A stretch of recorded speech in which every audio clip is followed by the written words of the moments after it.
I am truly not Superman. Lin Qi hovered in the air, his eyes emanating heat rays while icy breath expelled from his mouth, annihilating his foes, all the while taking a moment to explain to the onlookers. Iron Man, indeed. You are not Superman, you still lack a pair of outside underwear. Hulk, you liar. Hulk despises you.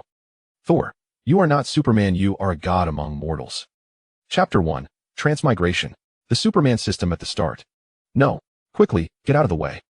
Amidst the cacophony of chaos, a frantic voice yanked a wandering soul back into its corporeal form. In the next moment, he abruptly opened his eyes. Where is this? Lynch rubbed his swollen head, bewildered, and surveyed his surroundings with a dazed expression. Was I not watching Avengers Endgame? Why am I here? A prank? A kidnapping? Or merely a dream? A flurry of questions flooded his mind. Yet, the shouts, cries for help, and the explosive sounds of collisions around him interrupted his contemplation. Lynch keenly sensed that his current predicament seemed rather dire. Is this on a road? Is this place experiencing a terrorist attack? Or perhaps some natural disaster? Before Lynch could scrutinize further, two rapidly approaching objects seized his full attention. A speeding sedan, its occupants screaming in panic, indicated that the vehicle had slipped beyond their control. However, what truly astonished Lynch was the crimson and gold figure clinging desperately beneath the car. Iron Man. Iron Man? Lynch exclaimed. The figure, in a state of utter disarray, being dragged along with sparks flying, was none other than the legendary Iron Man from the Marvel films. And judging by his appearance, it seemed to be the early Mark III. I have transmigrated? Was it really necessary to end up in this situation just for watching a movie? For a brief moment, Lynch's mind short-circuited, but then, panic surged through him, and he scrambled to his feet. At that moment, the out-of-control vehicle sped towards him at 180 miles per hour, with a mere 10 meters separating them. This distance. In critical moments, the mind often outpaces the body. As Lynch attempted to dodge, his thoughts spiraled into a resignation. Is this how a transmigrator meets their end by a car accident? How tragic. No, wait. Now that I've transmigrated, surely a golden finger is not far behind. System? Golden finger? Grandpa? Ding. Superman system has been successfully loaded. The child Superman template is now available for viewing. Superman system? Goodness, does this mean I am invincible? As his thoughts raced, the car barreled toward Lynch. The occupants had shut their eyes in terror, bracing for the impending disaster. Iron Man beneath the vehicle cursed in exasperation, F. Even a colossal silver-gray Iron Man in the distance paused to observe, intrigued by the unfolding tragedy. Everyone assumed this unfortunate young man was destined to be today's sacrifice. Yet, at the instant the system's notification sounded, Lynch quelled his flight response, his mind swiftly devising the optimal course of action. As he inhaled deeply, everything around him seemed to slow, allowing him to lean forward, extend his hands before him, and slightly squat with legs apart. Then, a heart-stopping screech echoed. In the astonished gazes of onlookers, the wild stallion of a car, upon colliding with Lynch, gradually came to a halt. It was Lynch. Everyone witnessed him bracing against the smoking hood of the car, his feet leaving deep tire marks on the pavement.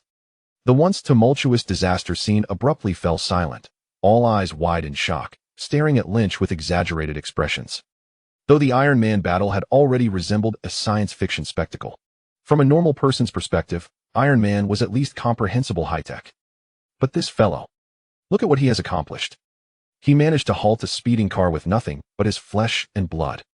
My God, is this boy sent by you to save us? A tall, blonde-haired, blue-eyed woman murmured in astonishment, covering her mouth. Meanwhile, underneath the car, Tony Stark opened his eyes, bewildered, gazing at Lynch. He had not witnessed the events unfold, but, given his intelligence, could easily deduce what had happened. JRVS, can you tell me what just transpired? He inquired incredulously, hoping for a rational explanation. Unfortunately, JRVIS's unemotional voice shattered his hopes. He withstood the impact of the vehicle with his hands, bringing it to a stop. WTF? Tony fell silent, his emotions complicated. He had seen this young man lying motionless on the road, and he had desperately attempted to halt the out-of-control vehicle, but the outcome was clear. He had failed, being dragged along and colliding with this young man. In that moment, an overwhelming sense of guilt surged within him. He had caused another child's demise, for this calamity was a result of his actions. Just as with those who had perished due to the weapons he created, another debt had been added to Tony Stark's account. Damn it, The Mark III still had too many flaws. If only he had more time to improve it, he could have saved that young man. Yet, beyond his guilt, he was astounded that this young man was not dead. Not only was he alive, but he appeared to be in remarkably good condition. What sort of creature is this? Could he be a bionic robot? Or perhaps a superhuman experiment of some organization? Or even a long-hidden superpower user? With his mind racing with conjectures, Tony Stark could hardly contain his curiosity and instructed his AI assistant, JRVS, look up this person's information. Understood. Search complete. No data related to this individual was found. None? Tony frowned, then curiously asked, could Captain America achieve what he just did? Based on available data simulation results, yes. After pondering for a while, Tony found no clarity and decided to set it aside for the moment. He crawled out from beneath the car and gazed at the towering silver-gray Iron Man in the distance. There remained an unresolved issue. He could only hope that this fellow was not another complication. In the distance, the massive silver-gray Iron Man, Obadiah, seethed with rage upon seeing Lynch unscathed. Where did this freak come from? He had been eager to witness Tony's anguish following his failed rescue. For Obadiah, anything that could inflict pain on Tony was a source of great delight. For Obadiah, he was consumed by both jealousy and hatred. He envied Tony's extraordinary and unparalleled intellect, yet despised his selfish and capricious demeanor. Why was he not endowed with such gifts? Why did Tony effortlessly attain everything he yearned for? Why was he always the one left to clean up the mess after Tony's reckless antics? These thoughts ignited a seething rage within Obadiah. However, he concealed all his emotions beneath a facade of amiability towards Tony Stark, biding his time for the perfect opportunity. At last, that opportunity presented itself. If he could eliminate that insufferable wretch, everything would belong to him. Obadiah's mind raced with fervent thoughts. Yet, upon witnessing Lin Qi's astonishing performance, he found himself taken aback. Who was this individual? What manner of creature had emerged from the shadows? However, his momentary surprise quickly morphed into disdain. A monster? Ultimately, it was merely a flesh-and-blood entity, incapable of comparing to a true iron machine. His own armored suit was far superior to Tony's pitiful creation. Having narrowly escaped disaster, he resolved to crush Lin Qi into a pulp with his own hands. With a sinister grin, Obadiah commanded his iron giant, Ironmonger, to advance toward Lin Qi. Meanwhile, Lin Qi was equally astonished. He slowly released the smoking front of the car, closed his eyes gently, and began to attune himself to the immense strength coursing through him. This newfound power was formidable and abundant, as if he could leap into the heavens or shatter continents with a single blow. Yet, he understood this was merely an illusion born from his sudden acquisition of strength. He was still far from that level. Lin Qi vividly recalled the words childhood phase from the Superman template. System, he silently intoned, and a luminous interface materialized before him. Superman system. Current template. Childhood phase Superman 100, adolescent phase Superman 0. Template exchange list. Adolescent phase Superman, Superman, Silver Superman, Golden Superman, Supreme Little Superman. Justice value, 8. With a glance, Lin Qi grasped the simplicity of this system. The initial template was the so-called childhood phase Superman. From what he sensed, it seemed he could not fly, nor did he possess heat vision, freezing breath, or X-ray vision. All he had were superhuman strength, speed, and intellect, among other enhancements.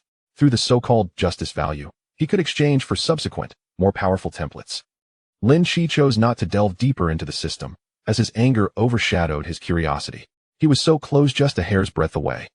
He was on the verge of becoming the epitome of a traverser, only to be thwarted at the last moment. With a swift glance at the varied expressions of the onlookers, Lin Qi strode purposefully toward Ironmonger.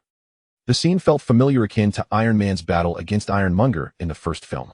System, will I receive justice value for defeating this fellow? Lin Qi silently inquired. Indeed, came the response. As he passed Iron Man, Lin Qi cast a fleeting glance before accelerating toward the monstrous Ironmonger. Ironmonger, is it? I won't rest until I've pulverized you. From a distance of 3 to 5 meters, Lin Qi and Obadiah exchanged fiery glares, each intent on reducing the other to rubble. Lin Qi surged forward, his speed intensifying, and suddenly, with a mighty shout, he leaped high, his pale fist raised above his head. Die? From afar, he resembled a valiant hero drawing his sword against a dragon. Such courage was commendable, yet many spectators wore expressions of concern and confusion. How could a mere human challenge such a colossal iron beast? In the next instant, all bore witness to a breathtaking spectacle. Lin Qi's fist collided forcefully with the unsuspecting Ironmonger, unleashing a thunderous roar. In that moment, Ironmonger was hurled back as if struck by a speeding locomotive, losing control of its massive form. Silence enveloped the crowd, only to be followed by a cacophony of ecstatic cheers. Iron Man, initially poised to dissuade Lin Qi, was left speechless by the explosive display, swallowing his words in astonishment. After landing from his punch, Lin Qi shook out his hand, an indescribable clarity dawning within him. It seemed that from this day forth, he would no longer be merely human. Chapter 2. So, you call yourself Ironmonger? Touching down from the air, Lin Qi felt an indescribable exhilaration. Just that one punch. He unleashed all the pent-up negative emotions accumulated from his bizarre journey, the harrowing brush with death, and the awakening of his powers. Moreover, after that singular blow, he fully comprehended the extent of his capabilities. Though merely a childhood-phase Superman, his strength was undeniably formidable. Even without the iconic powers of flight, heat vision, freezing breath, or X-ray vision, he was still a Superman. To pummel Ironmonger with the abilities of a childhood-phase Superman was assuredly within his grasp. At that moment, the previously fleeing bystanders halted, their spirits ignited with reckless abandon as they gathered to witness the spectacle, many whipping out their phones to capture the rare scene. "Hey, buddy, take that guy down. We're rooting for you," a mature woman in professional attire shouted, disregarding her poise.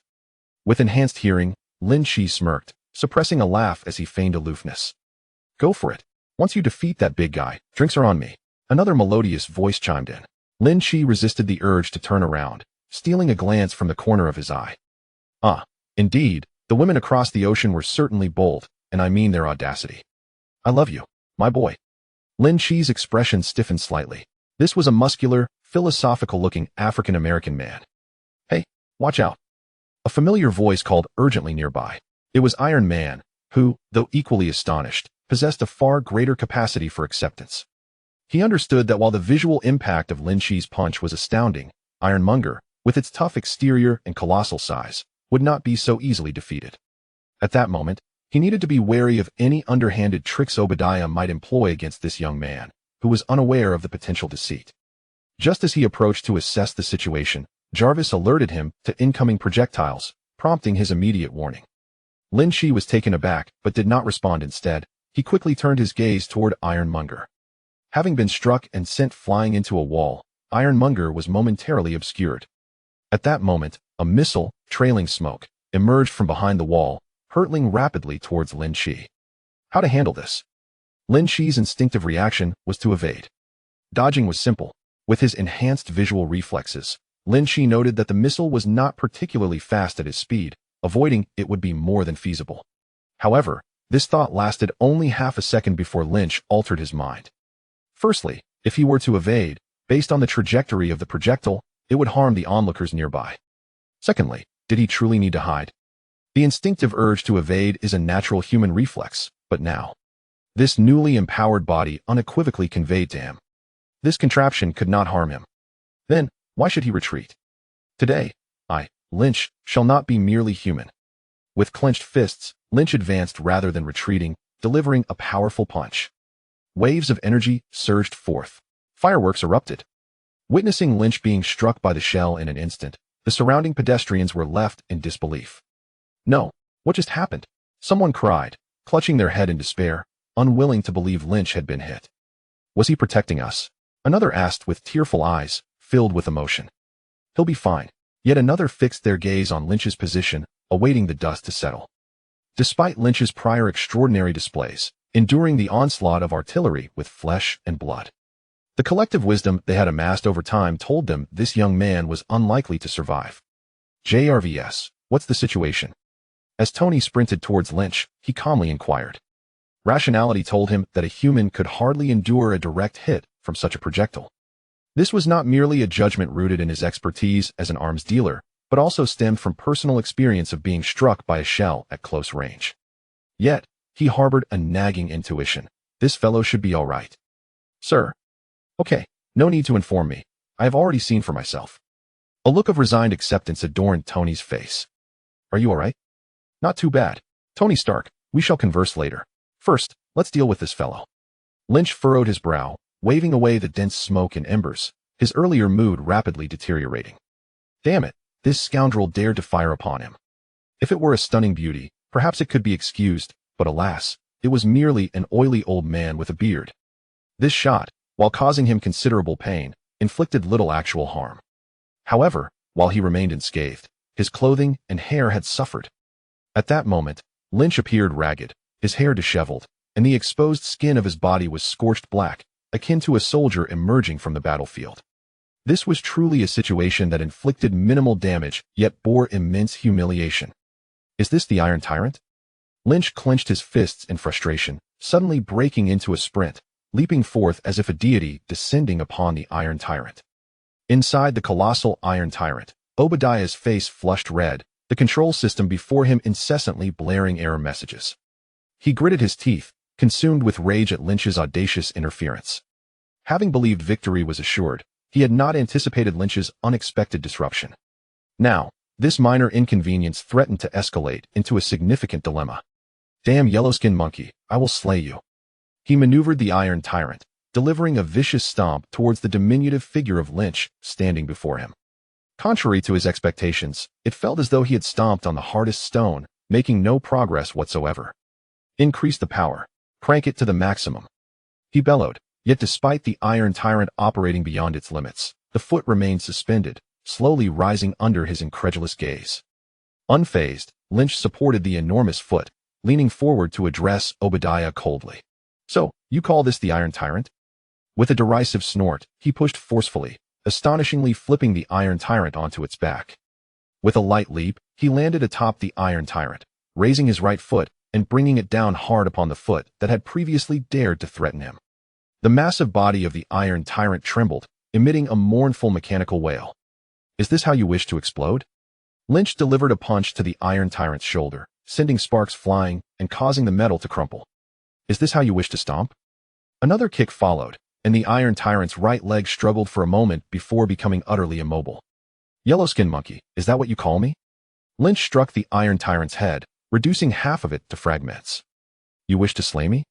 Another kick landed squarely on the large circular emblem on its chest, causing the entire Iron Tyrant to shudder. No. Obadiah's face contorted in despair as he attempted to grasp Lynch with the mechanical arms. Lynch remained unperturbed, instead seizing both colossal mechanical arms. I have caught you. I intend to end you, little one. His face twisted with rage as he maxed out the power, intent on tearing Lynch apart. No, it is I who have you. Lynch sneered, exerting force and leaping down, spinning the Iron Tyrant like a top and flinging it away. Inside, Obadiah's complexion turned pallid, momentarily dazed. As he observed the not-so-tall figure approaching, an overwhelming fear surged within him. This man. He is a demon. I cannot contend with him. Flee. I must survive. Someday, I shall return to eliminate you all. Glaring at Lynch with hatred, he activated the flight mode of the Iron Tyrant. The Iron Tyrant flipped upright, its feet transforming in a desperate attempt to complete its transformation, then belched forth a plume of flames as it ascended rapidly into the sky. He cannot fly? Seeing Lynch make no effort to pursue, Obadiah felt a surge of relief at his chance for escape. You all wait. One day? Lynch hesitated momentarily, choosing not to directly shoot down the Iron Tyrant, but instead watching it ascend. Given the distance and speed, he could easily accomplish this. If he eliminated him here, how would he escape? Should he linger too long, a nameless traveler like himself could easily attract the attention of the authorities. Let him fly, then find a secluded spot to deal with him. With this thought, he turned to gaze at the original protagonist of this grand drama, Iron Man. For reasons unknown, this original hero had remained on the periphery, appearing as though he had purchased a VIP ticket merely to observe. Hey, Tony, are you just watching the show? Lynch teased, stepping up to Iron Man. Oh, my apologies, my energy reserves are insufficient for combat. Tony replied, a hint of regret in his voice, but inwardly he pondered. Where did this guy come from? How does he know my identity? Is he military? I just confirmed that he has no ties to the military, and they could find no information on him whatsoever. Who knows what his intentions are? What if after dealing with Obadiah, he turns on me? I must conserve some energy to escape. Lynch cast a glance at the dashing Iron Man. The current Mark III was relatively primitive, yet it still bore the essence of Iron Man. All right, please, you ought to contribute now. Otherwise, if that guy escapes, I imagine you will find it quite bothersome. Lynch pointed at the airborne Iron Tyrant. Take me to pursue it. Okay, hold on to my shoulder. Tony hesitated for a moment, but did not decline. After all, Obadiah indeed sought to eliminate Tony, and letting him escape was far too perilous. Lynch nodded, stepping forward to grasp the iron head of Mark III. As the Mark III erupted with flames from its limbs, it swiftly ascended into the sky, carrying Lynch amidst the astonished gazes of the crowd, pursuing the Iron Tyrant. Chapter 3. I truly do not wish to be a superhero high above the city. Two figures swiftly traverse the skies, heading towards the ocean. Tony, your speed is rather lackluster. Have you truly reached full throttle? Lynch inquired, furrowing his brow as he mentally assessed their velocity. In truth, he had scarcely utilized his enhanced intellect. The iron behemoth ahead appeared nearly incapacitated, and merely managing to stay airborne was a testament to its robustness, albeit swaying precariously in the air. At this rate, he might not even outpace his own 11-hour flight. Meanwhile, Tony's Mark III was in a considerably better state. Even with a passenger aboard, the speed of the Mark III should have ensured that several minutes would not elapse without catching up. Tony, are you merely coasting? This is your designated moment. I've inflicted so much damage for you, and yet you linger. What are your intentions? Please, the Mark III has sustained significant damage, and carrying another person, this pace is commendable. Tony's voice conveyed his exasperation. Goodness, it's damaged? As if I've never seen Iron Man before.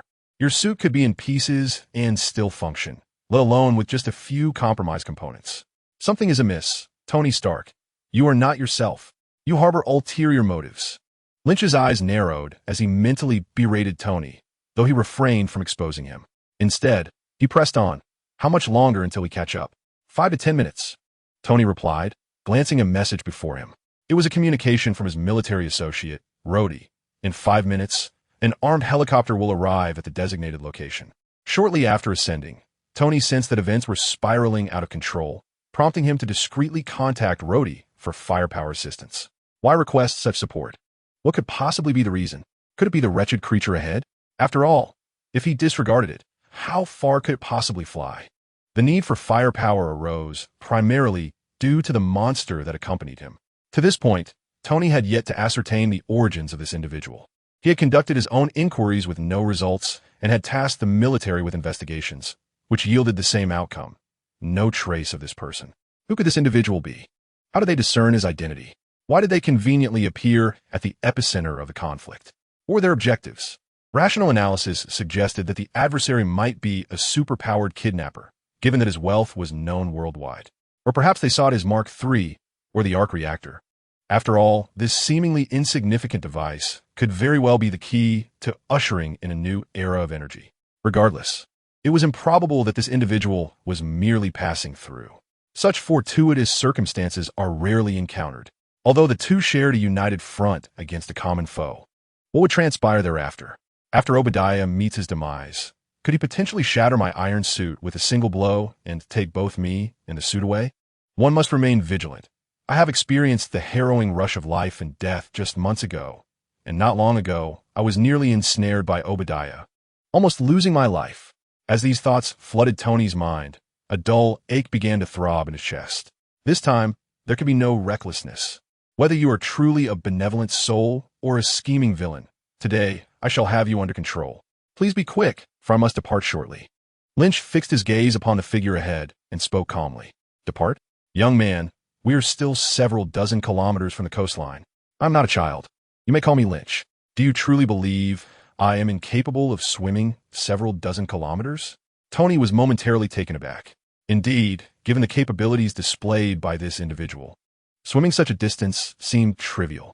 Recalling Lynch's extraordinary feats, Tony could not suppress his curiosity any longer and cautiously inquired, Lynch, who exactly are you?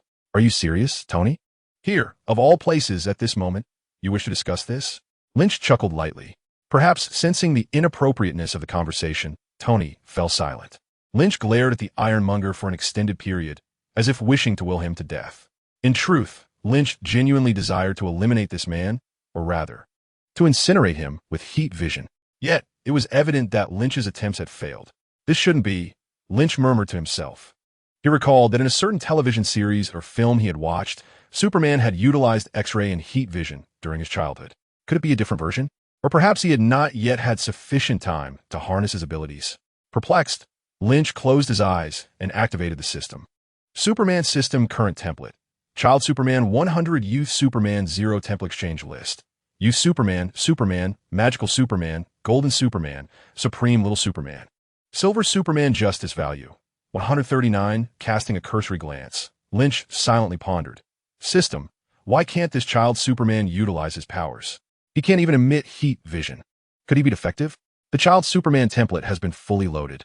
Theoretically, the child Superman possesses all the abilities of Superman, albeit at a diminished level, necessitating training and development. Please strive, host. Well, what more is there to say? This plainly indicates that the template is sound, the abilities are intact. It is merely your own inadequacy. In this moment of introspection, Lynch, feeling somewhat disheartened, eagerly perused the exchange prices for subsequent Superman templates. Little did he know that the revelations would be quite startling. In the realm of youthful aspirations, the metrics of heroism are quantified. 990,000 for the young hero, 99. 999,000 for the Superman, and a staggering 199,999,000 for the magical Superman. Lin Qi, casting a furtive glance at his own justice value, dared not look further, fearing a collapse of his mental composure. His justice value stood at 139, an accolade earned through his valiant confrontation with the Iron Overlord. How is one's justice value accrued? Lin Qi had an inkling, but yearned for the system's formal elucidation. It is derived from activities aligned with justice, encompassing, but not limited to, the combating of crime, the rescue of others, and the promotion of righteousness. A justice ambassador, one might say. Lin Qi felt a twinge of discomfort. While the image of Superman vanquishing villains is undeniably heroic, the frequent machinations and betrayals he faces from ordinary people render him somewhat loathsome. How could a divine being among mortals be victimized by the very populace he seeks to protect? Had Lin Qi remained an ordinary individual, he might have felt a sense of admiration for Superman's noble spirit. However, endowed with the Superman system and the powers of a demigod, what reflections could he now hold on Superman's plight? Weakness, naivete, and a misguided sense of mercy. Possessing divine strength, yet being toyed with by mere mortals. What a profound humiliation. Lin Qi found himself unable to comprehend this. Despite considering himself a good, upright, and compassionate young man, he could not endure the indignities that Superman faced. Fighting evil is commendable. Assisting others is noble. Even sacrifice is noble. Yet to be maliciously ensnared and unjustly criticized for wielding great power is utterly intolerable. Such a superhero, this Superman, let others embrace that role. Lin Qi did not claim perfection. He could only accept a responsive vengeance for grievances received. If possessing strength is deemed a sin, what purpose does such power serve? To protect those who accuse you of being overly formidable? Strength ought to be a means to realize one's ideals and pursue a life of purpose, not a so-called transgression. He would never acquiesce to such absurd humiliation. After a period of contemplation, Lin Qi felt a surge of clarity, as if the myriad troubles since his arrival in this world had been gently swept away. Since he had entered this realm, he would endeavor to see how he might transform it. Yet, Lin Qi resolutely refused to acknowledge himself as a Superman, for he truly did not wish to embody such a figure. Chapter 4. Do you call this magic? With his thoughts untangled and his mind unencumbered, Lin Qi suddenly experienced an epiphany. He opened his eyes, focused his breath, and felt an inexplicable surge pulsating in his gaze. This sensation, indeed, it was unmistakable. Although he had never unleashed such a phenomenon in this world, Lin Qi felt an undeniable drive to manifest it. In a moment of overwhelming excitement, his gaze darted, eager to unleash this newfound power. Yet, his focus lingered only briefly on the Iron Overlord before shifting to a more distant target. 3 armed helicopters, poised for battle, hovered ominously. Lynch could even discern the fully equipped American soldiers aboard, their expressions grave. Retracting his gaze, he squinted at Iron Man, surveying him thoroughly. So, this Tony fellow has summoned reinforcements? Is he preparing to subdue me? A peculiar sensation stirred within Lynch, an amalgamation of anger and amusement. The anger stemmed, of course, from the betrayal. After all, the Iron Tyrant had yet to be vanquished, yet Tony had already orchestrated measures to counter him. Amusement arose from the realization that perhaps this was the essence of Iron Man. Despite his irascible temperament, penchant for arrogance, and incessant banter, he was nonetheless the man in the Marvel Cinematic Universe who, as an ordinary mortal, dared to confront the apocalyptic threat of Thanos, sacrificing his very life with a snap of his fingers to restore half the universe. He was indeed the savior of the Marvel Cinematic Universe, the very embodiment of its salvation. Yet, admiration aside, would he ever bow to the military? Absolutely not. Weakness invites oppression. Only through strength can one command respect. Even if survival on this land becomes inevitable, interactions with various official entities, such as Stark Industries, the military, the government, and even SHLV, are unavoidable. Before establishing amicable relations, one must first demonstrate their prowess and stance. Otherwise, one risks being ensnared by these colossal state mechanisms. Do they truly believe that the violent institutions and security sectors of superpower operate as charitable organizations, filled with benevolent souls? It is evident that naively placing trust in them could lead to dire consequences. It would be far wiser to adopt a firm stance from the outset, clearly articulating one's position to garner the requisite respect. Of course, this must be contingent upon the capability to do so. Contemplating these thoughts, Lynch tapped on Tony's armor, remarking, "Hey, your friends have arrived." Inside Mark III, Tony, already apprised of the reinforcements' arrival through J.R.S., heard Lynch mention it and promptly deflected. "What friends? If you're referring to those military aircraft, I have yet to receive any word of their approach." "Really? Perhaps we should shoot them down then. You wouldn't want them to take you away and study your armor, would you?" Tony blinked twice, retorting, "I don't believe that a wise idea. Trust me, the military is not to be trifled with." Lynch smiled. The military is not to be trifled with? He couldn't help but think of a certain green giant who was likely engaged in a battle of wits with them as well. If the military is formidable, does that mean I am not?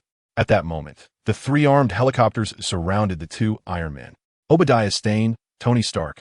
You are hereby ordered to cease flight and exit your armor. You have 10 seconds. After 10 seconds, we will open fire. A voice boomed from the aircraft.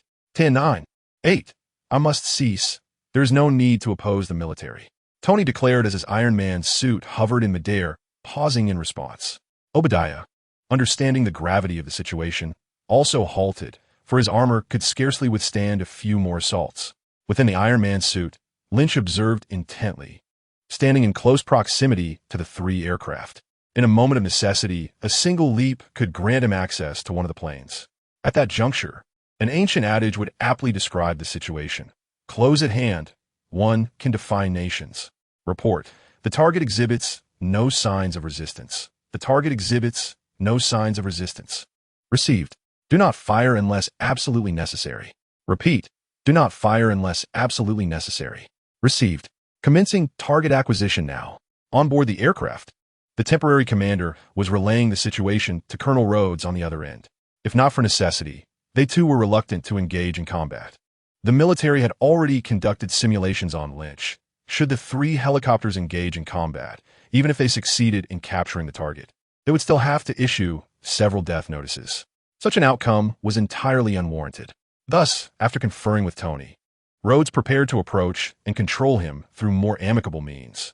Once they brought him to the military base, even if this fellow were indeed a monster, it was inconceivable that he could cause chaos as if he were in a Hollywood blockbuster. Did he believe that a U.S. military base was akin to his home, where he could come and go as he pleased? In due time, whether through friendly dialogue, detention and interrogation, or even dissection for research, it would all be effortlessly achievable. Do not fire? Lynch murmured softly. Did they truly think they could just lead him away like a child? To remain stationary, to offer no resistance, and to exit the Iron Man's suit? As the aircraft broadcast their commands, they gradually approached Ironmonger and Iron Man Tony. Do you truly intend to exit the suit and allow them to escort you back to their base? Lynch spoke in a hushed tone. You must consider this carefully. Even if you have friends within the military, what does friendship amount to in the face of self-interest? Moreover, you have even shut down the weapons department. Do you believe your camaraderie remains as steadfast as it once was? Lynch sought to persuade Tony to take him back to New York. If he were to swim back alone, he would likely face an unknown array of challenges on the shore, which he might not be able to withstand. After all, despite being superhuman, he was still but a child. Tony fell silent for a moment, contemplating Lynch's words. There was merit in what he said. The military was a cohort of greedy and ruthless individuals. When vast interests lay before them, notions of friendship became mere jest. It was not that he doubted Rhodes, but he was merely a colonel.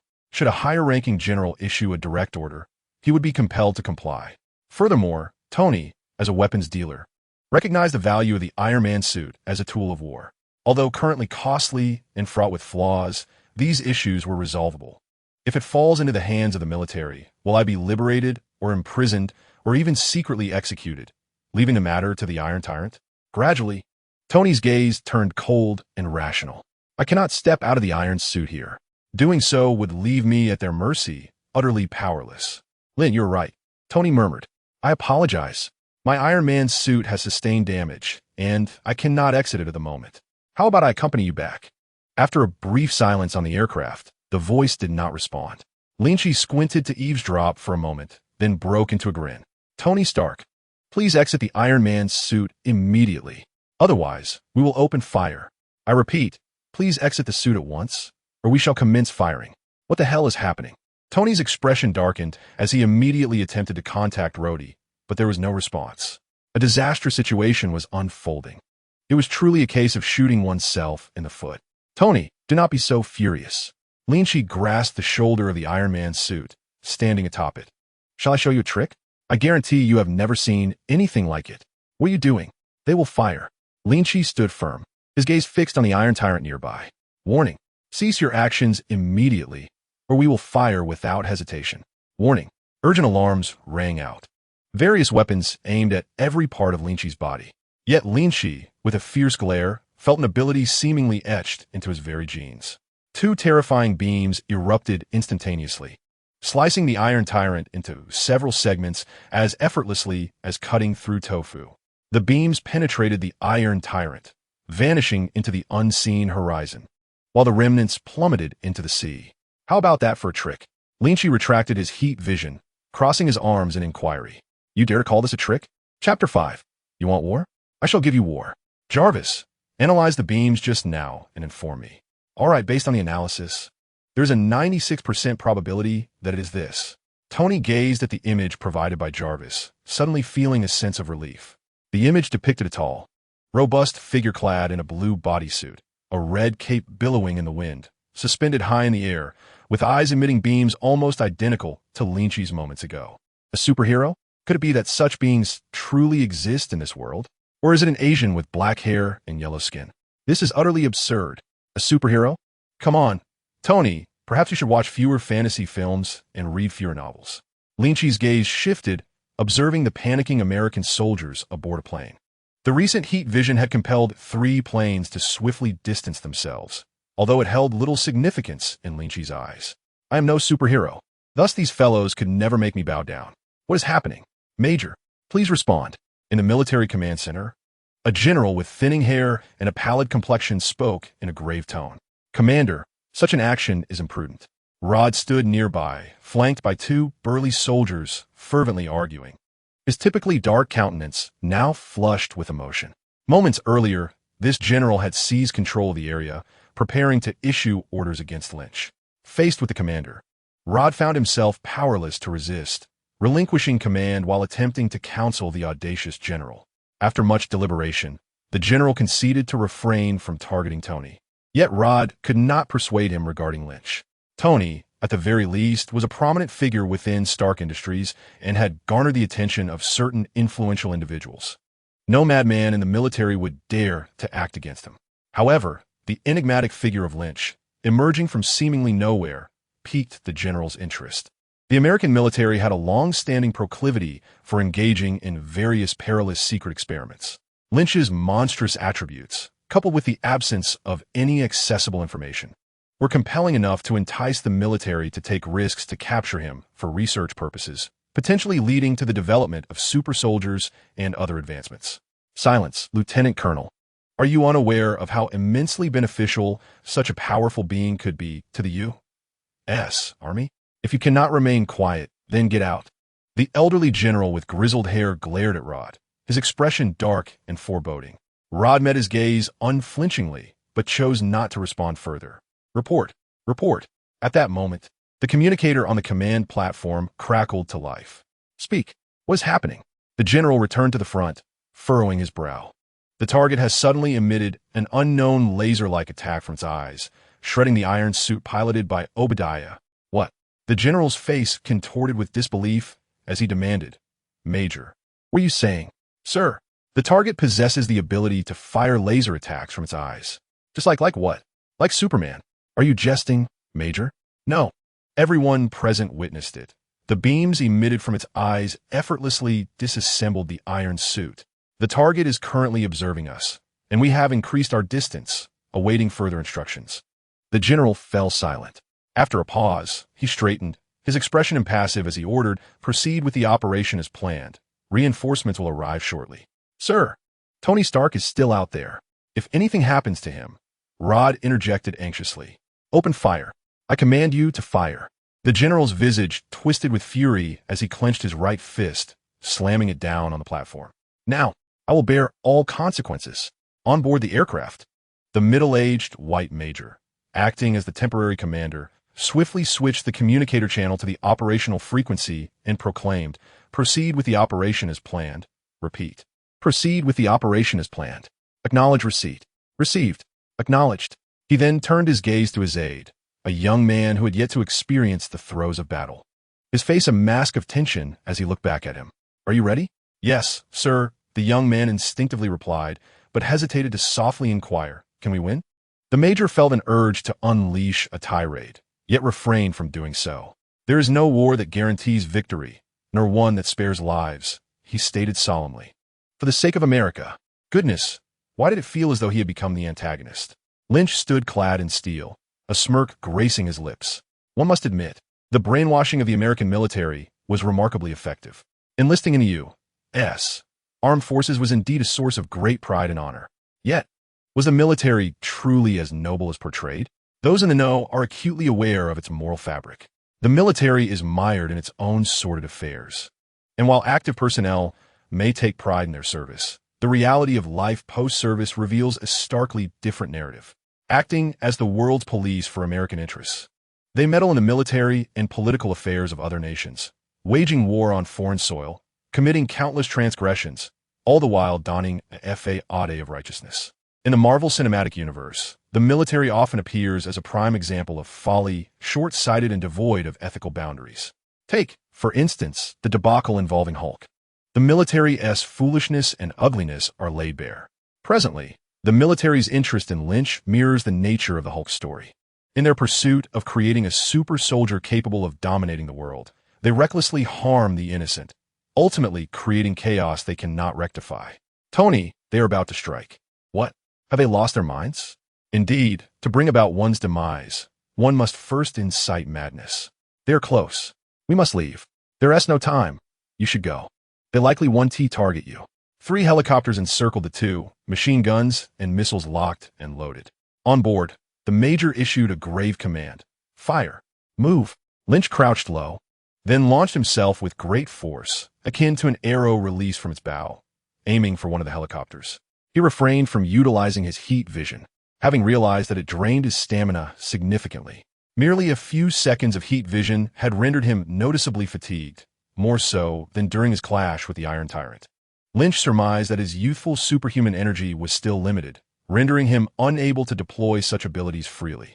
Nevertheless, he found that he could manage without it. The 3 helicopters unleashed a barrage of machine gun and cannon fire simultaneously, creating a veritable net of firepower that engulfed Lynch within a 5-meter radius. The firepower of the Iron Tyrant paled in comparison to these 3 formidable U.S. military helicopters, akin to a child's fireworks display. Yet, utilizing the force of reaction, Lynch navigated swiftly through the air, evading much of the onslaught. Like a predatory bird in pursuit, he soared through the sky, lunging towards one of the helicopters. Don't let him get close.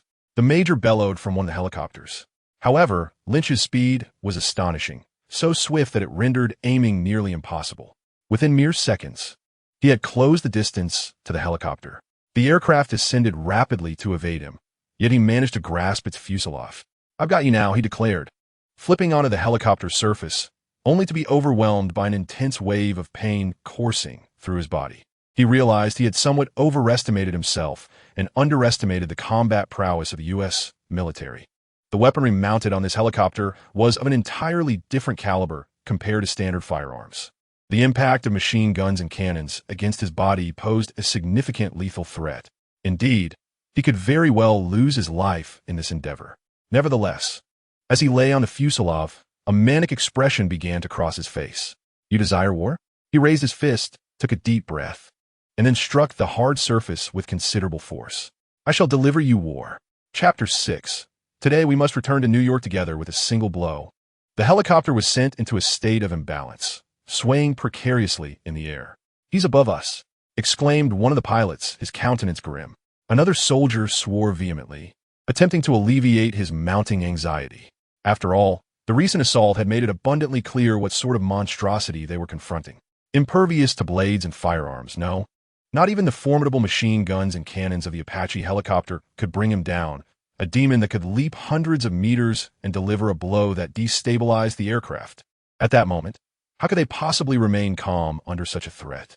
"Shake him off," shouted the co-pilot. This monster clung to the helicopter, impervious to their weaponry, leaving them with the hope of utilizing the helicopter's sharp ascents and abrupt stops to dislodge him. The helicopter steadied itself and suddenly accelerated, soaring through the air with rapid bursts of speed, then halting sharply and spinning.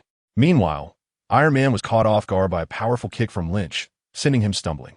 Subsequently, a barrage of machine gun fire and 3 rockets came hurtling toward him. Lin Qi evaded the assault, but Iron Man suffered the brunt of it. The Mark III was immediately besieged by alarms, flashing red lights signaling distress. Tony found himself in dire straits. The aircraft sustained significant damage, yet it still managed to fly, and the weapon systems remained largely intact. However, the predicament lay in the energy source. Within the Mark III's frame, Tony's chest housed the energy core from the Mark I. This energy was ill-suited for the Mark III, and its power levels had dwindled to under 10%. "Jarvis, is this energy sufficient to sustain my combat operations?" Tony maneuvered the Mark III to a safe distance, observing the helicopter performing aerial maneuvers with Lin Qi aboard, his tone grave. "Sir, I advise against such actions, as you may jeopardize your ability to return home." Tony's expression grew serious as he contemplated his strategy. The military was unreachable, seemingly determined to capture Lin Qi, alive or dead. It appeared he had been inadvertently caught in the crossfire. After separating from Lin Qi, he had not encountered any direct attacks. The most rational course of action would be to depart from this place and exert pressure on the military, compelling them to cease their operations. Yet, Tony found himself lost in thought. Would they really abandon this mission after turning their weapons on themselves? If he were to leave, would Lin truly remain unharmed? An inexplicable image flashed through Tony's mind. Lin standing resolutely in the path of a missile. According to Jarvis's visual capture, he had not opted to evade, but had instead advanced towards it.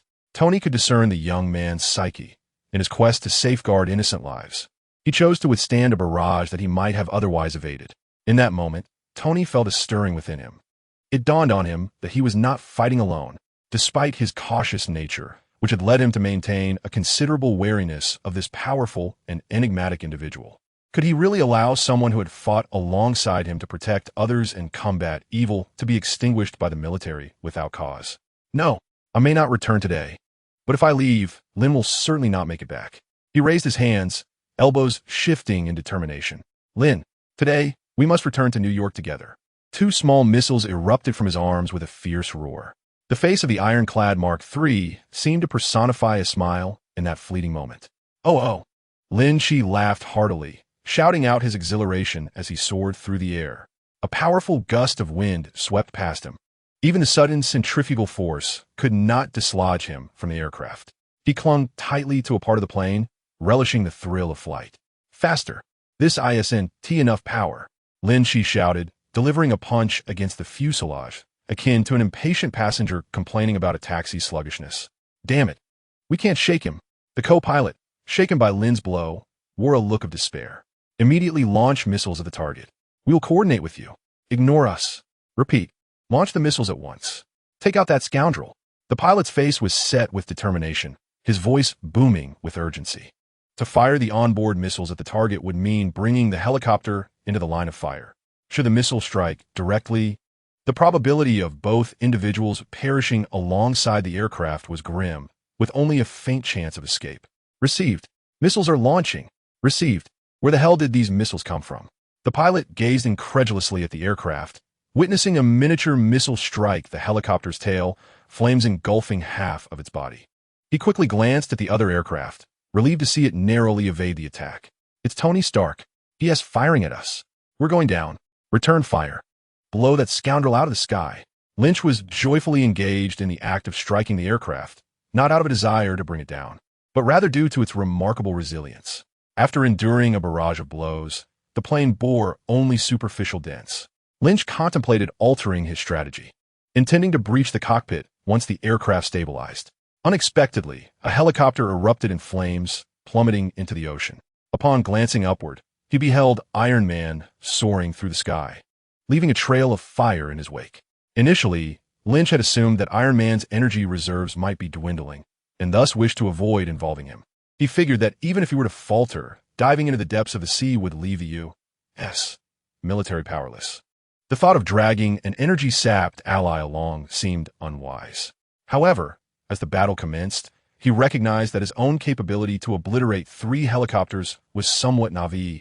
Lacking the crucial ability to fly, he found himself at the mercy of the helicopters, which could easily keep their distance.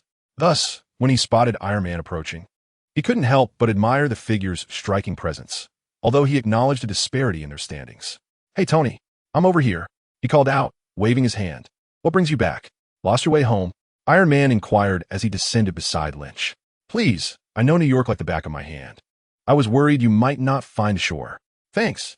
I'll treat you to a burger later, but you're picking up the tab. Now, let's head back to New York." Iron Man extended his hand, and Lynch grasped it. At that moment, a large missile streaked toward them, trailing smoke. "Tony, move!"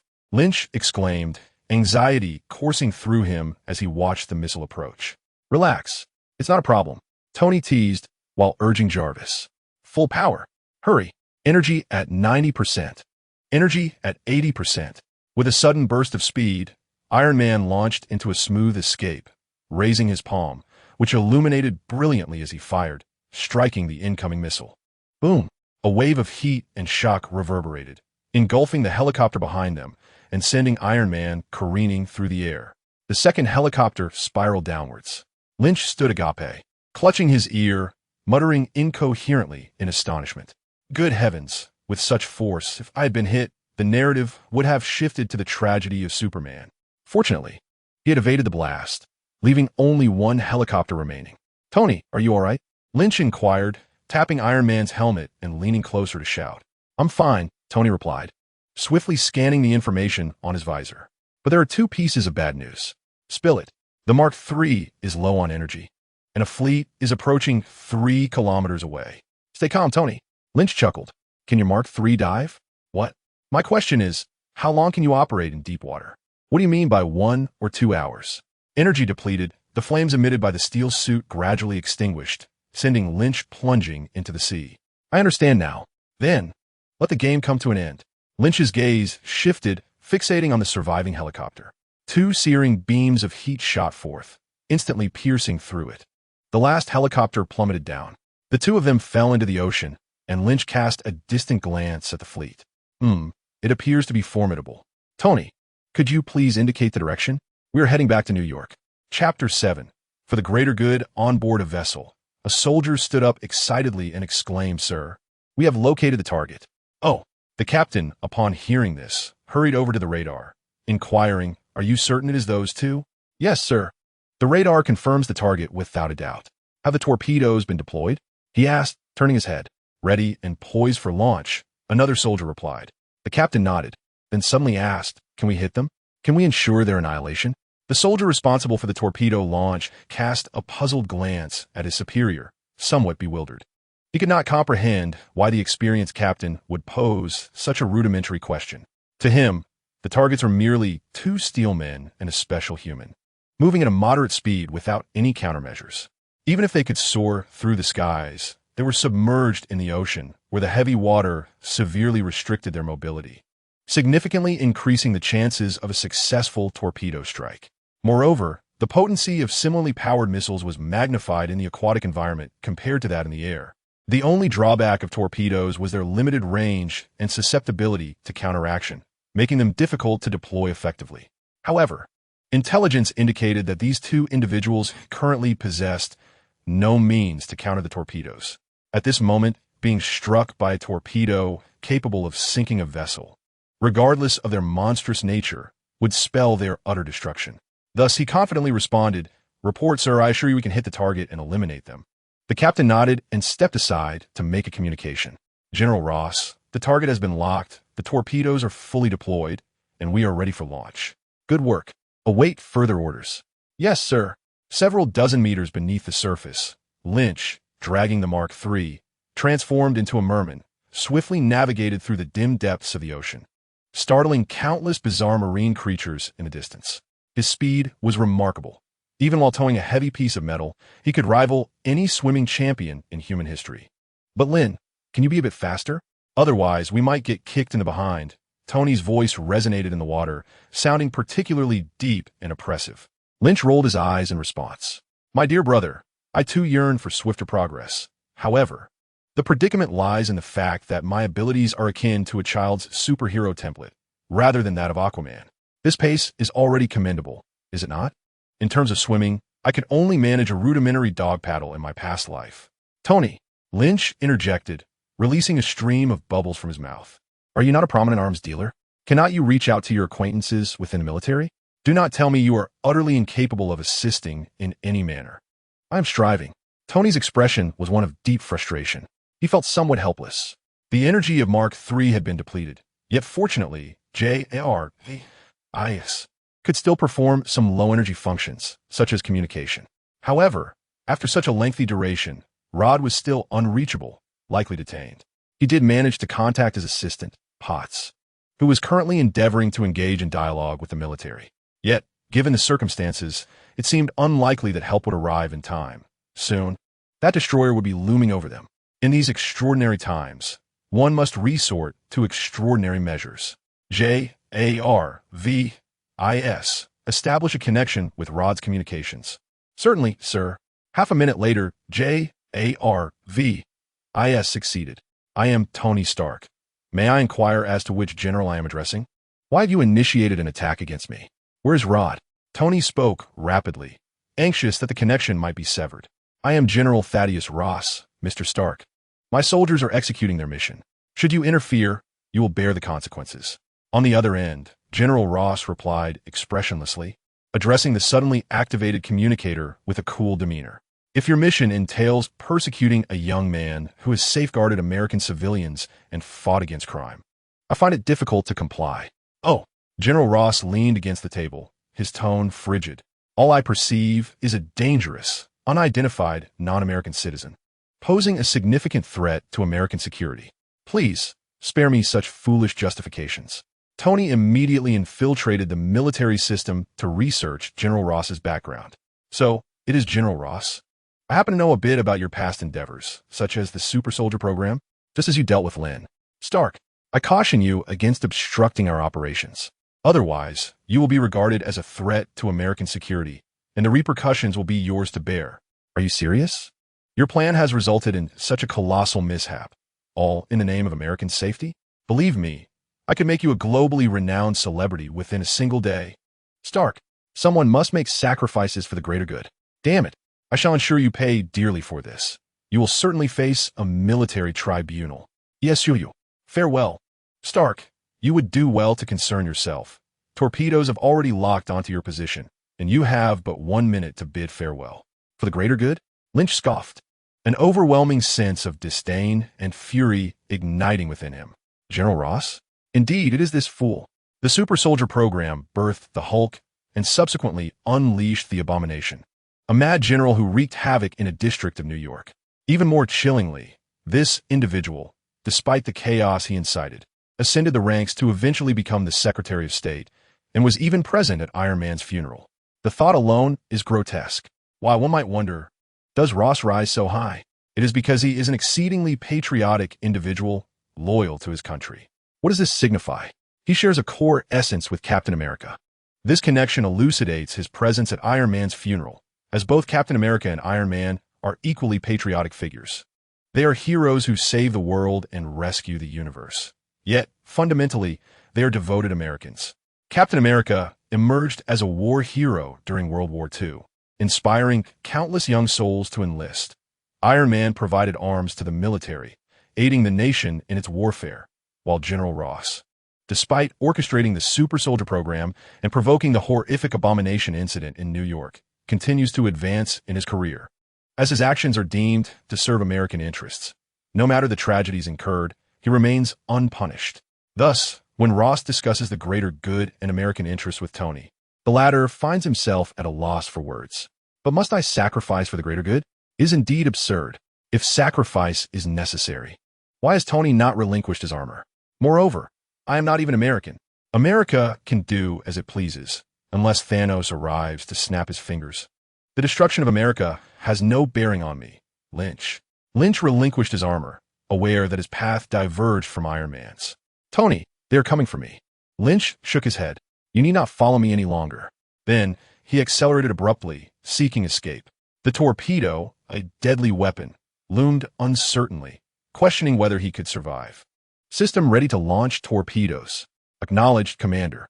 A lethal torpedo silently pursued Lynch. He glanced back, his eyes ablaze with unquenchable rage. Boom!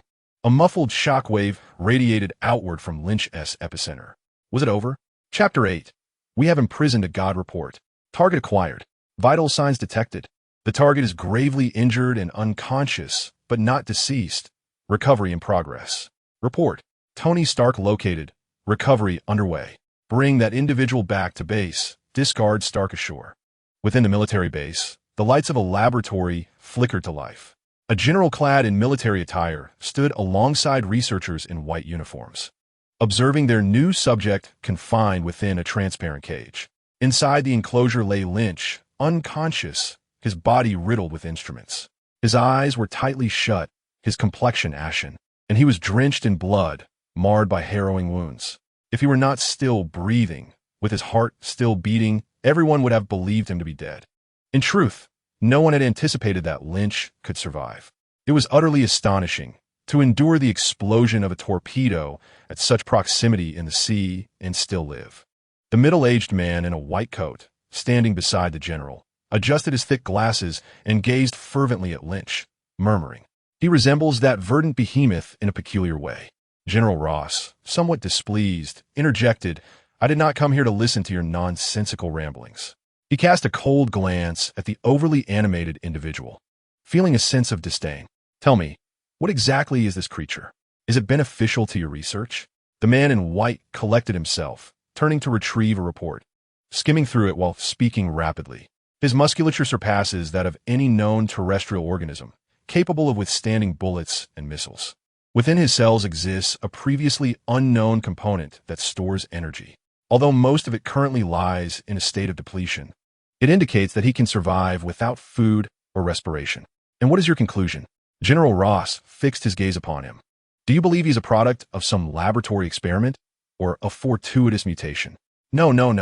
The man in white lifted his head, his expression returning to one of fervor or madness. This could not possibly be a product of experimentation, nor could it be an accidental evolution, for he is too perfect, too similar to humanity. He is akin to an advanced life form. He hesitated, his voice gradually diminishing. A god? General Ross discerned his thoughts and stated directly, "Indeed, a god." The man in white stepped into the transparent enclosure, reaching out as if to caress Lynch before him. A nascent deity. Do gods also suffer harm? Ross scoffed. He is akin to a lifeless dog. Even a deity must be confined and studied by us. There are no gods in this world. If there were, we would have created them, obedient to our commands. Conduct thorough research and ascertain what utility this deity may offer us. General Ross cast one last penetrating glance at Lynch before turning to depart. Rhodey, what the hell are you doing? Do you have any idea how close I was to being eternally submerged in the depths of the ocean? On the shore, having been found by Potts and seated in his designated vehicle, Tony finally managed to reach Rhodey. I'm sorry, I didn't wish for it to be this way either. That guy is a lunatic obsessed with perilous experiments. He won't let go of this enticing specimen. Rhodey appeared helpless. After Ross's departure, he regained his freedom. Stop with the nonsense. Tell me who can make that lunatic pay. That may prove difficult, Stark. He has formidable connections within the military. You may have to devise a plan on your own. Damn it. Tony forcefully slammed the communication device onto the car's seat, his eyes wide with frustration, a tumult of emotions welling within him. Tony, look at this. His assistant, Pepper Potts, handed him a tablet displaying a video. The imagery was somewhat blurred and shaky, accompanied by a cacophony of chaotic sounds, yet the content was discernible. A figure was seen sprinting at high speed, then leaping several meters into the air, delivering a powerful punch to a colossal robot, sending it sprawling. Not far off stood another humanoid figure, resembling a steel man. As the silver-gray robot was hurled away, a hush fell over the crowd, swiftly followed by raucous cheers. Then, this figure shielded against a missile. Tony's expression shifted as he furrowed his brow and inquired, "Why haven't these videos been purged? They were meant to be, but since you didn't return, I had someone escalate the matter," Pepper replied, concern etched on her face. Tony paused for a moment before swiftly swiping through the tablet. Everywhere on the internet, in television programs and talk shows, discussions erupted regarding the incident. Nearly all of New York was aware of the emergence of two heroes who had vanquished the large silver-white steel man wreaking havoc in the city. The pair were dubbed Iron Man and the Amazing Kid, with fervent debates about their origins. Tony cast aside the tablet and turned to Pepper, warmth glimmering in his eyes. If Tony were to fall into military hands, Pepper's subsequent move would be to unveil Iron Man's true identity and direct public scrutiny towards the military, leveraging public opinion to rescue Tony. You are correct. I possess clearer footage. Intensify the efforts. I want the world to know who is safeguarding them, who the true hero is. As the car came to a halt, they had arrived home. Tony stepped out, only to be greeted by a gentleman with a striking hairline, donned in a suit, exuding a friendly demeanor. I am Coulson, from the Strategic Homeland Intervention, Enforcement and Logistics Division. We had previously arranged for a visit, he said, extending his hand. Tony hesitated for a moment. Then a look of surprise crossed his face as he promptly shook Coulson's hand. You arrived just in time. I have several matters I wish to discuss. Inside the laboratory, experiments were proceeding methodically. Experiment 31, prepare to release the current. Current release initiated. Lynch's body trembled slightly, yet he did not awaken. Some in the lab felt a shiver at the sight of Lynch's body.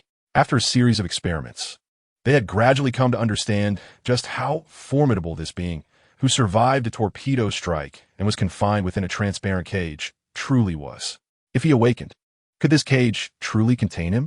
His human exterior was merely a fade, or, as speculated by the head of their laboratory, was he indeed a deity? An advanced researcher could not help but pose the question. For a moment, all present felt the absurdity of it. The attendees were all esteemed scientific elites in the field of life sciences.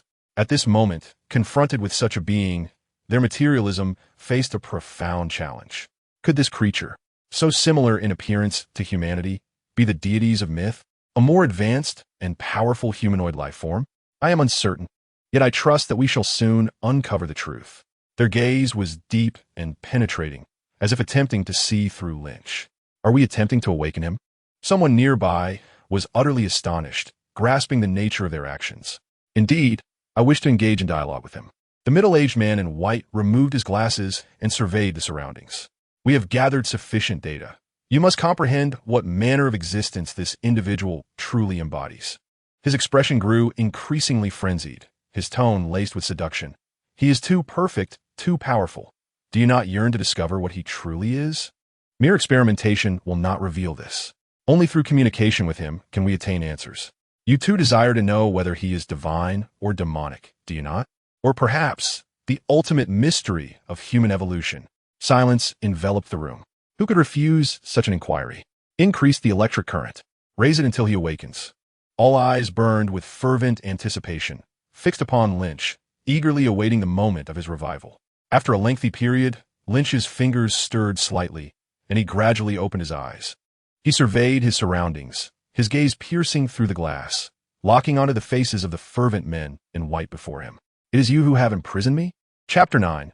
The dawn of Justice. Lynch experienced an elongated dream. He returned to his original world, and everything that transpired felt akin to a splendid yet fleeting reverie. He found himself once more as the fallen, lost, and despondent Lynch. Lynch was an orphan, though not from the very beginning. His life was woven with tragedy. An unexpected event snatched away his father, yet he did not relinquish his will to live. He toiled diligently, assisting his mother with household chores, and during his leisure, undertook small jobs to alleviate their financial burdens. His childhood lacked the vibrancy of his peers. There were no new clothes, no myriad of toys, and scarcely any friends. His early years were marked solely by the incessant drumming of rain on days when leaks plagued their home, preventing mother and son from sleeping soundly through the night. In the bitter winter winds, he would shiver in their dilapidated dwelling, reluctant to ignite the stove for warmth, while his mother, forever gentle and kind, never complained and continually encouraged his growth. Despite their poverty, he felt no despair. Although life was fraught with challenges, he never contemplated surrender. For he believed that poverty and suffering were but temporary states, and that everything could be transformed. Thus, he labored with diligence, remained humble and eager to learn, and persevered resolutely through adversity. Occasionally, thoughts of his father would flicker in his mind, yet he bore no resentment towards him, for the memories left behind were filled with joy and happiness. His father was always busy, tirelessly striving for the family's well-being, so consumed by the demands of life. When he awoke, his father had already departed for work.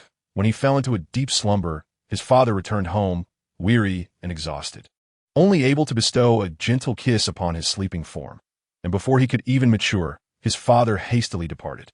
Lin Qi could only wish that if his father truly transitioned to another realm, he might relish life without the incessant toil for others. He envisioned indulging in a fine pack of cigarettes, typically reserved for festive occasions, purchasing a couple of decent garments, and inviting a couple of friends for a modest drink. Overall, Lin Qi considered his childhood to be relatively pleasant. He persevered, yearning for the day he could grow up and possess the means to transform his household, granting his mother, who had labored tirelessly, a blissful and fulfilling twilight of life. This hope persisted until that fateful summer when his aspirations reached fruition. He completed his college entrance examinations, eagerly anticipating the moment to share the good news with his mother. However, he was met with her swollen eyes and a visage steeped in despair. He had witnessed such sorrow in his mother only once before, on the day she learned of his father's tragic accident. Inquiring about her distress, she merely replied that nothing was amiss. Of course, nothing was amiss. How could a mother impart such grievous tidings to her child? Seizing the moment while she ventured out for groceries, he rummaged through their home, ultimately uncovering the source of her anguish, a hospital report. After painstakingly confirming its contents, he crumbled under the weight of the revelation: late-stage liver cancer. In that moment, no amount of effort could alter the course of fate. One afternoon in his sophomore year, he received a call from the hospital. His mother had passed away. The closest person to him had departed this world. What then was the significance of his endeavors? Lin Qi was utterly devastated. Night after night, he found himself unable to sleep. The instant he closed his eyes, the specters of his parents haunted him, and only with the arrival of dawn could he finally succumb to exhaustion. He took to smoking, consuming a pack or two daily, despite never comprehending why such a challenging habit ensnared others. He immersed himself in video games, spending entire days lost in that realm, though the games offered no true joy, merely an escape from his reality. Thus, he languished through the final 2 years of his university life, until, as graduation loomed, he was reluctantly dragged to a gathering where he watched a certain film. When he beheld Iron Man snap his fingers, restoring half of the universe's life, a thought struck him: if I could perform that snap, could I bring them back? Slowly, awareness returned to his battered body, and Lin Qi awakened. Wearily, he surveyed his surroundings as memories of his previous life began to resurface. He had not perished. In his moment of dire need, he activated the system. At that time, the system appeared as follows: Superhero System Current Template, Childhood Superhero 100, Young Adult Superhero 0 Template Redemption List, Young Adult Superhero, Superhero, Magical Superhero, Golden Superhero, Supreme Little Superhero, Silver Superhero, Justice Value, 51, 123. Although he was uncertain about the sudden increase in his justice points, he was nonetheless elated and promptly inquired whether he could exchange for a portion of the templates. The system responded affirmatively, indicating that a partial exchange for the Youth Superman and Superman templates was permissible. Thus, he immediately redeemed 5% of the Youth Superman template. Shortly thereafter, an explosion occurred, and he lost consciousness. Lynch assessed his physical condition. After redeeming 5% of the Youth Superman template, he felt significantly more powerful. Despite his dire physical state and a considerable reduction in strength, his gaze effortlessly penetrated the thick, specially designed double-sided glass, allowing him to look at the people beyond the cage. This was the power of Superman's X-ray vision. "It is you who have imprisoned me?" Lynch rasped. The man in white, standing at the forefront, appeared animated and replied, "We did not intend to confine you. It was merely a matter of safety. Are you a human from Earth or an extraterrestrial? Or perhaps—" Lynch shook his heavy head, slightly irritated by the man's inquiries. He sensed that escaping from this place would prove challenging. After a moment's contemplation, he responded, "I am a human from Earth, but also an extraterrestrial." "Oh." The middle-aged man, invigorated by Lynch's reply, continued to question, "Are you a product of extraterrestrial origins or a hybrid?" Lynch found this line of questioning peculiar. These individuals had been researching for so long, yet remained oblivious to his Kryptonian identity. Had they truly never read the comics or watched the films? Images of the characters from The Big Bang Theory flashed through Lynch's mind. If it were them, they would undoubtedly have guessed he was Superman right away. This current generation of scientists seemed rather lacking. Pondering for a moment, he replied wearily, "I am an extraterrestrial who grew up on Earth." The hint was unmistakable. It was as if he were on the verge of soaring into the sky and declaring, "I am Superman." Yet to his surprise, the man in white seemed genuinely unaware of Superman's existence and pressed on with, "Why did you grow up on Earth? Are you familiar with your fellow beings?" Lynch, growing increasingly exasperated, chose to ignore him. If anyone else were to ask him if he was Superman, he would certainly deny it. To encounter someone who had never even heard of Superman was utterly exhausting. Perhaps it was best to seize the moment and rest. Suddenly, Lynch felt a peculiar agitation within his body, as if every cell was yearning for something. Confused, he turned to seek the source of this unrest. In an instant, a revelation struck him, and he looked up. Through layers of obstruction, he glimpsed a ray of light. A beam of illumination pierced through the murky horizon. Dawn had arrived. He grinned widely and burst into laughter. Dawn had come. How far could justice be? He shouted with excitement. With the last vestiges of his energy, he unleashed a torrent of heat vision from his brow, piercing through the earth to the heavens and drawing forth a beam of sunlight. In the embrace of that radiant light, Lynch was reborn like a phoenix from the ashes. His wounds swiftly healed, his skin radiated with a lustrous sheen, and his heart pulsed with newfound vigor.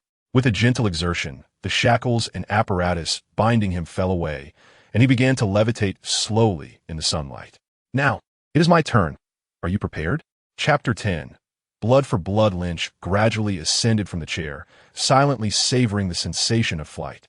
Outside this confining cage, chaos erupted among the onlookers. Good heavens, he has taken to the skies. His injuries are completely healed. How is this possible? It is the light. He has been reborn in the sunlight. Sound the alarms. Activate the protective systems. He cannot be contained here. A throng of individuals scurried about in a frenzy, akin to ants on a hot skillet. After what felt like an eternity, the blaring alarms finally pierced the air. "I understand what he truly is," a younger researcher exclaimed, his face a mask of shock and disbelief. Instantly, a significant portion of the crowd turned their gaze toward him.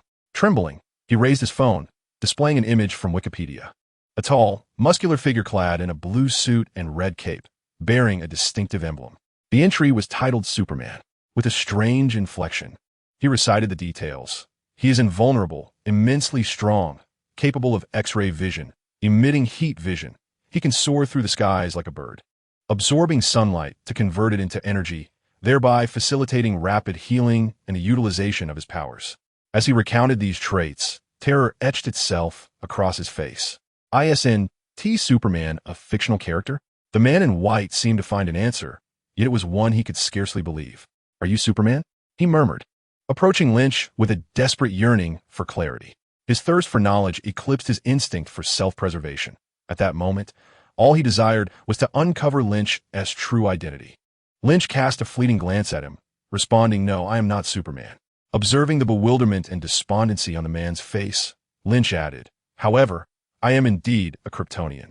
With that, Lynch sensed that his strength had largely returned. He lifted his gaze, unleashing an even more potent and searing heat vision.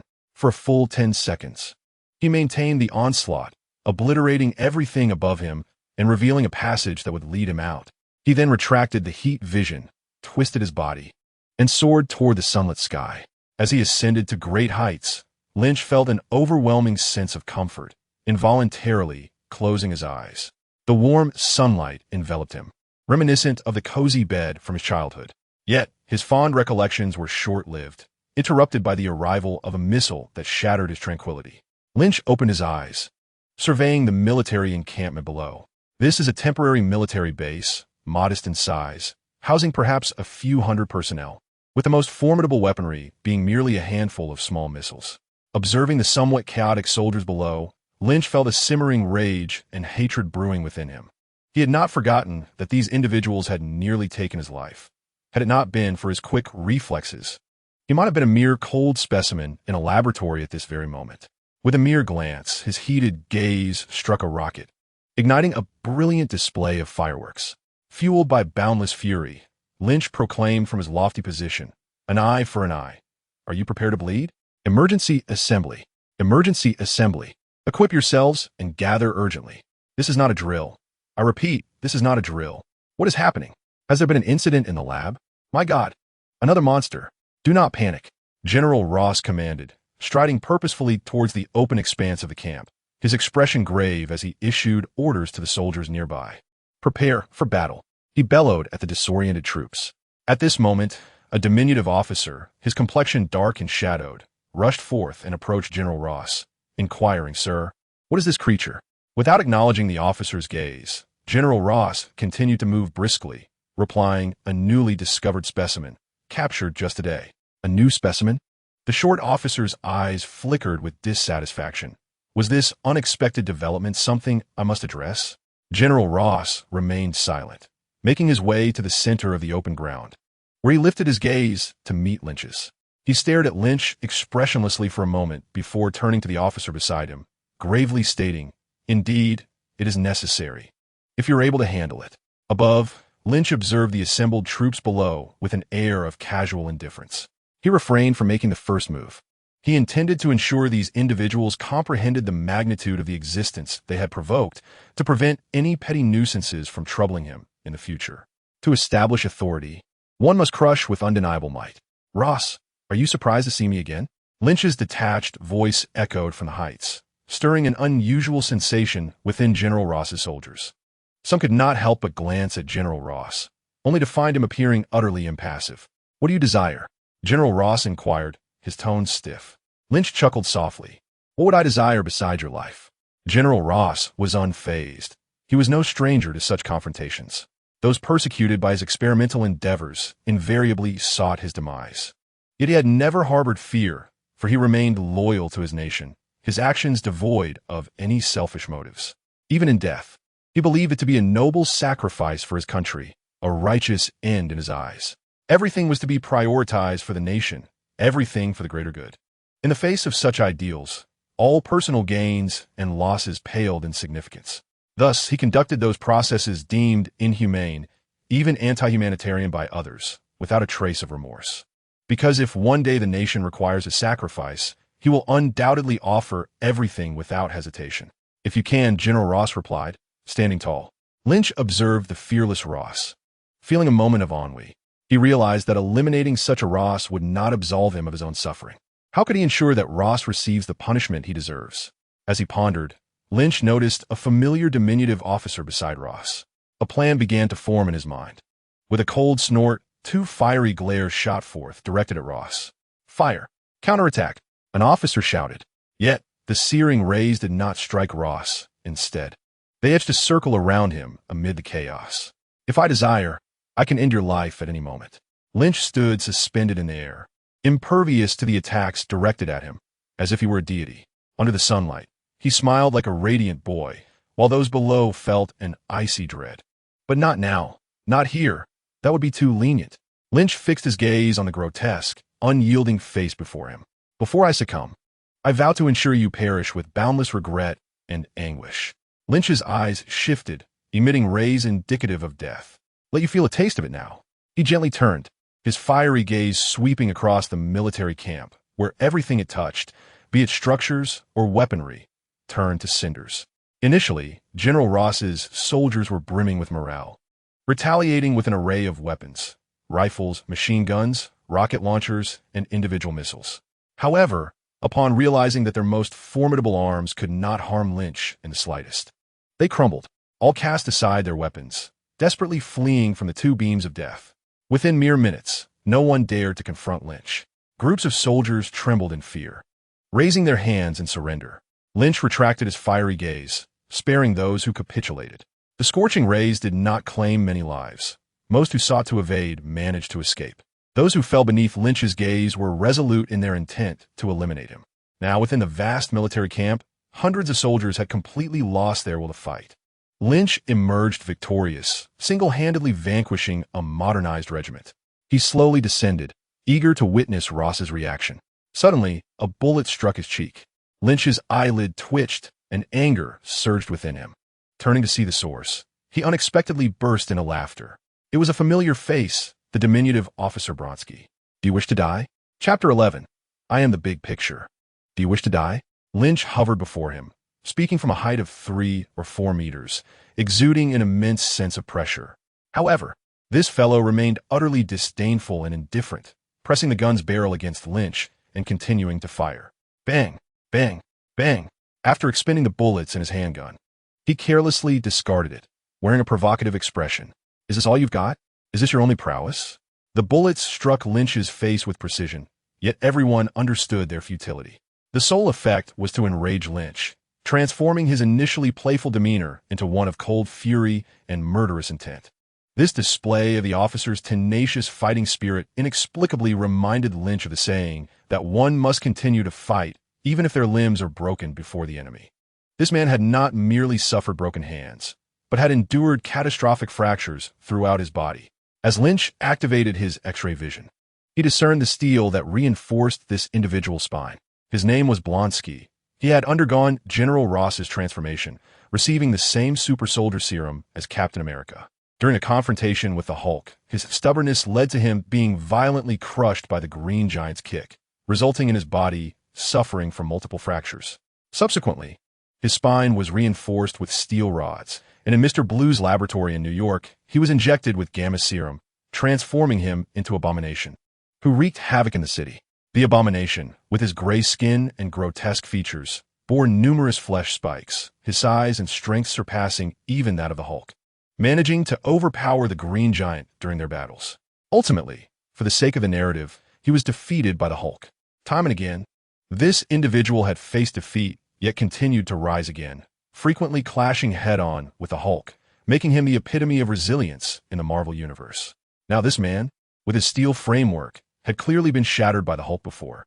Yet look at the words he uttered. Is this all? Lynch couldn't help but exclaim in disbelief. The slap in the face delivered through this relentless barrage of insult bore little physical harm, but was wholly humiliating. How does one even respond to such a situation? Should there be a shattering fracture, or perhaps a more flamboyant display? Lynch's gaze lingered on the unflinching and seemingly eager Blonsky. You possess remarkable courage. Slowly descending, Lynch positioned himself before Blonsky, revealing a mocking smile. What was the outcome the last time you exhibited such bravery? Lynch's eyes swept over Blonsky's back before he casually inquired. How does it feel to endure catastrophic fractures? Is the sensation of steel supporting your body pleasant? Blonsky was instantly filled with a mixture of shame and fury, and in a fit of rage, he swung his fist towards Lynch. A foolish endeavor.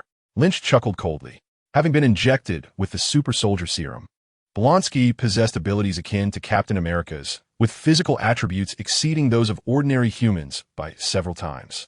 However, the serum also had a side effect. It amplified the user's personality traits. Thus, the inherently virtuous Captain America became a symbol of heroism, while many others who received the serum descended into villainy. Blonsky was no exception. His competitive nature had been magnified beyond measure. Thus, he confronts the Hulk with a resolve that is incomprehensible to ordinary individuals, articulating sentiments akin to those expressed to Lynch. He yearns to conquer formidable foes. Even when faced with insurmountable adversaries, his competitive spirit compels him to retreat not an inch. Ultimately, Driven by an intense desire to prevail, he coerces Mr. Blue into administering gamma serum, transforming him into abomination. Thus, in the presence of Lynch, despite having witnessed Lynch's invincibility, he displays no trepidation and strikes with unyielding determination. Even after having learned the hard lessons of his past, his spine riddled with steel pins, every exertion revealing a line of indentations akin to that of a beast, he remains undeterred. But what of it? I, Blonsky, would rather perish in battle against my enemies than retreat or flee. Blonsky is evidently far stronger than the average man. His movements are swift and fierce, so much so that many soldiers covertly observing the scene indulge in absurd fantasies. Could one possibly defeat that monster? Such delightful illusions last but a second. In Lynch's eyes, Blonsky's actions resemble those of an octogenarian, slow and feeble, failing to ignite any desire for combat within him. Consequently, Lynch extends his hand and delivers a lightning-fast slap across Blonsky's face. Blonsky seems bewildered, merely sensing a whirl of disorientation before he tips over, wobbling unsteadily. Around them, the soldiers lower their heads even further, akin to ostriches attempting to conceal themselves. Quite amusing. Lynch strides forward, dragging Blonsky as one might a lifeless dog, presenting him before General Ross. Then, as casually as discarding refuse, he deposits Blonsky at the feet of the visibly perturbed General Ross. The general stands within a peculiar circle, akin to a monk ensnared by the magical confinement of Sun Wukong, paralyzed by his own apprehension. Is this your grand scheme? Your painstakingly devised super soldier project? Lynch speaks as if commenting on the pleasantness of the weather. Quite commendable. You possess ample courage. It might prove effective in assembling a suicide squad. General Ross remains silent, awkwardly clinging to the last vestiges of dignity. I ask, have you lost your mind? Lynch sighs with an air of condescension, while others are innovating high-tech weaponry. You are preoccupied with superhuman soldiers. He then exaggerates further. Do you genuinely believe you can create super soldiers capable of flight and evasion? Ross's expression shifts slightly, finally mustering the courage to engage Lynch. Do you deem it impossible? And what of you? Me? Lynch shakes his head. I am not something that can be manufactured. Even if you could create such beings, how would you control them? Through mental conditioning? Implanting control chips? Or merely praying that they accept you as their creator, thereby obeying your every command? General Ross, however, refrains from responding, adopting an air of superiority as if to say that I am beyond your comprehension. And we are not of the same ilk. Lynch claps his hands, then gradually ascends. The conversation has concluded. Now, make your choice. Lynch ascended slowly, his voice becoming ethereal and elusive. Do you not relish making choices? The soldiers below, upon hearing this, instinctively felt their hearts leap into their throats. Option 1. The lives of your soldiers. Some soldiers, gripped by terror, glanced up at Lynch, but the distance was great, and the sun too blinding to discern his face. Option 2. Your own life. Lynch paused momentarily, a faint chuckle echoing in the air. 1 minute. I am quite fair. You two have 1 minute. Should there be no answer, then you shall all perish. General Ross's countenance shifted dramatically, filled with fury and humiliation as he glared at Lynch, his breath growing increasingly labored. On one side lay his own life, on the other, the lives of hundreds of soldiers. How to choose? 10, 9, 8, 7. I choose myself, General Ross declared, his voice laden with melancholy and guilt. Oh. Lynch calmly accepted Ross's choice and inquired further. What is your reasoning? General Ross's expression turned frigid as he replied, because my value to the nation surpasses that of the soldiers. A splendid answer. Lynch applauded gently. Alas, soldiers, you have been forsaken for the greater good, he taunted. Therefore, do not attempt to flee, do not resist, do not hide. Close your eyes and count down from 10. No. Some soldiers crumbled, clutching their heads and screaming in despair. I do not wish to die. I do not want to die. Others concealed themselves, trembling and murmuring. Why is it that so many of us must yield to the life of one? At last, a young black man stood up, gun raised, directing his fury at Ross. We have been taught since childhood that every life is equal. Why must we sacrifice one for your so-called greater good? Indeed, are our lives not lives? Kill him. If we do, we might survive. The situation spiraled into chaos. Driven by the instinct for survival, all succumbed to madness. No. What do your lives amount to in the face of the greater good? Time is up. Accept your fate. Lynch's eyes suddenly radiated with fervor. No. The soldiers erupted in despair. Some shot at Ross, others fled, while some stood frozen, awaiting death. Yet, time passed, and Lynch's piercing gaze did not falter upon them. He quietly observed below, then suddenly proclaimed with booming clarity, "Now do you understand? I am the greater good." Chapter 12. Departure and Arrangement. I am the greater good. Upon hearing this, General Ross and his soldiers were struck with a profound sense of dismay. They had all been toys in Lynch's hands, akin to jesters performing a farcical comedy under duress. For the sake of the greater good, General Ross had chosen to abandon his soldiers, driven by the instinct to survive. The soldiers had turned their weapons on Ross. Yet now, they realized that Lynch had never intended to kill them at all. However, the seeds of resentment have been sown, and a chasm has emerged. What Lynch desires is precisely this effect. He does not aspire to be a mere executioner. Revenge does not necessarily culminate in physical annihilation. To shatter a person's spirit is far more cruel and effective than to destroy their flesh. Moreover, this farce has reached its conclusion. Lynch gazed toward the horizon, where an aircraft and an armored figure were swiftly approaching. 3 minutes later, the plane and Iron Man descended before Lynch. An old acquaintance, Coulson, disembarked from the aircraft, walking alongside Iron Man toward Lynch. "You are late," Lynch remarked bluntly. "Better late than never." "How have you been, Lin?" Tony replied awkwardly. The situation on the ground was somewhat unexpected. Inside the military camp, remnants and ruins lay scattered, the aftermath of relentless heat vision. Numerous soldiers, dejected, either squatted or sat in despair, while General Ross stood within a circle, resembling a defeated commander, his face etched with despondency. From a distance, Tony could see Lynch soaring through the air. Thus, the situation became crystal clear. The reality was entirely contrary to their expectations, as Lynch had exerted his formidable powers to suppress the entire camp. Although it sounded implausible, the evidence was undeniable. This rendered Tony's hasty arrival to rescue Lynch quite awkward. Had he not brought Coulson along, Lynch could have wreaked havoc here and then vanished without a trace. However, with Coulson present, it was possible that they would need to prevent Lynch from doing so. After all, Ross was a general of the nation, even amidst disagreements. They could not simply stand by and watch Lynch eliminate Ross in a fit of rage. "I believe you should inquire about General Ross's sentiments. They are likely less than pleasant," Lynch remarked, crossing his arms and casting a glance at Ross. At that moment, Coulson approached with an innocuous smile, extending his hand in a warm introduction. "I am Coulson from the Strategic Homeland Intervention, Enforcement, and Logistics Division, correct?" Lynch did not extend his hand, but coldly scrutinized Coulson. "So, do you have plans for me? To placate? To deceive? Or are you preparing to gather forces to eliminate me? Your director has quite the trump card, doesn't he?" Coulson was momentarily taken aback by Lynch's barrage of insightful inquiries, or perhaps by the director of that secretive agency communicating with him. After a pause, Lynch overheard the director's command relayed through Coulson's earpiece, soothing him, "Inquire what he desires." Lynch let out a cold laugh, preempting Coulson's response. "You are mistaken. It is not about what I want, but rather what you should consider doing to ensure my satisfaction." Gradually, Lynch began to levitate, yet his voice still resonated through the earpiece into Nick Fury's ear. "I am quite furious. I was nearly killed by this man. You may come to regret that he failed to eliminate me, for you have exhausted all means to constrain my actions. Perhaps you could attempt to drop a nuclear bomb on New York to see if it might eradicate me. Alternatively, you might consider reaching out to that old acquaintance. She may possess the means to end me. Beyond these options, any endeavor will merely serve to incite my wrath. Should I desire it, I could unleash my fury upon New York in any manner I choose."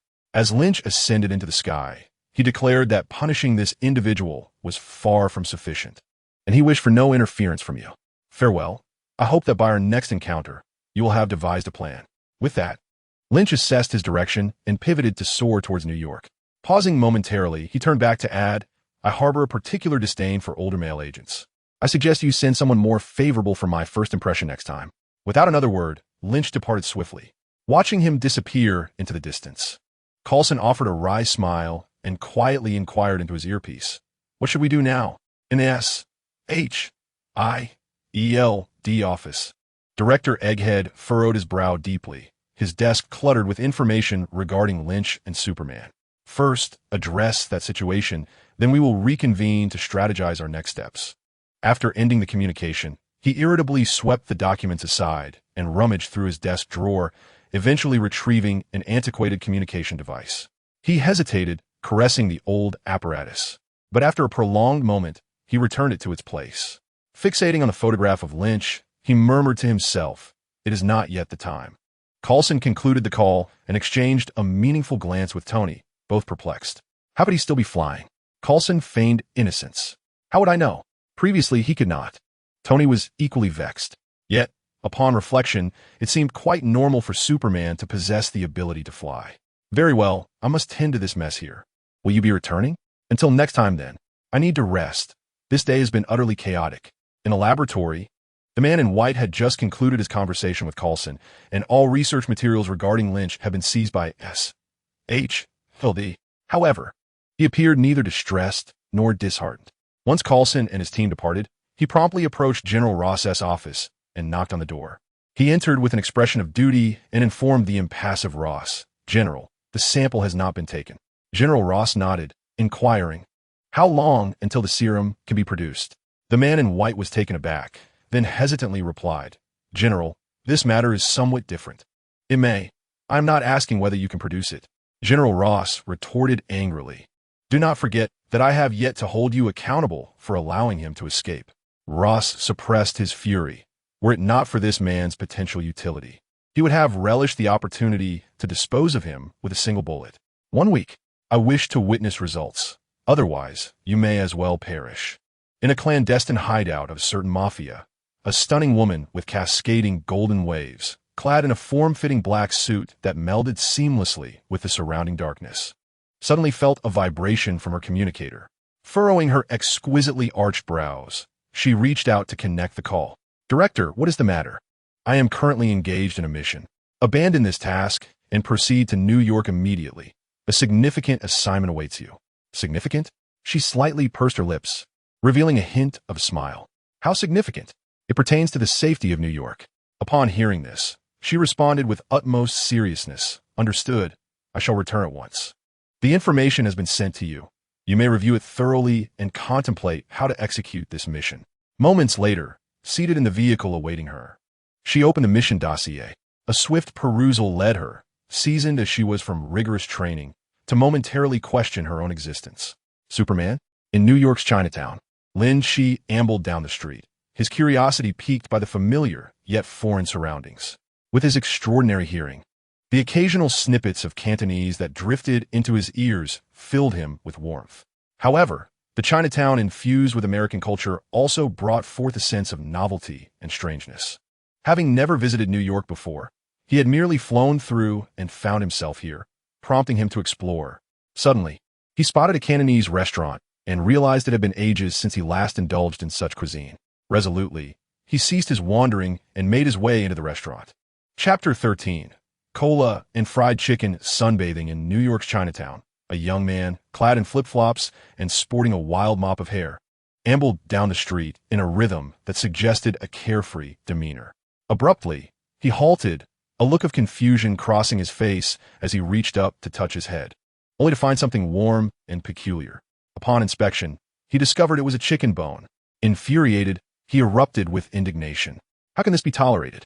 When has Chun Haonan of Chinatown ever suffered such indignity? With determination, he planted his hands on his hips, disregarding which apartment had discarded the bone, and took a deep breath before unleashing a torrent of expletives. "Who throws chicken bones around? You filthy scoundrels?" The building before him was an aging structure, and he surmised that its occupants were likely frail and unable to confront him. Thus, he prepared to strike with unyielding resolve. Not receiving any response, he became more emboldened, unleashing a series of masterfully articulated Cantonese curses. Just as he was reveling in the catharsis of his verbal onslaught, a sudden, sharp pain shot through his left foot. With a yelp, he squatted down, clutching his foot, only to find yet another bone. Stunned, he barely had a moment to recover when his right foot was struck with similar agony. In a state of panic, he glanced down to discover yet another ordinary bone. The pain momentarily subdued his rage, and reason reclaimed its dominion. Suddenly, he recalled the peculiar rumors that had circulated in the area throughout the week. A peculiar thief inexplicably fell, resulting in fractured hands, while a fraudulent scoundrel bizarrely collided with a wall, suffering a severe concussion. Could it be? He swallowed hard, his face etched with terror as he glanced at the ominous building. Sinister, frightening, undoubtedly, something unclean lurked within. The more he pondered, the greater his fear grew. Disregarding the excruciating pain in his feet, he scurried away from the street in a frantic escape. Lynch casually discarded the bone in his hand into a trash bin, lifted a cup of cola from beside his chair, and gulped down a generous mouthful.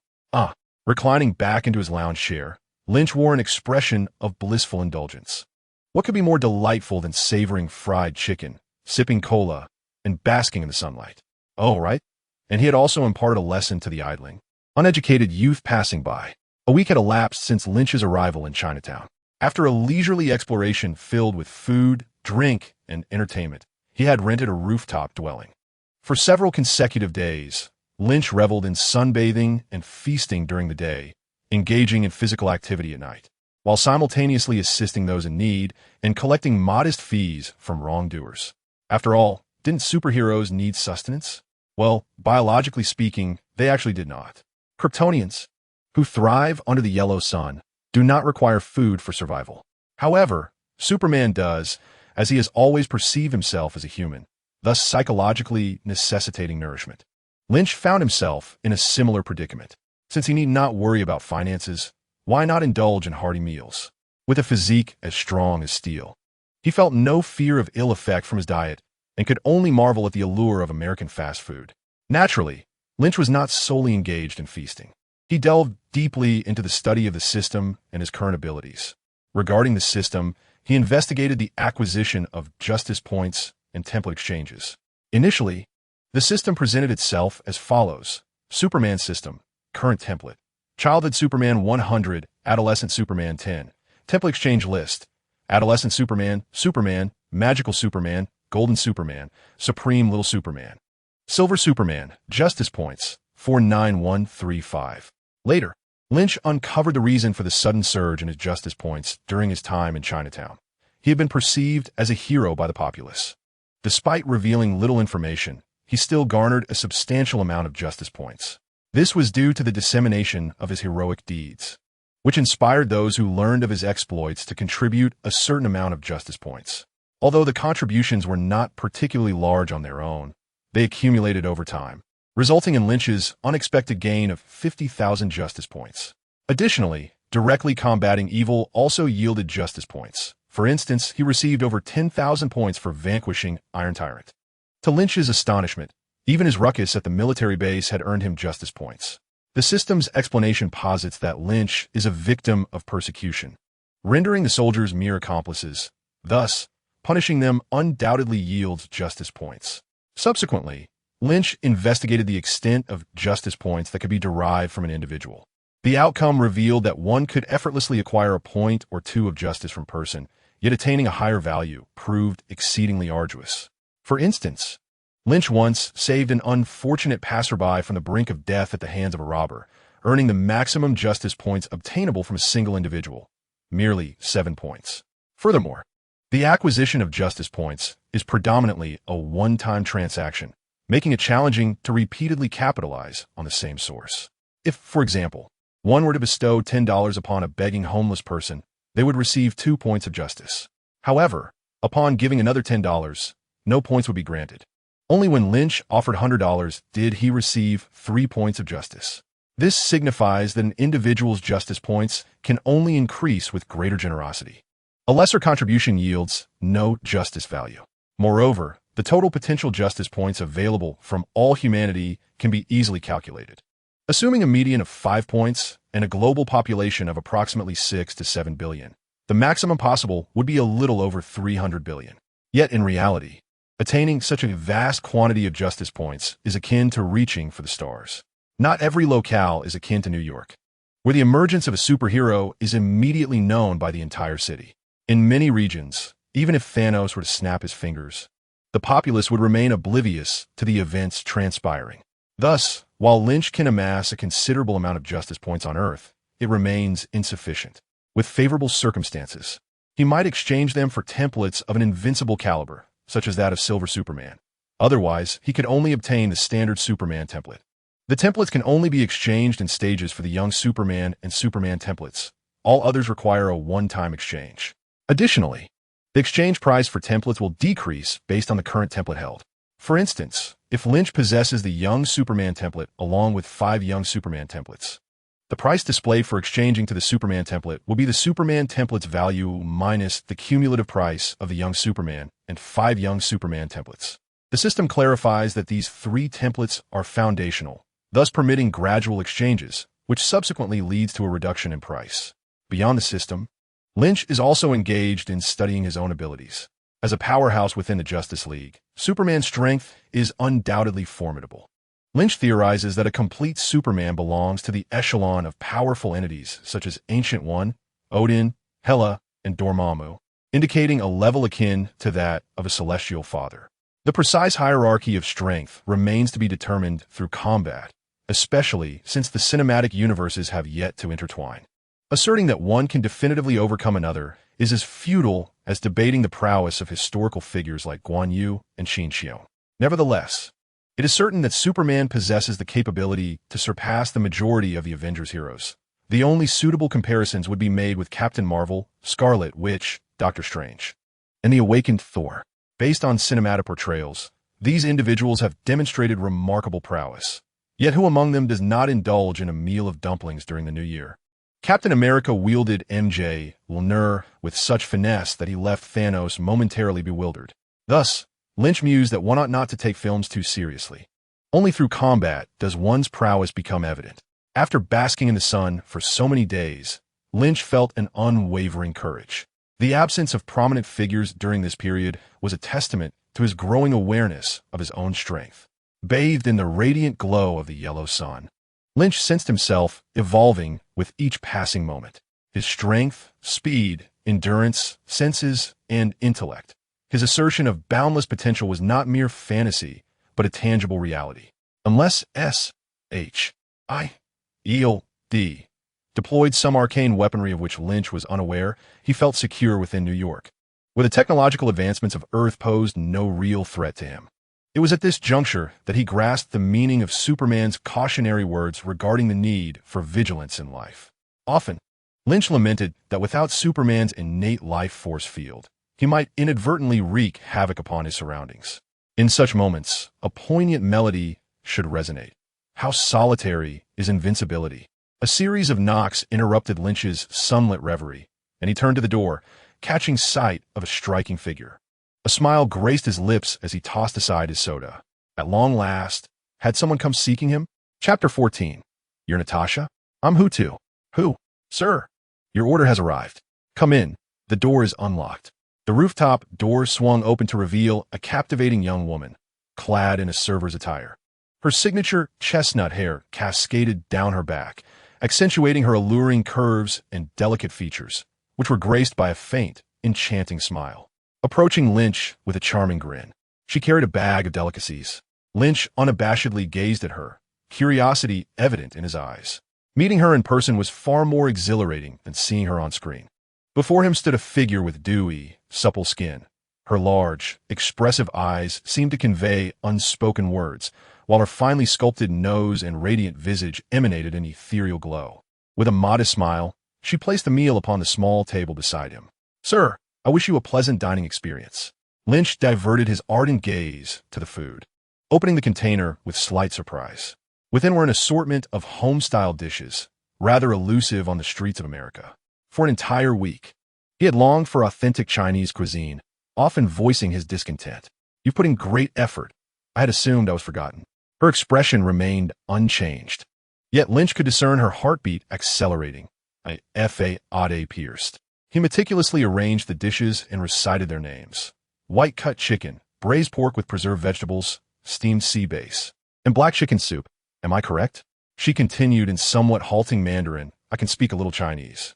Lynch found himself genuinely surprised by her reply. Just a bit? He seemed quite astonished and somewhat delighted. He appeared to possess a considerable amount of knowledge. Lynch nodded.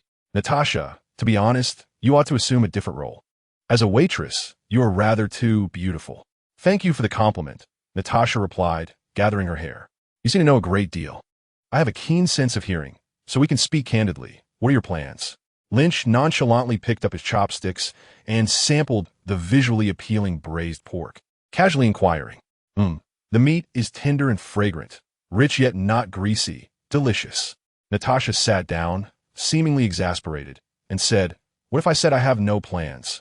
As you mentioned, we cannot impose any limitations upon you. So let me discuss how to make your time in New York more enjoyable." Lynch swallowed a hefty bite of meat, chewing thoughtfully before casting a sidelong glance at Natasha. "So, your scheme involves seduction?" After taking a delightful sip of soup, Lynch continued to jest. "Since you've already realized I know quite a bit, why would you think I would be interested in you?" Lynch gazed intently at Natasha. "Natasha, I am aware of your past, and I have even glimpsed your future. You hold no secrets from me." This was the truth, and Lynch would stake his word on it. Once captivated by the Black Widow's beauty and poise, Lynch had delved into her history, from films to comics. He understood the dark past she harbored and the tragic future that awaited her. Within the Marvel Cinematic Universe, the Black Widow was born in 1984, making her merely a year or two older than Lynch. She hailed from the infamous Soviet training facility known as the Red Room, enduring brutal training and selection, and was forced to execute an innocent individual. Subsequently, she served the FSB, only to draw the attention of S.H.I.E.L.D., which dispatched Barton to assassinate her. Instead of killing her, Barton recommended her for inclusion in S.H.I.E.L.D. The rest is well-known history. She sacrificed her life to obtain the Soul Stone and save half of the universe's inhabitants. She had no childhood, no familial bonds, no love, no descendants. And even in death, there were no graves or flowers. She remained a tragic woman tormented by the blood on her hands. "So you do not fancy me?" Natasha raised an eyebrow. "Would you prefer someone else? A Chinese girl, perhaps? Someone cute? He claims to know his future," she mused, seeming to ponder the implications of his words. "No," Lynch chuckled, extending his hand. "I like you very much. It is a pleasure to meet you. My name is Lynch." Natasha was momentarily taken aback, then broke into a radiant smile, accepting his hand. "I am Natasha Romanoff." The mission was progressing smoothly. So he had a favorable impression of me, even knowing my past? So soft, so warm. "Are we friends now?" Natasha remained composed, allowing Lynch to hold her hand. He seemed like a young boy who had never experienced love. "Do you think that is the case?" Lynch returned to his senses, withdrew his hand, and continued eating. Natasha chuckled softly, deciding to test the atmosphere. "You appear quite familiar with China, don't you?" Lynch responded with a simple yes, then paused before adding, "I am Chinese." "Really?" Natasha was taken aback by Lynch's directness, then teased, "We thought you were Superman." Lynch laughed lightly and shook his head. "Do I resemble Superman in any way?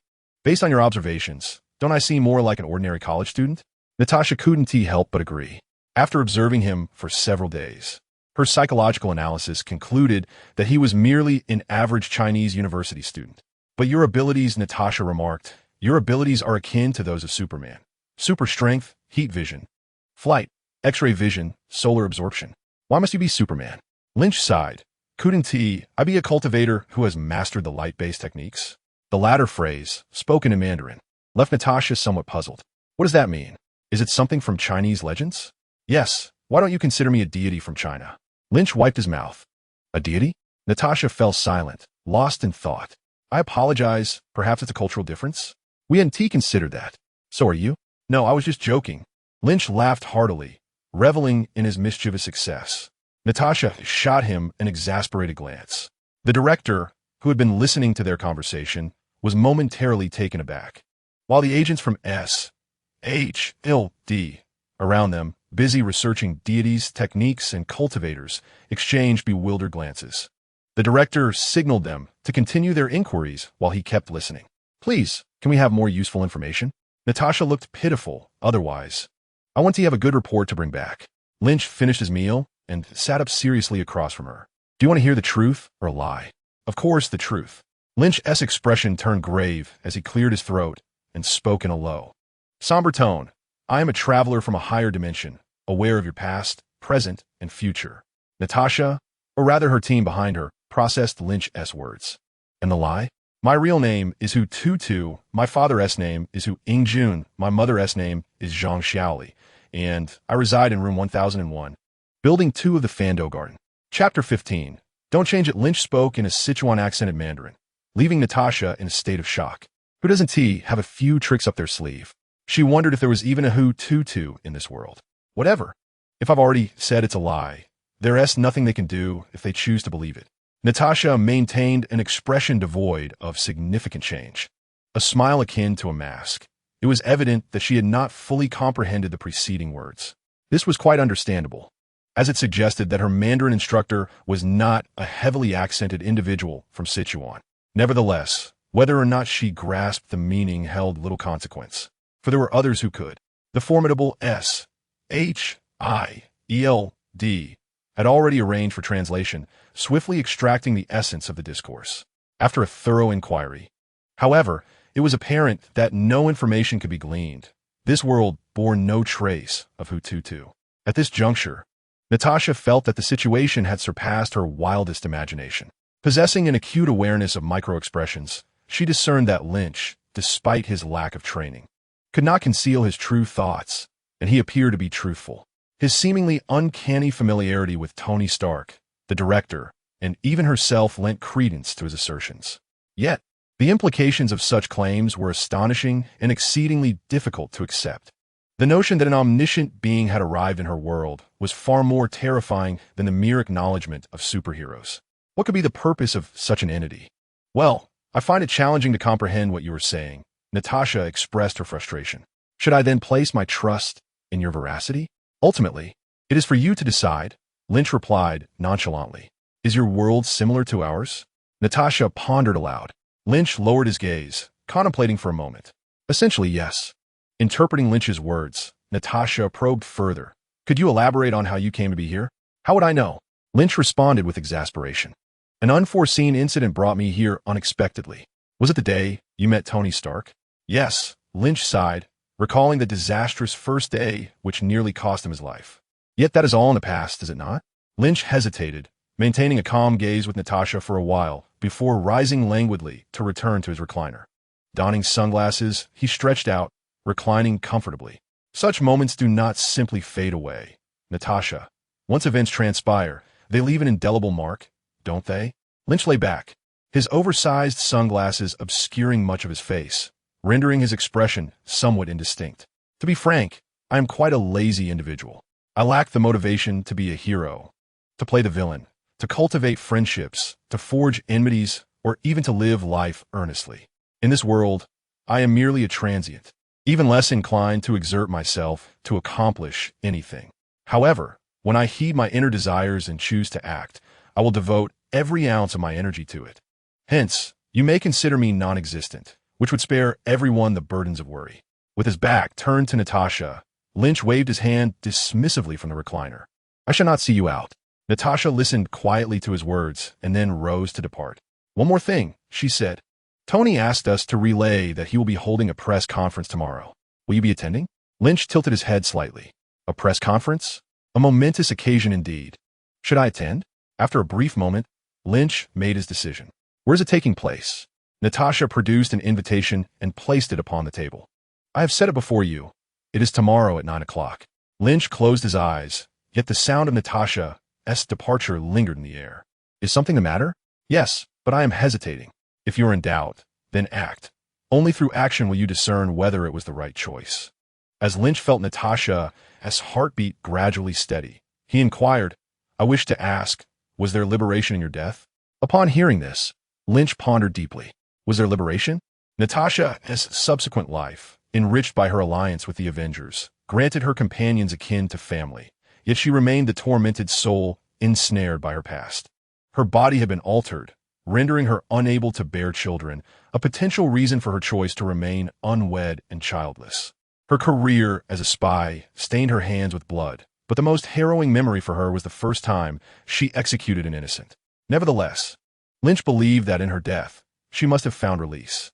Although she had never married nor experienced love, her demeanor upon obtaining the soul stone undeniably revealed that the person Barton cherished most was her. Despite the lives she had taken, her sacrifice secured the soul stone, saving half of the innocent beings in the universe. It seemed that when she passed, her heart must have found redemption. Thus, Lynch spoke softly. The desolation of your final resting place is immeasurable, a void where no soul has trodden for a millennium. There are no graves, no epitaphs, no flowers, no songs. Natasha could not help but laugh at this, though her gaze dimmed. After a pause, Lynch shifted his tone. Yet in your final moments, you were surrounded by those who cherished you, and the entirety of Earth remembers your sacrifice. Half of the universe's innocent lives were saved because of you. Lynch turned his head, affirmatively articulating, I believe, in that light, you must have achieved redemption. Natasha remained silent, her visage graced by the most sincere and captivating smile of the day. Lin, may I ask you a favor? She looked at Lynch, her eyes filled with yearning. If what you say is true, please do not alter it. After Natasha departed, Lynch squinted, contemplating the nuances of their conversation. He had no intention of concealing his origins. Fabricating lies would serve no purpose. How could an ordinary person disguise themselves amidst a cadre of the world's finest spies? It was impossible. Therefore, candor was the better course, sparing Lynch the effort of exhausting his mental faculties. Even if they were to surmise certain truths, what of it? If one day you were to discover that your reality was merely a narrative crafted by another, that you were but a fictional character in a different realm, how would you react? Would you feel sorrow, despair, anguish, or would you seek to escape and break free from your shackles? Too many thoughts, indeed. One should simply carry on with their duties. Consider whether you have repaid your huabe and jibe. Have you acquired a house or a car? Do you have a partner? Is it that the bricks in your hands have grown cold, or have your assignments diminished? Yet, even if one were to ascertain such matters, what significance do they hold for the vast majority? Life itself is a far more poignant and profound existence than these trivial and cerebral concerns. Rather than indulging in futile worries, one should exert more effort towards living. Moreover, knowing these things, how can they pose any real threat to individuals? The formidable figures that do present a threat are often those constrained by their own limitations. The Ancient One, tasked solely with safeguarding Earth from incursions by entities from other dimensions, pays little heed to humanity's internal struggles. Her role is to defend the planet, not humanity itself. Odin, nearing the end of his lifespan and reluctant to wield his divine powers, is preoccupied with finding a reliable successor for Asgard, adopting an attitude towards humanity akin to that of the Ancient One. So long as you do not cause trouble beyond the 9 realms, humanity is free to play as it pleases. The other members of the Avengers pale, in comparison, before superhuman beings. What, then, should one be concerned about? One can speak freely, articulating thoughts without restraint. Under the sun, Lin Qi gradually drifts into slumber. Chapter 16. An idea in the office of the director of SHIELD. Natasha is presenting a report to Nick Fury. Thus, my recommendation is to maintain communication to avoid unnecessary friction. Fury, with his signature deadpan expression, scrutinizes her with his piercing gaze. What if he is masquerading as such? Perhaps utilizing some extraordinary ability? What if, one day, an imbecile provokes him, inciting him to wish to annihilate this world? Or if something else alters his perspective, what then? His tone, as frigid as his stare, directs attention to the direst scenarios. We are holding a bomb, yet we must act as if it does not exist, or merely focus on safeguarding it, praying it never detonates? Natasha crossed her arms, meeting Fury's gaze with dissatisfaction. Should we then preemptively detonate it? Can we bear the consequences? At least for now, we can, Fury replied, having reviewed Lin Qi's profile, which detailed his abilities from the moment of his emergence. While his powers have yet to escalate further. Fury, we should focus on defending against and monitoring potential threats.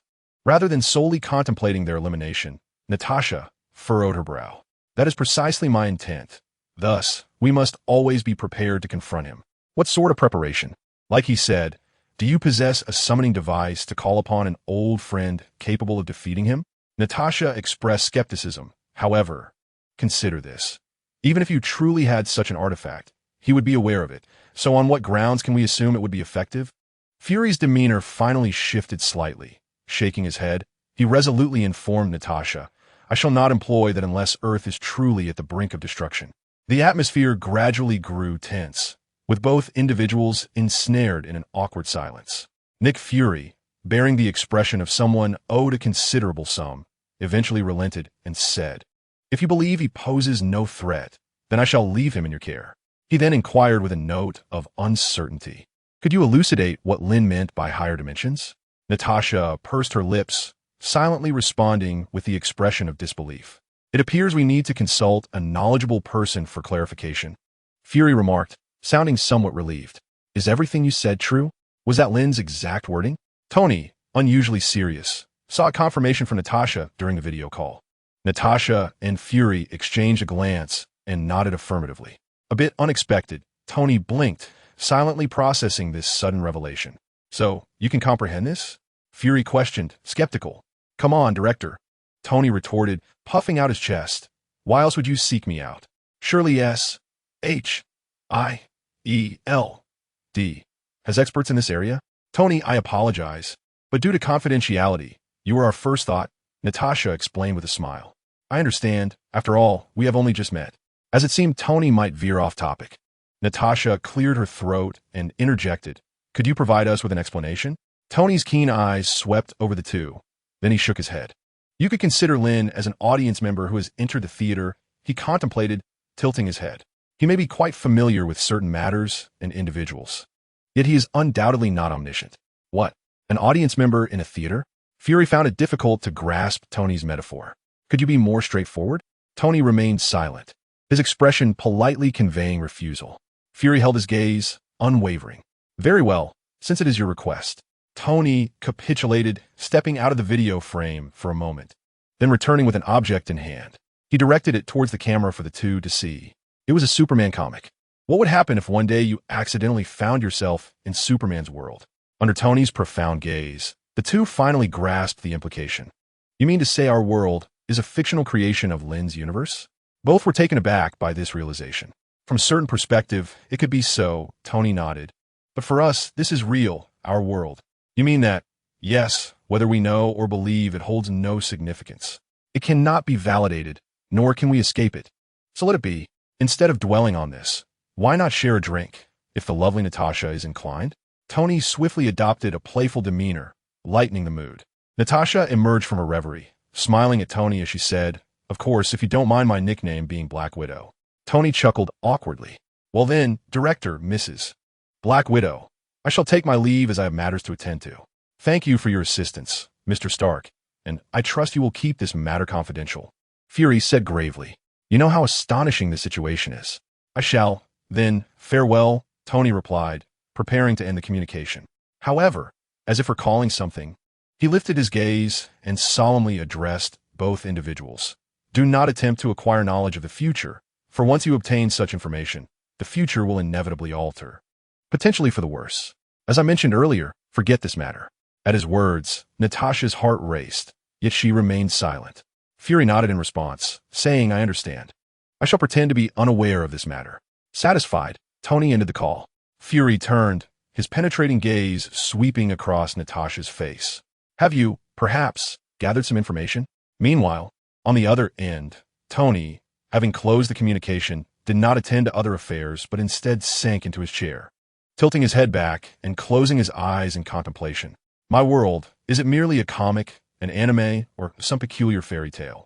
A bizarre legend in the eyes of others? How absurd. I once regarded Lin as Superman. Am I truly the one who does not exist? How should I confront Lin next? Surely, he must know me well. Does he even know all my embarrassing moments in life? Perhaps. What if I am the protagonist of a comedic narrative? I must possess a sense of humor, after all. Yet, it seems unlikely. I still remember the surprise and joy reflected in his eyes when we first met, as if I were a childhood hero. Thus, I should be a positive character. A superhero? Perhaps. Maybe, could it be that someone like me can also become a hero? After pondering for a while, he abruptly rose. Jarvis, I have an idea. Please simulate it for me. Chapter 17. I am Iron Man. Everyone received the official statement from Stark Industries regarding last night's incident.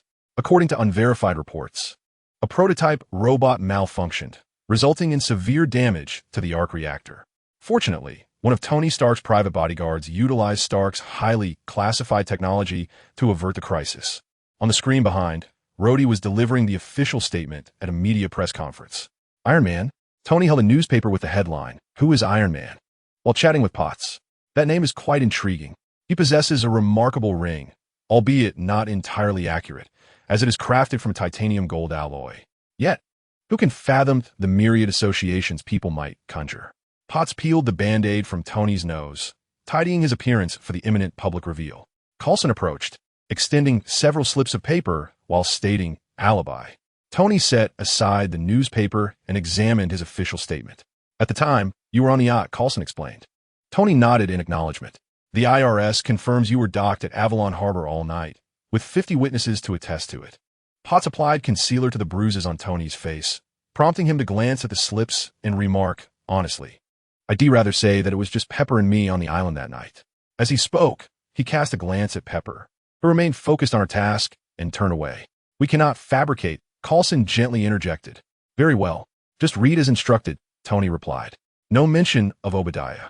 Tony scanned the papers briskly, then looked at Coulson with skepticism. Lin? Not necessary, Coulson replied. We have managed the situation. Obadiah is on vacation. And you know the safety of small aircraft is notoriously poor. But how do we explain a fabricated bodyguard? Tony frowned. I mean, how do we account for this glaring inconsistency? This is not my first endeavor of this nature. As long as you adhere to the official statement, there should be no issues, Coulson calmly asserted. Tony, for the moment, had to acquiesce, yet he pressed on about Lin. More people know him than know Iron Man. Everyone is aware of their camaraderie and eventual departure. Tony appeared insistent on receiving a definitive answer from Coulson. Coulson, adopting an innocent and pitiful expression, countered. You need not answer those inquiries. Simply address the questions regarding Iron Man.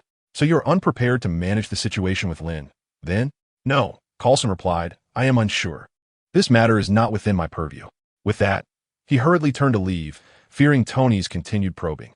You have 90 seconds, Pepper remarked as she escorted Coulson to the door. Agent Coulson, I wish to express my profound gratitude for all the assistance you provided, Pepper said earnestly. It is my duty, Coulson smiled in response. We shall collaborate again. Your Strategic Law Enforcement Military Department. Pepper slightly frowned as she recited the lengthy, full name of S. H-I-E-L-D. Just S. H-I-E-L-D. Coulson chuckled before departing. All right. Watching Coulson's retreating figure, Pepper turned to Tony with a light-hearted tone, saying, now it's your turn to take the stage. Tony followed with a quip. You know, it seems that fabricating a story isn't so difficult.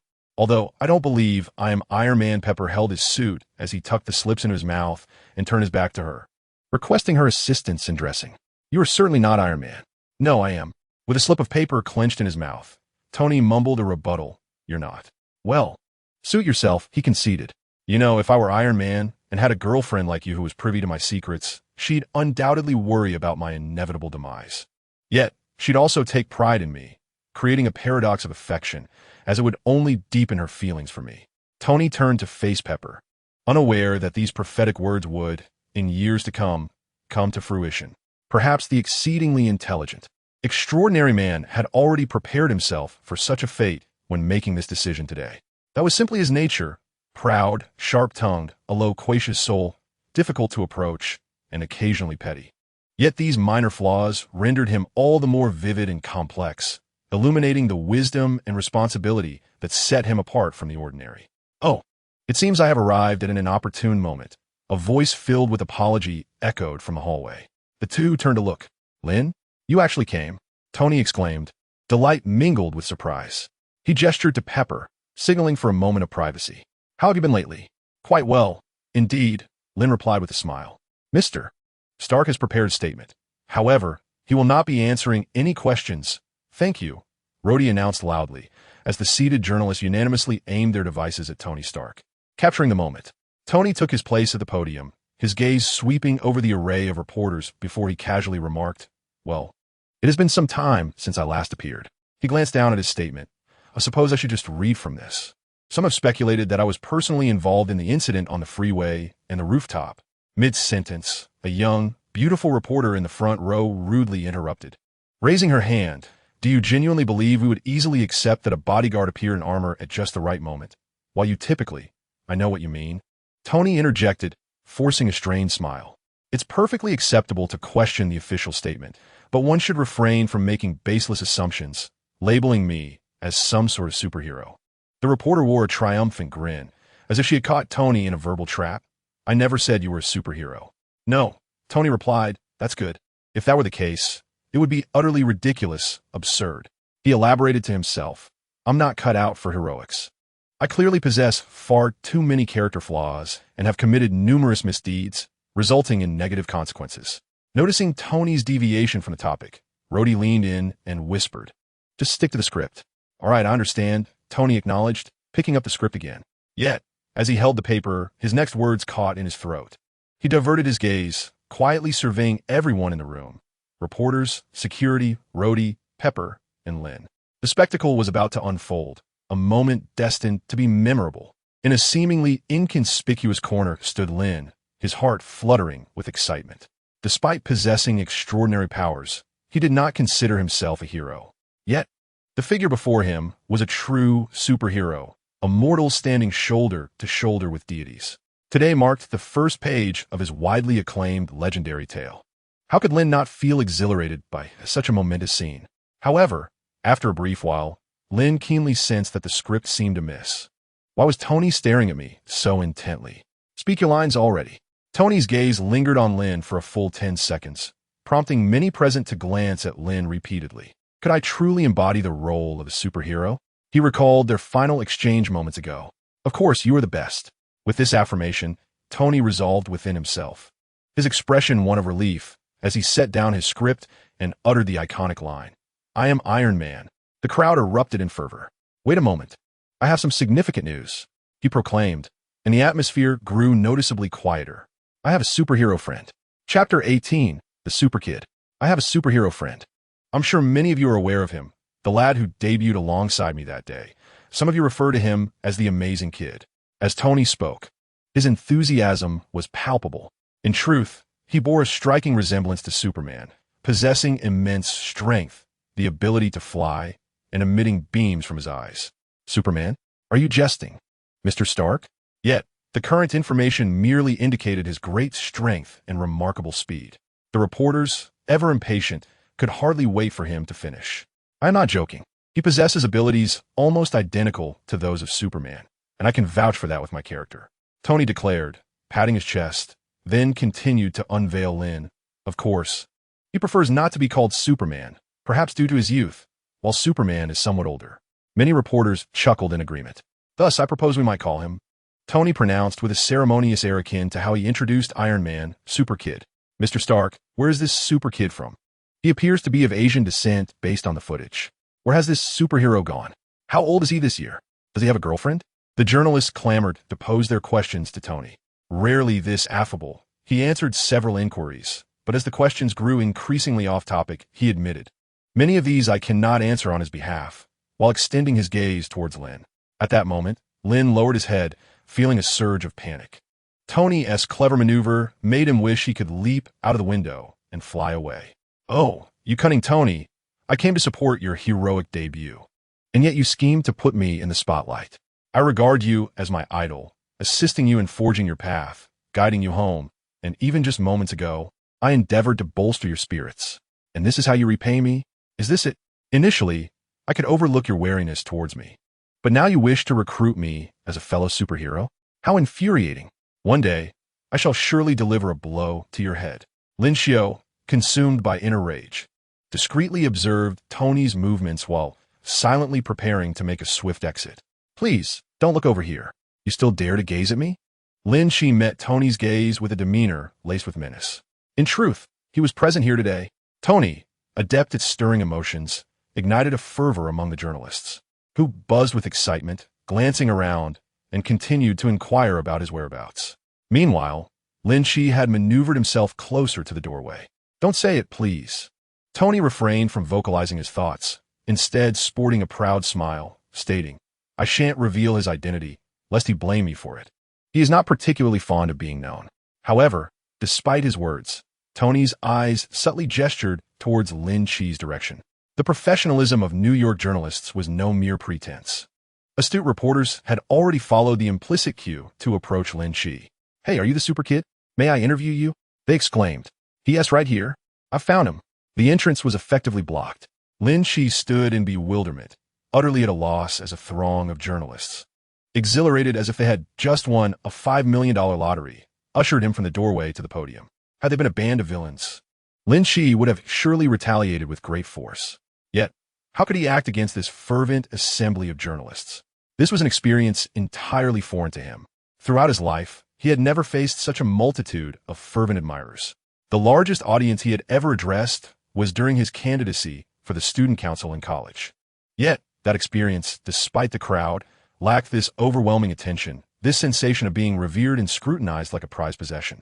Although these gazes were not entirely pure, infused with admiration, curiosity, greed, and doubt, they were enough to leave Lin Qi feeling utterly overwhelmed.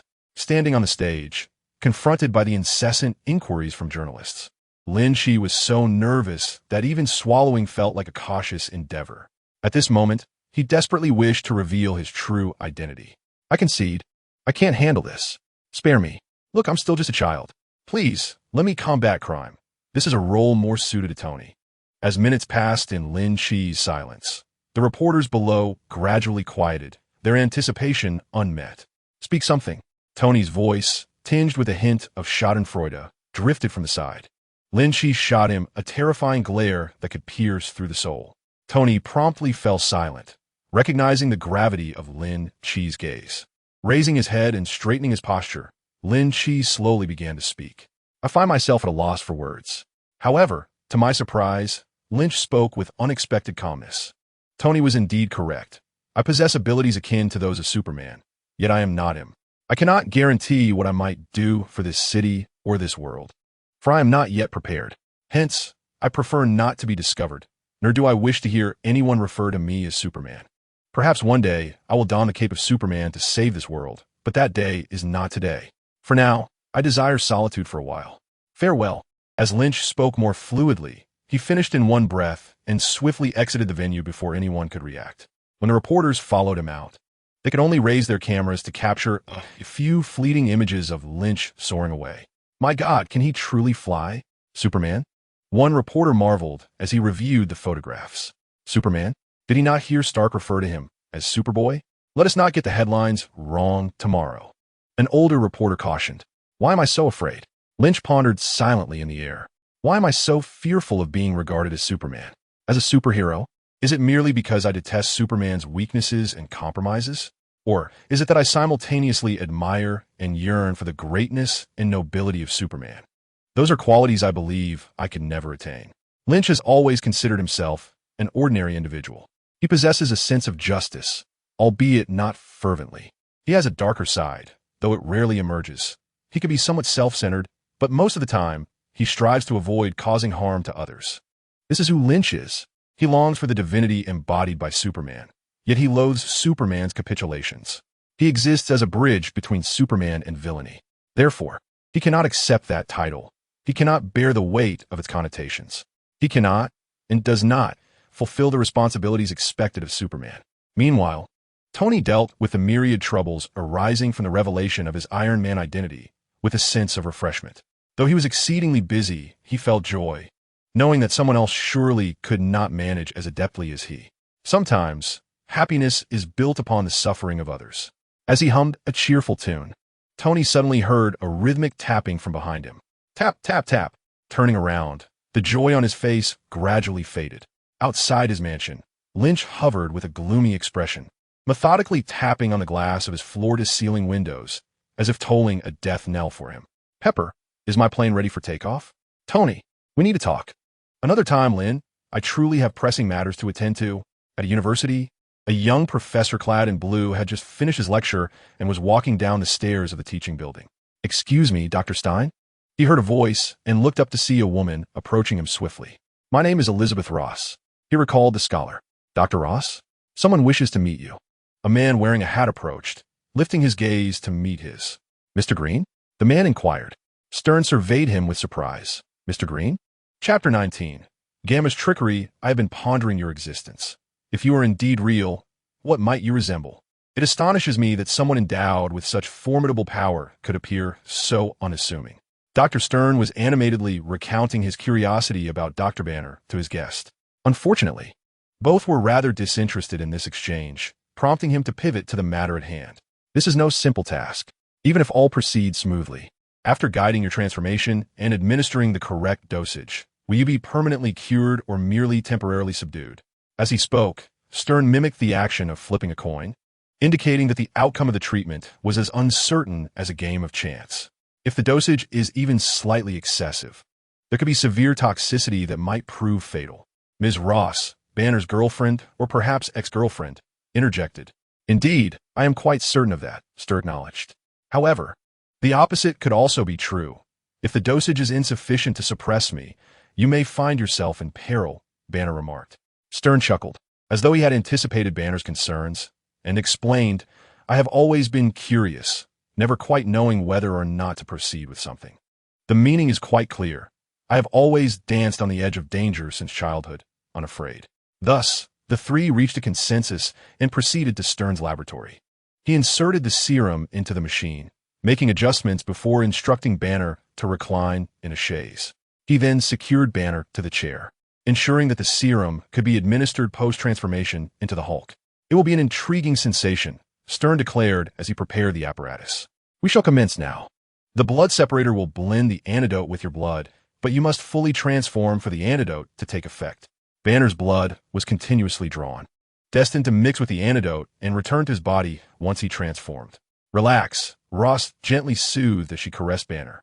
All done. Now, they were to embark on the most perilous segment, awakening the Hulk and administering the antidote. Stern grasped the defibrillator, took a deep breath, and then asked, Are you ready? Banner cast a glance at Ross and nodded. With that, Stern wielded the defibrillator, delivering a powerful shock to either side of Banner's head. Ugh! Banner immediately shut his eyes, groaning in agony, his body thrashing violently. Suddenly, he sat upright, his eyes wide open, a hint of green emerging. The Hulk was about to emerge. Banner's physique swelled like an inflated balloon, with green veins slithering across his exposed skin like worms. He forcefully expelled the contents of his mouth, a horrifying sound reverberating as his body continued to expand. As he threw his head back and roared, his form grew larger, resembling the fabled giants of lore. Stunned, Stern hurriedly attempted to shut down the apparatus. Wait, it's not over yet, Ross urgently interjected, compelling Gordon to relent and continue watching in trepidation as Banner transformed before their eyes. Moments later, Banner had completely morphed into the Hulk. He emitted a primal roar, beginning to break free from his restraints. Now, hurry, Ross shouted. Quickly inject the serum. Unbeknownst to them, Stern stood frozen, caught off guard as the rampaging Hulk brought him to the ground. The Hulk's strength was astonishing, and he was on the verge of breaking free. Should he succeed, the consequences would be dire. Gazing at the terrifying beast, Ross summoned her courage and climbed atop him. Bruce, look at me. She coaxed the Hulk, urging Stern. Inject the antidote now. Hurry. The Hulk struggled, but did not cast her away. After a prolonged struggle, Stern finally succeeded in administering the antidote. As the serum coursed through the Hulk's body, he emitted a low growl and gradually collapsed. His form began to shrink, the verdant hue rapidly fading. Moments later, the Hulk reverted to Banner. That was the most astonishing sight I've ever witnessed, Stern exclaimed, his expression exaggerated with shock as he sputtered. Don't be so excited, Ross retorted, displeased, for this was hardly an enjoyable experience. They needed to discuss what had just transpired. No problem. The gamma pulse originates from the amygdala of the brain. I suspect we may have neutralized Dr. Banner's nucleic acid chains, or perhaps merely suppressed this transformation. I'm not certain, likely the latter, as my experimental specimens have never survived. Wait, what did you say? Banner interrupted. Experimental specimens? What experimental specimens? Follow me, Stern beckoned, leading them to a laboratory filled with transparent glass cabinets, each containing bags of blood. These are all your blood. The samples you sent were scant, so I concentrated them and created more.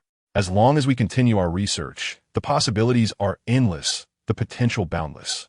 This gamma technology has countless applications. We could discover hundreds of antidotes, rendering humanity immune to various diseases. Banner watched Stern, who had become fervently enthusiastic, and a chill gripped his heart. He was acutely aware of the immense potential contained within gamma technology. No one understood it better than he. Yet, the deeper the research delved, the greater the peril. Gamma technology was a double-edged sword, and humanity had yet to master its use. Continuing down this path could very likely lead to catastrophes far more terrifying than the Hulk himself. He solemnly addressed Stern, declaring, "No, we must destroy it." "What? Why?" Stern queried, bewildered. "Everything here must be eradicated tonight." "What?" Stern doubted his hearing. "With this, we could attain the Nobel. You do not comprehend the potency of this entity. It is far too perilous to control. This is the sacred fire of Prometheus." The three engaged in a heated argument. They merely wished to utilize it as a weapon. If it were seized by the government, it would be catastrophic. "You have no idea of its power. I too despise the government, but you are overly anxious." Stern could not fathom why Banner was being so cautious. Suddenly, a gunshot rang out, abruptly halting their dispute. Banner collapsed in agony, and Ross rushed to support him. Upon closer inspection, it was merely a sedative. Banner slowly succumbed to the ground, unresponsive to Ross's frantic attempts to rouse him.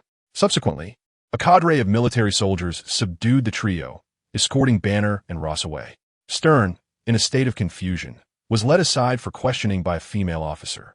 Never anticipating how prophetic Banner's words would prove to be, the government had arrived without warning. Outside Stern's residence, General Ross, the orchestrator of the capture, coldly addressed the bound Banner. "If you dare to eliminate the Hulk, prepare to spend a lifetime in prison." Banner, expressionless, offered no reply. General Ross then turned to greet Betty Ross, Banner's girlfriend. Approaching from a distance, he reached out to embrace Betty, gently calling her name. Yet Betty merely glared at him with hatred, retorting, "I will never forgive you for treating him this way. He is a fugitive," General Ross defended. "You are the one who made him a fugitive." Betty's voice rose in anger. "To conceal your failures and protect yourself. I refuse to be your daughter." With that, she turned defiantly and departed to pursue Banner. General Ross, his face darkened, felt an unsettling thrill within. Banner had been successfully captured, but how distant could the elimination of Lynch be? Unbeknownst to him, one of his loyal subordinates, Blonsky, had quietly vanished. Chapter 20. The rampage of hatred. The scene shifts to a few days prior. "General, the serum has been completed, but due to the scarcity of materials, only one dose has been produced." In General Ross's office, his chief researcher presented a small package with both hands. "However, I cannot guarantee its safety or efficacy." The white-coated man hesitated. "Do not concern yourself with that," Ross replied, opening the package to scrutinize the serum. The liquid shimmered a deep crimson, as beautiful as agate. Compared to its appearance, the potential power it contained was even more captivating. "Should we administer it to Blonsky? It could be fatal for him, but in terms of success rate, he is the most suitable candidate." "No." General Ross shook his head. "We have more suitable candidates." Having witnessed Blonsky's failures twice, Ross was deeply disillusioned with him. His thoughts drifted to that green behemoth, the Hulk. Surely, if he were to be unleashed, he could vanquish Lynch. With Hulk, empowered by the serum, defeating Lynch would yield an abundance of serum materials.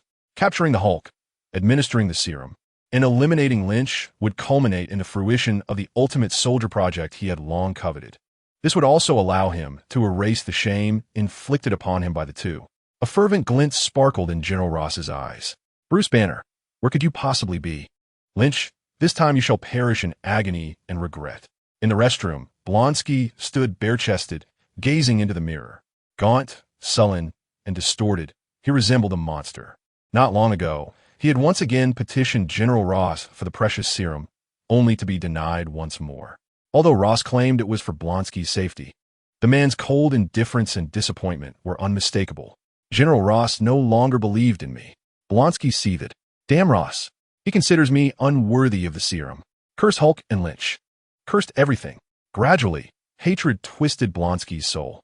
He loathed both Hulk and Lynch for their relentless defeats, crushing him mercilessly as one would squash an ant. He despised his comrades and Ross, who doubted him and offered no assistance, now often regarding him as a monster.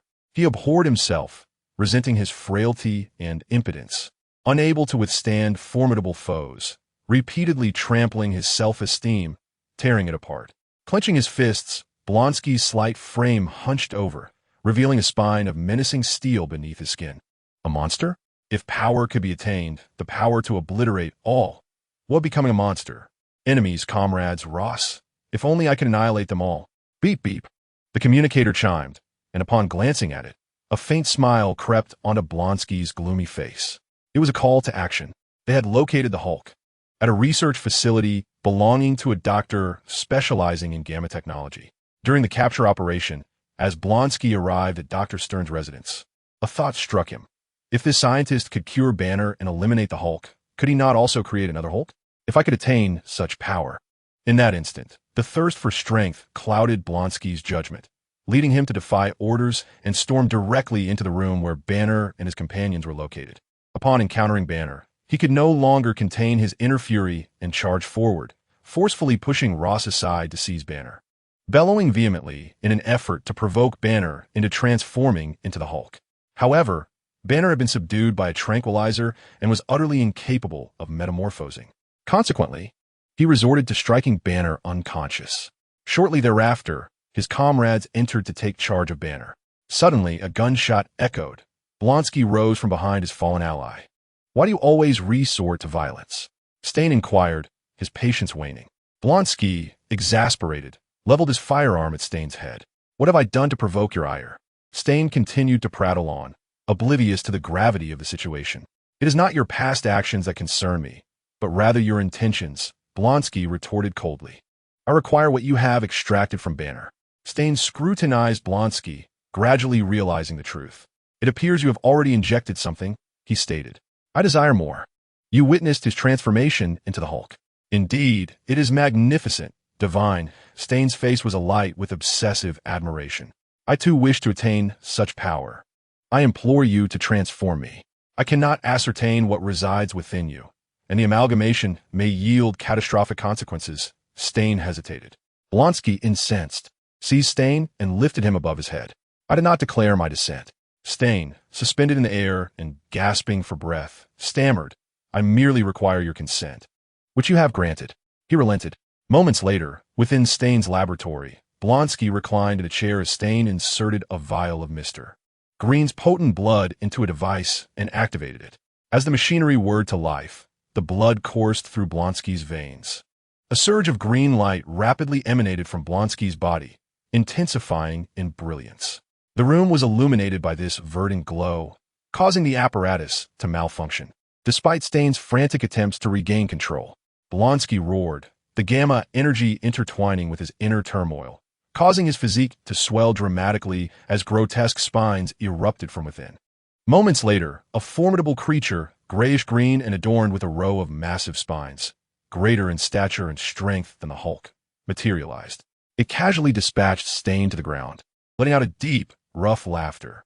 This entity was named Abomination, a being more powerful and perfect than the Hulk, embodying a terrifying existence that harbored a profound disdain for the world.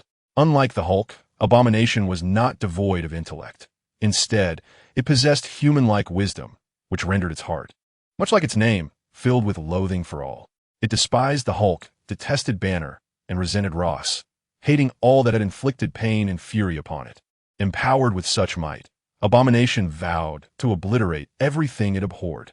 In no time, it burst forth from a laboratory, leaving a path of invincible destruction in its wake.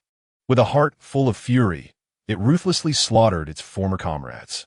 Its immense strength allowed it to toss vehicles aside as though they were mere toys, its colossal and resilient form obliterating everything that dared to obstruct its path. The terrifying agility rendered it elusive, soaring through the air and vanishing into the depths of the earth. Soon, the bustling streets of Brooklyn, New York, transformed into a hellish nightmare. Blood flowed freely, flames engulfed the surroundings, and people screamed in terror as they fled the scene.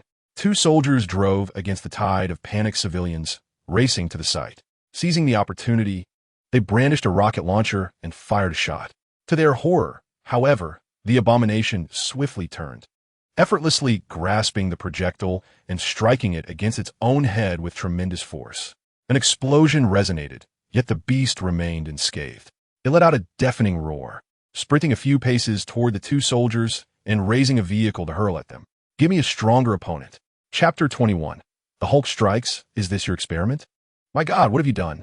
On the aircraft transporting the Hulk, Banner and Betty quickly deduced that this monster was likely a product of General Ross's machinations. The general fell silent, involuntarily conjuring images of Blonsky in his mind. As they gazed at the blank screen, Banner and Betty turned their attention to General Ross. "Sir?" One of his subordinates inquired about the next course of action. After a prolonged pause, Ross ordered, "Deploy all forces to the Brooklyn area." His voice seemed to age him by a decade in that instant. Having just resolved one crisis, an even larger one had emerged. Why was this happening? He could not comprehend. Upon hearing General Ross's command, Banner inhaled deeply and asserted with unwavering conviction, "Let me go. You must allow me to go." He perceived the shadow of the Hulk within that monster. It was the Hulk, the very calamity he had unleashed, and he felt compelled to confront it. "What are you saying?" Betty responded, bewildered. "Do you think you can control it?" She was reluctant to see Banner risk himself again. "Not control, but utilize it," Banner explained. "And what if you fail?" General Ross interjected sternly. "That creature is a product of our creation." Banner replied somberly. "All of us. I beg you."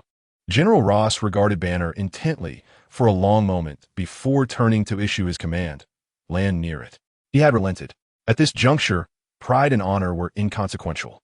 Allowing that monster to rampage through the streets would wreak havoc on New York and the nation.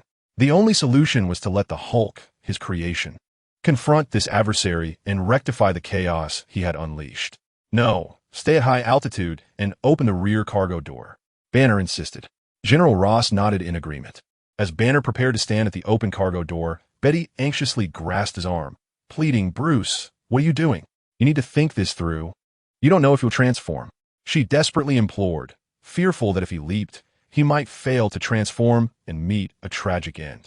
"Betty, I must take the plunge." Banner gazed at Betty with profound emotion. How could he be unaware that the Hulk had already been subdued by the serum, perhaps even eradicated? This leap could lead to either triumph or sacrifice.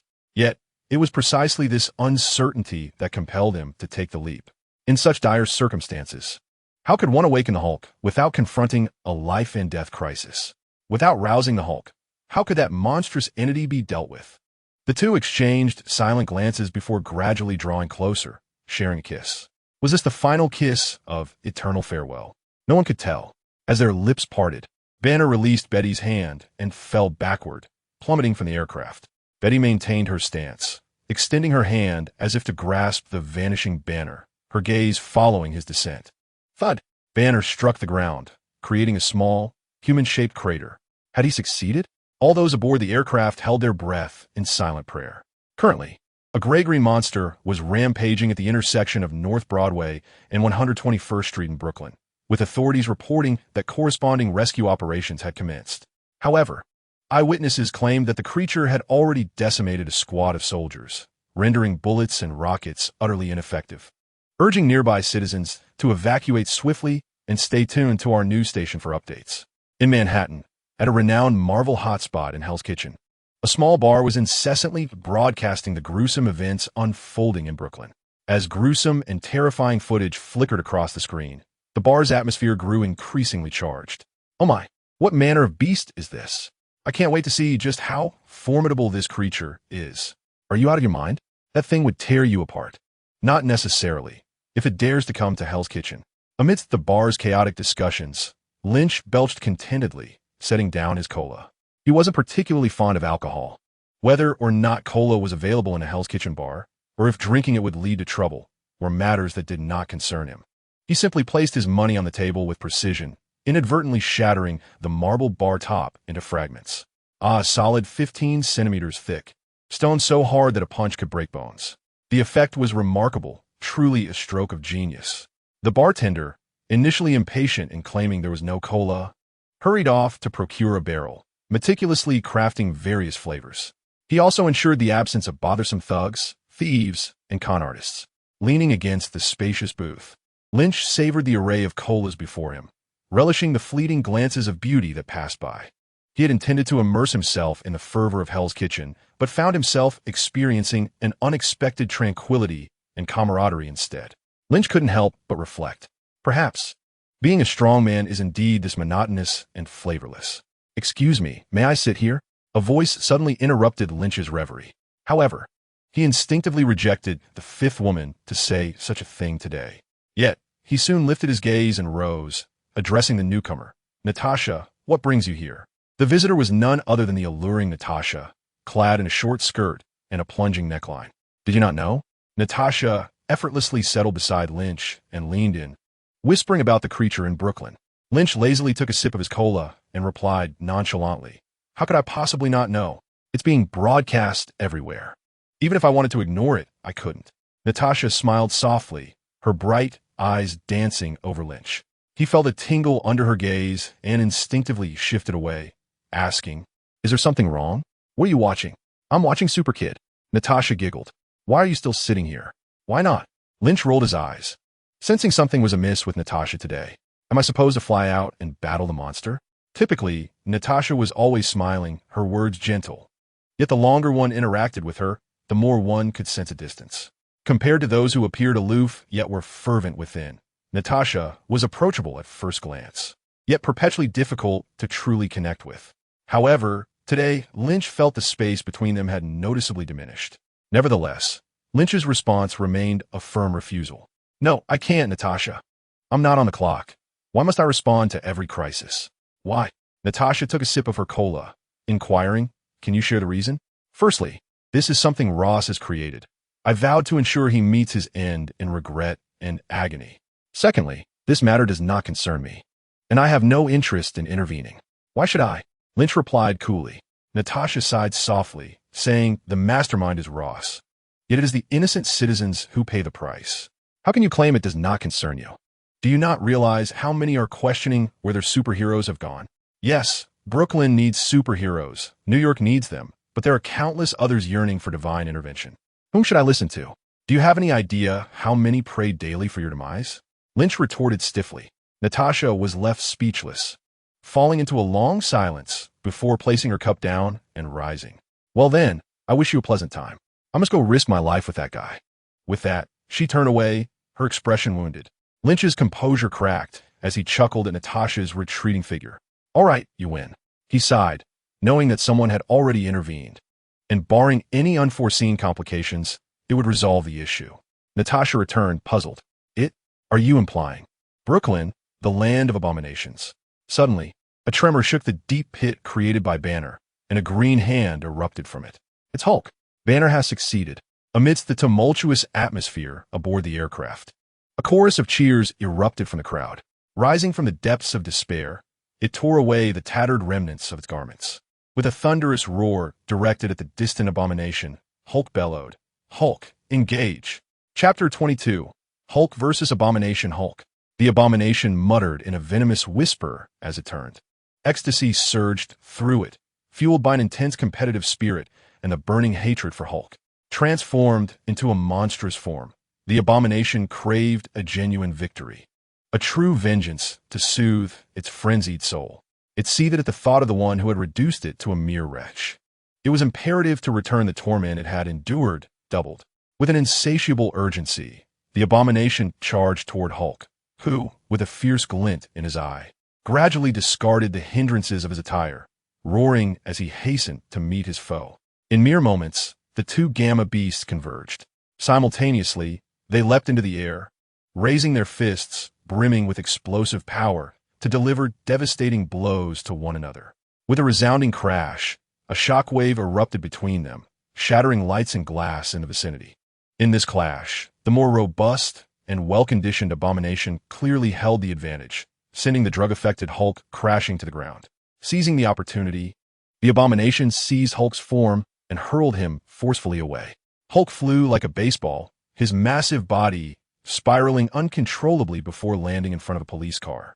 Sprawling on the ground, dazed, shaking his foggy mind, he struggled to rise, only to stumble and fall once more. The abomination followed closely, triumphantly stepping through the flames, emitting a low, chilling laughter, mockingly beckoning Hulk to continue the fight. Hulk cast a glance at the abomination, seemingly aware that he could not physically contend with it. His gaze fell upon the police car. With a mighty punch, he smashed it, cleaving it in two as effortlessly as slicing a watermelon, donning the halves as makeshift gauntlets. The abomination charged at Hulk, delivering a punch that caught Hulk off guard, forcing it to retreat a couple of steps. Seizing the moment, Hulk retaliated with a left hook, followed by a right, culminating in a powerful uppercut. The abomination was sent sprawling to the ground, and Hulk, taking advantage of the situation, sat atop his adversary, unleashing a relentless barrage of fists akin to a tempest upon the abomination's resilient form. However, it is well known that New York police cars are notoriously fragile, suffering countless damages each year. Thus, after a few strikes, the police car gauntlets disintegrated into fragments upon the ground. Hulk landed 2 more punches on the abomination's grotesque visage, only to realize that his strikes seemed incapable of inflicting any harm. The abomination spat contemptuously, deriding, "Is this all you've got?" His words echoed those spoken by Bronski when he faced the Hulk. However, unlike that day when he was effortlessly reduced to a state of shattered bones, this time he had the right to utter such taunts. Infuriated by the remark, the Hulk clenched his fists, ready to retaliate. But the abomination seized him and delivered a powerful kick. The tides had turned. It was now the Hulk who was mercilessly sent flying, crashing into a nearby skyscraper. The abomination roared in pursuit, leaping onto the building, peering through the gaping hole created by the Hulk's earlier assault. At this moment, witnessing the Hulk at a disadvantage against the abomination, a helicopter that had been hovering high above began to descend, positioning itself in the air not far from the abomination. "Open fire with machine guns." General Ross commanded the helicopter pilot. "Which one do we assist?" came the reply. "The green one. Eliminate the other," Ross shouted. Instantly, the helicopter unleashed a torrent of gunfire, bullets striking the abomination. In pain, the abomination turned to see General Ross in the helicopter, rage igniting within him. "Ross!" it bellowed defiantly, deciding to eliminate him before dealing with the Hulk. Scaling the building, the abomination left a trail of destruction in its wake. The helicopter hastened to follow, bullets raining down upon the swiftly moving abomination. The creature pretended to flee, leading the helicopter on a chase across the rooftops. Meanwhile, the Hulk awoke from a dumpster on the opposite side of the building, drawn by the sound of gunfire. He looked up just in time to see the abomination and the helicopter darting between 2 skyscrapers. With a low growl, the Hulk leaped onto the nearest building, quickly climbing to pursue the abomination and the helicopter. "Continue firing," General Ross commanded loudly. Suddenly, the abomination halted, casting a cold glance back before altering its course, charging toward the helicopter, leaping in an attempt to seize it. Seeing this, the Hulk accelerated, executing a powerful jump of his own. The abomination's massive form stretched joyously through the air, echoing the exhilaration within its heart. "At last, Ross, I've got you." However, to its surprise, the Hulk lunged from the side, seizing it and yanking hard. The abomination's body sank, barely grasping the helicopter's frame, while the Hulk clutched the abomination tightly. Thus, the 2 gamma creatures dangled precariously from the swaying helicopter. The Hulk dug his fingers into the abomination's flesh, and the abomination retaliated, raining blows upon the Hulk with its free fist. Eventually, overwhelmed by pain, the Hulk's grip loosened, but he quickly tightened it once more, pulling with all his might. This sudden tug caused the helicopter to shudder violently, veering toward a water tank atop a building. The abomination and the Hulk collided with the tank, and together with the helicopter, they finally lost control. The helicopter, burdened by an undue weight, spiraled down to the ground, carrying 2 monstrous beings. Upon landing, the weakened Hulk rose unsteadily, his worried gaze fixed upon the wreckage of the helicopter. Yet, the abomination denied him the chance to observe further, standing atop the debris. Wiping the blood from the corner of its mouth, and with a raspy growl, it charged at Hulk. Hulk averted his eyes, casting a weary glance at the lively abomination. At this moment, influenced by the serum, he found himself in a peculiar state, possessing the might of Hulk alongside fragments of Banner's intellect. Thus, he yearned to protect Betty. He must vanquish the abomination, despite his body feeling heavy and an unprecedented wave of fatigue washing over him. Whispering for him to succumb to sleep, he resolutely declared, "No." He must rally himself. He cannot afford to lose. Within Hulk's simplistic mind, this was a battle he could not lose, even at the cost of his life. With a fierce determination, he suppressed his weariness, allowing his visage to take on a savage ferocity. In the blink of an eye, the abomination's fist came crashing down. Hulk raised his own in defense, yet he was utterly incapable of countering the abomination's might. Once more, Hulk was sent flying, this time nearing the limits of his endurance. The abomination pinned Hulk against the wall, its sharp protrusions deeply embedding into Hulk's flesh. "You are unworthy of such power." Witness her demise before your very eyes. The abomination hissed maliciously, its taunts piercing Hulk's ears. Smash it, Hulk! Suddenly, General Ross's voice cut through the chaos, accompanied by a shadow that rushed to Hulk's side. Chapter 23. A series of unfortunate events. Time rewound to the moment of the helicopter's crash. Inside the pitch-black cabin, Betty was the first to awaken. "Dad!" She crawled to General Ross. "Are you all right? Let me help you." Ross, in pain, was assisted by Betty as he replied, "I'm fine. We need to get out of here." Together, they struggled towards the open hatch. At that moment, Hulk was being mercilessly held against the wall by the abomination, its body pierced by grotesque spikes, emitting a chorus of anguished cries. Witnessing this, Ross's expression began to shift. Hulk, lynch the abomination one by one. These creatures had become adversaries due to his super soldier program, bringing him endless troubles. The incidents surrounding Hulk and Lynch had been intentionally contained, allowing the upper echelons to overlook their existence. However, this time, the unrestrained abomination rampaged through the streets of New York, shattering the fragile harmony that Ross had long endeavored to maintain. Ross couldn't help but ponder. Had he truly erred? Was the super soldier program devoid of a future? Or had the methods he deemed insignificant gone awry? Hulk, wrongfully accused, was compelled to flee and wander. Lynch, forcibly captured by himself, subsequently escaped, resulting in the destruction of a military base. Perhaps the sacrifices one believes should be made for their country, devoid of reasoned justification, are not universally acknowledged. Now, the moment for a decisive choice had arrived. Ross thought of the serum. Before embarking on his mission, he was uncertain why he had brought it along.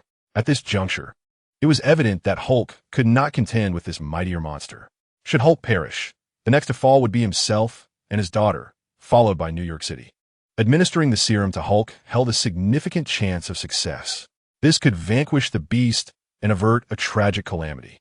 However, post-administration, Hulk would undoubtedly become even more difficult to control, and his aspirations for the super soldier program would be forever dashed.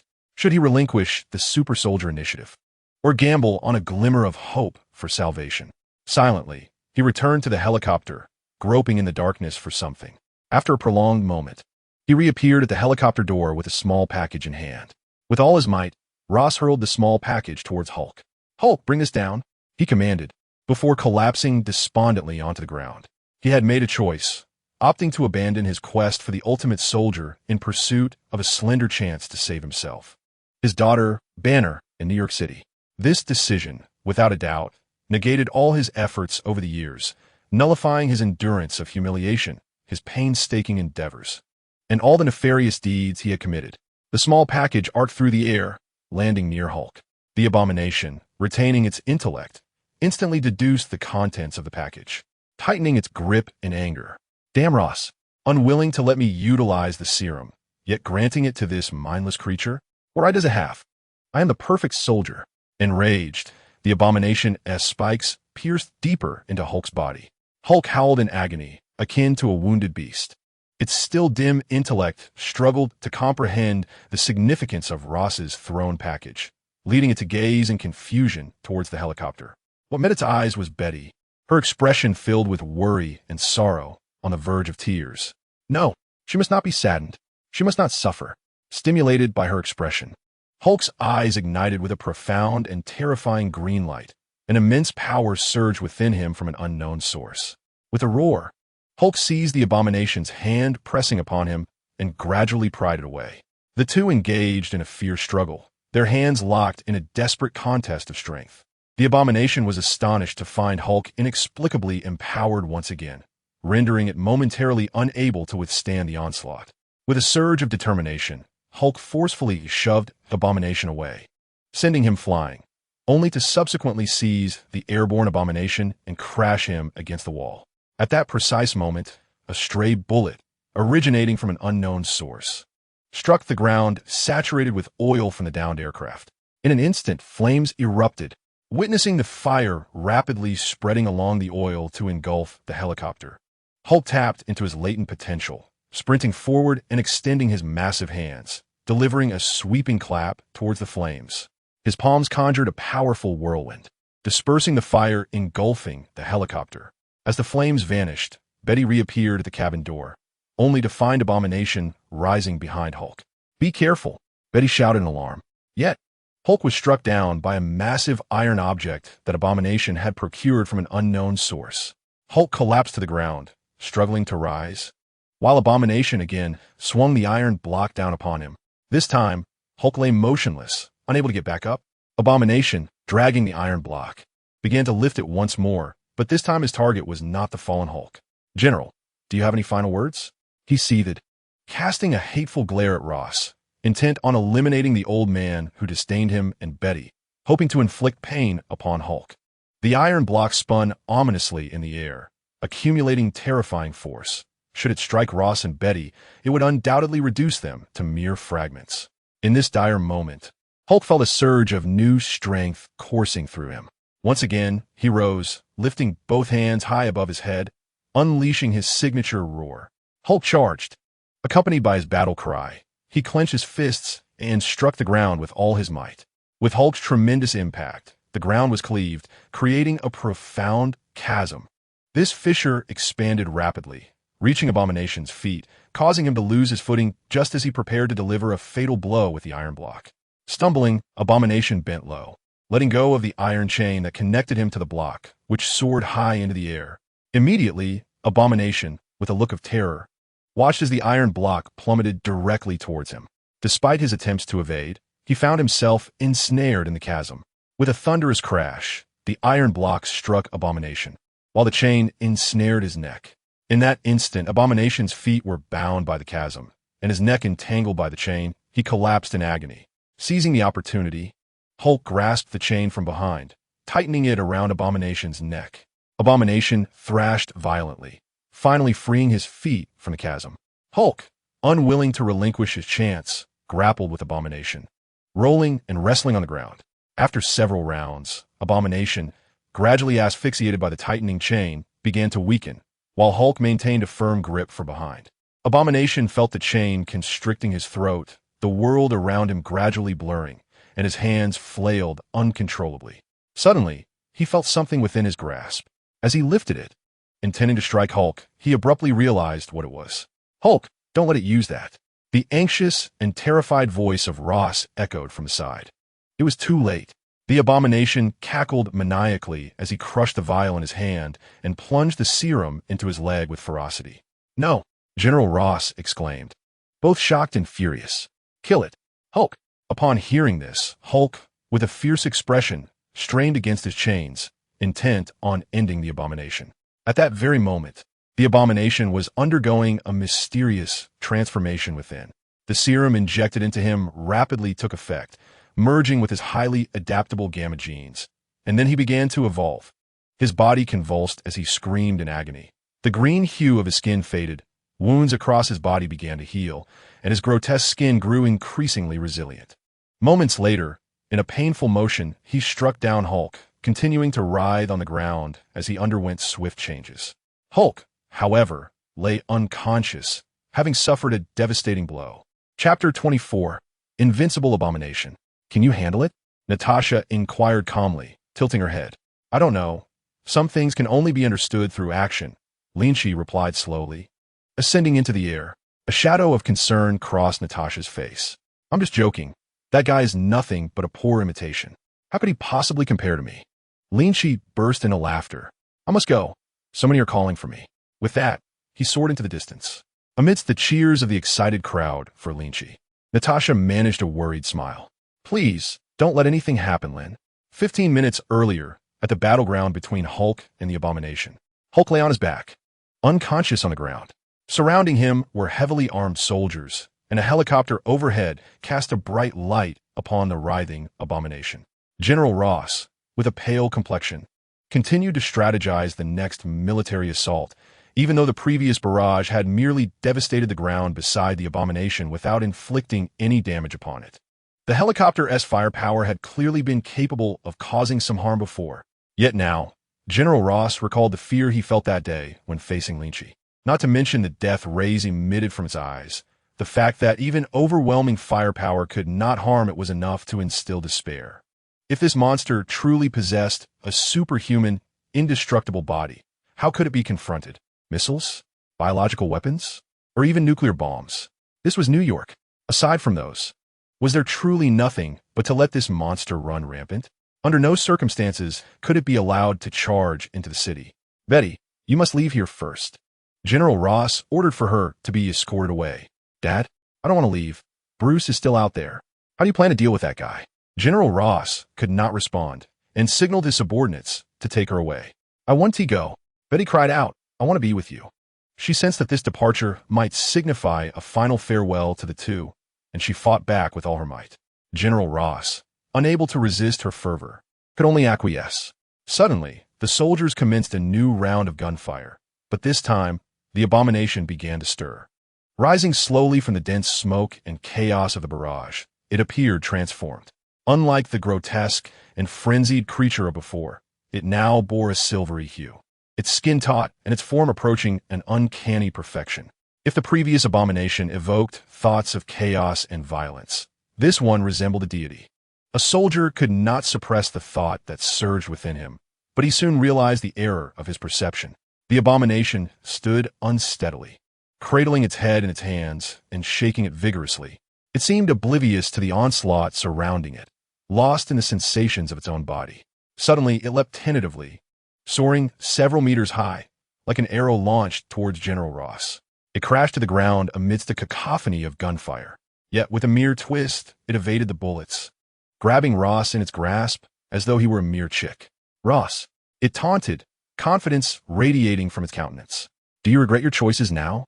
Handing the serum over to Hulk? Blonsky?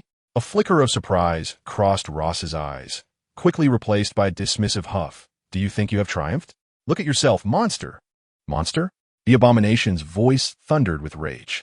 Had you trusted me, I would not be in this state. It tightened its grip, reddening Ross's face. Yet Ross met its gaze with unwavering defiance. Suddenly, it erupted into laughter, casually discarding Ross like refuse. I owe you my gratitude. Without you, I would not possess such strength. It deliberately slowed its pace, drawing close to General Ross, whispering, I know you fear not death. So I have decided to keep you for last. I will eliminate everyone here. Mr. Banner, Ms. Betty, your soldiers. Ross recoiled, panic flickering in his eyes for the first time. Enjoy, General Ross. It cackled maliciously, then charged toward a nearby soldier brandishing a weapon. Before the soldier could even pull the trigger, he was sent flying by the swift hand of the abomination, blood spilling from his mouth, his eyes dimming. The remaining soldiers, witnessing this horror, immediately opened fire, but their bullets could not touch the lightning-fast abomination. It moved like a harbinger of death among the soldiers, effortlessly snuffing out lives with every motion. The soldiers could only watch in horror as their comrades fell, shrieking as they succumbed to their fates. Panic began to spread through the ranks. No, don't kill me. I surrender. One soldier, seeing the abomination rush towards him, dropped his weapon and cowered on the ground, trembling in fear. After a long wait, he suddenly lifted his head, a wild joy illuminating his face as if he had survived a catastrophe. The world around him began to spin, and then he beheld his own body devoid of a head. Where was his head? A smile, eternally frozen on his visage. A demon. He was a demon. No, I cannot perish. My mother is waiting for my return at home. The soldiers, utterly broken, scattered in panic from the battlefield, only to be relentlessly pursued and brutally slain by the abomination. In a mere 10 minutes, not a single soldier remained standing. Only a few civilians who had been present, evaded notice by the abomination, now cowered in terror, silently praying. Oh God, please save us, a conservatively dressed woman murmured, suppressing her fear. Mommy, will Iron Man and Superboy come to rescue us? A little boy, around 5 or 6 years old, asked with wide, hopeful eyes from the woman's embrace. The lady wiped away her tears, forcing a smile as she replied, Yes, they are already on their way. So we must stay hidden and wait for them to save us. Okay, then let us not speak, or we'll get discovered, the little boy declared, sealing his lips with his right hand as if zipping them shut. Gazing at her precious, innocent child, the woman felt a pang of sorrow. God, if you truly exist, please save my child just this once. If the abomination were to grasp her thoughts, it would surely scoff. God, it is better to pray to me. At this moment, I am the deity. Ross, are you still alive? The abomination approached Ross step by step. Betty crouched beside Ross, and upon seeing this, drew her gun and fired. How bothersome. The abomination hissed, charging at Betty. Hulk smash! A familiar roar erupted from behind the abomination. It was Hulk. Unbeknownst to him, he had regained his strength, and, upon seeing the abomination threaten Betty, surged forward, filled with power. The abomination turned to face the formidable Hulk, standing its ground with a mocking expression. Just as Hulk was about to strike, the abomination swiftly kicked him away. Hulk let out a pained grunt, hurtling backward at a speed greater than before. On the ground, he convulsed, and in an instant transformed back into the naked Banner. The abomination cackled with glee, reveling in Hulk's fright-induced disappearance. Bang! Bang! Bang! Don't touch Bruce. Betty gritted her teeth, her eyes reddening as she emptied her gun. The abomination then turned, indulging in the pleasure of victory. It disregarded Betty's defiance, seizing her and lifting her high into the air. Ross, Banner, watch her perish. You are both worthless. No. Ross craned his neck, desperately pleading, please spare her. She is innocent. The abomination callously grasped Betty, intent on suffocating her to death. Suddenly, Ross's expression shifted as he cried out, save her. It's my fault. She is innocent. She is kind. As he spoke, he painfully drew his gun and placed it in his mouth. I beg you, he mouthed, then pulled the trigger. Bang!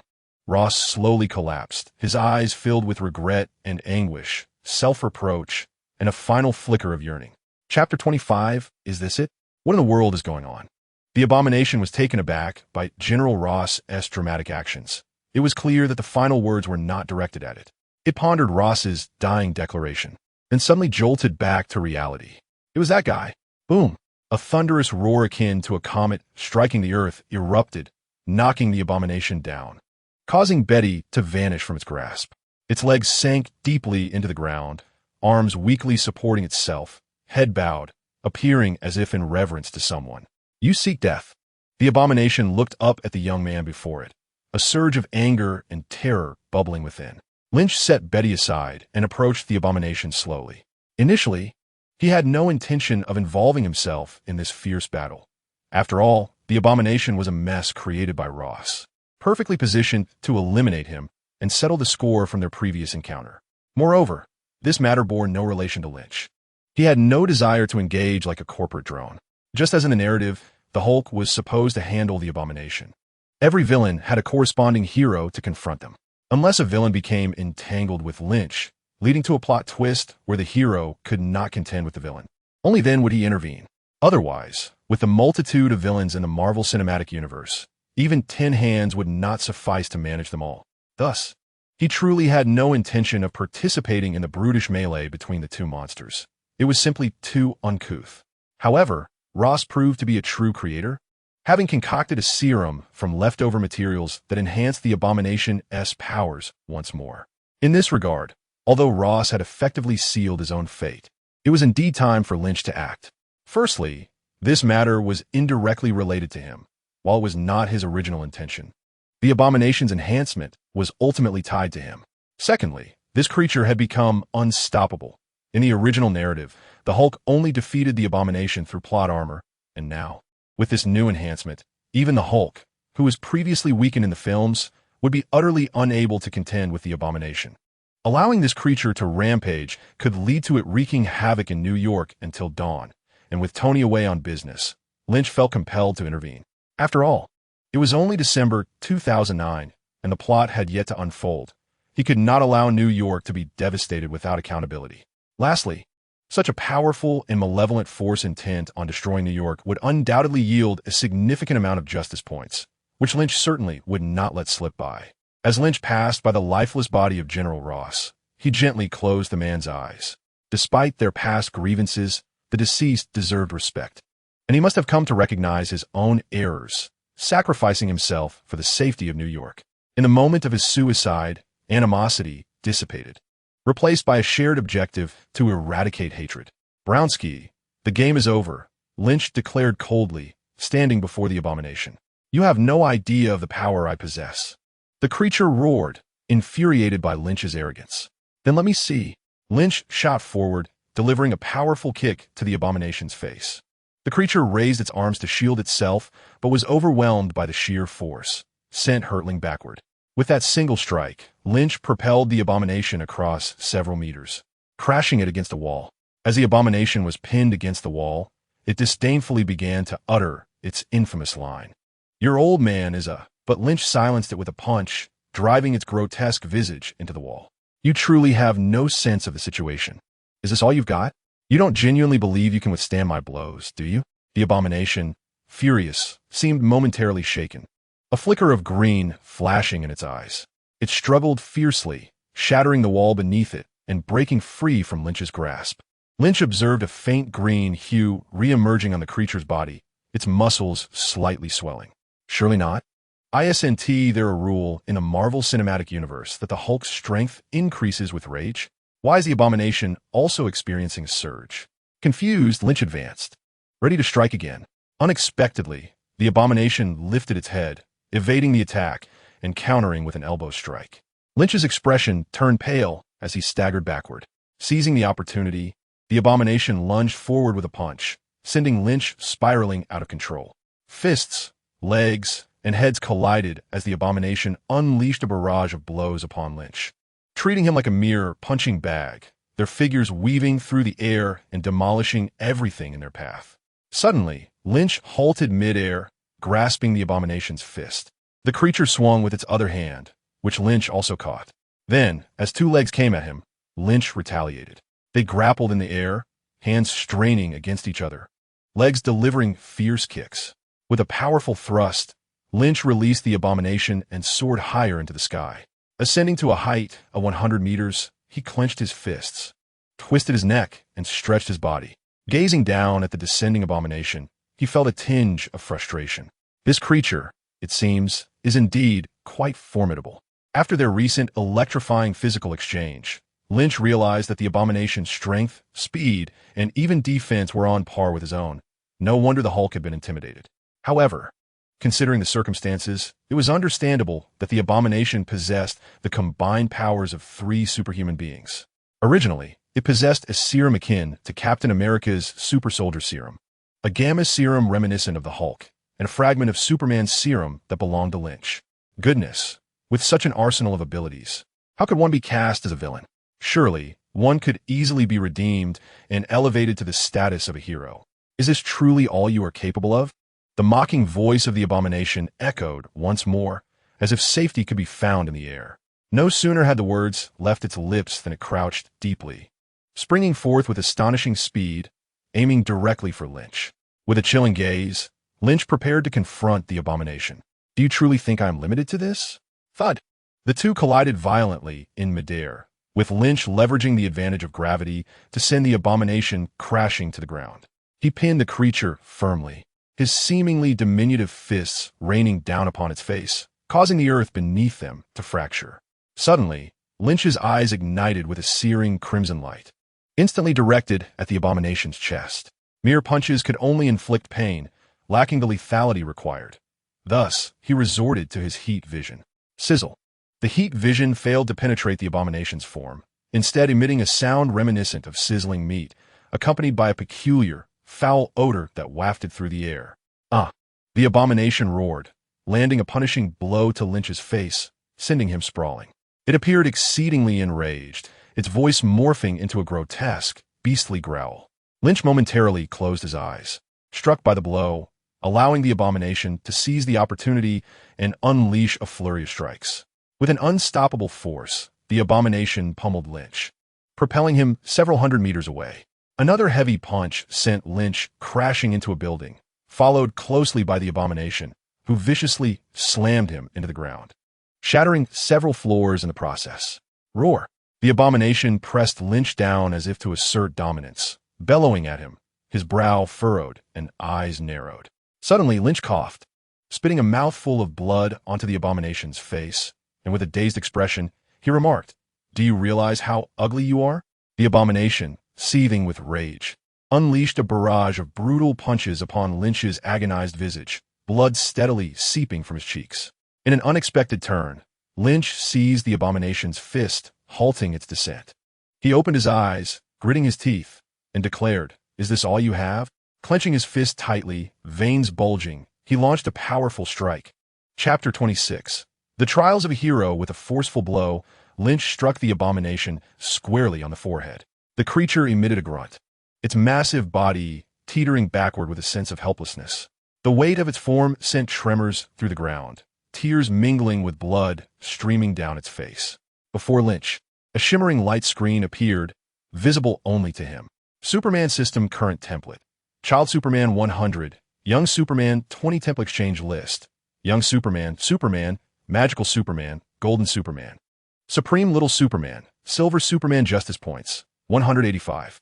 In an instant, Lin Qi activated the system in exchange for the template of a youthful superhuman, resulting in a sudden surge of power that enabled him to mount a counterattack. Initially, Lin Qi possessed a template progress of 5. After causing a commotion at the military base, he acquired an additional 5. Following the exposure during Tony's press conference and a series of minor operations, Lin Qi swiftly exchanged for the full 10 templates, leaving him with nearly 100,000 remaining. After his battle with the abomination, his justice value finally soared to over 100,000. However, prior to directly exchanging for the 10 templates, Lin Qi aspired to hone his combat abilities. Thus, after assessing the strength of the abomination, he refrained from immediate exchange. Yet, the abomination seized the opportunity presented by its sudden outburst, delivering a flurry of strikes that rendered Lin Qi incapable of retaliation, forcing him to swiftly access the system for an exchange. Now it was his turn. Lin Qi accelerated from the air, his hands clasped together, delivering a powerful strike to the abomination's chest. The abomination, momentarily dazed and incoherent, lifted its head, its eyes bulging like those of a dead fish as blood spewed from its mouth. Lin Qi then swung the abomination like a top, releasing it to be propelled like a cannonball, shattering several walls and vanishing from sight. Following the trail left by the abomination, Lin Qi discovered it had seemingly transformed once more. With its mouth agape, drool dripping incessantly, the abomination emitted low growls from its throat, its eyes now blood-red and chaotic, its pupils obscured, its body crouched on the ground, quivering slightly. Had it undergone bestial transformation? As Lin Qi approached, the abomination pushed off the ground with its limbs, instantly launching itself toward Lin Qi, delivering a swift slap. Its speed had increased significantly. Catching the blow, Lin Qi felt a surge of alertness within. He understood that he could no longer afford to delay. No longer holding back, he unleashed a flurry of punches upon the defenseless abomination. Subsequently, he locked his hands around the abomination, soaring into the sky. In midair, he forcefully hurled the abomination upwards, as two thick, terrifying beams of heat erupted from his eyes, piercing through the abomination's body. "I am the strongest." In a moment of excruciating struggle beneath the searing beams, the abomination's expression shifted dramatically, and its plummeting body abruptly halted, emitting 2 beams of heat from its eyes in return. The beams collided with Lin Qi's, creating a blinding brilliance that illuminated the night sky as if it were day. In that instant, onlookers within a several-kilometer radius gazed up in awe, as if witnessing deities. "No, you are merely a wretched imitation," Lin Qi retorted coldly. "Die Blonsky." In an instant, Lin Qi's eyes widened, a surge of long-suppressed energy erupting from them, his beams of heat amplifying in intensity, consuming both the abomination's beams and its very being. For a long while, Lin Qi retracted his beams, and the abomination's figure had vanished from the sky. He closed his eyes, which burned with unbearable heat, awaiting the moment of recovery, knowing that the overloaded beams could scorch his eyes. Lin Qi lingered quietly in the air for a moment, discerning the direction by sound as he flew towards the original battlefield. It was now encircled by police, medical personnel, and journalists. The sight of bodies being covered with white cloth and carried away filled the air with a cacophony of chaos that inexplicably irked him. Gradually descending, he noticed that the crowd had already taken notice of his presence, and upon touching the ground, journalists rushed towards him in a swarm. "Super Kid, have you defeated that monster? What are your thoughts on this incident? Why did you arrive so late? Say something." "Silence," Lin Qi bellowed, his teeth clenched and brows furrowed, instantly silencing the crowd. He pushed through the throng and approached the unconscious Banner, lifting him to depart. "Hey, you can't do that," a police officer implored softly. Lin Qi cast a cold glance at him, remaining silent. "What are you planning to do?" Betty approached from a nearby ambulance, blocking his path with a hint of hostility. I mean no harm. I merely wish to give him a chance. Otherwise, he may lose his freedom. Upon hearing this, Betty fell silent. Very well, Lin Qi nodded, turning to leave. Super Kid, came the voice of child. Lin Qi turned to see a 5 or 6-year-old boy break free from his mother's grasp and rush towards him. This is for you. Thank you for saving us. The boy produced a small badge resembling a superhero from his pocket and handed it to Lin Qi. Lin Qi smiled faintly, ruffling the boy's hair. Thank you. But I'm not a superhero. I know, you're a super kid. The boy beamed, understanding. All right, good child, run back now. Okay. The boy joyfully skipped back to his mother. Lin Qi lifted banner and soared into the sky. Super Kid, will you appear again next time? Knock, knock, knock. Come in, Natasha said as she opened the rooftop door and stepped inside. Lin Qi reclined in a chair, hands behind his head, gazing at the stars in the night sky. Can't sleep again? Natasha inquired softly, taking a seat beside him. A little, Lin Qi shifted in his seat. Natasha glanced at the starry sky, curiosity flickering in her eyes. Is what you see different from ordinary people? Lin Qi blinked a couple of times and replied, It's pretty much like what ordinary people see through a telescope. By the way, Natasha's expression shifted. Do you possess the ability of X-ray vision? Lin Qi was momentarily taken aback, his super brain racing. Natasha chuckled, teasingly saying, I understand. Lin Qi's face flushed slightly. By heaven's conscience, one must not gaze upon that which is improper.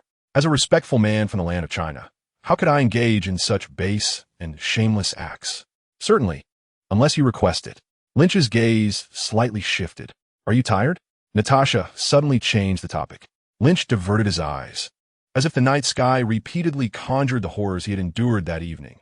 Blood, wails, death. The crux of the matter seemed to be that they suggested had he arrived earlier, these tragedies might have been averted. Lynch found himself ensnared in a perplexing loop. Subconsciously, he was evading involvement in the original narrative, driven by uncertainty in his own abilities and a fear of disrupting the course of events. The original storyline was a meticulously woven tapestry, where each thread held its own significance. Yet, suddenly thrust into this world, endowed with extraordinary powers, how could he entirely refrain from engaging in the plot? His mere existence had already altered the original narrative. Without him, the abomination would have been vanquished by the Hulk alone, never escalating to such devastating proportions. Thus, what should he do to act rightly? This left Lynch in a state of confusion. I'm all right, just a bit lost, unsure of my next steps. Sometimes, if clarity eludes you, it's best to heed the whispers of your heart. Natasha's eyes sparkled like stars on the horizon. Some things one can only comprehend through action, right? Lynch silently glanced at her chest and smiled. Not that. Natasha pouted and rose to leave. Good night. He pondered. Heed the voice of my heart? Memories of the cold corpses, the anguished cries of their families, and the words of a small boy flooded his mind. Will I be a superhero again next time? Perhaps. Chapter 27. After the War. Who is the super kid who saved New York? Unveiling the enigma of Super Kid. Is he a true hero, or does he harbor ulterior motives? A comprehensive expose on Super Kid. The Monster Maker, General Ross's secret agenda. Lynch's gaze skimmed over the headlines of the newsstand, all eerily similar. He adjusted his hat and grabbed a copy of the Hornet Daily. The previous night's events had resonated too loudly to contain, igniting a considerable uproar in New York. The abomination had been utterly obliterated, and the government had scapegoated the deceased Ross, claiming the abomination was the result of his dangerous experiments. Under the guidance of certain individuals, Super Kid had become the focal point of public discourse. Everyone fervently discussed Super Kid, his formidable abilities, why he didn't don a uniform, and his striking Asian features, among other trivialities. However, Lynch noted that most discussions were superficially positive and inconsequential, neglecting inquiries into his origins, the reasons for his sudden appearance, and even failing to actively seek him out. It is essential to recognize that, given the journalistic integrity of New York reporters, should an enigmatic superhuman truly emerge, they would undoubtedly swarm like vultures drawn to the scent of blood, digging relentlessly to uncover every detail of his identity. Lynch speculated that SHIELD intervened to thwart their inquiries. Consequently, the journalist lauded the superheroic figure with such fervor that even Lynch felt a tinge of embarrassment. Their intentions were transparently clear. They aimed to leverage the persona of this Superboy to elevate themselves as champions of heroism. Thus, should Lynch encounter any further complications, it would be improbable for him to act against those who cheered for him. Nevertheless, Lynch found pleasure in this development, as the recent conflict, coupled with the ensuing publicity, had bolstered his righteousness by over 200,000 points. Beyond this, he had also circumvented numerous potential troubles. Unlike Superman, Lynch did not intentionally conceal his identity. Indeed, Superman was a master of disguise among superheroes. The adage, "the greatest concealment lies in plain sight," aptly describes him. He never obscured his face, yet remained unrecognized. The comics suggest that Superman deliberately adopted a fade. While working as a reporter, he would alter his hairstyle, demeanor, and movements to masquerade as a timid, clumsy, and somewhat foolish individual. Coupled with the stark contrast of his godlike persona, onlookers would merely think this fellow bears a resemblance to Superman, without ever suspecting that this ordinary man was, in fact, the hero himself. Lynch, however, lacked the inclination to engage in such subterfuge. Following his battle with the Iron Tyrant, vague images of him had circulated, but their impact was minimal, and within days, the forgetful denizens of New York had largely dismissed them. After the revelations during Tony's press conference, Lynch found himself compelled to don a hat and mask whenever he ventured outside. However, as he slept during the day and roamed at night, coupled with his acute senses and swift movements, he had yet to experience the life of a prominent New York celebrity. Yet, after the widely witnessed and consequential Abomination incident, it was only a matter of time before ambitious journalists might seek to uncover his whereabouts. It seemed that he could not linger in Chinatown for long. As many there had seen his face, Lynch strolled leisurely back to the rooftop. With Ross's demise and the complete eradication of the Abomination, he felt a long-lost sense of ease. It was now December 2009, and according to the timeline, the next significant event in this world would be the unfolding of Iron Man 2, set to commence the following year. In the interim, there were no villains poised to threaten global destruction, allowing him to relish life at his leisure. So where should he go? Should he have Tony arrange for accommodations? It seemed Stark Tower was not yet completed. Or perhaps he should let SHIELD handle it. But then again, if they procured him a place, who could say whether it would attract the attention of Hydra? Or perhaps, Lynch held the newspaper in his hands, and suddenly, he stumbled upon a piece of information. The owner of the house where the monster first appeared, Dr. Samuel Stern, had mysteriously vanished. Dr. Stern? Mr. Blue? No, it was the leader, an image of that character from the film, who, after creating the Abomination, collapsed to the ground, sporting an eerie smile and an enlarged head, flickered through Lynch's mind. How could he have forgotten?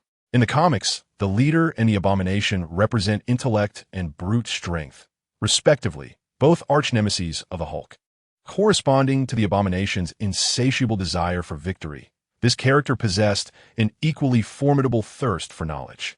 Like the Abomination, he transformed into a being endowed with superhuman abilities due to gamma radiation.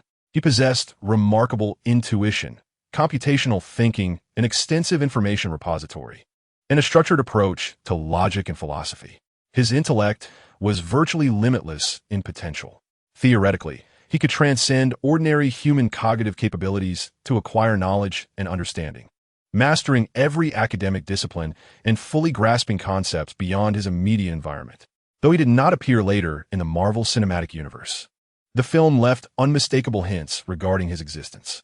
He lay bloodied on the ground, with gamma serum seeping from shattered instruments, making contact with his head, causing it to grotesquely expand, similar to the transformations of the Hulk and the Abomination. It remains uncertain how many superhuman abilities he might have acquired in this world. Yet the portrayal in the film was remarkably faithful to the comics. He exhibited an intense curiosity, undeterred by the presence of danger. Although he did not reappear in subsequent films, this does not imply that he ceased his nefarious activities.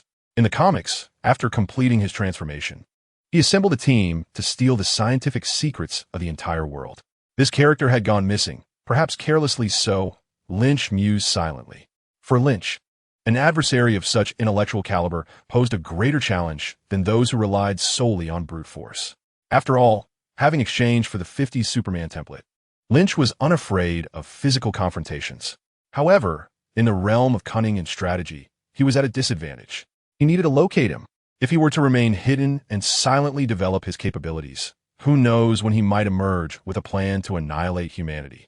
Though he merely possessed an intense thirst for knowledge, there would inevitably come a day when Earth's technology could no longer satisfy him. At that point, might he not aspire to unify the world, eradicate all wars between nations, and harness the collective manpower, resources, and intellect of the globe to advance technology? For a character driven by motives beyond rational explanation, such a choice seemed entirely plausible. With this thought, Lynch took out his phone, intending to call Natasha and enlist S.H.I.E.L.D. to handle the situation. However, he reconsidered. The leader appeared exceptionally intelligent and possessed a certain intuition. Would S.H.I.E.L.D.'s involvement merely alert him, causing him to retreat into the shadows? Alas, it seems I must take matters into my own hands. Sensing the absence of others nearby, Lin Qi propelled himself forward, soaring towards the vicinity of yesterday's battlefield. Chapter 28. The Overlord in a cluttered room brimming with debris. Dr. Stein, or rather the Overlord, was curled up in a corner, his expression one of torment.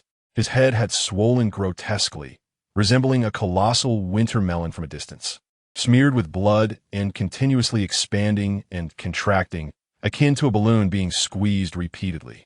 This was the basement of his home, when the abomination had fled the laboratory. He realized that he too had undergone a gamma mutation. Desperate to evade capture by the government and eager to explore the changes within himself, he took refuge in this concealed basement amidst the chaos. Hours slipped by, and he discovered that he had experienced unfathomable alterations. Contrary to his expectations of transforming into a monster akin to the Hulk or the Abomination, his brain had instead evolved. He felt his thought processes accelerating at an alarming rate. Problems that once took him hours to solve now yielded results with merely a shift in his mind.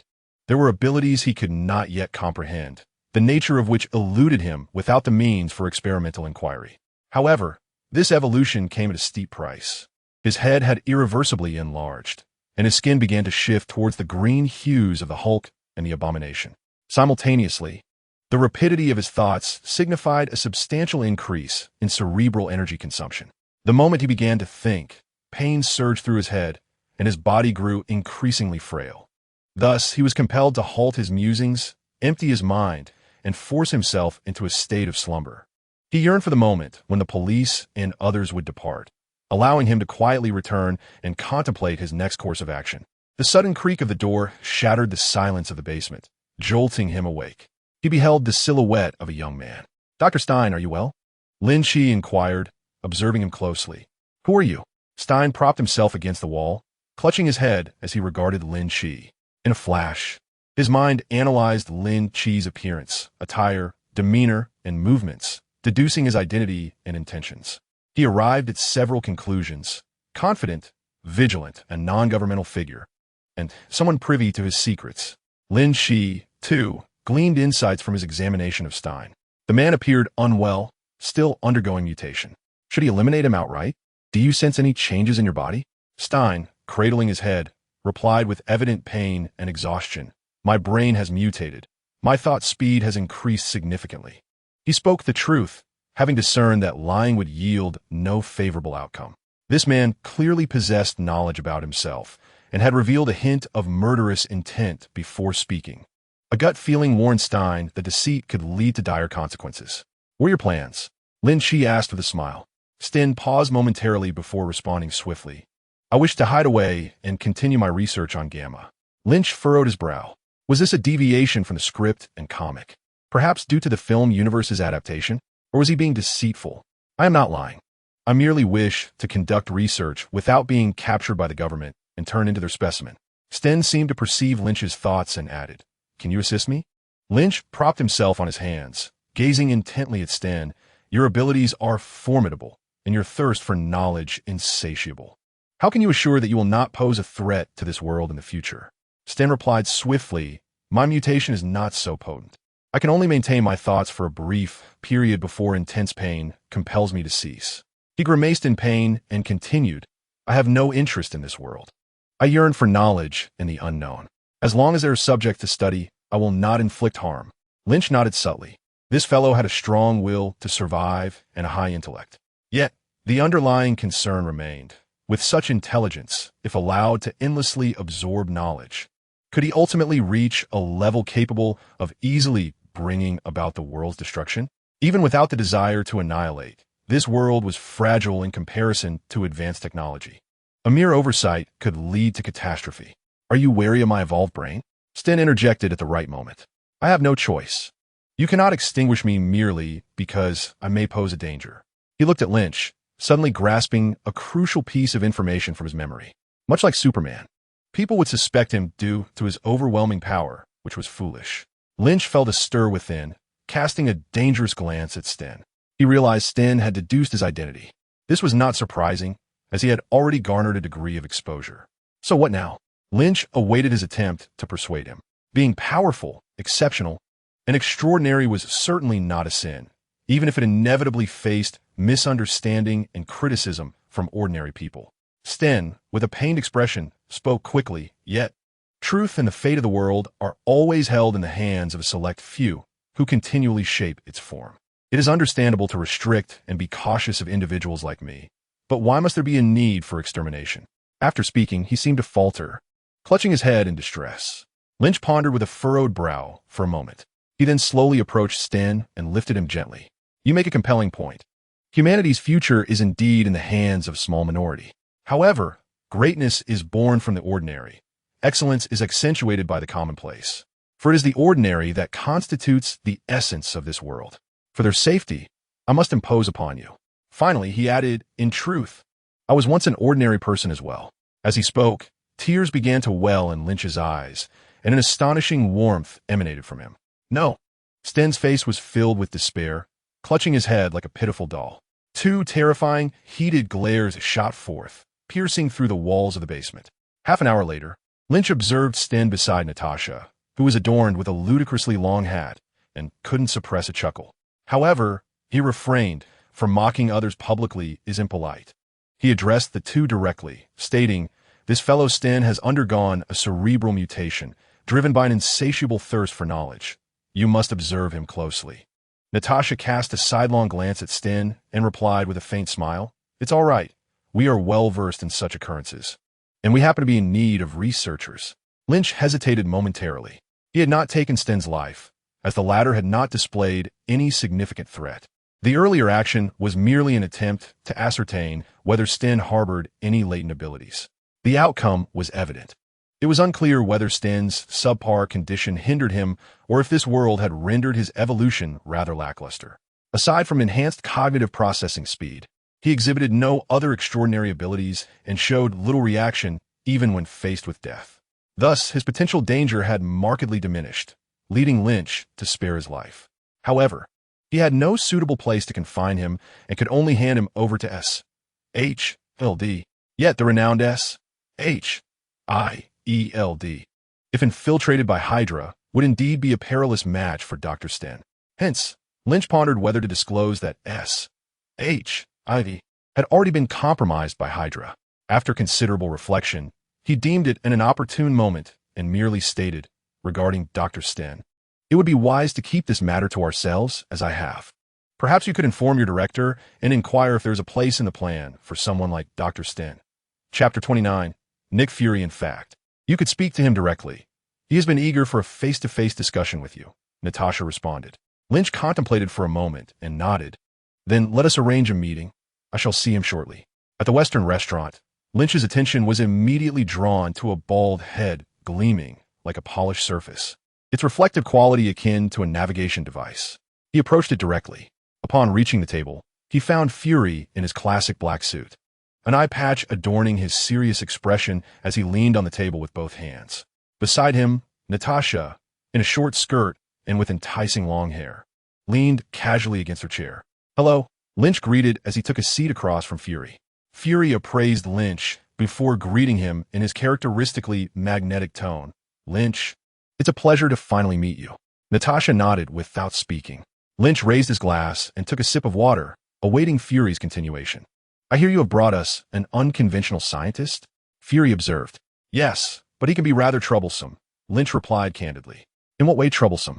Fury inquired. Setting down his cup, Lynch organized his thoughts before responding. His brain has undergone a mutation, in addition to the previously mentioned acceleration of thought processes.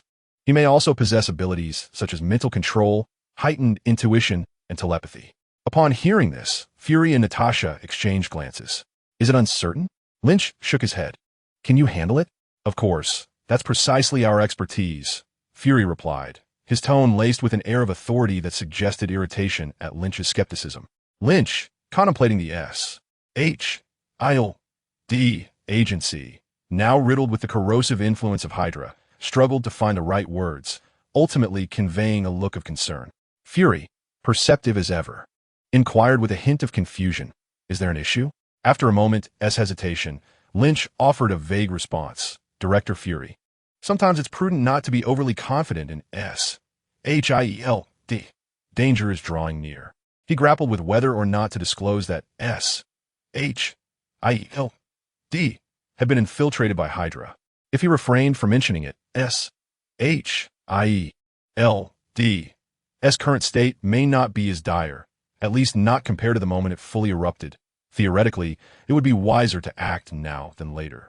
However, revealing this information could alter the course of events, and who could predict if Fury might be assassinated by Hydra?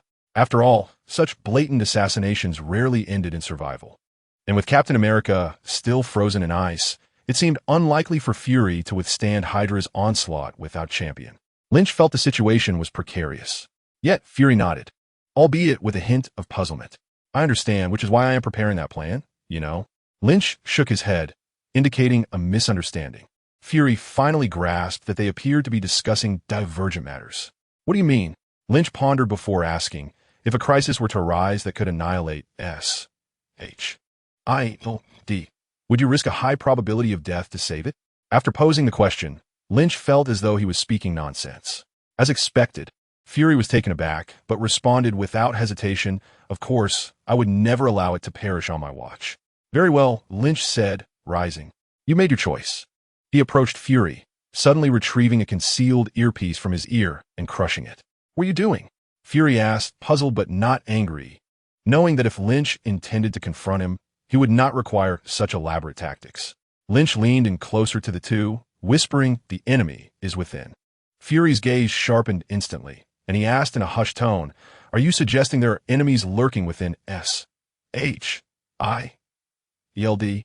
Lynch responded with a mysterious look before continuing, no, rather S.H.I.L.D. has already been compromised. You must exercise caution. With that, Lynch returned to his seat.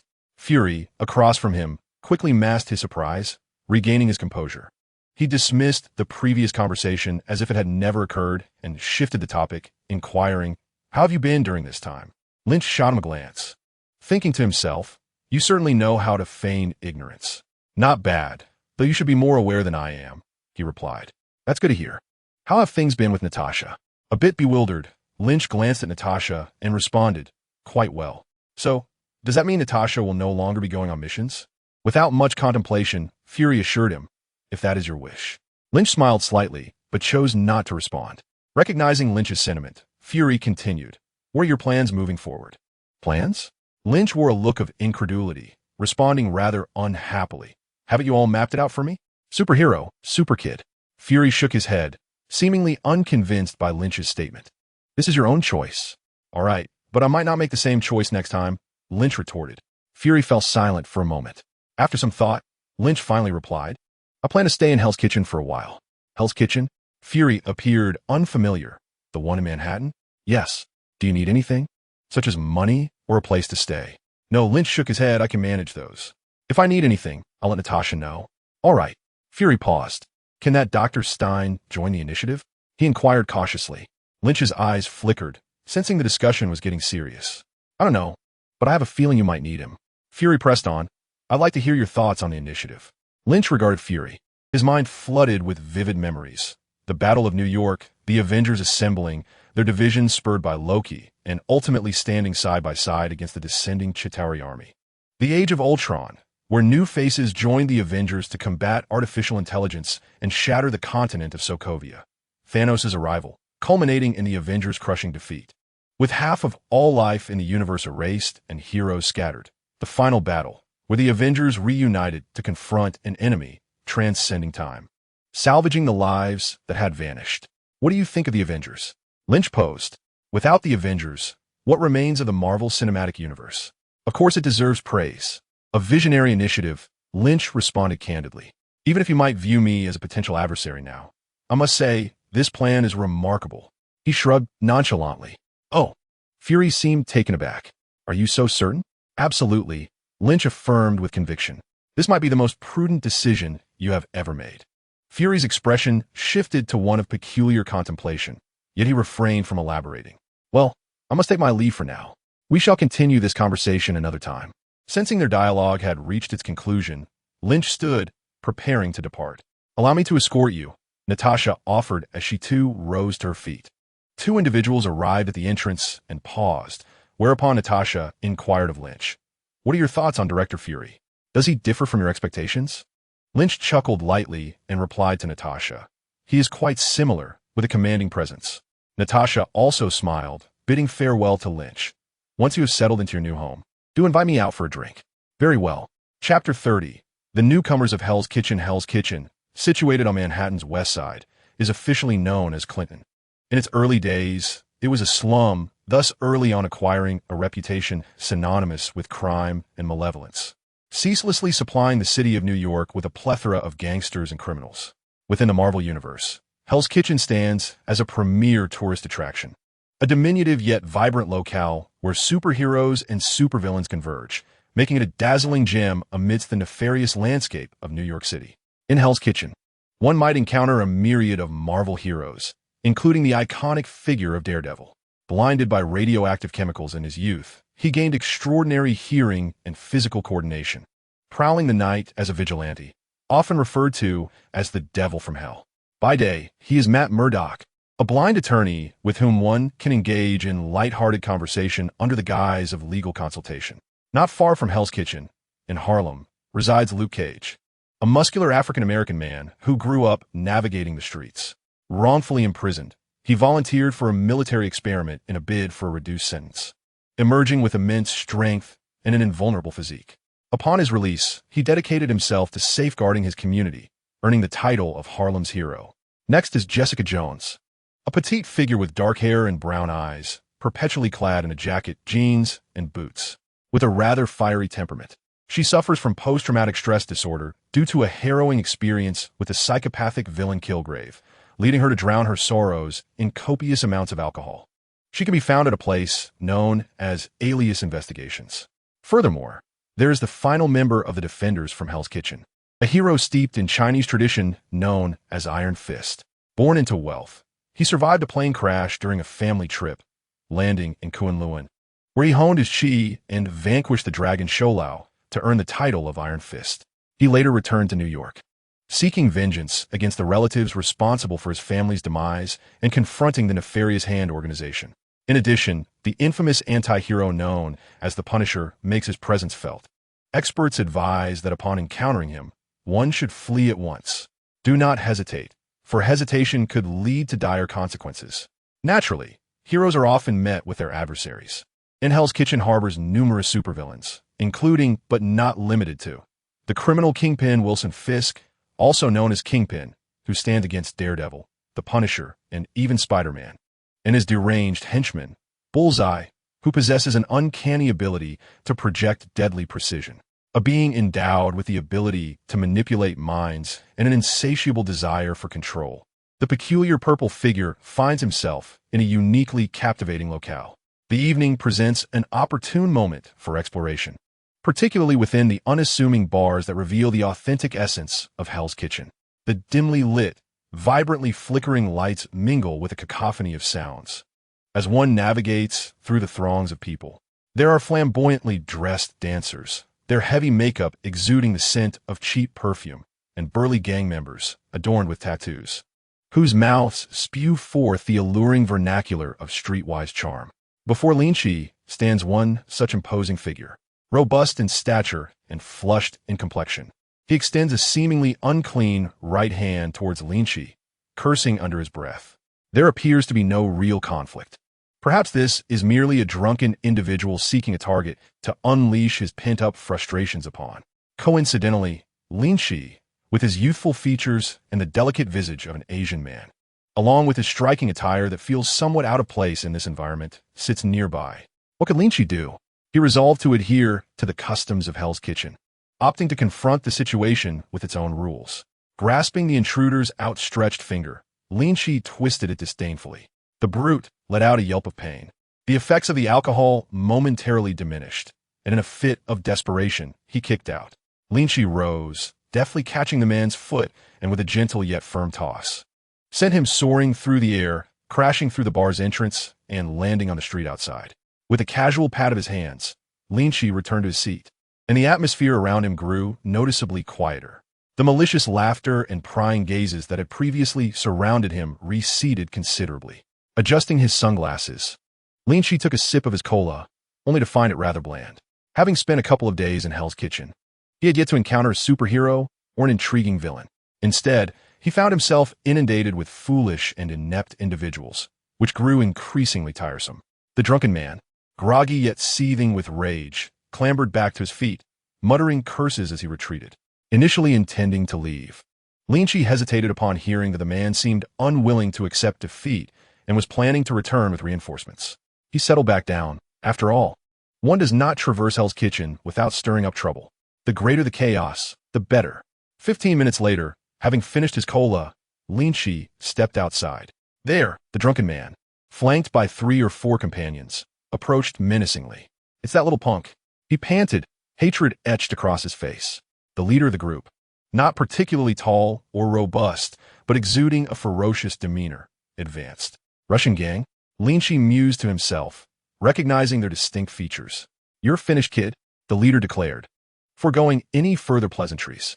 Without hesitation, he brandished a cylindrical object and charged forward, his comrades closing in behind him.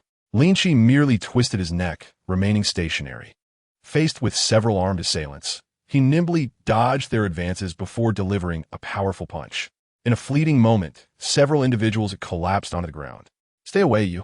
The inebriated man, now fully sober, glared at the seemingly amused Lin Qi as he approached, attempting to intimidate him with an air of bravado. "Fear not. My speed is remarkable. You shall only experience a fleeting pang of pain," Lin Qi replied earnestly, extending a delicate fist towards him. "Go to hell."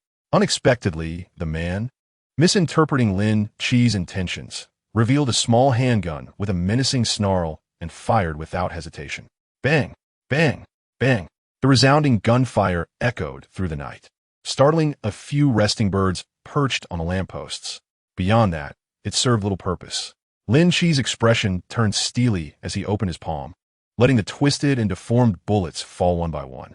The drunken man gazed at Lin Qi in disbelief, stammering out words like monster and devil.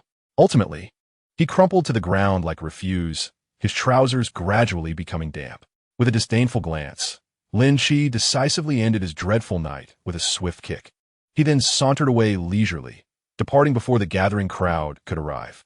After walking for several minutes, as he passed under a lamppost, Lin Qi suddenly turned to glance behind him. "Is there something you need?" He quietly inquired of a figure attempting to hide behind a lamppost in fright. Chapter 31. Karen Page under the lamplight. Upon hearing Lin Qi's words, the figure trembled slightly. Gradually, she peeked out to meet his gaze before stepping forward. She was a striking young woman, likely in her 20s, with golden hair and blue eyes, a prominent nose, and fair, supple skin, a quintessential Western beauty. Beneath the illumination, her demeanor appeared haggard, her hair slightly disheveled, and every movement betrayed an unmistakable sense of anxiety and trepidation. However, these details were not the crux of the matter. The key point was that Lin Qi recognized her. "Is there something troubling you? How may I assist you?" Lin Qi smiled warmly, aiming to leverage his youthful charm to convey friendliness. "I," she murmured, her gaze cast downward, hesitating as she struggled to articulate her thoughts, uttering a single word before becoming entangled in uncertainty. "It's all right. Take your time. Perhaps you could start by telling me your name?" Lin Qi gently encouraged her, all the while speculating about her predicament. To his relief, she responded, "My name is Karen." "Karen," Lin Qi mused inwardly, pleased to find his instincts had not betrayed him. "I am Lin. Have you encountered any difficulties?" He inched closer to her as he spoke. "No, thank you. I still cannot share," she replied, her mental state appearing quite fragile. Noticing Lin Qi's approach, she instinctively turned and fled like a startled fawn. Lin Qi chose not to pursue her, remaining rooted in place. Watching her retreating figure as she dashed away, silently repeating her name in his mind, Karen Page dashed home, collapsing at her doorstep, gasping for breath as if she had narrowly escaped death. For some time, she had been engulfed in anxiety and panic, harboring grave suspicions that she was under surveillance, with a lurking threat to her life. This was no mere delusion of persecution. Her fears were rooted in reality. She suspected that she had uncovered a secret of her employer, leading to the grim possibility that her life was in jeopardy. Not long ago, during a report to her boss, she had inadvertently overheard a conversation that revealed significant discrepancies in the company's accounts. Driven by curiosity, she initiated a series of investigations, meticulously documenting her findings. Soon after, her employer summoned her for a discussion, but sensing danger, she resorted to deception to navigate the conversation. Following that encounter, she ceased her inquiries and secured her records, motivated by a desire for a peaceful existence without complications.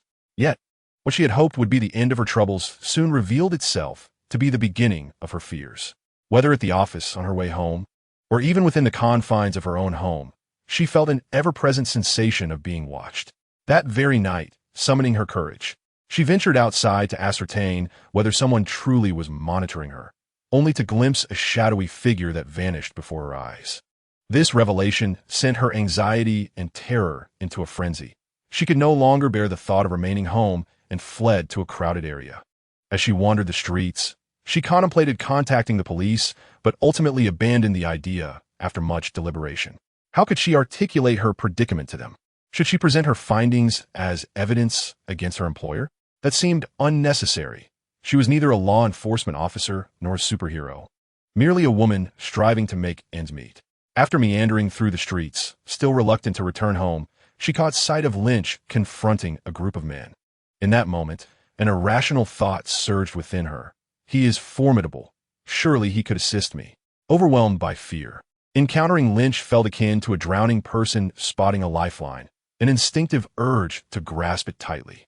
Thus, she stealthily trailed behind him, yet after a prolonged period, she hesitated to speak. How could she possibly approach him? "My boss intends to kill me. Can you protect me?" Who would take such a claim seriously?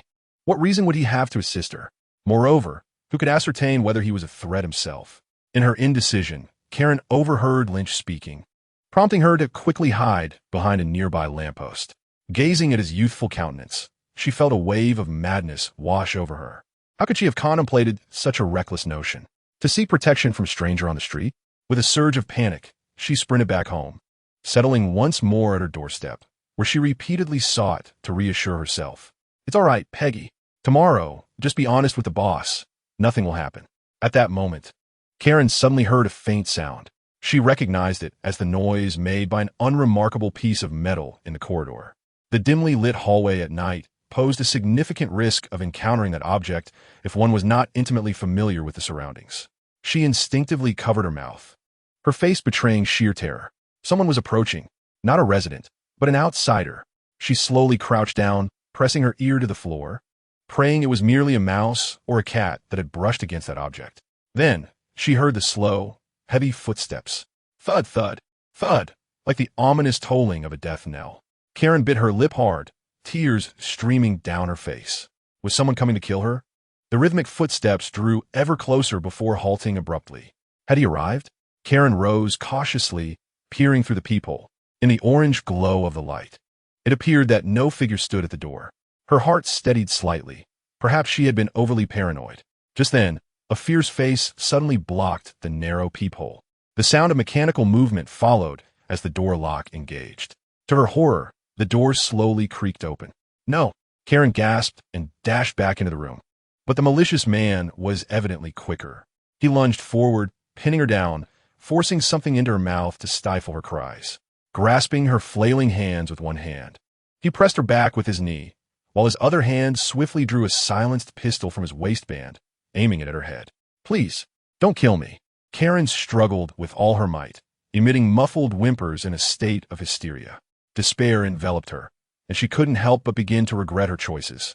Why had she meddled in affairs that did not concern her? After all, she was merely an inconsequential employee.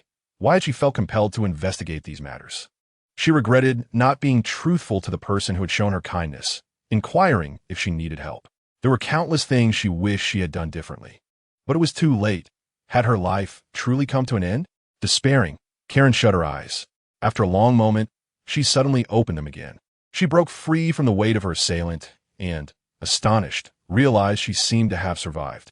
Confused, she looked up and, through her haze, recognized a somewhat familiar face. Lin?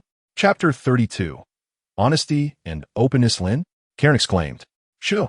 Lin placed a finger over his lips, signaling her to be quiet.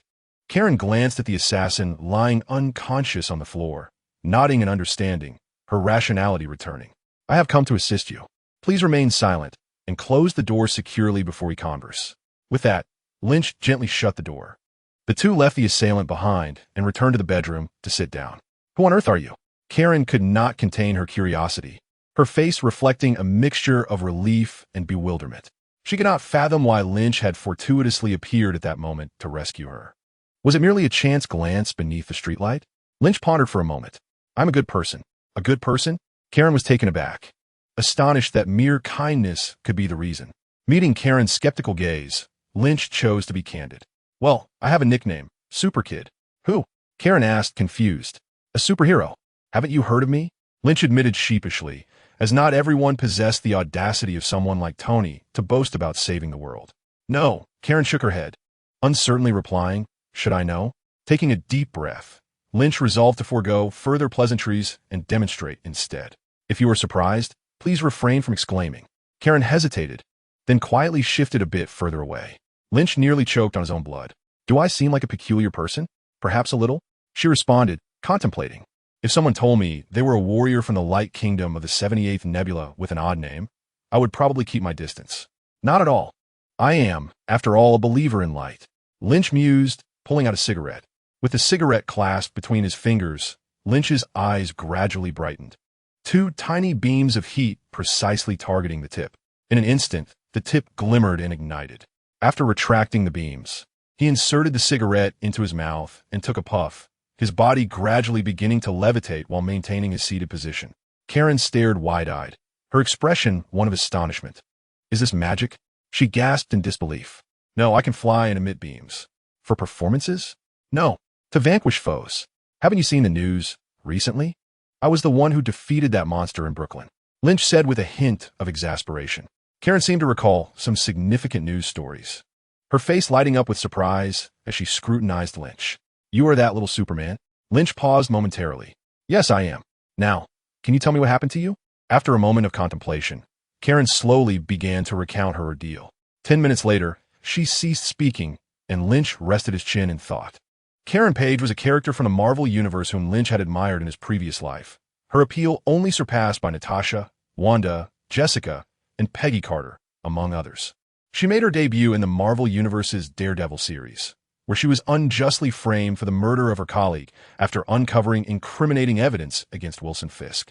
Saved by Matt Murdock, the Daredevil, she subsequently became an assistant at his law firm. With striking beauty and an alluring figure, she once shared a romantic relationship with Matt. And even after his presumed death, she continued to pay the rent for his apartment. Alas, their story did not culminate in a happy ending, as Matt's former girlfriend, Elektra, returned in the latter part of the narrative. This phenomenon is often termed, when an ex reappears, the current partner inevitably faces defeat. Enduring both the hardships of life and the pangs of love, she is indeed a woman of unfortunate fate. Currently, the situation mirrors the original plot, yet diverges in certain aspects. However, it is unequivocal that this matter is intertwined with Wilson Fisk, given that Fisk is reputed to be linked to approximately 40% of criminal activities in the United States. It is implausible that any disturbances in Hell's Kitchen could escape his influence. To aid her in resolving this predicament, one must inevitably confront Fisk. Assistance is essential.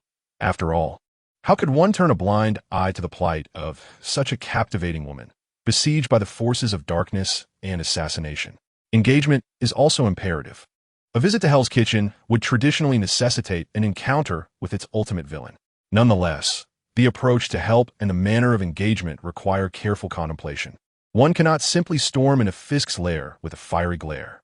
In Lynch's perspective, Fisk embodies a relatively restrained supervillain archetype, akin to a lawful evil character in the realm of gaming. Unlike other supervillains who seek to annihilate the world, he focuses on the growth of his illicit enterprises, often clashing with various superheroes. In some respects, he serves to uphold a certain order, whereas superheroes are often the harbingers of chaos. Despite the darkness of this order, even the most flawed structure is preferable to utter pandemonium. Fisk endured a tragic childhood, marked by his father's violent tendencies towards both him and his mother. Yet, he eventually achieved a fulfilling family life, cherishing a beloved partner and children, finding his place in the world. Possessing extraordinary strength masked by a seemingly corpulent physique, he is, in fact, primarily composed of muscle. His formidable physique has led to impressive confrontations, including bouts against Spider-Man and Captain America. All of this has been earned through relentless effort and perseverance. In this light, he serves as a more inspirational figure than many superheroes who acquire their powers suddenly. After all, not everyone is fortunate enough to possess mutations or financial resources to harness advanced technology. However, the virtue of hard work is accessible to all, and Wilson Fisk stands as a paragon of ordinary individuals rising against the odds, a perfect exemplar of resilience. It is crucial to clarify that this does not advocate for a life of crime, but rather celebrates the spirit of striving, endeavoring, and struggling. Consequently, Lynch believes that to simply extinguish such a character's physical form would be a profound insult to his relentless toil. To confront Wilson Fisk, one must inevitably mention Daredevil. Matt Murdock. He represents an alternative facet of Fisk. Although his childhood was steeped in poverty, his father bequeathed him invaluable lessons. After a tragic accident left him blind, his other senses heightened, and through relentless training, he cultivated remarkable prowess. Following the murder of his father, he dedicated himself to his studies, ultimately gaining admission to Columbia University, where he became a lawyer. By day, he wielded the law against crime, while at night, he transformed into a vigilante to punish malevolence. His life was one of recklessness, with numerous romantic entanglements, yet no true home. He and Fisk are sworn enemies. Fisk is not only the murderer of his father, but also the very embodiment of evil. Thus, to contend with Fisk, one must certainly enlist Daredevil. The crucial question remains, how to locate him. After much contemplation, Lynch instructed Karen, tomorrow, report to the police and claim you were attacked last night, saved by a man in black. Karen, perplexed, asked why. What if they inquire about the reasons behind my assault? Lynch replied, simply assert that you know nothing. He continued, if a blind lawyer named Matt Murdock comes to question you, inform him that I shall be awaiting the devil of Hell's Kitchen outside the precinct. Karen hesitated, but eventually nodded. Then you should rest. I must take my leave. As Lynch prepared to depart, Karen grasped his hand. Lynch, there's a corpse in the room, and I am frightened. Could you stay?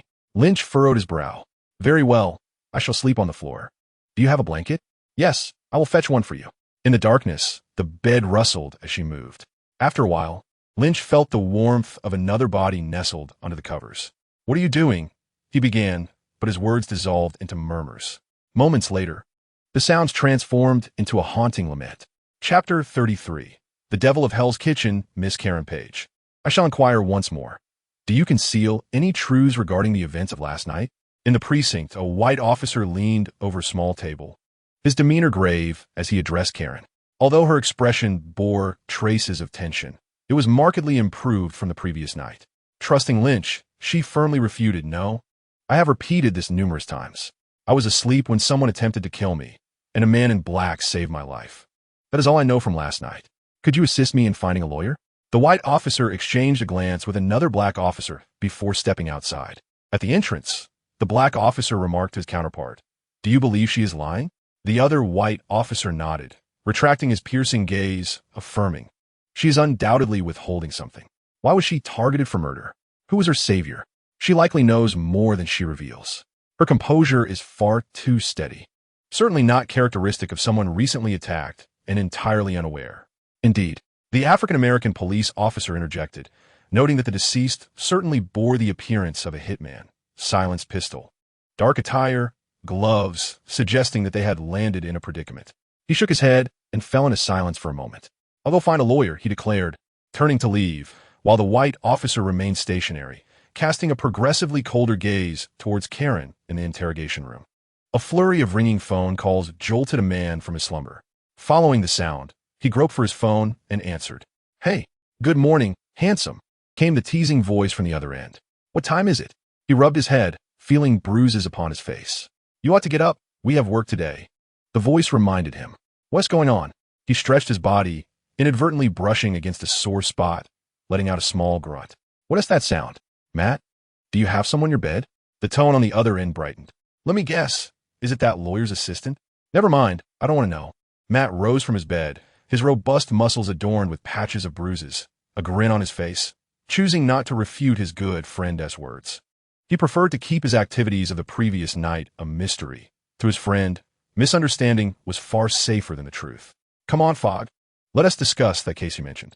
Matt sighed, redirecting the conversation. "All right. It involves a poor, beautiful woman." Fogg, a short, slightly overweight man, turned his head to peer through the slats of the interrogation room, appraising Karen seated within. "Can you promise me one thing?" Fogg asked with a smile. "What?" "When you speak with her, tone down that damn charm of yours." "Oh, is she that beautiful?" Matt chuckled heartily. "Indeed," Fogg joked half seriously. "Seeing her makes me feel youthful again." Matt laughed as he commenced his morning routine. "Can we discuss the case now?"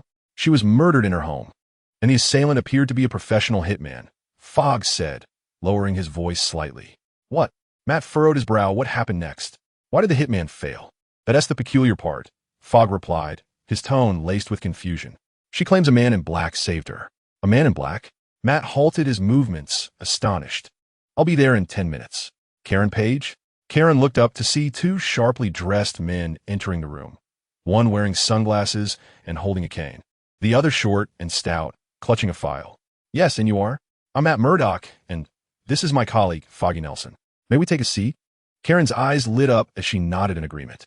"Let us sit down," she affirmed, and Foggy nudged Matt, reminding him to take a seat.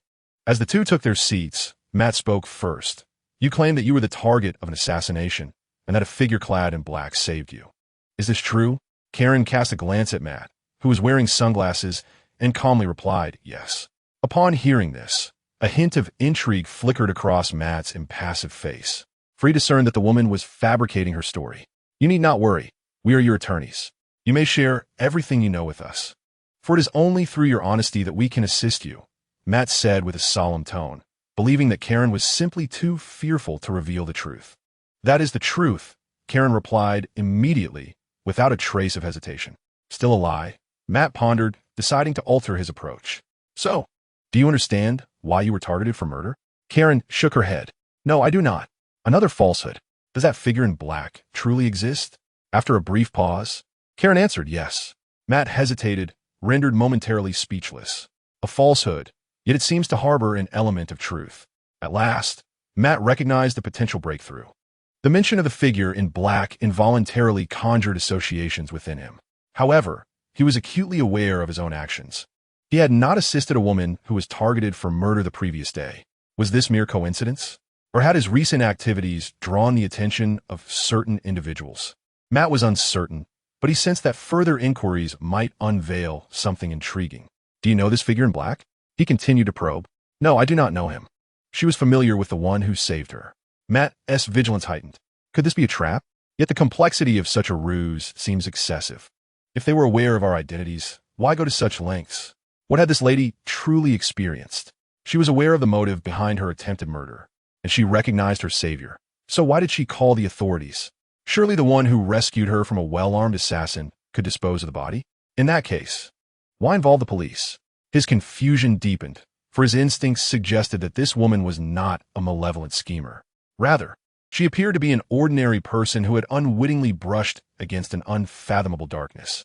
Matt had encountered many such individuals, those who, having led a normal life, found their existence shattered by their entanglement with the sinister underworld. This was not uncommon in Hell's Kitchen. Matt wished to help her, of course, but only after confirming her innocence. "Are you truly innocent?" He leaned forward, his expression grave. "Yes, Karen replied, her demeanor unyielding. At last, a genuine statement. Matt exhaled a sigh of relief internally. Then we may continue our discussion.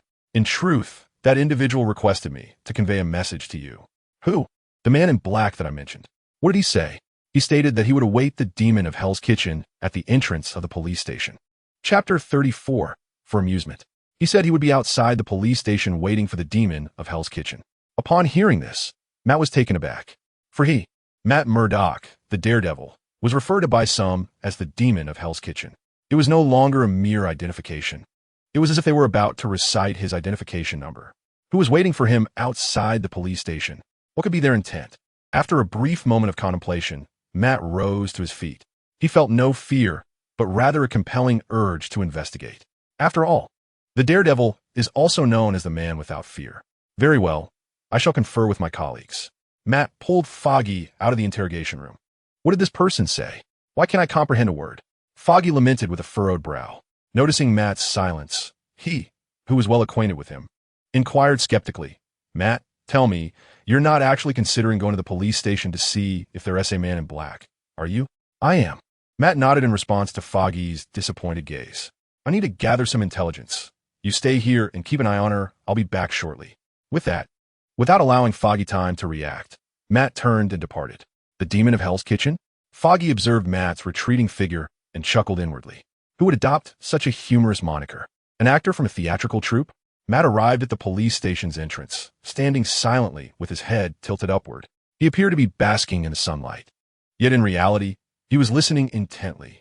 The police station was flanked by a bustling road, with vehicles incessantly passing and pedestrians bustling about. The myriad of sounds surrounding him were captured by his extraordinary sense of hearing, coalescing in his mind to form an image akin to a radar. This was his ability. Like a bat, his hearing served as his vision, with sound becoming the imagery. Of course, such imagery could be deceived. Just like now. Hey Matt, I've been waiting for you for quite some time. A voice abruptly emanated from his left, yet his mind failed to conjure an image of its source. There were no breaths, no sounds of blood coursing, no heartbeat, nor even the myriad of responses elicited by the sound that reached the speaker's ears. In Matt Murdock's world, this person simply did not exist. Or rather, a ghost, or some other spectral entity. Matt's expression turned to one of astonishment as he directed his query toward the source of the voice. Who are you? Lynch chuckled lightly, subsequently releasing himself from the constraints of his own life stance. The capabilities of the daredevil were entirely suppressed by him. His superpower lay in his heightened sense of hearing and acute sense of smell. Superman's life force can manipulate the propagation of sound around him, allowing him to vanish into thin air before Daredevil. To Lynch, Daredevil appears to be a true blind man. However, he merely sought to provoke a reaction. Eager to witness the surprise on Daredevil's face and seize the initiative in their first encounter. I am Lynch. Can you sense my presence now? He inquired with a smile. In Matt's mind, Lynch's form gradually took shape. But are you human? Or something else? Matt questioned, his astonishment unabated. His extraordinary hearing discerned the formidable nature of Lynch's physique, his robust heart, the heavy, mercury-like blood coursing through his veins, attributes that no ordinary human could possess. Indeed, do you recall that major news from Brooklyn a while back? You were that superhero, right? As a lawyer well-versed in various current affairs, Matt finally grasped the situation. Yes. Let us converse elsewhere. A CAF, perhaps. Lynch maintained his gaze upon the calming Matt, prompting a frown from him. Lynch, who harbored no particular thoughts about men, found Matt's appearance unexpectedly striking, resembling a certain Dark Knight from the Justice League. Initially, Lynch had anticipated that Daredevil would align more closely with the portrayal in the television series. Yet, upon their meeting, he realized he bore a closer resemblance to the cinematic version. The similarity was undeniable, given that both the Justice League's Batman and the film's Daredevil were portrayed by the same actor. In a Marvel universe, how could Lynch not feel exhilarated to encounter the Dark Knight? He nearly longed to grasp Batman's hand and exclaim, Batman, I am here in distress. Regrettably, Daredevil is not Batman, despite their numerous resemblances. Counting on his fingers, one could surmise that both men are fundamentally ordinary, having lost their parents in childhood and attaining remarkable strength through relentless effort. If one were to categorize them as possessing superhuman abilities, Batman might be said to have an affinity for bats, while Daredevil possesses powers akin to echolocation. Both adhere to a principle of non-lethal force. Batman believes that unchecked violence cannot foster peace, whereas Daredevil, a devout Catholic, holds that no one has the right to judge others and thus should not arbitrarily take lives. The rest, the costumes, the tonal narratives, and so forth, need not be elaborated upon. Those who understand, and the similarities are striking. So what is the matter? Matt inquired first, sensing that Lynch might be somewhat unreliable, despite having acknowledged his identity. Karen has uncovered a secret, and now someone wishes her dead. Lynch succinctly recounted the entire affair. Matt, unperturbed, pressed on. Whose secret? Lynch scanned their surroundings, lowering his voice. Have you heard of Kingpin? Matt turned his head slightly, a look of surprise crossing his face. I recognize him, the Kingpin of Hell's Kitchen. Lynch gave a brief acknowledgement. It seems that this Daredevil is already aware of Wilson Fisk. Therefore, you must realize that the very adversary you have been battling against is none other than him. Matt gazed upwards, pondering in silence for a moment. Indeed, upon reflection, it becomes apparent that the greatest foe he faces in his relentless fight against evil is the very source of corruption in Hell's Kitchen, Wilson Fisk. There is likely a shadow of his influence lurking behind this matter. Lynch articulated each word deliberately. Are you certain? Matt furrowed his brow. My hearing surpasses yours, Matt, and my sight is equally keen. Lynch spoke with a calm self-assurance. Very well, what do you propose to do? Matt inquired with a hint of curiosity, for he had always held a keen interest in combating crime. Leaning forward, Lynch expounded. Assist Karen in obtaining crucial evidence, then prosecute Fisk, ensuring he spends several years behind bars. Upon hearing this, Matt's expression grew grave as he slowly shook his head. The situation is far more complex than that. I am aware Hell's Kitchen is rife with his operatives. He reigns supreme here. Lynch interjected. That is precisely why I sought you out. You possess extensive knowledge of Hell's Kitchen, do you not? Leaning back, Lynch's gaze drifted into the distance as he began to elucidate in a somber tone. You are his natural enemy. He has taken from you the most significant person in your life, and he will continue to seize those dear to you unless you resolve to confront him decisively. Otherwise, abandon your endeavors. What do you mean? Matt asked, somewhat perplexed. Perhaps you have uncovered some information. Your father was murdered for refusing to cooperate in a fixed fight, and that individual was one of Fisk's subordinates. Lynch fixed his gaze on Matt, enunciating each word with gravity. What? Matt's expression shifted dramatically. The death of his father was a profound blow to him. He could never forget the memory of such a powerful, resilient figure guiding him through the darkness, now lying cold and lifeless in his embrace. Are you certain? Matt's voice exuded a chilling, suppressed intensity, reminiscent of the devil of Hell's Kitchen. Indeed, Lynch replied tersely. Before Daredevil, there is no need for excessive explanation. The truth and falsehoods alike are laid bare. Retrieve Karen from the precinct. There may be Fisk's men lurking within. I will seek you out. With a stoic expression, Matt acquiesced and swiftly rose to his feet. Then what is your purpose in all this? He coldly queried Lynch before departing. For a bit of amusement. Lynch replied with a slight smile. I expected you would say justice. Daredevil replied with a frigid smile. Turning to leave. Chapter 35. Confrontation at the precinct. Matt, what troubles you? As Fudge observed Matt approaching with a somber expression, he voiced his concern. It's nothing. I've already unraveled the matter at hand. Let us first extricate Karen from the police station. Matt momentarily suppressed his emotions, leading Fudge in search of assistance. My client bears no suspicion. Why is she still unable to leave? Matt pressed the two police officers opposite him with an impassive demeanor and a tone as frigid as the winter air. The details of the case remain unclear. Karen must remain to cooperate with the investigation. The white officer replied with an air of bureaucratic indifference, affording no leniency to Matt. I will ensure that Karen remains reachable. She will promptly arrive whenever the precinct requires her cooperation, Matt persisted. No, she must remain here, the white officer declared with an unmistakable finality. You have no grounds to detain her, Matt retorted defiantly.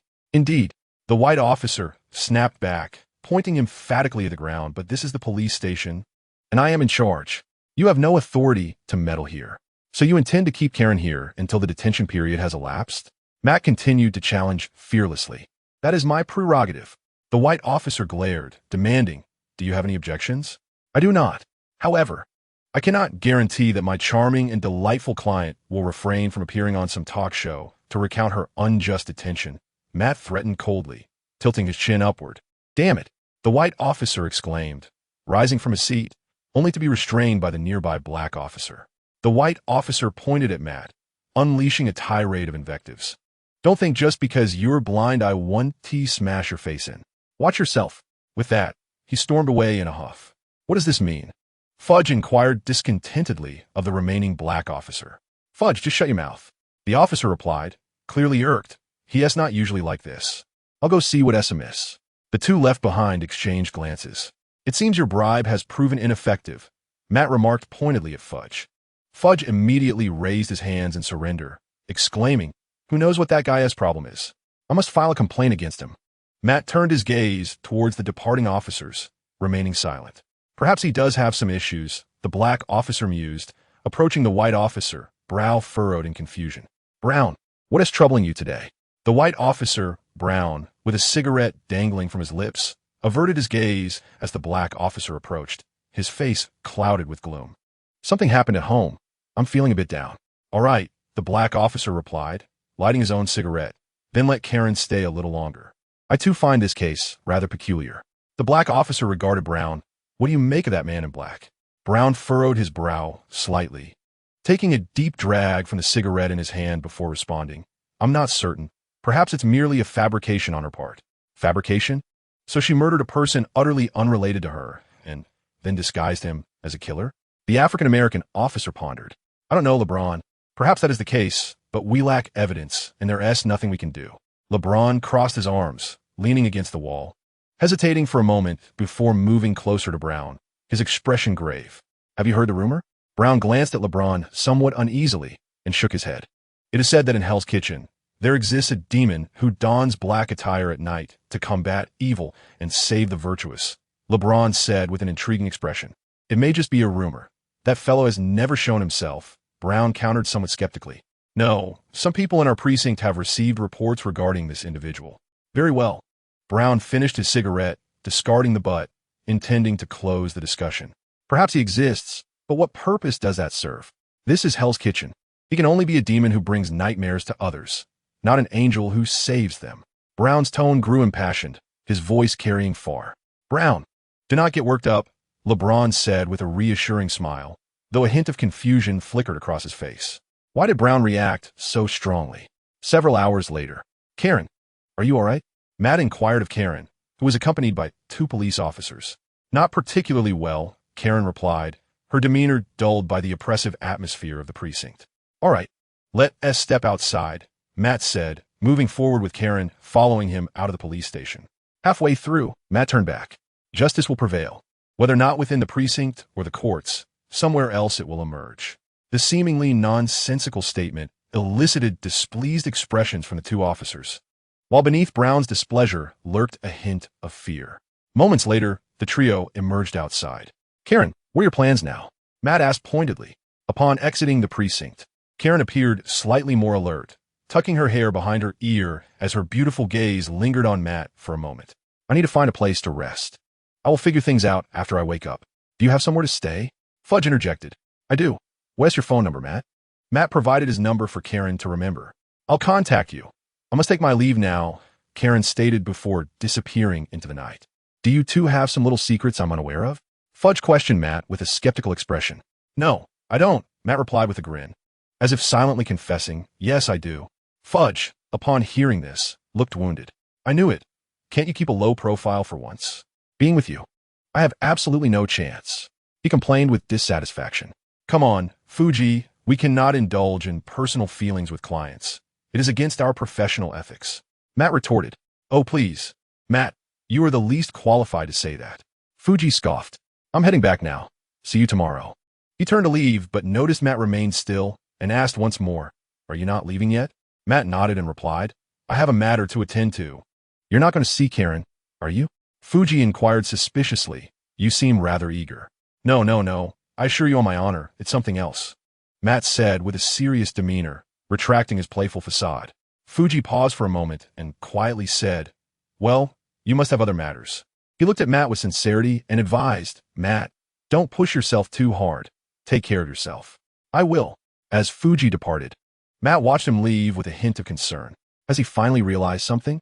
Chapter 36. The corruption of justice as the three departed. The two police officers were also concluding their shifts.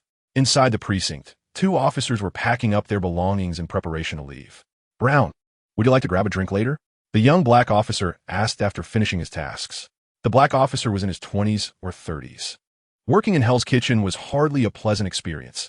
The police were far less powerful than the criminal gangs, and for a young, hot-blooded officer who despised evil, the job here was fraught with peril. Brown, an officer with over a decade of experience in Hell's Kitchen, was well acquainted with the dangers. The younger officer often heard tales of how Brown bravely and cleverly confronted the malevolent forces of Hell's Kitchen during his youth, and thus he held him in great esteem, constantly seeking his guidance. Now in his 50s or 60s, Brown's once short hair was now tinged with the passage of time, and the wrinkles on his face were becoming increasingly pronounced.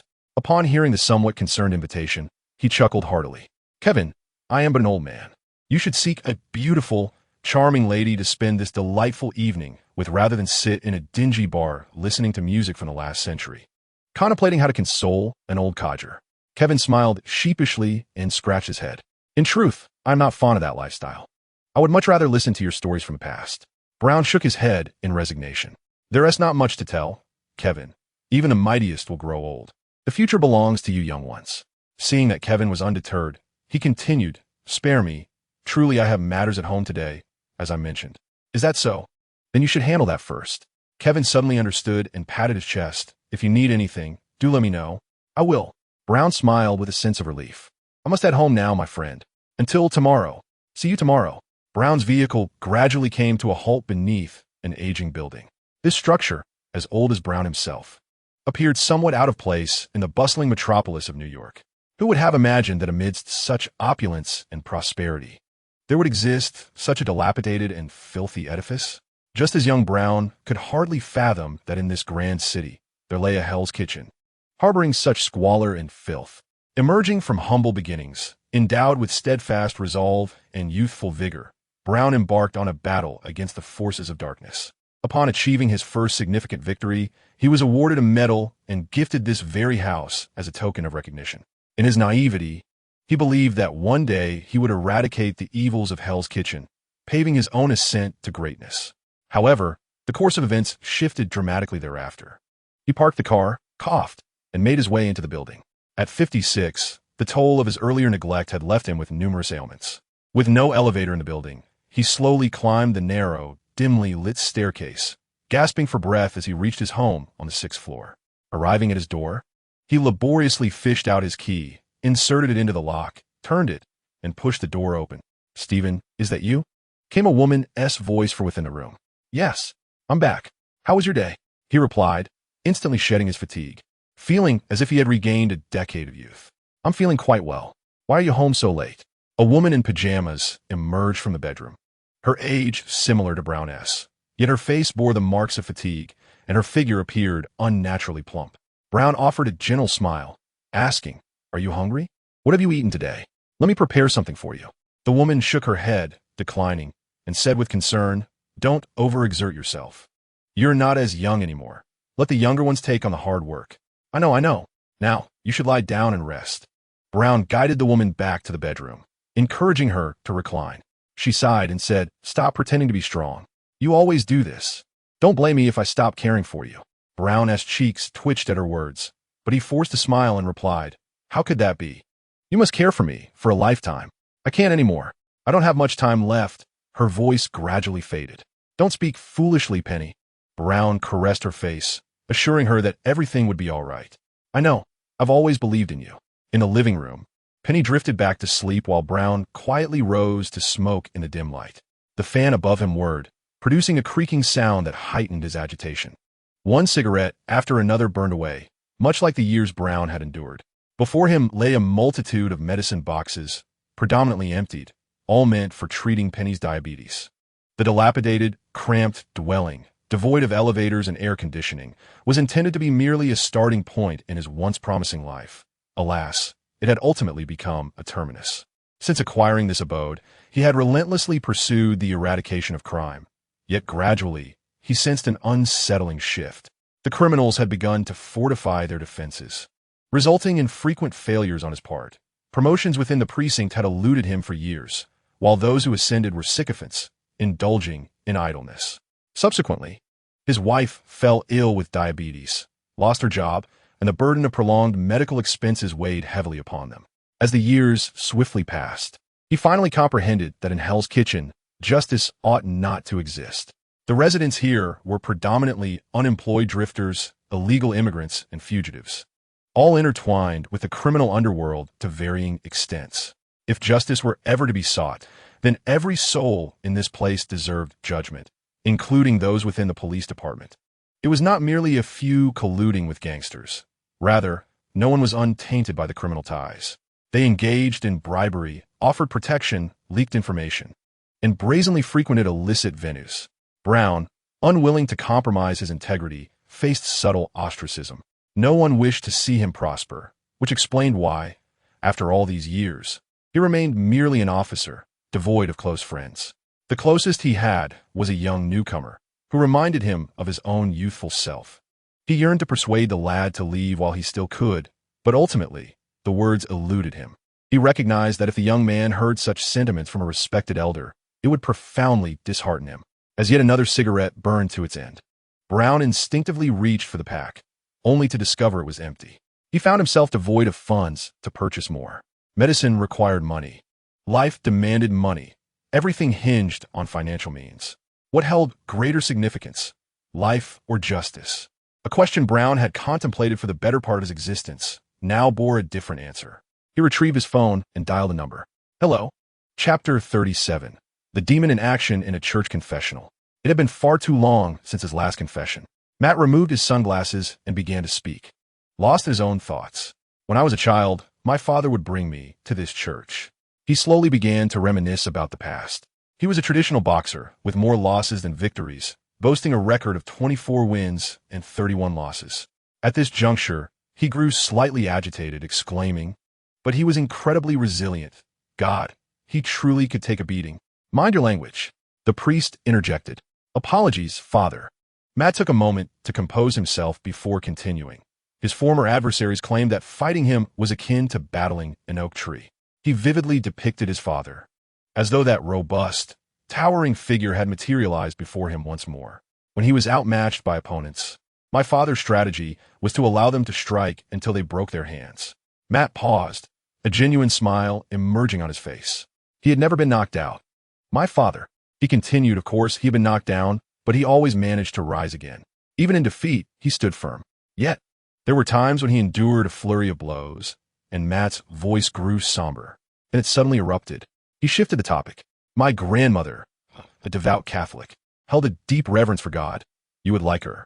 She warned to be wary of the Murdoch men, as they harbor inner demons. Sometimes it is apparent. Matt's gaze gradually hardened. In the boxing ring, his expression abruptly turned frigid. He began to advance slowly, hands at his sides, as if unafraid. His opponent, sensing his demeanor, contemplated fleeing. My father would seize his adversary and corner him, unleashing his inner demons. Unbeknownst to him, tears silently streamed down Matt's face. At that moment, I was unable to comprehend the depths of his feelings, at least not then. Matt fell silent after his narration. Do you understand now? The priest interjected. Perhaps it would be easier if you shared what you have done. Matt donned sunglasses. I do not seek to confess my sins, Father, but rather to implore your forgiveness for what I am about to do. His expression reverted to one of stoicism. In a narrow alley, Brown, wearing a mask and a hat, furtively surveyed his surroundings. He awaited someone. Shortly, a middle-aged man with an eccentric countenance and an audacious demeanor approached. Brown? He regarded Brown and inquired, "Where's the stuff?" Brown cautiously scrutinized the newcomer and shook his head. The money? He rasped. It's right here. The middle-aged man sneered. I heard you were the toughest guy around here. What brings you to heel today? He mockingly taunted, tossing a plastic bag at Brown. Where's the stuff? Brown disregarded the man's ridicule, accepting the bag and tearing it open to inspect its contents. Upon confirming the money was satisfactory, he retrieved an envelope from his coat and handed it over. Why do you want to eliminate this woman? He could not restrain himself from asking while the man examined the document. The man furrowed his brow and coldly replied, That is none of your concern. I am a police officer. Brown responded in a low and serious tone. Upon hearing this, the man erupted into laughter, as if he had heard the most absurd joke imaginable. Indeed, you are a police officer. He jeered, clapping his hands and pointing mockingly at Brown. A fine officer who colludes with the gang and betrays others' information. Brown's face flushed with rage, veins bulging as he suppressed the urge to draw his weapon. Through gritted teeth he replied, "Just this once. You better watch yourself from now on." "Once?" The middle-aged man snorted derisively. "You know there will be a second time. A third time, right?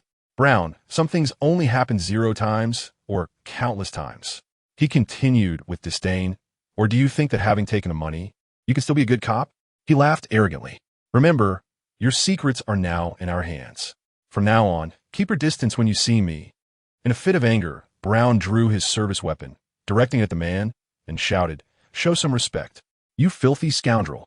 The man, unfazed, leaned forward defiantly. "If you have the guts, go ahead and shoot. Let us see what happens." Brown's hand trembled uncontrollably, yet he refrained from pulling the trigger. The courage he once possessed had long since faded. Time had eroded his ambition and ideals. He was no longer the passionate young man charging ahead. Life had weighed down his spirit, and now, in his twilight years, he had resolved to lay down his steadfast principles for the sake of providing a tranquil and happy life for his wife. The man sneered and turned to leave. At that moment, a shadow suddenly darted past. The man emitted a muffled grunt and collapsed to the ground. "Who are you?" Brown aimed his gun at the figure clad in black, a wave of panic surging within him. "I'm a long overdue justice," the figure spoke. Indeed, it was him, the demon of Hell's Kitchen, the one who punishes all evil. Having spent years in Hell's Kitchen, Brown was well aware that the rumors were true. In fact, he had previously admired this individual's actions. Despite being a police officer, it was a shameful thing to harbor admiration for a vigilante, suggesting that someone was doing what they ought to be doing. But this was Hell's Kitchen, where the justice of the police could not prevail in this land of sin. Only a demon could punish such evil. Yet now, Brown felt a chill enveloping him. He had abandoned the justice he had upheld for most of his life, stepping into an irreversible darkness. Bang, bang, bang. Brown fired his weapon. He had to eliminate this threat. He could not fall here. His wife awaited him at home. But the vigilante reacted swiftly, dodging with agility and closing the distance to Brown. With a resounding thud, the now weakened Brown was struck down by the vigilante. "What do you want?" he gasped, panting heavily. Daredevil lowered his stance, his voice a deep murmur. "Tell me, for whom do you serve?" "I serve for money." "Who?" With a fierce punch, Daredevil struck Brown, who let out a pained cry, his expression a mixture of emotions. "I can't say. You know this place is filled with his people," Brown finally replied slowly. "The king of Hell's Kitchen? Wilson Fisk?" "Indeed," Daredevil affirmed. With a swift motion, he delivered a blow to old Brown's neck, and with a muffled groan, Brown succumbed to unconsciousness. Chapter 38. Negotiation the following day. Knock, knock, knock. Matt rapped on the door of an upscale apartment. This was the address given to him by Lynch. Listening to the sounds emanating from within, Matt's expression gradually turned peculiar. After a moment, the door creaked open. "Karen?" Matt inquired uncertainly. "Yes, Matt, come in," Karen replied, clad in loose sleepwear, extending a lazy invitation. After a while, Lynch, Matt, and Karen sat at a table, commencing their discussion on the next steps. "Karen, where did you put the documents?" Lynch yawned, inquiring. Karen, sporting dark circles under her eyes, shot Lynch an irritated glance. "I copied the documents onto a drive. It's at the office now." Lynch nodded and continued. "Then we must retrieve the documents, Matt. You'll escort Karen there tonight." Matt tilted his head, somewhat puzzled by Lynch's directive. "Why aren't you going?" Lynch raised his hands in a gesture of innocence. "I never said I wouldn't go. I will merely remain in the shadows," he clarified. "Right now, they can only know you're protecting Karen. If they discover I am involved, the outcome could differ drastically." "Fine," Matt reluctantly acquiesced, though still perplexed. "Are you really that confident in me?" "Of course. I trust you," Lynch replied with a playful wink, though Daredevil could not perceive it. However, Matt shifted the topic. "Are those documents truly useful?" He expressed his doubts. "We may just be getting our hopes up," he added. "That is a possibility." Lynch candidly concurred. "If they prove useful, we can accuse Karen's employer of murder and other charges." Matt nodded, continuing. "But it is likely that only Karen's employer will face consequences, with little chance of implicating Fisk." Yes, but that does not render it useless, Lynch remarked, glancing at Karen. At the very least, we can save Karen, can't we? Upon hearing this, Karen revealed a smile tinged with gratitude and a hint of shyness. All right, you have a point. Matt conceded with a touch of resignation. With matters settled, all that remained was to await the arrival of nightfall. Lynch regarded Matt with an eager anticipation. Will you wait here until evening? Or shall we practice a bit? I am no match for you. You might as well train with Karen. I will return later. Matt shook his head vehemently and rose to his feet. In that fleeting moment, as he turned to leave, he finally grasped the sentiment of being with his friend, Fudge. A twinge of bitterness lingered in his heart. On the top floor of a grand edifice, a man leaned upon a cane, a cigar clamped between his lips, silently surveying the city beneath him through the expansive floor-to-ceiling windows. His visage, devoid of excess flesh, bore a profound gravity, and his robust, imposing figure seemed almost beyond the realm of humanity. As twilight descended upon the city, his silhouette grew ever more formidable against the fading sunlight. Once nightfall enveloped the metropolis, it would belong to him. He was Jin Bing, the sovereign of this city's shadowy underworld. Within the room, another man sat with an air of distinctiveness, his posture askew. His head bore the markings of target, his expression frenzied and somewhat neurotic as he toyed with a set of darts. He was Jin Bing's foremost assassin, known as Target Eye. After a prolonged silence, Target Eye abruptly hurled a dart from his hand. With a swift whoosh, the dart pierced a mosquito and embedded itself in a target affixed to the wall. Target Eye erupted into a fit of manic laughter, brimming with pride. At that moment, the door creaked open, and a gaunt man entered. He was Wesley, another of Jin Bing's trusted lieutenants. Wesley hastened to Jin Bing's side, lowering his gaze to the tips of his shoes, awaiting Jin Bing to speak first. Bad news? Jin Bing's magnetically resonant voice broke the stillness of the room. Indeed, it is confirmed that it was that fellow, Wesley replied with a calm demeanor. This fellow is becoming increasingly troublesome, Jin Bing remarked, his countenance unruffled, as if discussing trivial matters. He has indeed crossed the line. Wesley's expression remained composed as he nodded in agreement. Then he must be made to disappear. Jin Bing spoke with a tone of regret. In his heart, the night demon was not an adversary, but rather a source of mild amusement. As the ruler of a criminal empire, he possessed a broad-mindedness. He was willing to allow a troublemaker to exist within his domain, to inject a modicum of excitement into his life and present challenges to his subordinates. Of course, the condition was that the line must not be crossed. Should it be crossed, consequences would inevitably follow. Jin Bing turned his body, the light casting a long shadow behind him. Clenching the cigar between his fingers, he directed his gaze toward his chief assassin, Target Eye. Though slightly unhinged, it was precisely this quality that allowed Jin Bing to wield this sharp instrument without fear of its potential harm. Do you know what must be done? He inquired of Target Eye. The target's lips curled into a cruel smile as he twirled the dart in his hand and replied, of course. Find him and make his head blossom. Jin Bing was pleased with the target's response, but disapproved of his method. No, you need not seek them out. Simply wait patiently, and they will come to you. The target, momentarily discontent, complained, why complicate matters further? Jin Bing was unperturbed by his retort. The target had always been forthright. You must exercise a modicum of patience. Just wait until nightfall, he reassured him, as one would comfort a child. Go now, and when darkness falls, let Wesley instruct you on what to do. The target took Jin Bing's reassurance to heart and obediently departed. Once the target had left, Jin Bing resumed his cigar. He began to pace slowly around the room, while Wesley stood silently by his side. Unlike the target, Wesley was a true confidant of Jin Bing. While the target exhibited erratic behavior, Wesley maintained a composed demeanor, embodying the caution of one who walks with a tiger. As Jin Bing wandered lost in thought, Wesley remained quiet, blending into the room like a potted plant. Wesley, Jin Bing suddenly called out, coming to a halt. I'm here, Wesley promptly responded.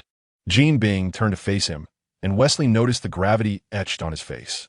Have you observed anything unusual lately? Wesley, taken aback, lowered his head in contemplation.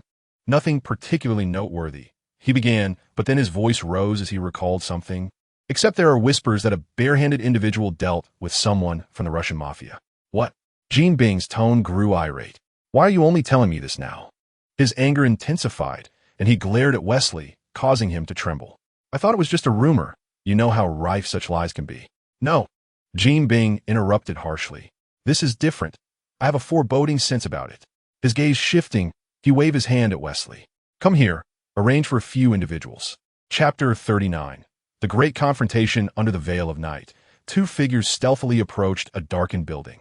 Matt, clad in black with a blindfold, led the way unperturbed, while Karen, dressed in a dark coat and trousers, followed closely behind. Under the cover of darkness, they effortlessly entered the ground floor of the edifice. It was already 10 o'clock, and the building was shrouded in silence. Yet, this posed no challenge for the Night Devil. The Night served as his optimal hunting ground. With his superhuman hearing, the surroundings vividly unfolded in his mind, allowing him to navigate seamlessly through the shadows. In the enveloping darkness, Karen, unable to see in the night, stumbled along behind Matt, cautiously feeling her way forward. Soon, Matt paused at a certain point. Where are the stairs? He quietly inquired of Karen. Aren't we taking the elevator? Karen asked, perplexed, as navigating through the darkness was exceedingly uncomfortable for her. No, Matt explained. The elevator is far too perilous, especially for you.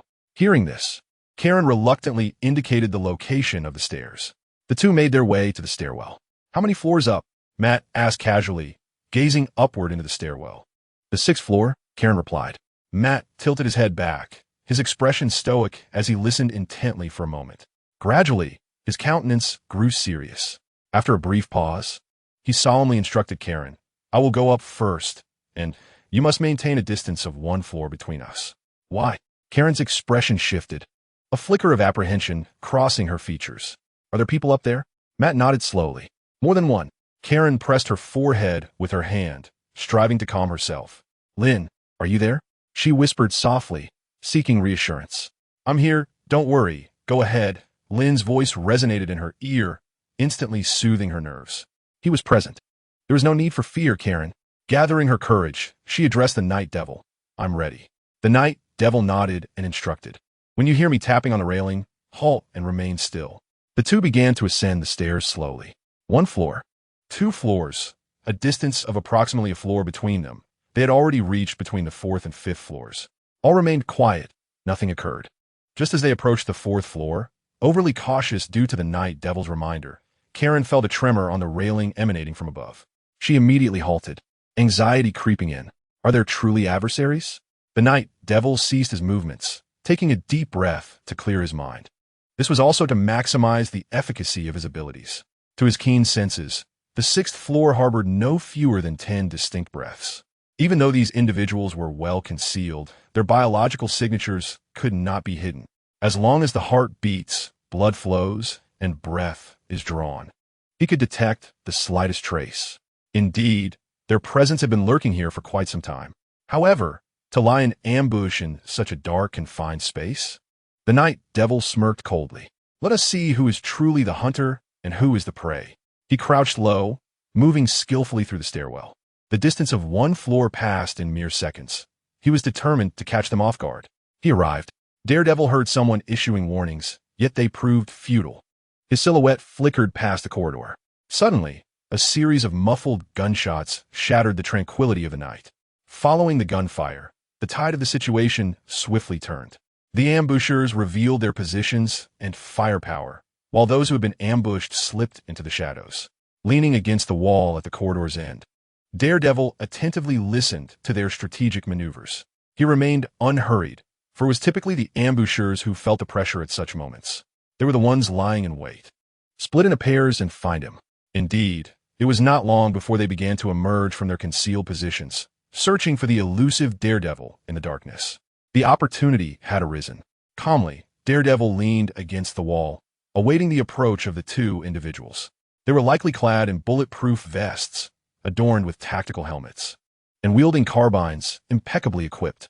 However, it is well known that those who are heavily armed often prove to be the weakest. True strength lies in those who wield fists, hammers, axes, and charge headfirst into battle. Examples include, but are not limited to, characters such as Punisher, Thor, Captain Marvel, and Hulk. In Daredevil's eyes, these two were no exception to this notion of weakness.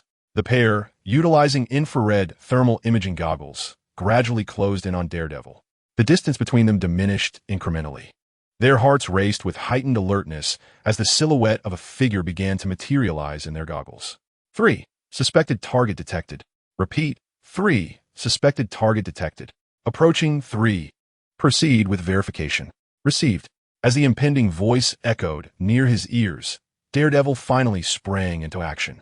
A master of combat, he understood one crucial truth. At this distance, a fist moves faster than a bullet. With a swift motion, he darted out from the shadows, his speed unwavering. Fire. The rapid gunfire erupted. In mere seconds, the startled cries and gunshots faded, leaving the two assailants lifeless on the ground. Daredevil turned his head, stretching his limbs. With the elimination of those two, a gap appeared in their encirclement. It was time to take the initiative. 15 minutes later, Daredevil exhaled, feeling a sense of relaxation wash over him. Through his acute senses and calculations, he deduced that a total of 10 men had been involved, and there were no remaining adversaries capable of movement. It was time for Karen to come up and retrieve the data. With that thought in mind, he made his way toward the stairwell. Suddenly, a faint sound pierced the silence. Daredevil's expression changed dramatically as he instinctively dodged. A dart, moving at an incredible speed, narrowly grazed his face, embedding itself deeply into the adjacent white wall. Who was it? The side of Daredevil's cheek was grazed, droplets of blood seeping forth. However, what made matters more troublesome was that he was utterly oblivious to the sound one would expect from this individual. The dart, crafted from a unique material with exquisite workmanship, produced an almost negligible sound as it sliced through the air, nearly embedding itself in his forehead. Was this yet another individual acutely aware of his own capabilities? The night demon stood expressionless against the wall, allowing the blood to drip from his face, fully attuned to the myriad sounds surrounding him. He felt no despair. Creatures like Lin Qi were indeed rare. This individual could not possibly remain entirely silent. At that moment, a crazed figure clad in a distinctive uniform emerged slowly from the side, deftly spinning several throwing knives in his hands. Using the glasses on his face, he refocused on the night demon. With a swift motion, he raised his hand, and a series of darts shot silently toward the night demon, who was positioned not far away. Here it comes. The night demon's spirits lifted as his body instinctively began to evade rapidly. He contorted his form at unnatural angles, narrowly avoiding the darts. Yet, the final dart surged toward him at a speed exceeding that of the previous ones, aimed directly at his head.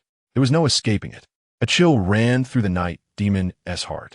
The crazed figure displayed a cruel smile, as if he had already envisioned the night demon's grim demise. But in an instant, his expression shifted. The initial arrogance and cruelty morphed into surprise and fury, for he witnessed a sudden intruder grasping the dart in his hand. Good shot, Lin Qi remarked nonchalantly, before applying pressure to the sharp, hardened dart, crumpling it into a lump of useless metal. But it bore no significance. You seek your own demise. The frenzied figure, provoked by Lin Qi, descended into madness, disregarding the peculiarities Lin Qi exhibited, and hastily produced an array of sharp weapons. Launching them with speed, Lin Qi floated in the air, his demeanor indifferent as he observed the figure's frenzy. Two beams of intense heat suddenly emanated from him, swiftly sweeping through the room and reducing all aggressive projectiles to ashes. With the heat vision retracted, Lin Qi swiftly incapacitated the crazed figure. Now, tell me, Lin Qi hovered above him, his voice cold and commanding. Where is that fellow Jean Bing? Chapter 40. Exposure within the confines of a newspaper office, a middle-aged journalist, adorned with a rather unrefined beret and old-fashioned glasses perched upon his nose, was meticulously organizing documents on his desk. These documents pertained to various cases and news articles concerning a demon from Hell's Kitchen. He had tirelessly pursued the legend for some time. Beep, beep, beep. The phone on his desk rang, and he answered it casually. Hello, what's the matter? Ulrich, I have something I believe will pique your interest. Ulrich set aside the documents and leaned closer to the phone, whispering, What is it? Don't tell me you're playing tricks on me again. You'll find out when you come over. The voice on the other end offered no further elaboration. After a moment's hesitation, Ulrich acquiesced. Hey, brother, he exclaimed, slapping a dollar bill onto the ample figure of a man at work. It better be something good, Kobe. Kobe turned his rotund face, chewing gum while blowing a bubble. Accepting the money, he assured Ulrich with unwavering confidence. You know me. Ulrich, I always present you with quality. Rising to his feet, he led Ulrich into a room. Kobe donned white gloves and, with a semblance of seriousness, asked Ulrich, "Are you ready to behold something truly remarkable?" Growing somewhat impatient, Ulrich urged, "Hurry it up."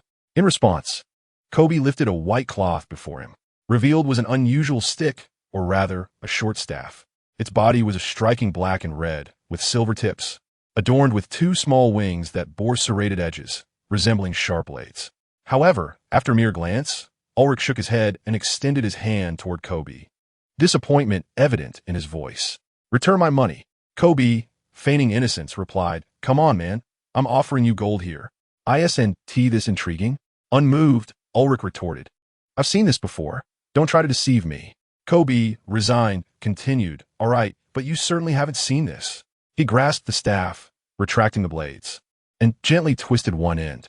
Instantly, the staff elongated, nearly poking Ulrich. Noticing a flicker of interest in Ulrich's eyes, Kobe remarked, "You did mention you were on the lookout for peculiar items, right?" Ulrich scrutinized the transformed staff, gradually falling into contemplation. "This is indeed strange. I assenti it?" Kobe chuckled, sensing that today's transaction would be successful. Yet, unbeknownst to him, Ulrich's gaze deepened as he caressed the staff, murmuring to himself, "You have no idea what this represents." At that moment, his heart raced with uncontainable excitement. After such a lengthy search, he had finally located that individual. In the office of Jean Bing, the atmosphere was tense. "So, you all just watched him take the man away?" Jean Bing, with a cigar clenched between his teeth, cast a cold glance over his despondent subordinates. Their failure, compounded by the sight of their target being taken, rendered them mute, each fearful of being scapegoated by the ruthless Jean Bing. "Wesley, do you know?" Jean Bing suddenly addressed Wesley beside him. In ancient times, subordinates who failed a mission would take their own lives out of shame for facing the boss. Drawing deeply on his cigar, he watched the end glow red. Exhaling a plume of smoke, he suddenly grasped one of his subordinates with a menacing expression. "Then why do you not perish?" The subordinate struggled in terror, flailing his arms and legs against Jean Bing's robust arm. Yet, the disparity in their physiques rendered his futile attempts akin to a 3-year-old child's feeble strikes against an adult, absurdly laughable. Jean Bing held him aloft, watching as the life slowly ebbed from his subordinate. With a dismissive gesture, he cast the man aside like refuse and directed his cane at the next unfortunate soul. The subordinates, paralyzed by fear, dared not resist nor flee, one by one succumbing to Jean Bing's cruel whims. 3 minutes later, Jean Bing, with a look of satisfaction, set down the last lifeless body. "Wesley, a handkerchief." He spoke to Wesley, who stood to the side, eyes averted as if oblivious to the carnage. Wesley promptly offered a handkerchief, maintaining his silence. Jean Bing took the cloth and began to tenderly wipe the blood from the cane, an object of profound significance to him. "We are in trouble, Wesley," he remarked coldly after a moment. At this, Wesley's eyelids twitched, and he replied, "I believe troubles can be resolved." Jean Bing regarded him with a sidelong glance, a grim smile curling at the corners of his mouth. "What do you suppose his intentions are?" Without much deliberation, Wesley responded, "The kindness of helping others, the absurdity of justice, the disdain for evil. Aren't all superheroes like that?" Jean Bing erupted into laughter, somewhat taken aback as he gazed at Wesley. "I did not realize you were so well-versed in superheroes. Do you enjoy these tales?" Wesley offered an awkward smile, replying, "I loved them as a child." "Indeed, who did not know of Superman in their youth? Do you not watch them anymore?" Jean Bing mused nostalgically. Then his demeanor turned serious. "If he were truly Superman, we would have many ways to deal with him. But if he is not," his voice trailed off. "Thus far, he merely possesses abilities reminiscent of Superman." Wesley continued, his expression growing somber. "Yes, he is as powerful as a deity," Jean Bing remarked in a low tone. "Superman is not a god. Even gods can perish when abandoned by their followers," Wesley weakly countered. "Indeed, Superman is certainly no deity. He is merely a superhero, and every superhero has their vulnerabilities." Jean Bing reignited a cigar and strolled to the floor-to-ceiling window, gazing out at the cityscape. The aura of a crime lord and the depth of his cunning enveloped him once more. His emotionless voice resumed, "We lack the power to eliminate this superhero. In the face of absolute strength, we, the little mice of darkness, can only scurry and evade. We cannot confront him directly." Jean Bing and Wesley were acutely aware of this, prompting Jean Bing to resolve to adopt a different approach. However, we can obliterate this superhero, he mused, gazing down at the splendid city beneath him, his expression pensive and his tone frigid. I shall make him realize that I am the true sovereign here. In that moment, Jean Bing's visage was illuminated with an aura of dominance and self-assurance. Yet, after a considerable time, his tone shifted to one of uncertainty, provided that he is the kind of superhero we envision, akin to Superman. Chapter 41. A variety of strategies within Lynch's apartment. Two figures were entwined, oblivious to the world. Embraced on the bed, with her eyes closed, Karen rested upon Lynch's chest, her flushed face still bearing traces of the frenzied aftermath. After a long silence, she opened her eyes, hesitating before speaking. Lynch, I believe we should refrain from pursuing this matter any further. Those individuals are far too terrifying. Lynch cast her a surprised glance, understanding that the events of the previous night had profoundly affected her, and he offered reassurance. Do not worry, I shall protect you. Just as Karen was about to continue, Lynch's phone began to ring at the bedside. He furrowed his brow, answering the call, recognizing that few were privy to his number. Hello? Lynch, come save me. It's Daredevil. Lynch's expression shifted dramatically at the sound of Daredevil's desperate call. I must step out, he declared, swiftly dressing and departing. 3 minutes later, Lynch arrived at the location indicated by Daredevil. He extended his senses, searching for the superhero's presence. Moments later, his countenance darkened. He had located Daredevil, yet his current predicament was dire. In a rush of urgency, Lynch disregarded the risk of exposure and soared towards Daredevil's position. At that moment, Daredevil was concealed in a shadowy corner, surrounded by blaring police sirens as numerous officers anxiously scoured the vicinity. His face was bandaged, his hand pressed against a chest wound that bled profusely, and he gasped for breath. After acquiring crucial documents the previous night, he had neglected his injuries in his fervor to organize the materials required for the upcoming trial. However, while engrossed in his tasks, he was abruptly alerted by the sound of many footsteps nearing his home. Soon, there was a knock at his door. Naturally, he assumed it was Jean Bing's men and prepared to confront them as he opened the door. To his astonishment, it was the police. He incapacitated the 2 officers who knocked, yet a surge of additional police officers soon advanced to apprehend him. Unable to resist, he had no choice but to flee. His injuries hampered his speed, and he sustained a gunshot wound to his left chest. As he made his desperate escape, nearly exhausted, he realized that some of these officers must have been bribed by Jean Bing. Left with no other option, he called Lynch for help. The night Devil leaned against the wall, listening to the approaching sounds of the police, yet he found himself unable to rise. His breath grew increasingly labored, as if the oxygen in the air was becoming sparse, and the strength within him was waning with each pulse of his blood. I can't hold on much longer. I'm about to drift into unconsciousness. The night Devil felt his head growing heavier and heavier. Am I dead? Lin Qi slapped the night Devil's face, jolting him awake. If he had arrived any later, it might have been too late. The night Devil spoke weakly. Hold on, let me help you first.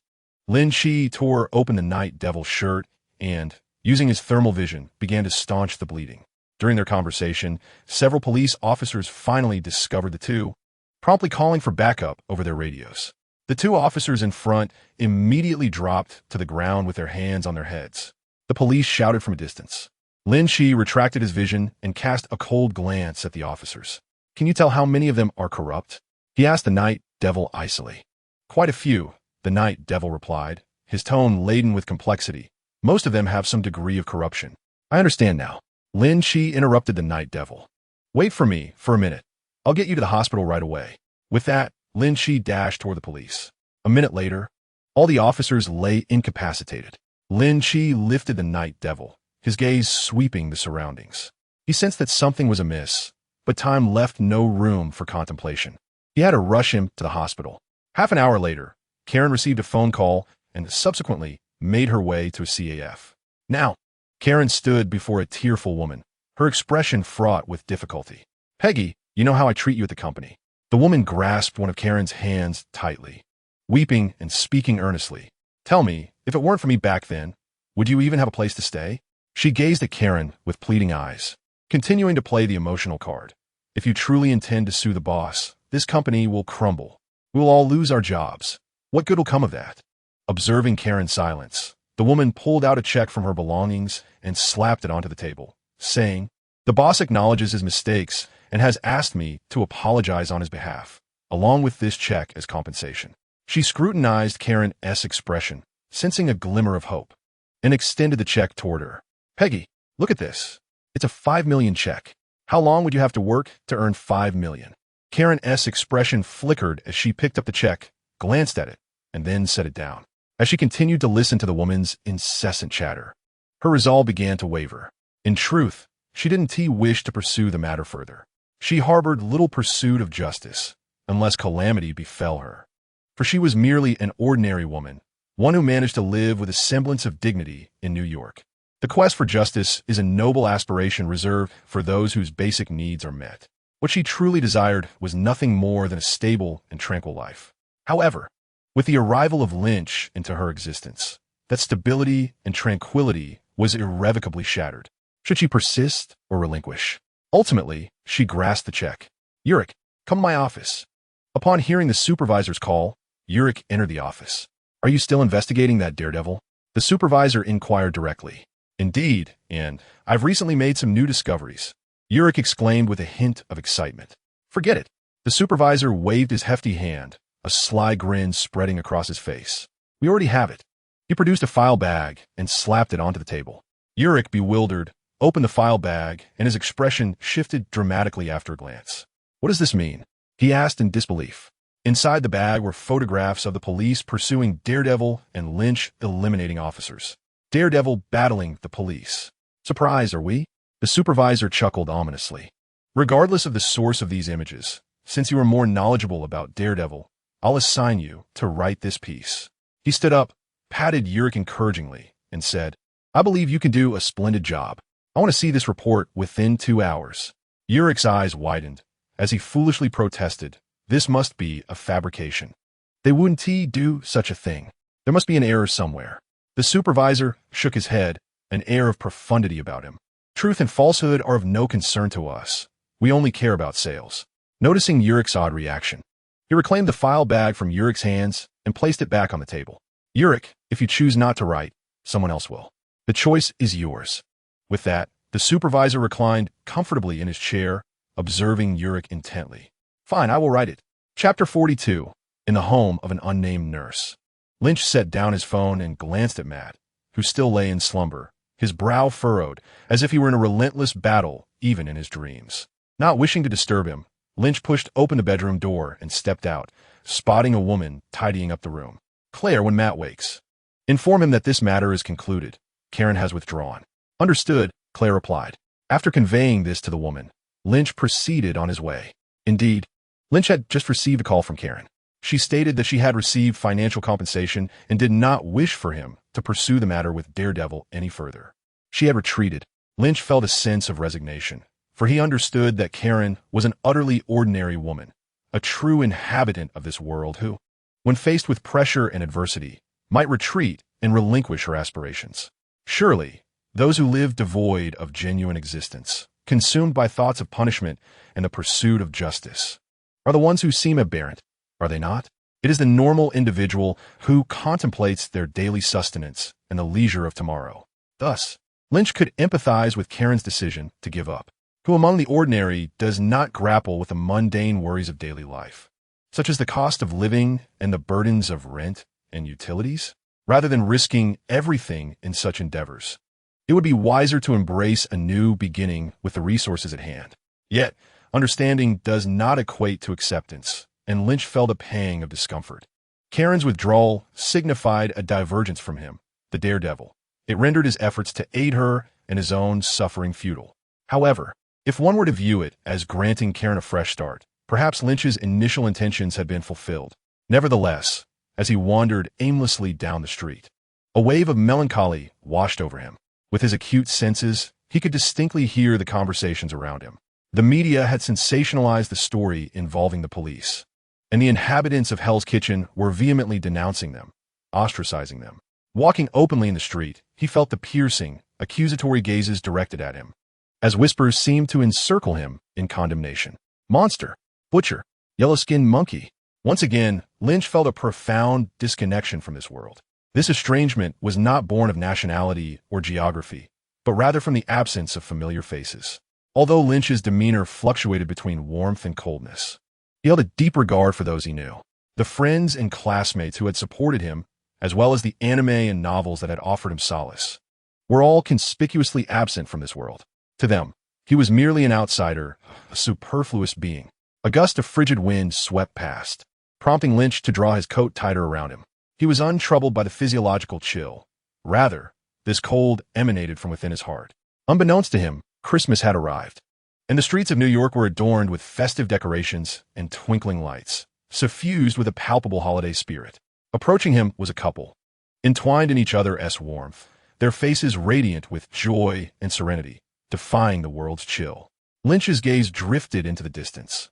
When had he last experienced such beauty? Memories surged forth uncontrollably from the depths of his mind.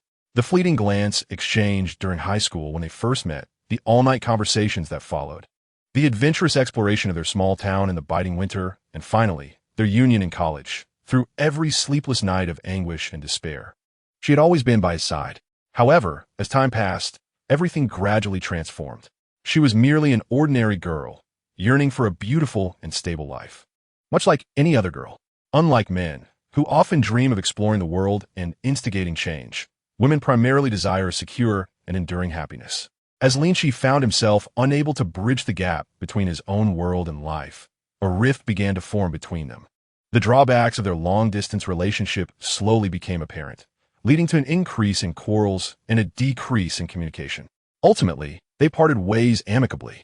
Letting go of each other also meant releasing themselves. As Lin Qi strolled down a quaint street, he unexpectedly lifted his gaze ahead. Before a festively adorned shopping mall, Natasha stood with her arms crossed, her smile radiant as a blooming flower. Why does my little boy look so troubled? In a nearby CAF, Lin Qi took a sip of the steaming coffee he held. The rising steam enveloped his face, making it somewhat indistinct. What have you been up to lately? Lin Qi inquired. Natasha's beautiful eyes flickered as she cast a glance at him. What else could I be doing? I'm busy protecting your little girlfriend every day, she retorted with a peculiar tone. Clearing his throat, Lin Qi's face flushed. What little girlfriend? She doesn't exist. I merely took in a homeless woman out of kindness. Natasha, do not tarnish my reputation with baseless claims. He spoke somewhat awkwardly. Even if she were, we have broken up. Natasha propped her chin on her hand, gazing intently at Lin Qi. After a moment, she chuckled. Why are you explaining yourself? Lin Qi found himself momentarily at a loss for words. Indeed, why was he justifying himself? She is a senior agent of S.H.I.E.L.D. You know, do not be deceived by her beauty. She is a cunning and deadly black widow. He thought to himself, feeling the weight of the situation. I, Lin Qi, have spent 20 years as a steadfast man, unfazed by the allure of countless charming ladies. Yet, she truly was breathtaking. Her eyes sparkled like precious gems, her skin was fair and delicate, her hair cascaded like a waterfall. Perhaps it is because I care for you, Natasha mused, momentarily taken aback, a flicker of confusion crossing her lovely eyes, though she quickly concealed it. Really? More genuine than pearls, Lin Qi replied, his sudden use of Mandarin leaving Natasha momentarily perplexed. Yet, she merely curled her lips in disbelief before producing a bag from her pocket. I think you've been enchanted. To be left in such a pitiable state. Pushing the bag towards Lin Qi, Natasha smiled triumphantly. Take a look. Lin Qi, feeling a sense of confusion, opened it and began to sift through its contents. Moments later, a shift in his expression revealed a change in his demeanor. Within these bags lies a wealth of information regarding Kingpin, as well as past encounters involving Lynch, Daredevil, and various individuals and events. There are details related to Karen, her employer, and her persuasive sister. Even the police officer who betrayed Karen's secrets and the journalist who published misleading reports yet later updated supportive articles on his blog. Everything is meticulously documented. Lynch, this world is as it is, filled with both light and shadows, Natasha remarked calmly. The distinction lies in how you choose to perceive it. Lynch nodded in silence, not solely due to the intriguing nature of the documents, but because Natasha had been quietly attentive to him. How else could such information have reached him so promptly? This sentiment of loyalty, can it truly be encapsulated by mere tasks? Thank you, Natasha, Lynch murmured softly. Do you have any thoughts now? Natasha inquired with a smile. just as the sound of fireworks erupted outside. They both turned to witness a dazzling display of colors igniting the night sky. As they gazed upward, their heads gradually inclined closer together. Amidst the brilliant fireworks, their eyes met, and an undeniable thrill surged within. They instinctively closed their eyes, and in that moment, shared a tender kiss. Time lingered as the fireworks faded, leaving them enveloped in that ephemeral beauty, both lost in silence. Suddenly, Natasha chuckled lightly and teasingly asked, "Lynch, is Karen more beautiful than I?" "No, you are more beautiful," he responded. "Really?" Natasha smiled enigmatically, her lips curving. "Then why do you only take her in?" Lynch found himself at a loss for words and hurriedly grabbed the documents, making for the exit. "I have some matters to attend to. Wait for me." Natasha watched him flee, her laughter echoing softly as the moonlight cascaded down, creating an exquisite scene. Chapter 43. Living for oneself in an upscale restaurant, Kingpin raised his glass, clinking it with the elegant woman seated across from him. After taking a sip, she smiled and asked, "Have you finished your recent endeavors?" With warmth in his eyes, Kingpin replied softly, "Yes, I can finally spend some quality time with you." They exchanged knowing smiles, a silent expression of their sweet happiness. However, the arrival of an unexpected figure shattered the atmosphere. Kingpin's gaze turned icy as he beheld Lynch. "Can we step outside to talk? Let us not alarm the lady," he implored, suppressing his fury and agitation. Lynch, noticing the startled beauty, recognized that Vanessa was Kingpin's Achilles heel and could not help but scoff. 30 seconds. I'll be waiting outside." With that, he turned and exited. "Wilson, what is happening?" "That man seems quite intimidating," the lady remarked. Vanessa looked at Jean Bin with concern. Jean Bin forced a grim smile and reassured her, "It's nothing, just a minor issue in business. I'll have someone take you home shortly." "All right, please be careful," she replied. Jean Bin quickly instructed a subordinate beside him before striding out to stand next to Lin Qi. "What do you intend to do?" Jean Bin gritted his teeth, his face taut with suppressed rage, questioning each word. Being caught while on a date with Vanessa had struck a nerve in his fragile psyche. Vanessa was the one he envisioned as his wife, his Achilles heel, his sole weakness. Lin Qi cast a cool glance his way, sneering, "I'm not as despicable as you." Upon hearing this, Jean Bin's expression softened slightly. "Vanessa knows nothing. None of this involves her," he said, furrowing his brow. "So, are you prepared to die alone?" Lin Qi replied coldly. Jean Bin's demeanor darkened, a sardonic smile forming as he retorted, "You cannot kill me. I control this place. If I were to perish, Hell's Kitchen would descend into chaos, and countless lives would be lost in the turmoil." He threatened while observing Lin Qi's expression. Unfortunately, Lin Qi remained unfazed by his words. "Is that all?" Lin Qi spoke with a detached demeanor that Jean Bin could not comprehend. "Do you truly believe I care about that? I think you might be mistaken. Fisk, you might think I would be concerned about your words, afraid of innocent lives being lost." He let out a mocking laugh, continuing indifferently, "Do you genuinely think I care about people who have nothing to do with me? Moreover, most of Hell's Kitchen is merely detritus. Do you think I'm here to discuss notions of justice and evil, right or wrong?" Lin Qi's presence grew increasingly imposing as he rose into the air. "You are mistaken. I'm here for one reason alone. I'm unhappy, I loathe you, and I wish to kill you." For too long, he had been weighed down by myriad concerns, fearful of mishaps and the consequences of his actions. But now, he realized the truth. None of that mattered. What truly mattered was himself, and for so long, he had failed to consider his own feelings. Lin Qi slowly closed his eyes, memories flooding his mind since his arrival in this world. From that out-of-control car to battling the Iron Tyrant, being pursued by the military, experimented upon in a lab, betrayed by Tony, enduring loathsome beatings, and now being schemed against by Jean Bin. Each instance was a wound upon himself, each laden with deep malice. Without the system, he would have long ceased to exist. For so long, he had not enjoyed a single day of the decadent life capitalism offered. It was all due to overthinking, to being overly cautious. Even when traversing into another realm, one cannot help but contemplate the welfare of others, perpetually gripped by an unsettling anxiety, forever fearing that one's mere existence might tarnish the world further. If this is the case, what significance does a second chance at life hold? What purpose does such a journey serve? In this world, one ought to act with abandon, to live without restraint. Here, one should exist solely for oneself. Engage in pursuits that ignite passion. Chase after those whom one adores. Acquire those treasures that captivate the heart. Eradicate that which is undesirable. Eliminate those whose presence is unwelcome. Destroy that which is detested. This world should inherently be as uncomplicated as that. After a prolonged contemplation, Lin Qi opened his eyes, a terrifying brilliance emanating from within. Jinbing, gazing upwards, was filled with despair.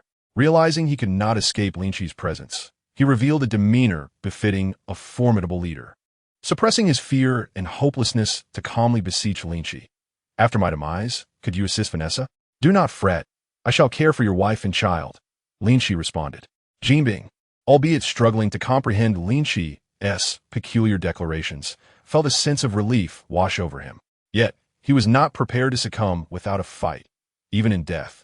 He would prefer to perish in battle. He swiftly drew his handgun, aiming directly at Lin Qi's eyes, and with agility that belied his physique. He evaded the searing gaze and lunged towards Lin Qi, propelling himself off an advertising board. Lin Qi, however, remained aloof, suspended in the air, scarcely bothering to flutter an eyelash. As Jinbing's audacious assault descended, a flicker of joy illuminated his despair-ridden face. Then, he beheld a light. At the end of that light stood his beloved mother, warm and kind, and his gentle fiancée, Natasha, who was understanding and compassionate. Lin Qi rapped on the glass of the CAF, calling out, "Come out." Natasha, staring at Lin Qi, appeared momentarily taken aback. With her keen observational skills, she could discern that Lin Qi was drastically transformed. He exuded a newfound freedom, confidence, and an enhanced charm. The two strolled through the festive streets of New York, exchanging laughter and merriment. Suddenly, a flamboyantly adorned balloon floated past overhead. Lin Qi, captivated by the balloon, turned to Natasha and inquired, "Have you ever flown?" "Of course, often," Natasha replied without hesitation. But as she noticed Lin Qi's beaming expression, she realized, not in this manner. True to her role as the head of the special agents, her words carried a certain fortitude.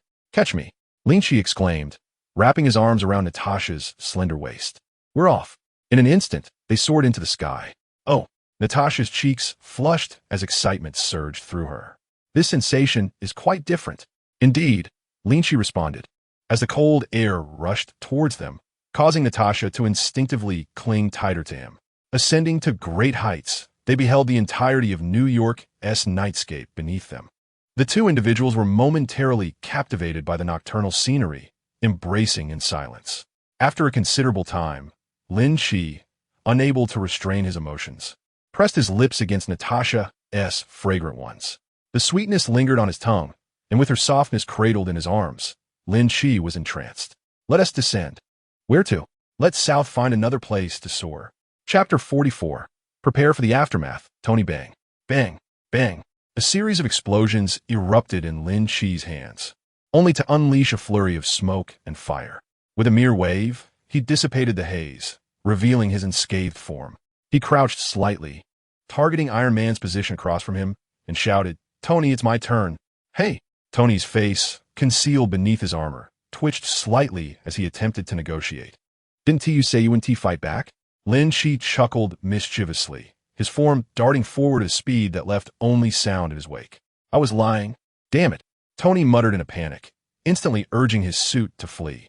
Not far away, within Tony's opulent mansion, Natasha was chatting amiably with Pepper. As they observed the playful chase outside, Natasha remarked with a smile, "Has Mr. Stark always been this energetic?" Pepper shook her head. "Perhaps it's Lin Qi who brings it out in him." As they chased one another, Lin Qi's swiftness became apparent. Swiftly breaking the sound barrier and closing in on Iron Man, he reached Tony's side and tapped his helmet. "Hey, can you go any faster?" Tony, seeing Lin Qi clench his fist, felt a cold sweat trickle down. "Jarvis, give me a boost." Instantly, flames erupted from Iron Man's limbs, catapulting him ahead of Lin Qi. Glancing back at the distance between them, Tony couldn't resist taunting Lin. "What's wrong? Can't handle my breakfast? Is this exercise not enough to burn it off?" Lin Qi smiled faintly and shouted back, "Tony, I'll let you fly ahead for a bit. Don't come crying later." With a scoff, Tony replied arrogantly, "Please, brother, I hold the record for your flying speed. You can't catch me." "Is that so?" Lin Qi laughed heartily. accelerating and chasing Iron Man through a mountain range. You might want to drop the speed. Take note of my current velocity. Oh. Tony was taken aback as he saw Lin Qi's speed surpass 1 Mach, then 2 Mach. A minute later, Lin Qi pressed down on Iron Man's helmet, raising his fist. Lin, don't do this. Tony attempted to reason with him. How about I treat you to a hamburger? This suit costs over $100 million. Lin Qi remained unmoved, for this punch had been pent up for far too long. No negotiations. Tony, you've long deserved this. I'll give you time to close your eyes. With that, Lin Qi swung his fist, and with a resounding crash, Iron Man's helmet tilted to the side. Lin, with a forceful strike, you have undoubtedly caused damage amounting to millions within Tony's opulent residence. He lamented to Lin Qi without restraint. Lin Qi, growing impatient, waved his hand dismissively and remarked casually, "What if I were to share information worth billions?" Taken aback, Tony scoffed incredulously. What kind of information could possibly hold such value? Turning to face Tony, Lin Qi activated his X-ray vision. Indeed, through this ability, he discerned that Tony's body was currently being ravaged by a certain toxin. This affliction stemmed from the palladium element utilized in the reactor at his chest. The more Tony donned his iron suit, the deeper the palladium infiltrated his body, leading to palladium poisoning. It was only upon the creation of a new element that this predicament was resolved. You are nearing death from poisoning. Does this information hold any worth? Lin Qi stated matter-of-factly. What? Tony exclaimed in shock, yet he stubbornly replied, furrowing his brow, I feel perfectly fine. Is that so? Lin Qi chuckled softly. Perhaps you should have JARVIS conduct a thorough examination. After a moment of silence, Tony turned to seek a place for a medical checkup. Palladium poisoning? Tony muttered to himself in a secluded room. Indeed, sir, should you continue to use the iron suit, the palladium poisoning will only worsen. Is there a solution? Tony inquired, his voice tinged with hope. Currently, there is no remedy for palladium poisoning. Only alleviation is possible. Upon hearing JARVIS's definitive response, Tony fell into deep contemplation. From the inception of the reactor within his chest, he had understood that such a powerful energy source would undoubtedly carry significant side effects. It was reasonable to deduce that inserting such a substantial device into one's chest would entail repercussions. However, at that time, resources were limited, and merely surviving was a triumph. He had never anticipated that the side effects would manifest so swiftly and be insurmountable. If he continued to utilize the iron suit, the poisoning would irreversibly intensify. But could he truly forego it? After all, he was Tony Stark the Iron Man. Just recently, at a hearing, he had emphatically declared his commitment to safeguarding the world. Could Iron Man be deemed as such without his iron suit? Could he still protect the world? Perhaps he could substitute the palladium with another element? Maybe Lin Qi possessed some insight. Pondering these thoughts, Tony exited the room. Lin Qi observed as Tony approached, his expression laden with gravity, indicating that he had come to terms with the palladium poisoning. How are you faring?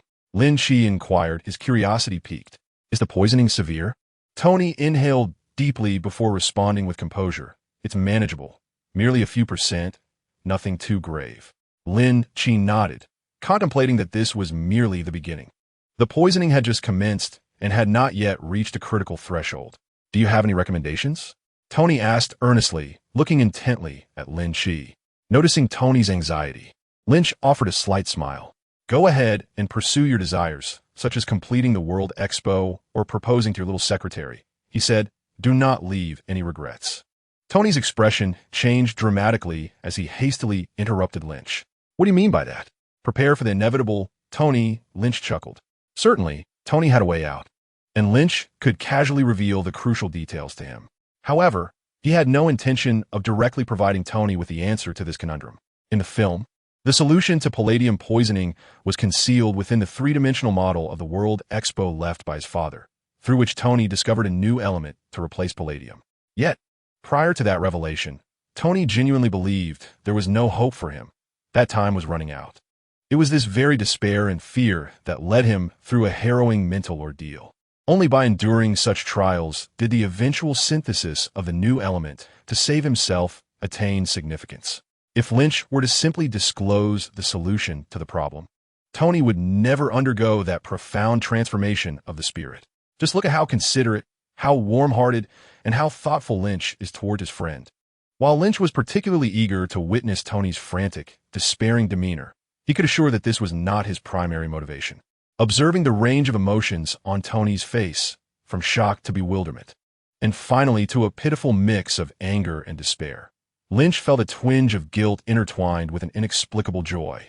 "You must be lying to me, right?" Tony muttered to himself as he made his way back to his workshop. "I will find an alternative element. I must. Give it up. All elements are futile." Lynch added fuel to the fire from behind. "You can be quiet. Hurry up and leave. I need to work." Tony responded without turning back, hastening to dismiss him. Tony was in a fluster. He was anxious. At that moment, Natasha walked in from adjacent room. "What is wrong with Mr. Stark?" she inquired, looking curiously at Lynch. "What did you say to upset him?" "Nothing much. He has a bit of a problem that I pointed out," and he asked rather displeased. "All right. I want to show you something," Natasha said, raising her phone. Upon closer inspection, Lynch noticed it was a picture. The image depicted a pit with a familiar hammer standing upright within it. "Mjolnir?" Lynch squinted. "Are you interested?" "Of course." Chapter 45. The hammer must be lifted 2 days later. "Long time no see, Coulson." Lynch shook Coulson's hand, giving it a gentle squeeze. Coulson's smile faltered, his hand trembling slightly within Lynch's grasp, and he quickly began to express heartfelt apologies. "I'm sorry about what happened last time. You were treated unfairly." "I know." Lynch beamed with delight, akin to a long-lost friend reunited, as he vigorously shook Coulson's limp hand. Natasha, unable to bear the sight any longer, tugged at Lynch and exchanged a knowing glance. With a chuckle, Lynch released Coulson's hand and smoothly suggested, "Shall we take a look at that hammer?" Coulson, as if granted a reprieve, promptly led the two inside. As they walked, Coulson recounted the current situation. A week prior, SHIELD had discovered the peculiar hammer, cordoning off the area and establishing a military exclusion zone. Prior to this, the Meow Meow hammer had been present for some time, garnering the attention of many nearby citizens who attempted various methods to extract it, all to no avail. This entry had piqued SHIELD's interest. Presently, research on the hammer had reached an impasse. Through observation and analysis, some theorized it could be the mythical Mjolnir, the hammer of legend, which had profoundly impacted SHIELD, leading to rampant speculation and discussion about its true nature, yet no one possessed definitive proof. Hence, Fury thought of Lynch, who surprisingly displayed great interest in the matter. How could one not be fascinated? This was an artifact of immense power within the Marvel Cinematic Universe. Only 2 types of individuals could lift this hammer.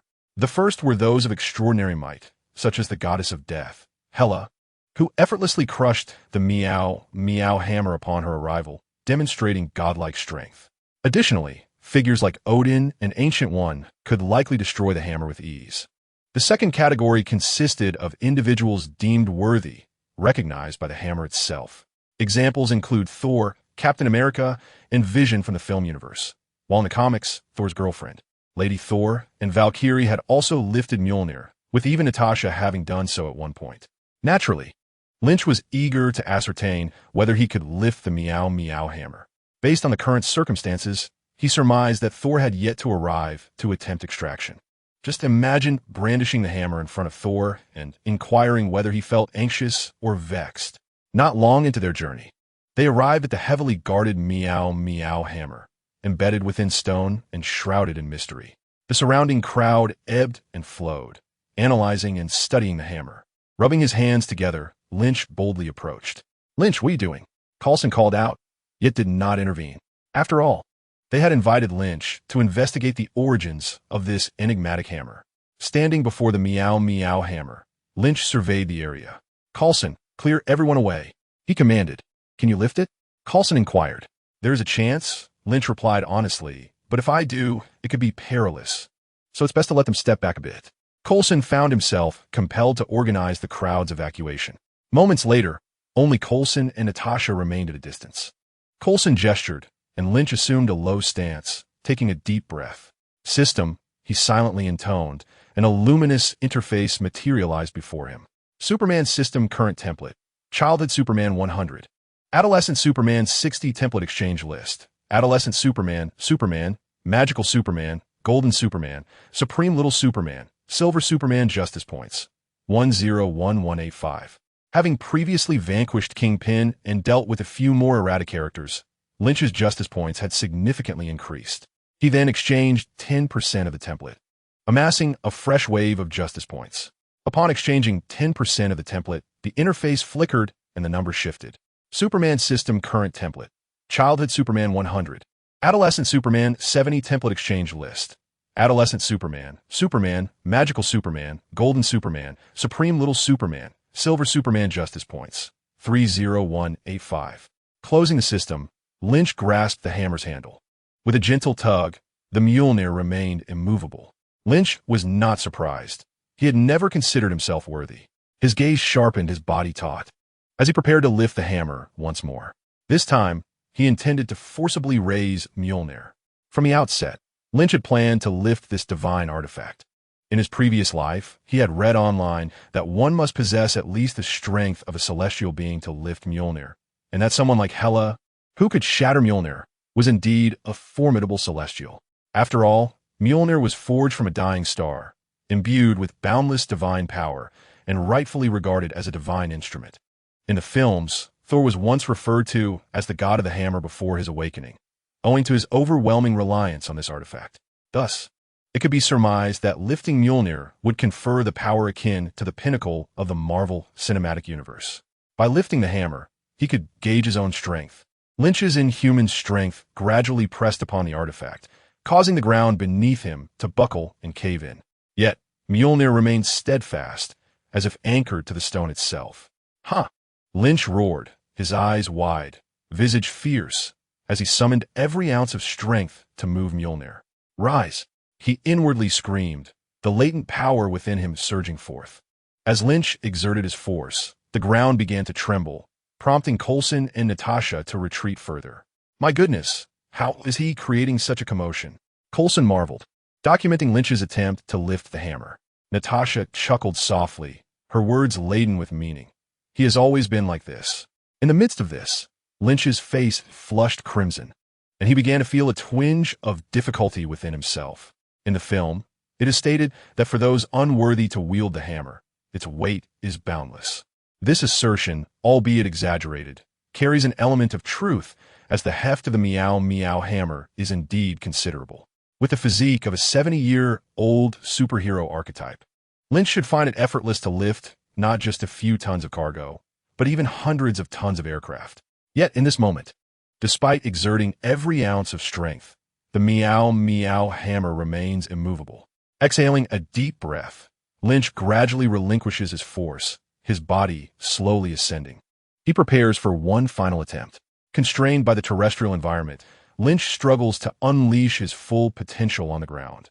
In the air, however, he can harness the biofield to maximize his abilities. Stabilizing himself in the air, he ignites the dormant energy within, feeling the immense power flow forth. Grasping the hammer's handle anew, he bellows, "Lift for me." His hands swell with prominent veins as an extraordinary force transmits to the Meow Meow hammer. Fixating his gaze upon the hammer, Lynch internally implores, "Move." In the distance, two onlookers are equally entranced by Lynch's endeavors. 1 second, 2 seconds, gradually, as Lynch's strength amplifies, the Meow Meow hammer quivers slightly and, to the astonishment of all three, begins to lift from the ground. Chapter 46. The Weak God Under the Watchful Eyes of Lynch. Natasha and Coulson. The Meow Meow hammer ascends slowly from the earth. Just as joy blossoms within Lynch's heart, a figure suddenly materializes beside him. Initially startled, Lynch quickly recognizes the identity of this unexpected visitor. "Who are you? When did Midgard acquire such a formidable being?" The figure exclaims in astonishment. Turning to face the hammer while clutching it, Lynch scrutinizes this uninvited guest. Dressed impeccably in a suit, the figure's effeminate visage now betrays an unmistakable shock. "I am Loki, the god of mischief from Asgard," he declares. "I am a deity in slumber within Midgard. You may call me Lin," Lynch replies with a smile. The newcomer is none other than Loki, the brother of Thor, the god of thunder, and son of Odin, who makes his entrance early in the narrative. In the storyline, Loki once usurped the throne after Thor's exile and Odin's slumber. Furthermore, after Thor's failed attempt to lift the Meow Meow hammer. Loki informed him that Odin had perished and their mother forbade his return to Asgard. Moreover, upon discovering Heimdall's duplicity, Loki dispatched the destroyer to pursue Thor and conspired with the frost giants to invade Asgard. Ultimately, Thor regained the hammer's favor at the cost of his life. Resurrected by the thunder, restored to his divine prowess, vanquished the weakened destroyer, eliminated the frost giants, thwarted Loki's obliteration of their realm, and ultimately led Loki to his own despair, plunging him into the abyss of darkness. Thus, Loki encountered Thanos, assuming the role of the vanguard for the purple-skinned fiend, tentatively initiating an invasion of Earth, which culminated in the Battle of New York as depicted in the first Avengers film. This narrative arc from Thor has profound implications, and Lynch is quite intrigued to interject. The god of mischief, Loki, watch as I cunningly ensnare you. Upon hearing Lynch's self-introduction, Loki was momentarily taken aback. Internally, he harbored skepticism towards Lynch's claims, as he had never heard of such a deity in Midgard.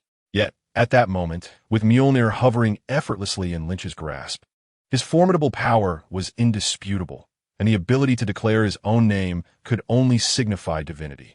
Concealing his inner confusion, he courteously inclined his head to Lynch, and then subtly probed, "Why have you awakened? Surely you are aware that this Mjolnir belongs to us Asgardians." "I am aware." Lynch slowly lowered Mjolnir, continuing his charade. "I sense a cataclysmic upheaval approaching, one that will engulf the 9 realms and the entire universe. In its wake, the 9 realms shall be laid waste, divine beings extinguished, and all shall return to the void." Lynch's gaze deepened, his voice somber. "Your father, Odin of Asgard, must also have sensed this, for why else would he succumb to slumber, hastily elevating you, 2 younglings, to the throne? Yet all is in vain. Thor is but a wandering warrior, ill-suited for kingship in you." Lynch's disdainful smile conveyed an unspoken derision. Loki found himself momentarily stunned by Lynch's grandiloquent assertions, his expression darkening with palpable chill. Lynch's words revealed an unsettling depth of knowledge regarding Asgard, even to the extent of understanding Odin's slumber. It is worth noting that within all of Asgard, few knew that Odin merely slept rather than being deceased.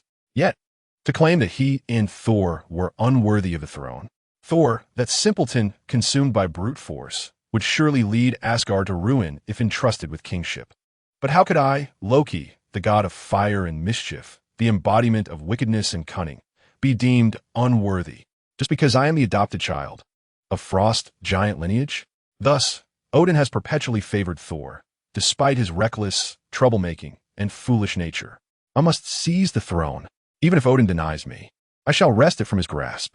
I, Loki, shall demonstrate to all who truly deserves to reign as the king of Asgard. While Loki's heart roared with indignation, he maintained his composure, coldly addressing Lynch. "Matters of Asgard are not for others to meddle in. A god from Midgard? I have never heard of a deity such as you residing in Midgard." His gaze, filled with skepticism, roamed around Lynch, unable to discern the true nature of this individual. Lynch chuckled softly, his body shifting in an instant to appear behind Loki. He placed a hand upon Loki's shoulder and leaned in, whispering gently, "Would you care to try, little one?" A flash of anger crossed Loki's face as a sharp dagger materialized in his hand, and without a moment's hesitation, he thrust it backward. Lynch merely shook his head, seizing Loki's frail wrist, and sighed, "How utterly feeble, not only weak, but also stubborn." As a mage, Loki charged into battle wielding a dagger, embodying the essence of a melee mage. A mage that forsakes casting spells from a distance to engage in close combat. Does he truly believe others are mere pushovers? At this moment, Loki was still too young. It was only after being tossed around by Hulk that he would come to recognize the harsh realities of the world, transforming into a master of escape, too fearful to engage in melee. Now, however, Lynch intended to let this mischievous young prince experience the world's cruelty a bit earlier. Gripping Loki's hand, he gave it a vigorous toss, sending Loki crashing heavily to the ground, momentarily dazed, likely pondering. Who am I? Where am I? Lynch seized Loki once more and flung him again, causing a resounding thud as he slammed into the earth. Natasha and Coulson, standing nearby, were bewildered, curious about the circumstances that had led Lynch and this newly appeared peculiar fellow into such a fervent struggle. A wrestling match? Asgard? Midgard? Loki? Odin?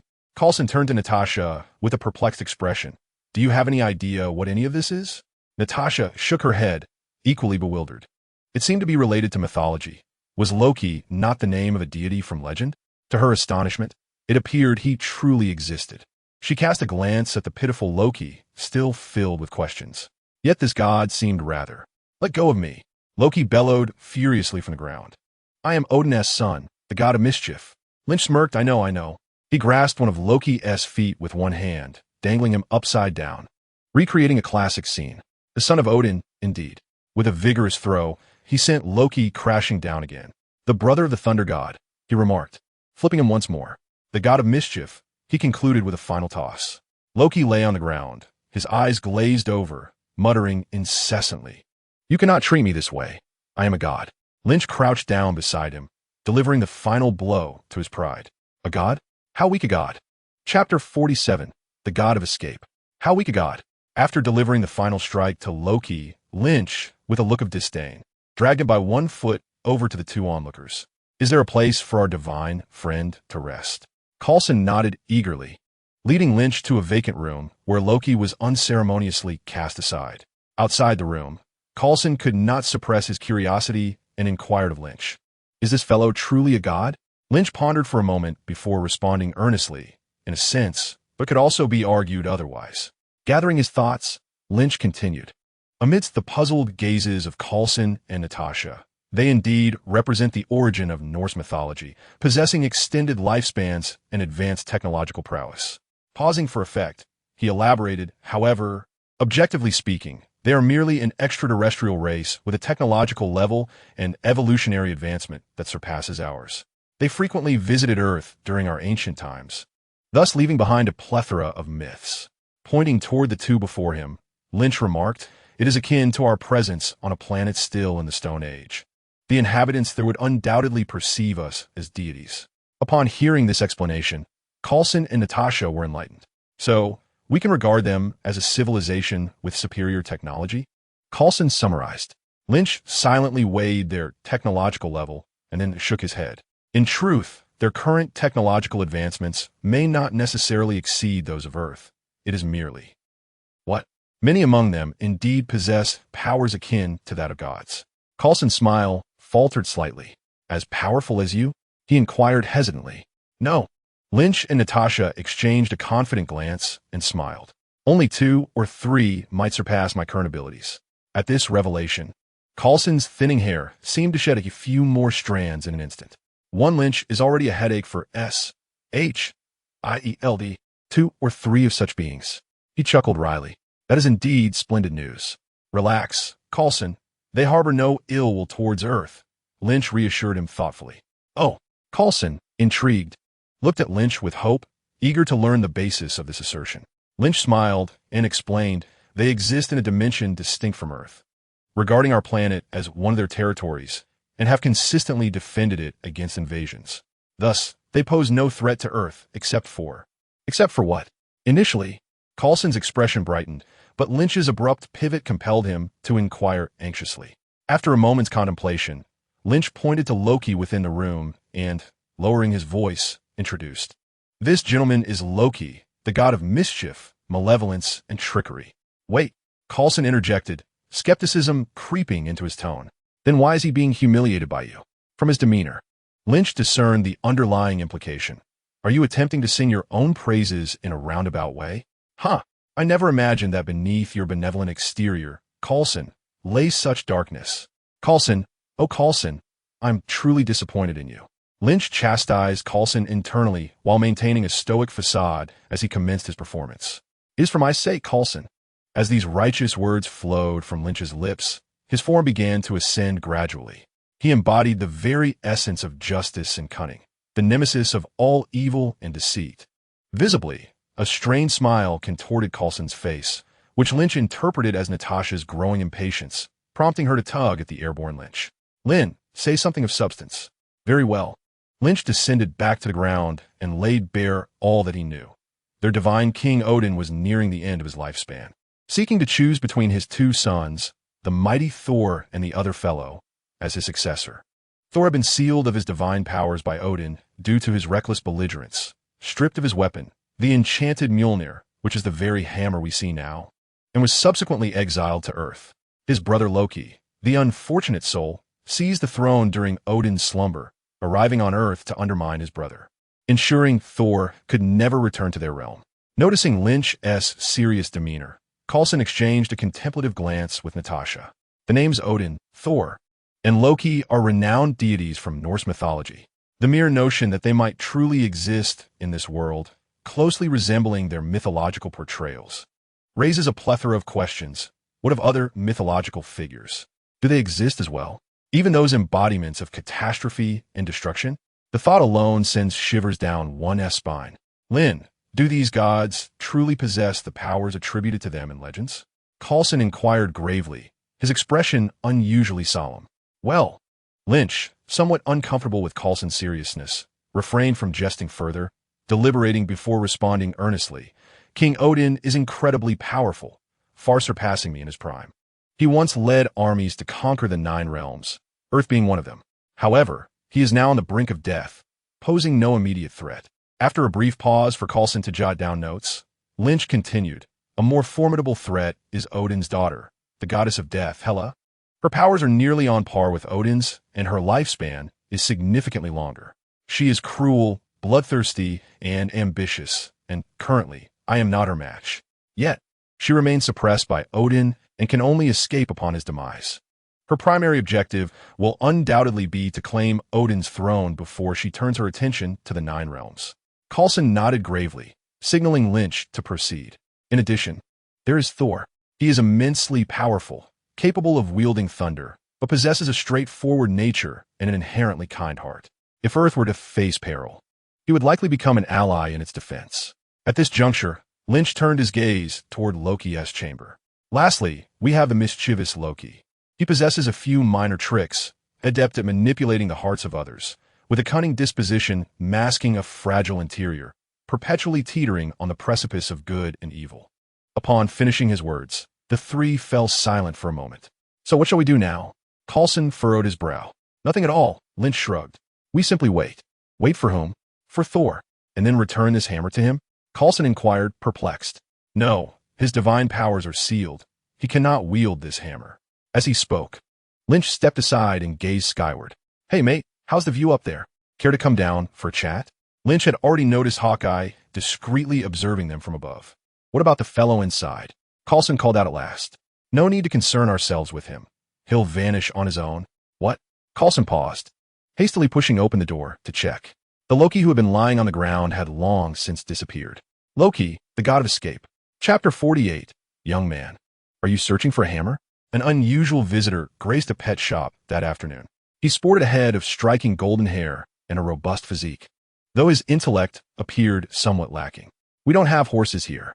Only cats, dogs, and birds, the shopkeeper thought with a sideways glance, wondering where this towering man had emerged from, seeking amusement at her expense.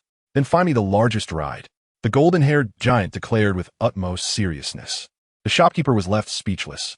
Just then, a voice from outside broke the tension. Do you need a lift? The giant hurriedly trotted over. Inside the car, Jane confessed shyly to Thor. I've never done anything like this before, reflecting on her life, where such spontaneous adventures with a man had been absent.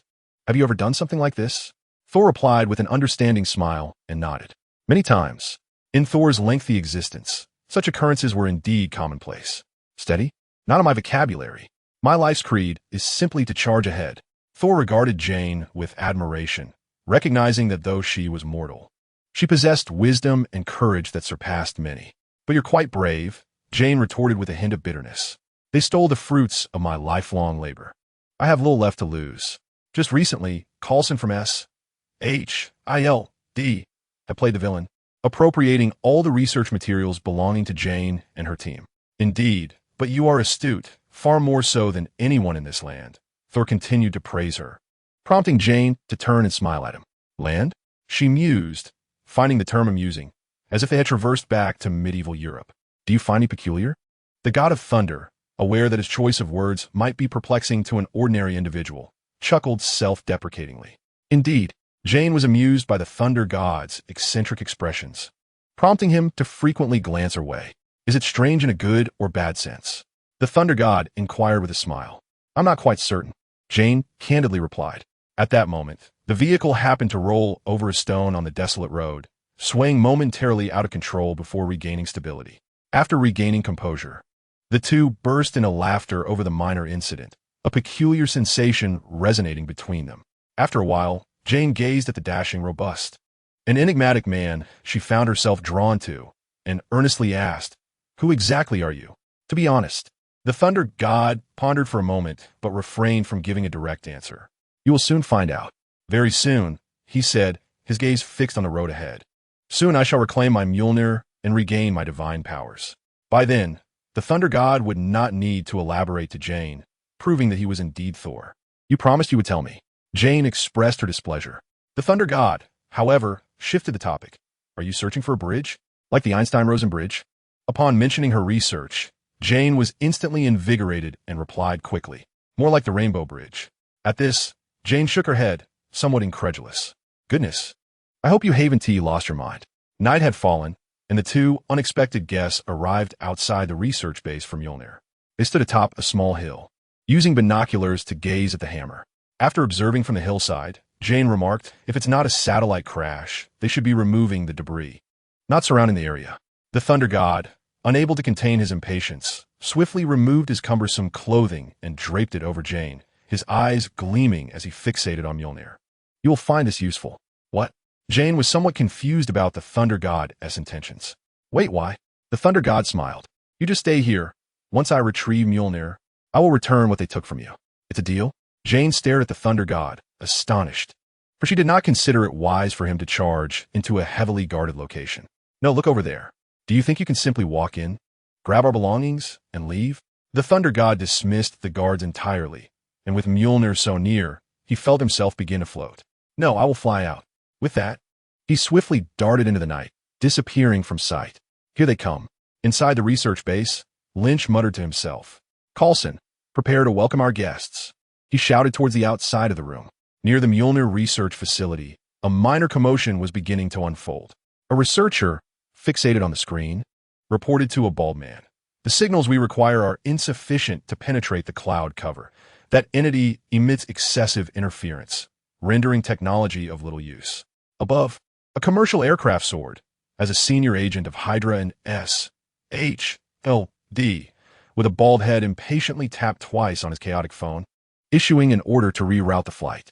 Suddenly, one of his subordinates pointed to another screen, exclaiming, "There's something in the Western Defense Zone." The bald man retrieved his walkie-talkie and commanded, "Delancey, Jackson, monitor the western perimeter and investigate." Just then, a voice called from behind. He turned to find Coulson. No need for them to go, Coulson asserted decisively. The bald man appeared bewildered, questioning, why not? There's no reason. Shortly, a blonde giant will burst in seeking this hammer. Just have the guard delay him slightly, but do not take it too seriously, Coulson replied. What does that mean, Coulson? The bald man was momentarily filled with uncertainty. Brother, are you about to deliver this thing to someone? Good heavens, who is Hydra here? You or I? I would never be so brazen. I have no obligation to explain myself. I'm the one in charge here. Execute the orders, Sitwell, Coulson calmly concluded before turning away. Meanwhile, Thor had already scaled the barbed wire and was surveying his surroundings. After a while, he sprang into action. As the patrolling guard passed, Thor swiftly dashed behind a vehicle for cover. He repeated the maneuver, inching closer to the white tent erected around his beloved hammer. In a flash, Thor vaulted inside. Upon entry, he collided with the guard. Who are you? The guard inquired warily, immediately broadcasting the alert. Target spotted at the entrance. With a mighty swing of his fist, Thor charged, delivering a punch followed by a throw that sent the guard crashing to the floor. The entire research facility erupted in urgent alarms, and a multitude of guards began to converge. Do not fire. I repeat, do not fire. Just a slight obstruction is sufficient. Let him approach the hammer. Coulson relayed through his walkie-talkie, simultaneously gesturing to Hawkeye above. Are we truly doing nothing? Not at all. We shall merely observe, Coulson replied, having set his plan in motion. Just as he finished, a terrifying thunderclap echoed from the sky, and the rain intensified. Researchers rushed over to report, That entity is generating a massive electromagnetic wave. The system is struggling to cope. Gazing at the increasingly chaotic instrument screens, Coulson murmured, "Good heavens, could this truly be the god of thunder?" Navigating through waves of guards and dispatching obstacles, Thor felt exhilarated as he neared a corner. He sensed it. His beloved hammer, his divine power, was now within his grasp. Quickening his pace around the corner, Thor's face lit up with excitement as he gazed ahead. Yet his smile gradually faded, transforming into shock, confusion, and sorrow. He could scarcely believe it as he rushed to the pit, kneeling down and gently caressing the place where the MJ Lin once resided. Indeed, it was meant to be here. The hammer that no one could lift had astonishingly vanished. All that remained was a dented mark, a testament to its previous existence. "Where's my hammer?" The god of thunder, overwhelmed with grief, let out a lamenting wail towards the heavens. "Young man, are you searching for a hammer?" A crisp voice suddenly rang out beside him, causing him to turn in astonishment. There, he beheld an unforgettable sight. The hammer, which he cherished as dearly as a beloved, and which was rightfully his, was now being held aloft by a smiling young lad, soaring through the air. Chapter 49. The mighty weeps. "Why is MJ Lin in your hands?" Thor glared fiercely at Lin Qi, his anger palpable. "How can you lift it?" Lin Qi, with an innocent smile, effortlessly weighed the hammer in his hands, casually switching its grip. Noticing Thor's eyes reddening with fury, nearly bursting with blood, Lin Qi finally spoke at a leisurely pace. "Thor Odinson, do not worry. I do not possess the qualifications to wield MJ Lin, nor have I gained your divine power. I merely forced it up." "What?" Thor, even more astonished, could hardly believe Lin Qi's words. His brow furrowed in disbelief as he pointed an accusatory finger at Lin Qi. "This MJ Lin bears the Odin force bestowed by my father. And for those unworthy to lift it, its weight is insurmountable. How could you possibly lift it?" In a fit of rage, he concluded that Lin Qi must have employed some vile trick to break his father's seal. Lin Qi merely smirked, thinking to himself that Thor was too stubborn to accept reality. "You could try for yourself." With that, he shifted his body, returning MJ Lin to its rightful place. Thor fixed his gaze on Lin Qi as he placed down the hammer, and then stepped forward in a swift motion to meticulously examine his treasured weapon. Standing before MJ Lin, Thor's face lit up with joy as he tenderly caressed it like an old lover long missed. Witnessing Thor's infatuated expression, Lin Qi could not help but understand why the god of thunder had experienced a breakup. Indeed, the third party in his affections was none other than MJ Lin itself. Suddenly, Thor's hands gripped MJ Lin tightly as he roared, summoning all his strength to yank it upward. However, his face turned crimson, veins bulging on his neck and arms. Yet MJ Lin remained steadfast and unmoving. Rain poured down in torrents, drenching him completely. After a long while, he despondently relinquished his grip on MJ Lin, letting out a heart-wrenching cry towards the sky. "Why?" Kneeling before MJ Lin, Thor bowed his head as rain mingled with his warm tears, cascading down. He realized he had lost the right to lift MJ Lin. Simultaneously, he lost his identity as the god of thunder and became an ordinary mortal. "Is this truly relinquishment?" Lin Qi remarked nonchalantly. It was unbearable to witness such a muscular figure like Thor, a paragon of masculinity, shedding tears. Who could withstand such a sight? The pitiful sobbing paled in comparison. Upon hearing Lin Qi's voice, Thor suddenly recalled the presence of a peculiar individual beside him. Snorting disdainfully, he pouted at Lin Qi. "Who are you?" "I am here to assist you," Lin Qi replied. A flicker of hope ignited within Thor, prompting him to ask eagerly, "How will you help?" Lin Qi sighed. "First, calm yourself. Perhaps a bath and a change of clothes before we converse further." Imagining Lin Qi effortlessly wielding Mjolnir, Thor couldn't help but believe in him. If he truly could lift the hammer by his own merit, surely he possessed a means to restore Thor's worthiness. "You may call me Lin. Essentially, you can regard me as a deity of Midgard." "A super kid?" Lin Qi glanced at the uncertain Jane and smiled faintly. "Are you aware of me? A fan, perhaps?" "No," Jane replied, awkwardly lowering her gaze. "My father mentioned he finds you quite interesting." "Interesting? It seems you all are merely lusting after my form." Lin Qi scoffed, dismissing Jane and turning his attention back to Thor. "I am aware that you have been stripped of your divine powers by Father Odin and exiled from Midgard. However, you need not fret too much. Wait, Why have I never heard of a god like you here? Thor inquired. Though he appeared rugged and reckless, as the Prince of Asgard, he possessed considerable intellect, albeit reluctant to employ it, preferring brute force to solve issues. At this moment, a glint of wisdom sparkled in Thor's eyes, as if he could pierce through Lin Qi's soul. The information from Asgard is rather insular. I have only recently descended into this realm, so your knowledge may be limited. Then how can I regain the recognition of Mjolnir and restore my divine essence? Thor pressed, urgency evident in his demeanor. His current state felt akin to a unilateral declaration of a broken heart, yearning for the chance to win back his beloved.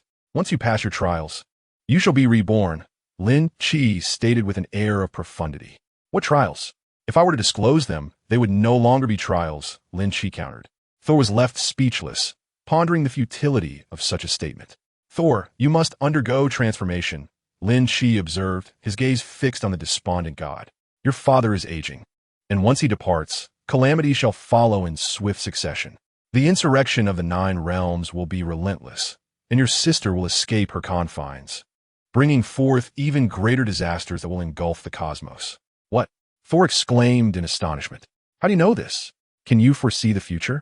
Indeed. Do you wish to know what I have seen?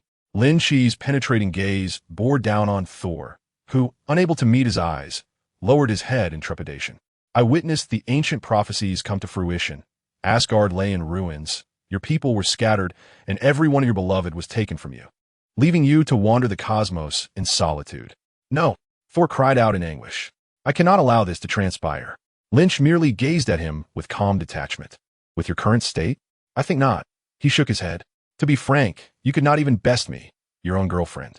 Thor, incensed by such a derogatory remark, slammed his hand on the table and glared fiercely at Lynch, breathing heavily, yet found himself at a loss for words. Arrogant, reckless, and blinded by the desire for battle, Lynch rose and glanced at Jane. With such a demeanor, how do you intend to wield Mjolnir? How will you safeguard Asgard? How will you protect those you love? With that, Lynch beckoned a few individuals and exited, leaving Thor and Jane alone in the room. He doesn't seem so terrible, does he? Was your statement a bit excessive? Natasha whispered softly in Lynch's ear as she followed him. It is merely a trial. It is his path to traverse. Feeling the warmth of her breath, Lynch found himself momentarily distracted. However, I do quite fancy that girlfriend of mine. Natasha chuckled lightly and pecked him on the cheek. Am I truly that wicked? Thor looked at Jane with reddened eyes. No, she replied gently, caressing his face. I am unaware of how you once were. But the Thor I see now is not defined by this. Thank you, Thor expressed, his gratitude evident. Just as the atmosphere began to warm, a figure suddenly re-entered the room. Oh dear, I apologize for interrupting you. Loki approached them, hands clasped. Loki, Thor exclaimed joyfully upon seeing his beloved brother. What brings you here? I have come to convey some grave news, Loki replied somberly.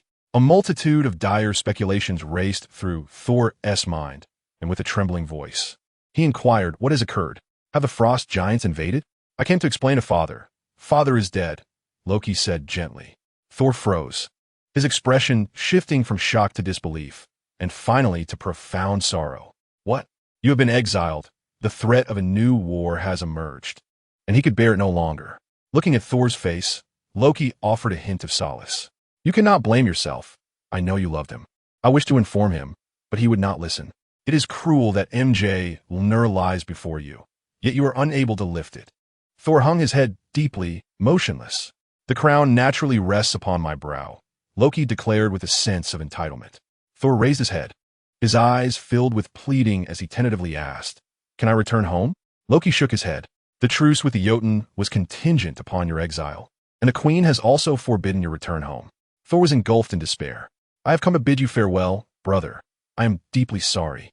Loki's figure gradually faded from the room. No, I'm truly sorry. Thor cradled his head, ultimately succumbing to his anguish and weeping uncontrollably. I'm truly sorry. It is all my fault. Chapter 50. Thor, my disciple. Thor wept in the chamber, regardless of Jane's futile attempts to console him. It is all because of me. He choked, covering his face. Jane, filled with compassion, gently embraced Thor's head, caressing him softly.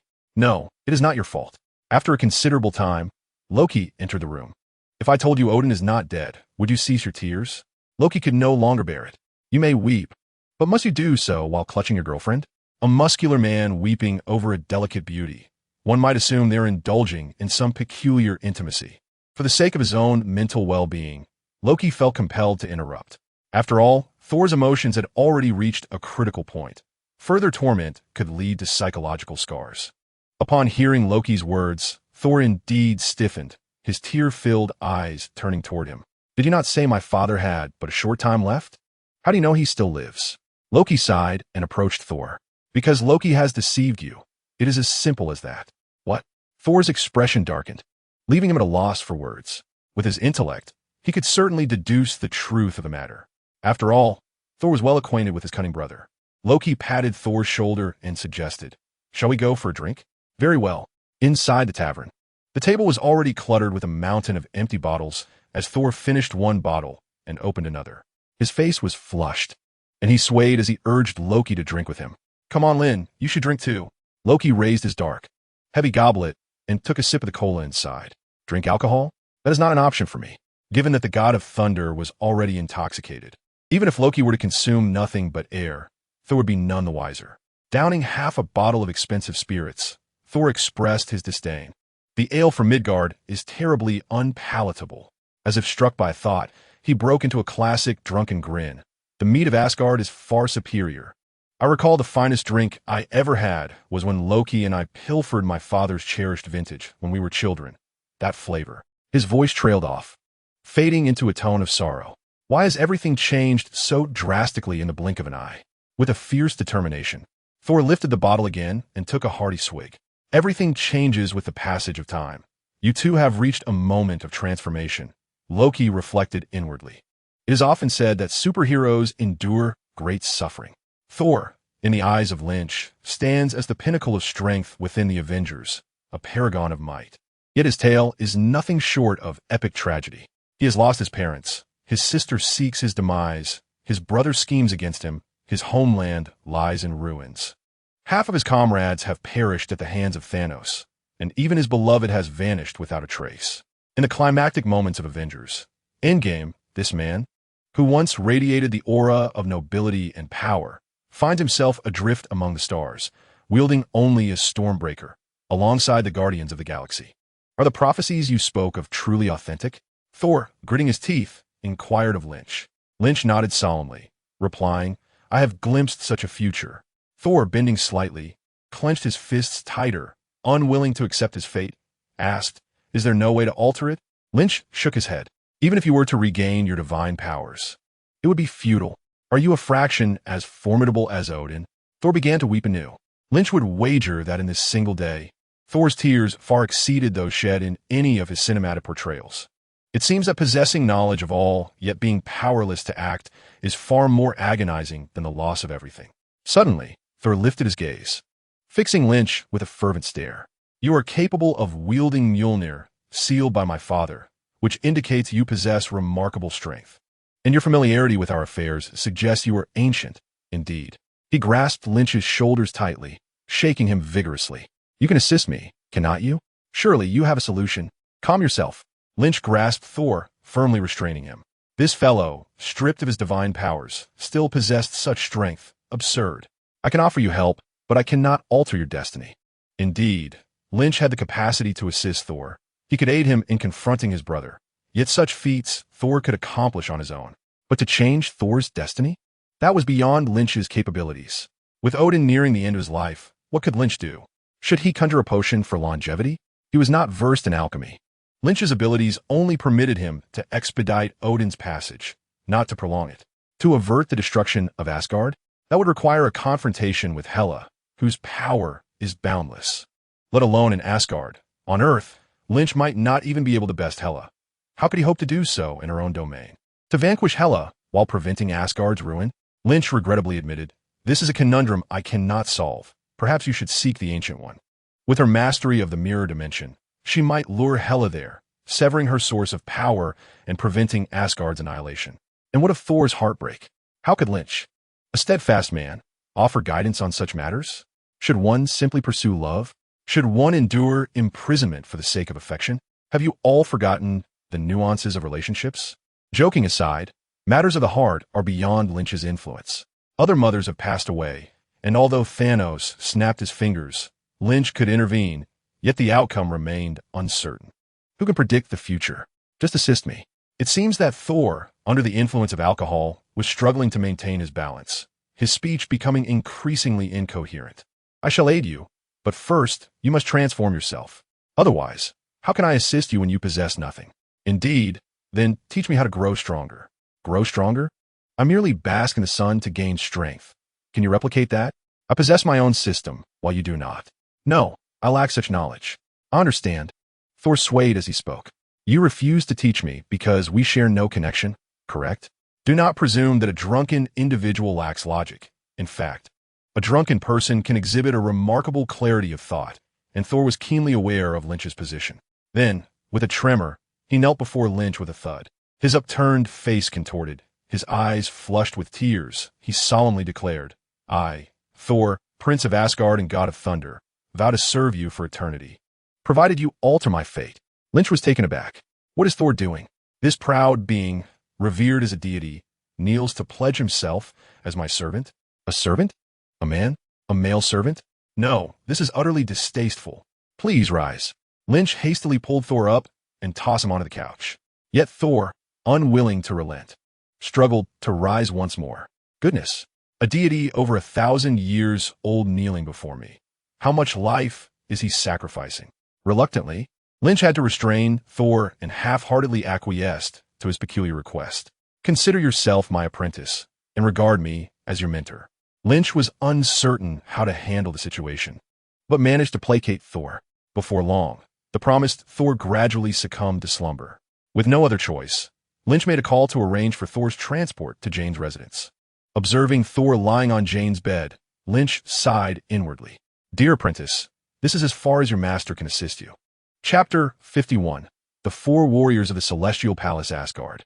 Within a chamber, four valiant warriors of the Celestial Palace convened. One anxious man paced back and forth, while a corpulent figure continuously stuffed food into his mouth. Abruptly, the agitated man halted before the stout fellow, furiously overturning the platter laden with food, and shouted at him, Our dearest friend has been exiled. Loki has ascended to the throne, and the realm of the Aesir faces war. Yet you can still consume 4 wild boars, 6 game hens, a large piece of beef, and 2 barrels of strong ale. How utterly disgraceful. Do you not care at all? The burly man rose in a fit of rage, bellowing at the giant, Do not presume that I, a voracious eater, am heartless. The sole female among the quartet interjected loudly. You two have argued long enough. With that, she and another warrior of Asian descent intervened, pulling the two apart. We know what we must do, she whispered to the others. We must leave swiftly, the Asian warrior added. The 4 exchanged glances. We need to find Thor, he continued. The giant voiced his concern. This is treason. The burly man retorted defiantly. What does treason matter? This is a suicide mission. The female warrior merely regarded her comrades in silence. They would do this for us. The group fell into a thoughtful hush. Indeed, if they were to face such peril, Thor would undoubtedly stop at nothing to find them and aid them. Suddenly, the burly man seemed to have an epiphany, covering his mouth as he whispered. We must be quiet. Heimdall may be watching us. Just as he spoke, the door to the chamber swung open. A soldier stepped inside, addressing the quartet. Heimdall wishes to see you. The 4 exchanged apprehensive glances. After a long pause, the burly man declared, We are doomed. You dare defy Loki, our king? You forsake your sworn vows as warriors and commit treason in a bid to save Thor? Heimdall questioned coldly from his elevated position. Yes, the female warrior replied without hesitation. Very well. To their surprise, Heimdall did not continue to chastise them, but descended instead. So, will you assist us? The female warrior inquired, her heart stirred. Heimdall strode past them, heading toward the exit. I am loyal to the kingdom. I cannot open the Bifrost for you. With that, he departed. This fellow is quite formidable. Isn't he? The giant remarked, somewhat taken aback. What shall we do now? The burly man pondered, lacking a plan. The female warrior gazed at Heimdall's retreating figure, perplexed. Though he had not punished them, he had also not offered assistance. What could his intentions be? She turned her gaze upward. Indeed, the sword that controlled the Bifrost remained embedded in place. Look, she exclaimed, excitedly tapping her companions on the shoulder to draw their attention to the sword. We can set forth. With that, She stepped forward, and her comrades gathered around her. As she wielded the great sword, the four transformed into a beam of light, shooting from Asgard into the distance. A flash of brilliance illuminated their surroundings, and they found themselves standing upon a mysterious pattern in a desolate wilderness. "So, have we arrived?" the burly man asked, bewildered as he surveyed the area. "It should be," came the reply. The female warrior surveyed her surroundings. "Let us proceed this way." The four began their journey towards the direction of the god of thunder. After a considerable time, a quaint little town came into view. The quartet paid no heed to the curious glances of the locals or the exotic scenery, making their way directly to the god of thunder. At last, they stood before a glass door and beheld him. Eagerly, they approached, knocking on the glass and simultaneously exclaiming, "We've found you." The god of thunder turned, his face lighting up with surprise. They joyfully embraced one another, taking a moment to appraise each other. "You truly came?" he explained with excitement. "Really? What does that mean?" The female warrior inquired, somewhat perplexed. "It's nothing. How is my father doing?" The god of thunder asked, a long-missed smile gracing his features. "Your father has fallen into slumber once more," came the reply. The god of thunder nodded knowingly. "Who are you people?" a bewildered Jane asked. "My friends." The god of thunder replied with a smile. "This is Lady Sif and the three warriors." The burly man also introduced Jane to the group. "This is Jane, and this is Lin." The god of thunder then introduced the four warriors from the celestial palace. Lin offered a slight smile as a gesture of goodwill. "So, what brings you here?" the god of thunder asked in confusion. "We have come to take you home," the burly man declared excitedly. "I cannot return at this moment." The god of thunder's expression darkened. "I have been banished by my father. Loki occupies the throne. This is all Loki's scheme. You must return and reclaim your throne." The burly man insisted stubbornly. "Friends, let us not linger on idle chatter. A formidable foe is soon to arrive," Lin interjected from the side. The god of thunder, initially wishing to say more, shook his head and turned to Jane and Lin, saying, "Perhaps you should leave for now." Not long ago, Lin had informed him of the arrival of the four warriors from the celestial palace. Naturally, this also meant the arrival of the destroyer. The destroyer is a formidable entity. Odin once donned it to combat the celestial beings. The Celestials are singularly powerful entities, and Odin relied on the destroyer to confront them, highlighting its might. Although its portrayal in the films was somewhat lacking, one must acknowledge that it served the narrative. Firstly, the destroyer was remotely controlled by Loki, rendering it a mere puppet. Secondly, the god of thunder defeated the destroyer with lightning, rather than obliterating it. Thus, Lin and the god of thunder had agreed not to assist him in battling this foe. It was his trial. How could he progress without facing adversity? How could he be reborn through the thunderous storm if he was never struck down? If Lin were to easily topple the destroyer with a single punch, what would become of the god of thunder? Hence, the god of thunder wished for Lin to escort Jane away to prevent any accidental harm. "I will not leave," Jane declared defiantly, raising her chin. "If you remain here, then I shall stay as well." "Very well. I shall protect her, so do not fret," Lin Qi sighed. "I truly regret not bringing Natasha along. She incessantly feeds me dog food." "What are you discussing? Is anyone else coming?" the burly man inquired, somewhat foolishly.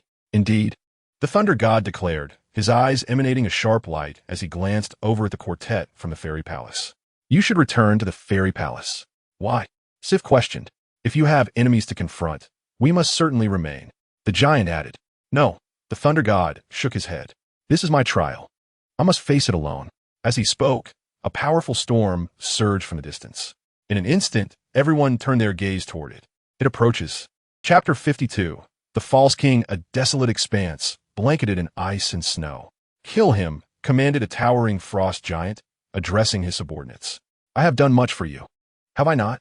Loki approached the giant without a hint of fear, speaking nonchalantly. The ruler of this palace, King Laofey of the Frost Giants, scrutinized Loki for an extended period, finally piecing together certain peculiarities. It was on the day of Thor's ascension to the throne, the very moment the Frost Giants invaded Asgard. "Was it you who led us into Asgard?" Loki waved his hand dismissively, replying, "I merely sought amusement, to disrupt my brother's good fortune, ensuring that this fool does not seize control of our territory." As he spoke, a mocking smile graced his lips.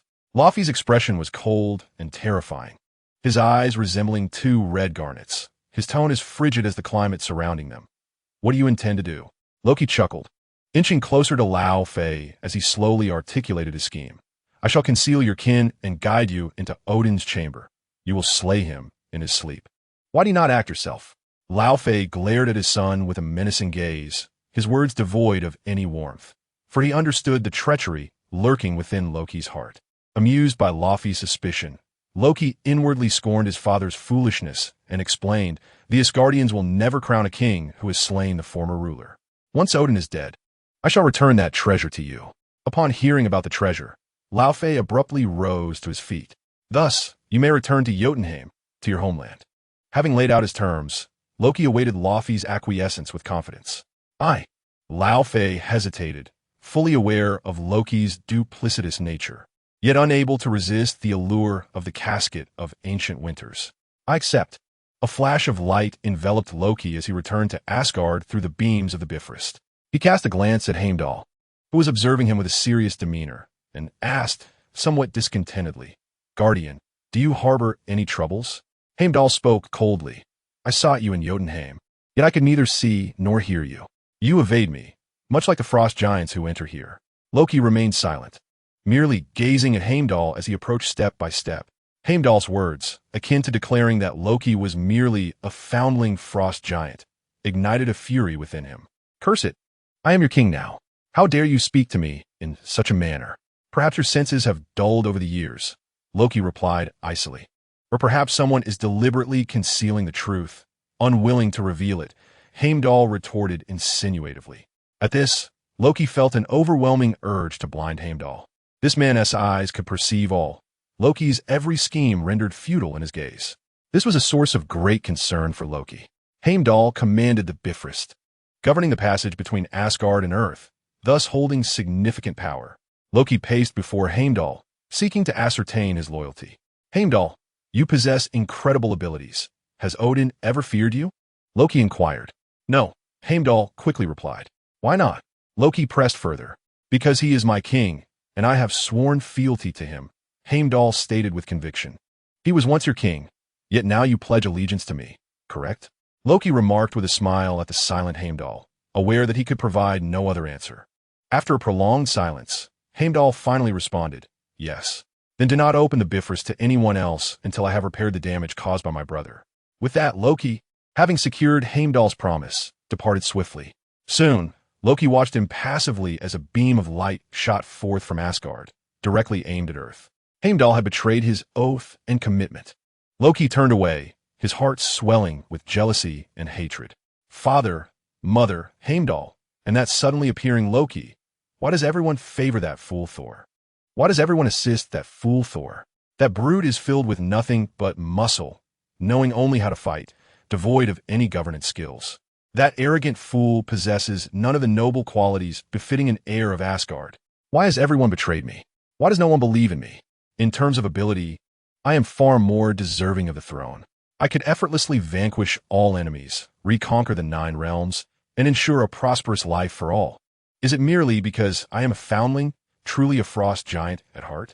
Let me embark on the noble endeavors befitting a true frost giant. In due time, we shall witness who possesses the true capability to rescue Asgard. As for that fellow Thor, since you refuse to embrace a mortal existence in Midgard, you may as well meet your demise. Scourge, to whom do you pledge your allegiance? Loki inquired, observing the bowing black-armored warrior before him. Scourge rose, initially offering a sycophantic smile, then responded earnestly, of course, to you, the new king of Asgard. He bowed slightly to convey his respect. Loki's discerning gaze lingered on Scourge, a trace of insincere amusement curling his lips. He could perceive the deceit lurking within Scourge's heart. However, given the current circumstances, his options appeared rather limited, as those he could trust were few. After a brief silence, Loki donned a satisfied smile and addressed Scourge. Are you willing to undertake a task for me? Scourge eagerly replied, certainly, it would be my honor. Thor, embittered by Odin's banishment, harbors treasonous intentions, and his 4 companions have already fled from Asgard to Midgard. Loki stated with palpable resentment, his gaze fixed expectantly on Scourge. Are you prepared to eliminate these traitors for me, for Asgard? Upon hearing Thor and the 4 warriors of the celestial realm, Scourge's expression faltered momentarily. Then he weakly replied, I would be glad to alleviate your burdens. But with my abilities, I fear I may disappoint you. Scourge thought to himself, this fool Loki, if I were capable of defeating them, would I still be bowing before you? With such intellect, how can he claim kingship? Asgard is doomed.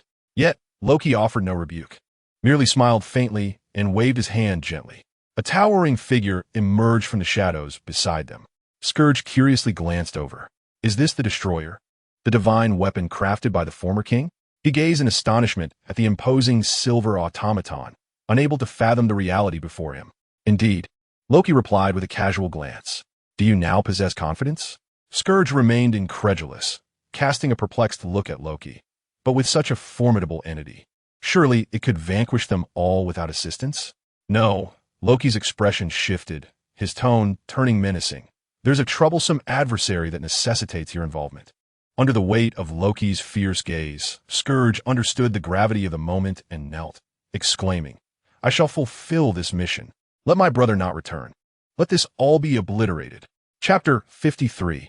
Destruction 34. It has arrived. Lin Qi beheld the destroyer advancing slowly from the outskirts of the town, unleashing devastating energy attacks from its ocular region, annihilating everything in its path. Let's depart. In the realm of the celestial palace, the stoutest warrior, Vostag, patted his belly and charged forth with unyielding vigor. The others exchanged glances and swiftly followed suit. Upon emerging outside, the group beheld the encroaching threat of the destroyer, their faces etched with astonishment. Thor, turning to clasp the shoulders of his four companions, spoke gravely, I must inform you, dear friends, that I am but a mortal now. Should you choose to remain, I may inadvertently bring about your demise. Come now, Thor. We fear not treason. Why should we fear death? Replied Vandal, a burly man with golden locks, a smile gracing his lips. Indeed, let us go forth. Hogun, an Asian-faced warrior, echoed with rare enthusiasm, his voice rising above the din. Thor gazed at his companions, touched by their resolve, and nodded in affirmation. Fear not. I shall safeguard them, Lin Qi assured softly from the rear. Thus, the five no longer hesitated, uniting their efforts against the destroyer. You draw its attention, cried the valiant warrior Sif as she veered off to the side, seeking an opportune moment to strike decisively.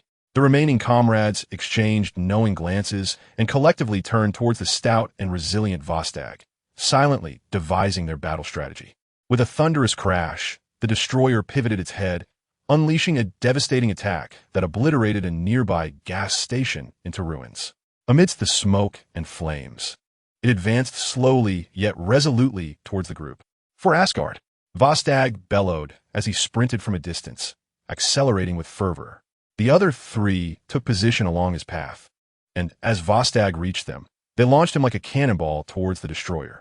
With a mighty roar, Vostag raised his axe high, the sheer weight of his massive form and rapid velocity converging upon the destroyer. Yet, the formidable entity merely waved a hand dismissively, swatting Vostag away as one would a bothersome fly, sending him crashing onto a nearby vehicle. Despite Vostag's considerable girth and resilience, the force of the blow left him severely injured, rendering him momentarily incapacitated. The destroyer, unrelenting, advanced with swift strides, its ocular armor plates flaring open, its body beginning to glow ominously as a beam of annihilative energy prepared to erupt and claim Vostag. At that pivotal moment, a lithe figure wielding a spear leapt down from a rooftop, plunging the weapon deep into the destroyer's form. The radiant yellow glow enveloping the destroyer flickered and extinguished abruptly, causing it to double over under Sif's forceful assault, rendered motionless. Is it vanquished? Vandal inquired uncertainly. The destroyer promptly answered, its form beginning to shift and contort, the armor plates swirling about until its head and hands were repositioned behind it. With its gaze now directed at Sif, a searing beam of light erupted forth in an instant. Sif, agile and quick-witted, deftly leaped away from the destroyer-esque body, narrowly evading the horrific onslaught. Onward, she urged, rallying her comrades to move. Vandal and Hogun swiftly yelled and rushed forward to drag Vostag away, while Sif, having fallen, also turned and fled. The destroyer immediately unleashed a terrifying energy attack towards the fleeing figures on the road. Where the beams struck, devastation ensued. Flames and explosions consumed everything on the street, and those who barely avoided disaster were knocked to the ground by shockwaves and debris. Moving with an eerie rhythm, the destroyer approached the struggling quartet from the realm of the gods, its armored visage shifting once more. "Enough," Thor shouted, gripping a small axe he had picked up. "I am your target." He raised the axe, gazing upward at the destroyer, knowing Loki was controlling this creature and could hear his words. "Give me a moment." The destroyer ceased its assault, standing quietly before Thor. Thor approached the quartet, helping each of them to their feet. "You must go to Asgard to stop Loki," he urged, his expression grave. "No, we must fight together," Vandal protested, his face filled with determination. "You have done all you can," Thor replied, patting them on their backs. It was evident that standing was a struggle for them. "I will die like a warrior. Today's tale will be told for generations," Sif declared, filled with fervor. "You must survive to share the stories with your children," Thor said earnestly to them. "What will you do?" Hogun asked, concern etched on his face. "Do not worry. I have other plans," Thor responded with a smile, as if he truly possessed a solution. Before he could finish, the destroyer unleashed another destructive beam that struck beside them. "Go, go, go," Thor bellowed, and the quartet could only support each other as they began their retreat. Meanwhile, he gently laid the axe on the ground and walked towards the destroyer, his expression a complex blend of emotions. Thor finally comprehended the nature of the trial he faced and recognized the errors of his past. "Brother, I have wronged you in countless ways. Regardless of what I did to provoke you, whether I led you to all of this, I apologize," he said, memories of their years together slowly surfacing in his mind. Loki had always been mischievous, playing little tricks and often teasing Thor, but Thor had never taken such matters to heart. Yet at some point, Thor found it increasingly difficult to understand his brother. An invisible chasm had gradually formed between them. In the past, he had neither understood nor wished to acknowledge this rift. However, the experiences in Midgard had slowly illuminated the multitude of mistakes he had made. Thus, even as Loki plotted for power and even sought to take his life, Thor could only believe it was a consequence of his own past transgressions. The arrogance and cruelty of Loki, who is inherently treacherous, have led him down a dark path. It is I, as his elder brother, who must bear this burden and take responsibility for guiding him back to the right way. Yet, these individuals are innocent. Slaughtering them will not bring you glory. Indeed, violence cannot resolve issues. Why did I once believe that brutality could solve all problems? More precious than killing and violence are love and compassion, for these are the true harbingers of peace and beauty. If you must kill, then take my life instead. Let there be an immediate ceasefire. As the words left his lips, Thor positioned himself directly before the destroyer, gazing up at the towering figure. The yellow glow upon the destroyer's face gradually faded, and he slowly turned away. A flicker of relief crossed Thor's face. He believed that Loki had heeded his words. However, the destroyer suddenly raised a hand and sent Thor flying with a tremendous force. In an instant, the mortal form of Thor was propelled several meters, collapsing to the ground, seemingly lifeless. Chapter 54, Arise, Thor. As Thor was cast aside by the destroyer, hurtling through the air and landing in a state of uncertainty between life and death, Jane could no longer contain herself and cried out, rushing forward. Lynch, standing nearby, did not intervene. Rather, he anticipated the imminent spectacle. He sensed the unusual energy emanating from Mjolnir not far away. Thor was about to return. The destroyer cast a cold glance at Thor, who was gradually losing his life force, before turning to leave. Jane knelt beside Thor, weeping in despair, unable to comprehend why this was happening, why Thor was being sent to his doom. At that moment, Thor, once sealed away and banished from Midgard due to his arrogance and warmongering, had undergone numerous trials on Earth, being treated as a mere mortal, forming a bond with Jane and human friends, fighting alongside comrades, and seeking redemption under Lynch's mentorship. Willing to sacrifice his life for all, he had finally achieved the transformation Odin had hoped for. He had passed the test. A tear slowly streamed from Odin's closed eyes, as Thor seemed to hear his father's thunderous curse once more. Whoever wields this hammer, provided they are worthy, shall possess the power of Thor. In the pit where Mjolnir lay, the researchers present were in a frenzy, drenched in sweat, as they struggled to comprehend the sudden surge of energy from Mjolnir. Dark clouds began to gather above Thor's head. In an instant, Mjolnir sensed its master's call from the depths of fate and broke through all barriers, soaring into the sky. It has arrived. Mjolnir, laden with lightning and brilliance, was destined to bring Thor back to the world. What could this be? Daisy, a charming friend and assistant of Jian, stood in astonishment, pointing at a long arc left in the sky. "He is back," exclaimed Sif, her face alight with excitement and anticipation. "Jian, danger! Quick, get out of the way!" Jian's father, Eric, shouted in concern. Surprised by the urgency in his voice, Jian looked up towards the horizon. In an instant, Lin Qi appeared beside her, pulling her aside. "Lin, what is happening?" Jian asked, her heart racing with excitement as she sensed something significant. Lin Qi smiled slightly and replied, "Thor has passed the trial and will regain his divine power. Aren't you curious to know if he is truly a god? You will find out soon." As he spoke, Mjolnir, with a flash of lightning, struck down towards the unconscious god of thunder with incredible speed. Suddenly, Thor extended his hand, firmly grasping the mighty hammer. Amidst the dazzling lightning, his aura began to rise steadily as pieces of armor coalesced around him. The Destroyer and Loki, sensing the shift, turned abruptly, a destructive energy brewing within them. However, before they could unleash their attack, Mjolnir soared from the lightning and struck them forcefully to the ground. "My heavens!" Jian gasped, her expression one of utter shock as Thor emerged from the lightning. Eric and Daisy mirrored her astonishment. Lin Qi, however, smiled knowingly. "In terms of presence, Thor is quite impressive," he remarked. With a thunderous roar, Thor made his triumphant entrance, embodying the essence of a true god. Clad in armor and sporting a red cape, he wielded Mjolnir like a maestro conducting a symphony, soaring into the sky and creating a miniature whirlwind. The storm swept the destroyer upward, and Thor seized the moment, delivering powerful blows to his foe. The destroyer retaliated with a beam of destructive energy, but Thor raised Mjolnir, striking down from above.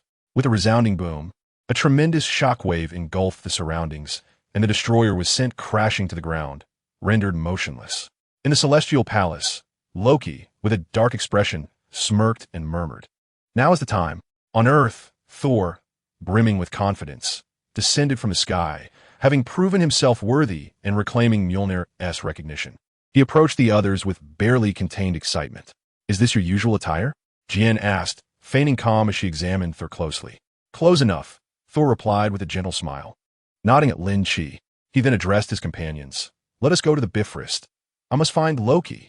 Just then a few vehicles arrived, and Coulson approached with his team, wearing a wry smile as he took in Thor's reappearance. "Another god," he remarked, acknowledging the extraordinary events unfolding before them. "Thor, your attire is quite impressive," remarked the god of thunder solemnly. "Cole's son, we are united in our quest to protect this world. I implore you not to impede our efforts." Out of the corner of his eye, Coulson discreetly glanced at Lynch and nodded in agreement. However, the situation was far from over. Lynch suddenly interjected. Upon hearing this, Thor instinctively turned his gaze in a particular direction. The previously incapacitated destroyer, having been struck down by Thor, had risen once more, unleashing an even more formidable beam of destruction than before. My heavens, there is no escaping this. A wave of dread washed over everyone present. Thor's expression shifted drastically as he raised Mjolnir, prepared to shield his companions from the impending annihilation. Yet, this beam of destruction approached with a swiftness and ferocity unmatched by any prior assault. Just as Thor was about to act, the beam descended with a thunderous crash.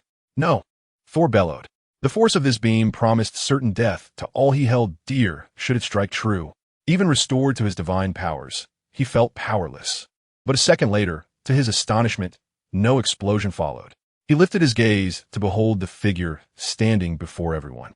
It was Lynch, the one who had foretold this very moment, aiding him through trials to reclaim his godly might.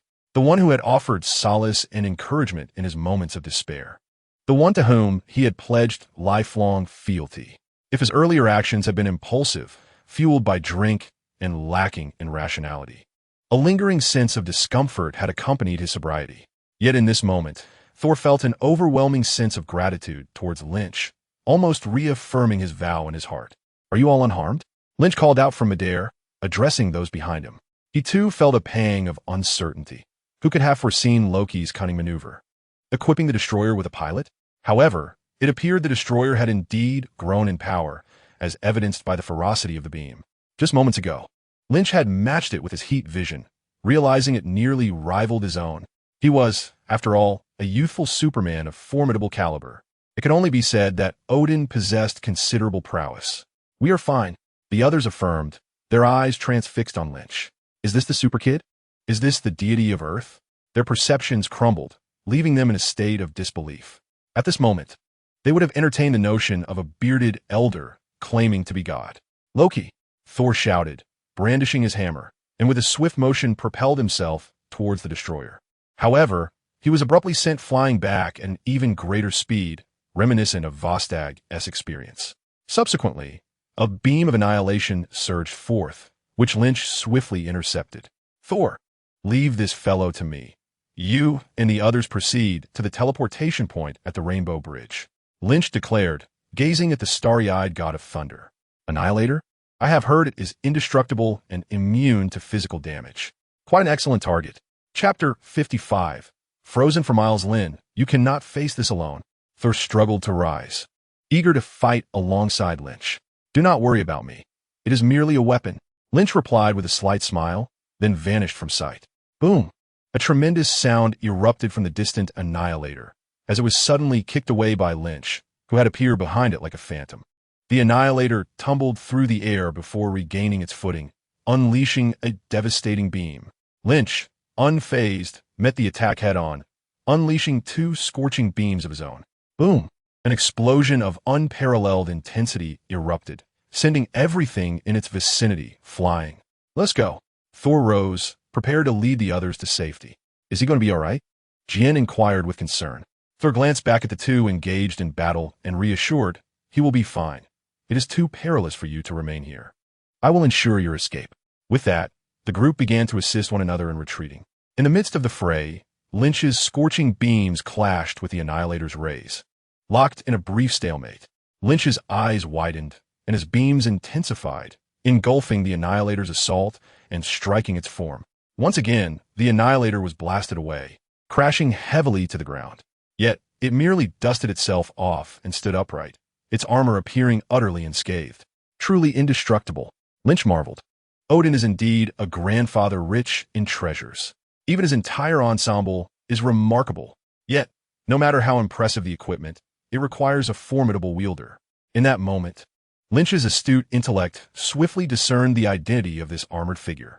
It was none other than the traitorous young man from Thor, Ragnarok, who had taken control of the Rainbow Bridge after Heimdall departed Asgard, immediately defecting to Hela's side upon her invasion.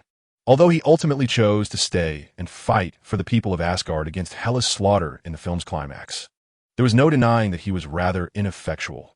Fighting with two guns, he stood out as a peculiar warrior among Asgard's ranks. Indeed, within the Annihilator, Scourge harbored a thought he was uncertain whether to voice. "Ah, Loki, you truly harbor no good intentions. Is this fellow even human?" He boldly faces the Annihilator and even manages to overpower it. "Your brother might not even stand a chance against him. What can I, Scourge, possibly do? I am not your father, Odin. Should I be exposed, I would surely perish on the spot. How unfortunate." Though such thoughts lingered in his mind, he swiftly maneuvered the destroyer to confront Lynch. He estimated that escape was futile. The only opportunity lay in engaging in a war of attrition.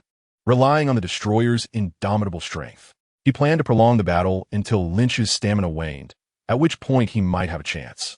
Lynch remained oblivious to his intentions. Had he been aware, he would have surely found it amusing. Captain America often boasted to his foes that he could engage them for an entire day. On this sun-drenched day, Lynch declared he could battle for a lifetime. With a tremendous force, Lynch's fist struck the destroyer's formidable exterior, creating a deep crater in the ground and causing the armor to tremble violently. Before the destroyer could rise, Lynch vaulted onto its massive form, unleashing a flurry of punches. His strikes quickened, leaving trails of impact in their wake. As the destroyer was gradually hammered into the earth without showing any signs of damage, Lynch increased his ferocity. The restrained power within him surged forth, unreservedly released upon this perfect punching bag. Hut, hut, hut, hut, hut. It was as if a barrage of meteors were colliding with the earth, immense power reverberating through the destroyer and triggering tremors akin to an earthquake. What transpired? Those at a distance sensed the unusual vibrations of the ground, turning their gazes toward Lynch. Who was he, and what made him so formidable? Vostak, clutching his chest, expressed his astonishment. Could he be a hidden priest from another dimension of Midgard? Sif echoed his surprise.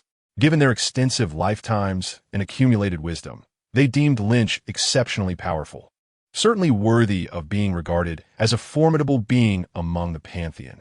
I cannot say, Thor replied, shaking his head in confusion. He only knew Lynch was strong enough to wield Mjolnir, but precisely how strong? He himself was uncertain. Let's proceed. We are almost there. Thor encouraged his companions to press on. Lushan, rising dragon fist.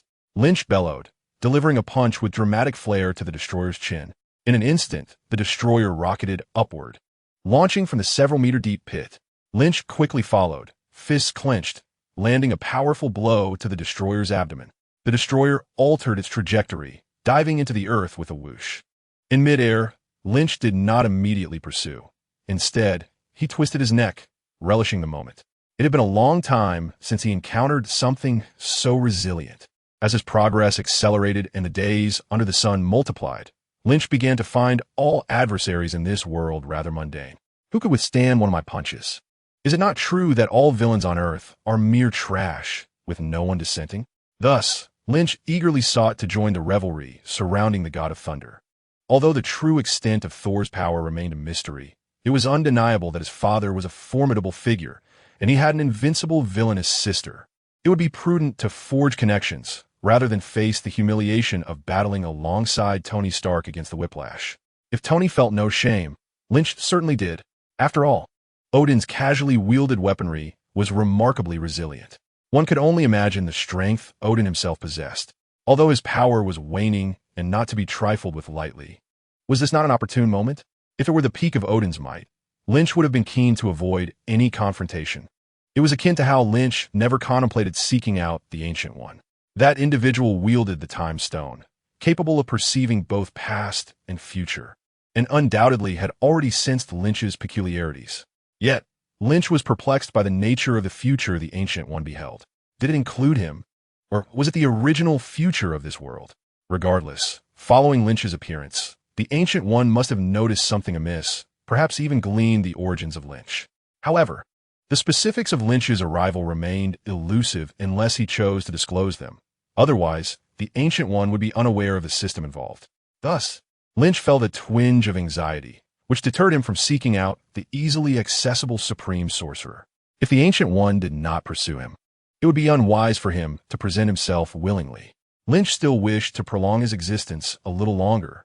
Returning to the matter at hand, having completed his warm-up, Lynch was now prepared to vanquish the Destroyer. The sooner he finished, the sooner he could journey to Asgard. With the Marvel Universe having arrived, how could he resist the allure of checking in at the Celestial Palace? Delay would render it inaccessible. Contemplating this, Lynch's eyes ignited with fervor, unleashing two terrifying beams of heat vision. In an instant, the Destroyer was engulfed by the searing rays. However, moments later, Lynch furrowed his brow. He observed that the Destroyer showed no signs of melting or incineration. It appeared that the heat vision lacked sufficient potency. What to do now? Withdrawing his heat vision, Lynch's super intellect swiftly churned. After a brief moment of contemplation, he recalled a formidable ability he had yet to employ in battle, the Frost Breath. Its primary utility lay in rapidly chilling beverages, comparable in frequency of use to his heat vision for igniting. Yet, he had never utilized it against an adversary. For sheer might, the heat vision proved more direct and domineering. One glare, and everything turned to dust. But at this juncture, if the heat vision proved ineffective, the Frost Breath could serve to contain the Destroyer. With this thought, Lynch inhaled deeply and exhaled forcefully. A frigid gale erupted from his mouth, transforming everything in its path into frost and ice. The Destroyer, having just endured the torment of molten lava, was instantaneously encased in a colossal ice sculpture. Lynch maintained his icy breath for several minutes, enveloping the surroundings in an eerie realm of snow and ice. I warn you not to emerge. Otherwise, I shall continue to strike. Lynch warned coolly, standing before the Destroyer. Frozen in place, Scorch feared that the Destroyer might falter under the pressure, leading him to an untimely demise with a single blow. Let me remain ensnared. It may be cold, but at least it is devoid of peril. Scorch silently vowed to maintain his guise as an ice sculpture, even when the frost melted, assuming that the creature would not dare to emerge. Lin Qi glanced upward a few times before confidently soaring towards the location of the Rainbow Bridge. Chapter 56. The battle with the frost giant. Time rewinds to several hours prior. Loki returned from Shadowy Realm, only to collide with the long-awaiting Heimdall. Brandishing a colossal sword, Heimdall confronted Loki with an accusatory glare. Loki, reveal how you managed to bring the frost giant to Asgard. Loki halted, his expression composed. Do you believe the Rainbow Bridge is the sole passage into Asgard? Even one of your stature cannot perceive all the gateways between our worlds. His gaze became icy as he continued, but I no longer require your guidance. I am now the king. You, having committed treason, have been stripped of your duties as the guardian. Furthermore, you are no longer a citizen of Asgard. Thus, I am no longer obliged to heed you. No sooner had he spoken than Heimdall, taken aback, raised his mighty sword to strike Loki. For Heimdall, who ascends to the throne, is inconsequential. That is Odin's prerogative. However, Loki's actions in bringing the frost giant to Asgard were suspect. What was Loki's intention? To usher his kin, who bear a long-standing grudge against Asgard, into its heart? This was an invasion led by one who has seized the throne of Asgard. If Loki merely aspired to the throne as Odin's son, even with dubious intentions and impure lineage, Heimdall would have been indifferent. But if Loki sought to lead his brethren in an assault against Asgard, Heimdall would never permit it. Thousands of years prior, Heimdall had sworn an oath. I am the gatekeeper of Asgard, and I shall thwart all invaders. Loki, prepare to face my blade. Yet, the cunning and treacherous Loki had anticipated this, calmly retrieving an object and directing it at Heimdall. A surge of icy energy erupted forth in an instant. Caught off guard, Heimdall was ensnared. His sword halted just before Loki's face, rendering him an ice sculpture. At that moment, Loki's visage and hands bore a hue reminiscent of the frost giant's, altered by the chilling artifact, lending him an eerie and unsettling presence. With Heimdall immobilized, Loki smirked coldly, retracting the ice artifact with a subtle gesture. At last, no one can stand in my way. I shall vanquish all who stand in my way. I am destined to become the true sovereign of the 9 realms. After the destroyer was encased in ice by Lin Qi, Loki, seething with rage, prodded the ground twice with his staff. Lin Qi, that accursed wretch, I shall ensure your demise. He then turned to face a cadre of frost giants and, with a stoic visage, declared, Welcome to Asgard. Where is Odin? The leading Laufey's eyes gleamed with anticipation. He had awaited this moment for far too long. Follow me, Heimdall. Transport us back to Asgard. Stepping upon a peculiar sigil, the thunder god bellowed skyward. The others awaited with bated breath, while Lin Qi surveyed the symbol with curiosity. Heimdall? The thunder god called out again, perplexed. Surely, Heimdall can perceive our location. Why has he not activated the Bifrost? I have passed the trials. Is my return to Asgard still barred? Heimdall, far beyond the earthly dimension in Asgard. The ice-encased Heimdall had already sensed the thunder goddess summons and was frantically striving to break free. After a prolonged struggle, a fissure finally appeared in the ice. In mere seconds, Heimdall extricated himself, swiftly dispatching several nearby frost giant sentinels. He then staggered towards the activation point of the Bifrost and plunged his sword into the mechanism. Igniting the bridge, in an instant, a radiant beam surged through the 2 realms. At last, the thunder god felt a surge of exhilaration as the Bifrost finally activated. The beleaguered prince was to return to his kingdom of Asgard. Yet, this also signified the conclusion of his princely adventures. It was time for a brief farewell to his girlfriend and companions on Earth. Approaching Jane, he embraced her and softly intoned, I must return to Asgard to resolve this matter, but I promise to come back for you. Gazing deeply into his eyes, Jane replied tenderly, It's a promise? To which she responded with a simple, yes.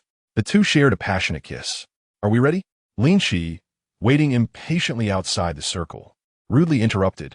The thunder god smiled and cast a glance at his earthly friends. Farewell, my comrades.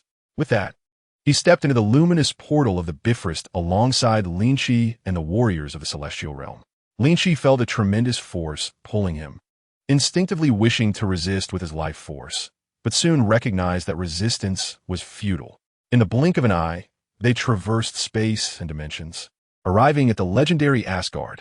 As the brilliance faded, they beheld Heimdall sprawled on the ground, alongside the frost giants. Jotun? Have the frost giants invaded once more? Several celestial warriors were taken aback, and before they could ascertain the situation with Heimdall, they engaged in combat with several frost giants.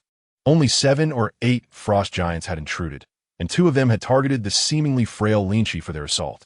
Confronted by the towering and grotesque figures of the frost giants, Lin Qi unleashed 2 searing beams of heat that silently obliterated their forms. However, the number of these frost giants was considerable, and chaos had already erupted throughout Asgard, with battles raging in every corner. The warriors, each stronger than the average frost giant, concluded their skirmish in a mere 3 minutes and subsequently gathered before Heimdall.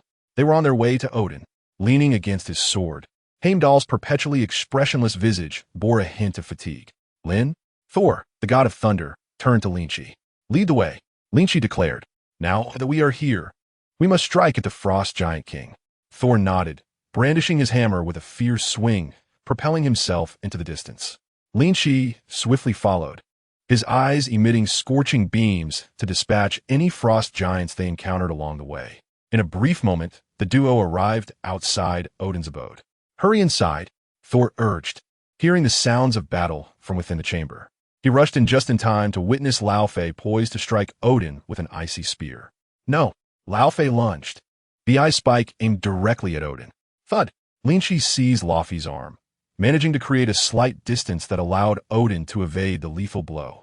This small margin thwarted Loki's meticulously devised plan.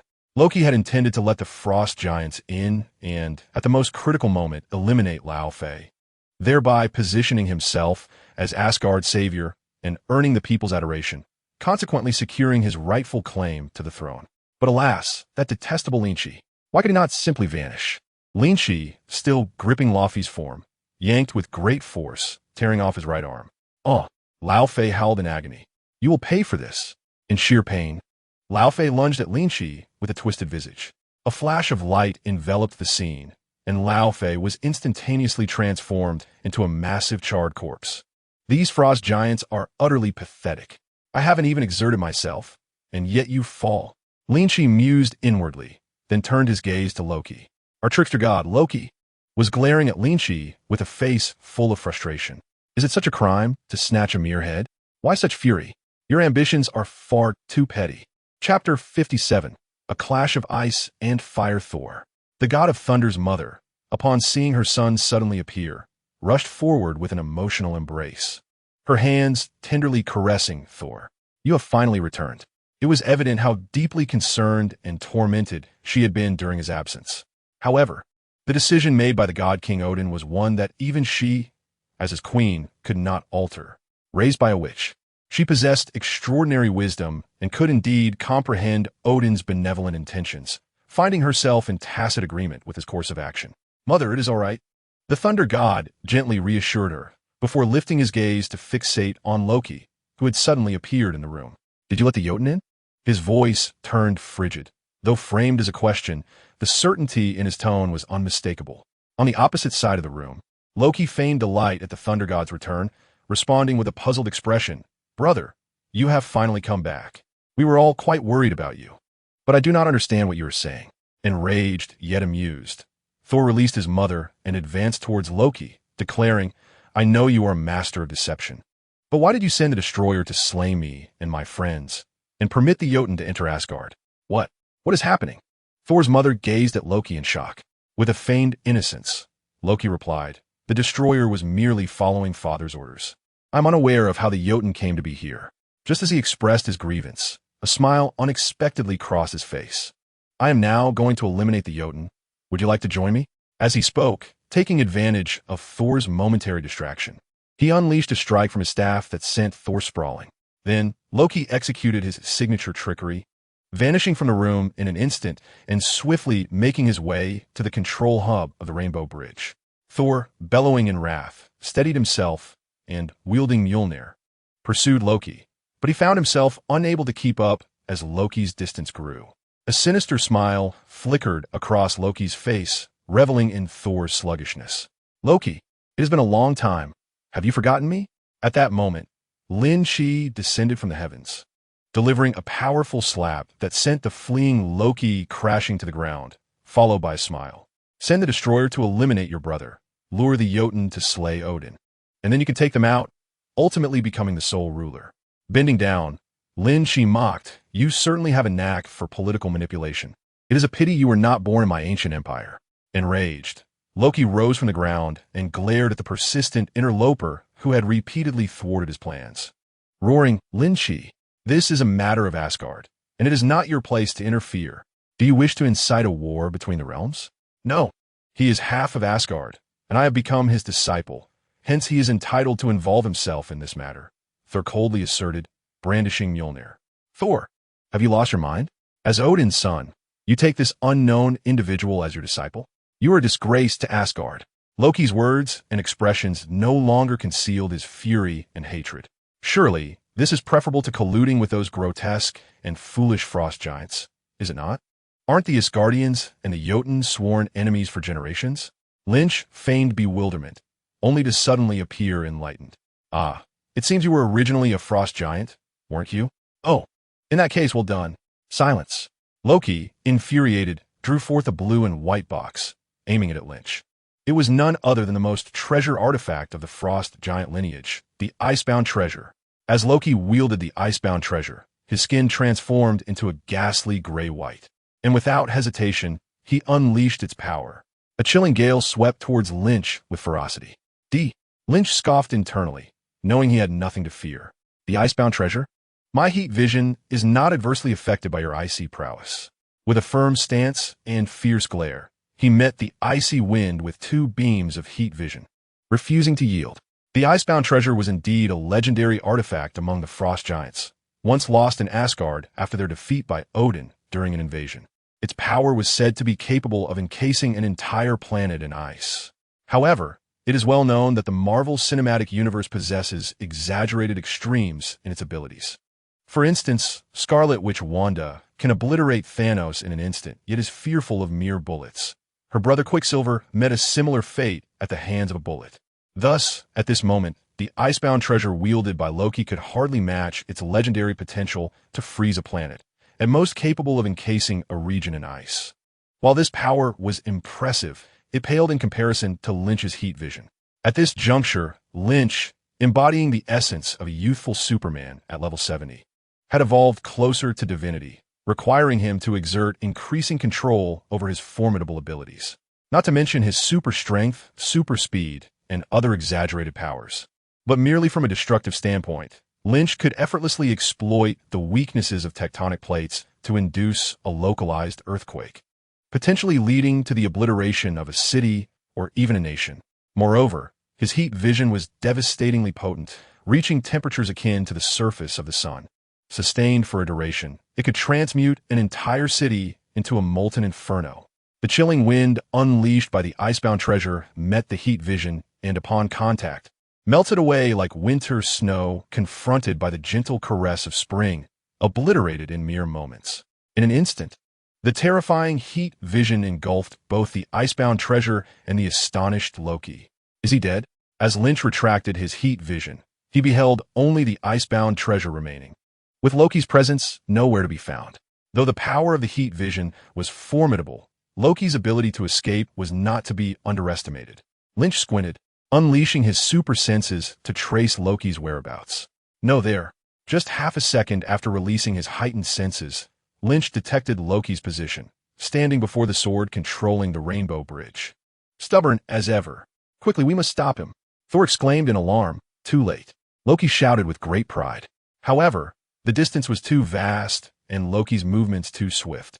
The two could only watch as Loki instantly activated the Bifrost. As the Bifrost was set into motion by Loki, a terrifying energy began to brew and transform, redirecting itself straight towards Jotunheim. This beam of light, once unleashed, would obliterate Jotunheim and annihilate its inhabitants. Loki, that scoundrel, sought to eliminate the long-standing adversary of Jotunheim once and for all, merely to gain Odin's acknowledgement? Was this not a sign of folly? If their destruction posed no challenge, Odin would have eradicated them long ago rather than allowing them to persist. Yet he still dares to claim the title of God of Mischief? Has he played a house too long?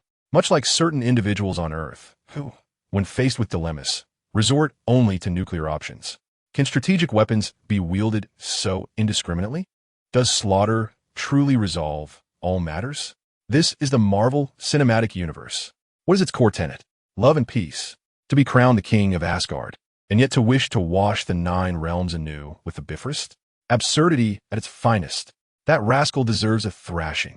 Contemplating this, Lin Qi wasted no time and charged forward, landing a punch on Loki that sent him spiraling into a daze. Thor, equally anxious, rushed to the Bifrost control hub to observe. Can this be shut down? Lin Qi inquired, furrowing his brow at Thor. Once activated successfully, it cannot be, Thor replied, his expression hesitant as he gazed at the Bifrost. Chapter 58. The Fractured Bridge. Noticing Thor's implication, Lin Qi scratched his head. According to the narrative's progression, Thor would soon destroy the Bifrost, thus averting the annihilation of Jotunheim. This act would also mark Thor's profound transformation from a headstrong warrior to a compassionate ruler. Yet, if the Bifrost were to be destroyed, how would they return to Earth? Although Asgard possessed other forms of teleportation through dark sorcery, who could ascertain their reliability? What if it took weeks to prepare? Thor might remain in Asgard, being a local, but what of Lin Qi? He had a Black Widow waiting at home. Even if she would not seek comfort in the arms of another man like Thor's girlfriend Jane, due to his prolonged absence, it surely would not bode well for him. Don't act impulsively.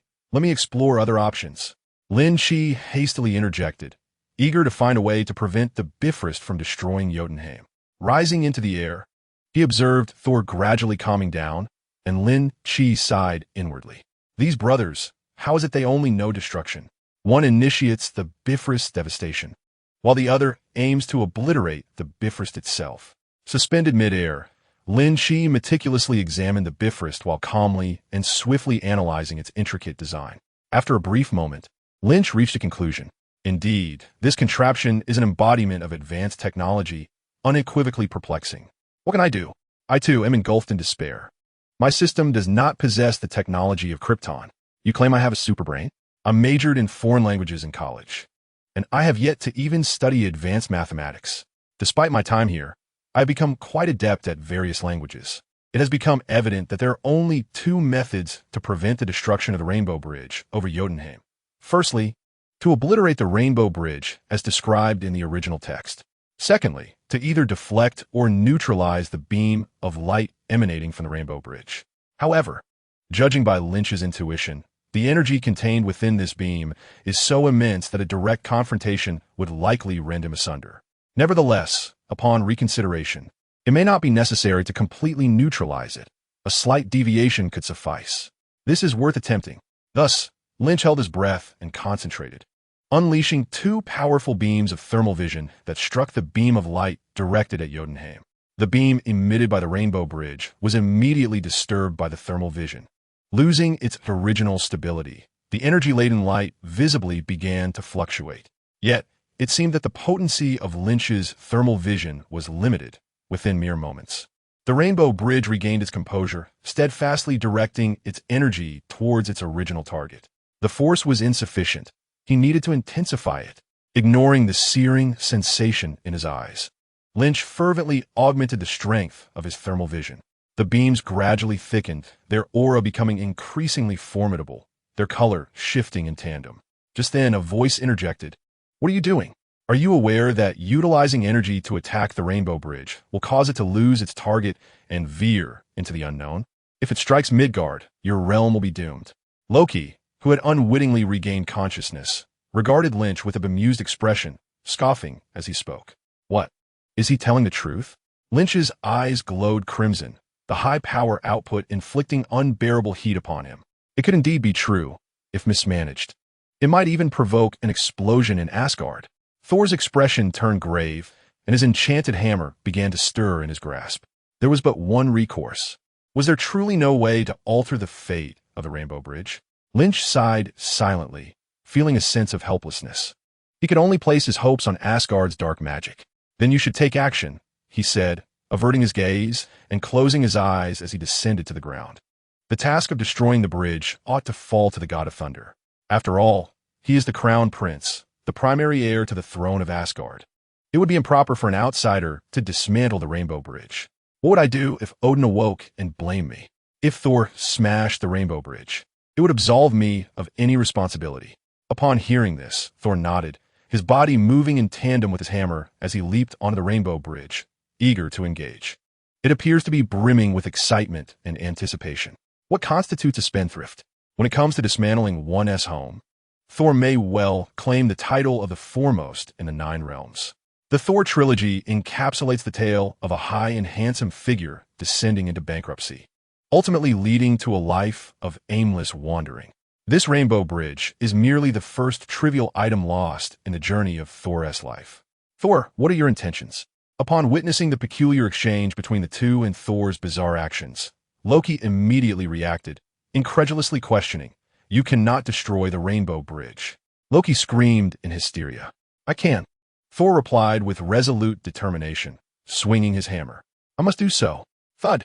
The meow hammer struck the Rainbow Bridge, causing a slight tremor, yet the bridge remained intact, evidently indicating Thor's power was still insufficient. "No." Loki, propping himself with his scepter, pointed menacingly at Thor, unleashing an energy attack that sent Thor flying. Lin Qi closed his eyes, seemingly overwhelmed by an overload of thermal vision that dulled his senses, exhibiting no reaction to Loki's frantic antics. In truth, Lin Qi was deliberately indifferent. How could he contain Loki when it was essential for him to plunge into the original abyss of darkness? If he did not fall, who would take on the role of Thanos' lead henchman, commanding the Chitauri army in an assault on New York? Without attacking New York, how would Lin Qi accrue justice points? A complete template of Superman is worth millions. Aside from the New York battle, Lin Qi could not conceive of any other opportunity to amass such considerable justice points. Thus, he secretly hoped Loki would escalate the situation, drawing more individuals into the fray to enhance his justice points. Even aside from the justice points, this narrative arc held significant importance within the entire Marvel Cinematic Universe. Loki's descent into the abyss precipitated the ensuing battle in New York and Thanos, serving a pivotal role in bridging the past and future. To intervene recklessly, who could predict what troublesome characters Thanos might dispatch to Earth? Ronan? Or perhaps one of his 5 formidable lieutenants? The newly united Avengers might not stand a chance against these cosmic titans. In comparison to them, Loki is decidedly more endearing. For the sake of the Avengers, it is imperative that he descends today. Observing Lin Qi's indifference to his commotion, Loki swiftly charged towards Thor. The battered Thor, regaining his footing, swiftly felled Loki with a single swing of his hammer. "Do not impede me." Thor's expression was grave. "Do you comprehend the consequences of your actions? If you destroy the Rainbow Bridge, you shall never see your girlfriend in Midgard again." Loki, clutching his chest and collapsing to the ground, shouted defiantly. As if deaf to his words, Thor intensified his blows upon the Rainbow Bridge. With each resounding strike, Lin Qi could not help but envision a haunting melody in his mind. 80-80, the crystalline Rainbow Bridge began to succumb to the relentless assault, fissures gradually appearing. "Thor, why have you become so weak after a visit to Midgard?"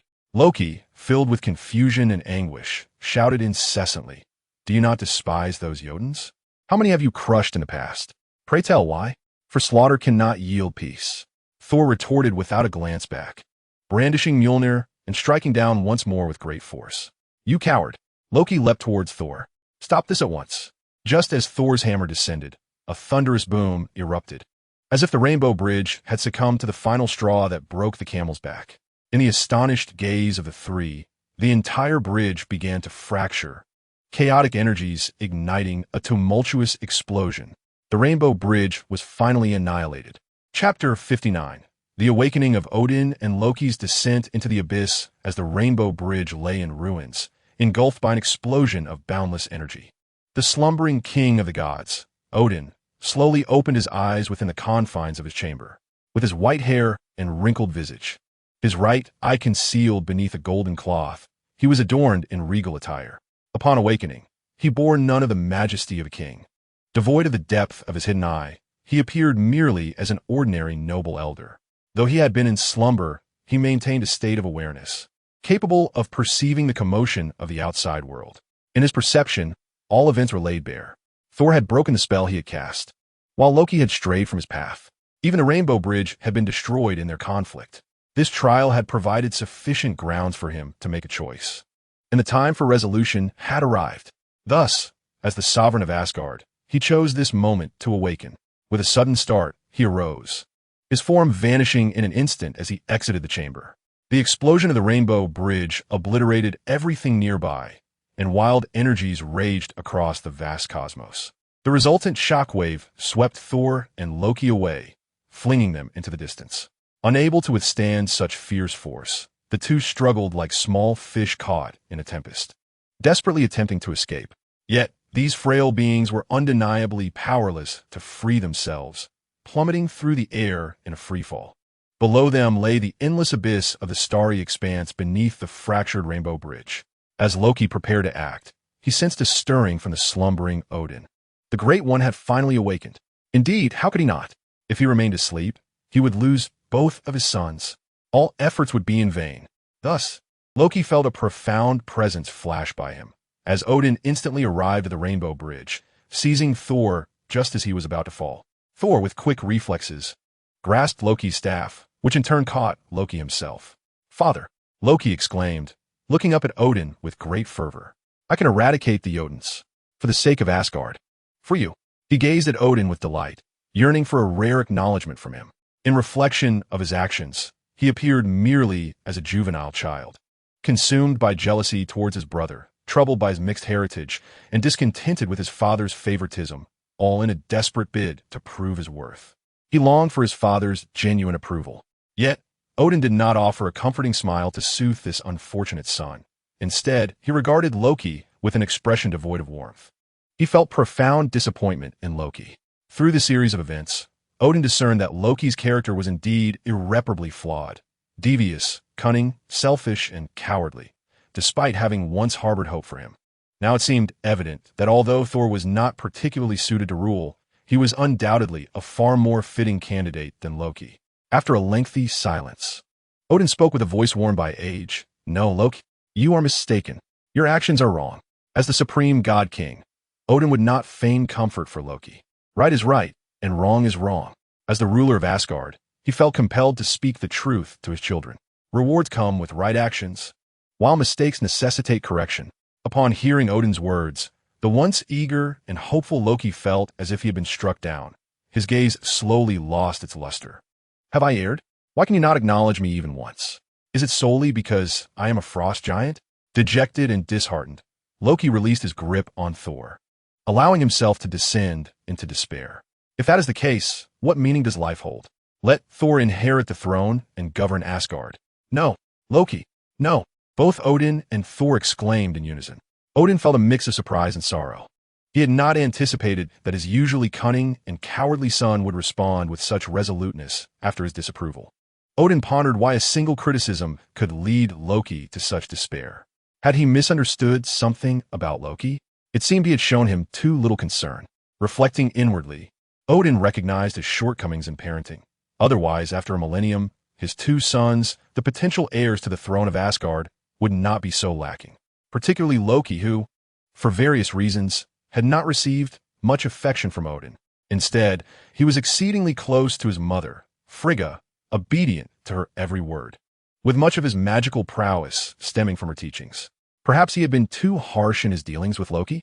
Thor watched Loki vanish from sight, his expression a portrait of profound sorrow. He regarded Loki with the same sincerity as he would a true brother, his feelings deeply genuine. Even after learning that Loki was indeed a frost giant, even in light of Loki's countless transgressions, Thor harbored no resentment towards him, for as the elder brother, he possessed an infinite capacity for forgiveness and an unwavering desire to protect his younger sibling.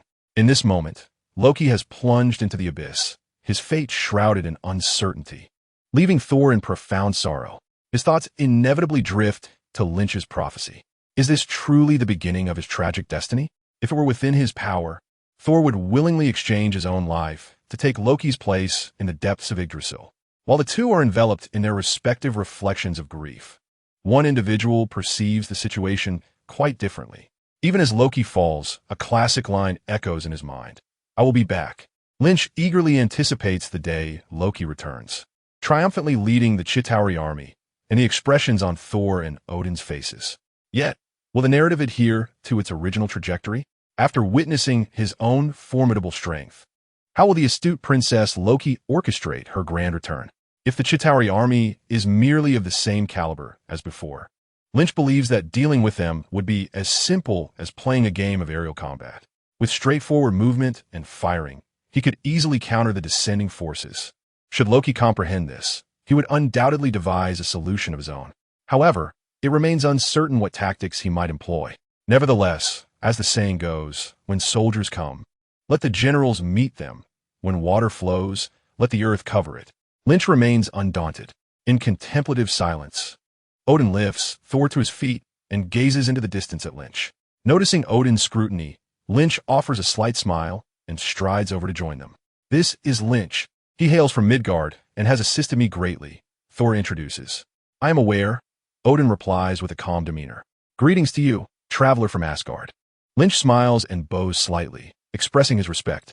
Despite Odin's waning strength, he remains the sovereign of the 9 realms.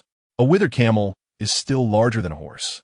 In response, Odin amicably states, Welcome, traveler Lynch from afar, as he regards him, his singular eye seeming to harbor the birth and demise of stars.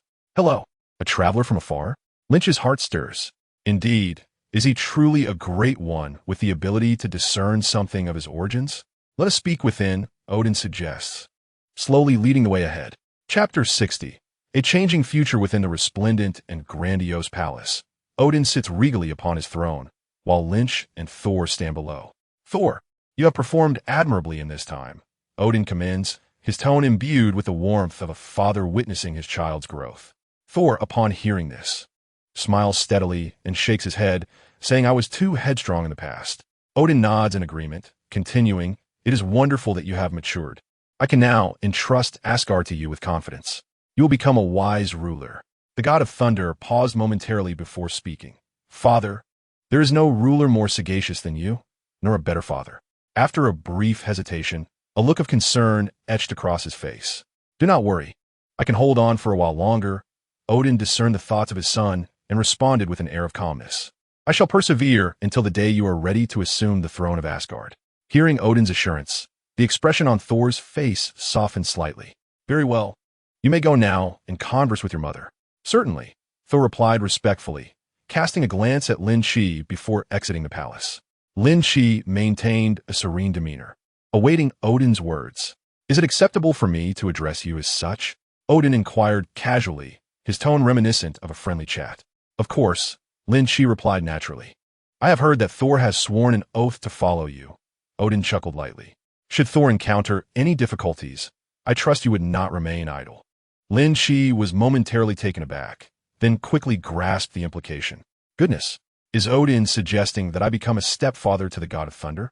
However, shielding a deity seemed manageable, especially since he had just discovered a significant increase in his justice value. Perhaps before long, he would be able to exchange for a youthful Superman template. Certainly, Lin Qi replied with an air of nonchalance, feeling reassured. Odin, somewhat surprised by Lin Qi's ease of agreement, smiled warmly.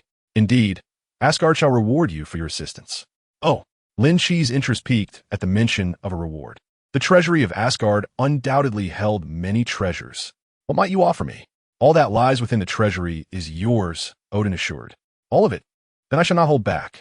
Lin Qi exclaimed. The frostbox? He proposed, knowing it could unleash frigid winds, potentially enhancing his ice breath. Although uncertain of his ability to wield it, he reasoned that he would deal with that later. Seated regally, Odin did not hesitate to toss the object, which Lin Qi deftly caught. It was indeed the frostbox, the supreme artifact of the frost giants that had previously fallen to the ground and been collected by Odin. This item is of little use to us, and its possessor is destined to face relentless disturbances from the frost giants.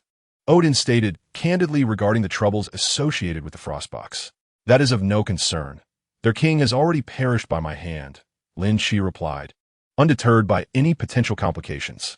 Is there more? Odin inquired further.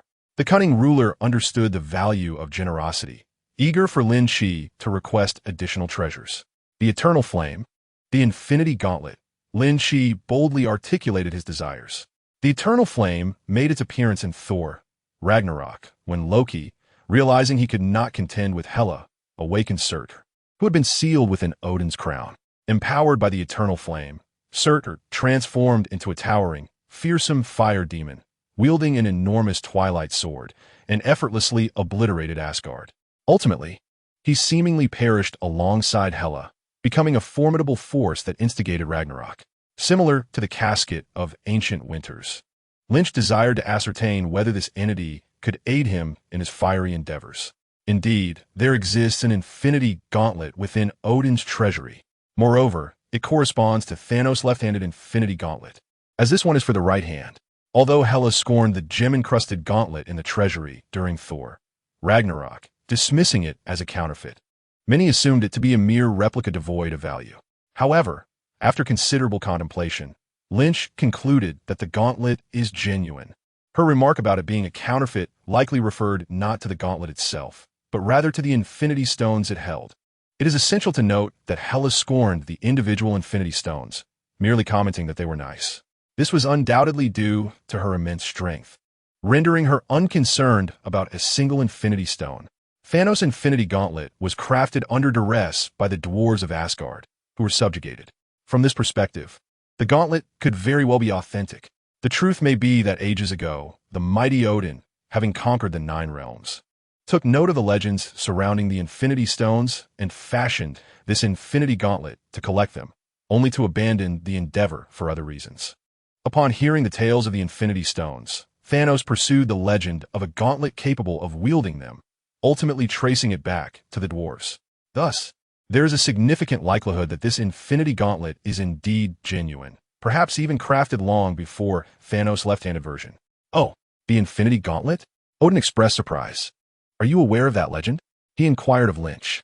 Indeed, Lynch replied candidly, not shying away from the topic. I wish to witness the power of the Infinity Stones. Possessing the Infinity Stones may bring calamity upon oneself. 1 or 2 may be manageable, but after a moment's hesitation, Odin spoke gravely. I understand that collecting the stones can lead to disaster, yet there are those who are already coveting them. I must take the initiative, Lynch remarked with a smile. Is that so? Odin pondered in silence for some time, his expression revealing a hint of confusion. I find it increasingly difficult to foresee what is to come. Indeed, Lynch mused over Odin's words. Had he altered the original future of the Marvel Cinematic Universe, causing Odin to sense the ensuing chaos? What can you see? Odin rose and approached Lynch with deliberate steps. His pace was measured. In his singular, I was filled with apprehension. Lynch, I can sense but one thing. The future. Odin spoke slowly, elongating his tone as he stood before the young man. The future has been altered, shrouded in chaos, and you are the epicenter of this change. He paused momentarily before continuing. Your origins are enigmatic, your strength ever increasing. One day, you shall occupy a position of utmost significance, compelled to make decisions that will impact countless lives. Odin's tone grew increasingly grave, causing Lynch to furrow his brow in concern. Thus, you may take whatever you desire, even the throne of Asgard or the title of the Lord of the 9 Realms. The King of Asgard? The Lord of the 9 Realms? What would I do with such titles? Lynch pondered, bewildered by Odin's deeper implications. I wish for you to comprehend the gravity of the situation. The future has indeed changed, and you must remain vigilant. The future has changed? Lynch fell silent, his mind flashing with images of various villains, ultimately fixating on the figure of Thanos snapping his fingers. Will Thanos also alter his strategy? Fearing Odin and the Ancient One, will he dare not encroach upon Earth? How will he confront beings of comparable power? Enough contemplation. Given that the Bifrost has been destroyed, you may linger in Asgard for a few days, Odin remarked, shifting the conversation with a jovial tone, introducing Lynch to Asgard. Asgard offers a plethora of exquisite delicacies and uniquely flavored beverages. Chapter 61. The banquet within the resplendent halls of the Celestial Palace. A lively banquet was in full swing. Let me tell you, I let out a mighty roar and charged at the Iron Giant, bringing it down in an instant. Vorstag, with a drumstick in hand, recounted his exploits against the destroyer amidst a table laden with various delectable dishes, captivating the audience who erupted in laughter. Come now, let's be honest. Wasn't it you who landed flat on your backside? Vandal interjected mercilessly, prompting exaggerated laughter from the crowd. In truth, the fall was a strategic ploy to lure the destroyer, Vorstag retorted, clutching his belly as laughter shook him. The atmosphere of the banquet was jubilant, with everyone feeling at ease as the frost giants who had previously invaded had been vanquished, including their king, who had met his demise in Asgard. With Thor's triumphant return, it was clear to all that the frost giants would pose little threat to Asgard henceforth. My friends, the crowd turned to the speaker, witnessing Thor rise, a goblet in hand. The god of thunder raised his goblet, a smile gracing his face as he surveyed the crowd, before solemnly declaring, "We owe our gratitude for overcoming the invasion of the frost giants to a distinguished guest who has graced Asgard for the first time. My mentor from Midgard, Lin." He lifted his cup in the direction of Lin Qi, seated nearby. "Let's toast to Lin." The assembly, with genuine smiles, raised their goblets and gazed at Lin Qi. "To Lin," Thor proclaimed, downing his drink in one go. "To Lin," the attendees echoed enthusiastically, partaking in the fine mead. Lin Qi, observing the steadily increasing points of justice on his system, smiled as he sipped from his cup. The beverage was a unique Asgardian concoction, low in alcohol content, with an overwhelming bouquet of unknown fruits and floral notes that eclipsed the taste of the alcohol. It was sweet and tangy, undeniably intoxicating, and Lin Qi had already consumed 2 large cups. This was also due to the constant company of charming individuals engaging him in conversation, including many lovely and alluring Asgardian goddesses. Odin and Thor had not concealed Lin Qi's triumph over the Frost Giant King. Rather, they had celebrated his mysterious strength far and wide. The crowd was captivated by the enigmatic, powerful, and youthful figure from Midgard, as his quiet demeanor belied his formidable prowess, creating a striking contrast. Naturally, many young and beautiful Asgardian ladies were intrigued by Lin Qi, eager to engage with him. However, witnessing the delicate young women downing their drinks with ease, Lin Qi felt a bit hesitant to sip his modestly. Yet, despite their alluring beauty and exotic charm, he had no desire for deeper interactions. The Asgardians enjoyed extraordinarily long lifespans, averaging thousands of years. Those who appear to be in their teens or 20s might have lived for a millennium or more. They could very well be old enough to be my great-grandmothers. I'm still but a child. However, it seemed that Asgardians possessed a physical density 3 times that of Earthlings, with a vitality that surpassed even Natasha's. How degrading. Lin Qi silently chastised himself as his gaze fell upon Thor, who had risen to retreat to a secluded corner, his expression morose as he began to drink alone. Understanding the young god's melancholy, Lin Qi recognized that Thor was likely seeking solace in drink. Most Asgardians present were unaware of the intricacies surrounding the Frost Giant invasion, only knowing that through the combined efforts of Thor, Lin Qi, and the 4 warriors of the Elven Palace, Asgard had triumphed over the invading foes. With Loki having fallen into the abyss, his fate uncertain, and the Rainbow Bridge shattered by his own hand, Thor's heart was undoubtedly heavy with sorrow and rage, compounded by the inability to reunite with his beloved on Earth. Lin Qi, feeling a sense of responsibility as both a mentor and a father figure, could not simply stand by and ignore the situation. How truly concerning. Not only must I assist you in battle, but I must also provide you with psychological counsel. With a sigh, Lin Qi resolutely apologized to the beautiful women surrounding him and made his way to the side of Thor. If I were to share 2 pieces of good news with you, would that bring you joy enough to return to your revelries? What good news? Thor inquired, belching slightly, his inebriated gaze fixed upon Lin Qi, his thick brows and bright eyes betraying a glimmer of hope. He held a measure of trust in Lin Qi's words. Standing before Thor, Lin Qi spoke with a light-hearted demeanor. First, Loki is not dead. Upon hearing that Loki was alive, Thor's eyes immediately sparkled with renewed vigor. Is it true? Indeed. Otherwise you can inquire with your mother right now. Lin Qi was aware that Thor's mother had an intuition regarding Loki's condition, though she had chosen not to disclose it to Thor yet. Where is he? Can we rescue him? Thor pressed eagerly. I assure you he is safe, and when the time is right, he will return. Observing Thor's fervent desire to reunite with Loki, Lin Qi couldn't help but reflect on the situation. Of course, you will see him again, though the circumstances may differ from what you envision.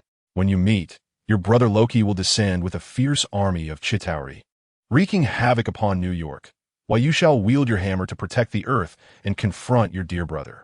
He is not dead, not dead, Thor repeated joyfully to himself, relishing Lin Qi's assurance. And what is the second piece of good news? Naturally, it pertains to your young lady friend. Lin Qi replied with a smile. Jane? Thor's expression fell. After all, he had only recently established a relationship with Jane before his departure, promising to seek her out soon. Yet what had transpired? He had inadvertently smashed the Rainbow Bridge to smithereens. Without the bridge, how could he possibly reach Jane? With the Rainbow Bridge destroyed, I can no longer see her. Observing the shifts in Thor's expression, Lin Qi chuckled softly. You seemed rather pleased when you smashed the bridge.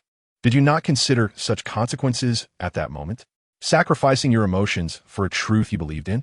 It seems even the most noble-hearted men are not exempt from folly. Fortunately, there is me, old Lin. The Rainbow Bridge can be repaired. What? How can it be repaired? Thor asked, bewildered. The Tesseract, Lin Qi whispered. But, Thor furrowed his brow, pondering for a moment before recalling what that was. Isn't it in the realm of Midgard? So, we can simply retrieve it.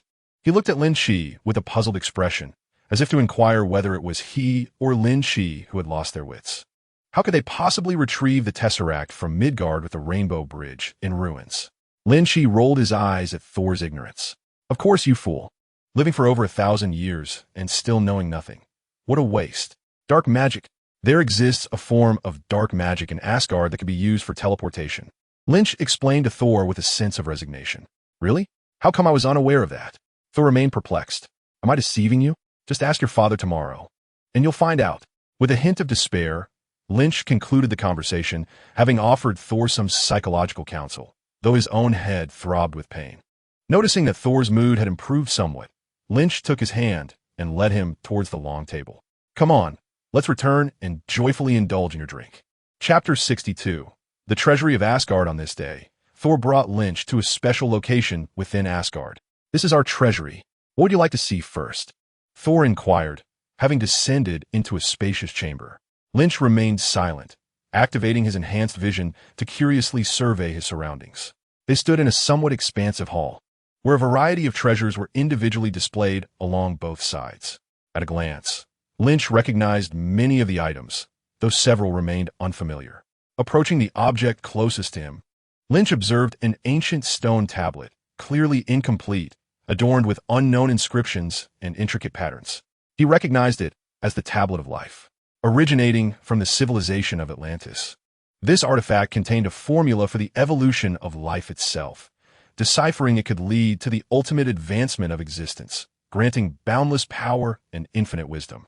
Filled with curiosity, Lynch stepped closer to the tablet, gently touching its surface, yet nothing transpired. Judging by its appearance and texture, it felt like an ordinary stone tablet. Lynch was not surprised, as he had never harbored any illusions about these artifacts. Are you interested in this? Thor asked with intrigue. If you like it, feel free to take it. My father has permitted you to take whatever you wish. Shaking his head, Lynch moved towards another item he recognized, a large spherical object resembling a giant eye. This item, more fascinating than the Tablet of Life, was known as the Eye of the Sorcerer, a powerful artifact used by practitioners of magic such as sorcerers and wizards. It possessed abilities akin to mind control, could dispel illusions and darkness, and even, to some extent, foresee the future. With powers reminiscent of the Time Stone and a slight counter to the Reality Stone, if it indeed held its intended strength, it would truly be deemed a divine artifact. However, Superman does not wield magic.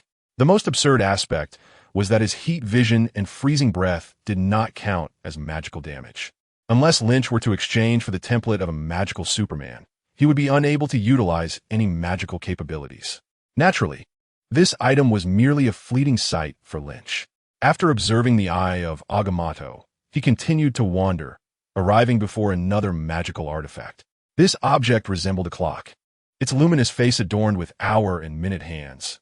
Indeed, it was the illustrious Eye of Agamotto, a treasured relic of Doctor Strange and generations of supreme sorcerers, including the Ancient One, a supreme artifact capable of glimpsing into the future and manipulating time. However, it must be noted that this was merely a replica, devoid of the Time Stone. Thus, even though this Eye of Agamotto possessed the same formidable power as that of the Supreme Sorcerers. It could not compare to the original that contained the Time Stone. With a tinge of regret, he cast a few lingering glances before continuing his exploration. The true spectacle lay ahead. Within a basin, an everlasting flame blazed fiercely. This flame, known as the Eternal Flame, was the source of power for the fire demon Surtur. In Thor, Ragnarok, it was this very flame, combined with the horn crown by Loki, that led to the demise of the invincible and formidable Hela while she resided in Asgard. One could say that this eternal flame was the most significant object that ignited the ancient Asgardian prophecy of Ragnarok. However, as he scrutinized the seemingly ordinary flame, he pondered. If he could harness it, perhaps Surtur would no longer be a concern? It seemed Hela would have to fend for herself. Perhaps he should seize it first and return it later if necessary. Surely, Lord Surtur had an abundance and would not take offense. But how could he collect it? He had neither trained in fighting Qi nor practiced any form of cultivation. It posed quite a challenge. After a moment's contemplation, he boldly extended his hand towards the eternal flame in the basin. Why not? Just do it. To his surprise, he effortlessly scooped up a small handful of the eternal flame, feeling no unbearable sensation of burning. As he observed the flickering flames in his grasp, he was astonished to discover that the eternal flame lacked the destructive force he had anticipated. Instead, it radiated a vibrant vitality. This was perplexing, for the eternal flame was the very source of Surtur's power, a terrifying entity that could annihilate Asgard and fulfill the prophecy of Ragnarok. Yet, he felt no sense of destruction or death. Rather, a refreshing vigor akin to the bloom of life after a spring rain greeted him. Eternal flame, eternal. Was this the essence of the eternal flame? Its eternity symbolized everlasting life, boundless vitality. Gradually coming to this realization, he shook his hand, allowing the small portion of the eternal flame to return to its original place. Considering this, what would happen if a superhuman with remarkable regenerative abilities, virtually impervious under sunlight, were to combine with the eternal flame? Step back a little, he instructed. The god of thunder, aware of the significant undertaking, immediately retreated several paces, watching curiously. As Thor withdrew, Lin Qi began to take deep breaths. With each inhalation and exhalation, a solemn expression settled on his face. Suddenly, he opened his mouth wide, and an immense pulling force emanated from within. The vast treasury was engulfed by a violent whirlwind generated by Lin Qi's breath, which instantaneously drew the eternal flame toward his mouth. A remarkable phenomenon unfolded before both of them. Just how powerful was the whirlwind Lin Qi conjured? Within his control, the wind speed rivaled that of a small tornado. The eternal flame, akin to an ordinary fire, was swept up by this tempest, yet remained unextinguished, continuously flowing like a fiery thread into Lin Qi's mouth. However, after a few seconds, Lin Qi had absorbed far more of the eternal flame than he had initially encountered. Yet the flame continued to blaze fiercely in the basin, showing no sign of diminishing. Truly strange. No wonder it was called the eternal flame. Lin Qi marveled silently, intensifying his efforts. 5 seconds, 10 seconds, a full half-minute passed. At this juncture, Lin Qi realized that maintaining this for another half-hour might not yield any further results, prompting him to ponder anxiously. Just then, the eternal flame quivered, and under Lin Qi's slightly perplexed gaze, it slowly entered his mouth. Lin Qi instinctively closed his lips, quietly attuning to the changes within his body. Observing this, Thor, though astonished, dared not interrupt Lin Qi at such a critical moment. After a brief pause, Lin Qi spoke. "I'm done. How do you feel?" With a smile, Lin Qi replied lightly, "This time, the harvest is substantial. That's wonderful." Thor expressed his joy for Lin Qi, as he had long wished to repay him for the many ways he had helped. There's one last thing. Lin Qi's gaze turned to the one item in the treasury that concerned him most. It was a treasure displayed separately, clearly acknowledged by Odin for its formidable power. It was the Infinity Gauntlet, adorned with false infinity stones, meant to be worn on the right hand. Grasping the gauntlet, Lin Qi donned it without hesitation.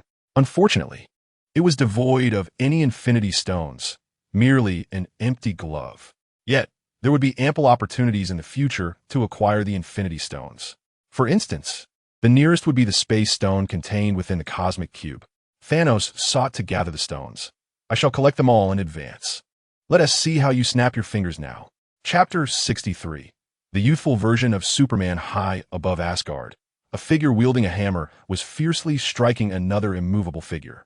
Below, many Asgardians gazed up with rapt attention, eagerly commenting on the duel between the two combatants. Boom! Thor's mighty swing of Mjolnir landed a tremendous blow on Lin Qi.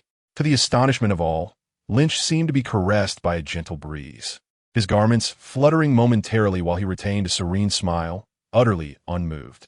In contrast, the proactive Thor appeared to be propelled backward as if struck by cannonball. The immense recoil of the meow hammer sending him hurtling away. Oh, what has transpired? Why did Thor fly away? Exclaimed a flamboyantly dressed Asgardian maiden in disbelief. This reaction was entirely expected. Vostag, exuding an air of seasoned wisdom, stepped forward amidst the crowd to elucidate.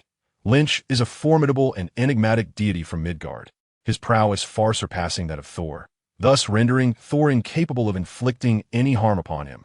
The onlookers engaged in fervent discussion, for until this moment, they had only heard tales of this youthful Midgardian god's might without witnessing it firsthand. Observing that even the mightiest warrior in all of Asgard, Thor, could not so much as rattle Lynch, they found it utterly incredulous. Surely, this Midgardian deity must possess a divine stature akin to that of a high priest among us, mused an elderly gentleman with a sense of wistfulness. Indeed, only a being of such extraordinary strength could eclipse even Thor. Another robust man concurred, unwavering in his belief. Vostag, do you happen to know from which pantheon this Midgardian god hails? The elder, his eyes gleaming with wisdom, inquired of Vostag, who was busy boasting about his exploits alongside Lynch. Though the elder's status was humble, his extensive years had endowed him with profound knowledge of the realms. Vostag found himself momentarily at a loss, for he was uncertain of Lynch's true origins. Moreover, after consulting with Thor, he had received a warning to refrain from meddling in matters beyond his ken. From Lynch's appearance, he seemed akin to any pedestrian one might encounter in Midgard. Yet his capabilities were astonishingly formidable, capable of rapid flight, emitting searing rays from his eyes, and exhaling an icy breath of extreme cold, traits that did not align with any known divine role. Furthermore, Lynch's name itself was perplexing. Typically, names derive from words within a civilization, often resulting in unique terms birthed from the identities of deities. However, Lynch's name eluded identification across the common tongues of the 9 realms, lacking any special significance. This indicated that Lynch did not belong to any pantheon they recognized, perhaps even emerging from a realm of deities that had yet to be discovered. I do not know, as he has not divulged much about his origins, Vostag admitted, aware that the elder's vast experience would render any deceit futile. However, neither Thor nor the king has expressed any doubts regarding his lineage. Is that so? The elder nodded, opting not to press further. After all, neither their king nor the future monarch had expressed any doubts. What right did he have to question? Behold, Thor had become serious. An excited voice drew everyone's attention back to the battlefield suspended in the air. After several failed attempts at physical attacks, the god of thunder began to unleash his ultimate move. He raised Mjolnir high, channeling the power of the thunder god, his golden locks and crimson cape swirling with the tumultuous winds. Suddenly, the previously clear sky was shrouded in ominous clouds, and serpents of lightning flickered ominously within them. Blue-white arcs of electricity danced across Thor's eyes and cheeks as his form ascended, drawn upward by Mjolnir. In a moment, he stood poised amidst the raging storm clouds. Mjolnir aimed at Lin Qi. Here I come, be wary. Thor's voice resonated with thunderous authority, echoing throughout the realm. Bring forth your utmost strength. Lin Qi chuckled, feeling a sense of anticipation. Surely, Thor's lightning would manifest as magical damage?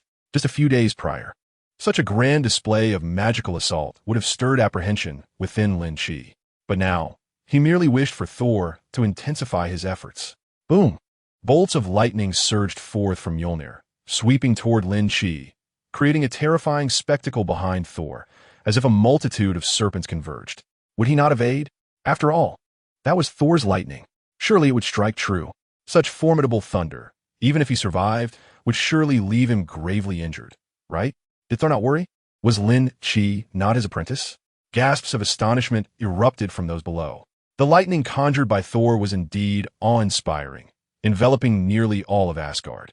And the brilliance of the electricity on Mjolnir was almost blinding. Amidst the astonished and anxious gazes of the onlookers, Mjolnir struck Lin Qi's chest. The frenzied lightning burst forth like a deluge unleashed from a dam, cascading upon the figure suspended in the air. A tremendous roar erupted in the sky. A light as radiant as a small sun flickered and danced in the air. Many screamed, covering their ears and closing their eyes, crouching down with mouths agape. A singular question arose in the hearts of all. Was Lin Qi still alive? The answer was a resounding yes. He was alive and rather pleased. As the explosion subsided, the sound diminished and the brilliance faded. The sight of Lin Qi, his expression one of joy, left the Asgardians in a state of stunned disbelief. Lin Qi, eyes closed, involuntarily emitted a sound of ecstasy. Feeling the currents of electricity coursing through him, he stretched languidly. Not a single injury marred his body. Not even a hair had been singed. Thor's magical damage, far from inflicting harm, had bestowed upon Lin Qi an inexplicable sense of comfort. He could not help but concede that Thor's brand of electrical therapy was indeed invigorating. With a jolt, a wave of comfort coursed through his body. Are you all right? Thor, wielding the Meow hammer, furrowed his brow. Though frustrated that his full-force strike had failed to harm Lin Qi, his greater concern lay in whether Lin Qi had suffered any adverse effect from the electric shock. After all, their bond was profound. The stronger Lin Qi became, the more delighted Thor felt. However, what could that indescribable expression on Lin Qi's face signify? Thor pondered silently. Did Lin Qi harbor some peculiar interests? Terrifying. I'm perfectly fine, Lin Qi declared, as an invisible barrier shimmered before him. Superman System Current Template. Childhood Superman 100, Adolescent Superman 100, Superman Template 0. Template Exchange List. Superman, Magical Superman, Golden Superman, Supreme Little Superman, Silver Superman Justice Points, 30 to 101. The system interface revealed that the exchange degree for the Adolescent Superman template had astonishingly reached 100. This was precisely why Lin Qi felt emboldened to withstand Thor's formidable attack. Along his journey, Lin Qi had triumphed over Loki, recruited Thor, vanquished the Destroyer, and slain the Frost Giant King Laufey. These numerous accomplishments had culminated in an abundance of points, sufficient for redeeming the complete adolescent Superman. Thus, after the banquet, Lin Qi proceeded with the exchange. From that moment onward, he took a significant stride toward becoming a complete Superman, elevating his overall strength to unprecedented heights. At this juncture, Lin Qi could aptly be referred to as the youthful version of Superman. Chapter 64. New abilities upon fully redeeming the adolescent Superman template. Lin Qi could distinctly sense that his abilities had ascended to a new threshold. This state was reminiscent of the time when he first arrived in the Marvel Universe and acquired the childhood Superman template. After conducting a simple analysis, Lin Qi discovered that his inherent capabilities had evolved to an astonishing degree. In terms of strength, he could effortlessly lift objects exceeding 1,000,000 tons. With his upper limit of power remaining unknown. Regarding speed, he could easily accelerate to 10 Mach within a second, with his maximum velocity yet to be determined. In terms of defense, Thor's magical prowess merely tickled him, while various conventional weaponry on Earth had become virtually ineffective against him. Only strategic missiles might pose a threat. Visually, he could spot a minuscule mosquito at the horizon. Audibly, he could hear the faint rustle of a butterfly's wings from miles away. His self-healing abilities and endurance under the yellow sun were nearly limitless. The complete adolescent Superman template appeared to be far more formidable than Lin Qi had anticipated. This further solidified Lin Qi's conviction that this grand Superman template was certainly not the weakest version of Superman from the film Justice League, or the Iron Giant iteration. Ever since redeeming the adolescent Superman template for the first time, Lin Qi had speculated about which version of Superman this standard grand template corresponded to. For even a standard Superman had various incarnations.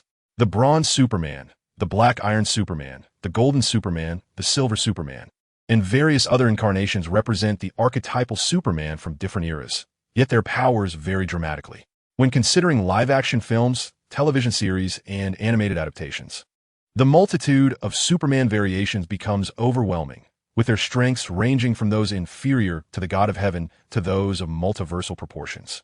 If we were to rank the more influential versions, it would be Golden Superman surpasses Silver Superman, which in turn surpasses the New 52 Superman, who is stronger than the modern Superman, followed by the Superman from the Justice League and the Steel Superman iteration.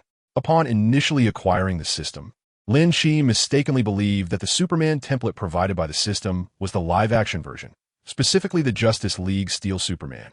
Since he traversed into the live-action Marvel Cinematic Universe, it seemed reasonable for the system to offer him a template from the Justice League film.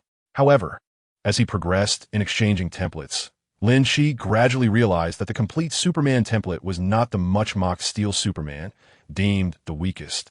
Rather, it should possess a strength level between the modern Superman and the New 52 Superman.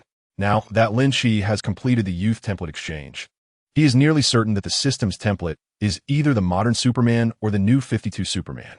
Through comparative calculations, he easily discerns that even in his current form, having merely exchanged for the youth Superman template, he can rival or even surpass the Steel Superman.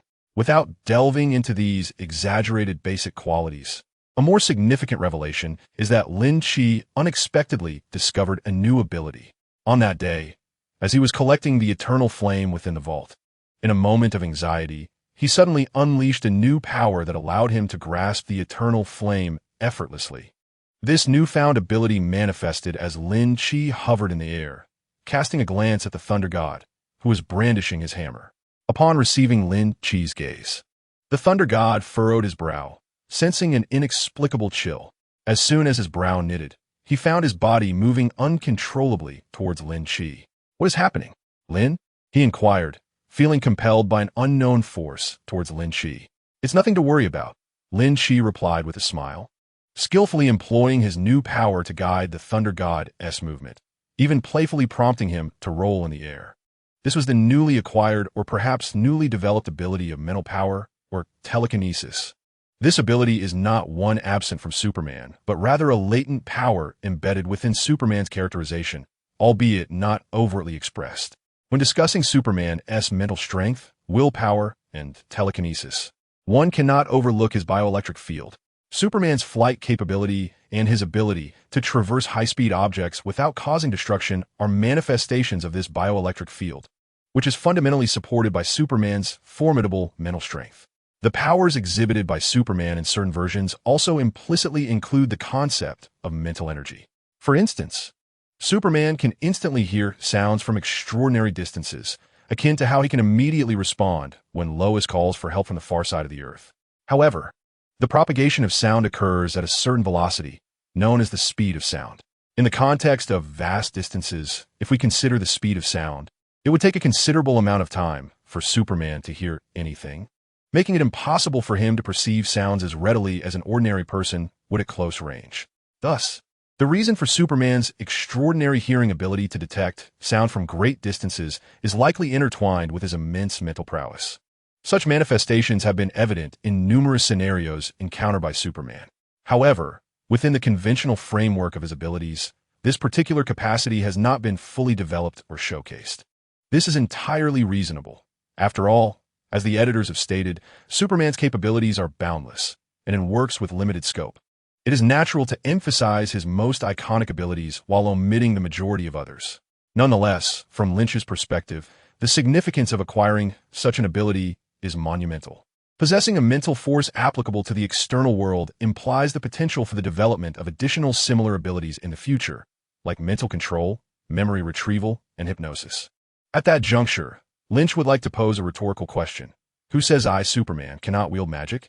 While my heat, vision, and freezing breath might be categorized as physical attacks, must this exclusive mental prowess, akin to that of a sorcerer, also be confined to scientific definitions and relegated to the realm of physics? "Ah, you have learned to control your mental energy?" exclaimed Thor, somewhat surprised as he found himself under Lynch's mental influence. "What do you mean? You could do it too?" Lynch responded, taken aback. "Of course. But you must release me first." Thor laughed heartily, prompting Lynch to retract his mental energy. What followed astonished Lynch. Without the support of Lynch's mental energy or wielding Mjolnir, Thor was surprisingly able to remain suspended in the air without falling. "You can fly?" Lin Qi inquired, his face a mask of confusion.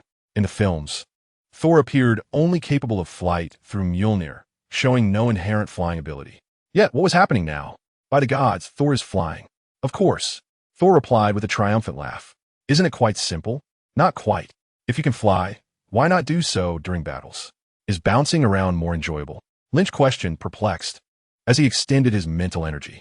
After a moment of probing with his mental force, Lynch experienced an epiphany.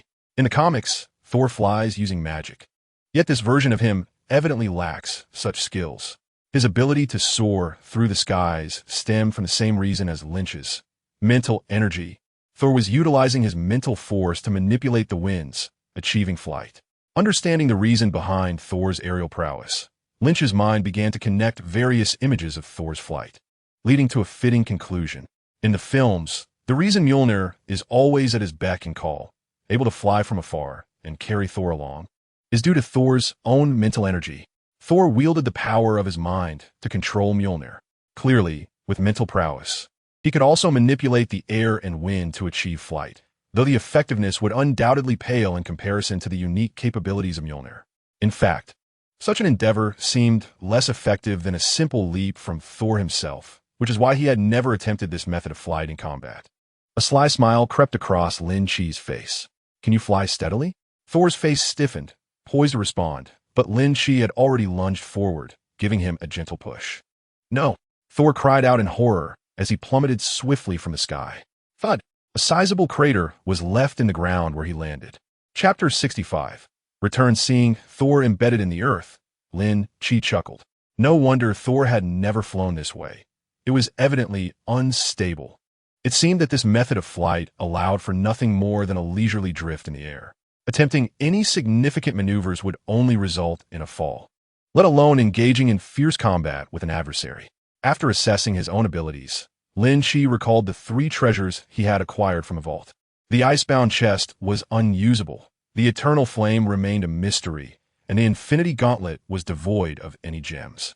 However, with the acquisition of mental power, he wondered if he could manipulate these treasures through his mind. With a thought, Lin Qi vanished from the air and reappeared in his room. On a table within lay the icebound chest, the eternal flame, and the infinity gauntlet. He first concentrated his mental energy on the icebound chest, which emanated a chilling aura in hues of blue and white. As he channeled his psychic force, the chest began to tremble slightly, with Lin Qi's mental energy intensifying. The tremors escalated, the chest quaking as if powered by a small motor. After a considerable time, the icebound chest finally ceased its quaking and gradually settled into silence. "This won't do. Does it only respond to bloodline?" Lin Qi shook his head, relinquishing his attempts to forcibly wield the icebound chest. This treasure of the Frost Giant clan seemed to require the bloodline of a Frost Giant to be utilized. Lin Qi's mental power had already been formidable, and he feared further attempts might damage the artifact. With no means to activate it, he had no choice but to abandon his efforts. Continuing to press would likely lead to dire consequences for Asgard. Next, he turned his attention to the eternal flame, intrigued by this artifact which had made quite an impression in the films. The bowl on the table contained the eternal flame, which continued to burn quietly. Suddenly, the flame flickered and rose, coming closer to Lin Qi. "This thing seems rather useless." After meticulously probing with his mental energy, Lin Qi remained perplexed about how to harness this divine fire. He had endeavored to consume, absorb, and employ both thermal rays and icy breaths in his attacks. Yet none proved beneficial or harmful to himself. The eternal flame remained unextinguished, its size unchanged. What a futile endeavor. The only utility Lin Qi could conceive was to summon Surtur in a secluded spot to vanquish him, merely to gauge how much justice he could accrue. Indeed, personal strength is the true path. All these artifacts are mere illusions. Lin Qi consoled himself, casually returning the eternal flame to its basin. He extended his right hand and then smiled. With this is not a loss after all. The gargantuan infinity gauntlet settled upon his right hand, and he executed a snapping gesture. Possessing the infinity gauntlet also granted him access to wield the infinity stones. In the Marvel Cinematic Universe, the infinity stones are the most formidable treasures.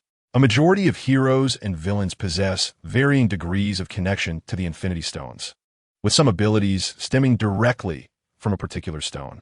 To harness the power of the Infinity Stones, the Infinity Gauntlet stands as the mightiest artifact within the Asgardian treasury. After toying with the Infinity Gauntlet for a considerable time, Lin Qi finally set it down, thus concluded the gains from his journey to Asgard. He then gazed into the distance, towards Earth, regrettably unable to penetrate the dimensional divide and see it directly. It was time to return to Earth. This form of transportation lacked the stability and ease of the Bifrost. Heimdall, the sentinel with the golden sword, bore a stoic expression, gripping the rainbow sword in reverse. And caution the two.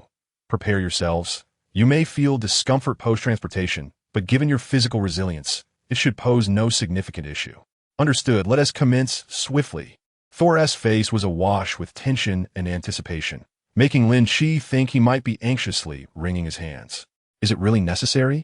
It has only been a few days since we last met. Such eagerness. No wonder he was ultimately cast aside. Are you ready? Heimdall inquired succinctly. Yes, both replied. Father of the gods, grant me dark magic, Heimdall intoned, waving his hand as a vibrant beam of light enveloped the two. In an instant, the beam whisked them away, transporting them to Earth. Earth, a distinct rainbow streaked across the sky as Lin Qi emerged, pulling Thor along. Are you well? Lin Qi shook Thor's hand. Thor rapped his forehead a few times and replied, I'm fine. Have we arrived? Indeed. Taking a deep breath of familiar air, Lin Qi expanded his senses, surveying the surroundings. Where are we headed now? With a smile gracing his lips, Lin Qi responded, to find a hapless soul. Within a quaint shop. What has he taken? A one-eyed, bald African-American gestured animatedly towards the man clad in iron armor, incessantly chattering. You are Iron Man, and he just pummeled you to steal your suit? His tone was fervent, and he turned to the blonde beauty beside him, inquiring, is that even possible? Natasha, suppressing a smile, replied earnestly, according to Mr. Stark's security protocols, unauthorized use can be prevented. Fury turned his head, raising his hands in exasperation as he looked at Tony Stark. Stark lowered his gaze, momentarily avoiding eye contact, and asked, What do you want me to do? What do I want you to do? Fury quickly shook his head, exclaiming, You should be asking what I want you to do. You have become a problem I must address. Natasha stood up and walked away, while Tony, under the relentless barrage of Fury's words, cradled his forehead, obscuring his face, entirely devoid of his usual banter. You might be mistaken. My world does not revolve around you. Fine, I get it. Tony replied, eyes closed in embarrassment. Natasha approached, holding a syringe. Administer it to him. Fury pointed at Tony, and Natasha promptly plunged the needle into his neck. Oh my, are you trying to extract my kidneys for sale? Tony gasped in surprise at Natasha's sudden assault, feebly complaining. Natasha, however, paid him no heed, instead inspecting his head attentively. What did she just do to me? Tony quietly inquired, sensing a change in his condition. We're doing this for your own good. That was lithium carbonate. It can alleviate your symptoms. We want you back to work. Fury retorted, exasperated. Give me 2 more vials, and I'll be fine. That is not a cure. It can merely delay the symptoms, Natasha clarified. It seems that healing you won't be an easy task, Fury added. Hearing this, Tony, feeling disheartened, began to ramble. Trust me. I understand the situation. I have been searching for an alternative to palladium, trying every possible combination of elements. Fury's single, I fixated on Tony as he spoke deliberately. I am here to tell you that you have not tried everything. Tony furrowed his brow at Fury's grave demeanor, pondering where he had overlooked something. Hey friends, long time no see. At that moment, a familiar voice emanated from outside the glass door of the small shop, prompting all 3 to turn their gaze. They beheld a beaming Lynch descending from the air alongside a uniquely dressed giant, making their way towards them. Lynch? Chapter 66. Tony and his father inside Tony's Moroccan mansion. So, you mean to say that Odin and these gods truly exist? Fury stared with his one eye, speaking to Lynch in a peculiar tone. Lynch curled his lips and gestured towards Thor beside him, saying, This gentleman here is Thor. Why not have him demonstrate some lightning for everyone? Upon hearing Lynch's words, Thor promptly stood up, hammer in hand. I believe it, Fury exclaimed loudly, as he had perused the report that Coulson had sent back and was well aware that this muscular figure was indeed extraordinary. Could you please take a seat? Of course, Thor replied, shaking his hammer and resuming his seat. Tony, are you discussing alternatives to palladium? Lynch reclined in his chair, took a sip of his drink, and looked at Tony. Yes, but I've tried every conceivable option, and none have worked. Tony said, a hint of frustration in his voice. Natasha, Thor, you may step outside.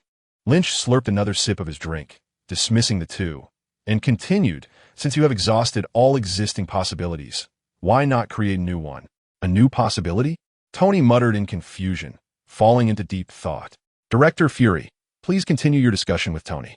Lynch signaled with his eyes, donned his sunglasses, and basked in the sunlight on the balcony. The device on your chest is based on unfinished technology, Fury began, following Lynch's lead. No, it is a completed product. Tony immediately countered, clearly disagreeing with Fury's disparagement of his work. It only became effective after I miniaturized it. No, Fury shook his head. Your father stated that the arc reactor was merely a stepping stone to greater technology. He intended to embark on an energy competition that would leave all competitors in the dust. His vision was far grander. The arc reactor would, in comparison, be no larger than an AA battery. He animatedly recounted this. Yet Tony remained composed as he poured himself a drink. Was it only him? Anton Vanko was involved as well, wasn't he? Fury interjected swiftly. Anton Vanko is like the flip side of a coin. He viewed it as a means to great wealth. When your father discovered this, he exiled him, and when the Russian government realized he could not deliver, they banished him to Siberia. For the past 20 years, he has lived in a state of debauchery, which has not been beneficial for his child's upbringing. The individual you encountered in Morocco is his son. So what is this new possibility you speak of that I have yet to explore? What does it mean? Tony inquired, perplexed, holding his glass. He said that only you possess the resources and intellect to realize his vision. Fury replied calmly. Did he say that about you? Tony questioned skeptically. Is he referring to you? Fury retorted, locking eyes with Tony.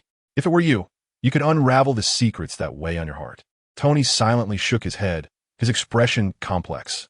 After a long pause, he lowered his gaze and quietly remarked, I don't know how you came to know these things, but he never held me in high regard. Do you remember your father? He was distant, enigmatic, and never uttered words of love or admiration towards me. Now, he tells me that I can change the future, which is difficult for me to believe. Moreover, he has entrusted this task to me, and I am perplexed. The more Tony spoke, the more his expression darkened, and his tone grew increasingly agitated. I recall the happiest day of his life, the day he brought me to boarding school. That is not true, Fury interjected, shaking his head dismissively at Tony's words. Clearly, you know my father better than I do. Tony retorted with a hint of mockery. In fact, yes, Fury replied, as two agents in black suits placed a box beside them. He was one of the founding members of S.H.I.E.L.D. What? Fury glanced at his watch, rising to leave. I have an engagement at 2 o'clock. Wait, what is this? You can unlock it. No, I don't know anything. Ask Lin. He is still here. With that, Fury turned and departed, leaving Tony bewildered. Lin? He called tentatively, but there was no response. Please, are you asleep at a time like this?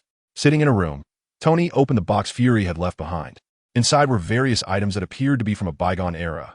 Books, notebooks, newspapers, and the like. He first pulled out a rolled-up piece of paper for inspection, which bore the name Stark Industries. After glancing at it and finding no substantial content, he carelessly tossed it aside and continued to sift through the other items. His attention was drawn to a newspaper, which he unfolded to find a headline about a Soviet scientist defecting alongside a photo of Stark Industries. But it contained no significant information. Next, he discovered several metal boxes, seemingly filled with something.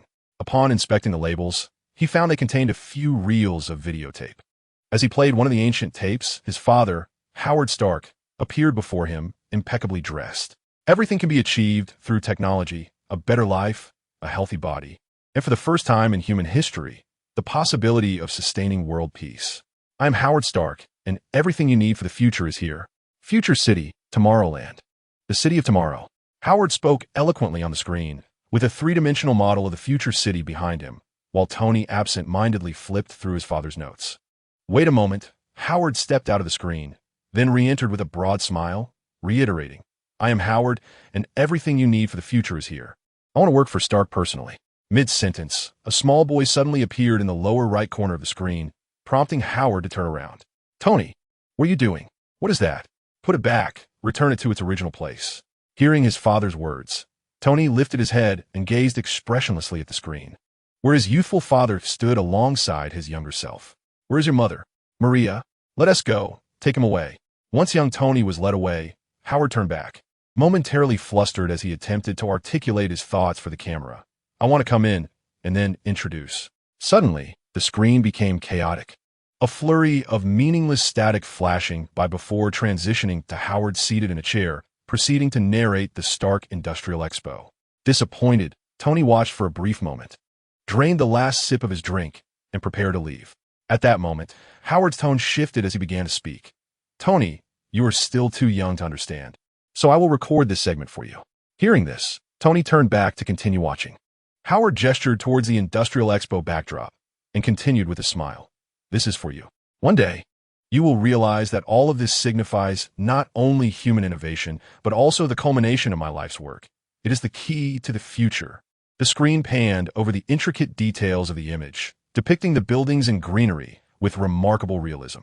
"I am constrained by the technology of this era, but one day, you will comprehend it all." Howard's demeanor grew solemn, his voice earnest. "On that day, you will change the world." After a pause, he spoke each word with heartfelt emphasis.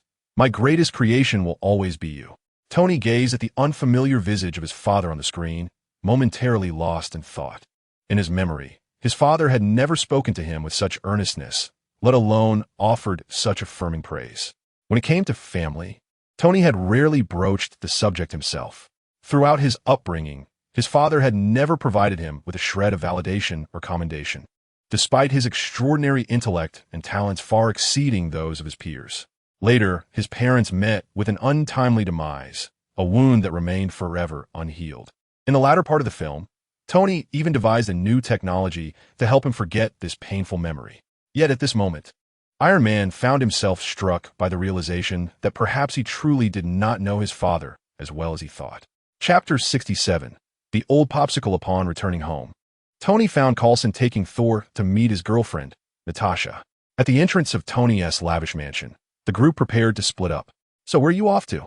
Tony, donning sunglasses in his luxury car, looked at Lynch. "Me?"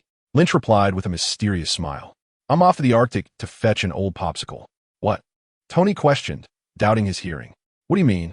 "You'll find out when I get back." Lynch's body began to ascend, Natasha rising alongside him. "Oh, so you've unlocked the dual mode now?"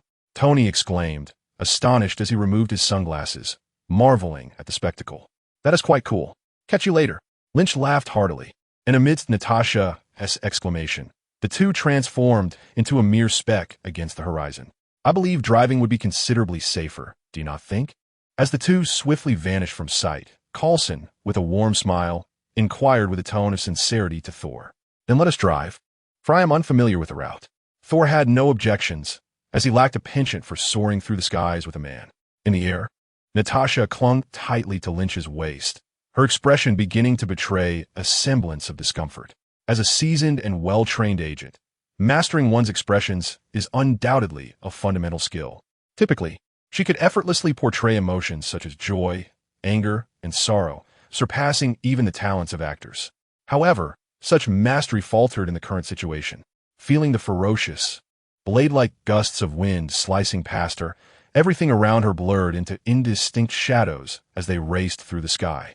One thought dominated Natasha's mind. "I must get out of here." This is hardly what you described as a willingness to soar together. Witness the harmony of water and sky. "Are you all right?" Lynch, noticing her pallor, asked with a hint of concern. He found her reaction puzzling. After all, they were safeguarded by a biological field, and the speed was controlled. Why did she appear so distressed? Was the sky not blue, the scene not clear, and did the tempestuous winds not please her? Women are truly difficult to please. "Do you think I'm fine?" Natasha gritted her teeth and retorted, pinching Lynch's waist with considerable force. Alas, given Lynch's physical prowess, her attempt was in vain. "Oh." Natasha's expression soured further. "Could you not allow me a proper pinch? This is all my fault." Lynch resolved not to engage in a futile debate with her. Such matters are only for foolish, obstinate men to ponder. A seasoned individual like myself would never commit such a novice error. Natasha closed her eyes, striving to regain her composure. Must not succumb to anger. Must control oneself. How much longer until we arrive? 5 minutes. Lynch replied promptly. You said that 5 minutes ago. Natasha felt a sense of despair. This time it is true. Is this not because I reduced speed upon seeing your discomfort? I could reach our destination in 10 seconds if I flew on my own. Women certainly complicate my journey. What exactly are we to do? Natasha decided to abandon the previous topic and shifted her focus. Do you remember that someone went missing here 70 years ago? Lynch teased with suspense. 70 years ago, Natasha murmured, slowly pondering. 70 years, Arctic Ocean. Missing, these terms began to connect in Natasha's mind, and suddenly a realization struck her. Captain America? Natasha exclaimed in astonishment. He's not dead? Lynch smiled with satisfaction, impressed by Natasha's quick wit. Indeed, the first superhero in history, the war hero of World War II, the embodiment of the American spirit, Captain America, Steve Rogers. After a brief pause, Lynch continued. He fell into an iceberg after completing his final mission and remained frozen for over 70 years, yet he did not perish. How incredible! Natasha was momentarily speechless in her astonishment. You have flown through the skies. What else could possibly be deemed impossible? Lynch burst into hearty laughter. So, are we going to rescue him now? Natasha still found it hard to believe. Yes, he's been slumbering for far too long. We need him. This world needs him, Lynch said with significant emphasis. Need him? Are you serious? Natasha struggled to comprehend. Given Lynch's demonstrated prowess, how could he claim to require Captain America? Could 100 Captain Americas confront Lynch? The answer would likely remain a resounding no. Moreover, with Iron Man, the Hulk, and even the newly emerged Thor, what could Captain America possibly do? This era is no longer the technologically backward time of World War II. New threats continually arise. Even ordinary criminals wielding high-tech weapons can inflict tremendous harm. Natasha harbored doubts about what Captain America could achieve if he were to reappear in this age. Would he simply return to the limelight as an idol? Naturally, he is Captain America. Lynch seemed to perceive Natasha's thoughts and chuckled. Do not underestimate him. Natasha remained silent. She believed she was merely being realistic rather than dismissive. After all, she too had been injected with a serum akin to that of Captain America. And in the face of these peculiar beings, a profound sense of helplessness often enveloped her. At times, she would pessimistically ponder how terrifying the future of this world could become if more beings like them emerged. It was almost unimaginable. Fear not, for I am here, Lynch said, reaching out to gently stroke Natasha's smooth hair, offering silent comfort. Natasha smiled warmly, her mood settling. I know. With you around, perhaps this world will be all right. We have arrived. The two hovered in the air, overlooking an endless expanse of ice and snow below. Lynch activated his superhuman vision and X-ray sight, meticulously searching for Captain America's figure. Positioned at the center of this iceberg, Lynch could discern the minutest detail within a 1,000-mile radius.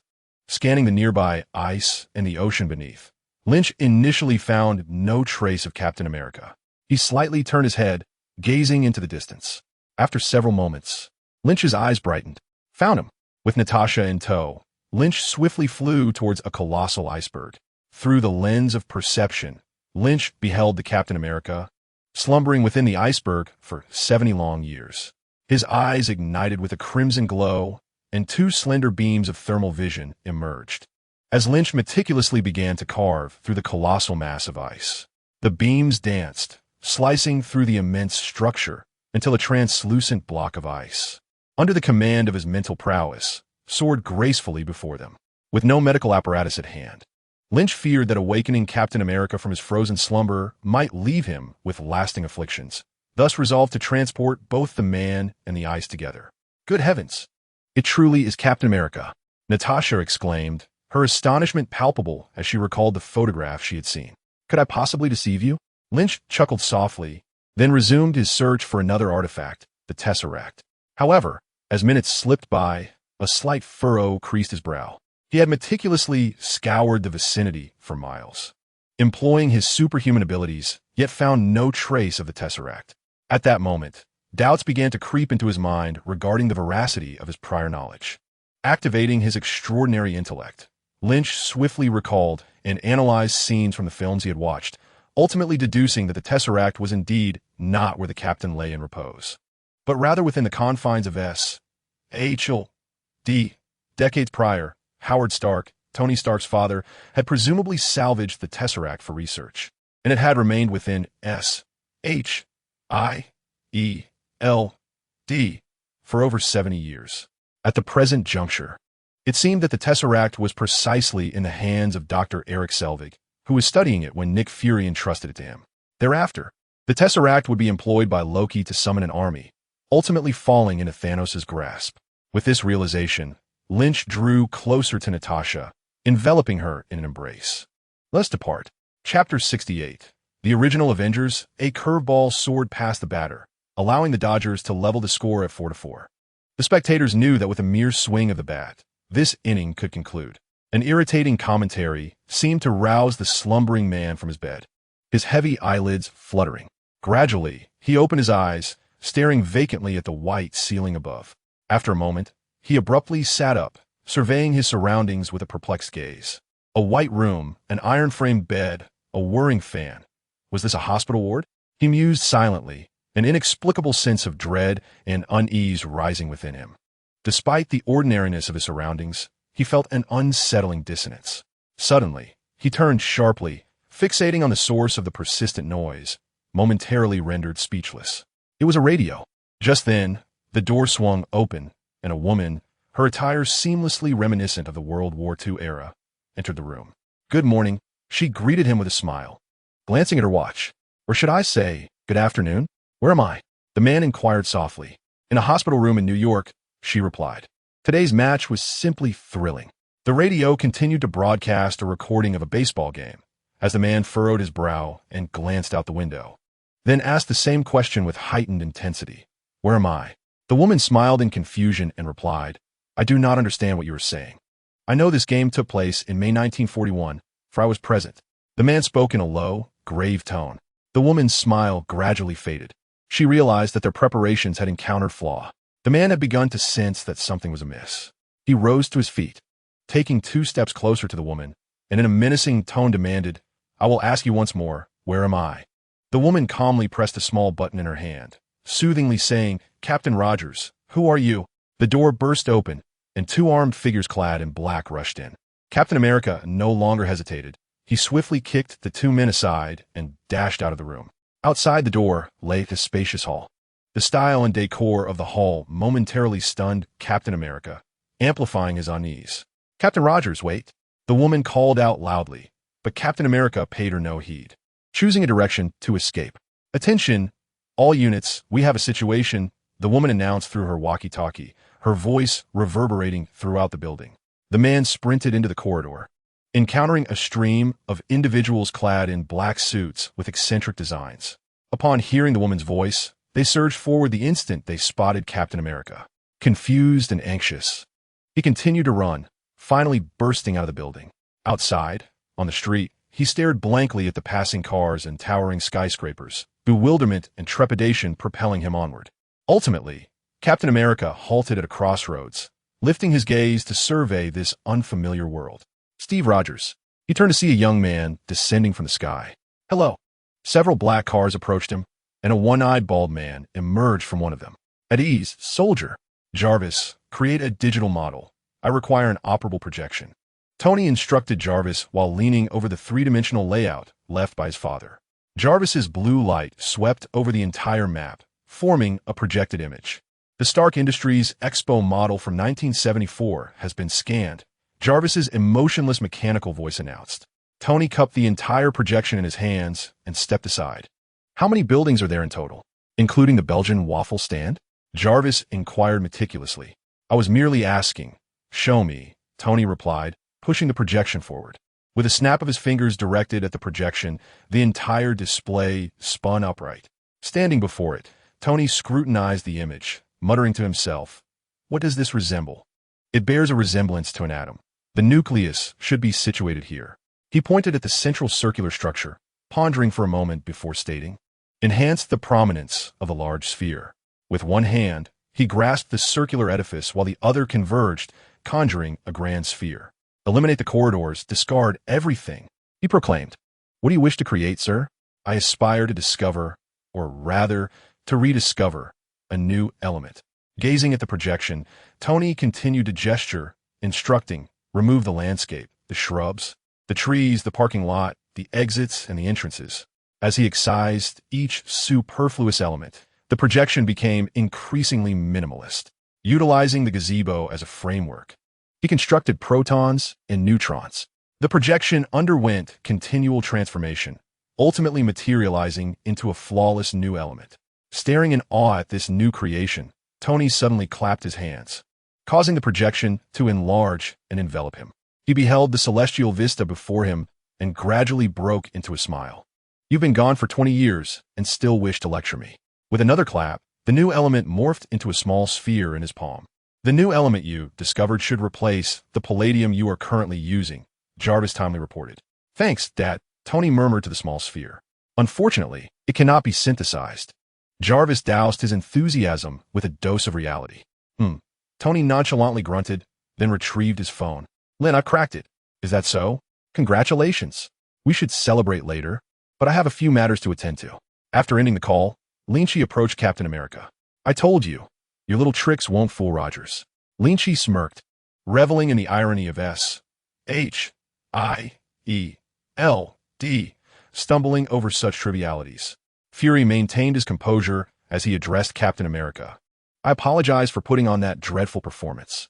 However, we need a bit of time to disclose the full details. What details?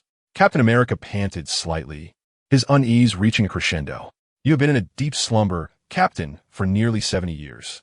This gentleman beside me rescued you from the ice. Fury stated calmly. Upon hearing this revelation, Captain America exhibited no overt shock. Instead, he surveyed the future world around him with a complex expression, recalling a promise. Are you all right? I'm fine. Captain America raised his gaze to the horizon, revealing a flicker of sorrow. I merely missed a date. Finally assembled, Lin Qi mused silently, reflecting on the gathering of Iron Man, the Hulk, Thor, Black Widow, Hawkeye, and Captain America. The original Avengers are now fully prepared. Chapter 69, The Enemies of Tony Stark. As Tony busily revels in the creation of his new element, two individuals, united by their animosity towards him, conspire to bring about his misfortune. Hello, Ivan. On a verdant golf course, a man clad in golf attire has just connected a phone call. I am with Senator Stein, and I want him to witness the Iron Soldier. This man is Justin Hammer, who perceives Tony Stark as his arch-nemesis. Forever overshadowed by Iron Man Hammer, a rival in the arms industry, has always found himself eclipsed by Tony's intellect and the prowess of Stark Industries, leading him to harbor a deep-seated resentment. Despite Tony's subsequent decision to shut down Stark Industries' weapons division and cease arms trading, he innovated the Iron Suit, emerging as a more formidable superhero, which only amplified Hammer's shame and hatred regarding the widening chasm between them. Thus, upon learning of Iron Man's encounter with Whiplash in Morocco, Hammer astutely recognizes an opportunity. He leverages his connections to liberate Ivan Vanko, Whiplash, and forges an alliance with him, hoping that Vanko will create a superior Iron Soldier, which he can then sell to the military, thus proving himself to be more capable than that insufferable Tony Stark. This is Hammer's fervent desire, to vanquish Stark in the very domain where Iron Man excels, and then mock him with a sense of triumph. What a delightful ambition. Some dismiss Hammer's juvenile antics, for his enmity with Tony Stark, or rather, the Stark family, is irreconcilable. Only the death of Stark could assuage the vengeance owed to his late father. This sentiment is echoed by Ivan Vanko. The Iron Soldier is not yet prepared. Ivan states blandly from the bustling laboratory on the other end of the line. What does that mean? Hammer steps aside, his dissatisfaction evident. I can only showcase, not demonstrate. Ivan explains with a hint of impatience. What's the difference? Hammer feels belittled by Ivan's apparent underestimation of his intellect, wondering why he is engaged in this nonsensical chat. Showcase cannot fly, cannot fire. Wait, what can you make them do? Is this a weapons demonstration? Hammer, perplexed, inquires about the nature of Ivan's modifications to the Iron Soldiers. I can make them salute. Salute? Hammer, irritated, questions sharply, what do you mean salute? What the hell do you mean? This isn't what we agreed upon. Ivan, you promised me iron armor, and then you said you would create Iron Soldiers. Relax. Everything will be fine. Ivan reassures him with an air of calm. This is not what I desire. As Ivan abruptly ended the call, Hammer's voice was silenced. With a derisive scoff, Ivan turned back to his work. Gazing at the fearsome blue glow of the whip before him, his expression gradually darkened, revealing a profound hatred in his eyes. He had never regarded that fool Hammer with any seriousness. It was merely Hammer's own volition to present himself as a pawn. And Ivan seized the opportunity to utilize Hammer's resources to exact revenge upon Tony Stark. Ivan Vanko's father was forced to flee due to the denunciation by Tony Stark's father, ultimately finding himself in the harsh wilderness of Siberia after traversing the Soviet Union. There, Ivan endured a cold and painful early life. Following his father's death, he departed from that land filled with tragic memories and ventured to Morocco. He sought vengeance, aiming to repay the Stark family for all the suffering he had endured over the years. Bang! A door was violently thrust open, and a frostbitten Hammer, flanked by several men in black, stormed into Vanko's presence. Ivan Vanko reclined on the bed, his legs dangling, leisurely playing with the parrot perched on his knee. "Hey, you Burman." Hammer, brimming with indignation, began to speak in a mocking tone. "You've taken a liking to that bird. Haven tea you? Is it yours? I'm a bit confused. You said it wasn't tea, yet now you seem to be the best of friends. You love that bird, don't you?" Though he sensed Hammer's ill intentions, Ivan remained unfazed. In his eyes, Hammer was as childish and foolish as a 3-year-old. And if he was this gentle even in seeking revenge, what truly dreadful actions could he possibly carry out? Thus, Ivan paid no heed to Hammer, standing beside him, and continued to amuse himself with the parrot. "Do you know what I intend to do? Take his bird from him." Two burly men stepped forward immediately, seizing the parrot from Ivan and stuffing it into a burlap sack. "Hey!" Ivan protested with discontent, but offered no resistance. He was no fool. This was the territory of a major arms company. "Also take his 2 pillows and his shoes." The subordinates complied with the command, removing the items from the bed in Ivan's person, while he merely observed with cold indifference, remaining silent and unresisting. "How does it feel for me to take your belongings? Not pleasant, is it?" Hammer remarked coldly, furrowing his brow, to which Ivan disdainfully raised his head in response. "Good, because I'm not pleased either." As the conversation escalated, Hammer suddenly erupted in fury, his face contorted in rage, spitting words with fervor. "We had an agreement. I saved your life, and in return, you promised me the iron armor. This was our pact, yet you have failed to deliver." He complained like a child who felt deceived, caught between frustration and helplessness. "I don't know if you're a genius or a fraud. I don't know what you are." Hammer extended his fist vehemently, his tone gradually softening. "Fortunately, a gift fell from the sky. Otherwise, you would have brought me to ruin. Now, I possess an enhanced version of Stark technology." In an instant, he transformed into a figure of smugness, derisively taunting. "Your iron soldiers are merely props. Do you grasp my meaning?" "It is not yet time," Ivan replied calmly, a hint of mockery dancing upon his lips. Hammer, incensed by Ivan's demeanor, bellowed word by word. "Perhaps you still do not comprehend the situation, but I do not speak Russian." Realizing he had lost his composure, he adjusted his attire, regaining his demeanor of a triumphant victor, pointing at Ivan. "I am off to the exposition. Perhaps I might even attract some admirers." He then gestured towards the 2 imposing figures clad in black beside him, warning Ivan, "These are your 2 caretakers. Do not provoke them." With that, Hammer glared at Ivan menacingly, threatening, "When I return, we shall renegotiate the terms of the contract. Should you fail to deliver as promised, you will revert to being a mere corpse. Do you understand?" Noting Ivan's silence, Hammer snorted disdainfully and exited the room. Ivan, lying on the bed, cast a glance at the fearsome caretakers, unable to suppress a chuckle. "That fool Hammer. Such lackeys could never contain me." An unknown number flashed on the screen, and Jarvis's voice resonated in Tony's workshop. He turned to glance at the screen before answering. "Coulson? Tony, how are you?" But the voice on the other end was not that of Coulson. It was a coarse, gravelly male voice. "I've increased the RPM." "What?" Tony was perplexed. "Whose call was this?" "You suggested I double the RPM to generate more energy. An excellent recommendation." The man on the line elucidated. In an instant, Tony recalled this individual, Ivan Vanko. Indeed, he had uttered such words to Ivan after his arrest in prison. But wasn't Ivan Vanko supposed to be dead? "You seem to be quite lively for a dead man," Tony quipped. "And you as well." "Ha." Tony closed his eyes, acutely aware that trouble was brewing. This relentless individual seeking vengeance had not perished. He had audaciously called him. This signified that Ivan was brimming with confidence, utterly unperturbed by the prospect of failure. Taking a deep breath, Tony pressed the mute button on the screen. Traced the call's location. Understood. Meanwhile, Ivan continued his incessant monologue, intent on ensuring that Tony Stark would meet his demise with clarity. The history of the Stark family is poised to be rewritten.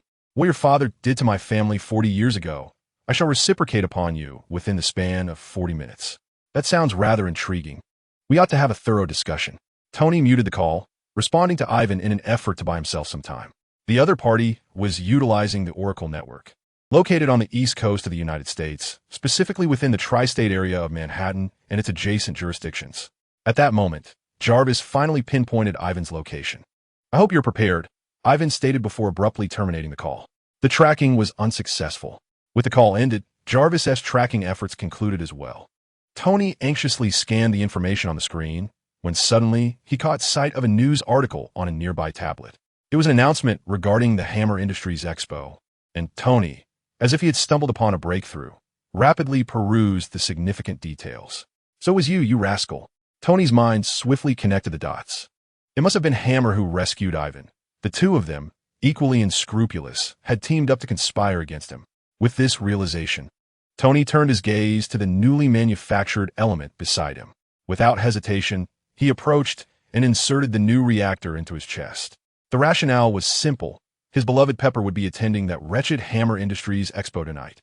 How could those despicable scoundrels possibly refrain from targeting Pepper? He had to save her. Sir, Jarvis began to remind him, only to be cut off by Tony. Proceed with the testing as planned. Indeed, the reactor utilizing the new element had not undergone any testing, and the consequences of its reckless application were uncertain. We cannot ascertain what adverse reactions may occur. I do not wish to hear it. Jarvis, assemble the suit immediately.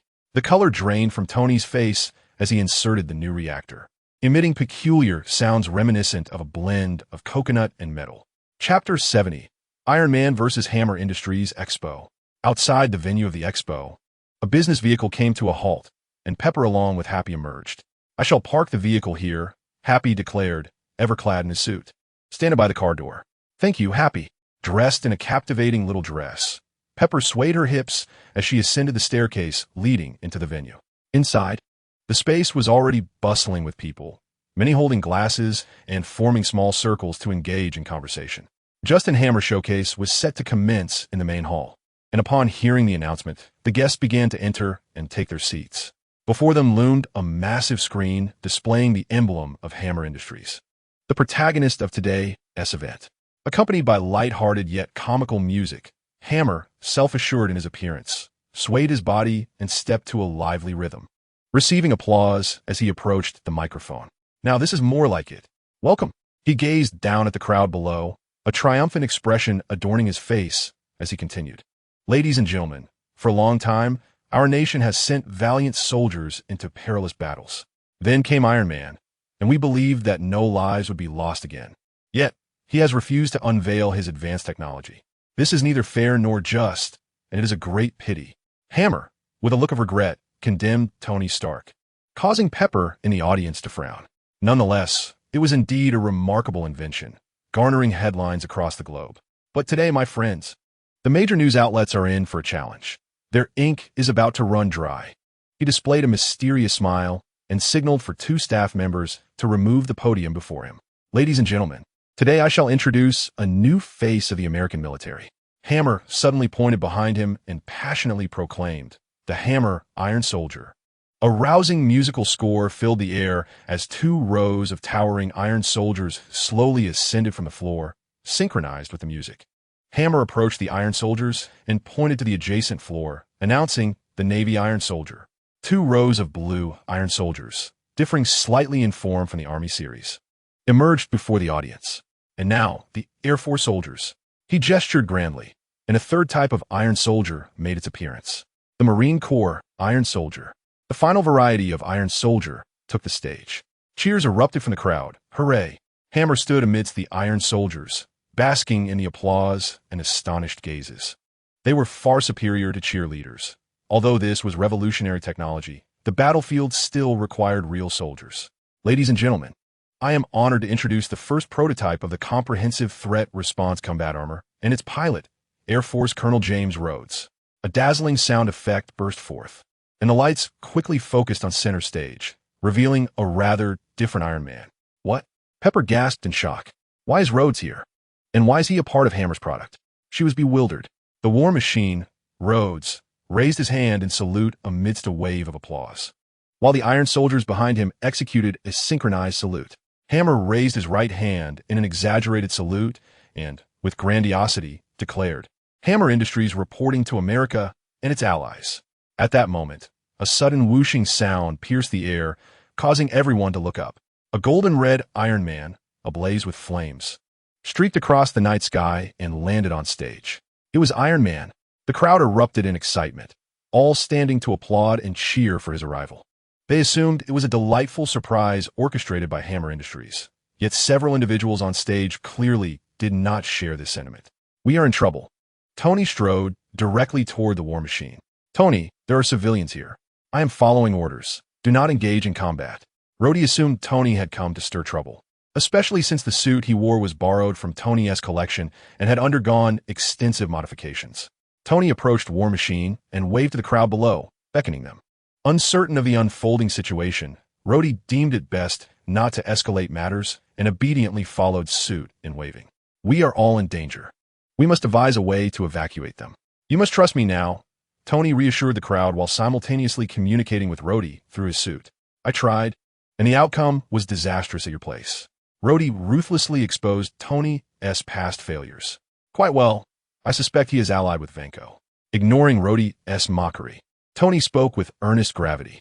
Upon hearing Vanko's name, Rhodey paused, astonished, and asked, "Is Vanko still alive?" "Indeed." Seeing Rhodey seem to accept this revelation, Tony approached Hammer. "Where is he?" "What?" Hammer asked, bewildered. "Where is Vanko?" Tony demanded, raising his voice. Hammer, flustered by the urgency of Tony's inquiry, diverted the conversation. "What brings you here, brother?" "Oh, come on." Just as Tony prepared to compel Hammer by force, Rhodey began to panic from behind. Inside War Machine, a flurry of red alert notifications raced across Rhodey's display. Tony turned around, only to hear a click as the machine gun mounted on War Machine's shoulder aimed directly at him. "Is it you?" "Not me. Not me." Immediately, all the armored soldiers raised their weapons, targeting Tony. "I can't move. I'm locked out. Run." The entire system is under his control. Iron Man swiftly darted into the air. "Let's take this outside." Before he could finish his sentence, Iron Man had soared far away. Dozens of armored soldiers opened fire, bullets trailing after Iron Man. The guests present screamed and scattered in panic, while Pepper anxiously watched Iron Man fly into the distance. "No, no, no," Rhodey shouted desperately. But he could not prevent War Machine from transforming rapidly and ascending in pursuit of Iron Man. The Air Force variant of the armored soldiers quickly followed, soaring into the sky after Iron Man. In the air, Tony contemplated his strategy. "Jarvis, access the system. I need to take control." "At your command." Behind him, War Machine and the armored soldiers quickly closed the distance to Tony. He had intentionally not accelerated to his maximum speed, intending to allow his pursuers to catch up before dealing with them. "Tony, I have locked onto a target." Rhodey's anxious voice crackled through the communication channel. "Who's the target?" Tony sensed that something was amiss. "It's you." The sound of rapid gunfire erupted from the machine gun mounted on War Machine's shoulder, unleashing a dazzling tongue of flame. Instantly, Tony began performing acrobatics in the air, twisting and turning to evade the hail of bullets. "Tony, I'm right behind you." Rhodey accelerated suddenly, swiftly closing the distance between them, the machine gun nearly poking Iron Man's backside. Tony quickly sped up, dodging as their figures brushed past a towering building, bullets shattering its glass and sending a wave of screams from the partygoers inside. Thus, Tony continued to lead War Machine and a host of Iron Soldiers in a dizzying circle, hoping that Jarvis could breach the enemy system. "What's the status, Jarvis?" Tony inquired, unable to reboot remotely. At this, a slight weight settled in Tony's heart. Bang, bang, bang. Outside the venue, the grounded Iron Soldiers had reached an open area, opening fire on the airborne Tony, navigating through a web of artillery and bullets for a while. Tony realized he could not persist in this manner. Counterattack. He launched several missiles, striking an iron suit trailing behind. Yet, the sheer number of Iron Soldiers on the ground continued to pose a threat with their relentless barrage. He needed to change locations. He thought to himself, and then swiftly flew towards the distance, away from the venue. There are many Iron Soldiers pursuing you, Rhodey cautioned. The further we are from the venue, the better. Tony, accompanied by War Machine and the Iron Soldiers, soared into the distance. With superior performance and a formidable weapon system, Tony seized every opportunity to take down the Iron Soldiers that followed. A dozen Iron Soldiers raced through the night sky of New York, engaging in fierce combat, and soon found themselves in an underground parking lot beneath a bridge. Suddenly, Rhodey, eyeing the small map anxiously, exclaimed, "Listen, a squad of Iron Soldiers has just broken formation. They're flying back to the expo." "I understand," Tony replied, furrowing his brow, but with no other options, he resolved to eliminate the enemies behind him first. "I'm closing in on you, preparing to open fire. Be careful." War Machine's artillery system shifted, and several projectiles zoomed toward Iron Man. Tony immediately lowered his flight altitude, causing the shells to detonate in the air. However, War Machine seized the opportunity. The machine gun on his shoulder rapidly fired, a barrage of bullets obliterating the vehicles below and triggering a massive explosion. Finally, Tony soared out of the parking lot, accelerating to distance himself from the pursuing Iron Soldiers. "Rhodey, are you still tracking me?" Tony asked, glancing at the map before him. "Yes. Put on your raincoat. We're about to take a shower." Wait. Ignoring Rhodey, Tony locked onto a circular building ahead and surged forward with increased speed. In an instant, Tony dashed into the circular structure, coming to a sudden halt just short of colliding with a massive metallic sphere, and then soared upward through an opening. The Iron Soldiers, undeterred by fear, followed closely behind, only to find themselves crashing against the steel plates, one after another, at an astonishing velocity, resulting in their utter obliteration. "Apologies, I must reduce the number of adversaries." "Where are you?" Tony inquired of War Machine. Before he could receive a response from Rhodey, he was suddenly tackled to the ground by War Machine. Hood. The two heavy armored figures collided with the earth, tumbling several times. Just as Tony was regaining his composure, War Machine pressed down on him with force. Amid their struggle, the deafening roar of gunfire erupted. Tony, gripping the machine gun fiercely, Tony attempted to push it aside, yet it inched closer to his head. Within the confines of his iron suit, he stared blankly at the gun poised to strike his face, curses slipping from his lips. "Damn it! How could I perish to such a wretched weapon?" "No." Rhodey's eyes glistened with unshed tears. Just as the flames from the gun flared near Tony's ear, they both heard a faint sound. Click! The menacing fire extinguished, and even the gun fell lifelessly to the ground. What just happened? As both men stood bewildered, a familiar figure descended before them. "Tony, you are a seasoned Iron Man now. You must learn to protect yourself." Chapter 71. The Romance of Men with a Sigh. Lynch teased in a tone reminiscent of a father reprimanding his wayward child. "Tony, you are a seasoned Iron Man now. You must learn to protect yourself." Having narrowly escaped death, Tony took a couple of deep breaths, rolling his eyes in exasperation and complaining. Must you always appear at such moments? He recognized that Lynch, who had come to his rescue at the last moment, had likely been aware of the tumultuous battle from the outset and possessed the ability to neutralize all threats, yet for reasons unknown, had refrained from intervening. With a nonchalant demeanor, Lynch, unflustered and prideful, remarked, "Heroes always make their entrance at the last moment." He would not divulge that merely a minute prior, he had been enjoying a private moment with Natasha, located in New York. Lynch had sensed the commotion at the Hammer Industries Expo almost immediately, but he had not intended to intervene. As he had stated, these trials and tribulations were essential for Tony's transformation from a self-indulgent, arrogant playboy to the true superhero, Iron Man. Yes, that was the reason. Lynch dismissed any absurd notions, such as a fleeting moment of passion is worth 1,000 gold. However, just as the two men bravely ascended the peaks of life, Natasha's communicator suddenly emitted a sound, nearly causing Lynch to lose control of his strength. Subsequently, Lynch suddenly recalled that in the original narrative, Natasha served as Tony's secretary and made significant contributions during the grand battle at the Hammer Industries Expo. However, Natasha, due to his influence, was not part of Stark Industries, and it was Coulson who had taken on the mission to assess Tony. Natasha was also absent from the Hammer Industries Expo this evening, rendering her unable to assist Tony. Therefore, Lynch found himself reluctantly assuming the role of a laborer, hastily arriving at the scene in a critical moment to rescue Tony. "Hey, be careful!" Rhodey's exclamation rang out unexpectedly. Whoosh! It was the War Machine, still engaged in a contest of strength with Iron Man, that activated its weapon systems, launching a small missile that sped toward Lynch, trailing smoke. Huh, is it targeting me instead of Tony Stark? Lynch pondered, somewhat astonished, yet he did not rush to react, merely standing still, fixated on the missile. To him, it appeared to move as slowly as a snail, and ultimately, he could not be bothered to wait for its sluggish approach. He stepped forward and grasped the missile.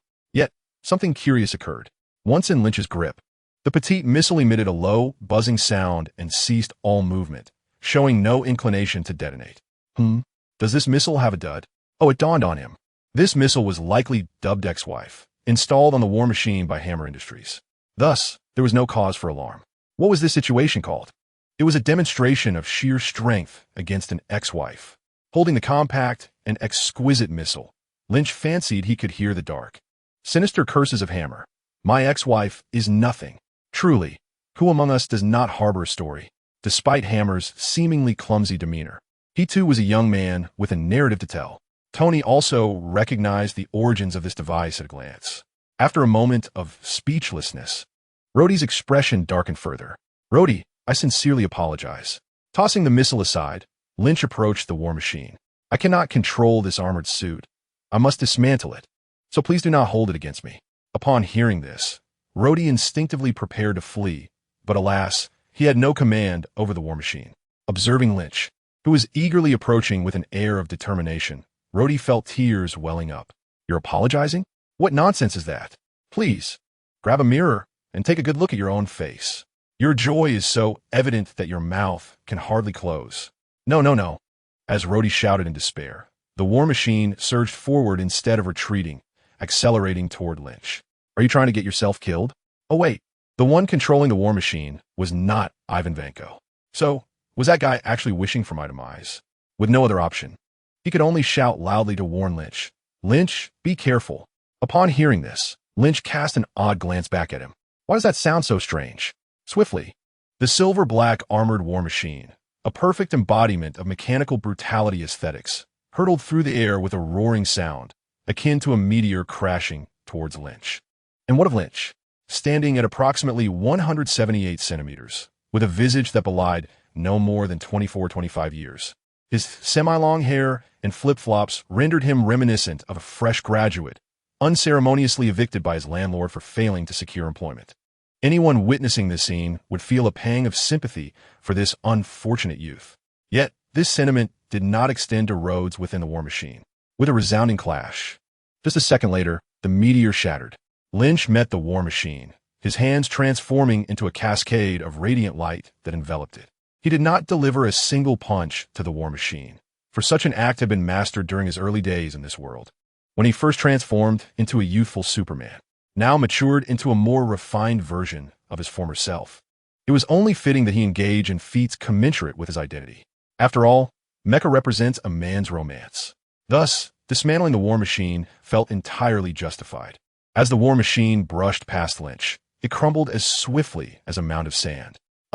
Amidst the cacophony of shocked screams, Rhodes found his armored suit disassembling and cascading to the ground, until even the last remnants of his steel helmet were sent flying, leaving him suspended in midair in nothing but a thin bodysuit, his expression one of utter despair. What on earth was happening? He wore a bewildered expression. You can have Tony help you reassemble it, Lynch kindly suggested. At that moment, the sky echoed with the sounds of numerous armored soldiers in flight. Within mere minutes, one after another, the soldiers descended like dumplings, their cold gazes fixated on the trio. Tony, what time is it? Lynch inquired suddenly. Tony paused, then replied. 3 minutes to 9. Nodding in acknowledgement, Lynch gently rolled his neck. Do me a favor, he said, eyeing the encroaching armored soldiers. What is it? Let me know when there are 30 seconds left. I promised Natasha I would return before 9. All right.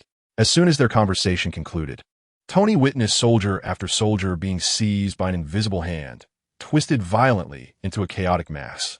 Suddenly, 2 terrifying beams of red light flared to life, accompanied by a barrage of deafening explosions and shockwaves. While the 2 sought refuge from the explosive aftermath, Lynch had already reached Hammer Industries. Apprehending the fleeing Ivan Vanko along with his meticulously prepared turnaround mecha, a secret weapon, Yet, in Lynch's eyes, all of this appeared rather naively endearing. By comparison, Ivan and Hammer were not so different after all. Accompanied by Ivan, Lynch swiftly returned to his previous location, a hammer now in his grasp, which he had effortlessly seized moments ago. This brief passage of time, no more than 30 seconds, saw a colossal explosive device, composed of numerous steel soldiers, continue to erupt and blaze. Suspended in the air, Lynch inhaled deeply before exhaling, unleashing a formidable icy tempest that surged forth from his lips. This fierce gale, laden with frigid snow and ice, consumed the explosions and flames, and within mere seconds, the smoke dissipated, leaving behind an eerie stillness. He discarded the two individuals he had brought with him onto the ground, landing gracefully. The two villains let out muffled groans as they collapsed, with Hammer retching violently, a sight that made Lynch feel quite nauseated. "Tony, I've deposited the individuals here. I shall take my leave now," Lynch announced to Tony, eager to depart as Natasha awaited her. "Bye. See you tomorrow." Ivan, who had been lying on the ground with his eyes tightly shut, cracked them open slightly upon hearing Lynch's movement to leave. "Oh, right." Lynch, who had already begun to ascend into the air, turned back to regard the fainting Ivan, and with a mere thought, a controller floated out from Ivan's body. It appeared that the steel soldiers were all capable of exploding. This was the button.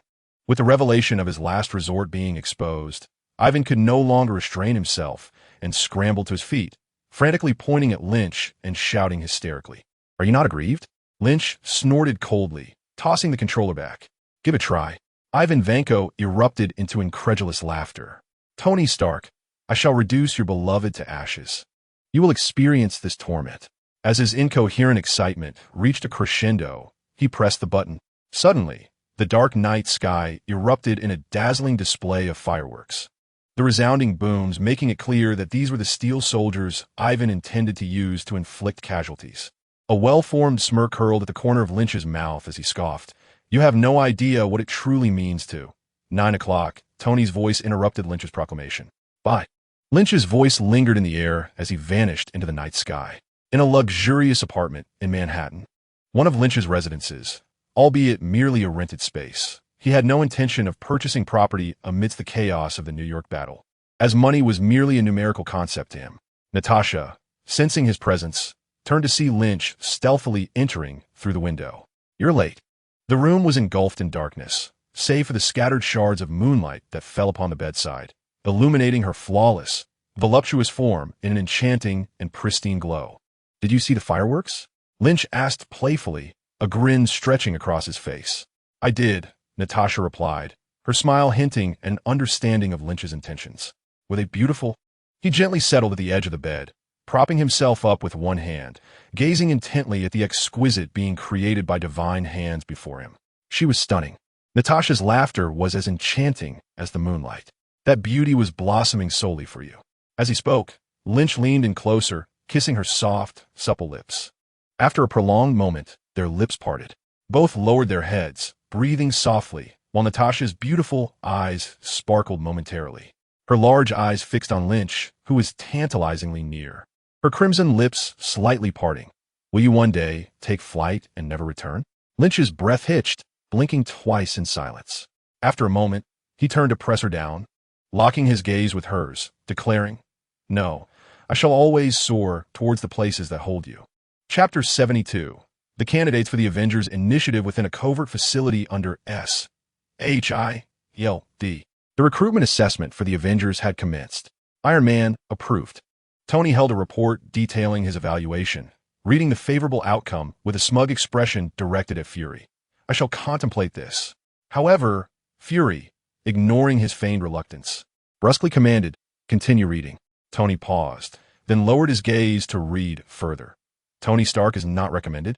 He raised an eyebrow, his expression one of incredulity as he protested. "This is utterly unreasonable. How can you accept another version of me while dismissing the real me?" Fury, momentarily at a loss for words, turned his eyes skyward, momentarily ignoring Tony's grievances. "I possess a new heart and intend to treat Pepper well. Our relationship is stable." After musing aloud for a while, noticing Fury's apparent disinterest in his lengthy discourse, Tony's voice trailed off awkwardly.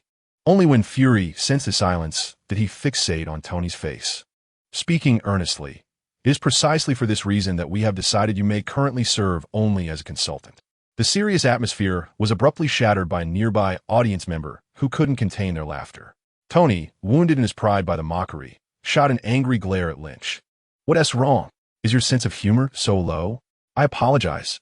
Seeing Tony's frustration, Lynch maintained a serious demeanor. Yet, once Tony turned away, he couldn't help but whisper to Natasha beside him, "But it's truly amusing, accepting Iron Man while rejecting Tony Stark. What do you think?" "Lynch, I can hear you," Tony exclaimed, slamming his palm on the table in anger. "I'm not laughing anymore. You all continue." Lynch patted his chest in assurance, breathing heavily in exasperation. Tony bewilderedly questioned Fury. "I don't understand." He gestured towards Lynch. "Why can he sit here mocking me? Is he part of this initiative too?" Fury cast a glance at Lynch, inwardly wishing he were. "No, he is not." Tony's expression brightened momentarily, but he was quickly met with Fury's explanation. "However, he is our ultimate solution, so he can do whatever he wishes." The term ultimate solution lingered in Tony's mind, and he found it rather fitting. After all, this was a real-life superhero. However, this room did not contain only Lynch as an outsider. So who is this Archer? Is S-H-I-E-L-D now hosting a circus? Tony referred to the inconspicuous middle-aged man in a black jacket, who sat quietly with a bow slung across his back. His name was Clint Barton, codename Hawkeye, a level 7 agent of S-H-I-L-D, currently a member of the Initiative. Casting a glance at Agent Barton, Fury calmly introduced him. "What?" Upon hearing that this unassuming man was indeed part of the Avengers Initiative, Tony immediately felt displeased. "Someone like him can be part of your plan? I could find 100 guys just like him in New York within an hour. What does that mean? Tony Stark, have been rejected. Yet this guy can become an Avenger? What do I lack compared to him?" Seeing Tony's apparent disdain towards his subordinate, Fury turned to gesture at Hawkeye. Understanding the director's intent, Hawkeye silently rose to his feet. In truth, he harbored a certain disdain for someone like Tony, who was perpetually flippant and irreverent. Were it up to him, he would not join the Avengers and fight alongside Tony. However, he could not defy orders. Thus, he resolved to demonstrate his skills and intimidate this arrogant egotist. Once standing, his gaze suddenly sharpened and turned icy. In a swift motion, he drew his bow and nocked an arrow, releasing it in a seamless flow. Whoosh! A short arrow zipped past Tony's ear, eliciting a few beads of cold sweat from him, ultimately embedding itself in the wall. Yet, how could Tony admit to being startled? Maintaining a stoic expression, he scoffed. "So, can your arrows penetrate my Iron Man suit?" Hawkeye disregarded his words and coldly stowed his bow, returning to his seat. Meanwhile, Fury approached the wall, retrieved the arrow, and tossed it before Tony. Tony glanced at it, and his eyes immediately narrowed. There, on the sharp arrowhead, was a fly the size of a mung bean. In truth, his arrows were capable of carrying explosives, and whether they could breach the suit's defenses depended on the explosive's power, Fury explained. Tony was momentarily taken aback by his words. Thinking that the guy did shoot quite accurately, he shrugged, then rose to extend a hand. "A perfect meeting, but I must take my leave. I have much to attend to." Fury and Tony shook hands, but Tony quickly withdrew his hand. "In truth, you cannot afford to pay my salary, so there is no need for any evaluation." It is evident that Tony remains quite disgruntled. "Farewell." Fury, unperturbed as ever, paid no heed to Tony's petulance. "Goodbye, Lin. Are you staying?" Lin nodded and replied, "I have some matters to discuss with Director Fury." Tony responded curtly, not sparing a glance at Hawkeye, and departed with an air of irritation. As the sound of Tony's luxury car echoed outside, Lin turned to Fury and inquired, "So, do you have any other candidates?" Fury paused, thinking to himself that Lin must not be aware of who the Avengers are. "Do you have any recommendations? I have already prepared a list for you." Lin chuckled. Upon hearing this, Fury furrowed his brow in contemplation, mentally enumerating the individuals Lin had encountered. Tony Stark, Bruce Banner, Natasha Romanoff, Matt Murdock, Steve Rogers, and of course, that extraterrestrial wielding a hammer. All of these individuals could be considered potential candidates, with the exception of the last one, including that hammer-wielding fellow. Clearly, he had never considered Thor as a viable option for the Avengers. This was only natural. After all, who would trust an extraterrestrial who suddenly descended from the sky, brandishing a hammer and lightning, proclaiming himself a deity? Even if his evaluation indicated simplicity of mind, kindness, and a pure heart at the end of the day, he remained an alien endowed with immense power. Fury was more concerned with viewing him as a hypothetical adversary rather than including him in the Avengers' plans to protect the Earth. Why not? Lin smiled, fully cognizant of Fury's internal struggles. As the head of S.H.I.E.L., Fury was known for his deep-seated suspicion, and regarding Thor as a threat was entirely rational. Even Lin himself had likely never escaped Fury's watchful eye. Although their relationship with S.H.I.E.L.D. had eased considerably, Lin understood that this was merely a fade. When a humanoid being possesses destructive capabilities akin to nuclear weapons, how could an organization like S.H.I.E.L.D. allow him to live among ordinary people? The approach to managing the situation had merely shifted from eliminating threats to controlling them. Engaging an extraordinary individual head-on, one might bleed or sweat, but they would certainly risk their lives. What is the correct approach? That would undoubtedly involve Natasha. Throughout history, heroes have struggled against the charms of beautiful women, but Lin thought, why not? You should know that the Earth is regarded as part of the territory of Thor's Asgardian kingdom. As the Prince of Asgard, Thor has a vested interest in aiding Earth in repelling cosmic threats, Lin explained with a smile. Yet, Fury appeared far from easily persuaded upon hearing Lin's words. His countenance grew increasingly grave, and his concerns regarding the so-called Asgardian kingdom, which regarded Earth as its domain, intensified. How can we be certain that Asgard will not become an adversary to Earth? Matters concerning Earth ought to be managed by its inhabitants. Why should extraterrestrials intervene? He spoke with a harsh tone, his anxiety palpable. In response to Fury's concerns, Lynch could only manage a resigned smile, for the validity of his words was irrefutable. The circumstances on Earth have drastically transformed since ancient times. The rapid advancement of technology has emboldened humanity with a semblance of confidence in safeguarding their territory and sovereignty.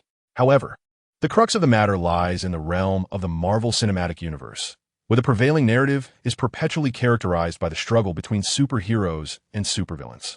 Technology? It merely serves as a backdrop for superheroes.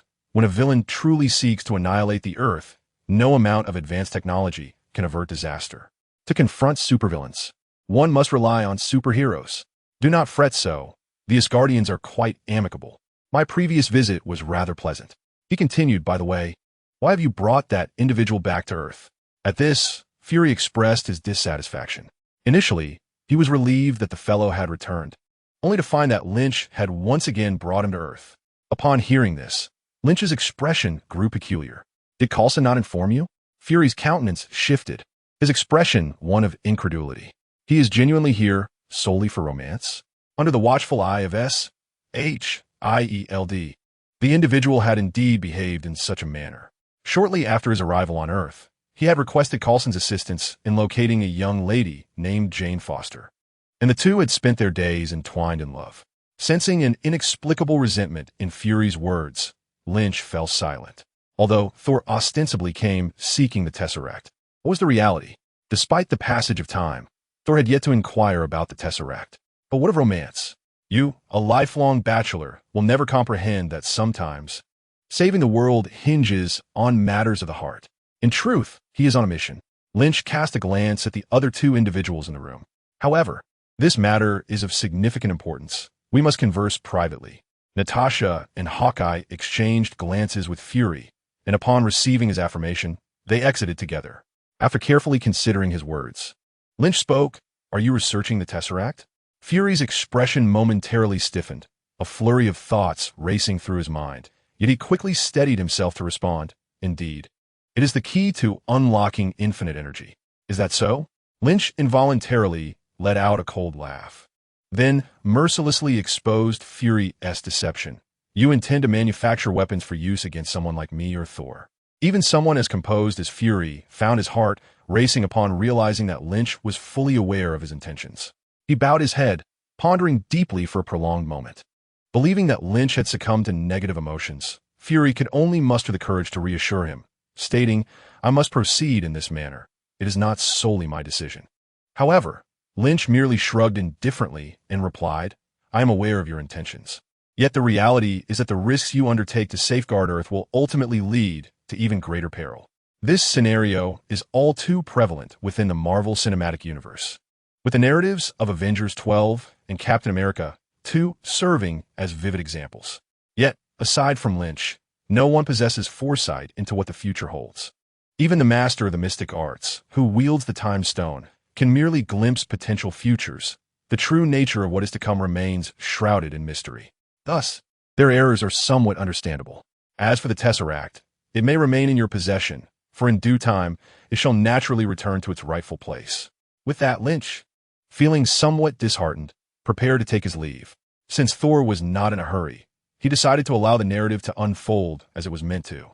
Halfway to the exit, he suddenly noticed the projections within the room. They marked several locations that Lynch was quite familiar with, such as the site of Iron Man's battle against the Ironmonger, the location of the Hulk's clash with Abomination, and the place where Captain America made his discovery. Curiously, there was also a representation of the yet-to-be-seen Black Panther's Wakanda and a site of an Atlantic earthquake. While Black Panther would inevitably make his appearance, the Atlantic earthquake was an Easter egg that had yet to be realized in the Marvel Cinematic Universe, symbolizing Namor, akin to Aquaman. Have you explored this location? Lynch inquired. Intrigued. We have, but there is nothing particularly noteworthy, Fury replied calmly. Is that so? Does this world not harbor Namor? Feeling somewhat disappointed, Lynch bid farewell to Fury and departed with Natasha. Within the room, Fury pondered Lynch's suggestion and then turned his gaze back to the projection. A question emerging in his mind. Could there be an individual from the Avengers Initiative there as well? Chapter 73. The birthday of young fan Peter Parker. I truly know him. In a classroom, a boy of 8 or 9 stood with his chest puffed out, earnestly proclaiming to his classmates. Yet, the few peers who looked at him with unkind expressions clearly did not believe him, mockingly ridiculing the young boy. Oh, come on, Peter. I could just as easily claim that Iron Man is my neighbor. A boy much taller than his peers stepped forward with a disdainful look, drawing the attention of those around him. Sensing the curious gazes of his classmates, the boy appeared invigorated and boldly continued. You've been talking for so long. Why not present some evidence? Isn't today your birthday? On such an important day, why not have him come to congratulate you? Everyone turned their eyes towards Peter, as they too were eager to meet the superhero he frequently mentioned. But Peter merely lowered his head, crimson with embarrassment, unable to articulate a single word. I declared him a fraud, exclaiming that I had known it all along. The tall boy, seeing Peter as silence, stepped forward and shoved him harshly. Listen up, everyone. Peter Parker is nothing but a complete liar. At that moment, the unkind murmurs of classmates began to rise around them. A liar? Has Peter also mastered the art of deceit? I had suspected it long before. How could that timid fellow possibly know the Super Kid? Indeed, apart from Iron Man, I have never heard of any friends that Super Kid has. Peter is truly foolish for fabricating such laughable lies. Isn't it only natural? Who doesn't he care about their reputation? After ridiculing Peter, the tall boy basked in the attention of his peers, swaggering away with a few sycophants in tow. The school bell rang, and the surrounding students gradually dispersed. In the classroom, only a small boy with his head bowed and tears streaming down his face remained. He took a couple of deep breaths, wiped his tear-stained cheeks, and snuffled his way to the next classroom. Upon entering, Peter sat down amidst the peculiar gazes of some classmates, opening his book and pretending to be nonchalant. One classmate nudged him and inquired, Peter, are you all right? Peter felt a lump in his throat, yet he resolutely bit his lip, preventing the tears from spilling over, and after a moment, replied, I'm fine. But how could that possibly be true? He felt deeply aggrieved, for he genuinely knew the Super Kid. To this day, he vividly recalls every moment of that night when he met the Super Kid. It was several months ago when his aunt took him to the Hammer Industrial Expo. It was that very evening at the venue that he encountered the Super Kid, Lin. The expo was bustling with people, the atmosphere vibrant, and the refreshments delectable. Hammer and his Iron Soldiers made a stunning appearance. Yet in his heart, nothing compared to the two superheroes that followed. For Hammer and his Iron Soldiers were villains, while Iron Man and the Super Kid were heroes. When Iron Man soared down from the sky onto the stage, everyone instinctively rose to their feet, applauding and cheering for him. Among the crowd was young Peter Parker, who, due to his short stature, excitedly begged his aunt to lift him up so he could see Iron Man up close. Like everyone else, Peter believed Iron Man was a grand surprise orchestrated by the Hammer Industrial Expo. After all, the Iron Soldiers looked like mere replicas of Iron Man, so his arrival seemed entirely plausible. However, little did Peter anticipate that this grand surprise would swiftly transform into a terrifying shock. After greeting the crowd, Iron Man was suddenly targeted by War Machine, who aimed his weapon at him. In an instant, Iron Man took off, soaring away as rows of Iron Soldiers pursued him. The fierce exchange of gunfire disregarded the presence of ordinary individuals within the venue, transforming the entire hall into a veritable hellscape. The cacophony of gunshots intertwined with the anguished cries for help echoed through the night sky, as flames and blood stained the crowd. In the face of the indiscriminate fire from the Iron Soldiers, the unarmed and elegantly dressed individuals could only flee in a frantic panic. Among the throng, young Peter followed his aunt in an attempt to escape, but the chaotic crowd separated them. Confronted with this horror, the young boy felt surprisingly undaunted. His reasoning was simple. Heroes would inevitably vanquish villains and save everyone. Despite the chaos caused by the clash between Iron Man and the Iron Soldiers affecting so many innocent lives, Peter found himself harboring a slight grievance towards this superhero. Clad in a costume of his beloved Super Kid, he favored this character over Iron Man. His aunt had once remarked that Iron Man's true identity, Tony Stark, was that of a morally dubious playboy and arms dealer, frequently appearing in gossip magazines and war reports. Since his aunt held a disdain for Iron Man, Peter naturally felt less enthusiasm for him, as he had another superhero to idolize, the enigmatic and powerful Super Kid, who looked as youthful as a friendly neighbor. Even his aunt had expressed fondness for Super Kid, leaving Peter with every reason to consider himself a devoted fan. His room was adorned with posters of Super Kid, and he had even persuaded his aunt to buy him a fan outfit. Although Super Kid lacked a distinctive uniform or emblem, this did not deter shrewd merchants. Peter's fan attire included glasses that emitted red lasers and a mask that released a white mist, crafted specifically to reflect Super Kid's displayed abilities. And immensely popular in New York, despite the ensemble costing $10. On this day, accompanying his aunt to such a grand event, Peter naturally donned his favorite fan outfit. Minutes later, as Peter was swept along by the crowd outside the venue, he noticed that the throng around him began to thin. In the distance, an Iron Soldier was approaching slowly. Spotting this harbinger of disaster, Peter felt a surge of fear. Yet, as he touched the glasses on his face, a wave of courage washed over him. Surely, if Super Kid were here, he could dispatch these villains in no time. The Iron Soldier, having noticed the young boy, paid him no mind and continued its advance, turning its metallic head. However, Peter activated the switch on his glasses, and two brilliant beams of red light struck the Iron Soldier. The soldier's head swiveled upon detecting the peculiar boy and the red light. Its systems swiftly analyzed the situation and classified the light as an attack, issuing a directive to eliminate the perceived threat. With a mechanical click, the soldier's machine guns aimed at young Peter, the barrels whirring as they prepared to unleash their deadly fire. "No, Peter, run!"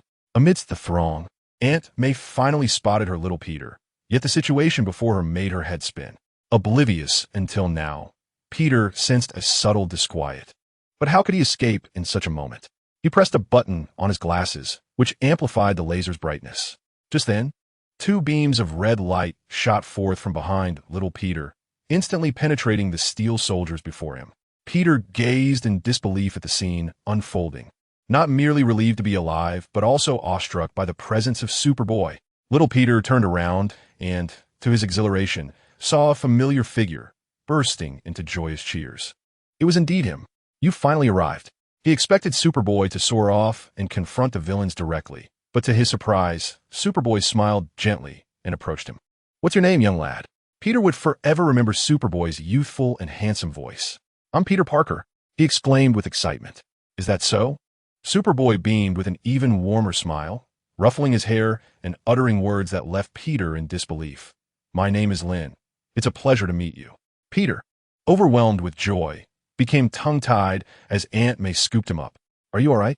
Aunt May asked, her voice trembling with emotion as she meticulously checked for any injuries. She then turned gratefully to Superboy and said, "I truly don't know how to thank you." "Not at all," Superboy replied with a smile, giving Peter a thumbs up. "You did well back there, Peter, but try not to worry your aunt in the future." With that, he slowly ascended, bidding farewell. "See you next time, Peter." Peter recalled Superboy's promise. He had mentioned they would meet again. Even if Aunt May suggested that Superboy's words were mere pleasantries, Peter dismissed such thoughts. His clever little mind retained every word spoken that day. Aunt May?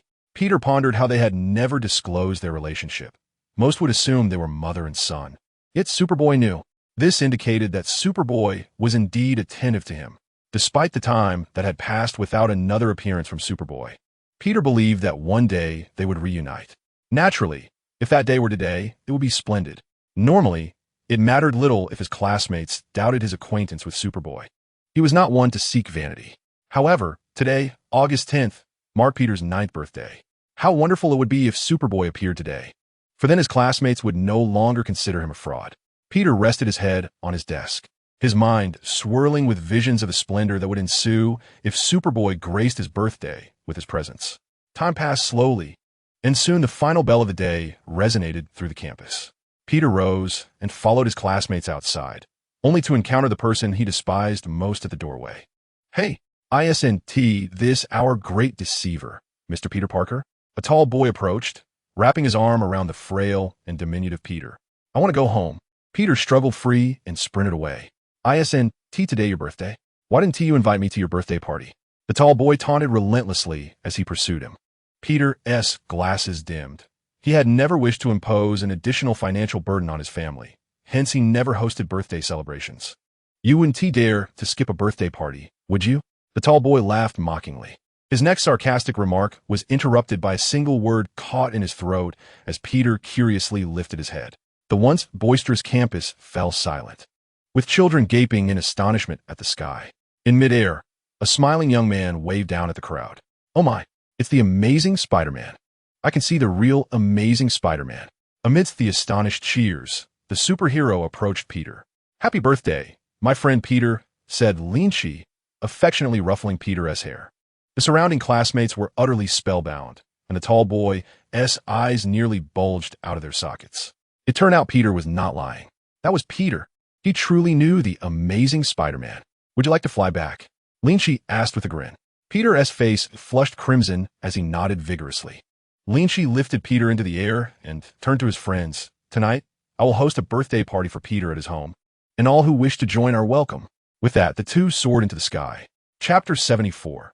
A new adversary for the Daredevil Knight is not always tranquil, especially in Hell's Kitchen. Seeking solace in this territory is as challenging as annihilating New York itself. Yet, amidst this nefarious landscape, someone endeavors to reclaim that tranquility under the cloak of darkness. His name is Daredevil. In a concealed chamber, two factions engaged in a tense and methodical exchange. Oblivious to the figure that had slipped into the night, a heavy thud echoed in the eerily silent room, resonating like a mighty hammer striking a bronze bell, awakening the gathered individuals. "Who is there?"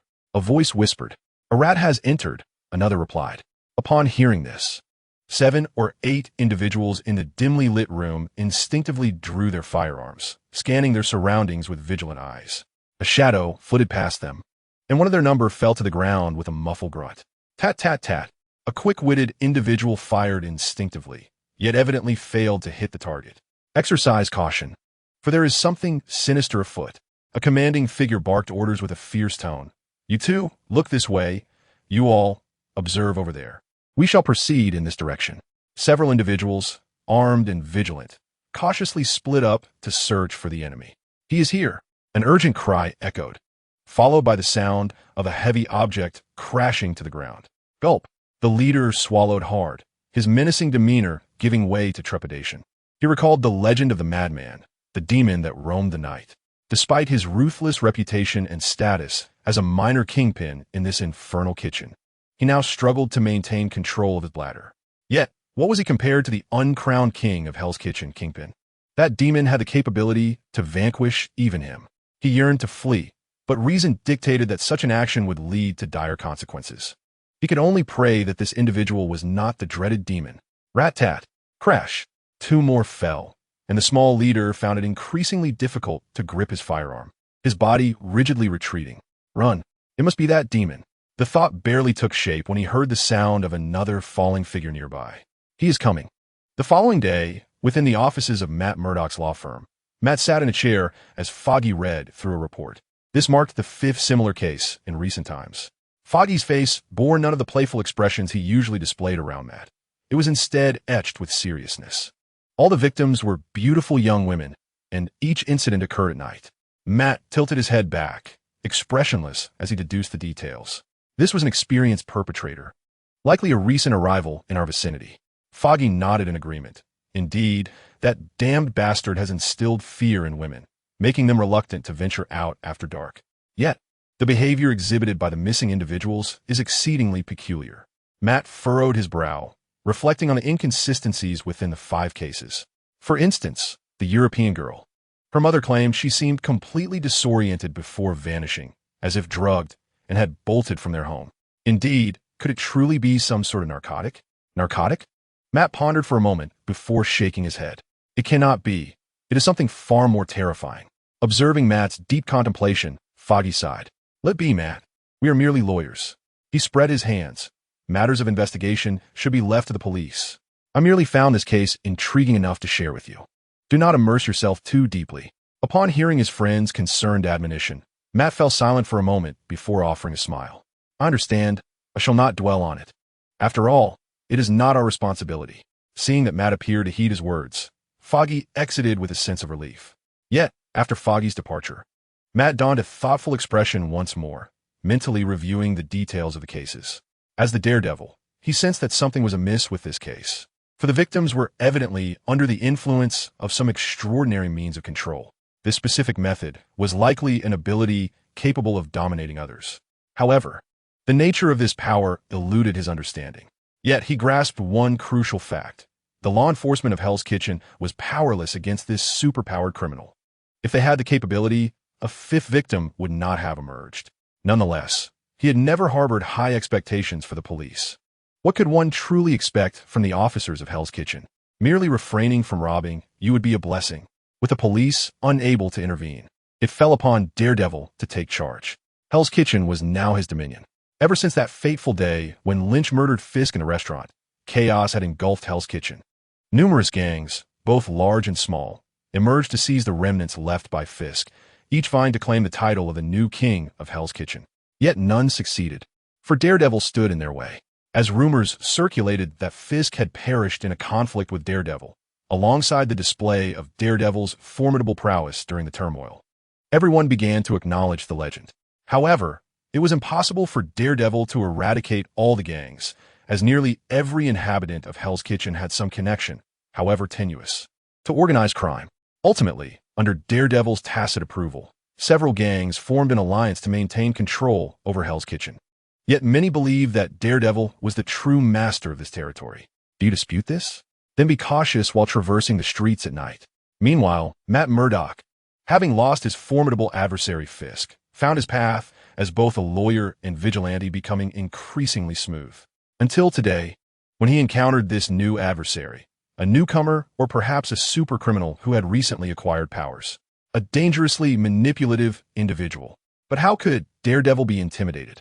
The men of a Murdoch lineage possessed the most resilient bodies and the greatest courage. Whoever sought to cause trouble in the realm of Hell's Kitchen would surely face the wrath of Daredevil. In a modest bar, the dance floor was alive with men and women swaying and moving to the rhythm. What are you doing, you fool? The man's coarse insults went unnoticed amidst the raucous crowd, only a few nearby casting puzzled glances. The couple, previously entwined in a passionate dance, moved boldly. Their bodies nearly fused together. If not for the inappropriateness of the setting, their proximity would soon become non-existent. Yet, suddenly, the woman, adorned with an alluring visage, froze, much to the man's chagrin, prompting his outburst. What astonished him further was what transpired next. The enchanting woman, her face devoid of expression, began to push through the throngs, making her way toward the bar's entrance. Where the hell are you going? The man, bewildered and unwilling to accept the situation, shouted as he pursued her. He pursued the woman, grasping her hand, yet he failed to hold her back. The woman, lost in her own thoughts, exited the bar and walked away in a particular direction. The man, somewhat oblivious to the intricacies of the moment, soon realized that there was something amiss with her. Her pallor and strength were starkly at odds with the gentle beauty he had just been entwined with.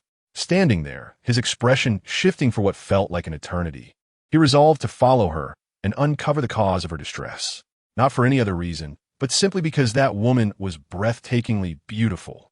As the woman quickened her pace, she soon reached a deserted street, causing the man, who was in hot pursuit, to feel a twinge of anxiety.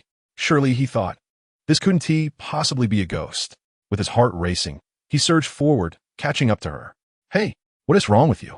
he exclaimed, exerting all his strength to seize her. To his astonishment, she halted. A flicker of hope ignited within him as he hurried to her front. But upon gazing into her face, he felt an icy dread wash over him. In this secluded spot, only the distant street lamp cast a dim light upon her features. The once enchanting smile had vanished, replaced by an expression of chilling vacancy. She resembled a soulless apparition. Taking a closer look at her exquisite visage, an illicit desire surged within him. Swallowing hard, he mustered the audacity to reach out to her. What is wrong with a beautiful woman, even if she were a ghost? Yet, before his hand could make contact, a sharp pain pierced through his skull, and he collapsed to the ground without uttering a sound. Upon his fall, an unexpected figure emerged, a petite, delicate young woman. Casting a cold glance at the man sprawled on the ground, she turned away, and the woman followed her. Suddenly, the girl abruptly raised her head toward a shadowy corner that was barely distinguishable. A dark figure shot forth, charging fiercely at her. However, she merely scoffed and retaliated with a punch. This seemingly dainty fist unleashed an unexpected force, striking the shadow with tremendous power, sending it crashing against the wall. The shadow, none other than Daredevil, Matt Murdock, found himself on the ground, engulfed by an overwhelming sense of absurdity. His carefully calculated strike had been effortlessly neutralized by this young girl, resulting in multiple fractures throughout his body. Could this girl possibly be related to Elektra? Matt lamented inwardly. How could he not? After enduring a prolonged vigil, he had finally awaited a prime opportunity to apprehend his target, only to be thwarted by a single punch from a mere child. Why, oh why? Did Hell's Kitchen always seem to attract such monstrous beings? Would he ever be able to make it in this city? Yet the young girl harbored no compassion for him. Seizing the opportunity to strike while the night demon was wounded, she charged fiercely towards him. The night demon struggled to rise, spitting blood, and retrieve an object from his person, launching grappling hooks towards a nearby skyscraper, propelling himself upward at great speed. Flee! There was no alternative but to run, lest he be mercilessly struck down. Having witnessed Lin Qi's unparalleled strength, the night demon had no intention of confronting the girl. His sole desire was to escape and devise a plan for survival. However, an astonishing event unfolded before him. The girl, while running, momentarily crouched and then leaped a height of 5 or 6 meters, nearly grasping him with her outstretched hand. Yet more bizarrely, she did not descend but instead glided through the air. Could she fly? Lin, you claim you have no siblings. Am I to perish at the hands of your sister? The night demon silently lamented in fury, only to suddenly observe the girl plummeting back down, retracing her path and vanishing from sight. Chapter 75. The Woes of a Superhero in the Guangdong Province. It is customary for locals to indulge in morning tea. Even before 7 o'clock, the tea house was bustling with elderly patrons. Young servers maneuvered their carts, calling out as they weaved between tables, delivering platters of exquisite dim sum. Tables of uncles and aunties savored their morning tea and snacks, leisurely engaging in conversation. The atmosphere of the tea house was vibrant and lively. However, it was somewhat peculiar that many patrons frequently cast curious glances toward a particular table. It was a large table meant for 6 to 8, yet only one individual occupied it. This was not inherently problematic. With wealth, one could easily reserve an entire establishment. Yet, this table was laden with freshly served dishes. And just moments prior, a table of empty plates had been cleared, indicating he might genuinely consume all that was before him. This voracious eater was a well-proportioned young man, full of vitality. Of course, this was not an issue. Many young people enjoyed morning tea, provided they had the time. A larger appetite is not necessarily a flaw, especially if one maintains a commendable physique.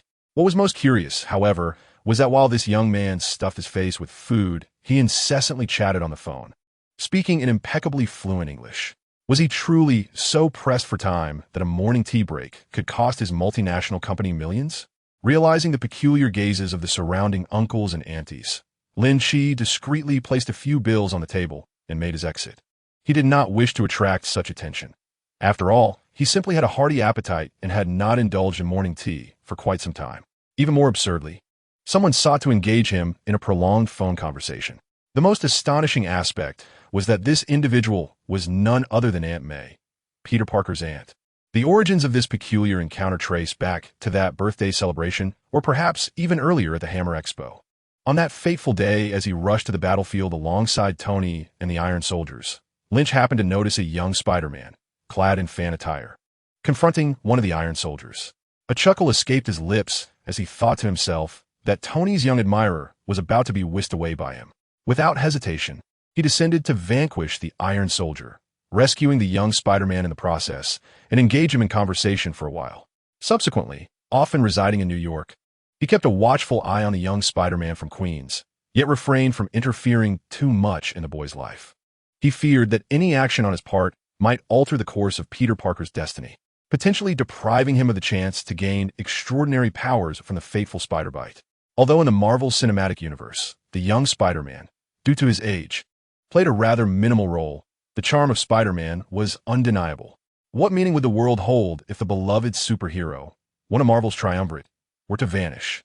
For the sake of the citizens of New York, Lynch could not easily meddle in Peter's life. Even when Peter faced mockery and torment from his classmates for revealing his acquaintance with Lynch, leaving him feeling unjustly hurt, Lynch chose to remain in the shadows.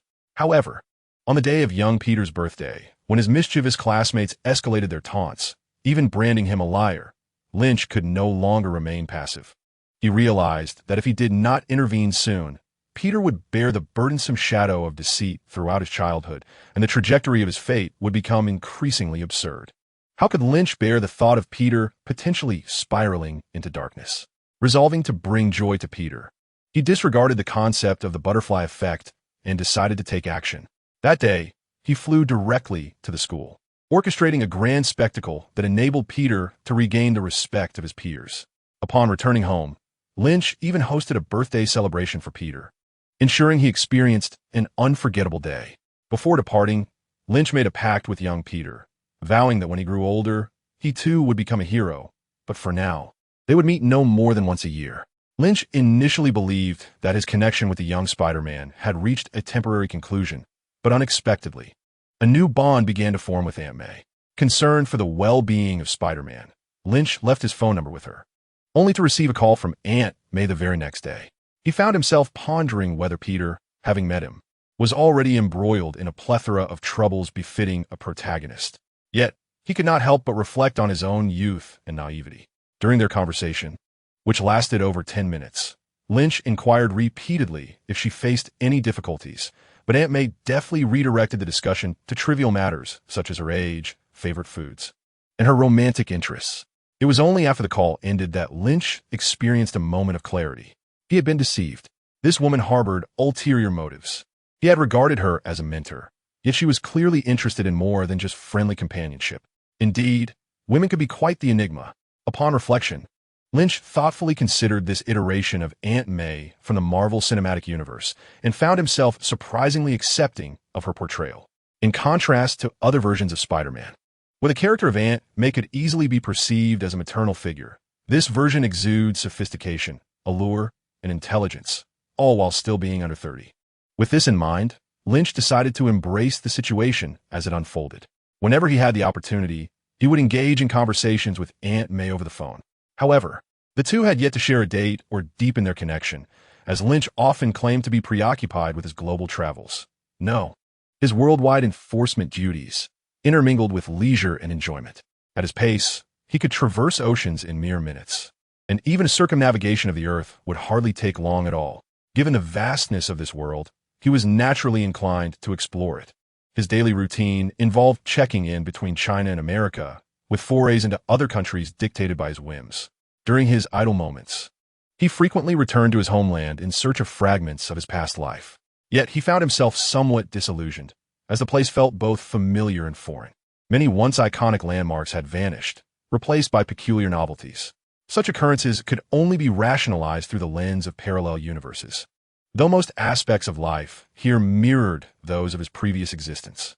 After residing here for a while, Lynch even began to feel as if his journey into the Marvel universe had been but a fleeting dream from the night before.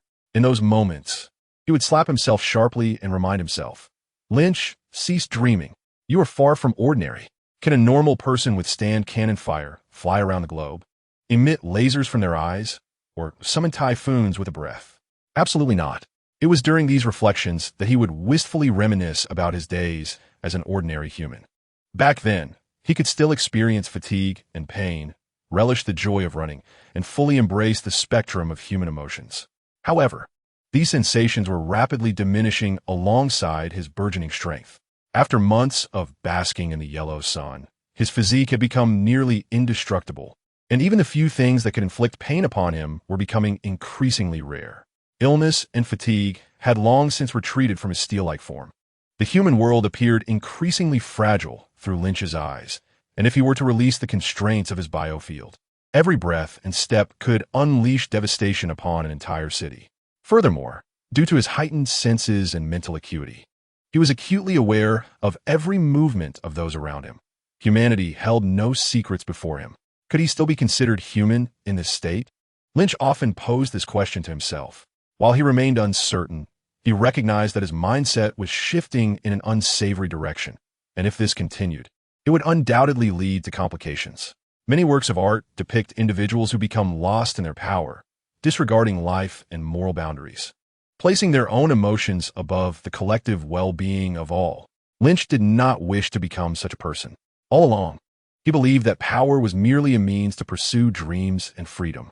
The loss of dreams that affirm one's humanity and the absence of unbounded freedom cannot be deemed as dreams or freedom at all.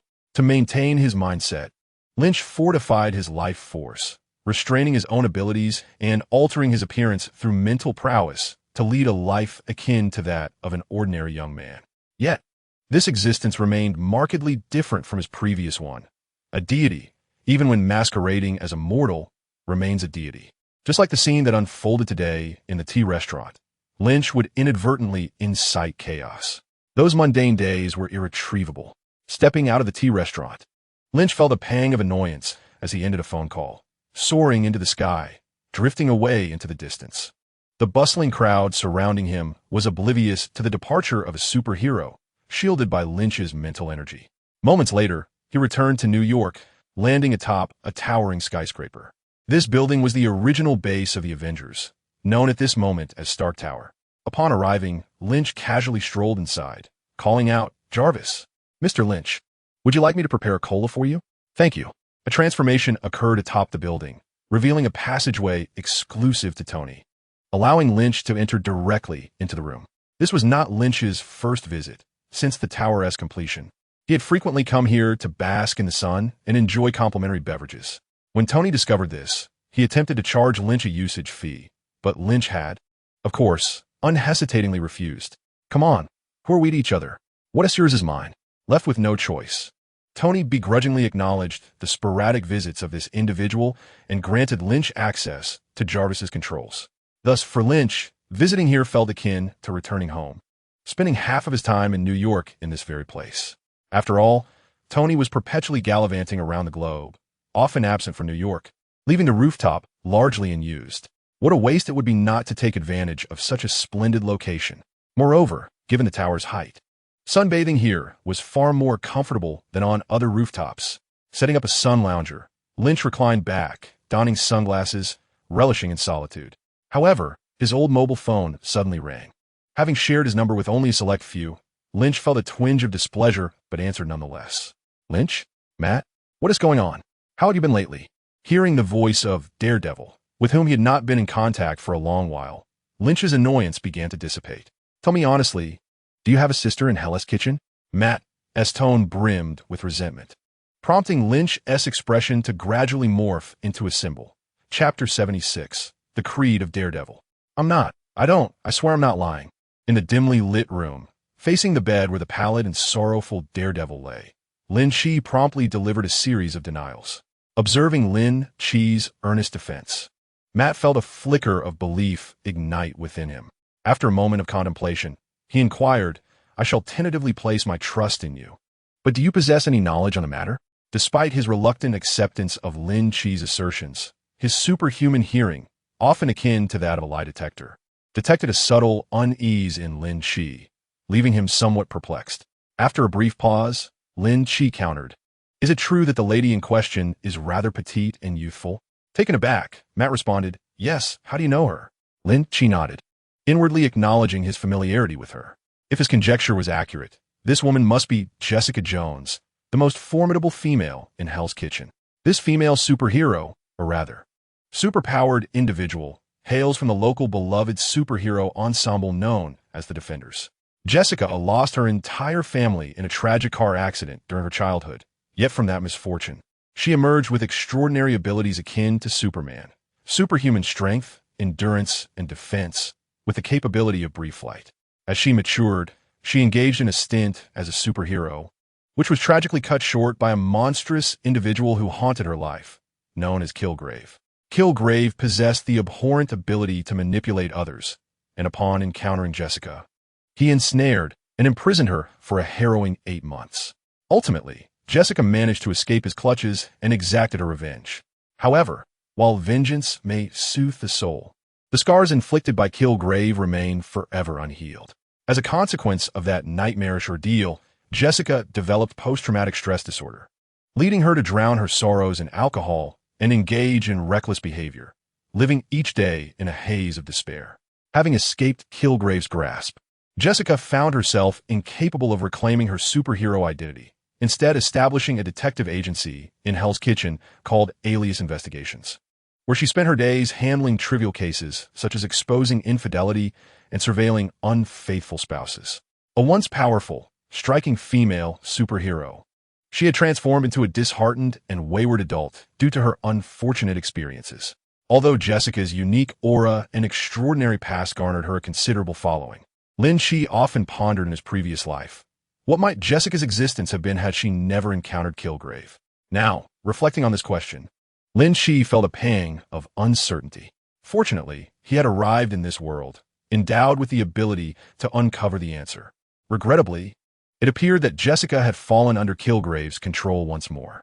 As for the specifics of the situation, only a face-to-face encounter would unveil the truth.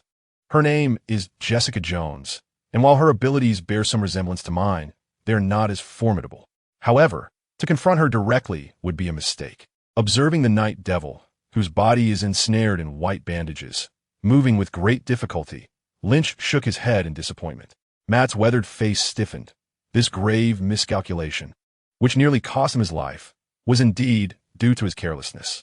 But who could have foreseen that a seemingly innocuous young girl would possess such extraordinary strength? In such circumstances, even with little knowledge of the adversary, the Night Devil could not afford to forego any opportunity to strike.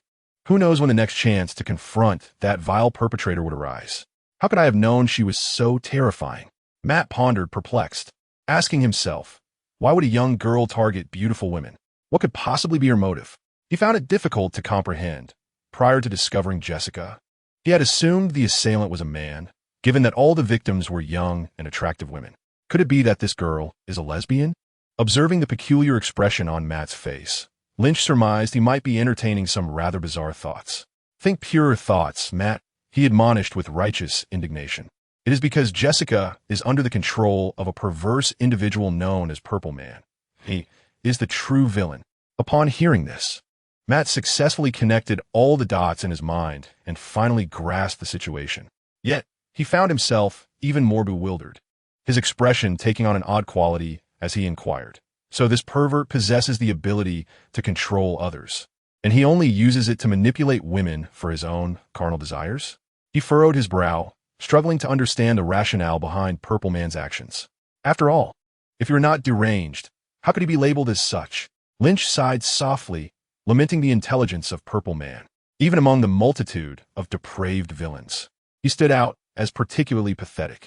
With such remarkable abilities, Purple Man could easily control presidents or wealthy elites. With the push of a button, he could unleash nuclear devastation or incite economic turmoil, obliterating entire cities or nations with ease. Yet he chooses to pursue such trivial pursuits as control and confinement. Truly a disgrace to the villainous community. But what exactly are the limits of his abilities? Can he truly control others at will?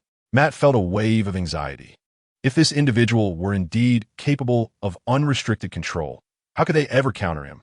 What if he encountered this pervert and found himself transformed into his henchman? Do not worry. Lynch waved his hand dismissively, assuring the night devil not to panic. His ability is akin to a virus, enabling him to command others' actions through speech. But it does have its limitations. I have no concern that I might fall under his influence. In the comic book version, Purple Man's powers are depicted as being derived from the release of a pheromone hormone, followed by verbal commands to exert control. In the cinematic adaptation, his abilities were altered to involve viral infection, still utilizing language to control the actions of others.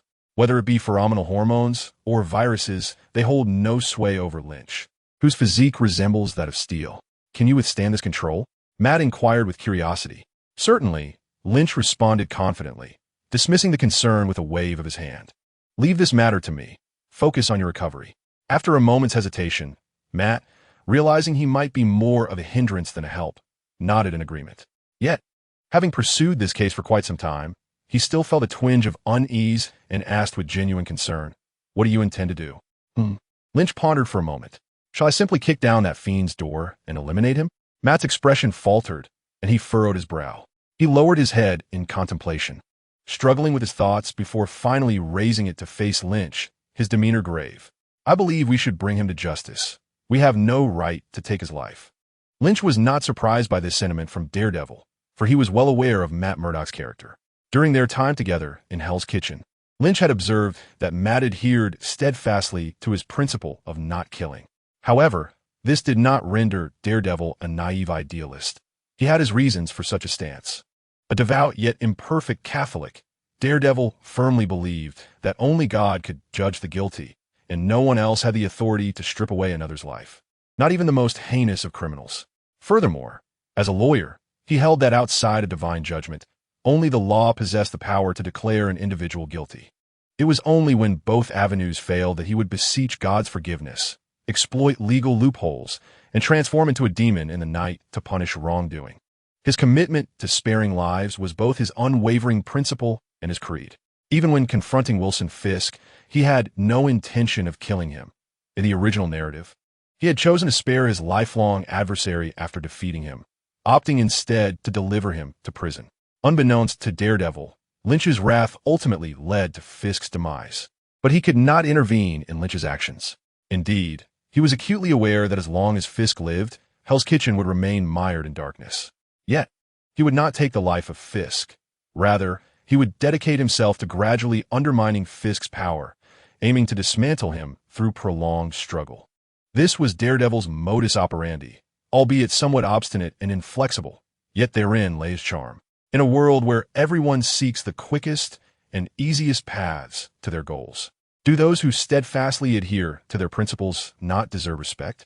It was precisely this unique allure within Daredevil that garnered Lynch's admiration and respect. However, this did not imply that Lynch would acquiesce to Matt's counsel in this particular matter. No, Matt, those individuals cannot handle him. Lynch replied earnestly to Matt. He possesses the ability to control all ordinary people. If we were to deliver him to the police station or the court, what horrific events do you envision unfolding? After a moment of silence, Matt found Lynch's words to hold considerable weight. Is it truly appropriate to treat a criminal endowed with such extraordinary abilities as if he were an ordinary individual, lacking experience in confronting superpowered offenders? As his adversaries typically consisted of mere mortals, he nonetheless felt that killing the man outright would contravene his principles. Surely, there must be alternative means to address this situation. Is there no other way? Matt inquired hesitantly. There is, Lynch responded with conviction. There exists an organization specifically tasked with handling such individuals. Oh, Matt was taken aback, having not anticipated the existence of such an organization. However, upon reflection, he deemed it quite reasonable. After all, with the increasing number of superpowered beings emerging in recent years, it would be improbable for there not to be a specialized agency in response. What organization? Matt asked. Lynch chuckled. H-I-L-D. Matt exclaimed, astonished. I am aware of them. Really?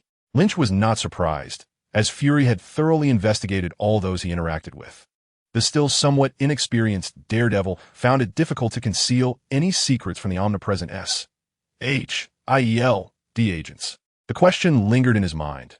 Would Fury genuinely invite Daredevil into the Avengers? It is good to know that they possess extensive experience in dealing with superpowered criminality. We can directly hand over the offenders to them afterward. That seems appropriate. Matt conceded upon hearing this arrangement.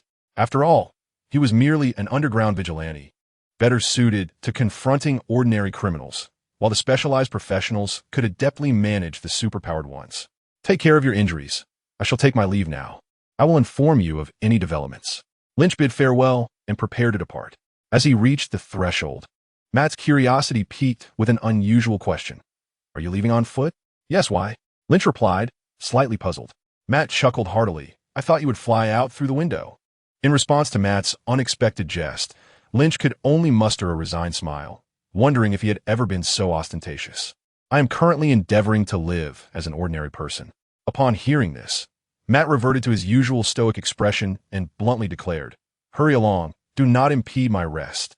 The notion of learning to be an ordinary person was indeed vexing. With a triumphant grin, Lynch sauntered leisurely out of the hospital. Chapter 77.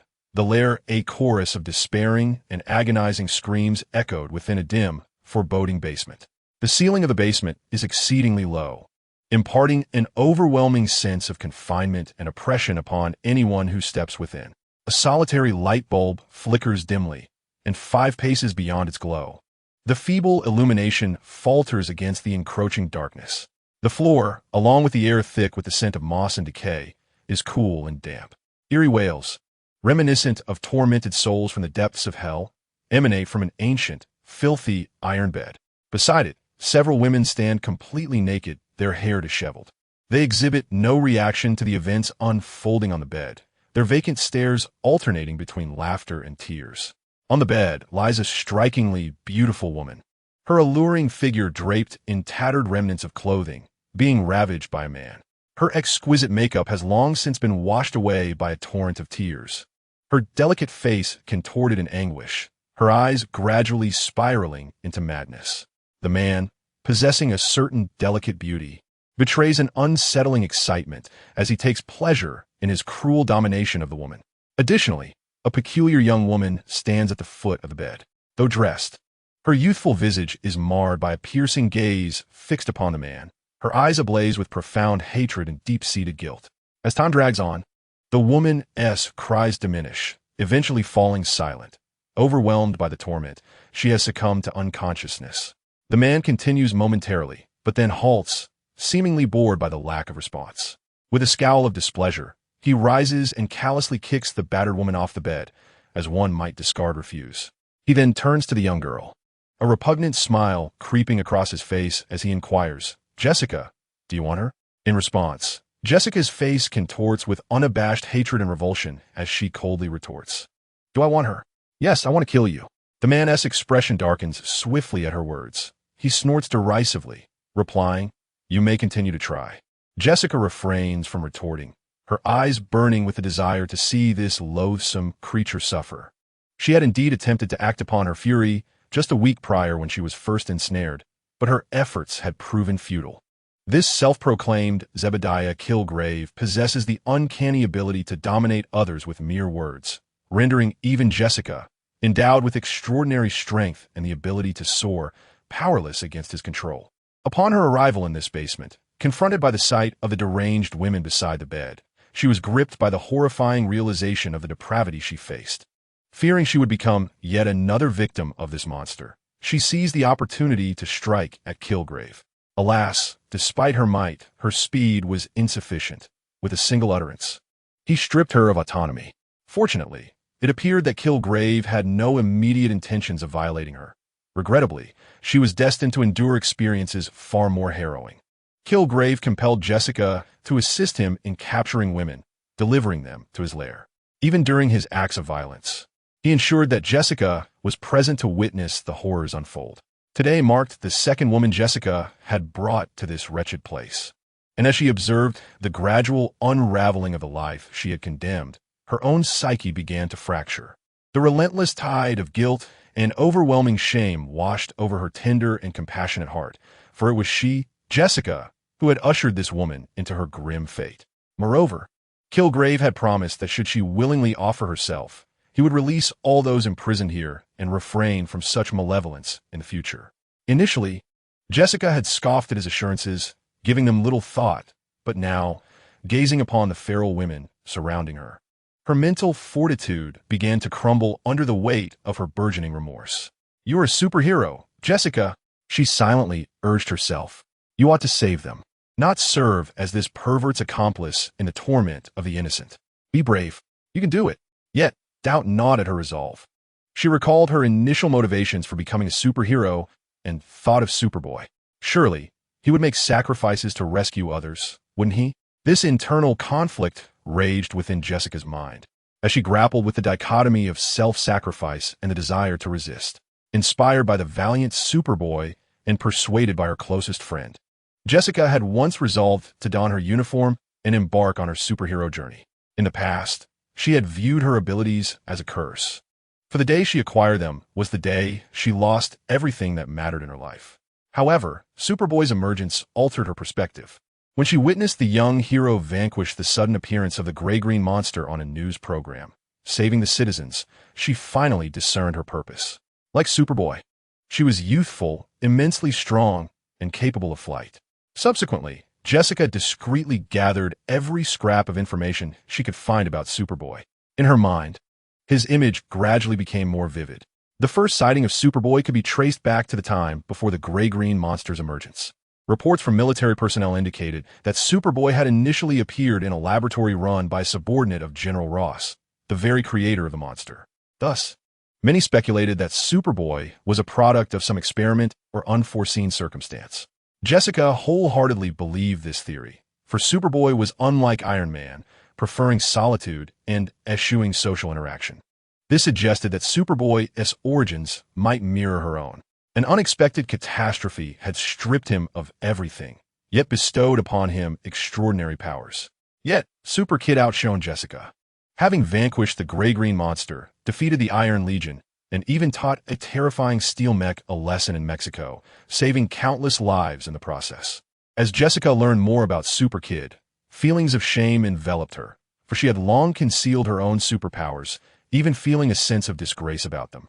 Fearing the peculiar glances of others, let alone using her abilities to assist those in need.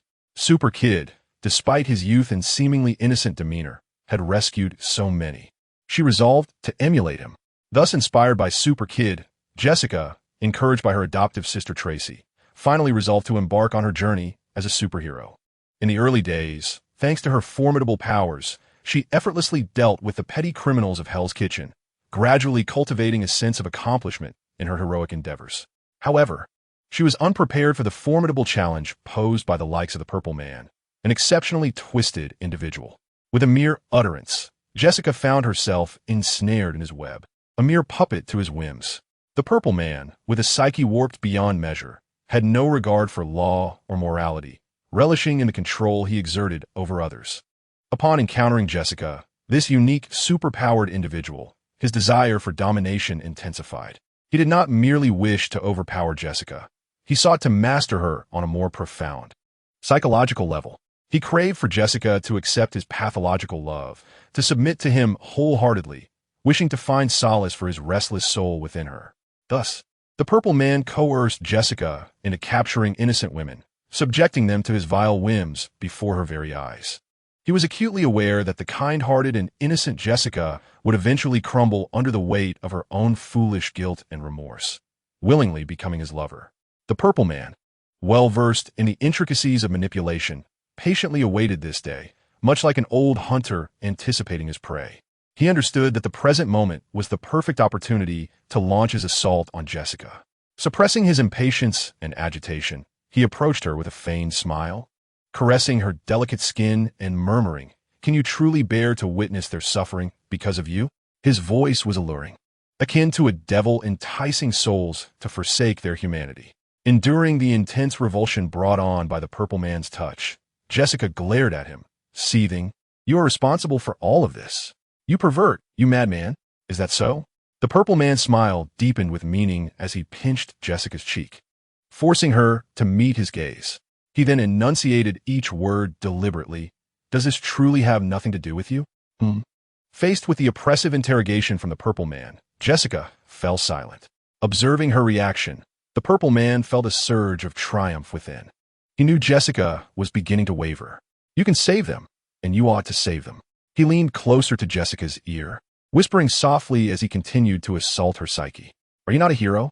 With that, the purple figure gestured towards the line of women by the bedside, lamenting. Look at how pitiable they are. Jessica's gaze was reluctantly drawn to those wretched souls, whom she had long dared not confront. For indeed, Jessica possessed the capacity to rescue them. However, in exchange, she would have to surrender herself to the demon. Such a choice is not easily made by anyone. According to the purple figure, some of these women had been here for nearly a month, while others had perished long before. The torment inflicted by the purple figure had shattered their minds. One by one, they had succumbed to madness. They were all bare, relying on instinct to survive by consuming the remnants that lay scattered on the ground. Perhaps these beings, reduced to a state akin to beasts, were beyond redemption. Jessica occasionally sought solace in this thought. Yet, the purple figure would continue to prey upon others, transforming one normal individual after another into this grotesque semblance. How much longer could she endure? Was this endurance even meaningful? Perhaps yielding sooner could spare more souls from falling into this perverse clutches. What do you think? The purple figure's voice resounded once more, and Jessica felt a certain resolve gradually crumbling under his influence. Will you continue to assist me in selecting the next candidate? A superhero? No. Tears streamed down Jessica's face. She could no longer bear it. Spare them. Oh. The purple figure's eyes gleamed with excitement. Have you come to a realization? He caressed Jessica's cheek with a morbid sense of accomplishment swelling within him. Jessica did not resist. She merely wept helplessly in despair. Just as the purple figure intended to lift Jessica onto the bed, a series of urgent chimes echoed through the air. The purple figure paused, bewildered. It was the electronic doorbell from the basement. Who could it be? Who? He answered the call from the entrance. Kilgrave? You're finished. Chapter 78. The ordinary hero Lynch, I thought you missed me, Natasha said, reclining on Lynch's chest, lazily drawing circles while speaking nonchalantly. So that's the matter. She ceased her movements and looked at Lynch with a hint of confusion. But why don't you investigate it yourself? You should be able to find out with ease. Right? Lynch shrugged innocently, responding, I am playing the part of an ordinary person. Have you forgotten? When faced with such matters, it is undoubtedly best left to you all. He indeed held this belief and had acted accordingly for quite some time. Bound by layers upon layers of vitality restraints, Lynch suppressed most of his abilities. At present, his abilities have not advanced significantly since he first acquired them. He retains only superhuman strength, speed, and endurance. Upon hearing this, Natasha shook her head in exasperation. She was well aware that Lynch had been relatively low-key lately, often retreating to experience life, to the point where even she could only meet him after a considerable interval. However, who among ordinary people would concern themselves with such a series of disappearances? They would be more inclined to hide. Ordinary individuals certainly wouldn't rush to investigate as you do. Nevertheless, Natasha was disinclined to confront this duplicitous fellow, for both she and S.H.L.D. hoped that Lynch would maintain his current mindset. If deities truly existed in this world, they would undoubtedly wish for such a deity to be pure and benevolent. Very well. I shall instruct the investigative team. If they are still in New York, they will be located swiftly. With that, Natasha rose to assign tasks to her subordinates. A few hours later, Natasha received news that, following an investigation by S.H.I.E.L.D. agents, they had discovered the whereabouts of the Purple Man and Jessica. Lynch and Natasha then drove to the exterior of a rather opulent residence and rang the doorbell. Are we certain they are here? Lynch inquired, glancing inside the residence after the doorbell rang for a while. With his vision, he could discern every detail of the house's exterior, but with his X-ray ability suppressed, he was unable to see the internal situation. It is quite possible, Natasha replied, her gaze sharp. While on a mission, she remained the formidable Black Widow who instilled fear in her enemies. My colleague informed me that the Jessica you mentioned once led a woman from the missing persons list here. She pursed her lips, exuding an air of cold competence as she swiftly described the situation. According to the information, the homeowner was also a strikingly attractive woman, currently suspected to be missing. Well, if Natasha says so, it must be correct. Lynch mused, somewhat lamenting that the purple man was excessively eager. It seemed he wished to control every beautiful woman. Truly a pervert. Just as he was about to speak, the doorbell ceased ringing. The intercom clicked on, and a muffled sound of a woman's sobbing faintly emerged. Who? Lynch's expression darkened. With his acute hearing, he instantly discerned the woman's cries. However, this was not the cause of his grim demeanor. Instead, from the intercom, he detected several heartbeats and breaths. This indicated that, in the location from which the woman's anguished cries emanated, there were others present. Besides the purple man, who else could be here? Exchanging a glance with Natasha, Lynch affirmed that this was indeed the place they sought. With a somber expression, he leaned closer to the intercom and, with a menacing tone, declared, "Kilgrave. Your time is up."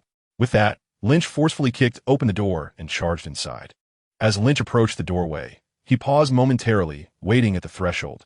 He could hear a flurry of hurried footsteps from within, signaling that someone was approaching. The door creaked open, revealing the petite figure he had anticipated. Jessica Jones?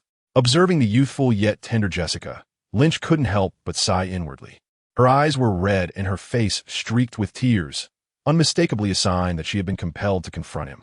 Ultimately, it was the depraved purple man who had ensnared Jessica in his web of manipulation. At that very moment, upon spotting Lynch, Jessica's controlled body trembled slightly, her pupils dilating rapidly.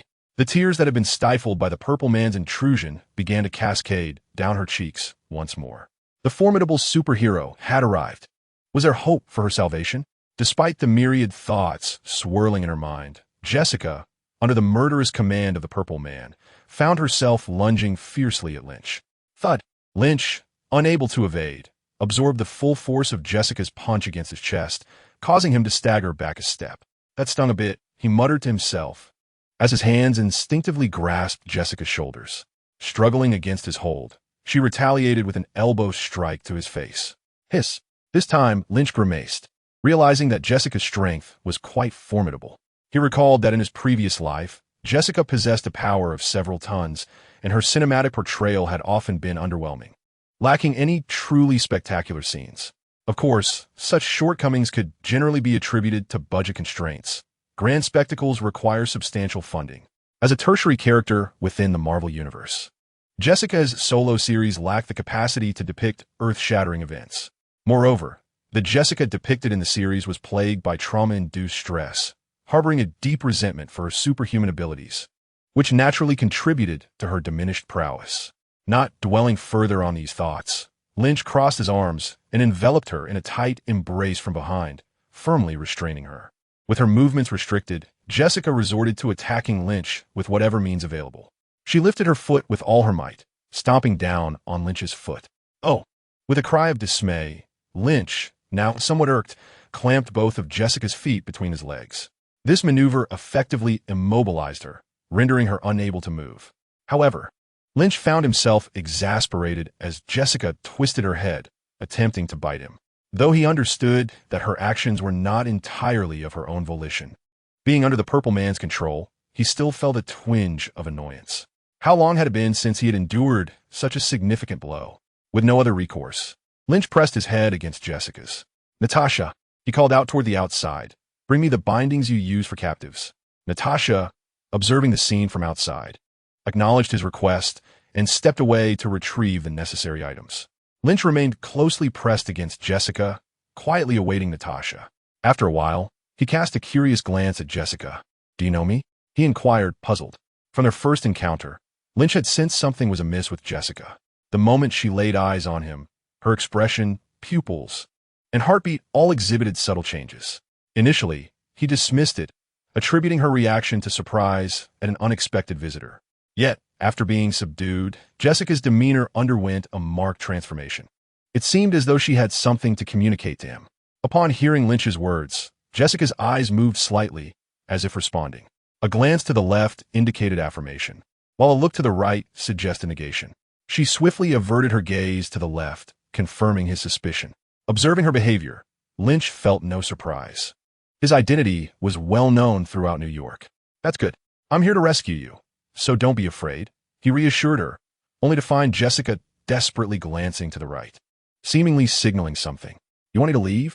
After a moment of contemplation, Lynch pieced it together. You're worried about me, aren't you?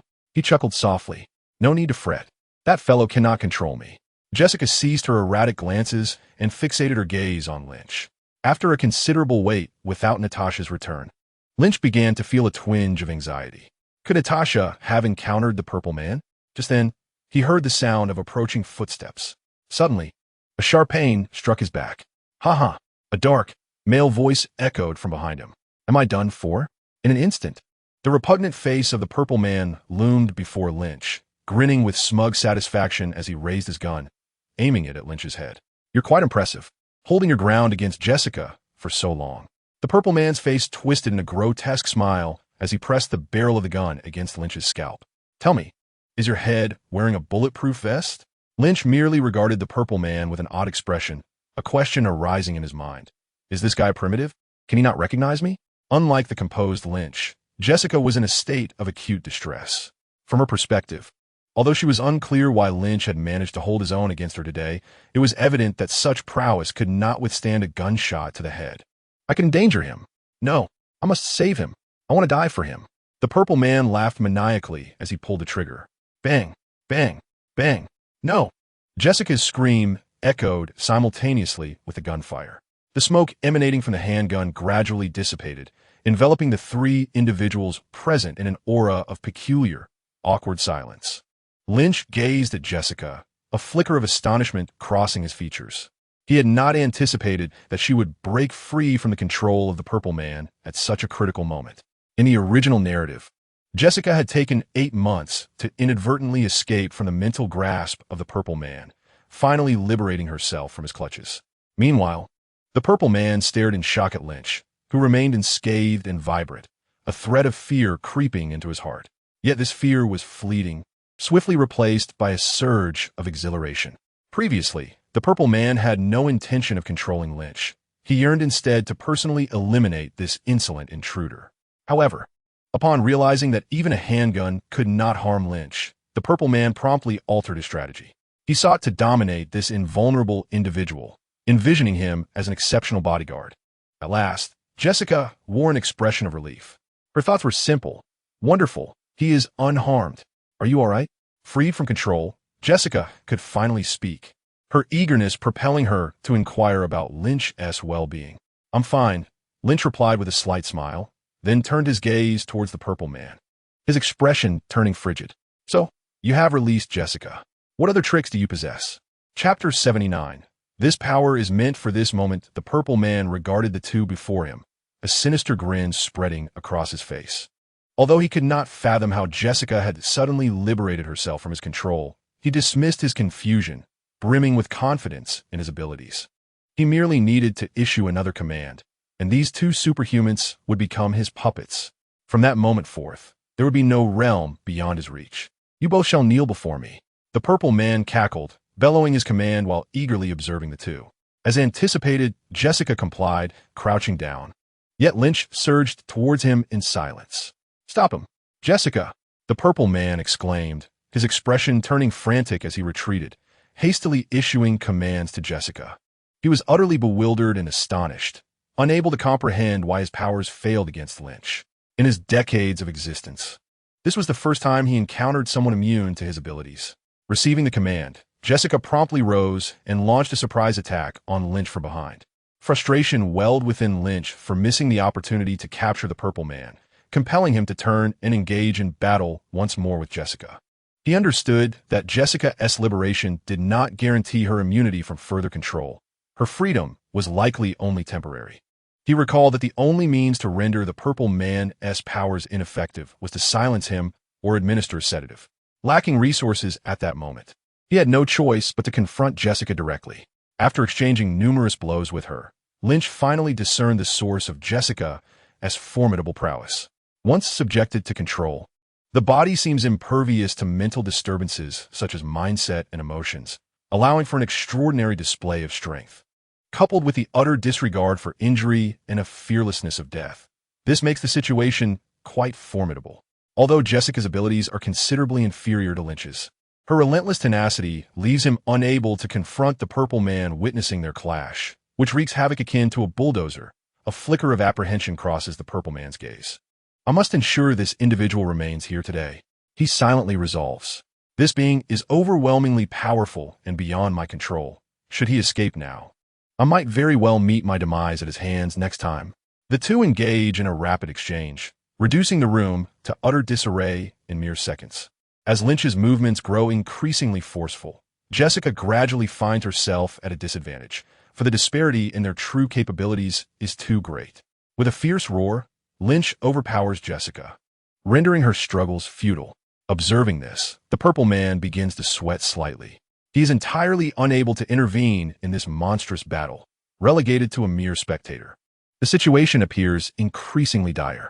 Just as the purple man is fervently contemplating a strategy, a woman clad in a sleek black uniform appears at the entrance, Natasha. Upon her sudden arrival, a glimmer of delight emerges on the purple man's otherwise grim visage. Do not move, or I shall compel this lady to take her own life. He bellows, clearly recognizing Natasha as an ally of Lynch. Hearing this, Lynch has no choice but to cease his actions, allowing Jessica to rise and renew her assault. Natasha, of all times to complicate matters. The purple man, seized by exhilaration at Lynch's pause, commands Natasha, "You come here." Natasha's body freezes, compelled to approach the purple man against her will. Kilgrave, Lynch endures Jessica's frenzied onslaught, his expression darkening. Do not resist unnecessarily, or your end will be all the more gruesome. Oh, the purple man smirks with a sickly grin as Natasha draws near. Pray tell, how do you intend to bring about my demise? As he speaks, his eyes glimmer with a disturbing admiration for Natasha. To his surprise, the woman who has come to confront him is astonishingly captivating. What a seductively enchanting woman. He laughs raucously, extending his right hand to caress Natasha's face. You seek death. Lynch scoffs, unable to contain himself any longer. In a swift motion, he twists his body, his right hand transforming into a claw that seizes the purple man's filthy hand. Do you wish for her to perish? With one hand firmly grasped by Lynch, the purple man was immediately filled with frustration, desperately wishing to control Natasha, to take some action. Just as the words were on the tip of his tongue, Lynch's other hand clamped over his mouth, rendering him utterly voiceless. With his mouth covered, the purple man could no longer exert control over others, effectively losing his abilities. He whimpered in terror, yearning to scream, but only managed to emit a series of pitiful whines. Lynch's eyes glinted with a fierce, murderous intent. For the foolish purple man had crossed a line that he could not tolerate. Had the purple man resorted to other tactics, Lynch might have been willing to entertain him for a while. However, the audacity to lay hands on Natasha was simply intolerable. As he gazed at the purple man's repugnant visage, Lynch twisted his wrist, ready to crush him to death. Suddenly, he heard footsteps approaching from below, likely originating from the basement of the room. Pausing his actions, Lynch turned to face the corridor from whence the sound emerged. The footsteps grew nearer until they finally halted within the room. Their owner was a woman, her body marred with bruises and her expression vacant. One could easily surmise the horrific ordeal she had endured in this place. It was evident that there were others like her, sharing the same breath, still trapped in the basement. Lynch let out a bitter smile, releasing his grip on the purple man. He felt a pang of sorrow and regret, for he recognized this woman. Daredevil had been gravely injured while attempting to rescue her, and Lynch had seen her photograph in the files. He never imagined she would end up in such a state so soon. If only he had refrained from his elaborate maneuvers, he might have saved her by now. Suddenly freed, the purple man was momentarily bewildered, but quickly became elated, pointing at Lynch and barking at everyone in the room. You all kill him. Jessica paused momentarily, exhibiting signs of breaking free from control. Natasha drew her pistol, aiming it squarely at Lynch's forehead, and the woman lunged forward, claws outstretched. Yet Lynch, filled with a sense of resignation, began to levitate slowly off the ground. He revealed his hand, declaring that he was done playing games. He lifted some of his restrictions, reclaiming a fraction of his abilities. It was only now that he grasped a crucial truth. Power should be wielded where and when it is truly needed. And that place was here. That moment was now. His strength was meant to confront such heartless demons. I warned you, your time is up. In an instant, all those under the purple man's control, charging towards Lynch, froze in place as if ensnared by a spell. What had transpired? The purple man bellowed in furious disbelief. Realizing that the airborne lynch and the motionless figures around him indicated that the situation had spiraled beyond his comprehension. What manner of monster have I encountered? As this thought emerged, the figure clad in purple was seized by a sudden terror, realizing he had taken flight. Under Lynch's mental control. The purple figure shrieked wildly as he soared into the heavens, vanishing from sight. Even his panicked cries ceased when Lynch, with his mental prowess, incapacitated his vocal apparatus. Soon, the others in the room broke free from the purple figure's control, having exceeded his capabilities. Natasha's lovely countenance was frosted with displeasure. The sensation of being controlled was utterly abhorrent to her, and she yearned to eliminate that deviant. Meanwhile, Jessica gazed up at Lynch above with a mixture of joy and admiration, her eyes sparkling with delight. Observing that the others had regained their autonomy, Lynch maintained his mental grip on the purple figure, suspended 100 meters in the air before descending gracefully before them. He first addressed Natasha, instructing Natasha, "Send someone to deal with this individual." "How can I do that? Without you, I can't control him," Natasha frowned, recalling her previous encounter with the purple figure's twisted abilities. His control was utterly independent of the mental realm, manifesting as an absolute domination over the body. No matter how resolute one's will, faced with such power, the body would become a mere puppet to this perverse entity. "Fear not. Simply bring a sedative. It will nullify his abilities," Lynch reassured her. At his words, Natasha cast a glance at Jessica, then nodded and exited. "Jessica." Lynch turned his gaze to the somewhat exhilarated Jessica, bemused by her intense reaction. Yet he refrained from inquiring about such trivialities, for having reawakened his X-ray vision. He beheld the tragic scene in the basement. "Go fetch some garments for this lady, and also for those below." The hellish sight dampened his spirits and filled him with loathing for the purple figure. Thus, Lynch desired not an immediate end for the creature, but rather wished to prolong his torment. Within a notorious large prison, 2 guards pushed a bed into the facility, drawing the curious gazes of inmates from the adjacent cells. "Hey, who asked the newcomer? Why does this bastard have a bed? I saw him. A rather handsome fellow." The guards, seemingly unfazed, ventured to the center of the chaotic cell block, turning to survey the disarray before them. One guard, with a sinister countenance, raised his baton, striking it forcefully against a nearby cell. Thud! The collision produced a piercing sound that reverberated throughout the tumultuous area. "You lot quiet down," he bellowed, fury igniting in his eyes. "Anyone who dares to make another sound will receive a personal invitation to my baton." The oppressive aura he exuded gradually subdued the clamor of the cell block. The prison guard surveyed the surroundings with a sense of satisfaction, seemingly pleased with the prisoner's decorum. "In light of your commendable behavior, I bring you a delightful surprise today." With a sweeping gesture, he unveiled the blanket covering a bed he had pushed forward. The onlookers focused intently, revealing a slender, delicate-looking man. "This is him. From this day forth, he shall be a communal possession for all. You must treat him with care." The inmates erupted in jubilant cheers upon hearing this proclamation. Meanwhile, the man on the bed, upon hearing the term communal possession, nearly fainted. He was indeed the purple man, yet his abilities had been entirely suppressed. His vocal cords damaged and his body injected with anesthetics. He found himself utterly unable to use his powers, regardless of his attempts. At that moment, Lin Qi mused that since the purple man relished exerting control over others, it would be fitting for him to experience a taste of his own medicine. Thus, the purple man was dispatched to this prison, populated by philosophical giants, as a communal object.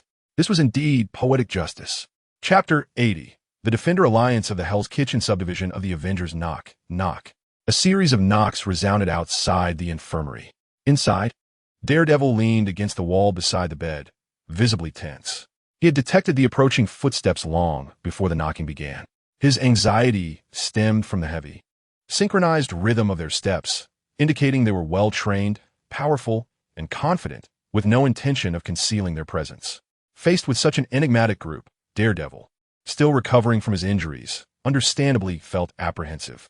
Had it not been for his severe wounds, he would have long since made his escape. Unfortunately, he could only helplessly lean against the wall, using the cabinet for cover, holding his breath to remain silent, pretending no one was present in the room. However, His illusion was swiftly shattered by the voice from outside. Matt Murdock? The voice was gentle and non-threatening, yet Daredevil did not respond. In such circumstances, even if a delicate woman were to call from outside, he would remain silent. Not receiving an answer, the voice outside seemed to sense his hesitation and continued. We are friends of Lin. He informed us of your situation, including your vigilante endeavors. I believe it is time for a discussion. Daredevil squinted, as if recalling something. Are you from S.H.I.E.L.D.? Indeed. The voice belonged to Agent Phil Coulson, a level 7 operative of S.H.I.E.L.D. Upon hearing Daredevil's acknowledgement, he smiled and added, May we come in? Of course. After the purple man was taken by S.H.I.E.L.D., Lin Qi returned Jessica to her home. Jessica lived with her foster sister, and upon their arrival, her sister, Tracy, was not present. Lynch escorted Jessica to the door, not intending to enter and linger, preparing to bid her farewell. Lynch, I am at a loss for how to express my gratitude. Jessica leaned against the doorframe, her eyes sparkling, her face a canvas of appreciation and shyness. Observing the young woman's heartfelt demeanor, Lynch felt a unique sense of accomplishment swelling within him. At that moment, having reawakened his perceptive abilities, he had immediately discerned that Jessica appeared to have not suffered any harm. He had succeeded. He had rescued Jessica, altering the course of her fate. Though pride surged within him, filling him with a profound sense of achievement, Lynch gradually perceived that Jessica's reaction towards him seemed somewhat peculiar. Despite her own assertions that her feelings for him were purely admiration, as he had inspired her during her times of uncertainty, leading her down the path of superhero, Lynch could sense an unusual sentiment lurking beneath her seemingly innocent adoration. It was decidedly more complex than mere affection or reverence. It was an indescribable emotion. It's all right. You should rest well. Tomorrow, I will introduce you to someone. Lynch suppressed his wandering thoughts and smiled at Jessica. Who? Jessica inquired with curiosity. The person you had an altercation with. In the hospital room, Coulson sat beside Daredevil's bed. Introducing himself, I am Phil Coulson, a level 7 agent of S.H.I.E.L.D. I see. What brings you here? Daredevil asked, somewhat perplexed. In truth, he had inadvertently sensed the subtle surveillance of S.H.I.E.L.D. agents during a past mission, which is why he acknowledged Coulson's mention of the organization. However, before Lynch introduced S.H.I.E.L.D., he had been completely unaware that it dealt with superpowered individuals and supernatural occurrences. Now, he was baffled as to why they sought him out. Did S.H.I.E.L.D. wish to intervene with his vigilantism? Daredevil believed he had not engaged in any actions detrimental to society, and Lynch had previously stated he knew individuals within S.H.I.E.L.D. Rest assured it's a good thing, Coulson smiled. We believe your vigilante activities have been commendable, and after a series of investigations and evaluations, he gazed knowingly at the bewildered Daredevil. We believe you can achieve even greater things. As he spoke, he produced a document and handed it over. At the top of the document were the bold letters spelling out the Avengers. Daredevil accepted the file and discovered it contained braille that he could read with his fingertips. He perused the material, growing increasingly astonished with each line. After a considerable time, he closed the document, his expression unchanged, and returned it to Coulson. What do you think? Coulson asked, his tone imbued with hope. Daredevil pondered for a considerable time, furrowing his brow as he inquired, I'm perplexed as to why you seek me. Continuing with his confusion, he asked, if this initiative comprises highly trained super agents and formidable beings like Lynch, what contribution could a mere street vigilante like myself possibly make to this alliance? The plan outlined potential candidates for the Avengers, including seasoned, battle-hardened S.H.I.E.L.D. Agent Hawkeye Barton, the formidable Black Widow Natasha, the brilliant physicist Banner, who transforms into the indomitable Hulk when angered, the extraordinarily wealthy and intellectually gifted Iron Man Tony Stark, and even the so-called Ultimate Solution, Lynch. With such an assembly of humanity's finest, united against an imagined threat from beyond the cosmos, would it not seem incongruous to include a street vigilante? Do not concern yourself. You will discover your place within it. Coulson reassured softly, offering little further explanation. He too was uncertain why such a street hero was being recruited into the Avengers. Perhaps it was simply because Lynch knew him. The director firmly believed that anyone deserving of Lynch's regard must possess qualities yet to be uncovered. Iron Man Tony Stark, Hulk Bruce Banner, Thor, besides their adversaries, those whom Lynch associated with were nearly all candidates for the Avengers that Director Fury had been seeking. Thus, Fury naturally questioned whether Daredevil Matt Murdock, with whom Lynch had interacted, should also be included in the Avengers. Consequently, Coulson arrived today bearing Fury's directive to attempt to recruit Daredevil Matt Murdock. Despite the apparent limitations of this street hero's abilities, they could recruit him for observation, as there was little to lose. Was there not? Daredevil contemplated for a moment, but ultimately shook his head. I believe I'm not fit for this task. Coulson displayed a hint of surprise, but remained silent, eager to hear Daredevil's reasoning. My capabilities are limited. I can only punish the ordinary evils of Hell's Kitchen at night. And that is what I meant to do. As he spoke, Daredevil chuckled self-deprecatingly. If I cannot even maintain order in Hell's Kitchen, I should refrain from involving myself in matters of greater magnitude. Finally, with a calm demeanor, he declared, let the task of saving the world be entrusted to Lynch. On this day, a church in Hell's Kitchen, conducting a confession ceremony, welcomed two particular guests. It was the following afternoon when Lynch and Jessica arrived in search of Daredevil. Today, Lynch was notably dressed in a formal manner, accompanied by a small entourage. Jessica, do not fear. Matt will not hold it against you. Lynch observed Jessica's unease, pulling her to the church entrance and offering a reassuring smile. Really? Jessica lowered her head in concern, murmuring softly to herself, I recall he appears rather fearsome. Does he not? Lynch erupted into laughter, remarking on the stark contrast between the Dark Avenger of this world and the Batman of the Justice League. Astonished that anyone would dare label him as terrifying. Fear not, he is blind, which accounts for his somewhat intimidating appearance. In truth, he possesses a commendable character. Otherwise, why would he engage in the noble act of saving others? Jessica tilted her head, contemplating his words, feeling a semblance of truth within them. A superhero, after all, would not dwell on such collateral damage, would they? Let us proceed inside. Taking Jessica's hand, Lynch stealthily entered the solemn church. The act of confession was nearing its conclusion, and Lynch and Jessica settled beside the Dark Avenger in the rear. So, have you found forgiveness for your body? Lynch teased. The Dark Avenger's mouth twitched, a faint recollection of his fractured ribs sending a jolt of discomfort through him. With a wry smile, he turned to Lynch and Jessica, inquiring, I seem to be fine. However, does this young lady require confession? Having discussed the matter with the Dark Avenger previously, Lynch was aware of the heavy burden of guilt Jessica carried for the misfortunes befalling two women due to her actions. He felt that perhaps she needed to confess, to attain a modicum of solace for her soul. At the mention, Jessica's charming visage dimmed slightly. Indeed, she harbored profound remorse for the two women affected by her. Though she kept her feelings concealed, it was not her fault. The Purple Man had already paid the price for his deeds. Observing Jessica's expression, Lynch softly offered comfort. Confession, you say? Lynch believed the Dark Avenger's approach to repentance was the correct one, not for the misdeeds committed, but rather for the actions yet to be taken. In this world, there is no need for flawless beings or saints. To save others often demands a greater and heavier price. Even Lynch himself lacked the capacity to achieve perfection in any endeavor.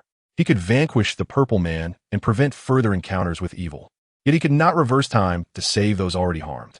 Even in the process of eradicating evil, unavoidable sacrifices often loom. Excessive self-reproach serves only to draw tears from heroes, yielding no benefit. Lynch has always believed that as long as one acts with a clear conscience, that suffices. Moreover, I do not hold faith in the divine. Very well, the Dark Avenger replied with a resigned smile, not pressing the matter further. By the way, S.H.I.E.L.D. approached me yesterday. Oh, Lynch paused, taken aback. Did they seek to recruit you into that alliance? Indeed, the Dark Avenger replied calmly. I declined. Why? Though he had an inkling of the Dark Avenger's reasoning, Lynch could not refrain from asking.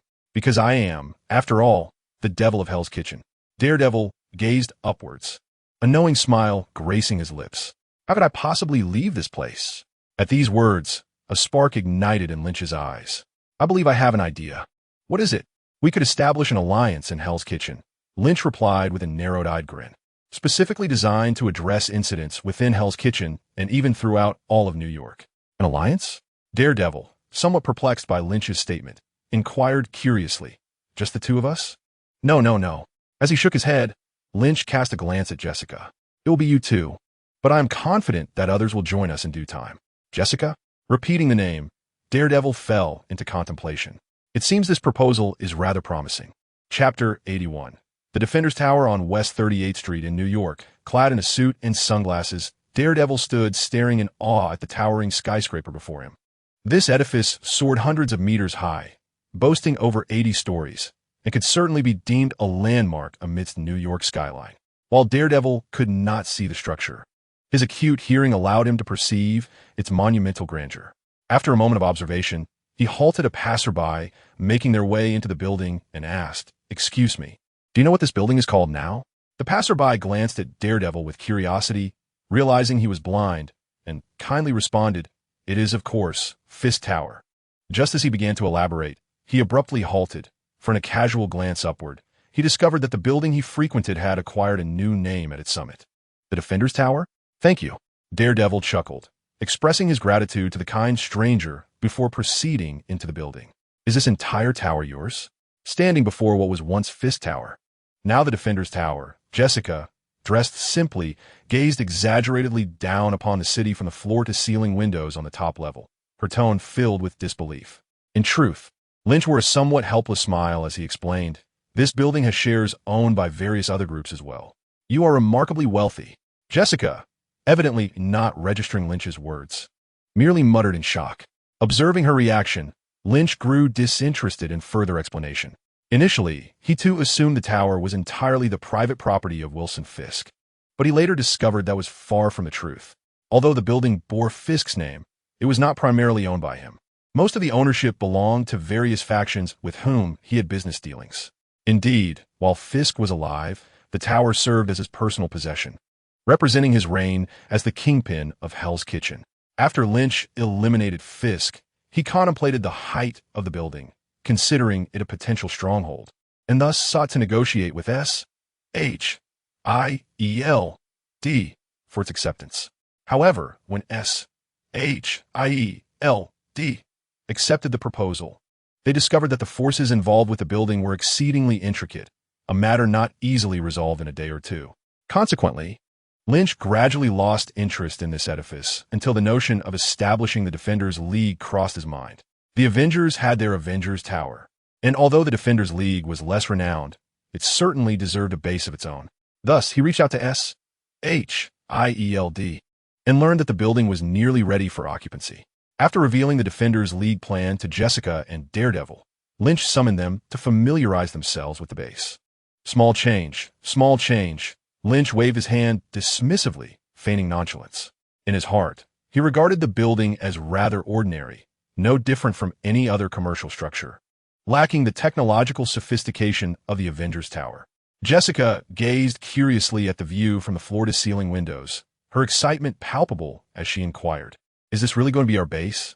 Lynch nodded, stating, "The top 10 floors will be vacated in the future for our use and will undergo specialized renovations." Indeed, the building, as a nondescript commercial complex, lacked distinctive features and the necessary facilities for superhero activities. Lynch planned to integrate the upper 10 floors, constructing a landing pad for helicopters and internal spaces such as conference rooms, training facilities, laboratories, and specialized holding cells. That's utterly insane. The casual manner in which Lynch shared his plans ignited Jessica's imagination, and after a brief pause, she exclaimed in astonishment, "How much do you think those 10 floors are worth?" Having previously shared an apartment with her sister and earning less than $30 a day before encountering Purple Man, Jessica was understandably taken aback that this skyscraper would become their base. "I have no idea. I don't have much of a concept of money," Lynch replied, chuckling at Jessica's naivete. Her expression of bewilderment only deepened his amusement, as he too had little grasp of financial matters since arriving in this world.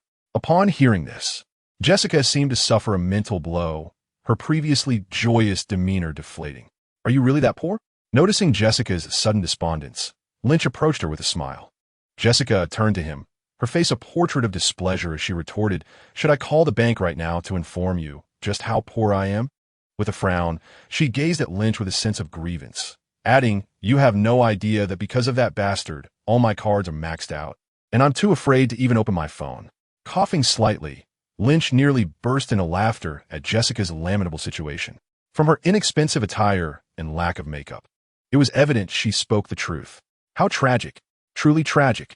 Not only had she nearly suffered the indignity of Purple Man's actions, but her credit cards had also been maxed out due to missed payments. In a society that prioritizes credit, this could very well signify a social death. Yet, despite the gravity of her situation, Jessica's demeanor is undeniably amusing. Who would have thought that a person capable of lifting a car could feel so distressed over her credit card bill? Indeed, one's joy often derives from another's suffering. "You," Jessica exclaimed, discovering that Lynch could still find amusement amidst her plight. In a fit of indignation, she chastised him. "How can you still laugh? Can't you muster a shred of sympathy for me?" She pointed at Lynch, her frustration rendering her both adorable and infuriated. "Stop." After a brief moment of enjoying Jessica's endearing fury, Lynch, slightly overwhelmed, called for a halt. He could not outshout a Native American woman. With a gentle flick of his right hand, he caught a credit card that had soared from the desk at the center of the room.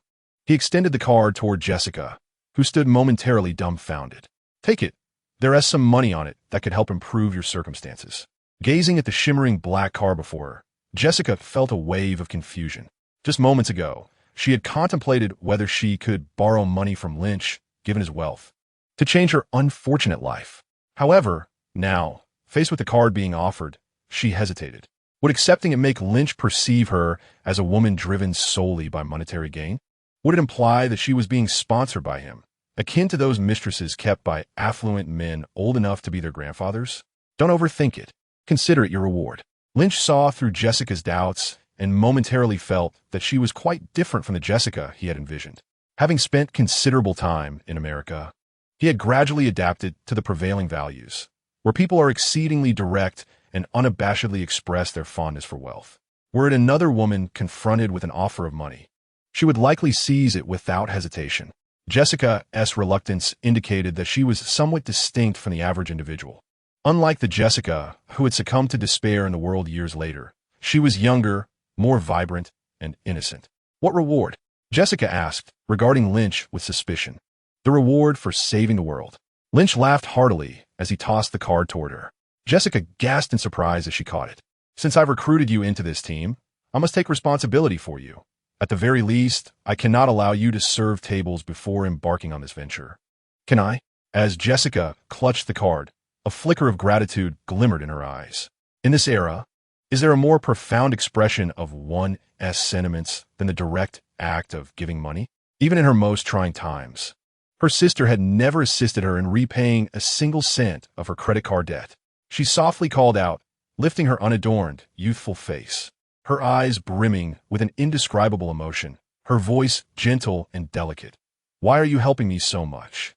Lin Qi, evading the girl's gaze, lowered his head in contemplation. "It must be affection." After a moment, he smiled lightly as he met Jessica's eyes. "What other reason could there be? Do you think I want you to come to my construction site to move bricks simply because I see your strength?" Having watched Jessica's performances, the wild and reticent Jessica had long been etched in Lin Qi's mind. In his past life, he could always see a reflection of himself in her. Both were equally despondent and silent. Now that he had the opportunity to start anew in this world, why not grant Jessica a fresh life as well? Witnessing Jessica live in a way he had never seen before, Lin Qi felt as if his former self had also been saved. Beyond mere affection, this was another unspoken reason for his desire to assist Jessica. "Really?" Jessica's eyes brightened upon hearing this. "Can I be your girlfriend?" Faced with Jessica's eager expression, Lin Qi felt flustered. This script seemed off, didn't it? How had the conversation veered so unexpectedly? Shouldn't this be the moment when an employee confidently assures their boss of their dedication to work?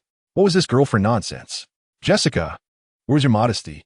"Hee, I think we've only just met." Lin Qi chuckled awkwardly, preparing to escape. "We need more time to understand each other. The notion of a girlfriend is simply impossible. To cultivate the unparalleled skill of navigating through a sea of flowers without a single petal touching one. He could not afford to make any promises of girlfriends or marriage. Reflecting on the women he had deeply conversed with Karen and Natasha. He had never made any commitments to either of them, and they had always been mature enough not to discuss long-term plans, seeking only the beauty of the present. Yet Jessica was clearly younger, less mature, and thus more inclined to yearn for love, desiring a legitimate relationship. However, Lin Qi, having recognized this, was determined not to grant her such an opportunity. Otherwise, how could he savor the entire garden of flowers? Wait, Jessica exclaimed in frustration, grabbing hold of the escaping Lin Qi. Didn't you say you like me? Lin Qi felt as if he had shot himself in the foot. Had he known, he would not have said it. I do like you, but I never said I only liked you. His fragile heart had shattered into countless pieces, each one enamored with different people. Despite the tumult of thoughts racing through his mind, Lin Qi wore a sunny smile on his face, his 8 white teeth gleaming. Yes, but you're still too young. I'm not young. I'm already 18 this year, Jessica proclaimed, puffing out her chest with pride. Really? Lynch cast a glance at her serene bosom, questioning with a hint of disbelief. Seeing Lynch's skepticism about her figure, Jessica, in a moment of impulsive fervor, seized Lynch's head and forcefully pressed it against her chest. Huh, is it small? She exclaimed triumphantly, just as Lynch was about to respond. The sound of a door creaking open interrupted them. No, did I arrive at an inopportune moment? The half-entering daredevil froze in place, oblivious to the commotion inside. He added, You know I can't see anything. Chapter 82, A Scene of Turmoil. A few minutes later, Daredevil re-entered the room. Jessica's delicate face still bore a rosy hue, despite her earlier boldness that had been under the condition of their solitude. Caught off guard by Daredevil's entrance, she naturally felt a wave of embarrassment. Meanwhile, Lynch displayed a more composed demeanor, reflecting inwardly. Indeed, one must admit that some things are illusory, and grandeur does not equate to significance. Let us return to the matter at hand, Lynch stated gravely, having regained his composure. The top 10 floors of this building will serve as our base. Equipped with a dedicated elevator, special corridors, a helipad, and various unique facilities. He swiftly conveyed the entire blueprint for the base, steering the slightly awkward atmosphere back on course. Are you serious? Daredevil furrowed his brow. Such an investment for a base? It's not a problem. These are assets left by Kingpin, and I have no use for them. Lynch retorted with a dismissive smirk. Well, it's your money anyway, Daredevil conceded, refraining from further persuasion, believing Lynch to be indifferent to such matters. However, his brow remained furrowed as he posed another question. Do we truly require such a vast space? To him, if the intent was merely to stir trouble among the gangs of Hell's Kitchen, did they necessitate such a grand base? Their home could suffice as a stronghold. Lynch fell silent, approaching the floor-to-ceiling window to gaze down at the bustling crowds below. After a moment, he spoke slowly. Matt, how many dark corners do you think New York harbors? Daredevil paused in contemplation, his unseeing eyes blinking once before he replied in a low voice. All I see is darkness. Indeed, so what do you have to worry about? Lynch smiled. Just let go and do what you must. I will assist you. Ding. The elevator doors slid open with a chime, revealing a poised, sophisticated blonde in professional attire, clutching a briefcase. She remained engrossed in a document, failing to notice the 3 individuals already inside the elevator. Hey, long time no see. A voice that frequently haunted her dreams suddenly resonated in her ears, causing her to momentarily believe she was dreaming.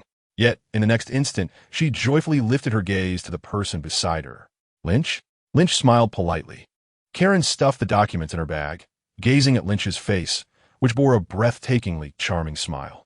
The 2 chance acquaintances fell into a moment of silence, and Karen reined in her flustered expression, curiously inquiring, How have you been lately? Very well, and you? Lynch maintained a reserved distance, as if Karen were merely an ordinary friend. Sensing Lynch's deliberate aloofness, Karen's joy dissipated significantly. She finally recalled that they had been apart for quite some time, and that it was she, not Lynch, who had initiated the separation. At that time, Karen had faced numerous distressing experiences and could no longer endure the anxiety-ridden existence. Thus, she accepted the settlement from Jean Bing, agreeing to cease any further pursuit, accepting that some meant parting ways with Lynch, who was determined to eliminate Jean Bing. Consequently, they went their separate ways. Even after learning of Jean Bing's demise, Karen did not seek out Lynch again, for she felt she could not face him. Lynch had initially clashed with Jean Bing to protect her, and she understood that her abandonment might be perceived as betrayal in Lynch's eyes. In such circumstances, Karen felt she had no face to confront Lynch. "I am well, too," she said, gazing at Lynch's face, her smile tinged with bitterness. He had indeed changed significantly, more mature, more confident, and even more captivating. Yet, she realized she had missed her chance with him. With the compensation from Jean Bing, Karen had established a small newspaper, enjoying material prosperity. However, as time passed, Lynch's fame soared, and he became a household name, a celebrated superhero in New York. Everyone believed that the super kid was unstoppable, while Karen often thought that only she, the fool, felt Lynch could not protect himself. Regret was futile now. All she could do was watch as Lynch ascended to heights beyond her sight. Perhaps she was never meant to be deserving of someone like him. She consoled herself. "I heard from Matt that you are now running a newspaper," Lynch said, feigning ignorance of her complex expression, his tone calm. Regarding Karen's first foray into the Marvel world, Lynch felt no aversion. He understood that Karen was a normal woman, the one who was closest to the former Lynch. This was the very reason Lynch had initially helped her. After encountering various oddities and elites, he found a rare sense of comfort in her presence. Whether facing adversaries such as Ironmonger, General Ross, and Abomination, or allies like Tony and Fury, Lynch had always been the super kid. He had relied on his superhuman abilities to engage in banter with the characters of the narrative. Yet, he had once been an ordinary youth. Wearing the mask of the super kid for too long had begun to weigh heavily on him, even with an almost invincible prowess. He found himself wearied by the confrontations with these individuals. It was during such a moment that Karen made her appearance.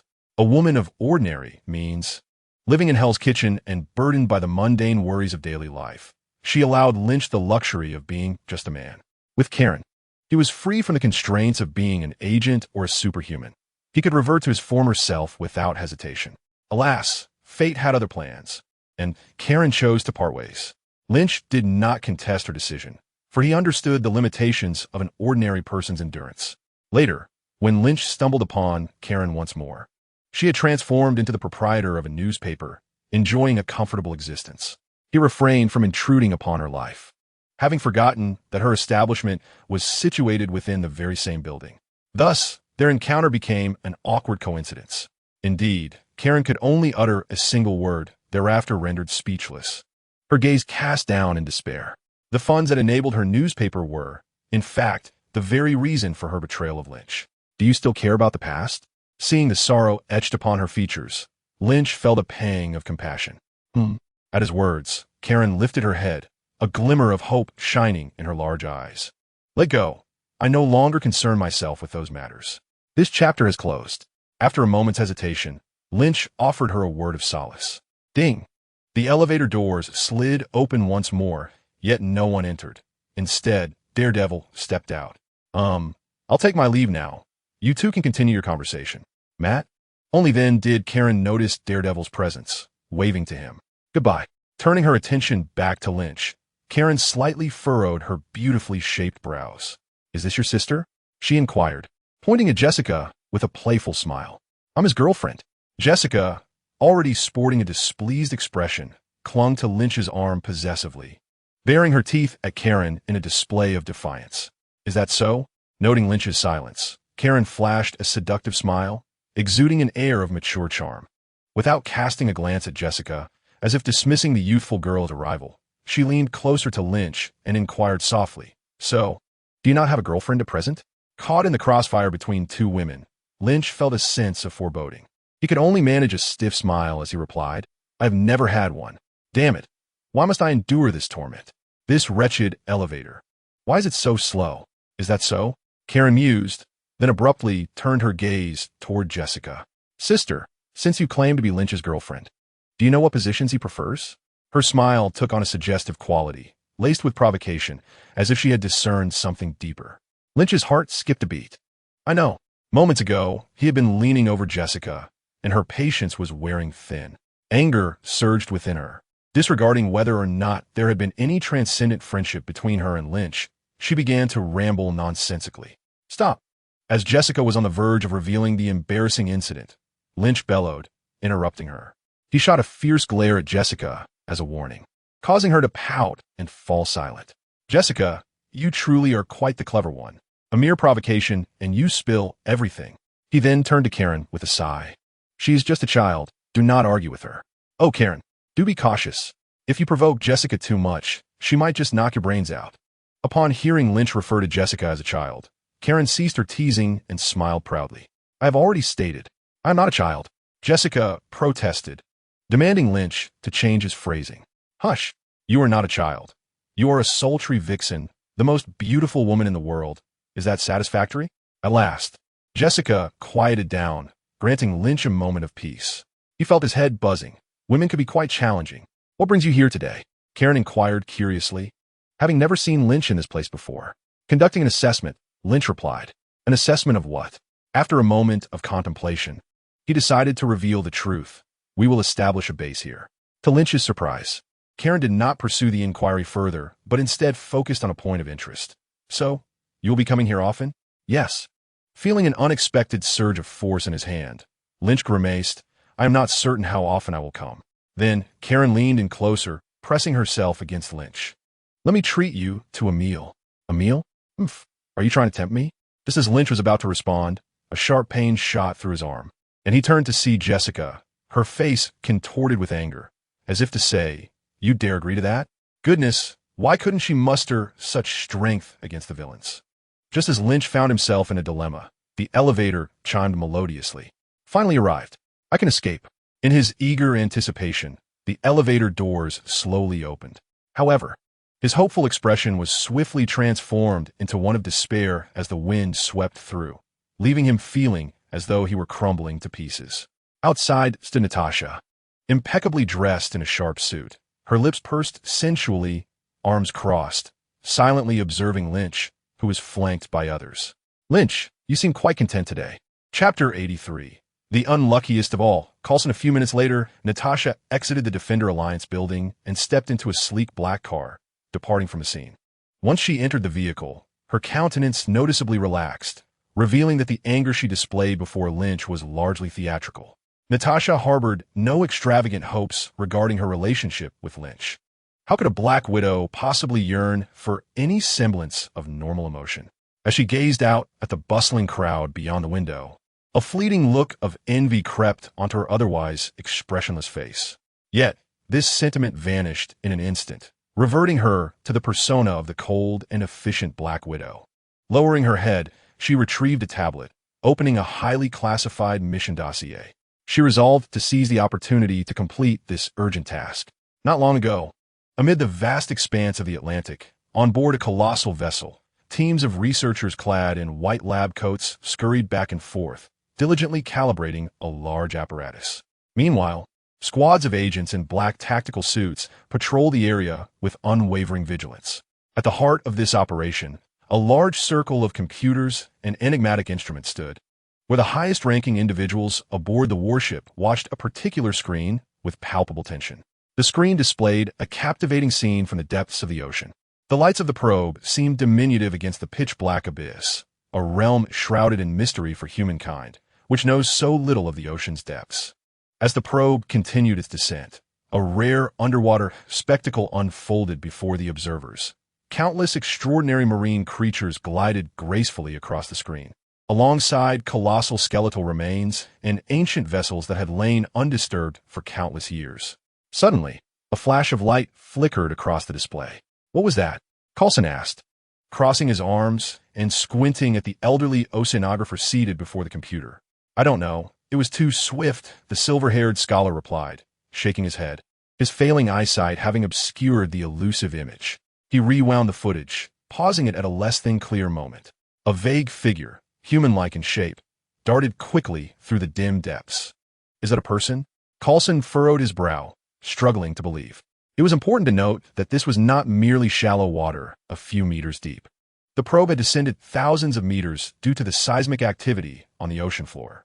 At such depths, a normal human would likely be crushed by the immense pressure, rendering survival impossible. He is not an ordinary human, the old man remarked thoughtfully, his gaze fixed on the screen. He then manipulated the controls to zoom in further. His skin is blue, and he wears some sort of specialized attire? He observed closely, articulating each word with precision. Coulson leaned in as well, peering at the image on the screen. A mermaid? Even the most proficient diving experts, clad in specialized gear, cannot survive in such profound depths of the ocean. Recorded human diving records barely exceed 300 meters, even with the most advanced technology. It remains utterly impossible to endure the pressures found at several thousand meters beneath the surface. If it were otherwise, humanity would have thoroughly explored the resource-rich depths long ago, rather than remaining largely ignorant about them to this day. Perhaps, the elder murmured, his eyes gleaming with excitement. Before turning to Coulson with fervor, this discovery is astonishing. Regardless of whether this being is a mermaid or some other creature, its appearance and attire make it evident. He gasped, his beard trembling, his whole demeanor radiating the thrill of a new world unveiled. This signifies a new civilization. They possess a form reminiscent of humans, blue skin, and a commendable level of technological advancement. In stark contrast to the scholar's exuberant astonishment, Coulson felt an overwhelming headache. Upon witnessing the fleeting image, he sensed the emergence of a significant dilemma. This ephemeral figure could potentially unveil a humanoid civilization that had remained concealed for millennia.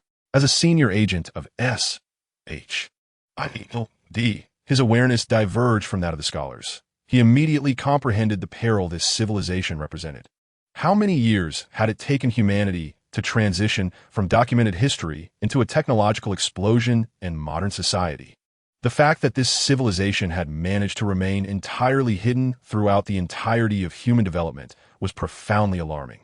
This indicated that the underwater civilization might possess technology that far surpasses that of humanity. Could they be extraterrestrials? Or perhaps the fabled mermaids? Or even a lost ancient human civilization? As a high-ranking S.H.I.E.L.D. agent privy to numerous classified documents, Coulson was aware of many undisclosed secrets within the world. Indeed, extraterrestrials exist, as do highly advanced ancient human civilizations. Even ancient deities had recently manifested in the world. This knowledge compelled Coulson to approach this unknown civilization with heightened vigilance. Although the reasons for its prolonged concealment remained a mystery, with the advancement of human technology, a day would inevitably arrive when the vast oceans covering much of the earth would be extensively explored. At that juncture, how could this civilization possibly remain hidden? If the circumstances surrounding this civilization were not swiftly understood, humanity could face a catastrophic blow. The image vanished. The elder's astonished voice interrupted Coulson's contemplation. What is happening? The screen, once displaying the descent, was now a flurry of static, devoid of signal. The elder, perplexed, fiddled with the instruments but could not discern a definitive cause, ultimately hesitatingly suggesting, is it a signal transmission issue? Or, proceed with the planned exploration. I shall step out for a moment. Casting a profound glance at the screen devoid of signal, Coulson exchanged a few words with the old man before promptly departing to report to Fury. Halfway through his journey, he stumbled unexpectedly, nearly losing his balance, yet deftly steadied himself against a nearby apparatus. A look of astonishment flickered across his otherwise troubled visage, for he had neither tripped nor collided with anything. Rather, the vessel had just experienced a violent tremor. What transpired? Leaning against the equipment, Coulson shouted into the communicator. The vessel's stern has been struck by an unidentified object. What? Coulson's expression shifted subtly, a familiar sense of foreboding creeping into his mind. They were not aboard a mere fishing boat, but a bona fide warship weighing over 1,000 tons, encountering human technological creations. Such a colossal behemoth could navigate the seas with impunity, largely unaffected by marine life or most inclement weather. What could have assailed the ship? Marine creatures? That is absurd. Even the largest of marine animals, the blue whale, would appear as a diminutive goldfish before this steel leviathan. Any attack it could muster would be insufficient to cause such a disturbance. Moreover, how could the highly intelligent and gentle blue whale possibly be foolish enough to assault a vessel of such vastly superior size? Aside from marine fauna, it could only be another advanced technological entity. Humans, or perhaps that enigmatic civilization. As this realization dawned upon him, Coulson internally lamented the dire implications. Had that unknown civilization discovered their exploratory endeavors and sought to obliterate any possibility of exposure? It was confirmed to be a colossal whale. On the communication device, Carlson's subordinate reported their astonishing revelation with incredulity. A whale? How large must it be to nearly topple me on board? Quite substantial. Estimated to exceed 50 meters in length and weigh 500 tons. What? Just as Carlson sought further clarification, an even more violent jolt interrupted him. The entire ship rocked violently, scattering people and instruments in disarray. What is happening? Tell me. Releasing the unsteady apparatus, Carlson gripped the railing within the room, urgently inquiring of his subordinates in the control room. They are moving rapidly, not just one or two. The subordinate reported in panic, ultimately unleashing a terrified roar. Carlson immediately sensed the gravity of the situation and resolved to head to the control room to take command.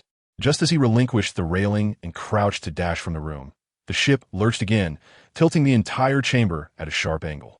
Then, he heard a cacophony of rushing water and chaotic exclamations echoing through the communication channel. A tsunami. Why would a tsunami occur here? The vessel has sustained damage and is taking on water. We are on the verge of sinking. Suddenly toppled by an unforeseen tilt. Carlson's head struck the hard steel with a jarring impact, causing stars to dance before his eyes as he was tossed about the room. After a prolonged moment, the icy embrace of the ocean surged in, pulling his consciousness back to his body. He inhaled deeply, plunging into the water and swimming toward the surface. Utilizing his formidable physique and exceptional mental resilience, Carlson narrowly escaped the sunken vessel. However, he soon encountered even more terrifying phenomena. The sea appeared to be stirred by an invisible giant hand, the currents chaotic and tumultuous, with towering waves rising ominously. The massive ship was relentlessly battered by three slightly smaller monstrous beasts, sinking rapidly into the abyss. As if that were not enough, grotesque, phantom-like sharks prowled around the wreck, mercilessly tearing apart those who managed to escape. Fortuitously, Carlson found refuge within a buoyant apparatus, narrowly avoiding a grisly fate. Shortly thereafter, he resurfaced, gulping down sweet, fresh air. Yet, unease lingered in Carlson's heart, exacerbated by the unknown marine creatures and the sudden onset of tempestuous weather. Ignoring the turbulent waves, he grimly retrieved a phone capable of directly contacting Director Fury, eager to relay the harrowing events.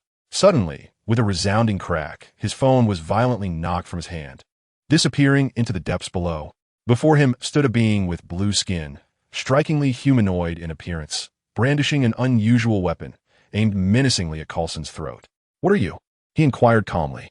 The blue-skinned entity remained silent, merely twitching its hand to bring the weapon crashing down upon Carlson's head. Caught off guard, he let out a muffled groan, his body sinking softly into the sea.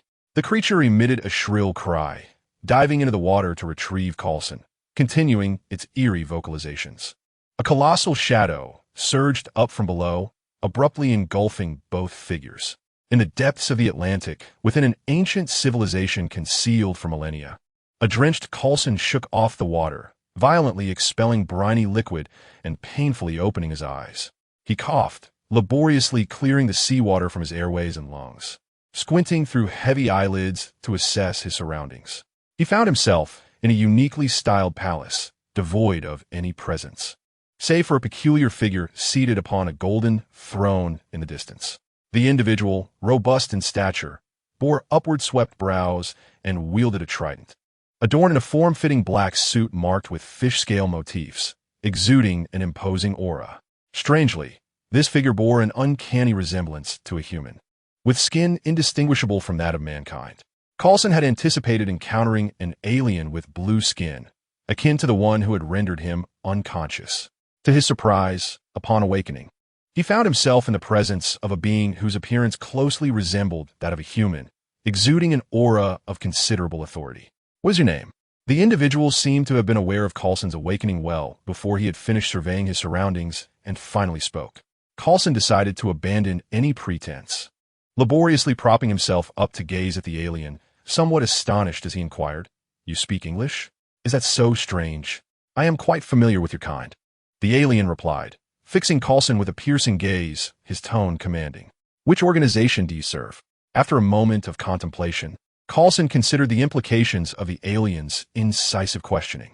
This being was fluent in English and claimed knowledge of the human world, suggesting they had been observing humanity from the shadows. Seeking to reclaim the upper hand, Coulson retorted, "And what are you? An alien or a human?" In response, the alien scrutinized Coulson coldly before suddenly lunging towards him. With his left hand, he seized Coulson's chin, effortlessly lifting him above his head. A cruel smile etched across his face. "It appears you do not fully grasp your predicament. Do you believe you have the right to question me?" Coulson, already injured, found himself suspended in the air by an overwhelming force, his face flushing as he struggled to articulate a response. "Oof." The alien, noticing Coulson's impending asphyxiation, coldly released him, allowing him to fall to the ground as he towered above, demanding, "I will ask you once more, to whom do you owe your allegiance?" Gasping for breath, Coulson had narrowly escaped death by suffocation multiple times within mere hours, wishing he could conserve a few breaths for future emergencies. "I serve humanity." He had no intention of revealing S-H-I-E-L-D. Aware of the alien's malevolent intent, honesty was not an option. "You need not speak. I can surmise your allegiance," the alien retorted, disdainfully observing Coulson at his feet, his voice dripping with chilling condescension. "Or perhaps," he scoffed, his gaze lingering on Coulson's suit-clad form, continuing, "I can smell the stench of your kind." Coulson remained silent, his expression seemingly conceding to the alien's assertion. Deep down, he understood that S-H-I-L-D was distinct from the two organizations in question, accountable solely to the International Security Council, and far exceeding any single nation's authority in terms of the events it managed and the powers it wielded.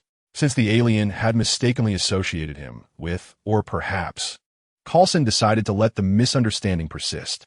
However, the alien appeared to be quite arrogant, providing an opportunity to extract more information. "Why did you attack us?" Coulson inquired weakly, his face etched with sorrow. "My colleagues are dead. You killed them." His grief was genuine. The losses incurred during this operation had indeed been substantial. Yet in ordinary times, when faced with the sacrifice of a comrade, he could only maintain a stoic expression, for an exceptional agent must conceal sorrow within, prioritizing the mission above all else. The foreign entity seemed to relish Coulson's feigned weakness, a sinister smile creeping across its cheek as it coldly declared, "You have crossed the line. This is the price." "Is exploring the ocean a crime?" "We merely stumbled upon your existence." Coulson weakly countered, his words lacking the assertiveness one would expect from senior agent of S-H-I-E-L-D, the most capable subordinate of Director Fury. "Indeed it is," the foreign being retorted, turning back to its throne with commanding authority. It brandished a trident towards Coulson, a murderous intent rising. "You foolish beings, how many pollutants have you cast into the sea over the years? We have yet to settle the score with you, and you dare to explore the seabed." Coulson listened quietly, gleaning a wealth of information as he did so. "The masters of the sea? Are they underwater humans? When did they emerge? Why have they remained hidden? I am truly sorry, but we were unaware of the existence of human allies beneath the sea," Coulson stated earnestly, his expression reflecting sincere regret towards this foreign being, which must hold a high status in the underwater realm. "If you were to communicate with the humans on land, I believe such incidents would not occur in the future." "Nonsense."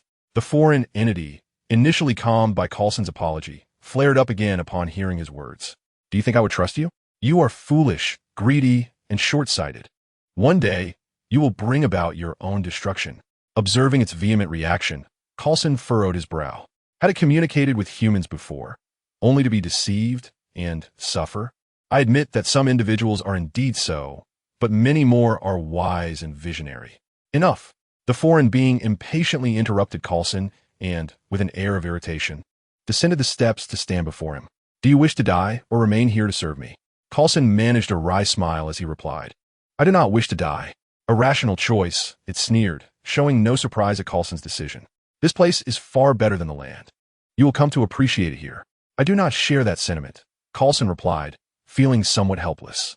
He sensed a shift in the foreign being's demeanor and cautiously remarked, "You know, my disappearance will prompt an investigation. You need not worry." The foreign entity gazed confidently into the distance, as if able to see the surface of the sea. "The ocean is my domain. No matter how many come, they will mysteriously vanish." Upon hearing mysteriously vanish, Coulson sighed inwardly and hesitantly suggested, "I believe there must be other, more amicable approaches." "Enough." The foreign being waved dismissively and turned to exit. Stay here. Someone will help you acclimate. What is your name? Where's this place? As he saw him about to leave, Coulson quickly inquired aloud. This is Atlantis. I am Namor, the king of Atlantis, the lord of the seven seas. A moment later, Namor's voice echoed from afar. Atlantis? Coulson, remaining in place, was struck with astonishment, murmuring to himself.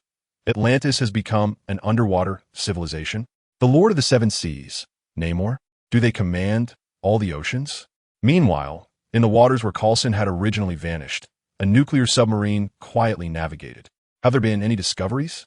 In the control room of the submarine, Natasha asked the technician. None so far. Remain vigilant, Natasha instructed, then turned to the table, once again sorting through the details of the entire incident. Days prior, Coulson, stationed in the Atlantic for an exploratory mission, had mysteriously vanished along with the entire vessel. A colossal ship, weighing thousands of tons, along with hundreds, if not thousands, of crew members, had disappeared without a trace. This was undeniably alarming news, undoubtedly linked to some significant secret. Fury had initially intended to send a few other senior agents to lead the investigation, but Natasha volunteered for the task. After much hesitation, Fury ultimately, for reasons of his own, consented to Natasha's request, allowing her to investigate the entire affair. Current data indicated that Coulson and his team were conducting routine underwater exploration just before their disappearance, until Natasha picked up a photograph of the Atlantean that Coulson had encountered. The instruments aboard the ship had been transmitting data in real time to SHIELD headquarters, but at the time, no one had taken notice. It was only upon discovering Coulson's disappearance that SHIELD meticulously reviewed the earlier data, ultimately uncovering this image. After analysis, SHIELD surmised that Coulson and his team had stumbled upon an unknown civilization and were subsequently attacked, leading to their mysterious vanishing. Furthermore, Director Fury, who possessed countless classified intelligence, shared his speculation with Natasha. The blue-skinned human appearing in the Atlantic is likely a remnant of the ancient human civilization of Atlantis, which was said to have sunk into the depths of the ocean.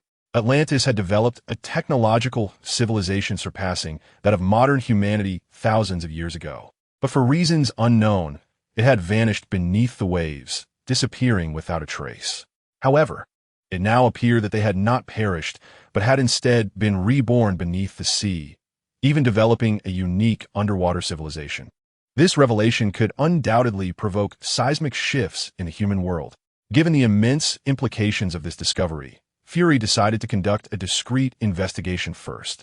Natasha's mission would be to make contact with this civilization, gather intelligence as much as possible, and extend humanity's goodwill, while the search for survivors became a relatively lesser priority. Gigantic marine creatures, exceptionally severe weather.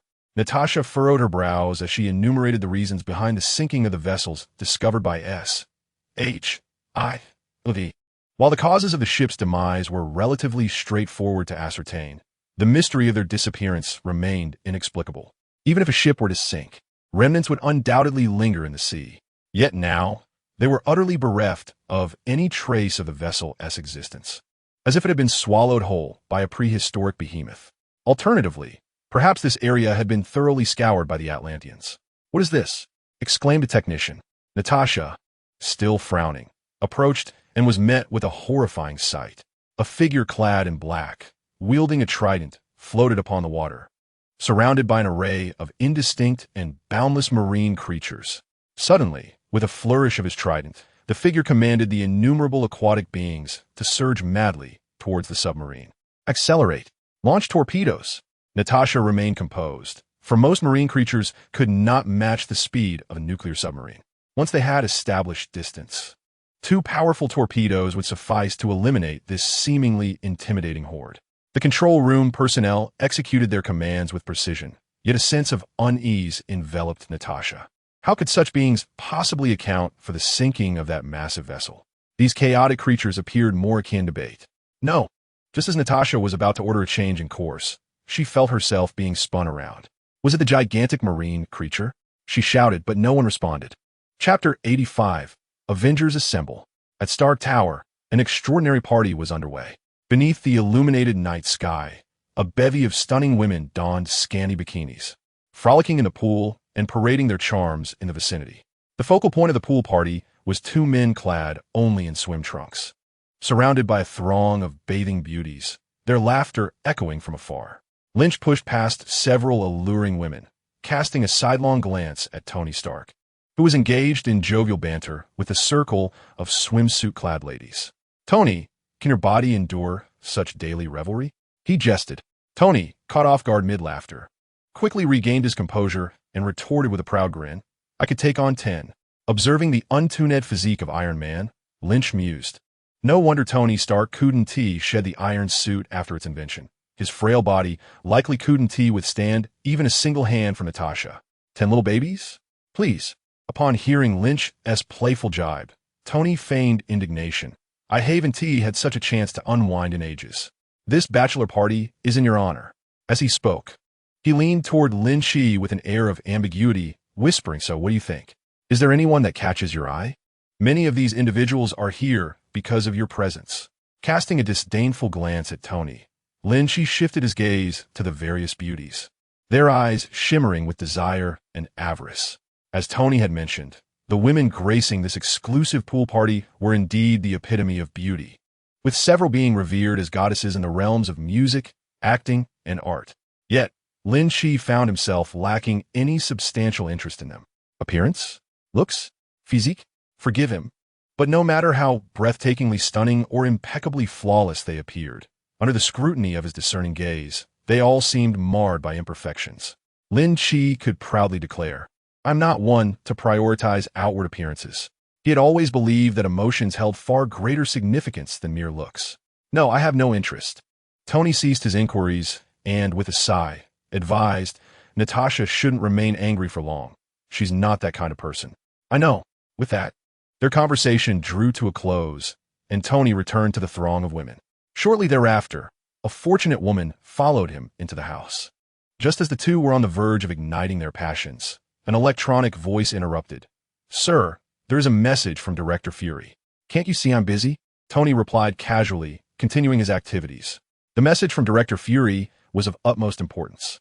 "Silence," Tony commanded, a hint of irritation evident as he dealt with the unromantic Jarvis, who promptly fell silent. However, a moment later, a serious voice resounded. "Stark, you must listen to me completely. An emergency has arisen. Please check the message I sent you immediately." With an expression of displeasure, Tony begrudgingly rose from the sofa, muttering, "Jarvis, is your security system merely for show?" "Fury, it better be as serious as you claim." Although he was quite irritated by the interruption, he also recognized that something significant must have occurred. Otherwise, Fury would not have so indiscreetly invaded his privacy. It must be acknowledged that in such critical moments, Tony was invariably dependable. Contemplating the nature of the situation, he hastily donned his clothing, ushered the lady who was meant to share an intimate evening with him out, and proceeded to his studio to open Fury's message. A series of images and textual information sprang to life before him, and as he perused them, he fell into deep contemplation. Atlantis? What an extraordinary discovery. In a serene chamber of an ancient realm, Banner sat cross-legged with his eyes closed, mirroring the position of a white-haired elder seated before him. Suddenly, the ringing of a mobile phone shattered their tranquility, prompting Banner to open his eyes in confusion. He picked up his phone and saw the screen display a saved contact. "Fury, what is the matter?" Banner speculated internally, but calmly inquired. "How is your training progressing?" Fury asked from the other end of the line. "It's nearly complete," Banner replied, a knowing expression crossing his face. After being taken away by Lynch, he had chosen to seek methods to control his anger in a distant ancient land, yet his whereabouts were certainly not hidden from S.H.L.D. After some communication, both parties reached a certain agreement. S.H.I.L.D. dismissed the charges against Banner, which had been orchestrated by General Ross, and also reassured his girlfriend. The price he had to pay was clear. It was time. "We need you." In a small bar, Thor, Jane, and a few friends were indulging in drinks. I tell you, Thor, with flushed cheeks, was regaling everyone with amusing tales from millennia past when a woman clad in black approached. "I apologize for the interruption, but I need to speak with Thor." Upon hearing this, Thor scrutinized her familiar uniform and instantly recognized her identity. A.S.H.I.E.L.D. agent. Thus, Thor followed her aside. What's wrong? Are you finally returning the Tesseract to me? Thor asked with a tipsy grin, yet deep down, he was beginning to feel a bit out of sorts. I am Hill. From S.H.I.E.L.D. Agent Hill introduced with a smile, which slowly faded. Coulson is missing. At this revelation, Thor's foolish grin gradually froze on his face. During his time on Earth, he had interacted quite a bit with Coulson. The understanding and honest Coulson had helped him navigate many challenges, and they had ultimately become good friends. What happened? Thor's voice boomed, unable to conceal his fury. Are you familiar with Atlantis?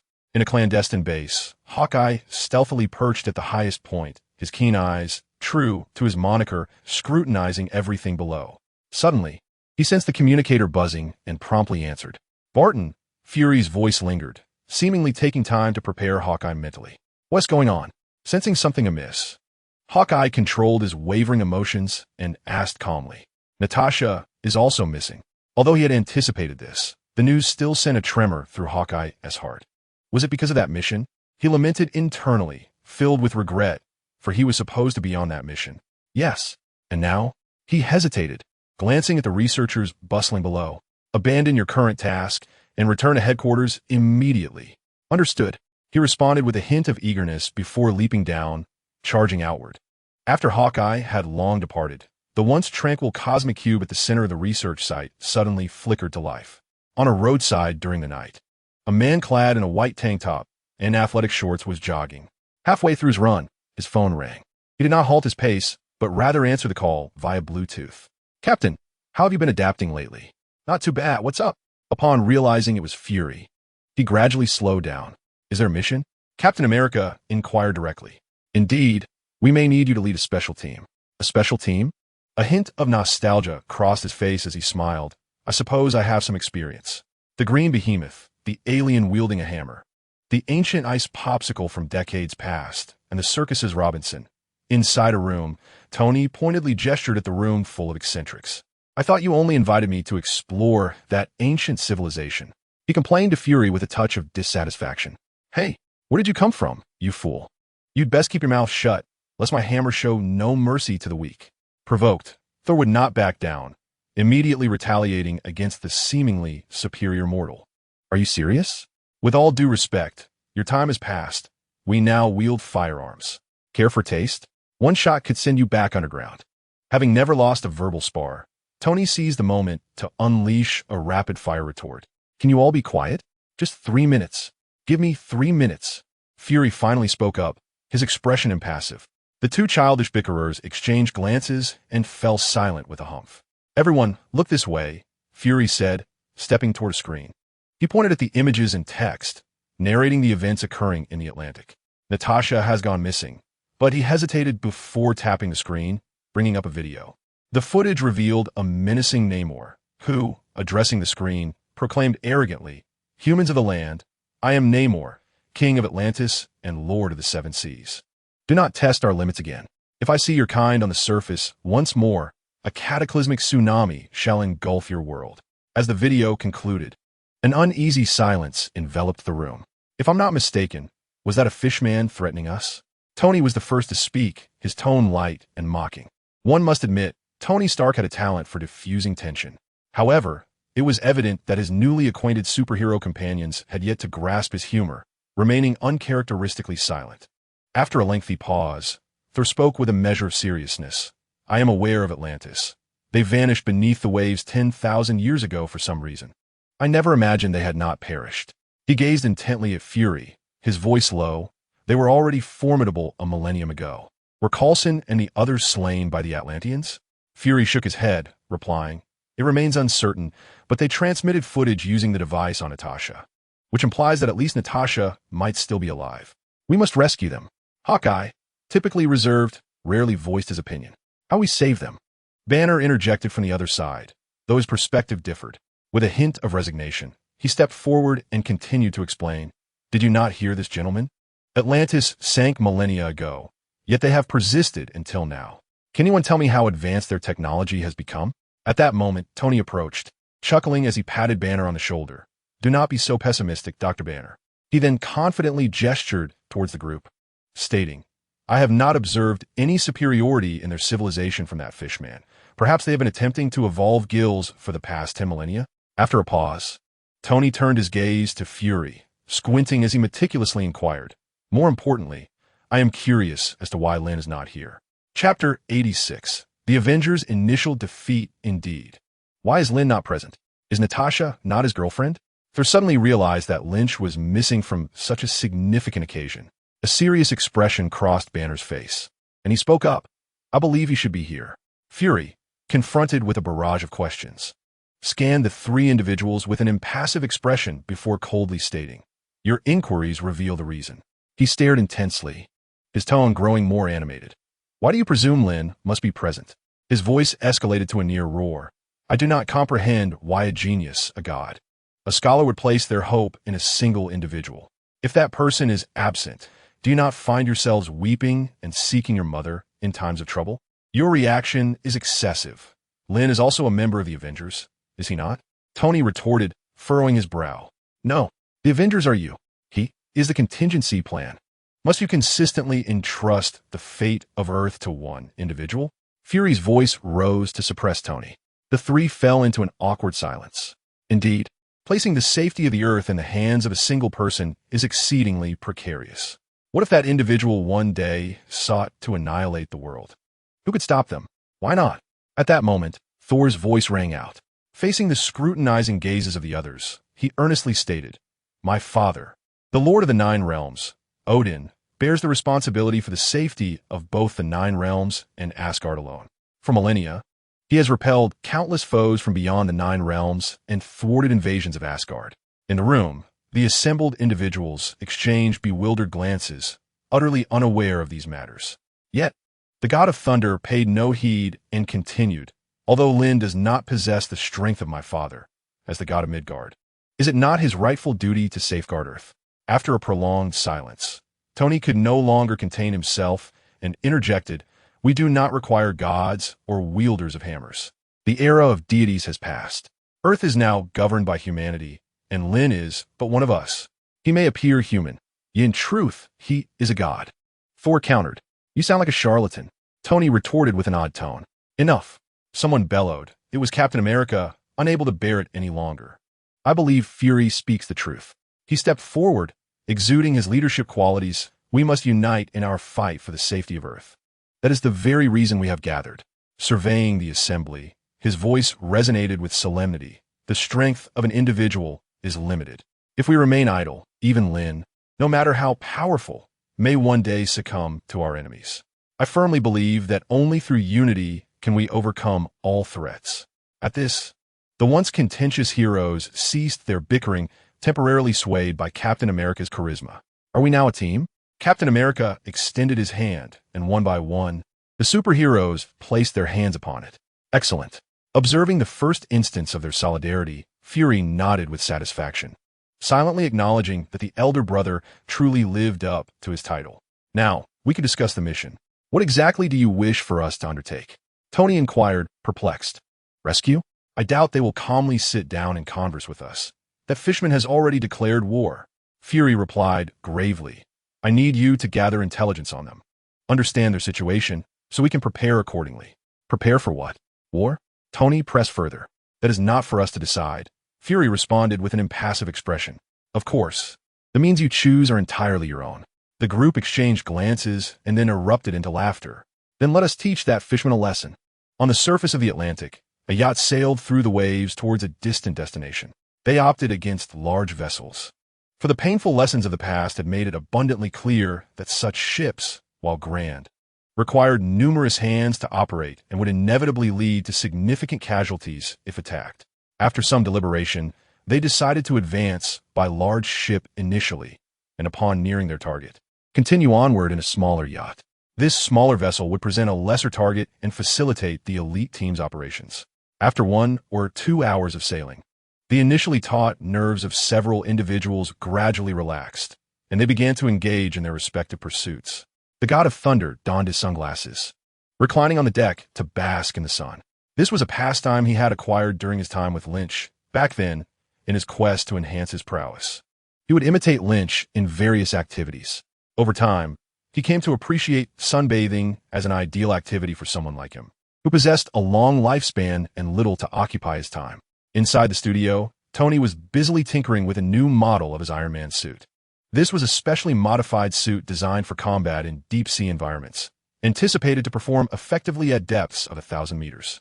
The highest control room of the yacht was occupied by Hawkeye, who always preferred the vantage point, allowing him to assess the situation and make advantageous judgments. Captain America, unable to tolerate the stillness, was exercising in the rudimentary gym. Meanwhile, the most tranquil of them all, Banner, remained in his room, calmly seated on the floor with his eyes closed, as if completely detached from the world around him. The Atlantic sky was clear and bright, with the sun shining so fiercely that even Thor began to feel drowsy. It had been quite some time, so a brief nap wouldn't be excessive, would it? With that thought, Thor's consciousness began to drift into a haze.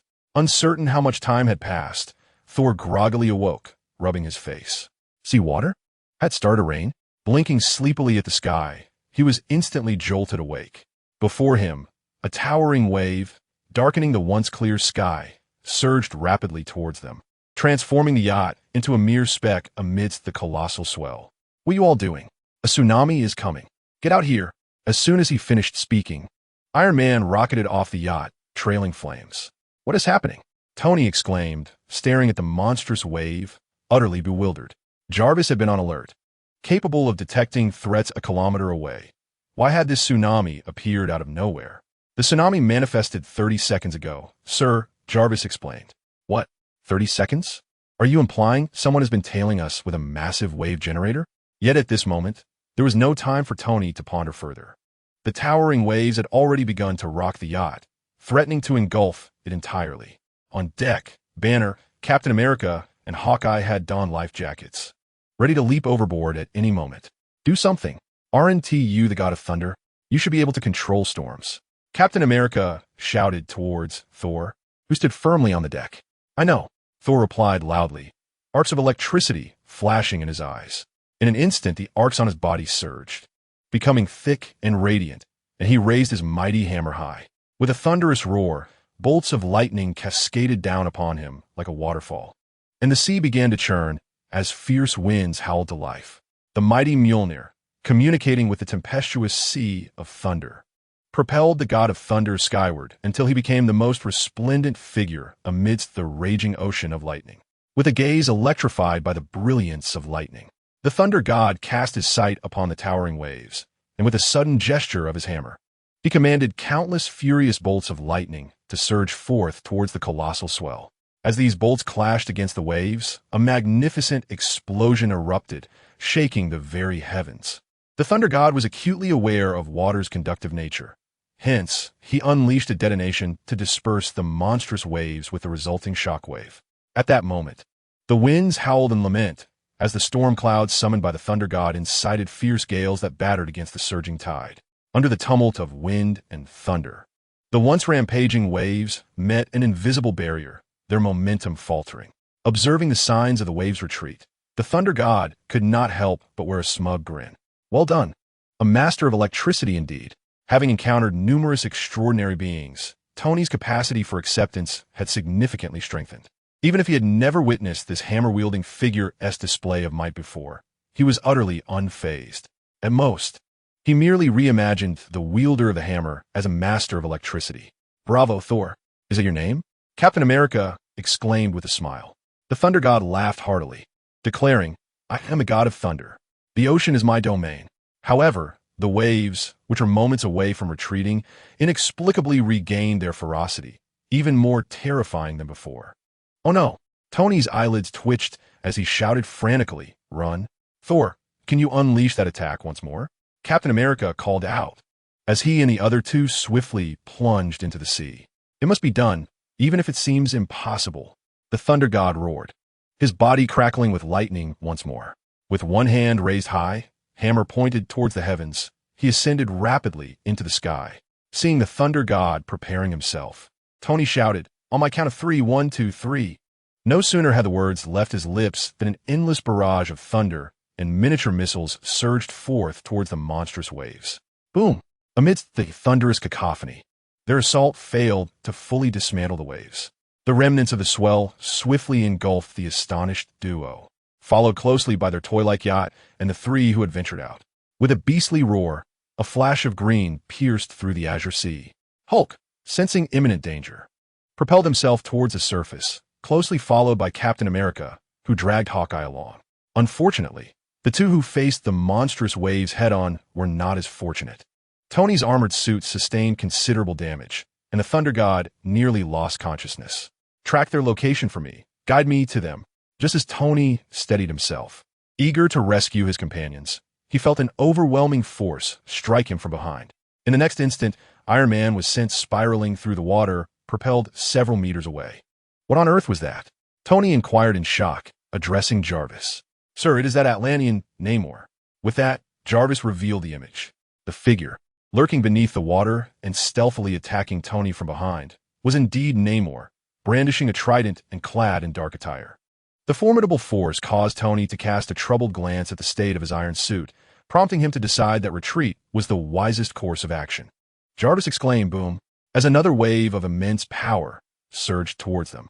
Now, move, Tony bellowed. The iron suit immediately activated to full power, soaring upward from the ocean's depths. Thor, Tony grasped the god of thunder, swiftly locating Banner, Captain America, and Hawkeye, before pulling up sharply. Behind them, a colossal wave, even more terrifying than the last, surged towards them at an astonishing speed. At the crest of the wave, Namor held his trident aloft, his expression icy. Do a motley crew dare to challenge me? Chapter 87. Trouble in a dimly lit small room. S.H.I.L.D. Director Nick Fury stood solemnly in the center, seemingly awaiting something with unwavering stillness. After a moment, several beams of light flickered through the room, rapidly coalescing into the holographic images of 5 individuals. Each of these figures, no longer youthful, radiated a formidable presence, unmistakably the powerful elite of the political sphere. Shortly after the images materialized, one short-haired woman, casting a sidelong glance at her companions to ensure everyone was present, spoke in a flat tone to Fury. Nick Fury, do you have something to share with us? Upon encountering these high-ranking members of the World Security Council, Fury maintained a grim expression, betraying no thoughts or emotions. Upon hearing the councilwoman's inquiry, Fury quickly realized they must have already grasped some of the situation. However, he had anticipated this. He never truly believed he could keep them in the dark indefinitely. Even though he was adept at navigating the upper echelons of authority, the magnitude of such a disturbance in the Atlantic was undeniably difficult to conceal for long in this technologically advanced era. He thought that if he could swiftly cut through the chaos and resolve the matter, all issues would naturally be rectified. Even if it were later discovered that he had withheld information, it would matter little. After all, he was not in danger of being ousted. So what did he have to fear? Regrettably, his audacious attempt faltered, and he was now bound to face the consequences, enduring all inquiries and doubts.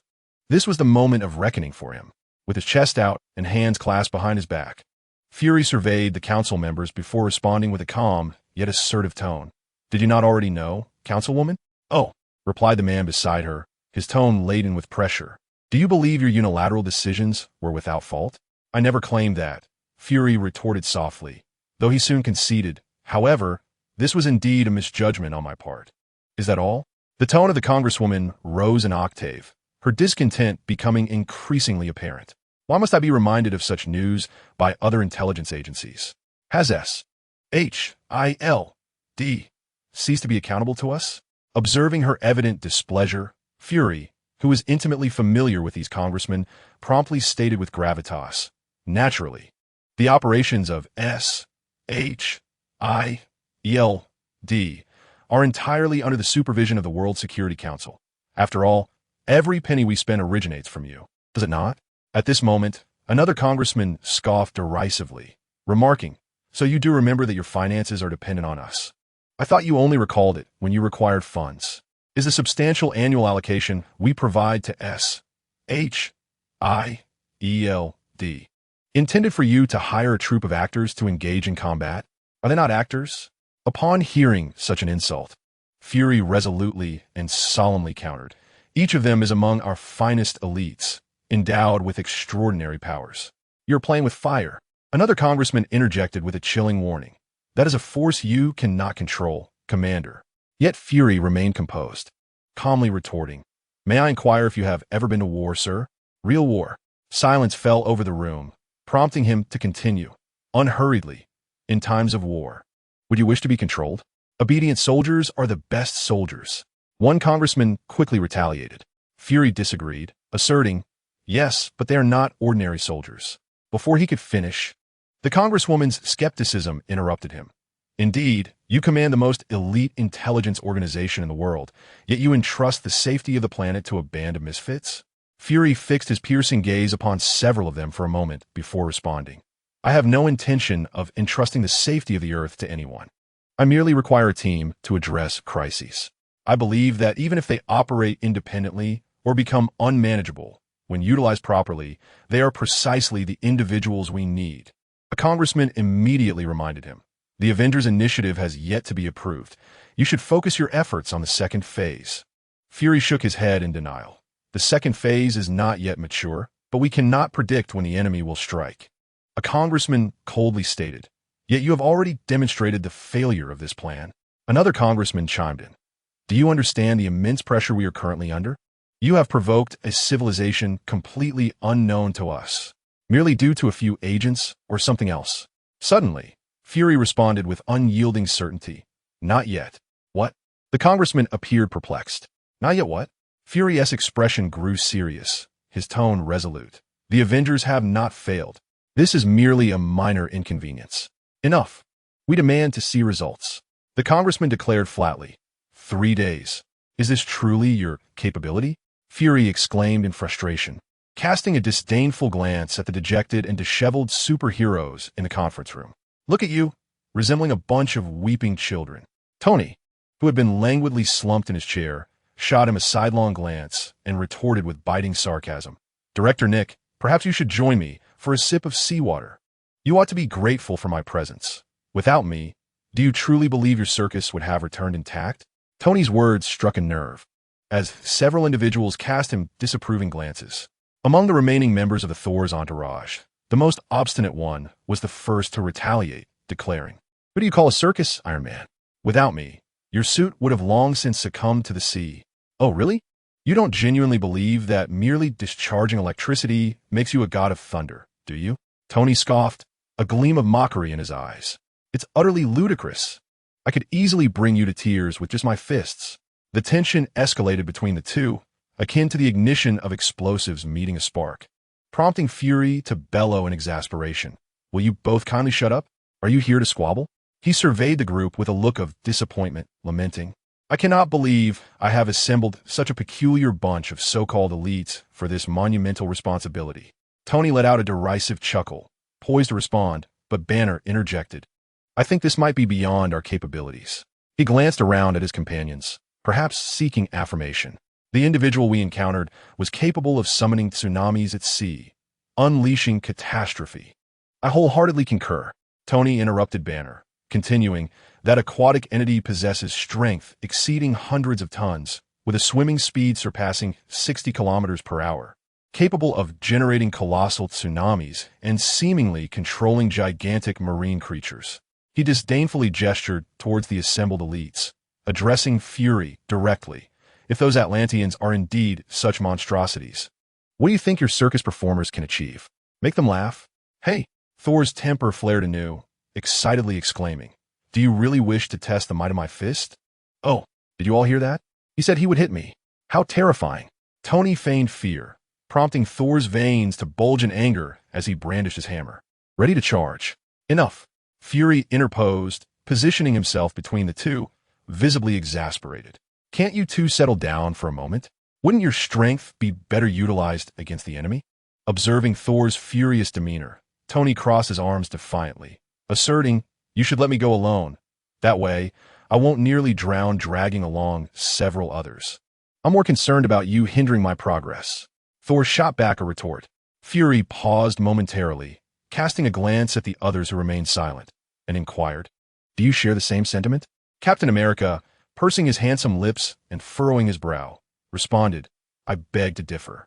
He straightened his chest, his gaze resolute, as if the prior ignominious retreat had not diminished his seasoned spirit. Failure is not to be feared.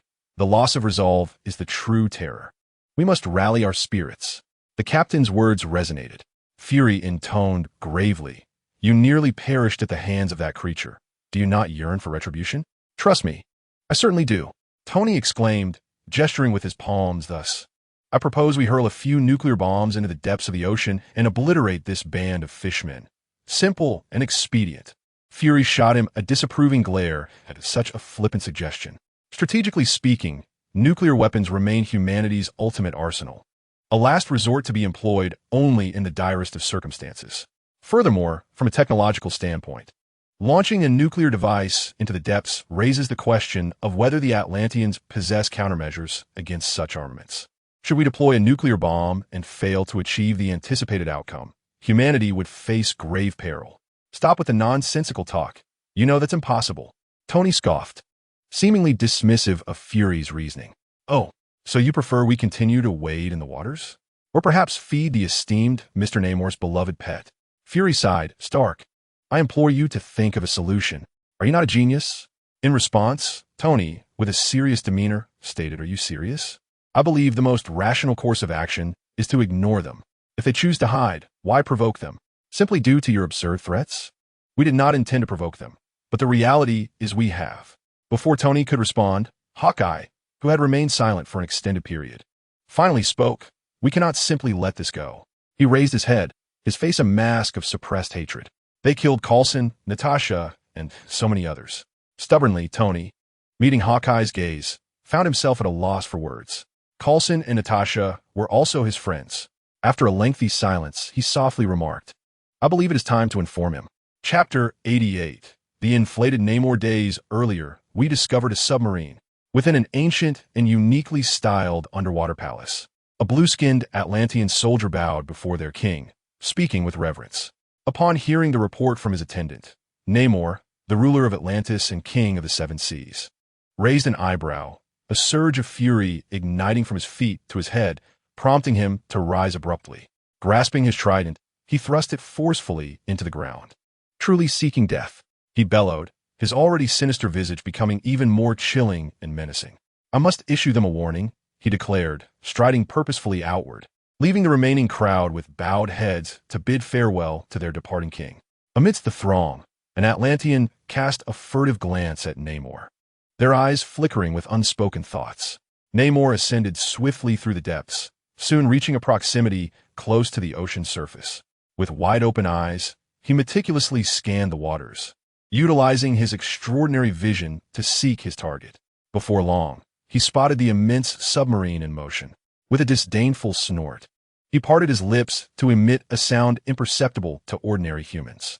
Upon hearing this, the various marine creatures that had previously disregarded him converged like obedient soldiers, swimming around him in a synchronized dance. As his voice echoed further into the depths, an increasing multitude of sea life gathered, and a colossal shadow abruptly loomed beneath him. It was a grotesque whale, larger than even a blue whale, and a species never before documented. At that moment, the whale, lured by Namor's call, obediently circled around him. With his prize companion arrived, Namor smirked with satisfaction and pointed his trident toward the submarine. Instantly, the marine creatures under his command surged eagerly toward the vessel, while the enormous whale positioned itself directly beneath the submarine's path. Before long, the submarine succumbed to the assault of the monstrous whale, disintegrating under its might.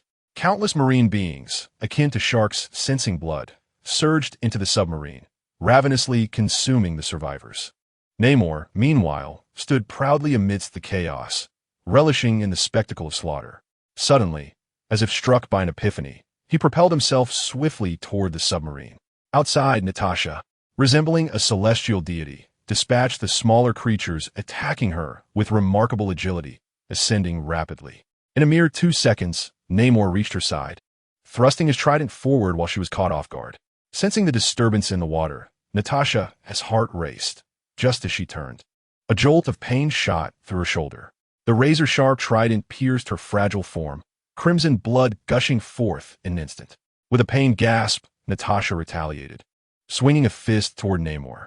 Surprised by her tenacity, Namor did not evade. His jaw met her punch with a resounding impact. Yet, the force of her strike was insufficient to inflict any real harm, merely offering him a fleeting sensation of discomfort. Fueled by anger, Namor retaliated with a left hook, striking Natasha squarely in the chest.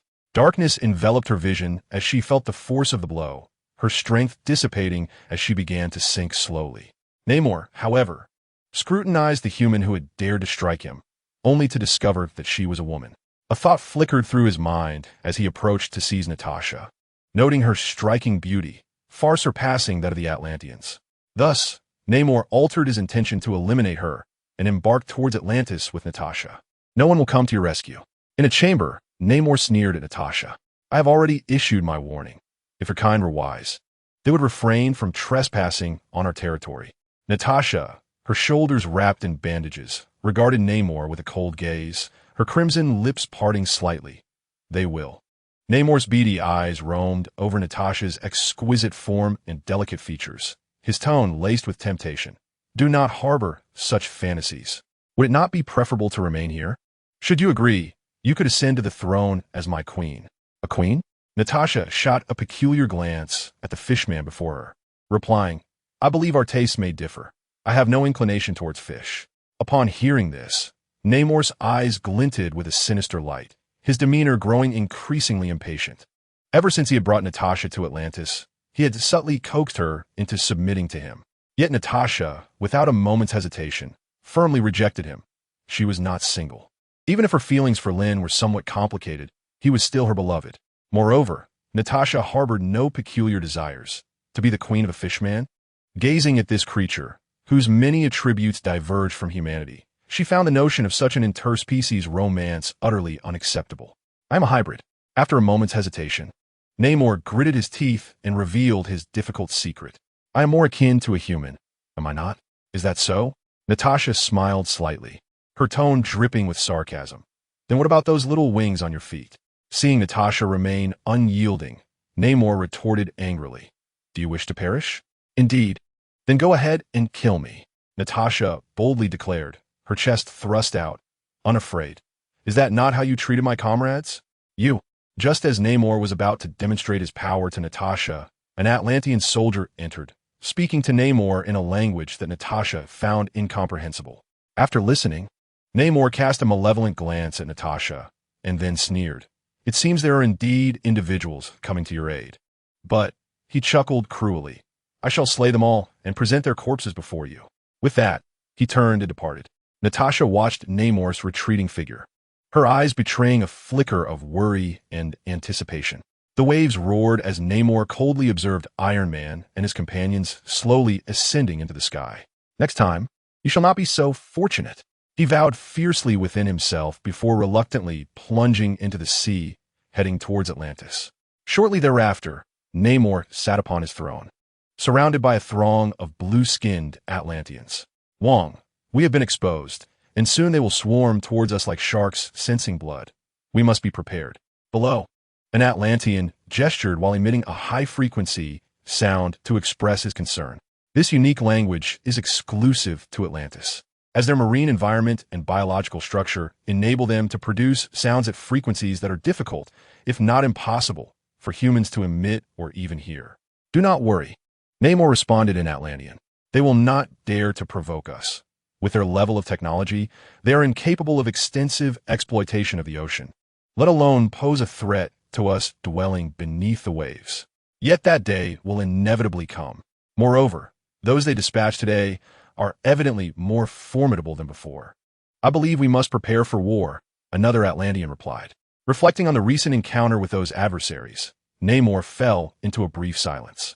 As a half-breed of both humans and Atlanteans, he had spent considerable time in the human realm and was well acquainted with it. He understood that the Iron Man was a product of advanced technology, although he had fled in a disheveled manner today. It did not guarantee he would be defeated again by a well-prepared opponent. The individual wielding the hammer, capable of unleashing lightning, filled him with even greater trepidation.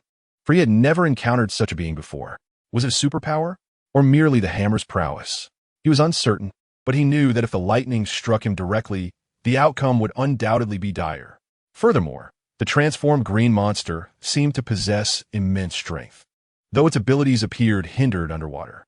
These beings indeed had the potential to pose a threat to him, Yet in the vast ocean, his domain, he felt invincible. Namor thought to himself, responding with confidence. If they choose to act recklessly, I shall make them understand that the sea belongs to the Atlanteans. It is regrettable that I could not bring back those monstrous friends to rescue you, Namor remarked as he entered the room, a sardonic grin spreading across his face. Upon hearing this, Natasha felt a sense of relief, though a hint of disappointment lingered within her. Without even glancing at Namor, Natasha replied impassively, "Just you? I must say, I'm pleased for you. I thought you might end up as grilled fish." "You?" Namor's anger surged, and he struck the ground twice with his trident. The tremendous force caused the ground to tremble, prompting Natasha to instinctively take a step back. Gloating at her retreat, Namor laughed heartily. "I am the Lord of the Seven Seas. In the ocean, no one could challenge me." "Oomph," Natasha scoffed, wearing an expression of disbelief. "You do not agree?" Namor sneered, then recounted the names of those he had recently vanquished. Iron Man, the one with the hammer, the green monster, the shield bearer, and the archer. They just fled in disarray. Natasha furrowed her brow. She had not anticipated the arrival of so many individuals. Nearly all the Avengers she was familiar with were present. Initially, she believed Director Fury would summon Agent Barton, also known as Hawkeye, along with possibly Captain America and Iron Man. However, the director had called upon everyone to address this matter. Upon reflection, Natasha acknowledged that the civilization of Atlantis was indeed a significant event warranting such a gathering. Yet, what should they do if even they fled in disarray? There was only one course of action left. Natasha sighed. The director had not summoned Lin and had certainly concealed information. She understood Fury's rationale, as he had consistently advised her against allowing the safety of Earth to rest in the hands of any single individual, even if that individual had gradually fallen under the control of S.H.I.O.D., with the very button of that control being Natasha herself. Fury believed that a team capable of mutual checks and balances was necessary to resolve world-threatening dilemmas, which was far more prudent than placing Earth's security in the hands of one person. This team was the Avengers. Consequently, potential adversaries of the Avengers included Lin, simply due to his capabilities. Therefore, Lin was not informed of this incident, presenting a training opportunity for the Avengers. But was this truly wise? Natasha was engulfed in profound concern. What would Lin do if he discovered all of this? Natasha understood Lin. She knew his character. He was a kind-hearted, uncomplicated individual. Yet he abhorred deceit and betrayal. If he found out he had been kept in the dark, a chasm would surely form between him and the others. Moreover, if anything were to happen to her, it could lead to an unexpected confrontation. As if sensing Natasha's distraction, Namor suddenly raised his voice. "Die or be my queen." Natasha lifted her gaze and smiled charmingly. "I believe my boyfriend might disagree." You have a boyfriend?" For some reason, Natasha sensed that Namor's expression had grown even more exhilarated and animated. "Isn't that better?" "No." Natasha chuckled, reminiscing about many moments. She recalled the first time she saw Lin in the dossier photographs upon receiving the mission. He appeared youthful, yet his eyes concealed profound depths. She thought back to their initial encounter when she disguised herself as a delivery person, ultimately delivering herself instead and hearing about her promising future. At that moment, she perceived Lin's loneliness, feeling as though he were distant from the world. She remembered last Christmas when she discovered Lin had faced setbacks and was emotionally downcast, prompting her to offer comfort, leading to their shared journey together, where she found him to be an endearing young man. She reflected on the days preceding this mission, when she inadvertently saw Lin surrounded by admirers, and although she should not have felt anger, an inexplicable discomfort washed over her. At last, for reasons unbeknownst to her, Natasha recalled the words Lin had spoken to her that fateful night. "I will fly to where you are." It was only at this moment that Natasha became acutely aware of a sweetness she had never experienced before. Yet, it seemed it was too late. Natasha turned her gaze towards Namor, her expression hardening once more as she enunciated each word with chilling clarity. "Not a chance. Perhaps in the next life. Seek your own demise." Namor, filled with fury, seized his trident and lunged fiercely at Natasha. However, as he charged, Natasha merely offered a sweet smile and closed her eyes. Farewell, Lin. Chapter 89. I will forever fly to where you are darkness, emptiness, coldness.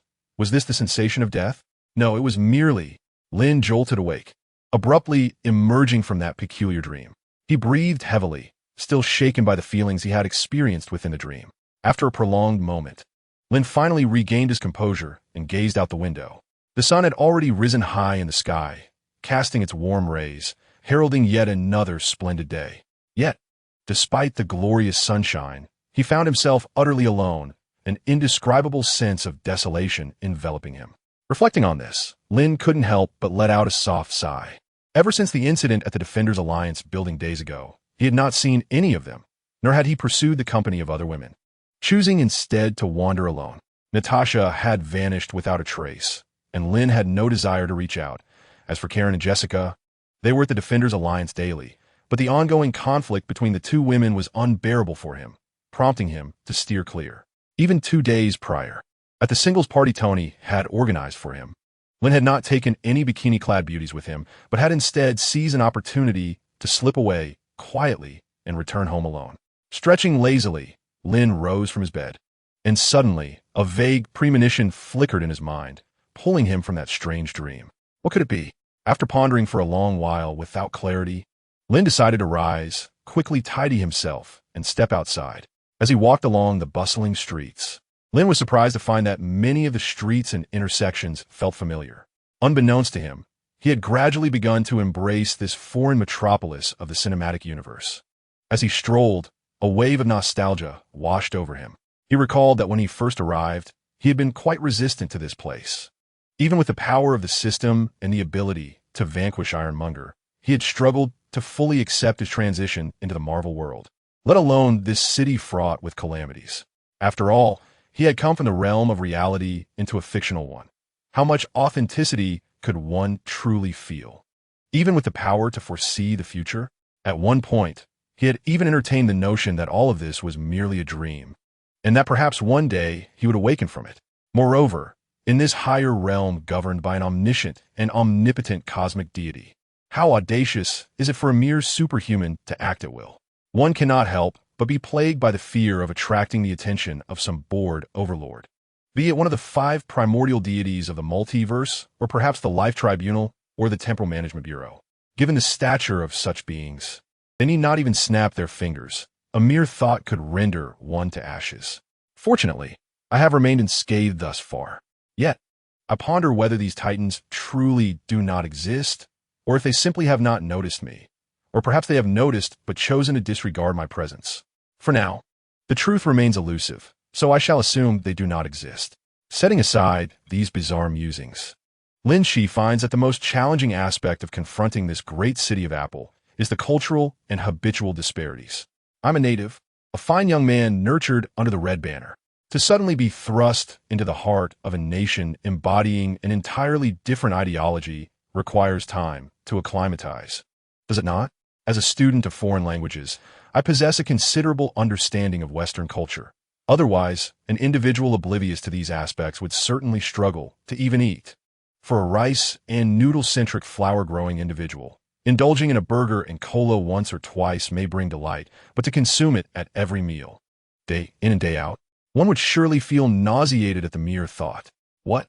You mentioned the existence of Chinese restaurants? If you entertain such notions, you may very well be misled. The fare at foreign Chinese establishments is undoubtedly a curious concoction that a true flour-growing individual would have never even heard of, with flavors that are either excessively sweet or sour, and as for spicy, apologies, but they do not partake in such heat. In reminiscing, Lin Qi can vividly recall the discomfort and alienation he felt upon arriving here. When did he begin to assimilate into this world? When did he first perceive reality? He reflects on the ocean beyond New York City, where he first sensed that this was not a film, a comic, or a mere dream. For him, this was an exceedingly tangible world. It was then that the military helicopter summoned by Tony launched an assault against him. He fought alongside Tony, both of them plunging into the sea, pursued relentlessly by the military fleet. In a critical moment, as torpedoes were aimed at him, he cast Tony away, opting to bear the burden alone. It was only in the instant the torpedo detonated beside him that he truly comprehended the vividness of it all. This reality encompassed the sharp-tongued, loquacious yet trustworthy Iron Man, Tony Stark, the vicious and cunning antagonist, Iron Overlord, whom he had pummeled into retreat, and the military, which was meant to stand by Tony, but unexpectedly turned against both him and Tony. And what are the next? Perhaps the figure that elicits the most complex emotions in him is General Ross. This is a person imbued with vitality and unwavering conviction, incomparable to the one-dimensional, insipid antagonist portrayed in films. He possesses a profound love for his country, willingly sacrificing everything for its sake. He cherishes his daughter deeply, making numerous sacrifices for her audacious and headstrong nature. Yet, regrettably, he finds himself his own adversary. His touching steadfastness and beliefs appear utterly incomprehensible to the victims. Why should one's noble ideals and lofty pursuits burden others, causing them to suffer? In essence, the extent of his patriotism is matched only by the depth of his self-loathing. Then, there's Natasha, he mused, abruptly realizing he had arrived at the very street where they first met during Christmas. He paused momentarily before stepping into the CAF where they had once sat together. The familiar decor flooded his vision, igniting a torrent of memories of Natasha in his mind. Their first encounter was on the rooftop terrace, where he was captivated by Natasha, disguised as a delivery person. Despite her lack of makeup and the oversized uniform she wore while striving to appear as an ordinary worker, she could not conceal the innate elegance that emanated from her very being, an allure marked by a blend of coldness and solitude, maturity intertwined with awkwardness. How many trials must her deep, beautiful eyes have endured to be shaped thus?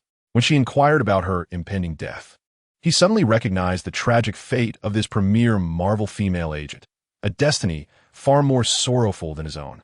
At that moment, he felt a peculiar affinity towards her, a sense of shared suffering. Seated once more at the same spot on that fateful Christmas day, he gazed outwards. Alas, today was not the midnight of Christmas. Devoid of lights and ribbons, absent were the night sky and fireworks, the snow and the beloved. What a truly perfect night it had been, he thought. That day, liberated by Natasha's revelations, he had decisively eliminated the unfortunate kin, his thoughts clear and spirits lifted. Upon returning to the CF, he resolved to embrace his desires without hesitation. Why ponder so much? If one loves, one should act. They had witnessed the most exquisite fireworks, affirming their feelings amidst the radiant display. They soared freely through the night sky, returning to their room to entwine themselves passionately until dawn. From that day forth, his heart found solace, anchored by someone to care for. This signified that he had left an anchor in this fabricated world, implying that no matter where he ventured in the future, he would ultimately return to this place of respite. Since that moment, the distinction between reality and illusion, existence and non-existence, seemed to matter little. This harboring sense of belonging was something he had long lost in his past life. Yet, upon reflection, perhaps he had indeed fallen into the traps set by SHIELD. Nevertheless, this was a trap he was quite willing to embrace. Deception may lead to suffering, yet suffering can be a true blessing. As he pondered, a wave of unease washed over Lin Qi. However, he dismissed it, for it had become a frequent occurrence in recent days. Perhaps someone was scheming against him in the shadows? Lin Qi did not dwell on this thought, as he was unperturbed by such matters and wished not to let them spoil his mood. Today, he felt particularly sentimental. After a moment's reflection, he recalled that evening when he had confidently professed his feelings. The intensity of that moment, that state of being, even a man as tongue-tied and straightforward as Lin Qi found himself uttering romantic words. What was that phrase again? He pondered, a sense of pride swelling within him, only to suddenly feel his heart skip a few beats. I will forever soar to the place where you are. Was that Natasha's voice? No. Lin Qi's immediate thought was that this was the psychic energy he had directed towards Natasha. She was in peril. In truth, that declaration of love was not mere fabrication. Upon acquiring the ability to wield psychic energy, he had invested some of it in those he cared for, allowing him to sense when they were in danger. In an instant, Lin Qi's extraordinary mind surged into overdrive, shedding the chains that bound him, a formidable aura piercing the heavens. As he rapidly analyzed the situation, he liberated himself from his constraints, unleashing his full potential to gather a wealth of intelligence. In the next moment, he turned his furious gaze towards the Atlantic Ocean. In less than a second, his superhuman vision, combined with X-ray perception, unveiled various clandestine intelligence reports regarding the bizarre occurrences that had recently transpired in the Atlantic, revealing even the assembly of the Avengers within SHIELD D. Lin Qi's brilliant mind swiftly synthesized all the information, ultimately uncovering the sequence of events that led to Natasha's danger. His earlier mention to Fury had prompted the dispatch of personnel to investigate the Atlantic. After months of inquiry, SHIELD agents had delved deeper into the depths of the Atlantean civilization, attracting the attention of Namor. Subsequently, Namor struck, capturing the SHIELD agents, including Coulson, resulting in a mysterious disappearance. Eventually, Fury sent Natasha to the scene, but the outcome remained unchanged. Ultimately, Fury convened the Avengers, yet it appeared they had met with failure. But why had they not informed me? Lin Qi struggled to contain his rising fury. Yet now was not the time for such musings. The Atlantic, you say? His legs bent slightly, and a colossal force erupted, cracking the ground beneath him. With a resounding boom, the shockwave from his rapid ascent overturned everything in the street. Before the astonished cries of the onlookers could sound, Lin Qi vanished into the sky. Namor, I vow to make your demise excruciating. With eyes wide open, Lynch beheld the distant scene unfolding 1,000 miles away, his heart racing with urgency and resentment. Faster, even faster. Yet, Namor's trident was already poised against Natasha's chest.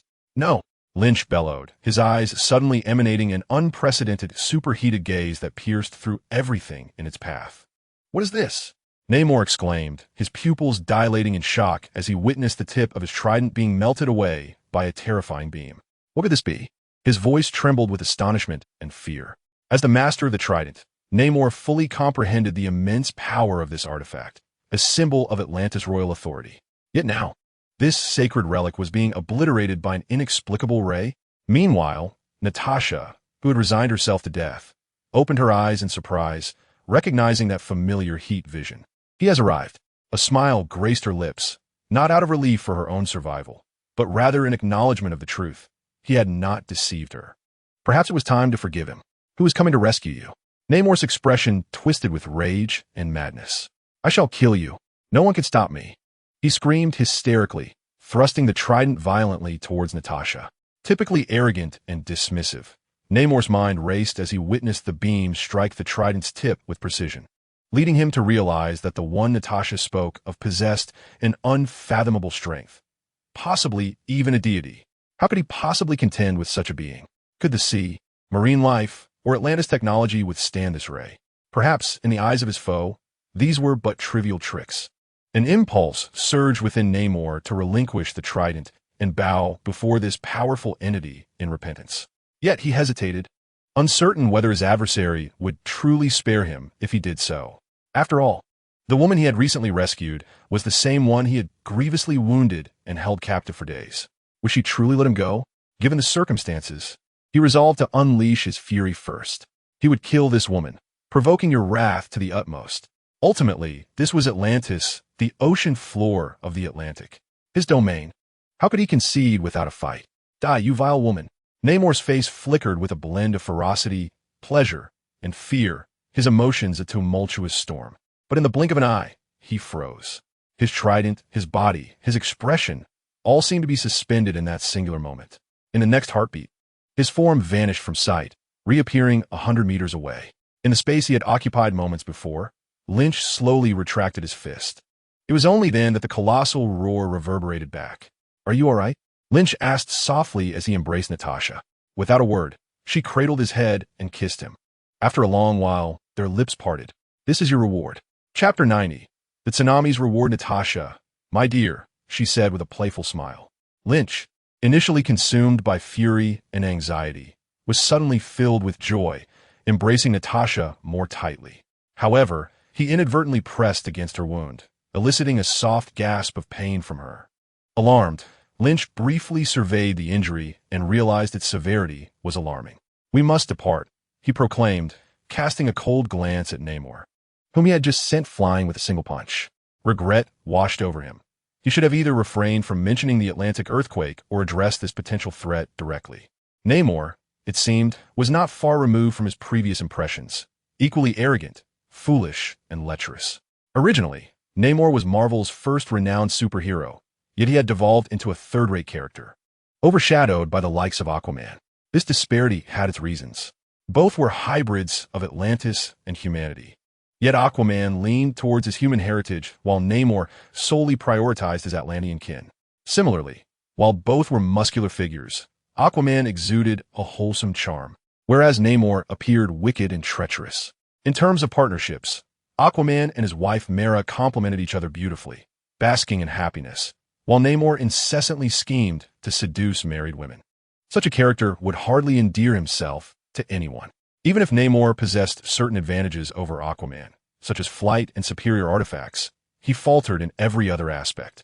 Were it not for his early introduction and the demands of the narrative, it was likely that Marvel would have long since discarded him. After a quick assessment confirming Namor's grave injuries, Lynch chose to disregard him. His priority was to escort Natasha away from this locale, especially since it was her homeland. A skirmish might further endanger her. "Close your eyes," Lynch gently instructed as he tenderly covered Natasha's eyelids, concerned that the rapid movement might cause her discomfort. Subsequently, he harnessed his mental prowess to create a protective force field around her. With a swift bend of his legs, Lynch propelled both himself and Natasha from the ocean depths. Soaring towards New York, liberated from restraint, Lynch's speed was akin to lightning, traversing vast distances in an instant.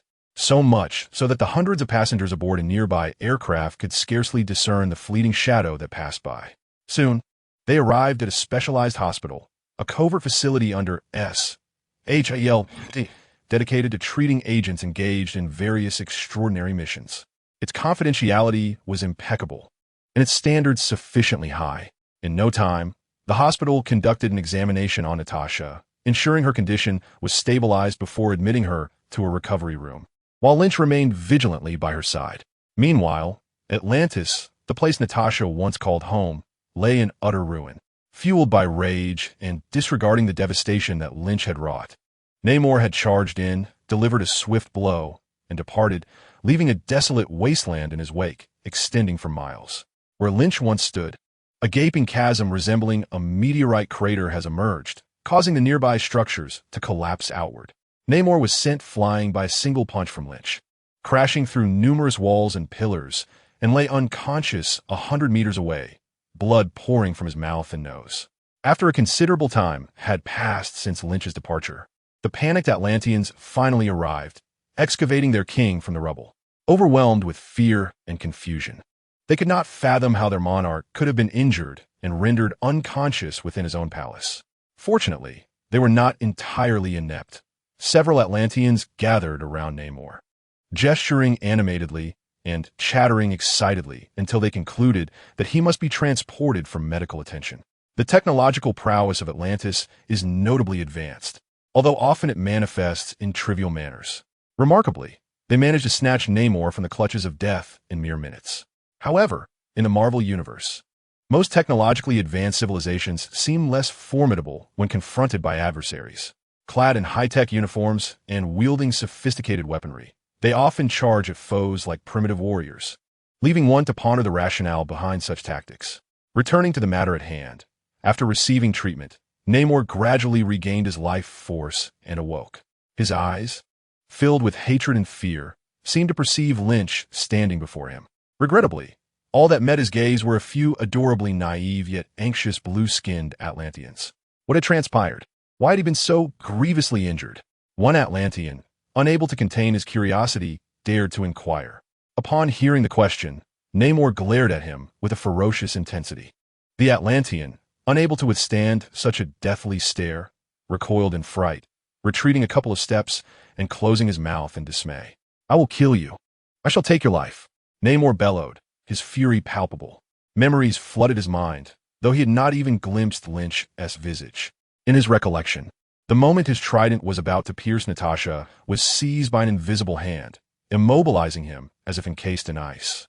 In that instant, he could do nothing but suppress the overwhelming dread and despair, summoning all his strength to break free from the grip of control. Fortunately, this terror did not linger long. Soon enough, he was struck unconscious by Lynch's punch, sent hurtling away. Damn it! Namor's heart swelled with rage and fear. He yearned for vengeance, yet grappled with regret. His fury stemmed from the indignity of being the proud king of the ancient. technologically superior civilization of Atlantis, a ruler of vast seas and countless subjects, who had nearly met his demise without ever glimpsing his adversary. Such humiliation was unbearable. The fear was equally palpable, for his foe undoubtedly possessed the capability to kill him, and he had come perilously close to death. Always one to seek revenge, the small-minded Namor undoubtedly desired to retaliate against Lin Qi. Yet what would be the consequence? Most likely, it would amount to a self-destructive act. Regret washed over him, lamenting that he had ever provoked these humans, especially that extraordinarily beautiful woman. But now, was there any value in remorse? In his agitated state, Namor's movements became erratic, inadvertently aggravating his grievously injured body, causing him to grimace in pain. At that moment, four Atlanteans hurriedly approached him. One, a mature and elderly Atlantean, upon witnessing Namor's dire condition, spoke with a grave expression. "My king, have you been ambushed by land-dwelling foes?" Namor reined in his fury and cast a cold gaze upon the speaker. This individual was his most powerful minister, a significant ally, and essentially his right hand. After all, he was the first person in history to ascend to the throne of Atlantis as a hybrid of Atlantean and human lineage. It was akin to a white or black individual becoming a king in a traditionally homogeneous nation, a feat fraught with challenges and hardships. Without this minister, Namor might not have achieved his current status. Thus, Namor did not dismiss the inquiry, responding in a chilling tone. Indeed, that wretched individual possesses formidable strength. A flicker of surprise crossed the minister's shrewd face. He had never before heard Namor describe anyone as powerful. Given the current circumstances, he swiftly deduced that this invader, who had previously attacked Atlantis, posed a significant threat. Contemplating this, he lowered his head slightly and confidently asserted, "You need not worry. This time it was our oversight, and he shall not triumph again." However, Namor merely scoffed, his gaze filled with displeasure. The Atlanteans fell into an uncomfortable silence, as their king had been injured in his own home, while they remained oblivious to the danger, unable to offer any assistance. After a moment, a younger, robust Atlantean stepped forward and solemnly declared, "I am willing to follow the king and exact vengeance upon the humans of the land, to cleanse Atlantis of its shame." The two accompanying Atlanteans, upon hearing this, also awakened to the moment, each expressing their willingness to follow suit with increasingly louder voices. Faced with such declarations, Namor scrutinized the group with a discerning gaze, his expression unchanged. By nature, Namor was a ruthless and formidable figure, unyielded by such clumsy displays of loyalty. Rather, he harbored doubts about their true intentions. His ascent to the Atlantean throne was not solely reliant on brute strength and luck. His intellect and strategic acumen were equally remarkable. These pure-blooded Atlanteans, residing in the depths of the ocean, had long subtly rejected the hybrid Namor, both overtly and covertly. Even after ascending to the throne, the disdain and contempt merely shifted from the surface to the shadows, never truly vanishing for a single day. Thus, Namor harbored grave suspicions that these treacherous subjects conspired against him. Did they not witness how narrowly he escaped death? Still, they dared to incite him towards vengeance? "And what of you?" Namor, his expression unreadable, turned to his minister, eager to hear his counsel. The minister hesitated, then spoke slowly. "I believe there is no need for us to seek retribution. They will undoubtedly return. We must simply be prepared." Oh, at his words, Namor felt a sense of relief wash over him. Perhaps he had been overly suspicious. Preparedness? To wait passively for an attack, as if to present his throat for slaughter? If ordinary humans could be leveraged as hostages, perhaps there remained a slim chance of survival. Clenching his teeth, Namor steeled his resolve and chose to take the risk. In the next moment, his expression transformed into one of fierce menace. He broke free from his medical apparatus, seized the trident before him, and raised it high above his head. "Deploy the forces. Drown their lands." In the hospital room, Lynch held Natasha's hand, watching her drift into slumber. Suddenly, he turned sharply, noticing commotion in the distance. On the crest of enormous waves, Namor approached, flanked by hundreds of oddly attired blue-skinned Atlanteans, radiating menace towards Lynch. Meanwhile, in nearby New York, countless citizens witnessing this apocalyptic spectacle began to scream in terror. "Invaders of Atlantis, step forth to meet your demise. Otherwise, An endless tsunami shall engulf your city and drown your kin. Chapter 91. A desperate stand seeing Namor and his followers riding the waves to confront him. Lynch's first thought was, has my young adversary's mind been shattered by my blows? Remarkably resilient, he is indeed half-blooded in such a short time. He's back on his feet. But is it the courage bestowed upon him by Liang Jingru? It's fortunate he hasn't sought vengeance upon me. Yet here he is, boldly approaching. A flash of anger crossed Lynch's face as he mused. Namor, do you truly believe I am but clay in your hands? Even clay possesses a flicker of defiance. Do you genuinely think that, by riding a couple of waves, you have become the Sea King?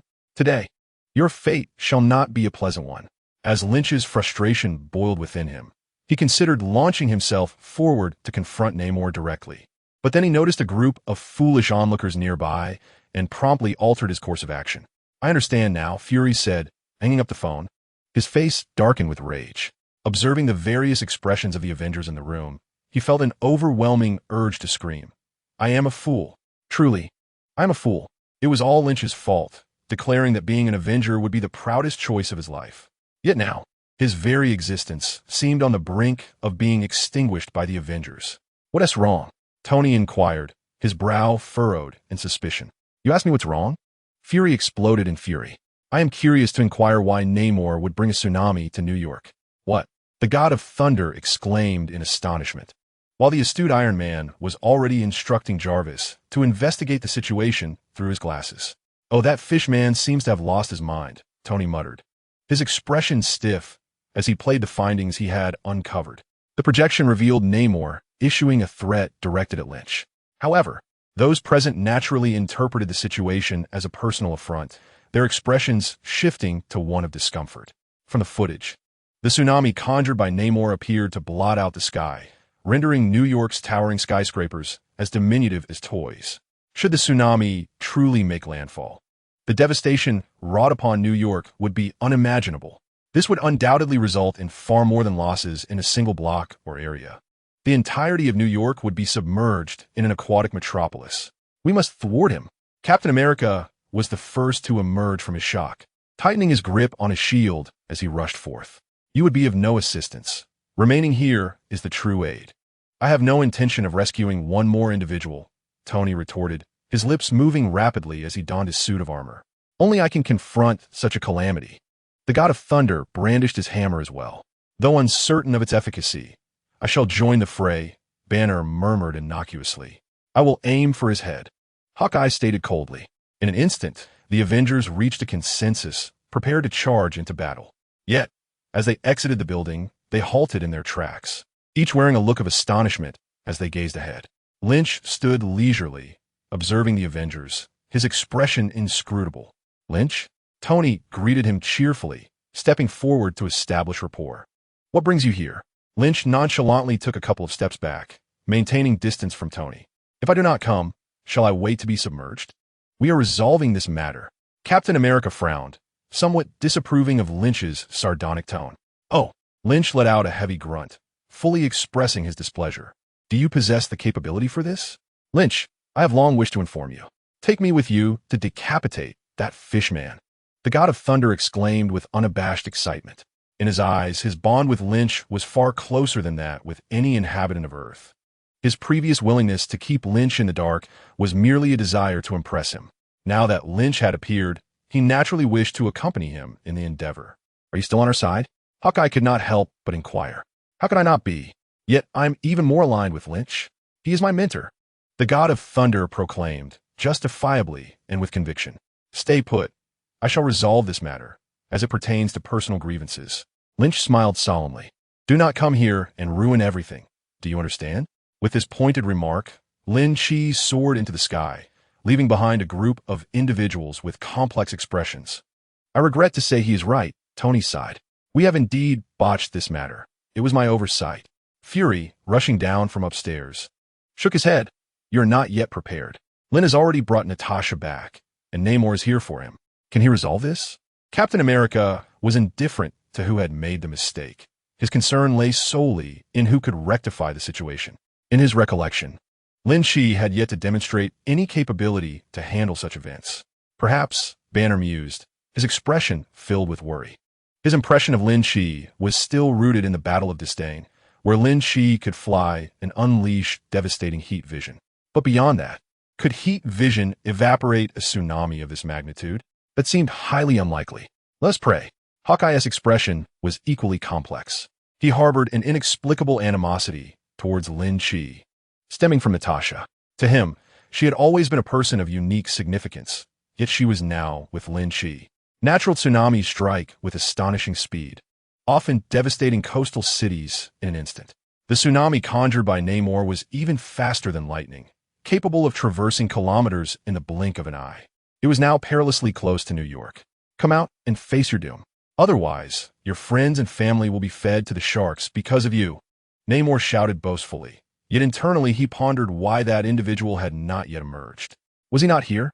Just as this thought crossed his mind, Namor's eyes widened in astonishment. Before him stood a feeble, slender figure. Is it you? Despite his surprise at Lin Qi's frail appearance, an overwhelming instinct told him that this was the very creature who had nearly vanquished him with a single blow. You are quite bold, Lin Qi remarked impassively. Huh!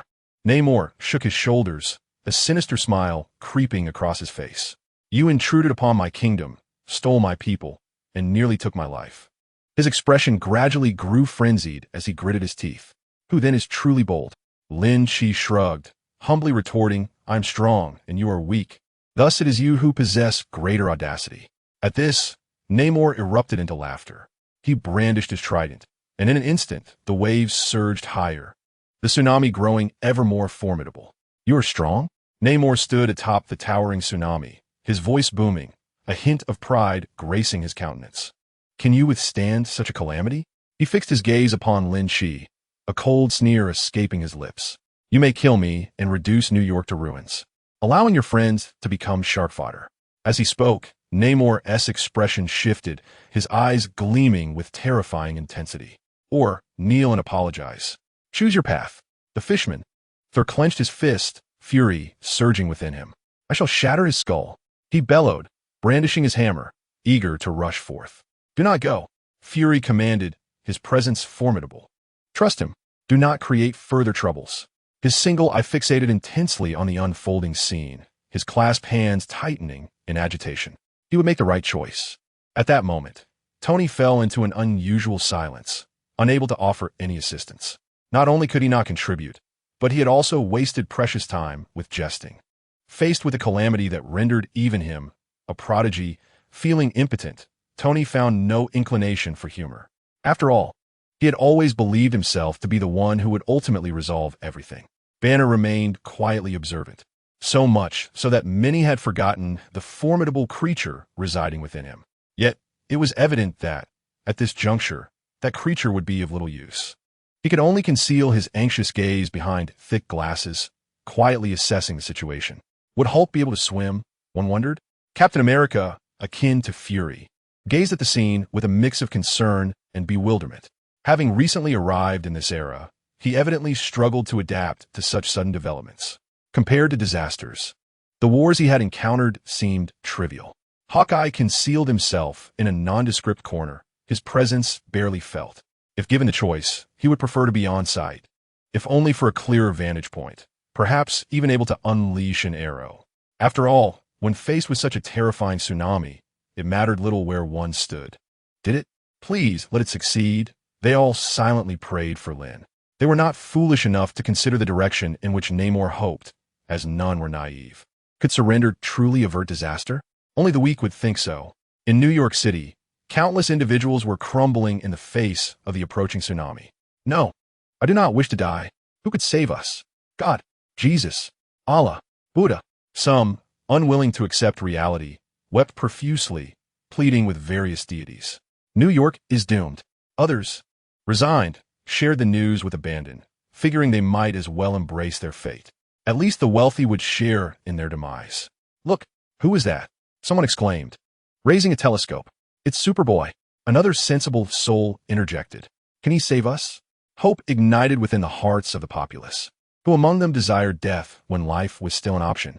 Then, Namor's thunderous threats echoed ominously, leaving the crowd exchanging glances, uncertain of their response. Is that monster using us to threaten Superboy? One ventured hesitantly. Surely, he would choose to save us, wouldn't he? Another questioned doubtfully. Silence. I believe in him, someone retorted indignantly. Yet, a multitude of individuals fell into a nuanced silence. Would he choose to capitulate and save New York? Such a naive notion. Lynch, unable to contain his expression, suddenly erupted into hearty laughter. Namor shook his head, articulating each word with precision. You have no conception of true power. In an instant, Namor was engulfed by fury, wielding the artifact in his grasp, summoning a tsunami that roared toward the shores of New York City. Meanwhile, Lynch merely curled his lips into a smirk and opened his mouth wide. Whoosh! A gust of ferocious wind surged as Lynch inhaled deeply, then paused momentarily. Subsequently, he exhaled an unending stream of frigid frost. This tempest, akin to a hurricane born from a realm of ice and snow, rapidly enveloped the rising waves, forming a magnificent ice wall of monumental proportions. The howling winds instantly froze the surrounding seawater into impenetrable ice, rendering it utterly immobile. The once vibrant Namor and hundreds of Atlanteans were transformed into statues adorning the icy edifice. Chapter 92. Judgment outside New York City. The apocalyptic tsunami had metamorphosed into an extraordinary spectacle. Within the city, the once panic-stricken populace began to cheer jubilantly. I am saved. I have survived. Super Kid, I adore you. He belongs to me. Meanwhile, the Avengers could hardly conceal their astonishment, utterly flabbergasted by Lynch's display of prowess. Had he truly succeeded? What was this technique? Tony, who had never witnessed Lynch's icy breath before, found it utterly unbelievable. He had assumed Lynch would evaporate the seawater with heat vision, although this approach sounded far-fetched, as it would likely result in the vaporization of vast amounts of seawater, only for it to return as rain, rendering the effort futile.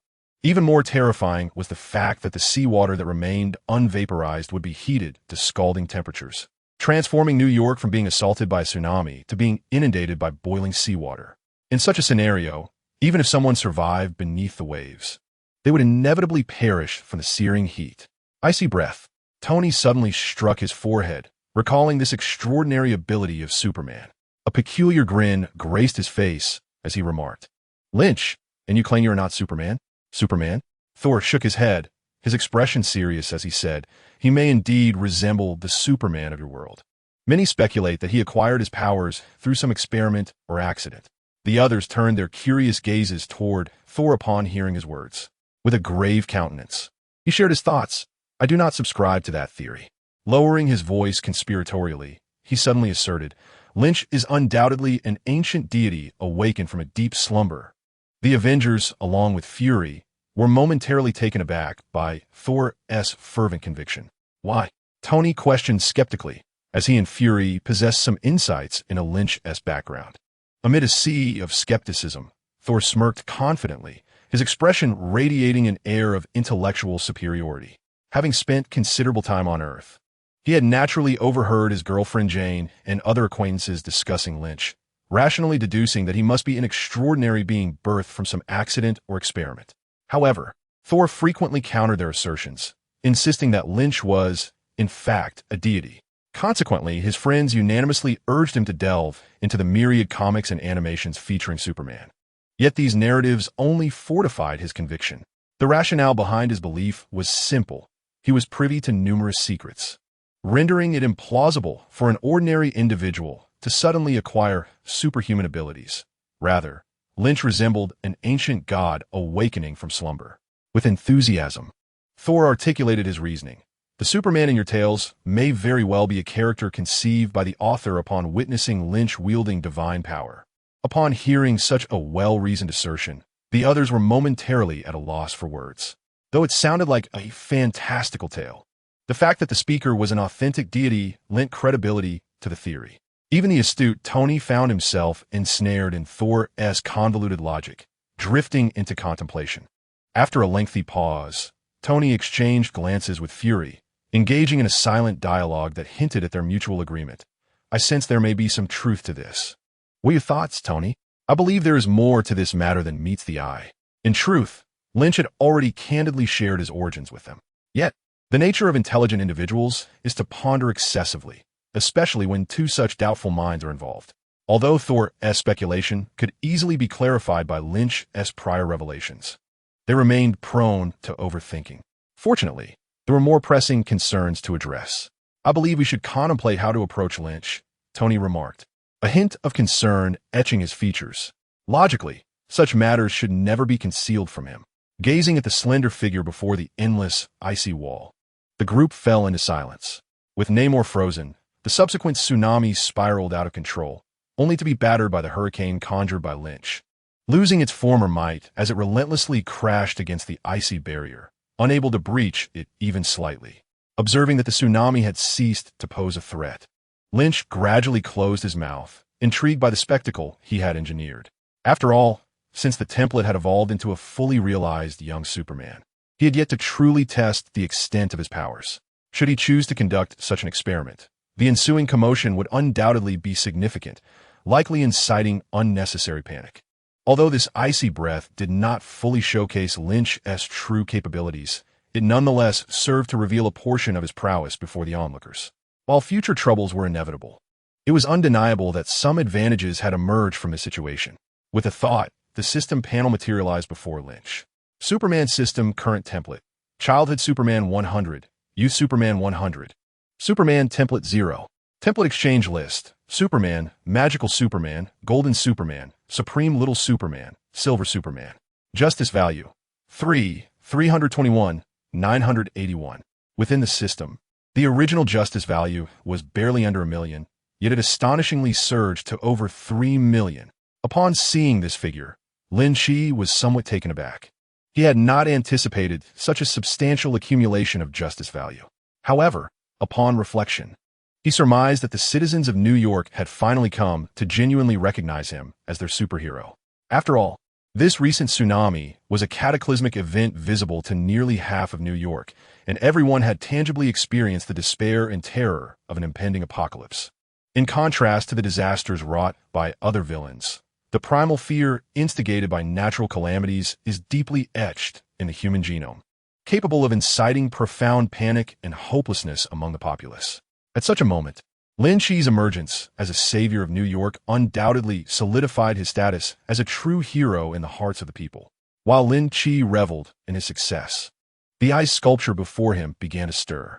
Namor, encased in ice, exerted every ounce of strength to struggle fiercely, and his considerable might yielded results as fine cracks began to spread from within the ice. Unaware of his peril, Lin Qi disdainfully snorted, rushing forward to shatter the icy prison, seizing Namor by the throat and lifting him aloft. Cough, cough. Namor's lifeless eyes widened as he flailed desperately against Lin Qi. Move again, and you shall perish. Lin Qi tightened his grip, and Namor promptly lost consciousness. Grasping Namor like a discarded ragdoll, Lin Qi cast a few lingering glances at New York before departing swiftly. Before long, Lin Qi arrived at the Atlantic Ocean, plunging into the depths to reach the submerged city of Atlantis. Having dealt with Namor, he was determined to further assert his dominance over Atlantis. After all, in the grand scheme, Atlantis boasted an impressive level of technology. Who could predict whether they might retaliate in the future with a devastating strike against the surface? Namor had terrorized his city, harmed its citizens, and even sought to claim his beloved. Thus, it seemed only fitting that Lin Qi would exact revenge, vanquishing Namor, slaying his subjects, and subduing his civilization was entirely reasonable. Before Lin Qi lay the city of Atlantis, modest in size, yet imbued with an ancient charm interspersed with modern technological flair. Its small scale was indicative of its limited population. Lin Qi recalled that Atlantis, in its entirety, boasted a populace that barely exceeded 10,000. This king ruled over a realm that was scarcely more substantial than a village. Even more absurd was the notion that this meager population constituted a complete civilization, encompassing kings, generals, soldiers, scientists, and more. Such a diminutive civilization, with its scant numbers, was destined to lack a promising future. Only with a sufficiently ample population could the birth of talent, advancements in various fields, and the operation of society as a whole be assured. Lynch speculated that this was indeed the reason Atlantis had concealed itself, and why, despite the passage of countless years, technological advancement had stagnated. With a population of fewer than 10,000, the Atlantean civilization survival was already remarkable, let alone any progress in other domains. It was more plausible that they had been living off the remnants of their pre-submersion glory, and it was uncertain how much of their technological prowess remained. Therefore, Lynch felt little trepidation in coming here. Atlantis posed no threat to him. The ones who should be worried were the Atlanteans themselves. If their belligerent nature compelled them to resist, Lynch would not hesitate to sweep aside this relic of history. After millennia submerged, Atlantis ought to have faded into the annals of time. What purpose did their resurgence serve? Atlanteans, your king has slain my friend and invaded my city. I shall bring him to justice. With a flick of his wrist, Lynch suspended Namor in midair, then projected his voice with mental force to resonate throughout the city. Soon, he observed the Atlanteans in a state of agitation, their leaders convening to devise a strategy. Within a grand hall, several prominent figures of the Atlantean kingdom were engaged in anxious discussion. He claims he will judge our king. We must save him, exclaimed a woman from Atlantis, her expression grave and earnest. How do we rescue him? Namorita, our most loyal and valiant warriors have already been taken by the king, replied a young Atlantean. Gron, why did you not accompany the king? Another robust Atlantean questioned. If all had gone, who would defend our homeland? Enough, declared the most esteemed Chief Minister Namor, drawing the attention of all present, who regarded him as the epitome of authority and prestige. The issue is not one of desire, but of capability. He lamented with evident sorrow. If the king and our bravest warriors cannot prevail, how can we hope to surpass them? I will go to rescue him, Namorita shouted defiantly. Rushing out, the remaining Atlanteans did not attempt to stop her. Rather, a sense of schadenfreude and anticipation arose within them. For she was Namor's sister, having encountered the human world. Although she appeared like any other Atlantean, she was considered an anomaly within their kingdom. If she were to perish in the confrontation, these Atlanteans would feel a sense of satisfaction. What a pitiful lot, Lynch thought, observing the spectacle with a slight smirk. Channeling his mental energy, he roused Namor. Namor, prepare to face judgment before your subjects. Ironically, those Atlanteans will be delighted to see you perish, Lynch remarked with a sneer, with his throat constricted by mental force. Namor could utter no words, his face flushed with indignation as he glared fiercely at Lynch. Lynch cast a swift glance at the approaching Namorita, and his eyes gradually brightened. I have heard that your kind, the Atlanteans, perished due to a lack of water, he remarked with a nonchalant tone, yet to Namor, it resonated like the whispers of a devil, terrifying in its essence. In an instant, Lynch's gaze emitted a searing heat, encircling Namor without striking him directly. The horrifying temperature scorched Namor, rapidly evaporating the moisture from within him. Within mere seconds, Namor was left dazed, his body shriveled, resembling a desiccated corpse. As Lynch retracted his powers, Namor collapsed helplessly to the ground. No, brother. The hastily arriving Namorita beheld this scene and immediately broke down in tears, cradling Namor's lifeless form. Chapter 93. Submission and the new king witnessing her brother's tragic demise. Namorita's face contorted in agony. I will kill you, she screamed, charging at Lynch. Oomph. With a mere cold snort, Lynch ensnared Namorita with his mental prowess, rendering her immobile. Are you enraged? Do you harbor deep hatred for me? Lynch inquired, his expression devoid of emotion as he approached her. Namorita's eyes blazed with fury, and suddenly she found her mouth could move. Unleashing a torrent of curses, I will slay you, you wretched bastard. Do not grant me the opportunity. She spoke in fluent English, which was one reason Lynch had chosen to spare her, for he was utterly incapable of comprehending the intricate language of the Atlanteans. Moreover, the language was characterized by high-pitched tones and gestures. Even if Lynch could master it, he would have no desire to. It would be utterly humiliating to converse in such a system. Furthermore, as the weaker faction, it was only fitting that they learn the language of humanity. In reality, communication between Atlanteans and humans had always been facilitated through Namor and a few other Atlanteans who spoke human languages. No one bothered to learn the utterly incomprehensible Atlantean phonetics. Now, with Namor deceased, this woman remained as the sole means of communication. I await your assistance, but prior to that, you must help me converse with your people. Lynch remained unfazed. It was not his first encounter with an adversary who loathed him, and such threats bore little emotional weight upon him. You are delusional. I would rather die than serve you. Namorita's youthful visage was saturated with animosity, her naivety rendering her incapable of understanding the concept of compromise. With a fleeting glance at this foreign noblewoman, Lynch turned his gaze away with a hint of disinterest. This girl appeared quite astute, yet now she seemed both dazed and perplexed. If communication proves impossible, I shall have no choice but to obliterate your city and annihilate your kind. As he spoke, a glimmer ignited in his eyes once more. Namorita paused, her teeth clenched as she spat. You madman, I curse you to a lifetime of torment. Chuckling with intrigue, Lynch found amusement in the myriad of curses this young girl hurled at him. After a while, Namorita came to a halt, likely having exhausted her words, her eyes glaring fiercely at Lynch, as if she longed to carve flesh from his very being. Meeting her gaze, Lynch merely replied coolly what of Namor? I am the devil. Thus, he must be the Lord of Hell. How many lives has he taken without cause? If I do not intervene, he would slaughter countless humans, far exceeding the population of Atlantis. Namorita's eyes flickered for a moment, yet she bitterly whispered, You killed him. You killed him. Indeed, I killed him, and I regret not having done so sooner. Lynch scoffed. This is a war of races, a war of civilizations that you instigated. Do not feign innocence. If Namor had triumphed, the ones weeping now would be my family and friends. His tone was sharp, his gaze cutting like a blade, causing the once wrathful and aggressive Namorita to feel an inexplicable sense of guilt, lowering her head in silence. Be wise, cooperate with me, and communicate with your people, or you will face a path of certain death, and do not think of revenge.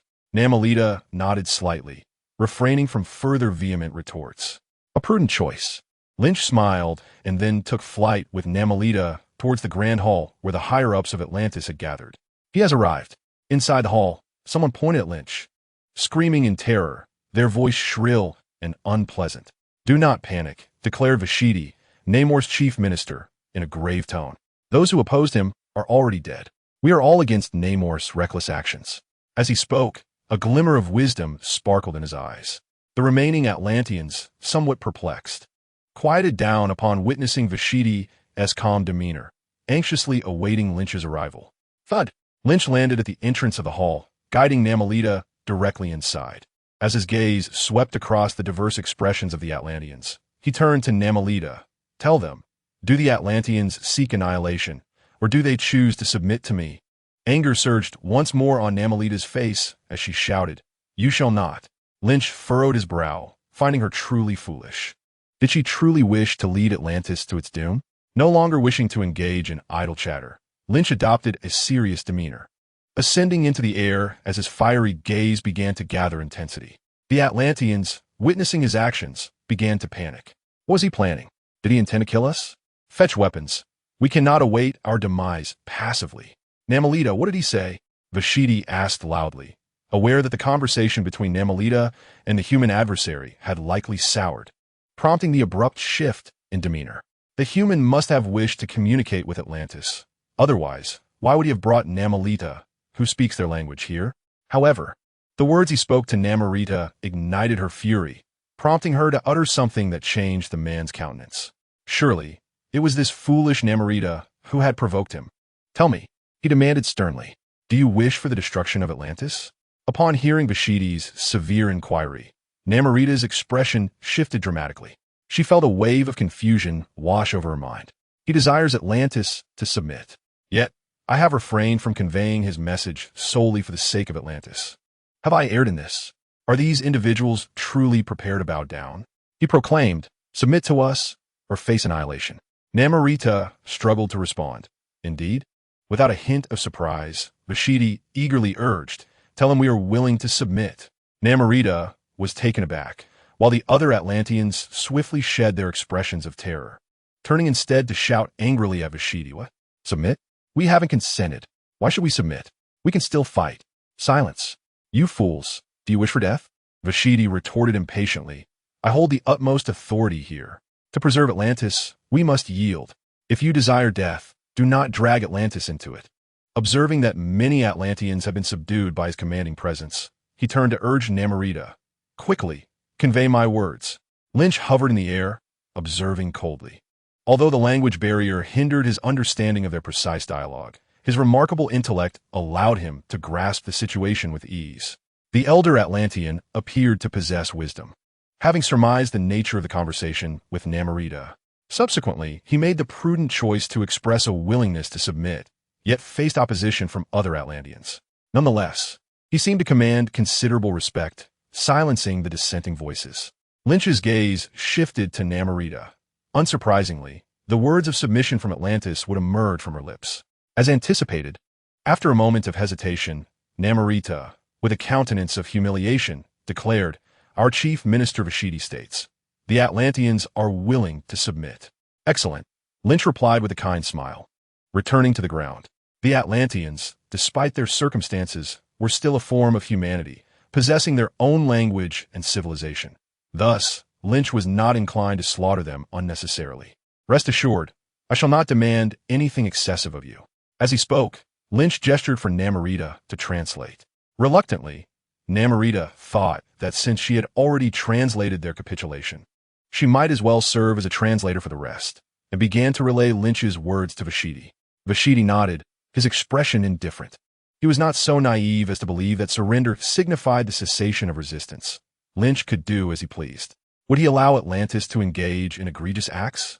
Who could ascertain what Lynch deemed excessive? Regardless of what Lynch uttered, it was of little consequence. What truly mattered was his intended actions. What did he desire from us? Vashidi glanced towards Namorita, who dutifully translated for Lynch. The request was straightforward. Lynch narrowed his eyes. "First, bring forth the human who remains with you." Vashidi had no reason to refuse such a simple demand and promptly summoned someone to retrieve him. Before long, Coulson, clad in the distinctive garb of Atlantis, was brought before Lynch, bewilderment etched upon his face. "Lynch?" Coulson exclaimed, overwhelmed with joy, his voice trembling with emotion.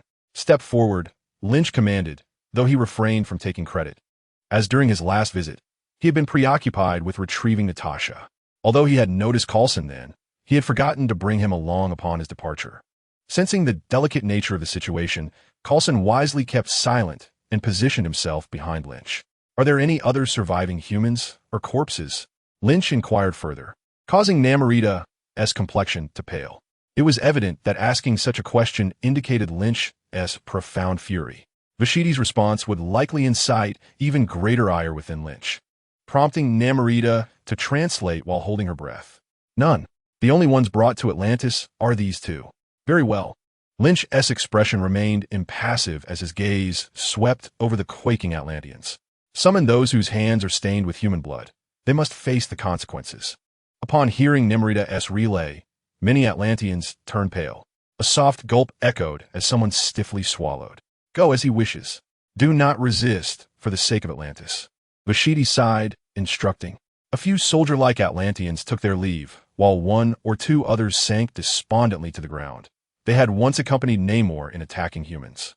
"By the way," Lynch suddenly recalled, adding, "gather all Atlanteans. Find a spacious area."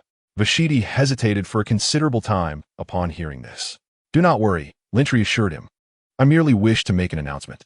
Only then did Vashidi give the order. Eventually, Lynch and the group from Atlantis arrived at a square filled with people. Before them stood a line of Atlanteans, their faces etched with despair and regret. These were the ones who had harmed humans. Confronted by the anxious gazes of hundreds, if not thousands, of Atlanteans, Lynch ascended to a height visible to all, accompanied by Namorita. "Perhaps some among you already comprehend the situation. Yet the majority remained shrouded in confusion." Lynch spoke, with Namorita translating, and all listened intently. "Your former king, Namor, conspired against the humans on land, igniting war. Thus, I took his life, extinguishing the conflict between us. Now, I shall eradicate those who instigate war, for my love for peace is profound."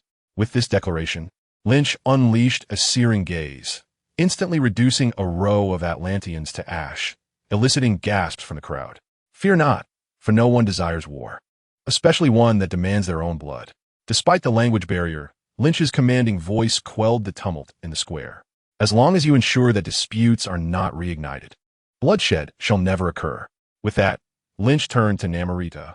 "Now, I present to you the new Queen of Atlantis, Namorita. I believe that under her reign, Atlantis shall embark on a path toward peace and prosperity. Namrata, Vashiti, and countless Atlanteans looked on in astonishment. I am to be queen? Namrata questioned, bewildered. Did he not realize her desire for vengeance against him? Vashiti, too, was taken aback, grappling to fathom Lynch's intentions. Yet, this did not deter him from supporting Lynch's actions. He understood that Atlantis had no other choice. Bowing his head, he addressed Namrata.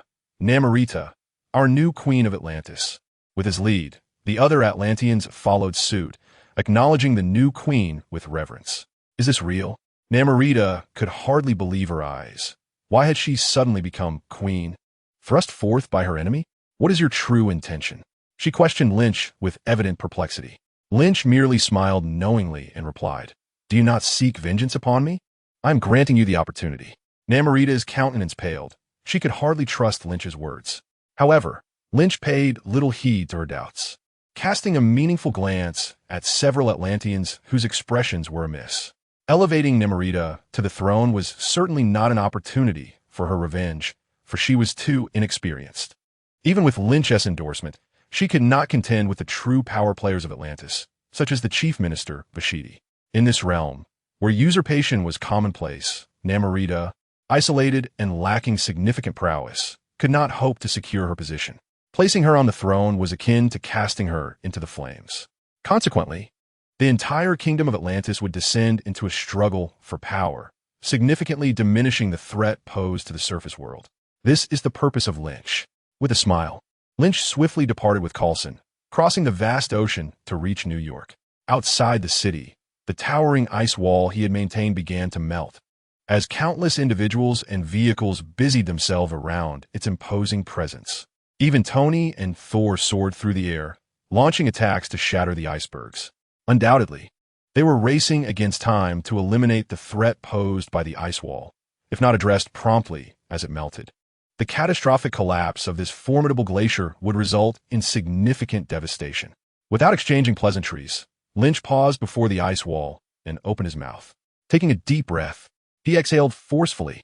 A powerful yet gentle gust of wind, under Lynch's command, swept toward the ice wall, causing the entire icy mountain range to tremble slightly. The sound of cracking began to echo, escalating into a terrifying roar, before the astonished eyes of hundreds of workers. The vast expanse of ice was slowly pushed toward the sea. Tony managed a wry smile, realizing that their extensive efforts paled in comparison to Lynch's single breath. Is Lynch back? Is that Coulson? Thor expressed surprise, not expecting Coulson to still be alive. As the iceberg receded, it heralded the successful resolution of New York's crisis. Prompting cheers from the crowd, Tony and Thor exchanged glances, awkwardly approaching Lynch. Lynch, how is Atlantis faring? Tony inquired. Lynch chuckled lightly, ensuring Tony's discomfort was minimized, and replied, Atlantis is no longer a concern. After a brief pause, Lynch gazed into the distance and added, Let us have a thorough discussion with Fury. With that, he departed. Tony shook his head in resignation, following closely behind, while Thor had no choice but to accompany them as well. Soon, the Avengers convened in a conference room, where even Natasha, nursing her injuries, was present, and Lynch stood at the forefront. Atlantis no longer poses a threat, he stated, his tone steady as he addressed the gathered individuals. The Avengers turned their attention to him, awaiting his continuation.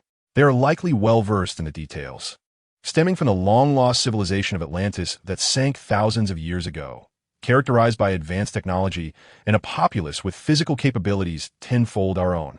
Fury, Tony, Banner, and the others furrowed their brows, contemplating the implications of such a civilization. Was it truly not a problem? Lynch paused before elaborating. However, environmental constraints have stunted Atlantis' development. Their current population is less than 10,000. Upon hearing this, several individuals displayed expressions of astonishment. Less than 10,000 people? If the societal structure of the Atlantis civilization is not vastly different from that of humanity, it is indeed remarkable that this civilization has managed to endure. Namor, their king, has now been slain by my hand, and most of their mightiest warriors lie buried here. Lynch casually narrated the state of Atlantis, as if recounting what he had for lunch. Their civilization has already surrendered to me. I have eliminated those Atlanteans who posed a threat to humanity and assisted them in selecting a new ruler. Surrender? Fury's astonished voice interrupted Lynch. He had initially harbored concerns about the potential threat posed by the Atlantis civilization, an ancient high-tech society from millennia ago, possessing extraordinary abilities such as controlling water and taming sea beasts, which indeed appeared daunting. Even if their population were fewer than 10,000, it did not imply they lacked the capacity to endanger humanity. The tsunami just outside New York had barely receded. Who could ascertain whether they would conjure another? After all, this was a time-honored civilization that had mastered advanced technology long ago. How could they so readily express submission? How did you accomplish this? Lynch shrugged nonchalantly and replied, I simply roasted their king alive before their very eyes. Fury was momentarily taken aback. Thor's eyes lit up, and he exclaimed, Well done. I have long wished to do the same. Lynch chuckled dismissively at the fool, turning instead to the hesitant Fury. What are your thoughts? Fury glanced at Lynch to gauge his mood, then tentatively suggested, Could we send someone to communicate with them? I believe they might possess technology we lack. You are mistaken about one thing. Lynch sighed, shaking his head. Nick, they have surrendered to me, not to you. The moment these words escaped his lips, Fury and several others in the conference room wore grim expressions. What do you mean? Are we not allies? Captain America inquired, puzzled. Does it make a difference? Indeed, it does, Lynch replied coolly. I do not belong to S.H. I made that declaration long ago. His gaze swept over the silent Fury and then across the Avengers gathered in the room. While I have aided you and even catalyzed your assembly as Avengers, you must understand this fundamental truth. Everyone regarded Lynch with complex expressions, acutely aware that he was delineating boundaries. I'm not one of you. Is it merely because we did not disclose this matter to you? Tony spoke solemnly. He had assumed that, given his rapport with Lynch, the latter would not be excessively unreasonable. Yet now, it was evident that Lynch was poised to sever ties with the Avengers entirely. No. Lynch's response left Tony astonished. I am neither angered nor dissatisfied by this matter. He chuckled softly, then fixed his gaze upon Fury, stating, You have acted appropriately. I was never part of the plan, and thus have no right to be informed. My involvement stems solely from my friendship with Coulson and Natasha. Sitting beside Lynch, Natasha heard his words and gently tugged at his arm, her expression revealing a hint of discomfort. Yet, Lynch merely exchanged a reassuring glance with Natasha, signaling her not to worry, and continued, This is my fault. I indicated the anomaly in the Atlantic, and had I investigated sooner, much of this could have been avoided. This is our duty. Fury responded with an impassive demeanor. You need not have intervened. Indeed, had I not mentioned it, it would not have been my concern, Lynch retorted. However, I did bring it up, thus it has become my responsibility. In Lynch's view, had he not deliberately pointed out the Atlantic on that map, Fury likely would not have dispatched additional personnel to investigate the matter. In the original universe, Namor existed merely as an Easter egg, never making an appearance. However, due to the butterfly effect he has caused, Namor has emerged to create turmoil, and Lynch feels a sense of accountability for this. Yet, this does not imply that he harbors no objections regarding the incident. Therefore, Lynch is now preparing to delineate his boundaries with the Avengers, clarifying his stance. Of course, matters that do not concern me are not my responsibility, Lynch stated contemplatively. I have no desire to be your enforcer. Tony quipped lightly. Does it sound like you're contemplating retirement? Indeed, I aspire to find a farm, cultivate crops, and care for pets, Lynch admitted nonchalantly, leaving Tony momentarily speechless. Wait, are you serious? Yes. As he spoke, Lynch jovially patted Tony on the shoulder. In truth, am I not overshadowing your spotlight here? You are capable of so much more. Lynch meant this sincerely. He believed that, even without his intervention, Tony and the others might devise some solution. Yet, with him present, the Avengers have been deprived of their opportunity to shine. At this moment, Lynch genuinely intends to retreat from the limelight and allow the stage to be occupied by the Avengers. Please, we will be delighted if you could resolve all our troubles, Tony exclaimed, astonished, seemingly unable to comprehend Lynch's statement. Do you know what I was doing when Fury notified me? Surely, a home party is more enjoyable than saving the world.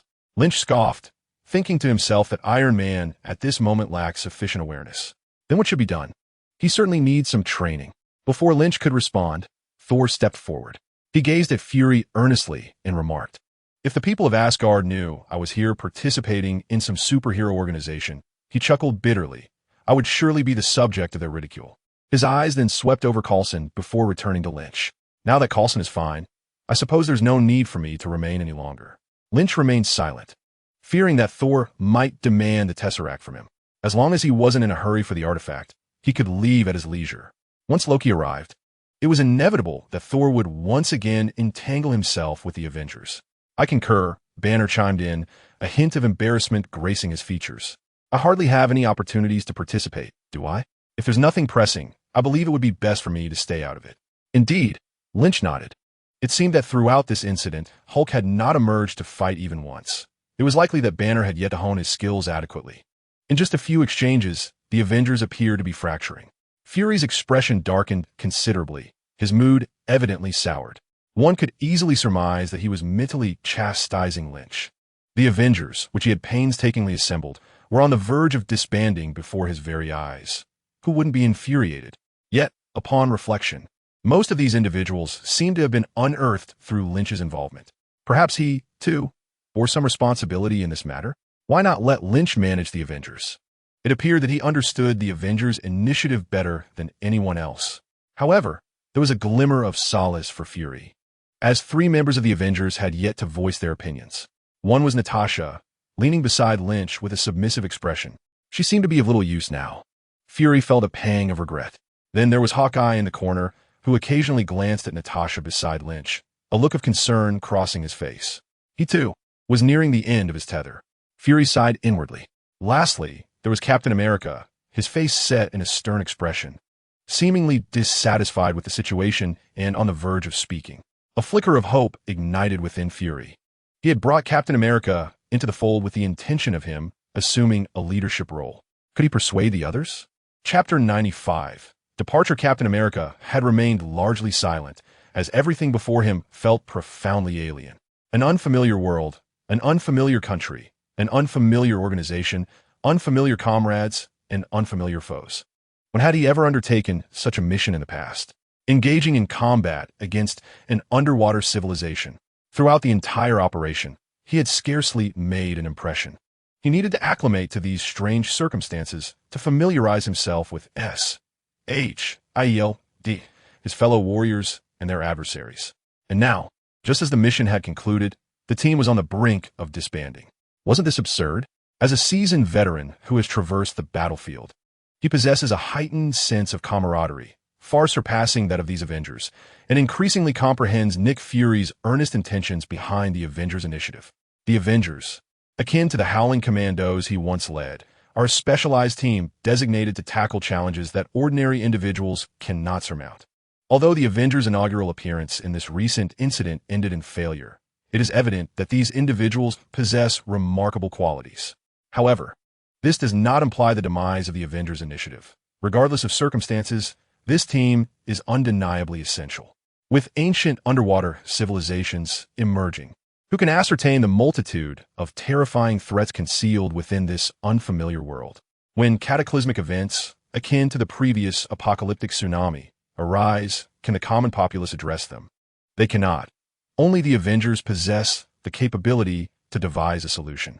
Thus, Captain America resolutely refuses to allow the Avengers to fracture. Standing tall and resolute, he addressed them with a voice imbued with magnetism.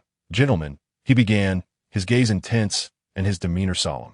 "Though I am merely a seasoned soldier, I feel compelled to voice these words. We have indeed encountered failure this time, yet we are far from the point of dissolution. Each of us possesses unique attributes, and when crises threaten our planet, we cannot rely on others." Notably, during his speech, Captain America's leadership qualities were unmistakable. His voice rose and fell with eloquence, his expression passionate, leaving the more obstinate members of the Avengers momentarily taken aback. "We must rely solely on ourselves and the strength of our team to navigate through this crisis." He then began to address each member in turn. "Stark, I have met your father. He was an extraordinary individual, and I refuse to believe that your ambition is merely to be a playboy." Tony remained silent. Had this been in the past, he would have retorted instantly, for his memories of his father were far from flattering. However, after synthesizing a new element from his father's legacy to resolve a significant threat to his own life, Tony's perspective on his father had shifted. Consequently, Captain America invoked the Elder Stark's identity to address Tony, leaving him with little room for rebuttal. Noticing Tony's uncharacteristic compliance, Captain America turned his attention to Thor. He hesitated momentarily, contemplating how best to approach the matter, for he had never interacted with a god before. Thor, you have proclaimed your duty to protect the Earth. Our goals align. However, I do not require your assistance. The God of Thunder was unimpressed by Captain America's words. In his eyes, this man clad in a peculiar uniform was even less reliable than Tony Stark. While Iron Man may be loquacious, at least he could provide aerial fire support. What could this man, adorned in that distasteful outfit and wielding a shield, possibly achieve? Block enemy attacks? Such arrogance in the face of weakness reveals a lack of self-awareness. Had he not noticed that Clint had remained silent? Though you possess great strength, one cannot resolve every issue in this world merely with a hammer. With that, Captain America disregarded Thor's reaction and turned his gaze towards Banner. Dr. Banner, I have heard you are a remarkable physicist. I believe your expertise will be invaluable here. Upon hearing this, a timid smile flickered across Banner's face. Do you think I should believe that? You can, Captain America replied with unwavering assurance. Very well. The decision is yours. Banner resolved to abandon his reluctance, as he had already pledged his allegiance to S.H.I.E.L.D. If S.H.I.E.L.D. was unconcerned about his transformation into the Hulk, then so be it. After calming the rebellious spirits, Captain America exhaled with relief. He hesitated momentarily, casting a sidelong glance at Lynch, yet ultimately refrained from speaking. Lynch met Captain America's gaze with a cool demeanor before averting his eyes and stating, "Are you finished?" With no response, Lynch continued, "There is no need for any of you to withdraw from the Avengers Initiative. You should remain within this team. You will support one another, gradually grow, and ultimately become true Avengers superheroes." "And what about you?" Captain America interjected. Lynch furrowed his brow, harboring little affection for the recently awakened captain, who seemed as though his mind had been frozen for an eternity. Even in his past life, Lynch held little interest in the character of Captain America, not due to any flaw in the character itself, but simply a disinclination towards his background and persona. "I am merely an outsider, concerned only with matters that pique my interest or pertain to me. You have no authority over me, Rogers." With that, Lynch turned towards Natasha and said, "I am preparing to leave. Will you accompany me?" Without hesitation, Natasha replied, "Of course." Lynch smiled broadly, shaking his head. "Do not be so quick to decide. I mean to leave S.H.I.E.L.D. and live a life of an ordinary person." Natasha blinked in surprise.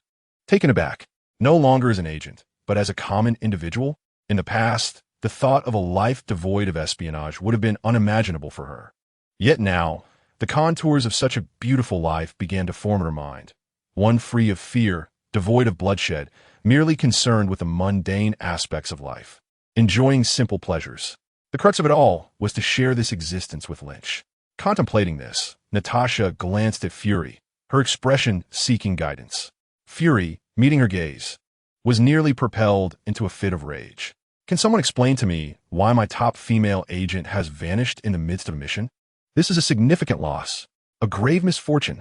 Nevertheless, as the king of spies, Fury inhaled deeply, forcing a smile and nodding in acknowledgement. This situation was not without merit. Natasha would never betray them so easily. Indeed, this should be categorized as a deep cover operation. Fury could only force himself to find solace in this situation. Meanwhile, deep within Natasha, a strange ripple of emotion began to stir upon receiving Fury's approval. Was her career as a spy truly an end? It all felt so abrupt, leaving her utterly unprepared. Yet, perhaps this was not entirely unwelcome. For Natasha, her life as a spy had merely been a form of atonement.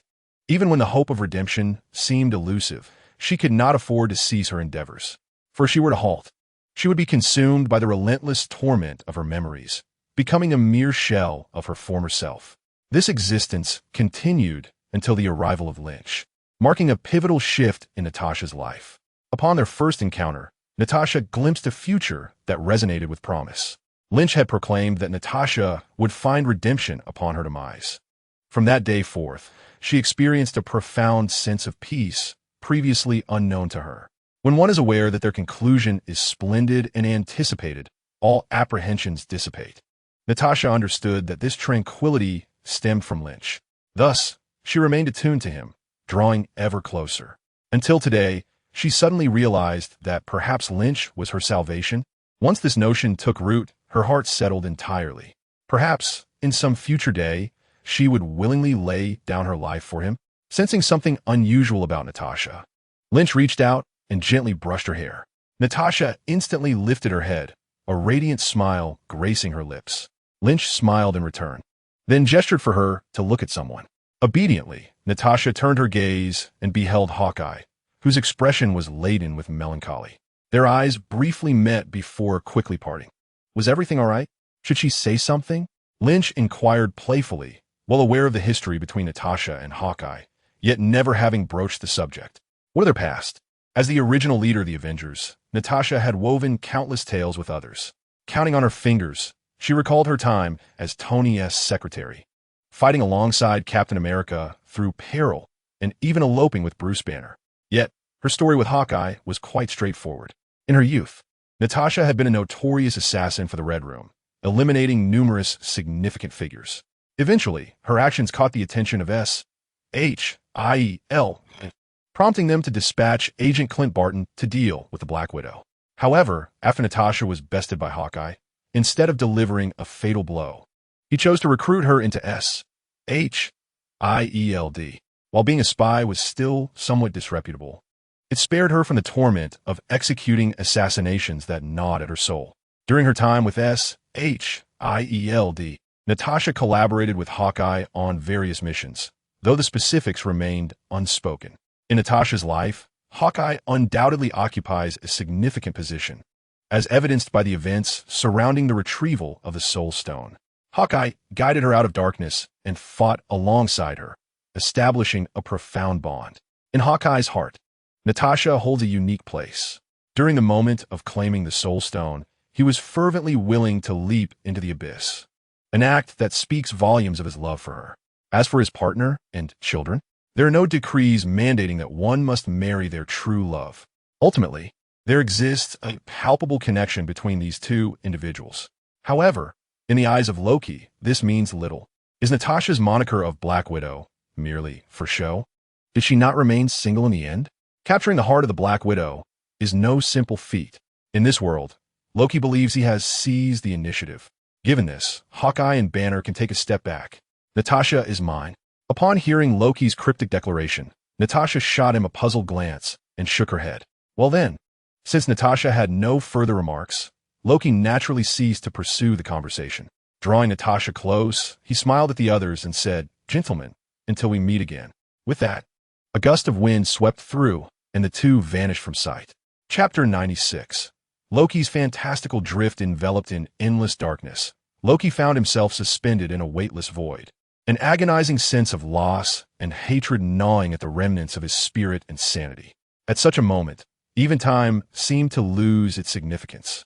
This individual is none other than Loki, who had plummeted from the shattered Rainbow Bridge into the abyss of the cosmos.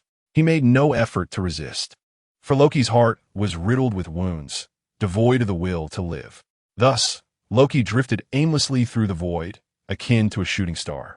Suddenly, a mysterious force quietly descended upon this emptiness, gradually guiding him toward a certain direction. After an indeterminate period, he landed with a thud on solid ground. Feeling the chill emanating from the earth, his dazed eyes flickered and his vision returned. Am I not dead? He had long prepared himself to be shattered by an unknown force or to perish from hunger and thirst in eternal wandering. Surveying his surroundings, Loki discovered he was on a land shrouded in darkness, the ground beneath him cold and rugged. Where am I? He mused as he rose, sensing something amiss. Gazing into the distance, he faintly perceived a vague light, the outlines of structures emerging through the haze. Who is guiding me to this place? He pondered silently. As this thought took root, he heard a sound emanating from nearby. Hiss! A sharp, hoarse, and exceedingly unpleasant sound pierced the air, and Loki surmised it to be a language he had yet to master. After enduring a period of wandering, his reactions had become somewhat rigid, leaving him momentarily at a loss for how to respond. However, soon enough, contemplation was rendered unnecessary. The cacophonous sounds emanated from all directions, gradually coalescing into a singular, overwhelming chorus. As the intensity of the noise escalated, it culminated in a piercing howl. Then this bizarre exchange of sounds dissipated, replaced by the chaotic clamor of various creatures scuttling and colliding in haste. Feeling the proximity of these sounds, Loki's expression shifted. When he initially chose to plunge into the abyss, he was indeed consumed by a desire for death.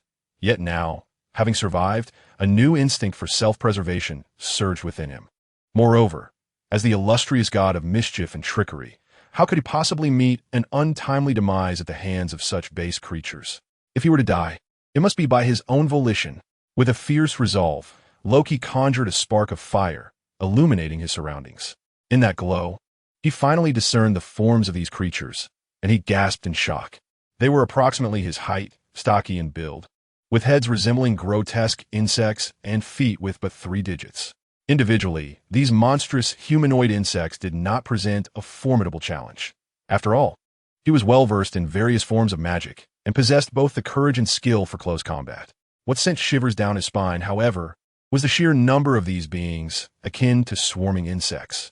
Within the dim light, a vast horde of insectoid humanoids stood densely packed, their gaping maws writhing as they surged towards Loki. Now, Loki bellowed, unleashing a magical strike. Beneath the darkened sky, a radiant burst of light shot forth from his hand, effortlessly striking the front line of the approaching insect men, mere meters away. Boom! Hiss! The explosion engulfed the nearby insectoids, eliciting furious roars and anguished cries as they toppled one by one. The fall of the front line triggered a chain reaction, causing the subsequent ranks to collapse as well. The assault of the insect men directly before Loki faltered momentarily due to this attack. Yet, this did little to deter the relentless advance of others from different directions. He could even glimpse their sharp, grimy teeth. Damn it! A bead of cold sweat trickled down Loki's brow. He dared not cease casting spells, continuously unleashing attacks to delay the encirclement of the insects. Should these grotesque and ferocious creatures reach him, even his tricks of feigned death and dazzling teleportation would be of no avail. For these relentless hordes would undoubtedly shred everything within their sight into oblivion. Boom, boom, boom. The sound of explosions echoed incessantly, yet the insectoid creatures drew ever closer to Loki. As a master of cunning and ambush, Loki thrived on strategy. Given a moment to prepare, he could effortlessly reduce these foolish beings to mere ashes before they even approached him. However, the unexpected skirmish, characterized by close combat, was not a scenario he relished. Just as the Hulk barreled towards him, delivering a ferocious beating, Loki found himself at a loss against the swarm of charging insect minions. If only that fool Thor were here, Loki lamented, for the god of thunder could vanquish these feeble ants with a single bolt of lightning, even in Thor's absence. If only he had his staff. Alas, the very staff he carried had been seized by the Thunderer as it hung in the air. And upon Loki's descent into the abyss, the staff remained in Thor's grasp. Without his staff, Loki's spellcasting was severely hindered in both speed and potency. After casting a series of spells, the insectoid horde seized the opportunity to pounce during his brief respite. Yet, amidst the chaotic frenzy, Loki felt no trepidation.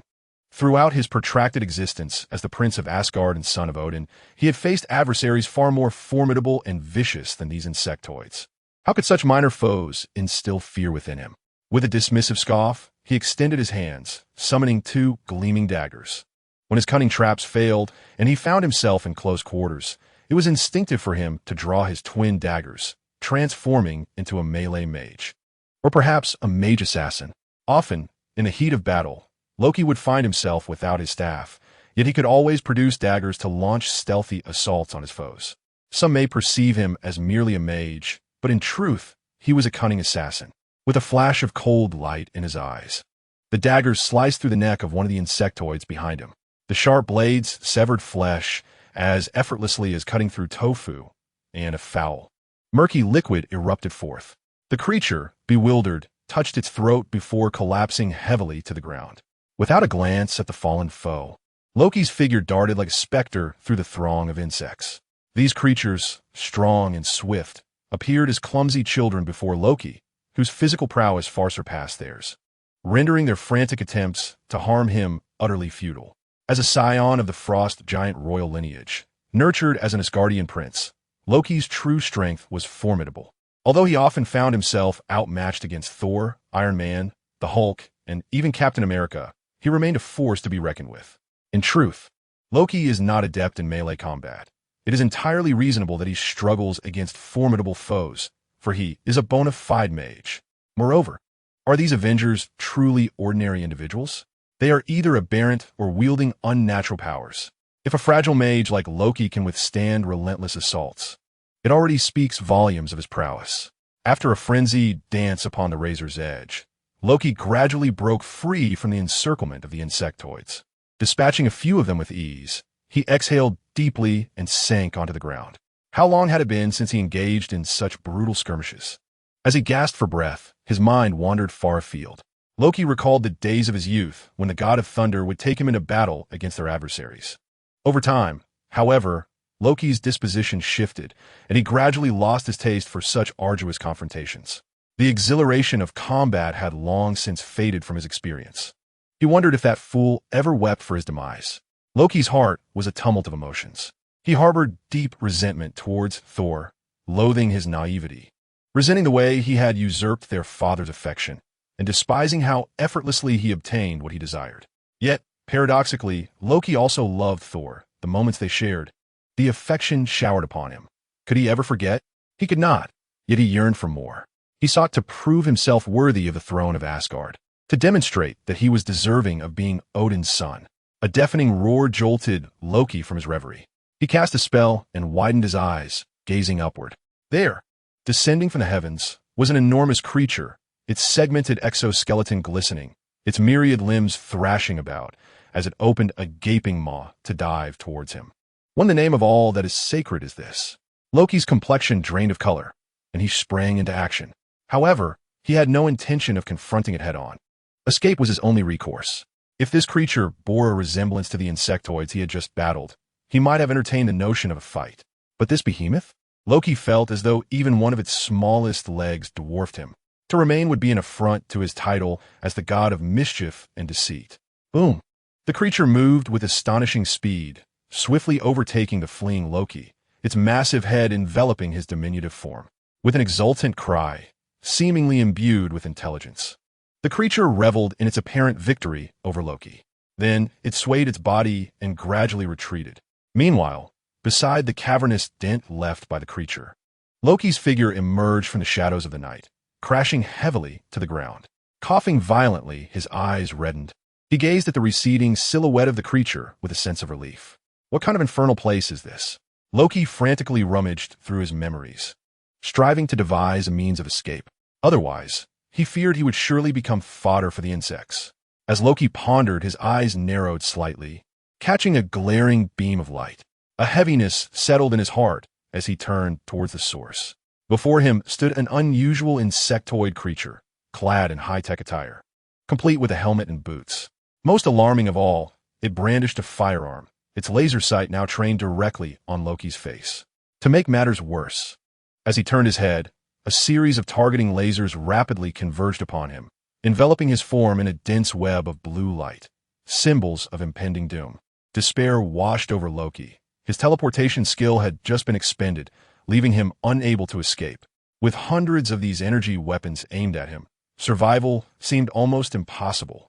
Just as he contemplated reaching out for communication, a deep, ominous voice echoed from a distance. "Loki, I have awaited your arrival for a long time." Startled, Loki paused, a flicker of joy igniting within him. Evidently, his life was spared. Yet, the realization dawned that this voice belonged to the very entity that had brought him to this place. What could their intentions possibly be? "Who are you?"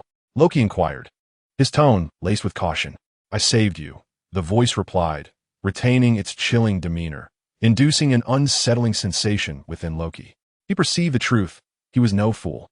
"If you have rescued me, it is surely for your own gain," he retorted with indignation. "If that is the case, why bother with pretense?" With a newfound courage, Loki boldly declared, "I did not request your assistance." "Is that so?" The voice let out a cold chuckle, its tone swiftly shifting to a harsh edge. "Then you may as well perish."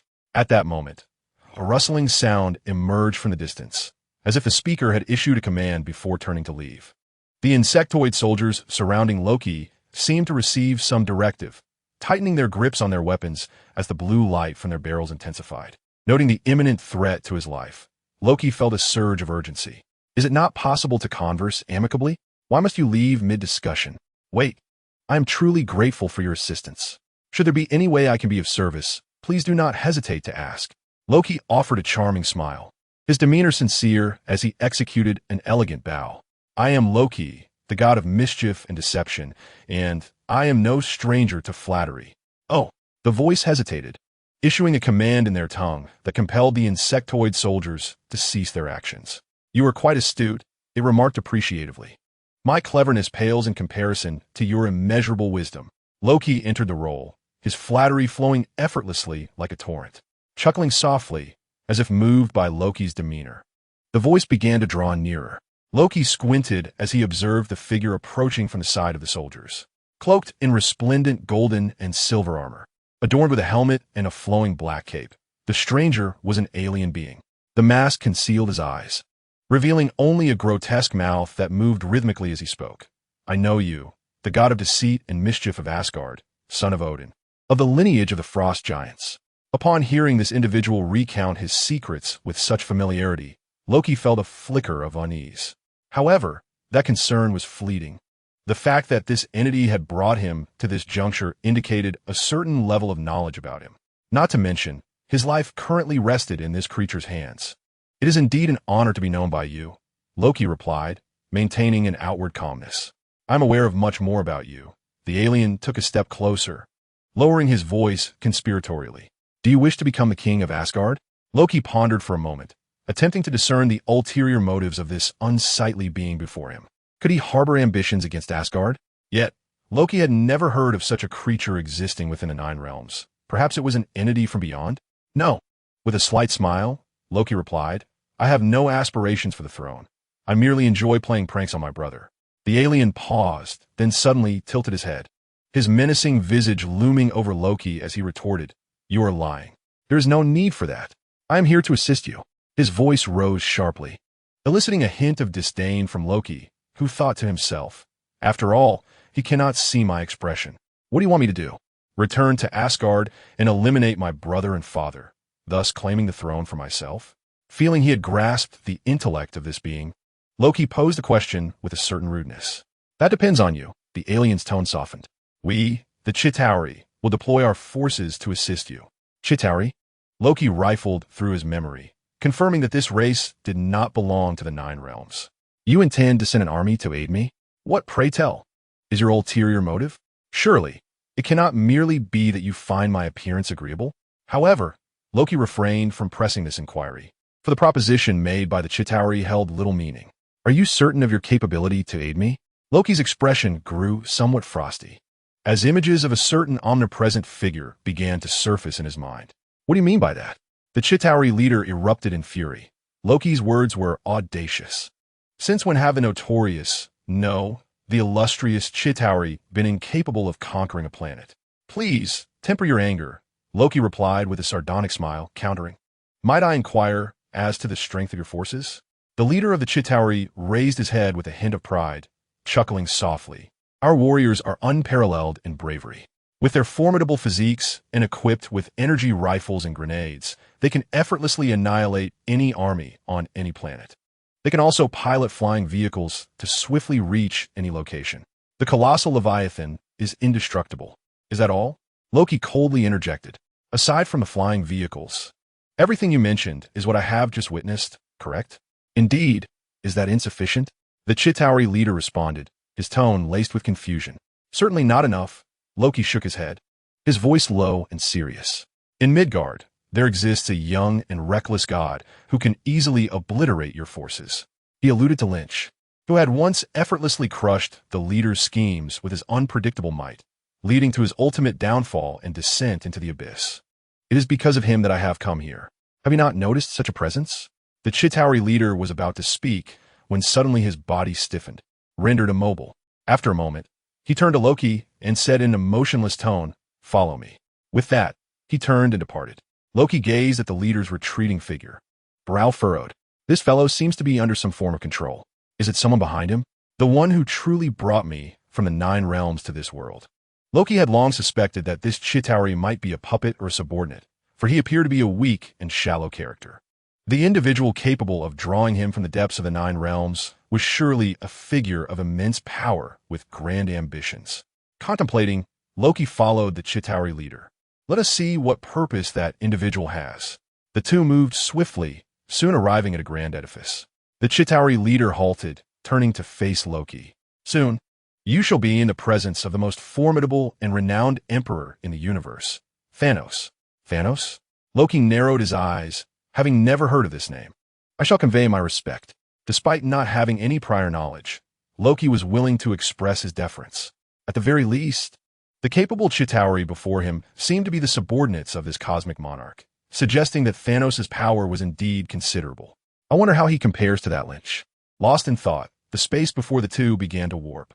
Soon, a magnificent silhouette appeared in midair, towering like a giant. He was clad in golden armor and wielded a massive polearm. Sensing the connection, he slowly turned his head towards them.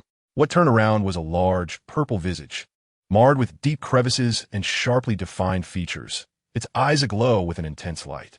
He fixed his gaze directly upon Loki, their eyes meeting for a fleeting half-second. How terrifying! Loki could hardly withstand Thanos' penetrating stare and quickly lowered his head. What kind of gaze was that? Loki's heart raced with trepidation. Within Thanos' eyes, he beheld countless souls lamenting their demise, and endless structures engulfed in flames, reduced to mere ruins. This was a dark sovereign. Loki felt the weight of pressure. It dawned upon him that the words of the subjugated Chitauri leader were not mere fabrications. A figure of such formidable strength has set his sights on me? Does he intend to invade Asgard? Loki! Thanos' voice echoed from across the expanse, surprisingly imbued with a profound weariness, reminiscent of a sagacious oracle more than a cosmic conqueror. Esteemed Thanos, what service might I provide for you? Loki inquired candidly, fully aware that he could not engage in his usual tricks before such a formidable entity. Quite simple. Thanos' gaze revealed a hint of appreciation, as though he were pleased with Loki's perceptiveness. You aspire to be the king of Asgard. I shall enlist the aid of my Chitauri, but in return, you must procure something for me. Loki hesitated. He feared that the Chitauri alone would not suffice. For Midgard harbored a particularly powerful deity. A god? Thanos seemed to chuckle. I shall also dispatch a general and lend you a powerful artifact. Loki bit his lip, tempted to refuse. He discerned that Thanos harbored ill intentions, likely to bring calamity to Asgard. Even if Loki desired to ascend as Asgard's monarch, he must first ensure the realm's safety. Otherwise, should Asgard perish, what good would it be for Loki to be a king of ashes? Do you refuse? Thanos' tone grew slightly more forceful, and Loki immediately felt an overwhelming pressure. Such juvenile thoughts must be abandoned. Loki lifted his head, his words of denial scarcely escaping his lips when a radiant light caught his eye. It emanated from a staff held by the Chitauri leader, its enchanting glow instantly altering Loki's resolve. As the light dimmed, Loki's expression morphed into one of peculiar excitement. I pledge my allegiance to you, Lord Thanos, he proclaimed, half kneeling on the ground in reverence. Excellent, Thanos nodded approvingly, gesturing with his hand. This is the Mind Stone. Take it along with my general. Go forth and retrieve the Tesseract for me. As Thanos' command resonated through the air, a figure emerged from the shadows, positioning itself behind Loki. At your command, Loki, the Chitauri leader, and Thanos' general all bowed in unison. Chapter 98. I, Loki, have returned. In this narrative, Loki approaches Thanos, harboring a clandestine concern for Asgard and his reluctance to submit to the dominion of this cosmic overlord. However, Thanos strikes him directly with the Mind Stone, awakening the latent negative emotions within him, rendering Loki a pawn of Thanos, poised to launch an assault on Earth. Meanwhile, on Earth, Dr. Erik Selvig, the father of Jane, Thor's beloved, is following orders from Fury, leading a team in an endeavor to harness the Tesseract to create superweapons. This research has persisted for several months, yet they remain ensconced in the project's initial phase. Naturally, this first phase involves comprehending the myriad physical properties of the Tesseract, employing various experiments to ascertain its applications. Regrettably, despite their relentless efforts, the gateway of the Tesseract remains firmly shut to them. Nonetheless, the seasoned scholar Dr. Selvig remains undeterred, recognizing that scientific exploration often hinges on fortune. It is not uncommon for decades of research to yield naught when luck is absent. Conversely, fortune can be extraordinarily favorable, as evidenced by his previous encounter when a thunder god fortuitously descended from the heavens, enabling him to complete an astronomical and physical theoretical framework. Who can truly predict such occurrences? Thus, the contemplative Professor Selvig prepares to conclude another day of work. He conducts a final check to ensure all equipment is securely turned off. Calling to his fellow researchers, he reminds them that they must shut down all apparatus and secure the research facility before departing for the day. Hurry up, everyone, he urges, lifting his gaze toward the ceiling. Spotting Hawkeye, he nods in acknowledgement, signaling that all is well and they may safely conclude their task for the day. As he observes his colleagues bustling about, Hawkeye gradually retracts his keen gaze. After a day of intense focus, his eyes are weary, for they are not the true eyes of an eagle. As the researchers complete their inspections, they each undergo security checks by SHIELD personnel while exiting. At that moment, the Tesseract suddenly blazes to life. Boom! A tremendous surge of energy unleashes a shockwave, violently propelling nearby instruments and individuals. On the ceiling, Hawkeye clings tightly to the iron railing, swiftly retrieving his communicator to issue commands. We have an incident. Teams, secure the scene. Reinforcements are urgently needed. Below, researchers scream and cry out, attempting to flee in panic. Yet, the well-trained agents of SHIELD exhibit commendable composure, swiftly subduing all researchers and advancing toward the Tesseract from multiple angles. What transpired? Hawkeye descends from his perch, a grave expression etched upon his face as he approaches Dr. Selvig. I do not know, replies Dr. Selvig, his hair flecked with gray and his face etched with numerous wrinkles, a testament to his advanced years. In the face of such a terrifying incident, he exhibited no sign of fear, much to Hawkeye's astonishment. However, if Dr. Selvig were aware of Hawkeye's thoughts, he would likely chuckle and jest. What is this minor situation? My son-in-law is the thunder god from ancient mythology. At that moment, Dr. Selvig exchanged a few words with Hawkeye, observed for a while, and then prepared to rush toward the Tesseract to assess the situation. It could only be that something was amiss with the Tesseract. As he spoke, a spark of excitement illuminated his face. Although he did not comprehend why the Tesseract was exhibiting such fluctuations, he was acutely aware that this was an opportunity, an authentic chance to engage with this enigmatic object and unveil its mysteries.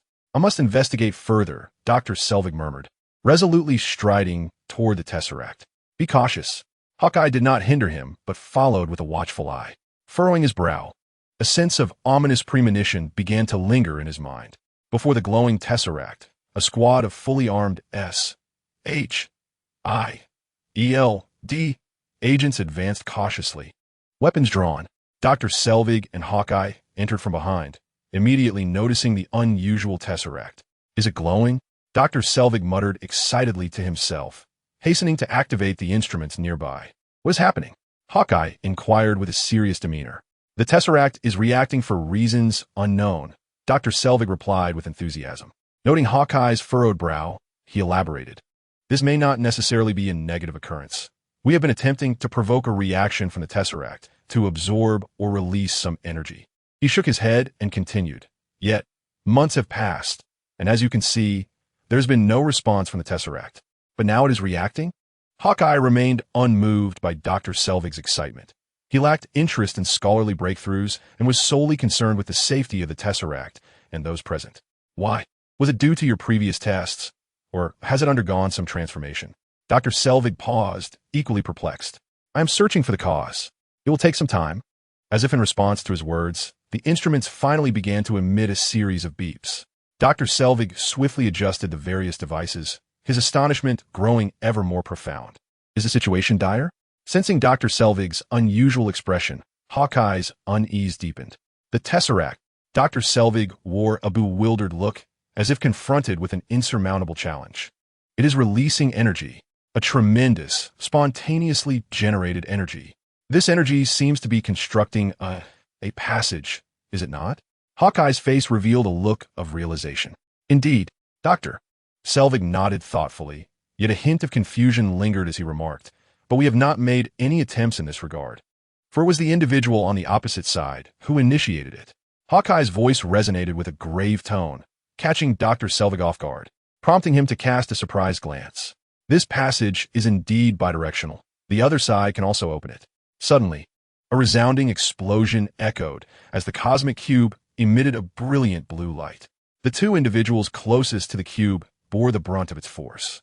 In a split second, Hawkeye managed to tackle Selvig to the ground just as a terrifying wave of energy surged forth. Once the shock wave dissipated, Hawkeye strained to lift his head and steal a glance at the cosmic cube, his face awash with astonishment as he retrieved his communicator. Activate Plan 3. Boom! A surge of magical energy struck before Hawkeye, shattering the device in his grasp. Then, a mocking voice reverberated through the air. It appears you are not particularly welcoming. As the words faded, Loki emerged from the vicinity of the cosmic cube, adorned in exquisite golden armor and wielding the Mind Scepter, a wicked grin playing upon his lips. With an air of brazen confidence, he approached Hawkeye. Recovering from the surprise attack, Hawkeye gritted his teeth and drew his weapon, aiming it directly at Loki, ready to pull the trigger. However, Loki reacted with remarkable swiftness, sweeping his Mind Scepter and sending Hawkeye's pistol flying. Oh dear! Loki chuckled mockingly as he crouched down, his hand gliding across Hawkeye's face. Hawkeye glared at Loki with seething rage, attempting to bite him. Yet with a laugh, Loki deftly evaded the attack before delivering a forceful blow that sent Hawkeye sprawling. Amidst the chaos, other S.H.I.E.L.D. agents, having regained their footing, opened fire. Foolish mortals! Loki's smile twisted as he vanished in a flash. Bang! Bang! Bang! Waves of magic rained down upon the S.H.I.E.L.D. agents, sending them tumbling in disarray.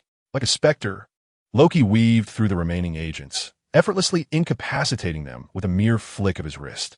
Within mere minutes, the battlefield lay strewn with those rendered immobile.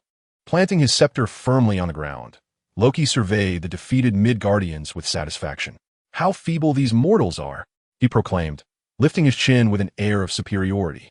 After being subjugated by Thanos, Loki had taken time to recuperate, awaiting the assembly of the Chitauri forces. Following a period of meticulous preparation, Loki's excitement surged as he activated a hidden channel within the cosmic cube, bridging two worlds and arriving on Earth. Having witnessed Thanos' formidable power, Loki's confidence swelled uncontrollably. Despite being aware of Loki's presence, this time he possessed his own trump card. He was determined to truly reign over the 9 realms and ascend to the throne of Asgard. And Earth was but his first destination. Loki, Dr. Selvig, who had originally fallen into a state of unconsciousness, suddenly awoke, clutching his head and shouting at Loki, "Do you dare return to Earth? Your brother will beat you to tears." Having some understanding of the affairs between Thor and Loki, Dr. Selvig was well aware of Loki's vulnerabilities. The restored powers of Thor would undoubtedly allow him to administer a thorough beating to Loki. Thor? Loki scoffed, a haughty laugh escaping his lips. What is that fool to me? Raising his scepter, he pointed menacingly at Dr. Selvig, sneering, "Do you truly believe that Thor can be your savior? This time, he will be unable to save himself." Upon witnessing Loki's confidence, Dr. Selvig's expression darkened. However, he also recognized Loki's penchant for psychological manipulation. Perhaps this was merely a cunning ploy on Loki's part. You will never become a true god. You are merely a despicable fraud, a petty villain. At this, anger flickered across Loki's face. In an instant, he lunged toward Dr. Selvig, seizing him by the throat and lifting him into the air. "Is that so?" Loki sneered coldly. "Do you think I require the validation of you weaklings? Let me go." Dr. Selvig gasped, his face flushed and struggling in vain against Loki's grasp. Observing the doctor's struggle with indifference, Loki casually tossed him to the ground and leaned down, proclaiming, "Inform them that I, Loki, the god of mischief and trickery, have returned." No sooner had he spoken than a series of faint clicks reached Loki's ears. Surprised, he turned to see that he was surrounded by the red dots of laser sights from firearms. "We did not permit your return." With that declaration, Loki finally took note of the armed agents concealed in the shadows. A short-haired, composed female agent approached, lips pressed together, her handgun aimed at Loki. Feeling slightly embarrassed, Loki smiled awkwardly and inquired, "What is your name? Is this how you Midgardians greet one another?" "Hill," she replied tersely. stepping closer until the muzzle of her gun nearly touched Loki's forehead. It seems this greeting has proven quite effective for you. With that, Hill kicked the unconscious Hawkeye lying on the ground. Barton, wake up! Hawkeye blinked groggily before quickly regaining his senses. He surveyed Loki, who had his hands raised, then glanced at the Tesseract, a wave of relief washing over him. Months prior, when they had initiated the research project on the Tesseract, Fury had instructed his top agents, Hawkeye, Barton, and Hill, to maintain a vigilant watch. Fury had warned them that unexpected events might arise concerning the Tesseract. Hence, they were to be prepared for any scenario, executing their defense both overtly and covertly. Months passed, and the cosmic cube remained devoid of any issues. The two even found time to engage in an ammo incident. Yet today, it became evident that Director Fury possessed remarkable foresight. No one could have anticipated that Loki would be capable of teleporting to Earth through the cosmic cube. Having experienced the Thor incident and through numerous inquiries and communications with Thor himself, SHIELD had developed a profound understanding of Loki. This Asgardian alien was petty, cunning, and exceptionally adept at manipulation, with a strong inclination for revenge, a thoroughly dangerous individual. However, following updates from the information acquired from Thor's HIELD had classified Loki's file as missing and presumed dead. To their astonishment, the unexpected incident involving the cosmic cube was instigated by this very individual. What do you intend to do? Hawkeye inquired, his voice raspy. If I were to claim it was an accident, would you believe me? Loki replied with a smile. He had not intended to appear so pitifully disingenuous. He had come prepared to seize dominion over the 9 realms. Who would have thought that these despicable Midgardians would set a trap? Enough with your tricks. Speak plainly. Agent Hill exclaimed angrily, poised to draw her weapon. Calm down. Calm down, Loki shouted, wondering how this madwoman could threaten to shoot after merely exchanging a few words. I'll tell you. Seeing Loki's compliance, Hill lowered the trigger, though her gun remained trained on his forehead. Where do you hail from? How did you arrive? What is your purpose? Hill fired off a barrage of questions. We can take them one at a time. Loki chuckled, his spirits lifted. He was unafraid of inquiries. Rather, he feared being attacked without warning. Except for the brutes, Loki believed he could manipulate everyone at his whim. I fell from the Bifrost and found myself in an unfamiliar world. Loki recounted, his demeanor unchanged, weaving a tale that was part truth, part fiction. Then I discovered a passage, and upon entering, I arrived here. He flashed a smile, exuding a semblance of goodwill, as if to say, what harm could I possibly pose? Merely a lost soul. You are lying. Hill's eyes narrowed as she ruthlessly exposed Loki's deceit. The god of lies could hardly spin tales before the elite agents of SHIELD. Indeed, in the presence of these experts, who excelled in reading micro-expressions and subtle gestures, Loki's reputation as a trickster was rendered ineffective. After all, at his core, Loki was merely an alien and not an omniscient cosmic deity. In conversation and communication, Loki could not escape the inadvertent revelation of his true thoughts through subtle facial expressions. To Hill, it seemed as though Loki's entire demeanor proclaimed, "Behold how I deceive this foolish mortal." Yet, Loki's expression faltered, a sense of absurdity washing over him. Could it be that the times had indeed changed? How could these Midgardians possess such an array of peculiarities? It was truly deplorable. It paled in comparison to the simplicity of Asgard's populace. How could I maintain my guise as the god of mischief under these circumstances? Speak the truth at once. I shall grant you 10 seconds. 10, 9. Hill provided little respite for Loki's chagrin, gesturing to commence the countdown. Meanwhile, the agents, adhering to her command, silently positioned their fingers on the triggers, ready to unleash the bullets within their firearms. As each second slipped away, Loki's countenance darkened. The penetrating gaze that could discern the depths of one's heart swept over the agents of SHIELD, igniting a sense of impatience within him. 2. Hill intoned, tilting her head sharply to aim at Loki. 1. Stop, Loki bellowed. I said. Hill raised her head once more and gestured. You no longer possess the luxury of deceit, she warned coldly.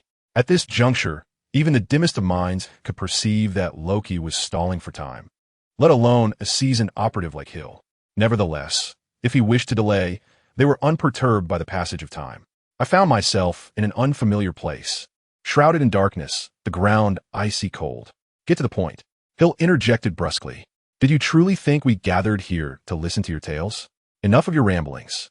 Loki forced a sheepish smile and resumed. There, I was beset by the Chitauri. He dared not lie again, fearing that Hill might take umbrage and eliminate him on the spot. Thus he endeavored to convey the truth. After a fierce struggle, I encountered their leader. Loki paused, gauging Hill's reaction. Continue, she commanded, her expression inscrutable, devoid of emotion. Yet, as she had not interrupted him, he deemed it permissible to proceed. With a sigh of relief, Loki contemplated the next words to articulate. They expressed their willingness to assist me in returning to Earth to slay Thor, allowing me to reclaim my place in Asgard and seize the throne. Hill's brow furrowed slightly, for she sensed that Loki had withheld certain information in his previous statements. And what, pray tell, are their true intentions? Do not tell me they are merely a band of benevolent volunteers. After a moment of contemplation, Hill inquired coolly. Their intentions? Loki mused, hesitating. Speak. Observing Loki's silence, Hill recognized that she had struck upon a crucial point. After what felt like an eternity of indecision, Loki finally blurted out. They seek something. The entity's tone elongated, and his voice descended. In the next moment, Loki abruptly turned his gaze toward the Tesseract. He has arrived. At long last. Had he delayed further, I would have perished. Loki's heart surged with fervor. Do not move. Agent Hill commanded sharply, poised to fire without hesitation. A figure as dangerous as Loki must not be allowed any motion. A single misstep could enable his escape, inciting catastrophic consequences. Yet before she could pull the trigger, her mind was invaded by an enigmatic force that disregarded her resilient will and forcibly commandeered her consciousness. Clatter. The gun in Hill's hand fell to the ground, accompanied by the sound of the agent's firearms dropping behind her. The once fiercely determined S.H.I.E.L.D. agents now stood rigid, their expressions frozen, all eyes directed towards the Tesseract. Loki squinted, his face alight with anticipation as he beheld the resplendent Tesseract once more. Boom! A shockwave and blinding light swept through the research facility, yet no one flinched. Soon, the tumult subsided, and the radiance faded, revealing a silvery gray figure before the Tesseract. She was not particularly tall, her blue skin strikingly peculiar, draped in a flowing silver robe, with silver-black armor that accentuated her curvaceous form, complemented by eye-catching golden gauntlets on her arms. The Grandmaster. Loki smiled and stepped forward to greet her, but the Grandmaster did not spare him a glance. Loki, you couldn't even handle such feeble foes? She chastised, expressing her dissatisfaction with his ineptitude. They were prepared. I was merely ambushed, Loki retorted, a flicker of anger glimmering in his eyes, though his words were a mere whisper of self-defense. This Grandmaster was no ordinary being. She was one of the 5 lieutenants under Thanos. For years, Thanos had traversed the cosmos, slaughtering countless beings and annihilating endless planets, with his Black Order playing an indispensable role. Upon learning of a formidable force on Earth, Thanos dispatched the Grandmaster to assist Loki in obliterating this powerful adversary. Her prowess was beyond question. She possessed abilities of mental control and telepathy, capable of subjugating foes with a mere glance. While the might of the enigmatic Lynch had left a profound impression on Loki, it paled in comparison to the notorious cosmic tyrant, Thanos. Thus, Loki held unwavering confidence in the Grandmaster, believing she could vanquish Lynch. You need not justify yourself. The Grandmaster waved dismissively, seemingly indifferent to Loki's reaction. I am here to assist you in resolving that significant dilemma. Locate him. With that, she glided before Loki. You can command these individuals to find him. They should be able to make contact. Is that so? The superstar extended his hand, deftly waving his agile fingers, before pointing towards Hill. Instantly, Hill's body jolted as he retrieved a communicator, pressing several buttons. After a brief moment, the communicator connected, but the voice that emerged left both Loki and the superstar momentarily stunned. Hello, is this Loki and that blue sprite? Loki exchanged a bewildered glance with the superstar, both perplexed. I am a superstar. Call me whatever you wish, just remember my name. And you are? I am Iron Man. Chapter 100, The Iron Heart of Iron Man. As you may observe, Star Tower is not connected to any power source, yet continues to operate independently. Let's rejoice. The era of renewable clean energy has arrived. at a press conference celebrating the successful operation of Stark Industries' renewable clean energy building. Tony Stark spoke with a hint of modesty. Below him, countless journalists raised their hands, engaging in animated discussions. Suddenly, a message flashed on the presentation screen. "Sir, you have an important message awaiting your attention." It was evident that this was an urgent alert from JARVIS. Seeing this, Tony snatched a tablet from the podium and swiftly checked the message. On the screen, JARVIS had infiltrated the system, displaying the urgent communication. SHIELD. In urgent need of assistance. Coordinates. Note. Loki. Loki? Tony muttered in confusion, stowing the tablet and scanning the audience of journalists. What business does this extraterrestrial have on Earth? After a moment's contemplation, Tony promptly instructed JARVIS to summon the iron suit and breach the network at the specified coordinates. While addressing the reporters with a smile, "Next, the project manager from Stark Industries will provide detailed insights about this initiative." Noticing Tony seemed eager to depart, the journalists surged forward, pressing for answers. "I just saw you received an urgent message.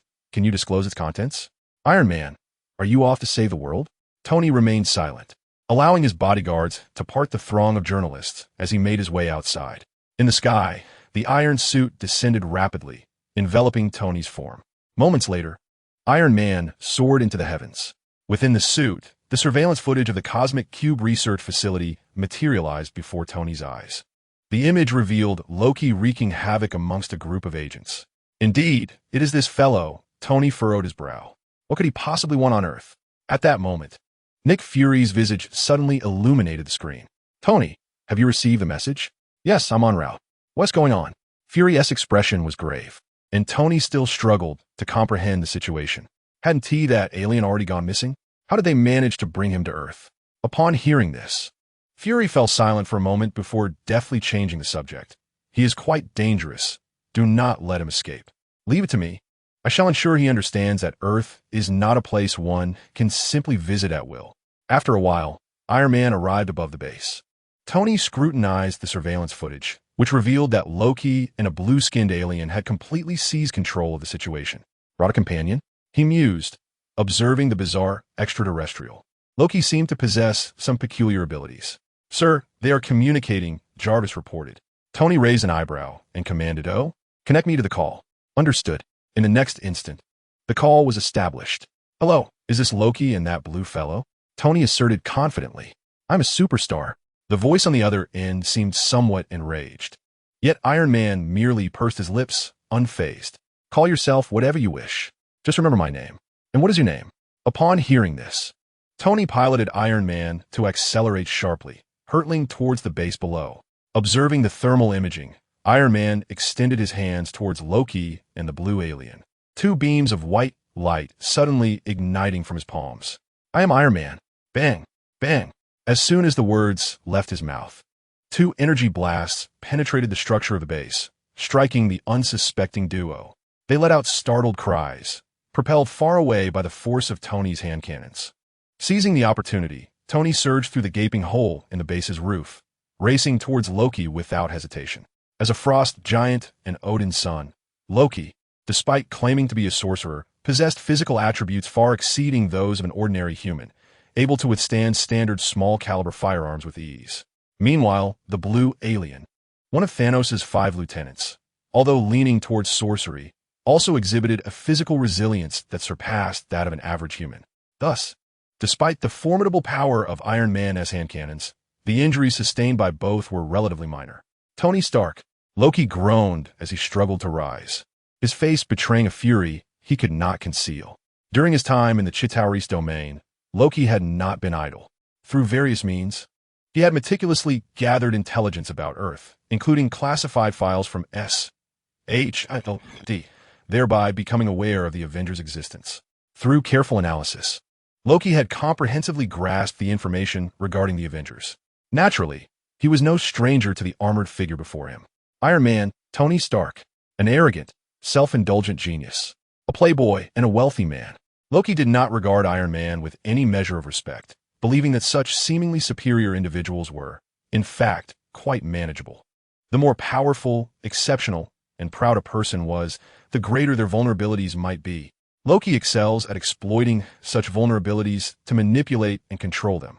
In this present day, wielding the Mind Scepter and enhanced in power, Loki regards Iron Man with utter disdain. To my astonishment, instead of seeking you out, you have come to me, Loki thought bitterly, feeling the pain coursing through him. I shall make you kneel at my feet, becoming my servant. Thus, as Iron Man hurtled towards him, Loki raised the Mind Scepter. A mesmerizing light began to flicker at the tip of the scepter, directed at Iron Man. Within the armored suit, Tony Stark paid no heed to the scepter or any gems it possessed, raising his fist with reckless abandon. The formidable armor bestowed upon him unparalleled confidence, instilling in him the belief that whatever trick Loki attempted would not breach his steadfast steel exterior. In an instant, the Mind Scepter emitted an eerie attack that struck Iron Man. A flicker of joy flashed across Loki's face, only to be replaced by shock. Iron Man surged through the blinding light, the arc reactor in his chest illuminating brightly, as if nothing had transpired, continuing his relentless advance towards Loki. No, Loki barely had time to utter a single word before the iron fist collided forcefully with his face. Thud! The tremendous impact struck Loki's otherwise soft visage, distorting his handsome, androgynous features, sending him uncontrollably flying backwards until he crashed against the wall. Oh, Tony let out a chuckle, somewhat gleeful, yet he showed no mercy. Following Loki to the wall's edge. Are you all right? I heard you refer to yourself as a god. Witnessing Loki seemingly devoid of the ability to resist, the loquacious Tony seized the opportunity to mock his foe, ready to launch into a tirade of derision. Loki, slumped against the wall, stared vacantly for some time before regaining his senses amidst Tony's incessant chatter. Dazed and confused, a single question loomed in his mind. The Mind Scepter had no effect on him? What manner of being is this Iron Man? Sensing that Tony appeared unguarded, Loki, unwilling to admit defeat, raised the Mind Scepter and prodded it against Iron Man's chest. Loki unleashed the power of the Mind Scepter. A force capable of altering minds surged forth from the gem, sweeping towards the armored figure. Yet, the arc reactor in Tony's chest glimmered momentarily, swiftly neutralizing and absorbing this power. Huh? Tony paused, perplexed, unable to comprehend Loki's intentions. What are you attempting to do?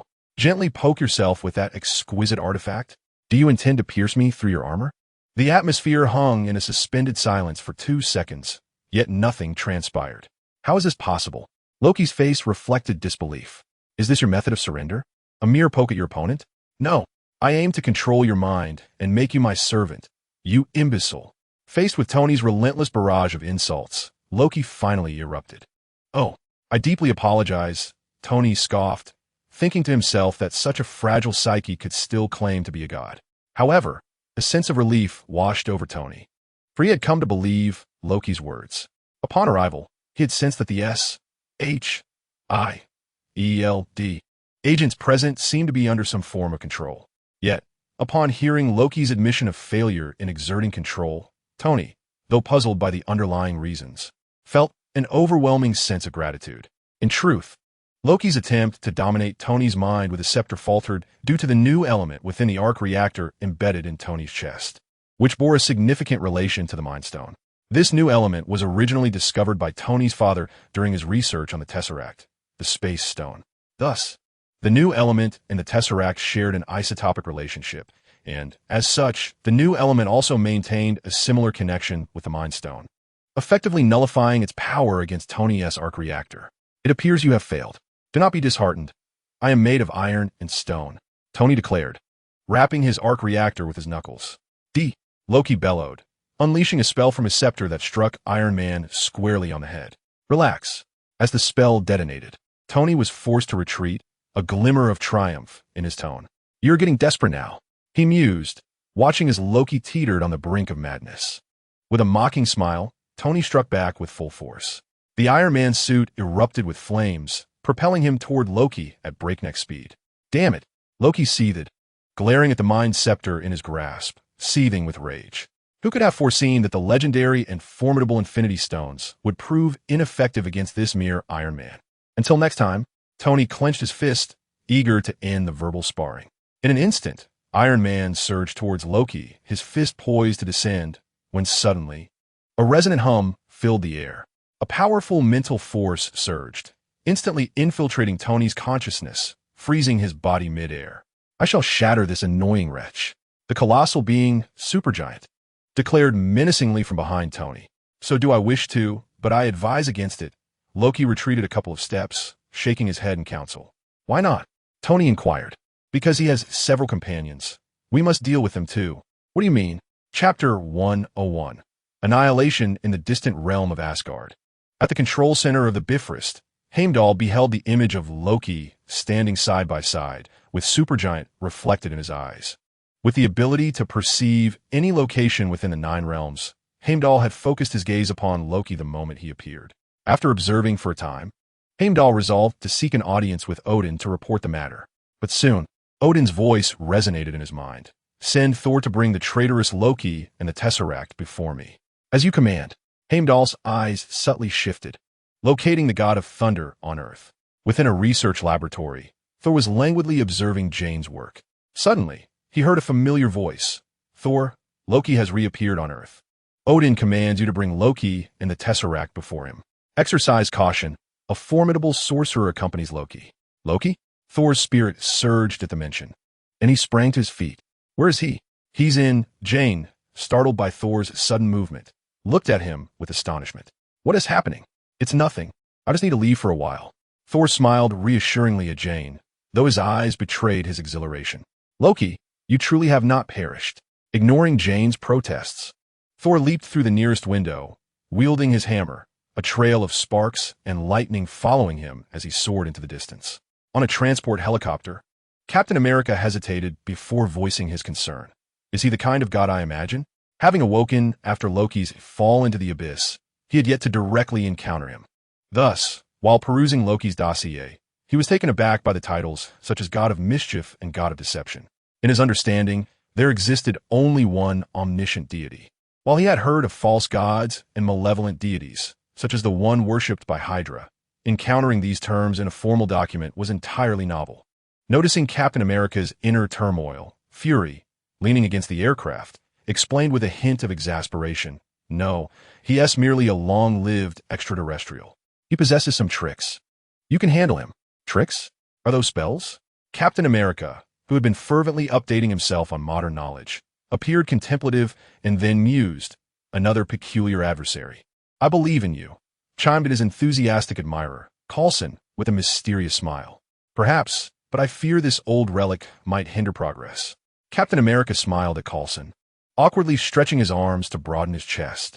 I'm still not entirely acclimated to all this, much like this new uniform. You will be, after all, you are Captain America. It seemed Coulson had more faith in Captain America's abilities than the man himself. Meanwhile, at the Tesseract research facility, Iron Man gazed skyward, while Loki sat bound, crouched beside Hawkeye and Agent Hill. After a moment, the silhouette of a helicopter emerged in the sky. Everyone present turned their gaze in eerie unison toward the approaching aircraft. Inside the helicopter, Fury looked down at the group below with uncertainty. Did Stark capture Loki? His single, large eye scanned the faces of Tony, Hawkeye, and others displayed on the aircraft screen, his expression darkening gradually. Something seems amiss. The astute Nick Fury immediately discerned the peculiar expressions and postures of Tony and the others, which were decidedly awkward. Coupled with the final images from the research base as surveillance before the connection was lost, where Tony bizarrely ceased his assault on Loki, Fury's unease escalated rapidly. Had Tony failed? Had he, like those agents, fallen under Loki's control? Contemplating this, Fury casually instructed the aircraft to postpone its descent. Just as Fury hesitated, Tony below suddenly sprang into action. He opened his mouth and shouted at the helicopter circling above. What are you all doing up there? I've taken care of everything. Hurry down and take this guy away. Upon hearing Tony's urging, Fury felt even more perplexed. Normally, Tony Stark would be hounding him for consulting fees. Wouldn't he? With a sense of suspicion, Fury scrutinized Tony, convinced something was amiss, yet he could not ascertain what it was. What's going on? Coulson approached the cockpit to inquire. Don't you find this strange? Fury replied, his expression unchanging as he observed Tony waving. Iron Man has even removed his armor. Coulson paused, glancing down to see Tony indeed clad in a suit. Knowing Tony well, Coulson realized he had rarely shed his armor in recent months, let alone in such circumstances. Do you suspect Tony has been taken hostage? No, Fury shook his head. I fear it may be worse. What now? Coulson cast a worried glance at Tony below. Captain! Fury's words were suddenly interrupted by a resounding thunderclap. Boom! A bolt of lightning struck perilously close to Loki, causing his hair to fly wildly. As the lightning gradually dissipated, the figure of the Thunder God emerged, as anticipated by the onlookers. Loki! The Thunder God rose, gripping Loki's shoulders tightly and shaking him vigorously. Where have you been? Brother, Loki replied softly. It's been a long time. His arrival was timely. On the aircraft. Fury exhaled in relief. Let it go see what's happening. Hey, he's mine. Tony interjected with an oddly pitched tone, unable to tolerate the emotional reunion between the Thunder God and his brother. Could you please let him go? No. The Thunder God turned back, his expression grave. For the fiercely protective brother, Thor would not easily relent when it came to Loki. Loki is Asgardian. Only Odin can pass judgment on him. I must take him back to Asgard. Oh, how intriguing, Tony remarked sarcastically, then maliciously added, that may not be up to you. Don't make trouble for yourself. Tony Stark, Thor warned, frowning. You're not even wearing your armor. It's best you step aside. Is that so? Tony wore a smug smile. Do you truly believe that? A hint of disdain crept across Thor's face. Despite having fought alongside Tony Stark, Thor found this self-satisfied, incessantly chattering nuisance rather irksome. In truth, had it not been for Lin Qi's influence, Thor would never have consented to being ranked alongside those so-called Avengers. Suddenly, a powerful energy blast struck Thor from behind, sending him flying, while the iron suit swiftly launched toward Tony. I see you can only talk big. Tony, now clad in his iron suit, soared into the air, mockingly taunting. Tony Stark. Thor, lying on the ground, glared with eyes flashing like lightning, a formidable aura surging around him. You are courting death. The sky darkened ominously with Thor's fury, storm clouds gathering above him. Raising Mjolnir, he ascended rapidly, propelled by the lightning. Let us see who is truly seeking death. Tony's eyes flickered with intensity as the weapons on his iron suit powered up. Boom! The two engaged in an aerial battle, the atmosphere tumultuous, as if the very heavens were in turmoil. Meanwhile, Loki, observing from a distance, wore a peculiar smile, reveling in the chaos. In midair, the turbulent winds stirred by Thor's might created a chaotic vortex, causing S.H.I.E.L.D.'s helicopter to sway erratically, as if a marionette with severed strings, struggling to maintain stability. Steve, now's the time, Fury shouted, steadying himself against the aircraft. Separate those two. Receiving the command, Captain America donned his mask, raised his shield to his chest, and leapt from the open door of the helicopter. Cole, watching Captain America's graceful descent, was momentarily stunned before shouting, Parachute! You forgot your parachute. The helicopter hovered 100 meters above the ground. How could Captain America survive the fall without one? Despairing, Cole grabbed a parachute pack and rushed to the door, just as he saw the rapidly descending Captain America wave his hand. Stunned, Cole then witnessed Captain America curl behind his shield and land heavily on the ground. Could he truly be unharmed? Cole was baffled. In his dazed gaze, Captain America paused for a moment before springing back to his feet with vigor. Ignoring Cole's astonishment, he gripped his shield tightly, focusing on the two figures colliding above. He had not expected two former allies to come to blows so fiercely over a mere disagreement, their tempers flaring with each encounter. As an alien, Thor was beyond Captain America's influence, but he felt he could at least attempt to reason with Tony Stark. As a relic of the past, Captain America had known Tony's father, and the shield he wielded was crafted by him. According to lineage, Tony Stark is akin to a nephew of Captain America. Despite Captain America's serious demeanor, he, like others, harbors a strong disdain for Tony Stark's attitude. Yet, what can one do when faced with such a predicament? Tony, calm down, Captain America shouted, hurling his shield like a dart. The formidable artifact, spinning through the air, struck Iron Man, who was charging towards Thor, causing Tony's head to tilt slightly. While the force of his shield was not overwhelming, it was sufficient to halt Tony's momentum.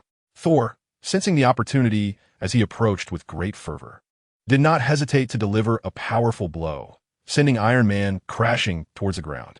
Boom! On the cracked earth, the beleaguered Tony seethed with fury. Rogers, do you wish to engage in battle as well? It seems I must teach you a lesson on behalf of your father. Captain America, directly addressed by name, felt a surge of irritation, opting to forego further words and accelerated towards Iron Man. As Captain America joined the fray, Thor descended to the ground. What are we doing? As the chaos escalated, Thor began to grasp the bizarre nature of the day's events. He silently reflected on everything that had transpired. Starting from the moment he heard Heimdall's words. Just as a thought crossed his mind, Thor suddenly recalled something. Heimdall had mentioned a sorcerer by Loki's side. His eyes widened in surprise as he turned to seek out Loki, only to find him accompanied by a dangerously ominous blue-skinned alien. Stop! Thor attempted to intervene and halt the confrontation between Iron Man and Captain America, yet he found his body no longer obeyed his commands. At that moment, he witnessed the alien stride confidently into the fray. Subsequently, Thor's consciousness began to be assailed by relentless waves of impact. In the next instant, he succumbed to unconsciousness. Meanwhile, the super being opened her arms, and one by one, the Avengers approached her, kneeling in a circle. On the helicopter, Fury's expression was one of disbelief, and he uttered a few rare expletives. Turning to issue a command for everyone to flee, he locked eyes with Coulson, whose gaze had lost its former calmness and rationality. Now filled with an inexplicable madness, Fury's final thought was, "We are doomed." Chapter 102. The New York Catastrophe at the Cosmic Cube Research Facility. Loki was engaged in discussion with the super being regarding their forthcoming plans. Beside them stood a majority of the Avengers and numerous S.H.I.E.L.D. agents, forming a protective perimeter. Utilizing Loki's carefully laid ambush, the super being employed mental manipulation to ensnare all who approached, rendering them subservient. In this moment, Loki, brimming with pride, detailed the next course of action to the super being, specifically the method to deal with the only individual on Earth capable of thwarting their ambitions, Lincoln. Before the two individuals who wielded control over a significant portion of the Avengers and the head of S.H.I.E.L.D., the number of people capable of thwarting them on Earth had dwindled to nearly none. Loki's ambition was to ascend as the new king of Asgard, and in exchange, the Tesseract would serve as payment to Thanos. To claim the throne of Asgard, Lin Qi posed an insurmountable threat that Loki could not ignore. Desiring to avoid being ousted from his newly acquired seat of power by Lin Qi, Loki resolved to eliminate him on Earth. The supernova, having accepted Thanos' clandestine directive, raised no objections, even though she possessed the Tesseract and could have easily departed Earth, bringing the powerful artifact directly to Thanos. Thanos' secret command instructed the supernova to utilize Loki's name to unleash the Chitauri army upon Earth, initiating a grand and overt interstellar invasion. This operation was a preliminary test orchestrated by Thanos to gauge the true strength of Earth. Upon discovering that Earth harbored more than one Infinity Stone, Thanos cautiously scrutinized the situation, realizing that this seemingly insignificant planet was teeming with hidden powerhouses. Even though some of the intelligence he had gathered was dated, and those mysterious and formidable beings may have long since faded into the annals of time, he remained reluctant to take unnecessary risks. He chose to bide his time until Loki came into his purview. Thus, even though Loki's aspirations appeared to Thanos as laughably naive, he still dispatched his subordinates to assist Loki.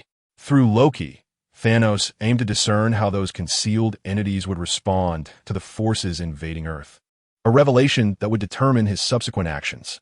Only two members remained in the Avengers, a green behemoth and a female operative. Astute as ever, Loki spoke of the Avengers with the familiarity of a seasoned expert, establishing himself as a master in the realm of subterfuge.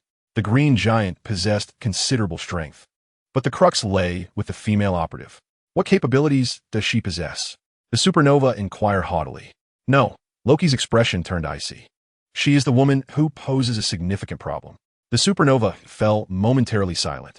Initially, she had presumed that the great problem Loki spoke of was merely a fabrication of the indigenous beings, easily vanquished before her, a conqueror of countless powerful cosmic entities. However, upon witnessing the abilities of several Avengers firsthand, her perception of Lin Qi shifted dramatically. According to Loki's account, Lin Qi exhibited no vulnerabilities in strength, speed, or defense, effortlessly capable of defeating the Avengers. In juxtaposing the Avengers' prowess, the supernova recognized that Lin Qi might indeed be a force beyond her expectations. Consequently, her mindset began to evolve. From a position of reluctance to heed Loki's counsel and a desire to bulldoze through obstacles, she transitioned to a willingness to embrace Loki's strategy, intending to prepare more thoroughly for the confrontation with Lynch. Just as they had orchestrated the control of the Avengers previously, their plan was to have these individuals first draw Lynch's attention, depleting his stamina and energy. Diverting attention and exhausting their capabilities can significantly enhance the likelihood of the supernova's success in mental manipulation. Directly employing this ability against an adversary may likely falter if they are on guard. When confronting a formidable entity like Lynch, the supernova's prowess represents the sole glimmer of victory for the duo. Should the supernova falter, both would find themselves easily crushed by Lynch. Fearless of death, the supernova is solely apprehensive about failing to accomplish the task assigned by Thanos.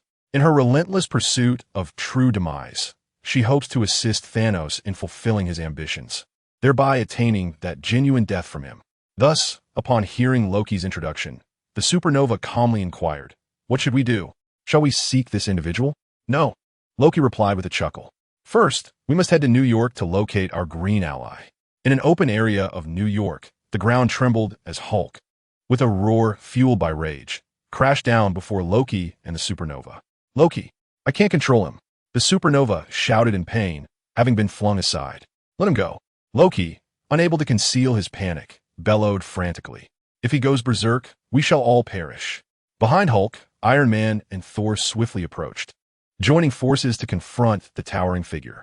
Missiles launched by Iron Man, Thor's lightning, Captain America's shield, and Hawkeye's arrows rained down upon Hulk's massive frame. With an enraged roar, Hulk pounded the ground, his body marred by wounds that even his extraordinary healing abilities struggled to mend. His eyes fixed upon the fleeing Loki and supernova. Hulk crouched low and leaped powerfully. "Hulk!"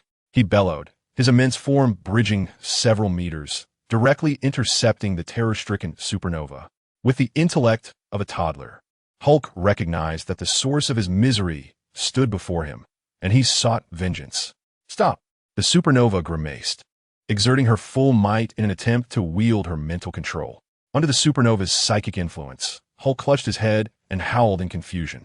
Yet the supernova remained undeterred, seizing the moment to swiftly retreat in the opposite direction. This creature's mental realm is astonishingly chaotic. The supernova's expression darkened, her face betraying regret. Initially, the plan devised with Loki to control Hulk had unfolded seamlessly, luring Banner into their meticulously laid traps without much effort. Once Banner arrived, he was swiftly ambushed by the Avengers and SHIELD agents, leading to his transformation into Hulk. After a fierce battle, the supernova confidently launched her attack. However, an unexpected turn of events ensued. As she infiltrated Hulk's mind, she discovered that the green behemoth's psyche was utterly disordered, rendering her attempts at control futile. As the Hulk, reeling from psychological shock, succumbed to a raging frenzy, he endured the onslaught of attacks from the crowd, relentlessly pursuing the two individuals with an unwavering resolve to crush them into pulp. The fleeing superstar's abilities significantly diminished, leaving the Hulk uncontrollable and even more frenzied, his eyes glinting with a hint of green. With a defiant roar, he raised his head and effortlessly sent Iron Man flying, then, panting heavily, charged towards the superstar with a speed surpassing his previous limits. "Quick, keep that brute occupied. Let Iron Man lead us to safety." Although Loki was momentarily cast aside by the Hulk, he couldn't help but feel a surge of dread as he witnessed the superstar's desperate plight before the Hulk. He was certain that if the superstar met an untimely demise, he too would fall victim to the rampaging Hulk and the uncontrolled throng. The superstar, running for his life, sensed the colossal tremors growing ever closer and hastily rallied the others for assistance. Meanwhile, Thor, having charged his mighty Mjolnir in the air, summoned a ferocious lightning bolt that struck the Hulk's back. With a painful roar, the Hulk retaliated with ferocious blows aimed at the Thunder God. Seizing the opportunity, Iron Man swiftly soared through the sky, grasping the superstar and Loki, the three figures ascending rapidly into the air, distancing themselves from the chaos below. With the superstar's escape, the Hulk ceased his battle with the remaining foes, retreating into the distance, bloodied yet determined. On the rooftop of Stark Tower, The superstar silently observed the diligent researchers before turning to Loki and inquiring, "Will there be any further complications?" Her face still bore the traces of fear, recalling the harrowing experience of being relentlessly pursued by the Hulk. "No, although Earth's technology may be primitive, it is still reliable for these endeavors." Loki replied with a slight smile, his estimation of the superstar diminishing further. After all, if a mere Hulk could instill such terror in her, could she truly vanquish the creature known as Lin? Nonetheless, with circumstances as they were, Loki had no choice but to place his hopes in this formidable leader. "It was merely an inconsequential mishap. There's no need for excessive worry," Loki reassured confidently. He then approached Dr. Selvig, asking, "How much longer?" 10 minutes, Dr. Selvig responded. 10 minutes. Loki gazed upward at the cerulean sky. In just 10 minutes, New York would face annihilation. "Do not celebrate prematurely," the superstar cautioned, her tone somber. "That individual will arrive as you foretold. Indeed, he will not stand idly by as this city crumbles. Upon sensing the threat to New York, he will rush to intervene." Loki spoke slowly, his expression turning inscrutable. Through interaction and clandestine observation, Loki believed he had gained considerable insight into Lin. In Loki's eyes, Lynch was a remarkably powerful individual devoid of any corresponding dignity or aspirations. Who could have imagined that a being of such divine caliber would still indulge in the juvenile pursuit of combating crime? The disparity in their realms and strengths was indeed vast. Loki mused with a hint of disdain.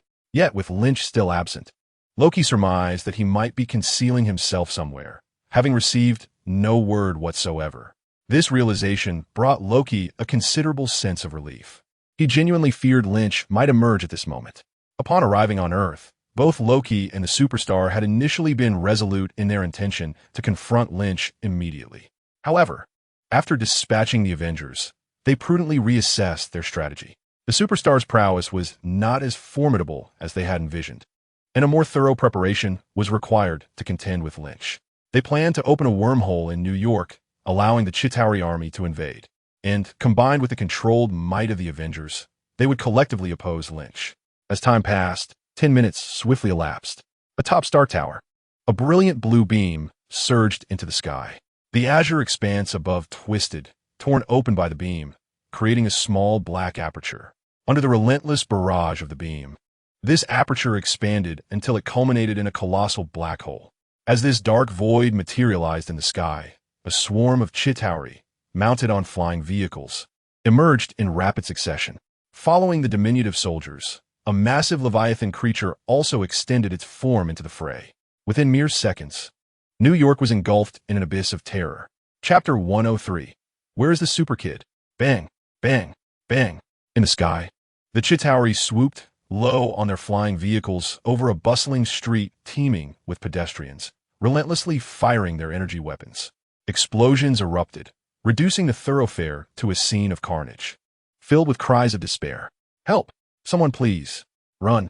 The aliens are coming! Don't come any closer! Mommy, I want to go home!" This once vibrant commercial street had transformed into a veritable hellscape under the Chitauri's rampage, their movements akin to reapers wielding scythes, harvesting the lives of countless innocents. Another Chitauri soldier, weapon drawn, dove down, unleashing a terrifying energy blast that struck a nearby building. Peter, inside the room, nearly torn asunder. Aunt May reached out with a trembling hand, desperate to grasp the small boy, Peter Parker, on the opposite side. A 2-meter-wide chasm lay between them, with young Peter, drenched in sweat, straining to reach his aunt. The Chitauri soldier, noticing the survival of the two humans beneath his onslaught, altered his course and soared toward them. This Chitauri did not fire again. Instead, he rose, gripping his weapon like a blade, intent on a close-range slaughter of the two humans. "No!" Aunt May, realizing the Chitauri's intent, felt her mind go blank. "Peter, run!" Young Peter, observing his aunt's reaction, instinctively turned his head, only to be petrified by the sight before him. The Chitauri spacecraft moved with astonishing speed, swiftly arriving behind Peter. As he gazed at the dazed young human, a Chitauri raised its weapon, poised to strike. At that moment, a swift shadow burst forth from the side, colliding with the Chitauri and soaring into the air.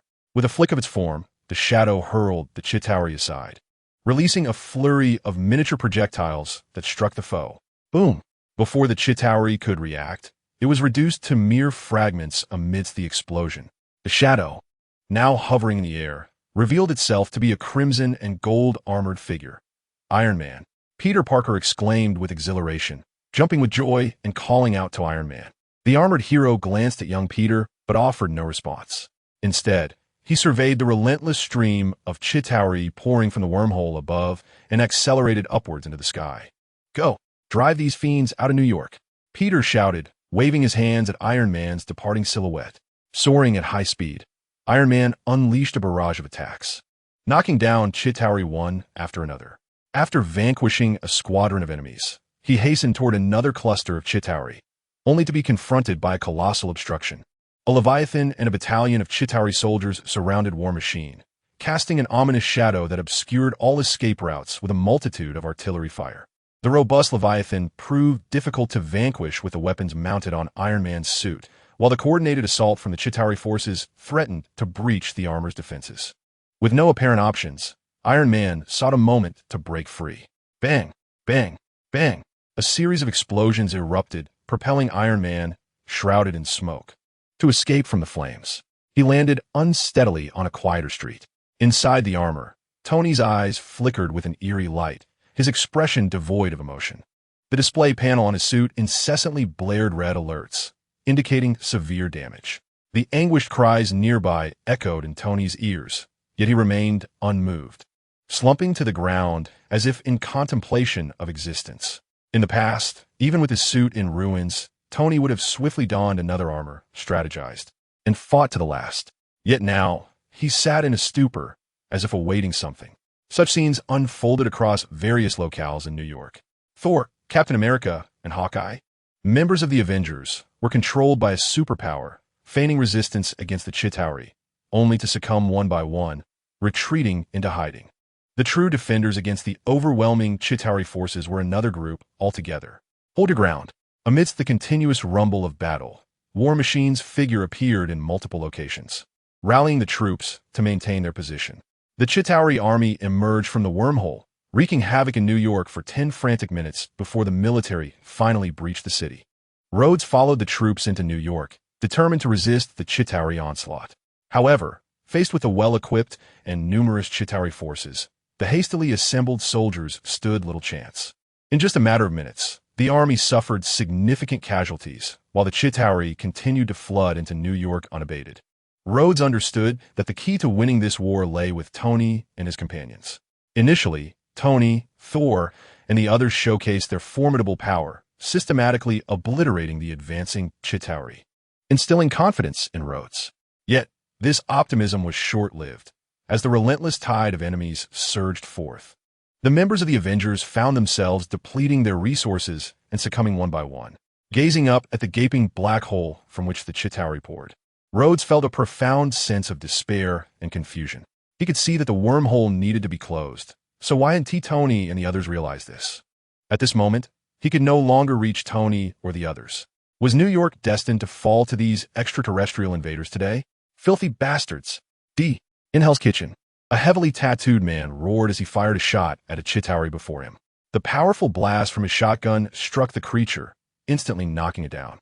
Observing the Chitauri writhe and spurt blood, the man viciously stomped on its body and spat. "You monster!" His eyes ablaze with fury. He tightened his grip on the weapon and fired relentlessly until he emptied the chamber. "Give me back my daughter!" he cried, clutching his gun as tears streamed down his face. Bang! The man fell suddenly, another Chitauri lowering its weapon and turning to seek out more humans. As this Chitauri pivoted, a shadow darted swiftly from the side, delivering a powerful punch that sent it crashing to the ground. Gurgling, the Chitauri attempted to rise, but was struck in the throat, closing its eyes in agony. "Hell's Kitchen is my territory," Daredevil uttered, breathless as he retracted his fist and retreated to a corner. He had fought valiantly here for an extended period, his body riddled with wounds and his strength nearly exhausted. Yet, the most troubling aspect was that in such a cacophonous environment, his abilities were severely hampered. In the chaos of battle, he struggled to discern the positions and movements of his foes through sound alone. Coupled with the Chitauri's formidable physical prowess and superior equipment, defeating them became an arduous endeavor. All he could do was repeatedly confront the enemy, trading blows in a desperate bid to survive. But after enduring relentless combat, Daredevil had reached his limit. Faced with the ever-increasing numbers of Chitauri, despair began to envelop him. Be careful. Upon hearing the sudden reminder, Daredevil was startled, instinctively rolling to evade the impending danger. Bang! An energy cannon narrowly missed him, exploding against the wall. Behind him, a Chitauri soldier, visibly irate, shouted angrily as he brandished his weapon like a knife. Charging fiercely at the grounded Daredevil, a petite figure intervened, raising her delicate fist to strike swiftly against the Chitauri's armor. Thud! The Chitauri was sent hurtling back with the force of a freight train, crashing into the wall. Jessica, with her fist raised, furrowed her brow, her face etched with determination.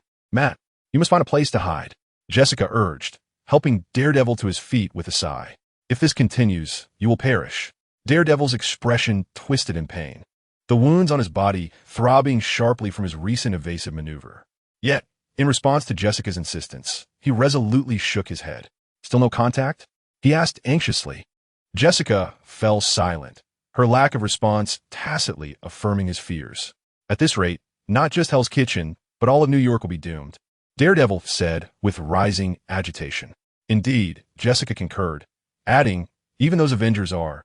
At that moment, both shared a sense of despair.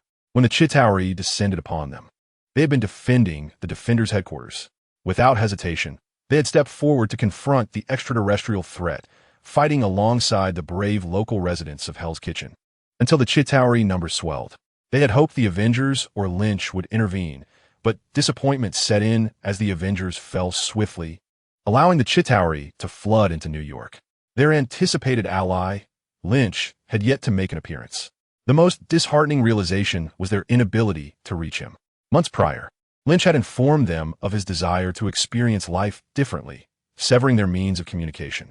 Like them, S.H.I.E.L.D., and the Avengers found themselves unable to contact Lynch. Following the Namor incident, tensions had arisen between Lynch and S.H.E.L.D., leading Fury to revoke all surveillance over him. Similarly, Tony had ceased all inquiries regarding Lynch's whereabouts after that moment. With a resounding roar, another Leviathan, accompanied by a legion of Chitauri soldiers, emerged through the wormhole, becoming the final straw that threatened to break New York. Little Peter concealed himself in a room, peering out of the window as he searched the sky. The artillery of the war machine lay expended, its body nearly obliterated, resting on its side and gazing upward. After dispatching two Chitauri, Daredevil and Jessica leaned against the wall, exhausted, silently observing the heavens. A singular question lingered in everyone's mind. Where was the Super Kid Lynch? Chapter 104. Suppression of the scene outside a secluded cabin in the woods. Lynch basked leisurely in the sun. Inside, Natasha busied herself in the kitchen, preparing lunch. On the kitchen wall, an embedded television broadcasted local news. Suddenly, the news anchor paused, then began to report a breaking story in an incomprehensible language. Natasha, with a serious expression, stirred the contents of her pan with a spatula, but upon hearing the television, her movements abruptly halted. After listening intently for 2 seconds, she fixed her gaze on the screen. The small display shifted to a city engulfed in chaos, with monstrous creatures rampaging. As the footage zoomed in, the world-renowned Statue of Liberty was seen being violently toppled by a grotesque beast soaring through the air. Lynch. Natasha's face tightened as she softly called out. What? Lynch queried, perplexed as he lowered his sunglasses, sensing something was amiss in Natasha's tone. Turning to utilize his abilities, he glanced into the cabin, his pupils dilating slightly, and he instantly surged to Natasha's side. What is happening? Is there an alien invasion in New York? He inquired, frowning at the apocalyptic imagery of New York displayed on the screen. Though he could not comprehend the language, the time and visuals allowed him to surmise the unfolding calamity. However, he was puzzled as to why the Avengers had yet to intervene. Natasha, who possessed a broader linguistic repertoire than Lynch, recognized the language being spoken. Nodding in response to his question, she explained, a wormhole appeared in New York 45 minutes ago, and countless alien forces have invaded through it. What about the Avengers? Lynch pressed directly. Just as Natasha was about to elaborate, the footage showcased Iron Man, Thor, Captain America, and others as they valiantly battled the alien horde. only to be overwhelmed one by the relentless onslaught. They were defeated by the aliens and are now missing, she stated. What are they doing? Lynch exclaimed, taken aback to see Thor being overpowered by a cadre of feeble Chitauri, subsequently bombarded by a barrage of energy blasts, leading to his disappearance. How could he have become so weak in such a short span? Is it due to a woman? Something is awfully wrong. Lynch churned his thoughts, suddenly realizing a peculiar detail. Where is Banner? ISNT Hulk in New York? In the scene, those remarkable Avengers, displaying both motion and stillness, made their appearance. Yet, conspicuously absent was the formidable Hulk. How could such a prominent green giant possibly go unnoticed? The more Lynch pondered, the more he sensed something amiss. It could be excused for the god of thunder, but had Tony and Fury too lost their senses? Even if he had inadvertently triggered a butterfly effect, these Chitauri were not stronger than those he had witnessed in previous films. How could the Avengers so easily face utter annihilation? Something is amiss. Natasha's expression turned grave. We must go. I will go. You stay. As Natasha attempted to argue, Lynch spoke with utmost seriousness. There is something not right. Banner is not in New York, and the failure of Tony and Thor is too peculiar. Bringing you along may hinder our efforts. He gently stroked Natasha's hair, reassuringly saying, Do not worry. I shall return swiftly. Hearing this, Natasha could only nod in resignation. After calming Natasha, Lynch turned his gaze toward the horizon, the shackles upon him gradually falling away under the control of his mental prowess, an extraordinary aura surging forth. With a thunderous boom, a terrifying sonic boom and shockwave erupted, and Lynch's figure vanished into the distance. The mournful roar of the Leviathan echoed below, resembling a death knell for New York. It descended to low altitude, its hardened appendages slicing through the buildings in its path as if they were mere flesh. Before it lay a towering edifice bearing the insignia of the defenders. Monster, stay away from me. A sharp cry rang out as a dark figure shot toward the Leviathan's abdomen. It was Jessica, unable to restrain her immense power upon discovering the impending destruction of the defenders' headquarters. She soared into the sky, propelled by Daredevil, and landed a powerful punch on the Leviathan. With months of training under Daredevil and fueled by Fury, Jessica's punch bore the weight of 100 tons, causing the Leviathan to emit a pained roar. Yet, that was all. For the colossal Leviathan, Jessica remained too feeble. The beast swayed, effortlessly swatting Jessica away. Damn it! Jessica's flight capabilities were already unreliable, suspended in midair.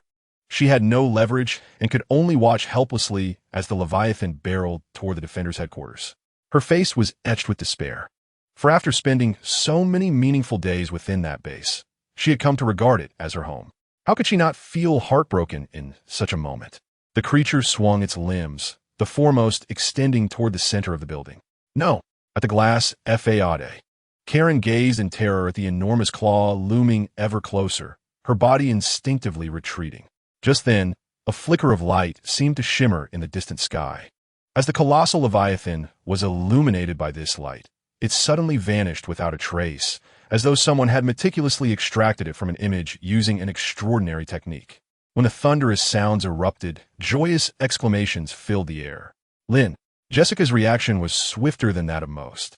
And upon witnessing the beast's bizarre disappearance and subsequent fall to the ground, she immediately grasped that Lin Qi had arrived. Is it truly him? The Night Devil could not discern what had transpired, only aware that the Leviathan had endured some inexplicable assault.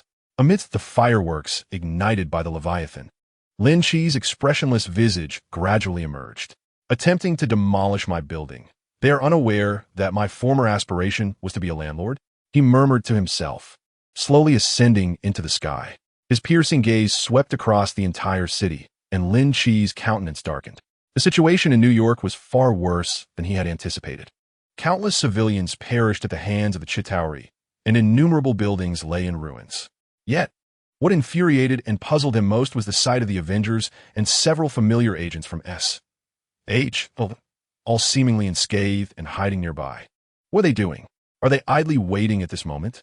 Do they expect me to rescue the world? Anger surged within Lin Qi. However, this was not the time for grievances, for he also beheld countless souls beseeching God and the divine, yearning for someone to save them.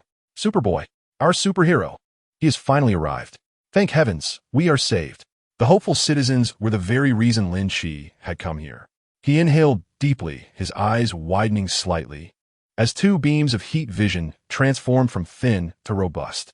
The heat rays shot forth, and Lin Qi cautiously enveloped them with his mental energy. In an instant, those two powerful beams morphed into countless delicate streams of light, cascading throughout New York. These streams, akin to having trackers, pierced through the Chitauri marauding in the city, swiftly redirecting towards the next target. Wherever the light touched, large swathes of Chitauri were annihilated. Within mere breaths, countless Chitauri succumbed to Lin Qi's uncanny assault. In less than 2 minutes, the rampant Chitauri in New York City were nearly eradicated. Alas, a solitary, surviving Leviathan lamented as it charged towards Lin Qi, only to be entirely reduced to ash by a fusion of heat rays. Seeking death, Lin Qi scoffed, observing that numerous areas of New York were ablaze. And he slightly parted his lips, inhaling fiercely for half a minute.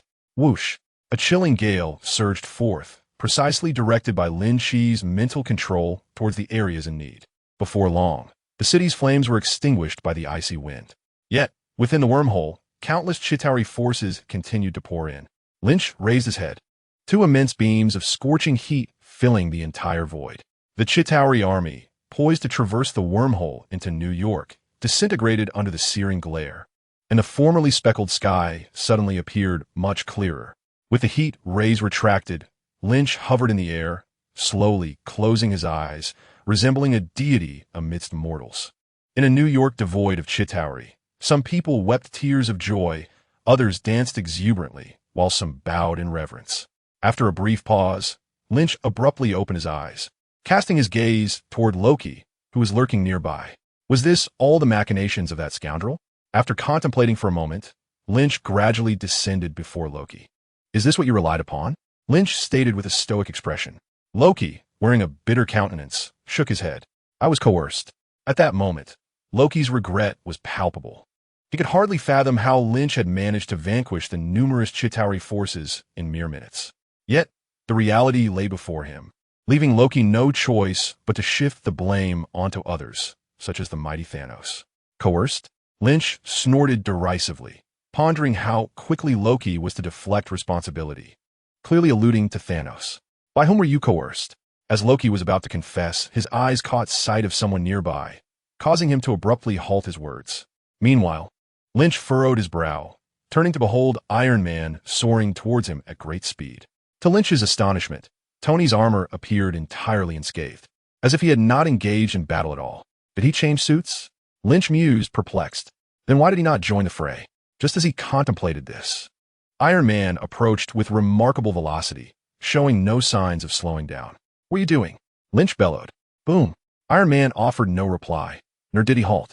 He struck Lynch with a powerful punch to the face.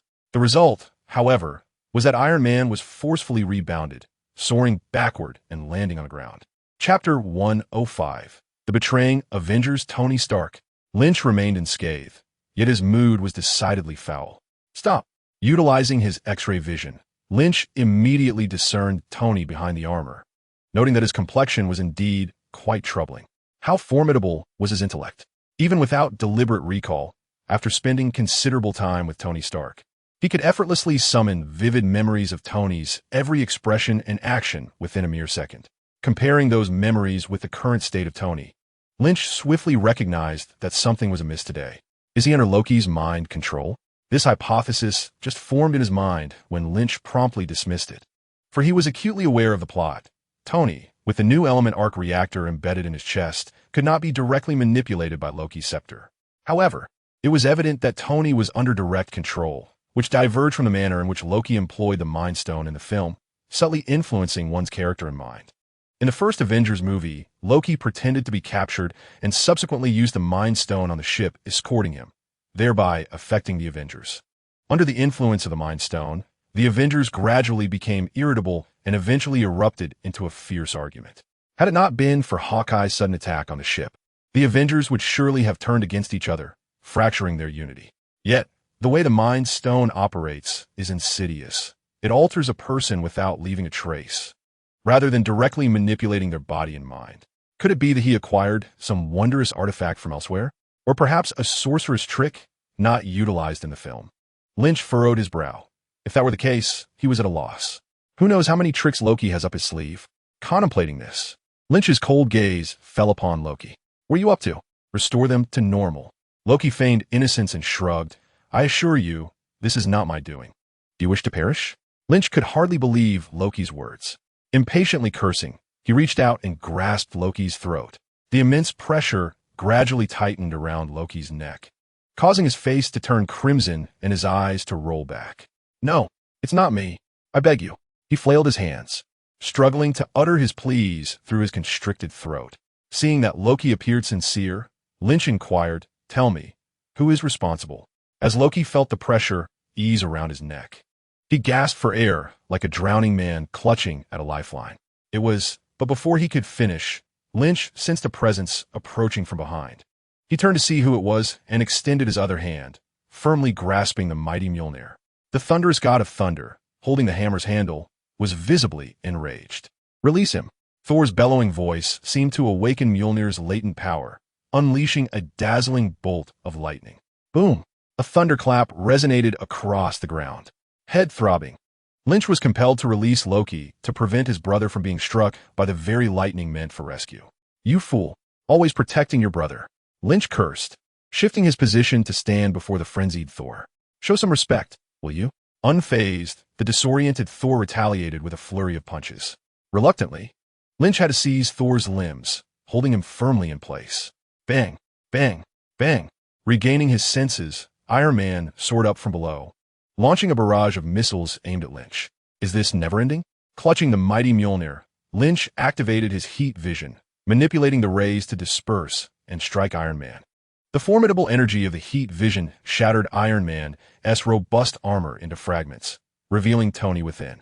Stay right there, Lynch commanded, using his mental prowess to immobilize Tony, rendering him utterly helpless. With Mjolnir in hand and Tony subdued, the two titans of the Avengers found themselves unable to continue their skirmish. However, just as Lynch caught his breath, he glanced up to see other Avengers arriving in droves. What a spectacle! An Avengers showdown against the Super Kid. Captain America charged forward, hurling his shield with intent towards Lynch, while Hawkeye drew back his bow, unleashing a bomb-laden arrow aimed squarely at Lynch's heart. You two can hold on a moment, Lynch declared, unfazed by their attempts. These two were mere enhanced humans, lacking extraordinary abilities. They posed no challenge whatsoever. With a terrifying exertion of mental force, Lynch ensnared Captain America and Hawkeye in a colossal web of power, pinning them in place. Finally, he relinquished Mjolnir, casting it aside and elevating himself into the air. Is there anyone else? He surveyed the expanse of New York, seeking his next target to subdue. Meanwhile, the citizens of New York and beyond were left in stunned disbelief at Lynch's actions. Had they truly begun to fight? Why was this happening? Were they not allies? The Super Kid displayed immense power. In contrast to the bewildered citizens, those familiar with the Avengers and Lynch were even more astonished. What were they doing? Jessica gazed upward, perplexed, observing Lynch in the sky. Lynch is fighting with the Avengers, she remarked. That indicates something is amiss with them. Daredevil, with unwavering certainty, replied. If Lynch were out of sorts, the world would be in peril. Thus, we must assume that the Avengers are the ones in trouble. They are behaving oddly today. After his keen analysis, Daredevil succumbed to exhaustion, collapsing onto his bed. What were Tony and the others up to? Rhodey, clad in a short coat, stood beside the nearly incapacitated War Machine. Why they engaged in conflict with Lynch? This was utter chaos. Though Rhodey subconsciously sought to defend Tony, the reality remained that the Avengers had suddenly launched an assault against the very individual who had just saved New York. What on earth was happening? Rhodey felt his mind struggling to comprehend the situation.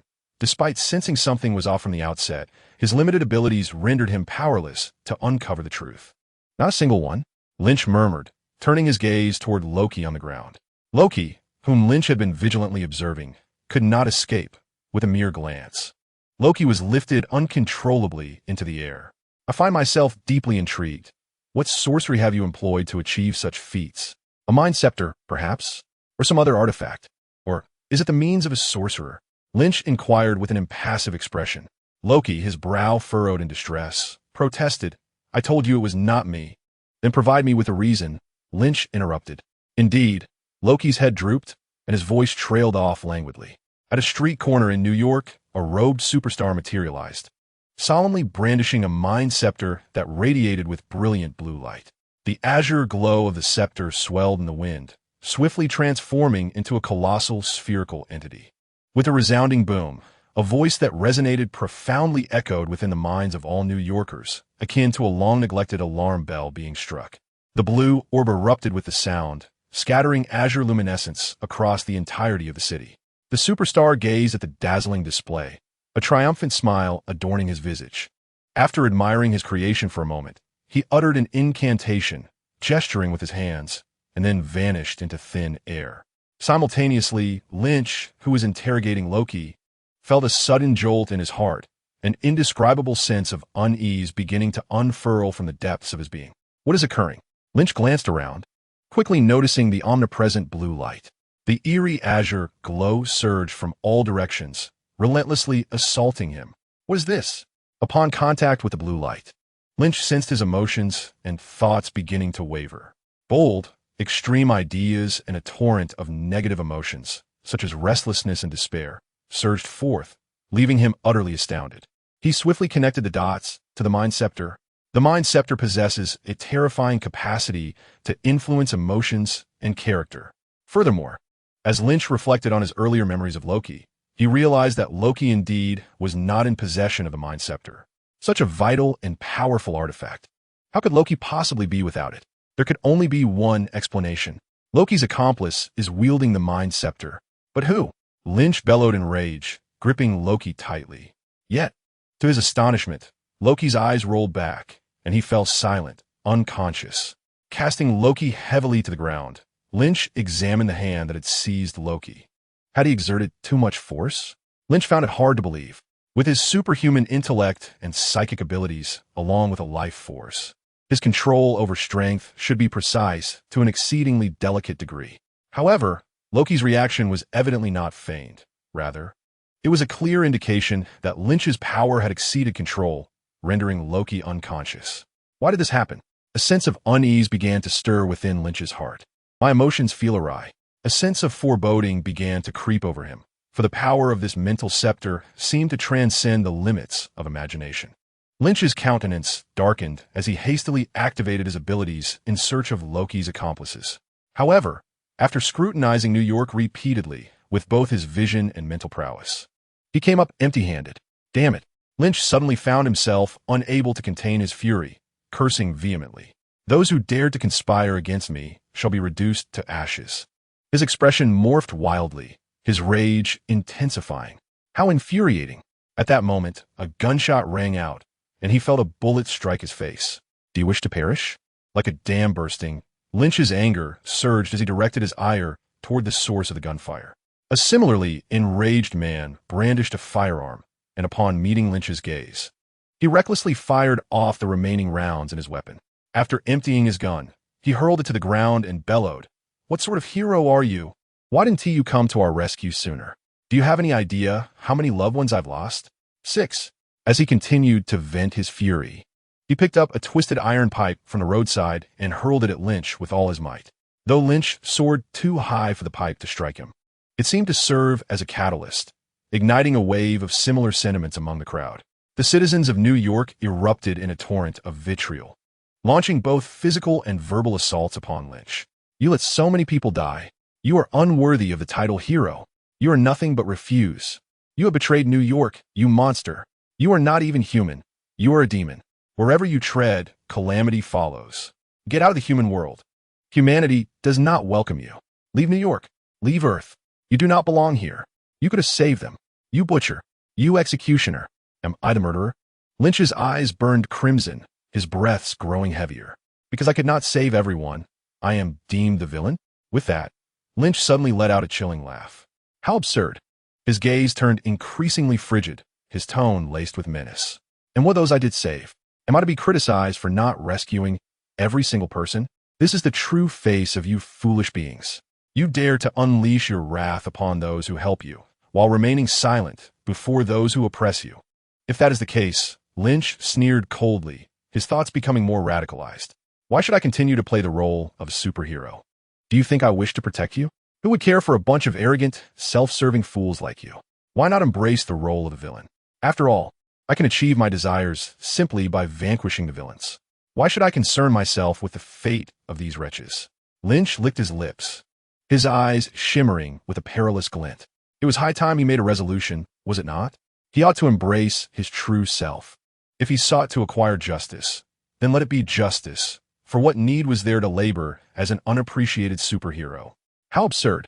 He had unwittingly hypnotized himself, truly believing himself to be a champion of righteousness. What justice was there to speak of in a world that favored the mightiest? Justice invariably resided in the hands of the powerful. The strongest dictated the ultimate interpretation of justice. If espousing justice were truly effective, then what need would there be for strength? Now that he possessed such power, why feign the role of a superhero? With a modicum of caution and a brief span of time, he could dominate this universe. With such formidable power at his command, I should be revered as a deity. What were superheroes, really? Toiling to rescue these wretched commoners, only to be met with their resentment in return. What need was there for superheroes? Bang! Another bullet struck Lynch squarely in the face, right in his right eye. The bullet's force was minimal, but landing on such a sensitive area was undeniably painful. Lynch's eyelid twitched violently, and he glared downwards with a grotesque expression. Those insufferable fools. I shall obliterate you. The moment this thought arose, Lynch charged unhesitatingly towards the citizens of New York below. Whoosh! A fierce gust of wind swept through as the burly man leading the assault on Lynch spewed blood. His face contorted in agony as he beheld the arm that had penetrated through to his back. Remember, in your next life, to hold reverence for the divine. Enthralled, Lynch stirred his arm, wreaking havoc upon the man's internal organs. You wretch! You fail to protect your family, yet shift the blame onto others? If your existence is one of suffering, why not join them? Mere seconds passed, and the man, having lost too much blood, rolled his eyes back and succumbed to unconsciousness. With a hiss, Lynch withdrew his arm, his expression one of lingering satisfaction as he turned to the bystanders. The devil, his true nature was finally revealed. A portly black woman twisted her ample frame, crying out as she fled in the opposite direction. In the next heartbeat, two lethal beams transformed her into ashes. With a physique and intellect akin to that of a pig, why continue to squander resources? One must admit, this nation is indeed rife with swine. I shall expend a little effort to cleanse them. A white elderly man, garbed as a priest, shut his eyes, sweat streaming down his face as he murmured incessantly. Oh God! If his voice was interrupted by the biting wind, his entire being morphing into a lifelike ice sculpture of a priest. Today I surpass God. God? What does the marvel deity amount to in the face of a system? If he exists, I shall inevitably eliminate him. Lynch cackled maniacally, hunting down the fleeing individuals with the precision of an eagle capturing its prey. Lynch! Tony's anxious voice suddenly rang out from beside him, as he maneuvered his newly crafted Iron Man suit to confront Lynch. The armored hero spread his arms wide, and within, Tony's expression was grave as he commanded, "Stop, or I shall." Lynch disdainfully pressed down on Iron Man, subtly twisting his toes, his gaze cold and menacing. What can you possibly do to me? Kill me? He perceived that Tony appeared somewhat different now, seemingly liberated from his previous control. Yet what did it matter? Gritting his teeth, the newly awakened Tony felt a wave of despair wash over him. He had lost all recollection of his former self and gleaned the unfolding events only through Jarvis's reports. However, before he could fully regain his composure, he was struck by the sight of Lynch wreaking havoc. He surmised that Lynch was likely under some mental influence, just as he had been before, prompting him to hastily don a new suit to intervene. Regrettably, the disparity in their strengths was insurmountable. A mere strike from Lynch would render Iron Man defenseless. No, you have been manipulated. Cease at once. Manipulated? Lynch chuckled darkly. I'm aware, yet I see no wrongdoing in my actions. At that moment, the darkest facets of Lynch's character, stirred by the Mind Stone, overshadowed his better nature, consuming his entire psyche. Yet, Lynch remained unfazed. He arrogantly dismissed the Mind Stone's power, believing it merely heightened his aggression and resolve. Perhaps such an outcome was beneficial, he mused. You have lost your mind, Tony exclaimed, his eyes wide with disbelief and fury. This is not who you are. Wake up, Lynch. Not who I am. Do you think you truly understand me? Lynch lowered his head, his face inches from Iron Man's helmet, enunciating each word with chilling clarity. What you perceive is merely what I wish to reveal. You do not know me at all. With that, Lynch swiftly tore apart Tony's armor and seized his head. On the contrary, I know you all too well. Look beneath the armor. There lies the true you, so feeble and pitiful. You will regret this. Stop now. Tony struggled, and ominously, dark clouds began to gather above them. Thunder rumbled ominously. Lynch turned, two searing beams of energy instantly shattering the storm surrounding Thor, scorching him to a medium-rare state. And you, with a flick of his mental prowess, he summoned Thor before him, a mocking grin plastered on his face. Do you know why your fate is so dire? It is all of your own making. You deserve this. At those words, the wretched Thor appeared utterly crushed, his face paling as he succumbed to unconsciousness. Subsequently, Captain America's shield and Hawkeye's arrows once again hurtled towards Lynch, but in a fleeting moment, the two found themselves standing before him. Captain America, you are merely a jester clad in leather. You, like this nation, are hypocritical and arrogant. Captain America glared fiercely, yet his mouth was restrained by Lynch, rendering him speechless. Do you understand? I should let you sleep in that ice until death. The mere thought of your stars and stripes makes me feel nauseous. With that, Lynch turned his gaze to Hawkeye. Hawkeye, what audacity do you possess to stand before me? If I were in your place, I would have taken my own life long ago. Hawkeye's face was equally ashen, unable to retort. After mocking several Avengers, Lynch let out a sinister cackle and ascended with them into the sky. Reaching a height that surpassed all of New York, a crimson glow ignited in Lynch's eyes. Today marks your demise. Lin, do not proceed with this. Do you wish to become an enemy of this world? Think of those you care for. Lynch disregarded the plea, fervently rambling to himself. By killing you, all my foes will have to rely on me to defeat. I shall ascend step by step to the pinnacle of this universe. What is Thanos? I will twist his head off and plant it in the fields. Lynch rambled, his mind a chaotic whirlwind, utterly oblivious to the aircraft speeding toward him. Who? As the plane drew near, Lynch abruptly turned, instinctively unleashing his mental power against the oncoming aircraft. Bang! In the sky, a brilliant explosion erupted. Yet Lynch stood there, dazed, his body trembling slightly, unable to comprehend the unfolding events. When the plane exploded, he finally, albeit sluggishly, glanced inside. That glance shattered his composure entirely. For within that aircraft was none other than Natasha. Lynch immediately regained his senses, enveloping the entire exploding plane with his mental power, rushing inside to embrace Natasha. However, Natasha was still reeling from the violent shockwave of the explosion, barely clinging to life, blood seeping from her mouth and nose. Helplessly gazing at the fading Natasha in his arms, Lynch's lips moved weakly, utterly at a loss for words to stop her fate. Natasha's eyelashes fluttered incessantly, like two mischievous butterflies. She yearned to open her eyes for one last glimpse of Lynch. Yet, the normally agile Black Widow now resembled an elderly woman. Her eyelids weighed down as if burdened by a 1,000-pound weight. No matter how hard she tried, she could not force them open. You spoke of redemption at the moment of my death. Natasha's voice abruptly ceased, her eyelids heavily falling shut. No. Tears streamed down Lynch's face, his mind a blank slate. He could hardly fathom that this seemingly fleeting emotion had become an inseparable part of his heart. In a daze, he recalled Natasha's last words. Redemption? Redemption. Lynch, in anguish, raised his fists and struck his own head in a frenzy. He could not forgive himself. Unbeknownst to him, he had become a harbinger of calamity, threatening the very fabric of the world. In a selfless act to salvage it, Natasha chose to sacrifice her life to restore Lynch's sanity. Utilize your powers to freeze her. She can still be saved. At that moment, Tony's voice resonated in Lynch's ears like a celestial melody. For the first time, he found the sound of this individual utterly enchanting. With a sharp exhale, Lynch expelled a frosty breath, encasing Natasha in ice, before hoisting her upon his shoulder. His gaze cold and resolute as he looked down below. He silently vowed that the puppet master behind this chaos would pay dearly. Chapter 107. Disappearance having endured profound mental strain, Lynch liberated himself from the influence of the Mind Scepter as rationality and conscience returned to his consciousness. The blue light had suppressed the benevolent aspects of his character, leaving behind a terrifying void. As he regained clarity, Lynch contemplated silently, growing increasingly apprehensive.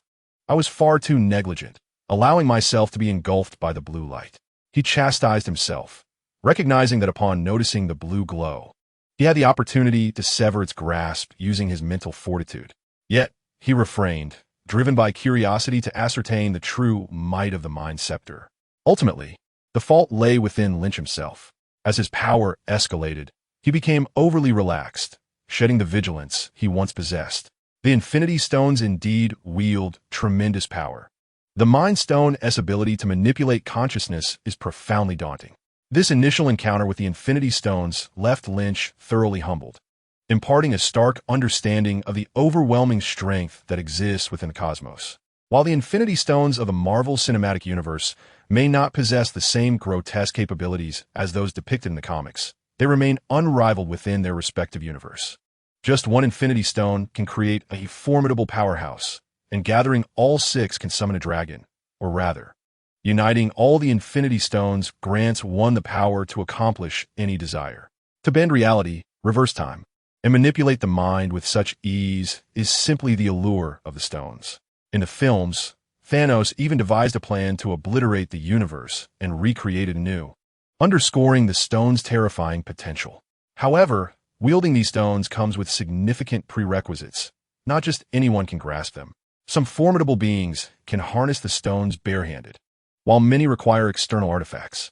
For instance, the Ancient One and the Sorcerer Supreme utilized the Eye of Agamotto to channel the stones, while Thanos employed the Infinity Gauntlet for the same purpose. The Mind Scepter also serves as an artifact that amplifies the stone's capabilities. Through such an instrument, even Loki could tap into the power of the stones. Naturally, the efficacy of these artifacts varies greatly among users. The individual who wielded the Mind Scepter and influenced the entirety of New York must surely possess a strength surpassing that of Loki. Lynch pondered silently. Where did the blue light first emerge? He meticulously scrutinized his memories, for the mind is a vessel that inadvertently records all that it envelopes. Through recollection, Lynch was able to identify numerous details that had previously escaped his attention. The azure light flowed backward through Lynch's consciousness, retreating from him until it coalesced into a sphere. A revelation struck. Lynch's spirit surged as he instinctively repositioned himself to the spot where the supergiant had once stood. The figure of blue skin and robe stirred a frenzy in Lynch's mind, as he immediately recognized a character of striking resemblance. The supergiant? A realization dawned upon Lynch. The supergiant was one of Thanos' formidable 5, yet he had not appeared in the film. To his astonishment, Thanos had dispatched this being to accompany Loki to Earth. After a moment of reflection, Lynch surmised that it must have been Loki who informed Thanos of his existence. Perhaps it was the butterfly effect triggered by Lynch's own presence that compelled Thanos to send the supergiant as a means of testing the waters. With this thought, Lynch's eyes ignited as he unleashed his heat vision. The searing rays sliced through the space where the supergiant had once stood, sweeping over the surrounding areas. Nothing? Lynch furrowed his brow, initially believing that the supergiant had employed some form of concealment to evade detection. However, beneath the swift and intensely heated gaze, all disguises were rendered futile. It appeared that the supergiant had utilized a method of teleportation to escape. Once again, they found themselves in an impasse. A wave of frustration welled within Lynch, as he felt a potent force within him go unspent, leaving him perturbed. At that moment, he abruptly noticed a missile hurtling towards him at a rapid pace.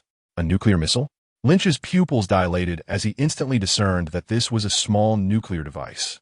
In the original narrative of the Avengers, the World Security Council had made the drastic decision to launch a devastating nuclear missile at New York to prevent an alien invasion.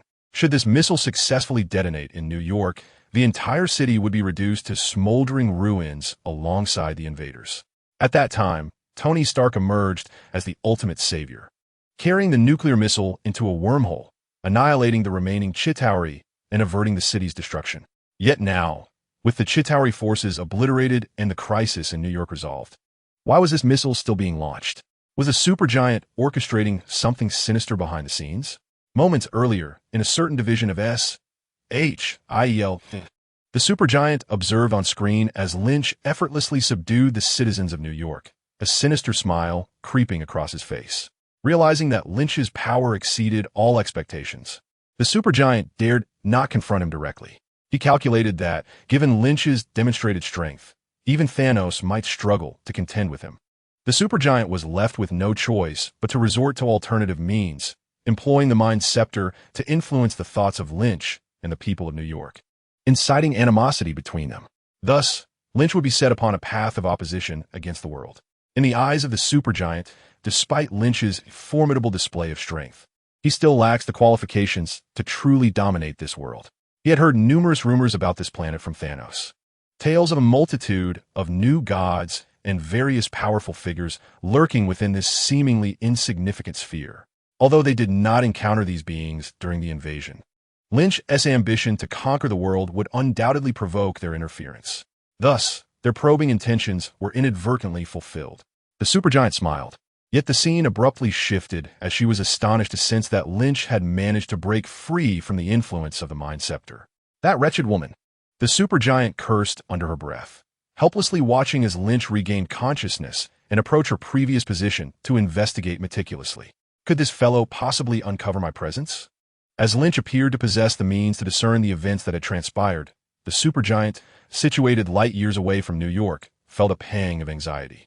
In the vast cosmos, extraordinary individuals and arcane abilities abound, and the well-versed supergiant had clear awareness of such formidable entities. No matter how bizarre or inconceivable a power might be, it could very well exist, and one must never harbor any illusions of safety. After some contemplation, the supergiant suppressed her simmering resentment and resolved to flee the Earth. She initiated a telepathic connection with Loki, hoping to summon him along with the Tesseract to facilitate their escape. However, as time passed, her expression grew increasingly grim. In a moment of frustration, she struck the table with her fist, her voice low and thunderous. "Curse it! What on earth is Loki doing?" She struggled to establish a connection with Loki through her telepathy, as if reaching out to a ghost. Yet, she had distinctly observed Loki merely losing consciousness, not perishing. Could this immature sorcerer be engaging in some sort of trickery? The supergiant narrowed her eyes in contemplation, then sensed some information being relayed by an individual under control. Immediately, she engaged in communication with that person, her spirit jolting with renewed vigor. "A nuclear bomb?" The supergiant murmured, her eyes gleaming with intensity. At the headquarters of S.H.I.L.D., in Fury's private chamber, several members of the World Security Council were embroiled in a heated discussion. New York is one of the most crucial cities in the world. If we make this decision, we will inevitably face dire consequences. A male senator, pallid and agitated, spoke rapidly. "If we allow aliens to invade New York, do you think our fate will be any better? When aliens begin their assaults on other nations, the entire world will hold us accountable. New York, in the grand scheme of the world, what significance does it truly hold?" Another elderly male senator, flushed with indignation, lost all semblance of composure. "Indeed, let alone the entire world. Even if we allowed citizens from regions beyond New York to vote, I am confident they would prudently choose to support us." A female senator interjected, her voice laced with urgency. "For heaven's sake, ladies and gentlemen, let's be pragmatic. Even should we unleash a nuclear bomb, who can guarantee that it will eradicate all extraterrestrial beings? Have you not noticed the wormhole? Can a nuclear bomb seal that wormhole? Can it ensure no new aliens will enter?" Once these words were uttered, an eerie silence enveloped the assembly. Indeed, deploying a nuclear weapon could very well be akin to quenching thirst with poison. If the wormhole remains, must we launch another bomb each time an alien appears? Contemplating this, several council members turned their gaze towards Fury. "Fury, why do you remain silent? What is your counsel?" Fury glanced at the inquiring member and slowly responded, "After all, I am not the one making the decisions, am I?" Upon hearing this, several members exchanged bewildered glances. Rarely had they witnessed such a demeanor from Fury, who had previously confronted them with fearless audacity. "Determining the course of action is our responsibility, but your input is imperative unless you wish to withdraw from your role." In response, Fury pondered for a moment before stating, "Very well, I shall speak plainly. A nuclear bomb could eliminate those aliens and potentially cause the wormhole to vanish." "Is what you say true?" A member inquired solemnly. Explain your reasoning. The wormhole was opened by the cosmic cube. A nuclear bomb should sever the connection between the cube and the wormhole, causing it to disappear. Several members contemplated this, and one queried, "Can you stand by your assertion?" "Certainly," Fury replied with an impassive expression. "Then let us proceed to a vote. In favor. Opposed. In favor. In favor. Opposed. In favor." Once all had expressed their positions, the first speaker's countenance grew grave as he remarked, "It appears the outcome is imminent." "What do you say?" As he spoke, his expression shifted, and he added, barely concealing his elation, "I have just received word that the aliens have been vanquished by a suddenly appearing Superboy. We need not deliberate further on this matter." The council members fell into silence, each departing to verify the veracity of the news. After a time, they returned, spirits lifted. "This is astonishing. This Superboy possesses such extraordinary power," one member remarked with a peculiar expression. "Colleagues, I believe it is necessary for us to continue our discussion." Another member, his demeanor somber, interjected, "The wormhole still exists, and that Superboy is in fact a threat to us. So, shall we adhere to the original plan? We can feign ignorance." "I concur." New York. As the nuclear bomb descended, Lynch hesitated no longer. He swiftly soared to the missile's side and grasped it firmly. With gentle force, he altered its trajectory, directing the nuclear payload towards the wormhole. Traversing through the wormhole, Lynch propelled the missile forward with a swift gesture of his hands, sending it soaring into the distance. Suddenly, he noticed the wormhole rapidly constricting. "This is not good." Was an attempt to trap me on the other side of the wormhole? Without a moment's hesitation, Lynch dashed towards it at full speed. Within the S.H.I.E.L.D. division, Loki stood beside the Hyperion, observing the vanishing wormhole on the screen, a sinister grin spreading across his face. However, midway through his amusement, he felt an unseen force constricting his neck, rendering him mute. He gazed in horror at the figure that materialized before him, momentarily losing his composure. "Is it amusing?" Lynch scoffed coldly, watching as Hyperion tightened his grip on the Mind Scepter and swung it violently.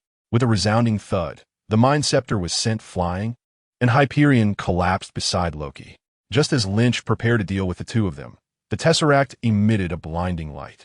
Lynch's words were abruptly cut off as the light engulfed him. Moments later, the radiance dissipated, leaving the room devoid of Lynch and the other two figures. Chapter 108. Extra-dimensional, where is this? In a realm of utter darkness, Lynch's eyes gleamed as he gazed bewilderedly at Loki and Hyperion. He sensed he was in a place devoid of light, gravity, and air, likely the vast expanse of outer space. This realization did not instill panic within him, for as a being of steel, he could survive even amidst the cosmos. Factors such as oxygen and gravity, which would be fatal to ordinary humans, posed no threat to a superhuman like him. As long as he possessed energy reserves, Lynch could endure indefinitely. Conversely, Hyperion was far less composed. Realizing he was now at Lynch's mercy, with no avenue for escape, desperate, he unleashed his abilities against Lynch. Waves of mental energy surged forth from him, yet they dissipated like a droplet in the ocean, failing to create any ripple. Seeking death, Lynch's voice, filled with lethal intent, went unheard by Hyperion, who was swiftly met with Lynch's grip around his neck, resulting in a swift demise. In a flash of radiant red light, Hyperion was reduced to cosmic dust. With Hyperion dispatched, Lynch turned his attention to Loki. Strangely, Loki remained unfazed, merely regarding Lynch with a mocking smile. "You have lost," Loki conveyed through his mental prowess. Upon realizing that Loki remained unrepentant even in the face of death, Lynch could not allow his arrogance to persist. With a swift motion, he seized Loki by the neck, communicating telepathically, "Where is this?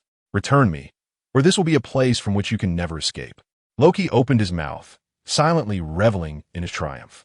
Just as Lynch was about to take action, Loki's form rapidly vanished before Lynch's furious gaze. "Loki!" Lynch seethed inwardly, his mood deteriorating significantly. At this very moment, how could he possibly remain unaware that he was ensnared by Loki's cunning? It wasn't just Lynch who had been deceived. Even that illustrious superstar must have met an untimely end, shrouded in mystery. Truly remarkable, Loki, Lynch thought bitterly, regretting that he hadn't eliminated this menace sooner. Grasping the Tesseract, Lynch's eyes gleamed like bright bulbs as he surveyed the surrounding darkness. His thermal vision could be adjusted in intensity as needed, and he utilized it as a source of illumination to observe his environment.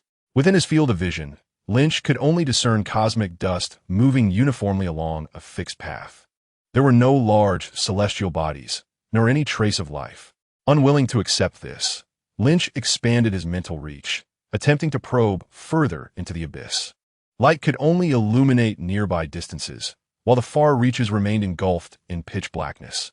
Yet, the outcome was identical to before. This expanse of starry sky was desolate, devoid of the light emitted by stars, and lacking any substantial celestial entities. Lynch retracted his thermal vision and mental probing, refusing to succumb to despair. He understood that the cosmos was vast and boundless. The distance he could investigate was minuscule compared to the starry ocean measured in light years. Contemplating the tesseract in his hand, Lynch pondered for a moment before choosing a random direction to accelerate at full speed. Boom! A streak of light pierced the dense darkness, obliterating everything in its path into fine dust. This light traveled at an astonishing velocity, covering countless miles in the blink of an eye. Suddenly, it decelerated, eventually coming to a complete halt. Lynch's figure emerged, his expression one of deep frustration. He had soared at an unprecedented speed for an indeterminate distance, yet alas, he had found nothing of value. On Earth, the presence of gravity and air rendered such speeds unattainable for Lynch. However, in the weightless and airless expanse of the universe, he could accelerate indefinitely, even reaching the speed of light. In reality, though, Lynch could not sustain such velocity, for his thought processes could not keep pace, rendering him incapable of controlling his direction. Even though his body was invulnerable at extreme speeds, even water could cleave through rock. And encountering a hard meteorite at such velocities could still inflict injury upon him. Lynch maintained a controllable speed for an entire day, yet still discovered nothing of worth. The energy expenditure of high-speed travel was immense, forcing Lynch to halt and devise another plan. He turned his gaze towards the tesseract in his hand, a device capable of traversing space, which was currently his only recourse. During his journey, Lynch had already explored its potential with his mental faculties, formulating certain hypotheses regarding its use. Focusing his mental energy on the tesseract, Lynch squeezed it firmly, causing the entire cube to shatter instantaneously.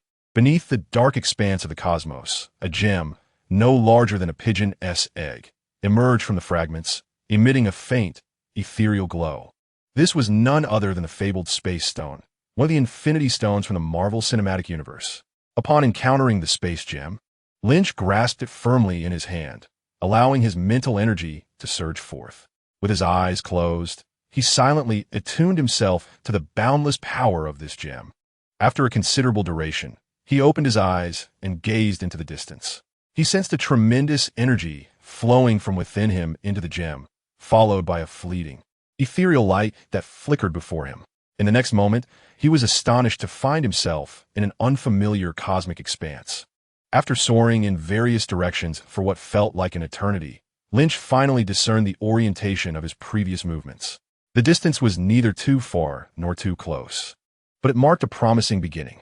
Should he master the powers of the space gem entirely, Lynch was confident he could soon return to Earth.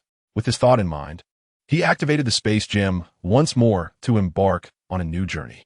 A colossal fiery planet lay several light years away, where Lynch basked in the warmth and light emanating from this yellow sun, his expression one of sheer contentment. He had wandered the cosmos for countless years, witnessing innumerable celestial wonders and alien civilizations. Regrettably, none of the familiar existed in this realm. As time progressed, Lynch's comprehension of the space gem deepened, allowing him to wield it with remarkable ease. Through its power, he could traverse the universe at will, delving ever deeper into its mysteries. Presently, Lynch was capable of reaching any corner of this universe with the assistance of the space gem. In this context, Lynch gradually came to realize a profoundly unsettling truth. This universe was not the same as the one containing Earth. It was likely a different dimension altogether. Initially, Lynch had believed that Loki, wielding the Tesseract, could only cast him into some obscure corner of the universe. For the Tesseract's capabilities seemed limited and could not possibly transport him directly to another multiverse. However, he had underestimated Loki's powers. The notion that Loki could indeed cast him into alternate dimensions was utterly absurd. What difference was there between this and being thrown into another universe? Within the Marvel cosmology, alternate dimensions lie beyond singular universes, and mere flight could never bridge the chasm between them. Just as Asgard, situated in an alternate dimension, could only be reached from Earth through means such as the Bifrost or teleportation magic, it was impossible to simply fly there. At this moment, residing in an alternate dimension, Lin Qi, too, found that he could not escape through flight. His only reliance lay upon the space gem, which enabled him to traverse dimensions. Lin Qi had basked in the stellar rays for an extended period, absorbing vast amounts of energy, his strength escalating with each passing moment.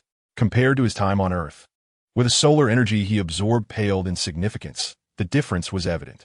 The sunlight on Earth, situated at an immense distance from the sun, could hardly compare to the abundant energy encountered in such proximity to a star.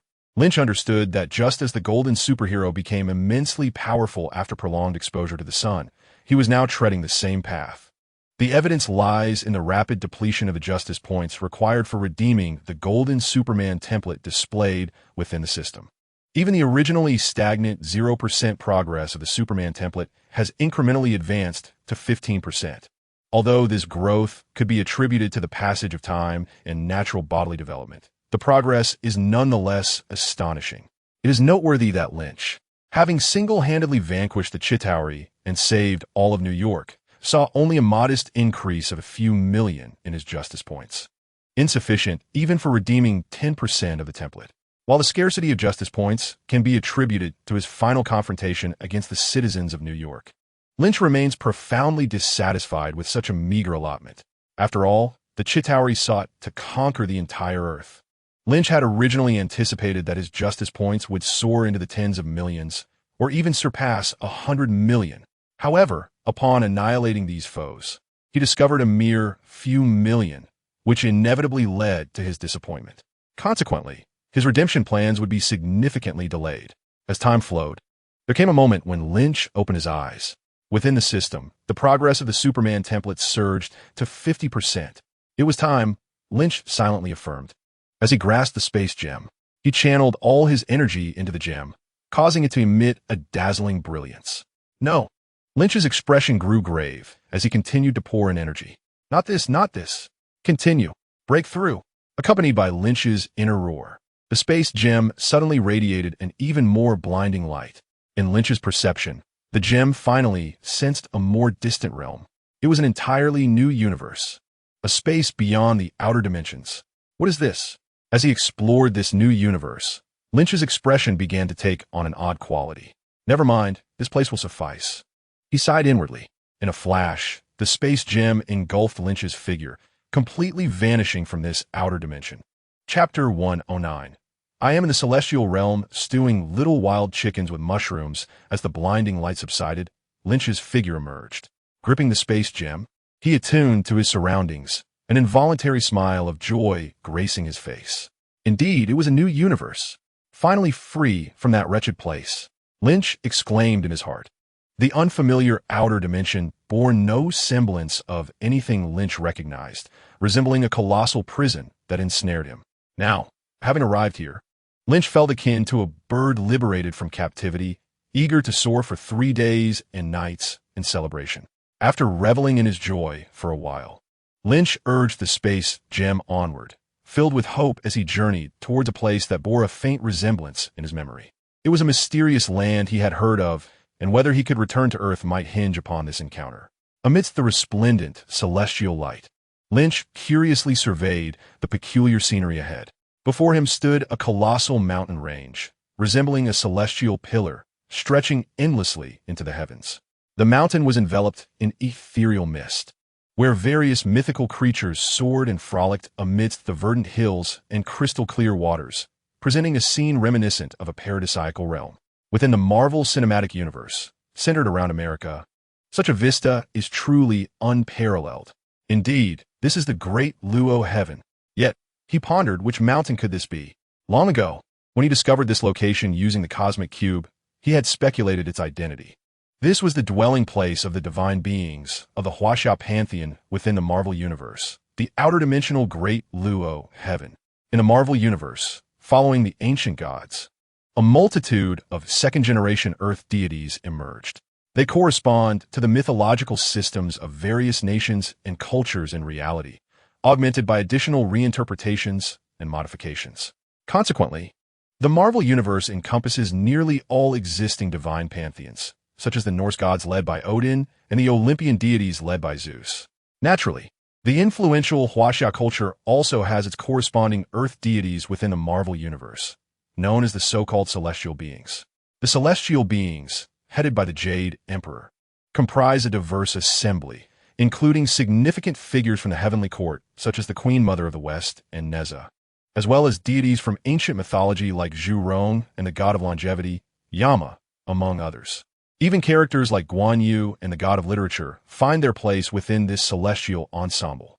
The origins of these celestial beings are manifold, and to every Huaxia individual, their amalgamation appears somewhat jarring, resembling a veritable hodgepodge. This peculiar configuration of celestial beings arises from Marvel's historical context at the time of their creation, which lacked a profound understanding of Huaxia culture, necessitating the selective incorporation of a few iconic figures from that tradition. In the Marvel Universe, these Earth deities predominantly reside in outer dimensions. For instance, the Western European pantheon led by Odin inhabits Asgard, while the celestial beings dwell in the outer dimensional Great Luo Heaven. Within this realm, 5 sacred mountains uphold the entire world, mirroring the 5 sacred mountains of Huaxia culture. The magnificent mountain range before Lin Qi was one of these sacred peaks. After marveling at the grandeur of the mountain, Lin Qi set forth towards its interior. Upon entering, he inhaled the fresh air of this ethereal paradise, surrounded by auspicious creatures playfully darting about, while the breathtaking scenery resembled a masterful landscape painting, momentarily entrancing him. Goodness, I find myself in a Marvel wonderland. He had never imagined he would one day traverse a world brimming with Huaxia elements within the predominantly American cultural narrative of the Marvel Universe. Amidst the forest, a creature with the head of a lion and the tail of an ox ambled along, and in the next instant, Lin Qi seized its leg and lifted it effortlessly. A Qilin. Lin Qi, astonished, shook the auspicious beast in his grasp, unable to resist the urge to pet it with his other hand. Who could resist such a renowned symbol of good fortune in Huaxia culture? Certainly, one must possess the prowess to contend with such a creature.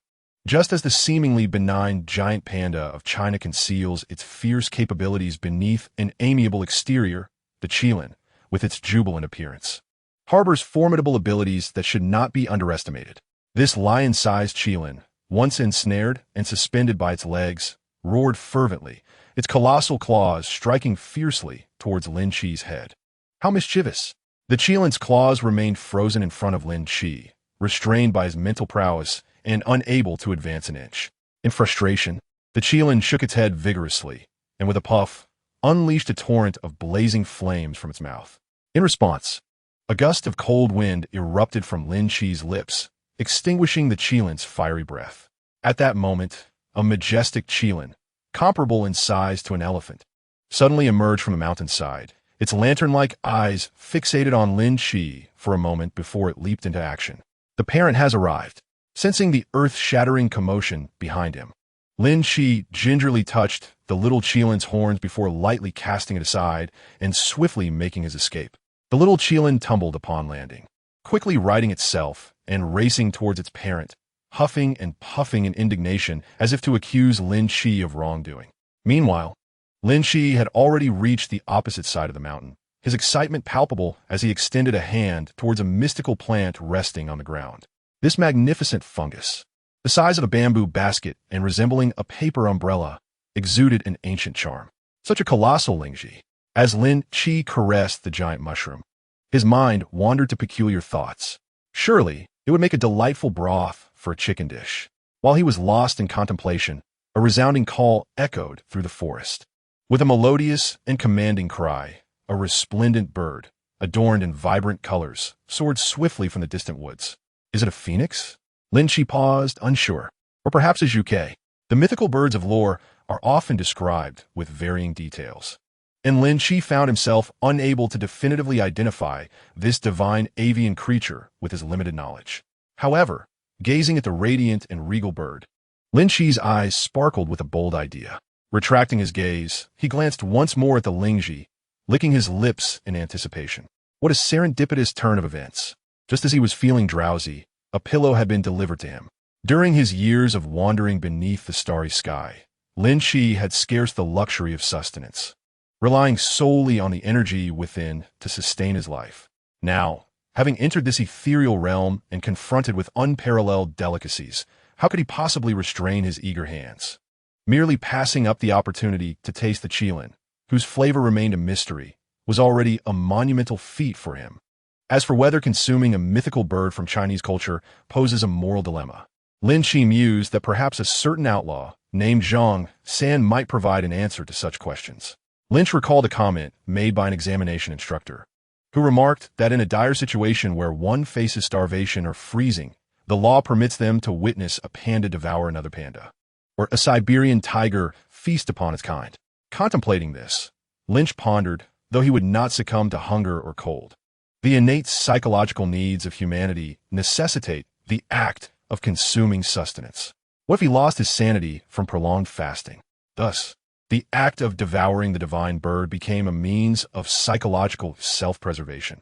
Surely, there was nothing amiss in that. After a symbolic internal struggle, Lynch extended his sinful hand towards the celestial bird. In the air, the once proud and self-satisfied bird suddenly swayed, plummeting headfirst towards the ground. Before the sacred fungus, Lynch rubbed his hands in anticipation, seizing the divine bird with one hand, his gaze roaming over its resplendent plumage. Ah, you have delivered yourself to me. Do not blame me for what follows. With a sly grin, Lynch approached the sacred fungus, unleashing a surge of mental energy. Nearby, a towering ancient tree succumbed to the pressure, crashing to the ground as Lynch swiftly disassembled it, transforming it into a large pot with a lid, along with a pair of chopsticks and a sizable bowl. Placing the pot and utensils before him, Lynch exhaled a chilling frost, his eyes gleaming with excitement. The frost melted under his fervent gaze, cascading into the pot. A delightful stew of wildfowl and mushrooms awaited. A glorious feast indeed, Lynch hummed to himself, glancing at the divine bird awaiting its fate. The celestial creature, sensing the malice in Lynch's expression, stretched its neck and let out a mournful cry. Caw! Noticing the sorrow in the bird's voice, Lynch sighed and refrained from silencing it. As a bird approaches its demise, its song becomes sorrowful. Just as he uttered these words, Lynch paused momentarily. Turning his gaze skyward, he beheld a once emptied expanse now teeming with an array of fantastical birds, all converging and shrieking as they dove towards the divine bird. My goodness, is that a phoenix? It seems I have summoned 100 birds to pay homage, Lynch exclaimed, marveling at the sight. The multitude of birds descended like a swarm of miniature fighter jets preparing for an aerial assault. Freeze, Lynch commanded, and the flock halted mid-air as if a pause button had been pressed. Grinning, he approached the phoenix, having set the stage for the unfolding drama. With the ceremonial elements in place, he decided to proceed directly to the matter at hand. With a gentle twist of his mental energy, he began to manipulate the neck of the phoenix. The creature emitted a feeble sound reminiscent of a dying quack, its once bright eyes dimming. At that moment, Lynch sensed an awareness and halted his actions, squinting into the distance. Before he could discern the approaching figure, a deep, resonant voice, profound and enigmatic, echoed in his ears. Young friend, please wait. Chapter 110. A friendly exchange with the Celestial clan. Because this sentence is in Chinese, it seems to carry a peculiar ancient tone. Such words appearing in this context can only mean that celestial beings from the celestial realm have arrived. Lin Qi lifted his gaze towards the source of the voice, unable to help but speculate which member of the Celestial clan had come. However, in the next moment, his conjecture was ruthlessly dispelled. He beheld a multitude of celestial beings, each with diverse forms and striking appearances, either standing or seated amidst the ethereal sea of clouds, gliding towards him in unison. My goodness, Lin Qi silently exclaimed in disbelief. Given the grandeur of this gathering, had the entire Celestial clan come? What were they preparing for? This scene appeared rather ominous. Otherwise, would such a multitude be necessary merely to welcome a friend? Surely, They thought that strength in numbers would prevail, ready to rally together at a call. Contemplating this, Lin Qi narrowed his eyes and maintained his composure as he awaited the arrival of the celestial beings. After a few breaths, the celestial assembly above the clouds had come to a halt right above Lin Qi. Frowning, he strained to recognize each celestial being, inwardly cursing the editors and artists of Marvel. It is worth noting that the renowned performance artist, Master Lu, once stated that adaptation should not be mere fabrication, and that dramatization should not be nonsensical. If one cannot adapt, then one should not attempt to.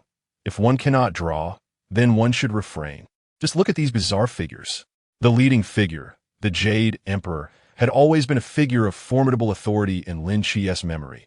Yet this long-bearded fellow, clad in blue-green armor with two antennae protruding from his head, truly seemed to be a source of amusement. Standing there in silence, Lin Qi almost mistook him for a transformed green beetle. And then there was the figure beside him, the longevity deity, who held a status almost equivalent to that of the Jade Emperor within the Marvel Universe. Who would have thought? In the celestial realm, besides the Jade Emperor, the other celestial being was the longevity deity, a minor deity in the context of Chinese mythology. Setting aside the differences with Chinese mythology, Lin Qi could hardly commend the appearance of this longevity deity. His towering forehead immediately reminded Lin Qi of a certain scientist who mutated due to gamma serum exposure. The more he looked, the more he felt the resemblance. Aside from Dr. Gordon's gamma-green skin, their heads seemed to have been carved from the same mold. Did the Marvel editors believe that a large head equates to a long life? Next was the Golden Birdman, wielding a small hammer with a beak and large wings. Do you claim he is Thunder God? Goodness, do you truly think I have never seen the investiture of the gods? This is clearly Lin Qi, and the armored giant riding a large tiger while wielding a cleaver. Do you say he is Zhu Rong? Goodness, one would think that the era of Zhu Rong did not possess such advanced armor. Could there not be a modicum of effort put forth? Furthermore, Zhu Rong is a fire deity in mythology. Where is his fire? Truly, this is outrageous. As a mighty, ancient fire deity, how has Marvel transformed him into a mere tiger knight? And what of this Neza, adorned with 3 heads and 6 arms, though that might be acceptable?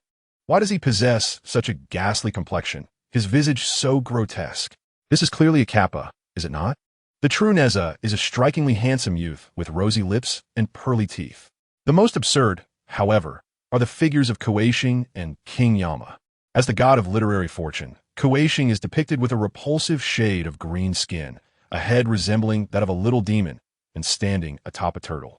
Is he attempting to rival Neza for the identity of a kappa?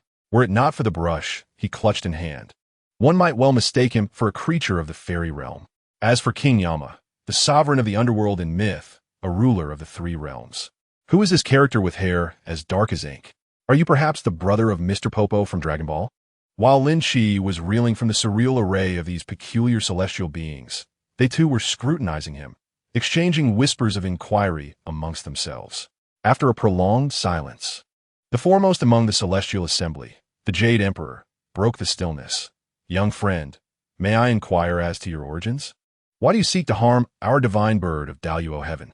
Lin Qi, taken aback by the unique demeanor of the Jade Emperor, whose green antennae swayed as he spoke, found it difficult to reconcile this figure with his mental image of the majestic ruler of the celestial court. Artistic misrepresentation. Restore my formidable Jade Emperor, he thought. I hail from Earth, specifically Huaxia. He finally replied truthfully. Very well, since you bear the same title. Let us extend some courtesy to the deities of Huaxia.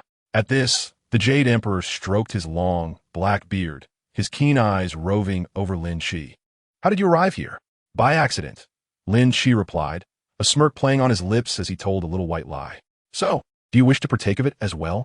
He added, nonchalantly gesturing towards the phoenix on the ground. The Jade Emperor was momentarily taken aback, perhaps not anticipating Lin Qi's audacity to intrude upon our celestial domain and brazenly declare such intentions before all of us. Did he truly believe that our reclusive nature implied a lack of regard for us?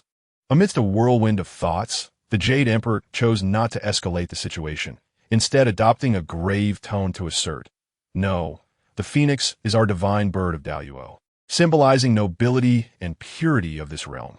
How could we possibly consume it? Seeing Lin Qi unfazed, the Jade Emperor intensified his tone. I implore you to respect the divine bird of Daoyuo. All beings possess spirit, and taking life may provoke unnecessary calamity. Upon hearing the subtle threat in the Jade Emperor's words, Lin Qi immediately felt a surge of displeasure. What a predicament I find myself in, wandering through the vast expanse of the cosmos, unaware of the passage of time, without savoring a morsel of exquisite cuisine. Today, I yearn for something warm and delectable. Yet it seems that such a simple desire is thwarted. You, emboldened by your numbers, conspire to deny me sustenance. If the deities from the illustrious myths of Huaxia were to manifest before me, I would surely flee without a moment's hesitation. However, faced with your motley crew, do you dare to flaunt your bravado before me? So be it. Let's see what transpires. If I desire to eat, then so be it. Lin Qi's gaze was fixed upon the Jade Emperor as he ascended rapidly, arriving before the assembly of deities in an instant. The Jade Emperor remained silent, his countenance expressionless as he retreated among the celestial beings. Subsequently, the assembled immortals seemed to receive an unspoken command from the Jade Emperor, each preparing their own techniques. Lin Qi, unfazed, merely cast a glance at them, observing as the celestial beings concocted their thunderous onslaught. He understood that, despite their intimidating appearance, most of them possessed strength comparable only to that of the Thunder God. Even the mightiest among them, the Jade Emperor, although akin to Odin in status as a deity of earth, fell short of Odin's formidable prowess. At this moment, Lin Qi, endowed with the prowess of a half-super template, felt no trepidation even against a non-peak Odin, let alone fear the Jade Emperor. Observing Lin Qi's calm demeanor, a few celestial beings exchanged glances, and one of them soared forth, none other than the Thunder God himself, wielding a small hammer. With a powerful flap of his wings, he summoned storms and crackling lightning. Raising his hammer, he pointed at Lin Qi, and in an instant, several bolts of lightning cascaded down upon him. Remarkably, Lin Qi found this display amusing, akin to witnessing a lesser version of the Thunder God. Yet the force appeared to pale in comparison to the true Thunder God's might. Perhaps the hammer was simply too diminutive? Lin Qi stood still, allowing the thunderous assault to wash over him. Is he not evading? Does he remain oblivious? Thunder God, perplexed by Lin Qi's unmoving stance, pondered the situation. According to their prior observations, this uninvited guest was far from insignificant. Why else would they have gathered here? While he was lost in thought, Lin Qi brushed off the dust from his attire, his demeanor unruffled. Since I am already here, let us proceed together. I am pressed for time. Upon hearing this, the celestial beings turned their gazes towards the Jade Emperor, who, with a solemn expression, nodded slowly. With the Jade Emperor's consent, the celestial beings began to unleash their unique powers. With two spheres of lightning swirling in her hands, the Electric Mother soared to the side of the Thunder God, conjuring storms and unleashing bolts of lightning directed at Lin Qi. Zhu Rong and Guan Yu brandished their weapons menacingly, aiming lethal strikes at Lin Qi's head. Neza, standing atop two yellow copper wheels and adorned with a red scarf, swung a collar towards Lin Qi with ferocious intent. In the face of the myriad assaults from the celestial beings, Lin Qi remained composed, opening his mouth to inhale and exhale. A super hurricane infused with mental energy erupted instantaneously, sweeping the aggressive celestial beings back into the sky. The thunder, lightning, and the blows from weapons were rendered as mere wisps of cloud, dissipating entirely. Lin Qi closed his mouth, letting out a somewhat bored sigh. Such is the nature of the powerful, unadorned and monotonous.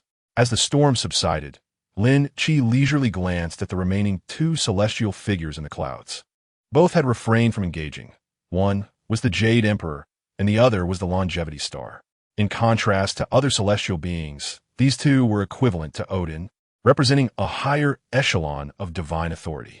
At that moment, the Jade Emperor wore a solemn expression, lowering his head as if conferring with the Longevity Star beside him. Before turning his gaze towards Lin Qi, his demeanor shifted rapidly as he offered a slight smile, saying, "Young friend, though the phoenix has a grand reputation, its flesh is rather unpalatable. If you are willing to spare it, we possess many delicacies far superior to the phoenix that you might find delightful." "Oh," Lin Qi replied, somewhat surprised. He had not expected the leader of the celestial beings to speak softly before even lifting a finger. Was he intimidated by his imposing aura? However, Lin Qi had no intention of letting them off so easily. After all, he had endured their attacks. A bit of compensation for medical expenses seemed reasonable, did it not? Did they think a mere meal would suffice to placate him? Conditions can be negotiated. As long as we sit down and converse amicably, I believe we can reach a mutually agreeable outcome. The Jade Emperor smiled. Indeed, but do not regret your words. Of course, the Jade Emperor replied with a grin, his two green horns bobbing comically as he nodded his head. Days later, outside the palace of the Luotian celestial clan, Lin Qi patted his satisfied belly, casting an appreciative glance at the Jade Emperor. You did not deceive me. The cuisine of the Luotian is indeed exquisite. The corners of the Jade Emperor's mouth twitched, a bittersweet smile gracing his face. As long as you are satisfied. Well then, having feasted and obtained what I came for, I shall not trouble you further. Please hasten to send me on my way. Lin Qi interjected, a look of anticipation lighting up his face. Very well, in that case, let's part ways here. The Jade Emperor, invigorated as if fearing Lin Qi might change his mind, swiftly raised his hand to summon. A hazy radiance enveloped Lin Qi, illuminating him brilliantly in an instant. As the radiance dissipated, the celestial beings turned to observe, only to find that Lin Qi's figure had vanished from a spot. In that moment, a singular thought surged through the hearts of all present in the celestial realm. Thank heavens, he has finally departed. Chapter 111. The memorial service for the young hero on December 1st, 2012. In New York, the Avengers Tower, also known as the Old Stark Tower, was bustling with activity. Outside the building, a throng of people gathered, reporters armed with cameras, elite figures from the realms of politics and business, and various other individuals. Among the crowd, a figure clad in a black suit and a beret, Ulrich, raised his gaze towards the center of the gathering. His expression tinged with sorrow as he murmured to himself, "It is truly hard to believe." At the very heart of the assembly, a large screen displayed bold letters, "Memorial Service for the Young Hero." In truth, many attendees shared this incredulous sentiment. I cannot fathom that he has truly passed away. Karen, seated among the audience, wore a mournful expression and, with a heavy tone, spoke to her assistant beside her. Tomorrow's news will proclaim that we await his return eternally. Understood, boss. The female assistant nodded, jotting down Karen's words. As she continued to write, a realization dawned upon her.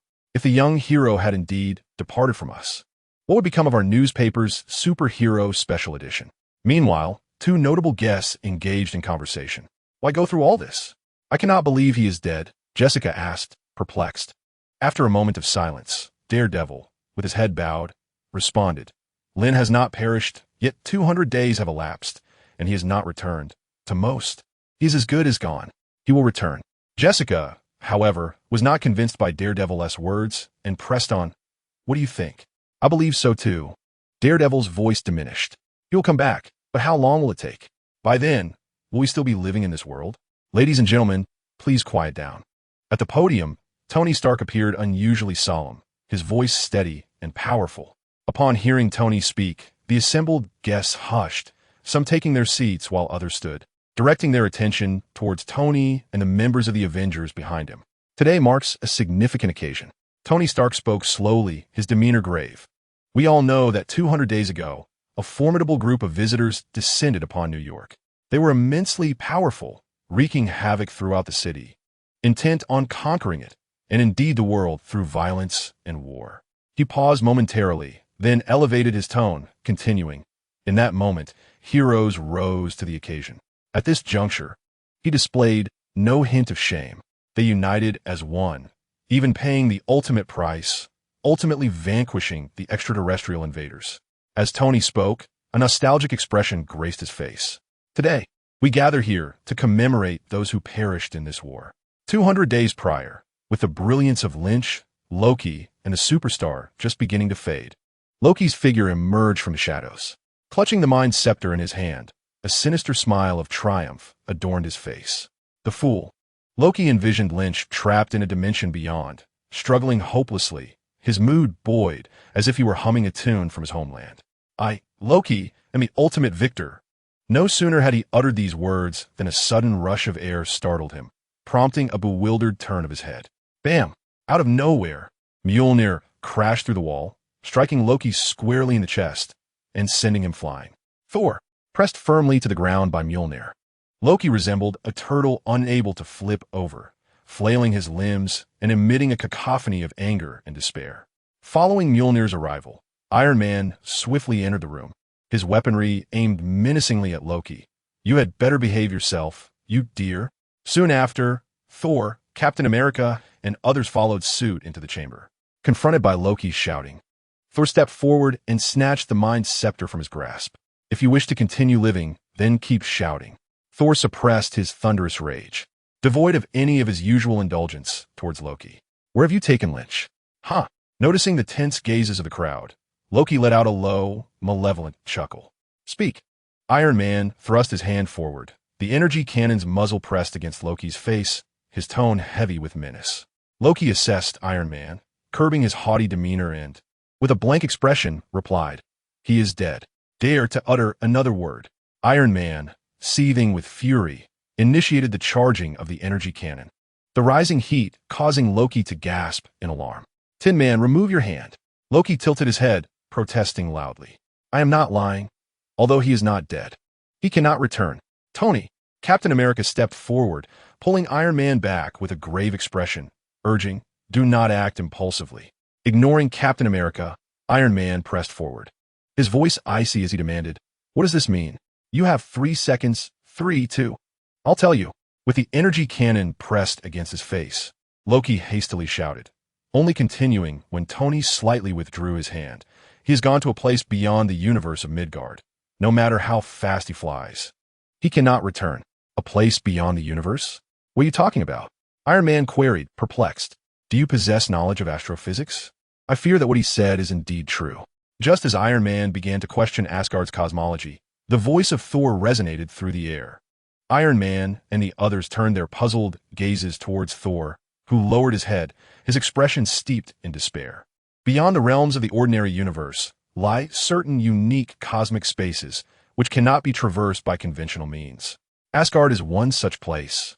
To travel from Asgard to Earth or back requires extraordinary methods, such as the Bifrost or teleportation magic." Upon hearing this, the Avengers silently exchanged glances. With all due respect, Iron Man scoffed beneath his helmet. "Given your level of technology, it is quite possible that you harbor some misconceptions about the universe. I refuse to believe there exists a place we cannot reach." Thor listened in silence as Tony spoke defiantly. Then, with a face filled with anguish, he replied, "No, believe me, I too wish to bring back Lin, but let us refrain from such morose discussions. We shall take this fellow back, and I will certainly retrieve Lin."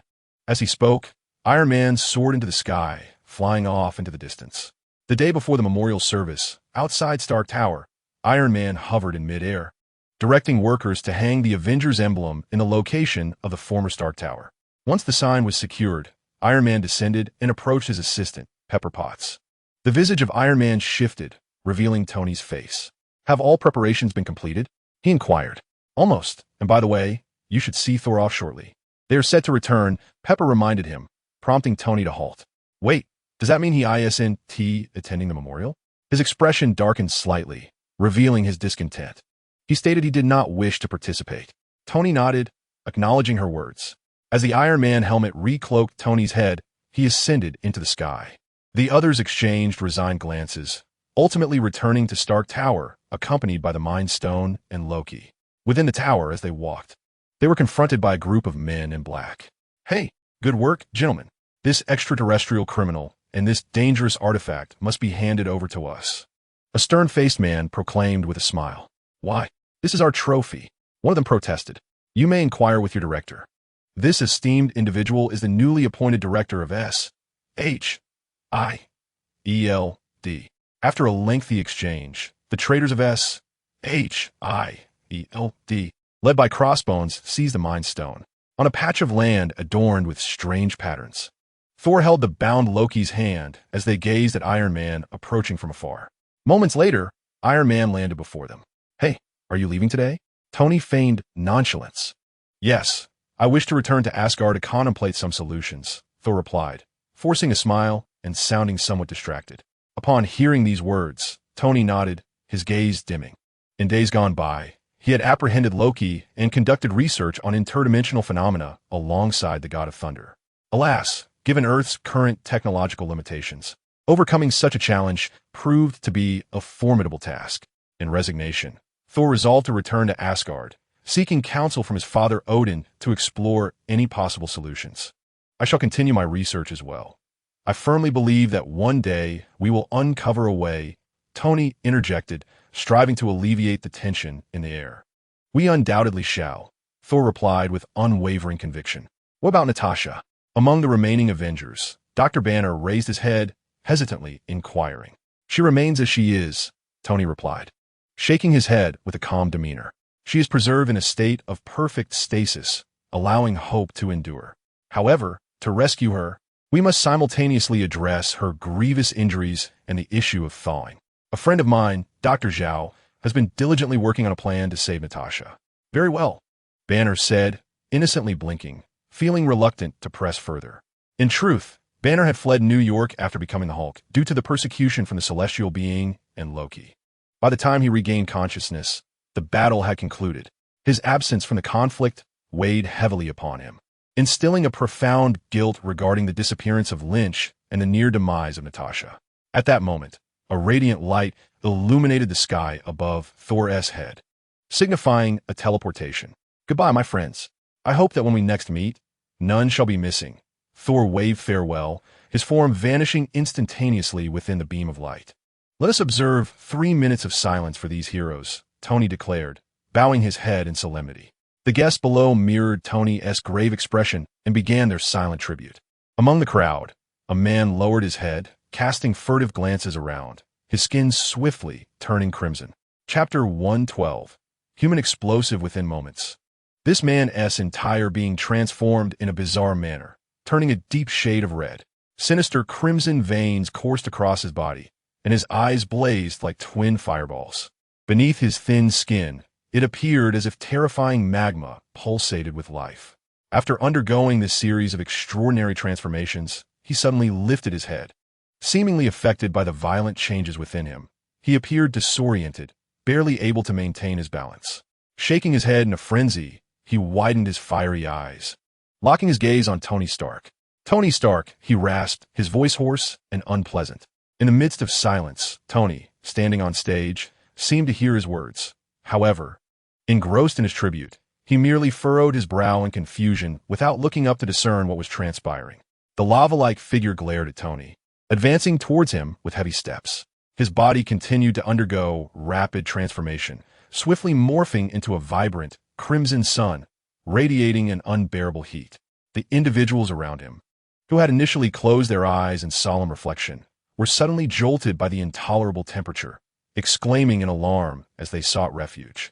Some had opened their eyes, gazing in shock at the figure of the lava man. Hey, what are you doing? Stop. Keep your distance. Do you wish to scorch me alive? What is wrong with this person? Why is he so hot? This fellow seems rather peculiar. Where are the security personnel? Security? Are you joking? The Avengers are right here. What need is there for security? Tony Stark, look at this guy. Sensing the commotion below, Tony could no longer remain passive. With his name being called out, he could not bury his head in the sand like an ostrich. He quickly lifted his gaze to the audience, locking eyes with the lava man. What on earth is this? Noticing the intense hatred burning in the eyes of the lava man, Tony was instantly filled with questions. Apologies, are you feeling warm? He quipped nonchalantly, already reaching for his glasses. Having encountered a myriad of bizarre events, Tony Stark had matured significantly. With just one glance, he could ascertain that this individual was not here for benign purposes. However, having attended the ceremony without his Iron Man suit, he immediately sought to communicate with Jarvis through his specialized glasses to summon the armor. Tony. Upon hearing Tony Stark's teasing remark, the lava man erupted in fury, opening his mouth to utter something. Yet, he could only produce a single syllable before his voice morphed into a deep, rumbling sound, akin to molten lava crashing onto the ground. Tony? Behind Tony, the Avengers began to sense the growing tension. Captain America, with a hint of anxiety, inquired, "What is happening?"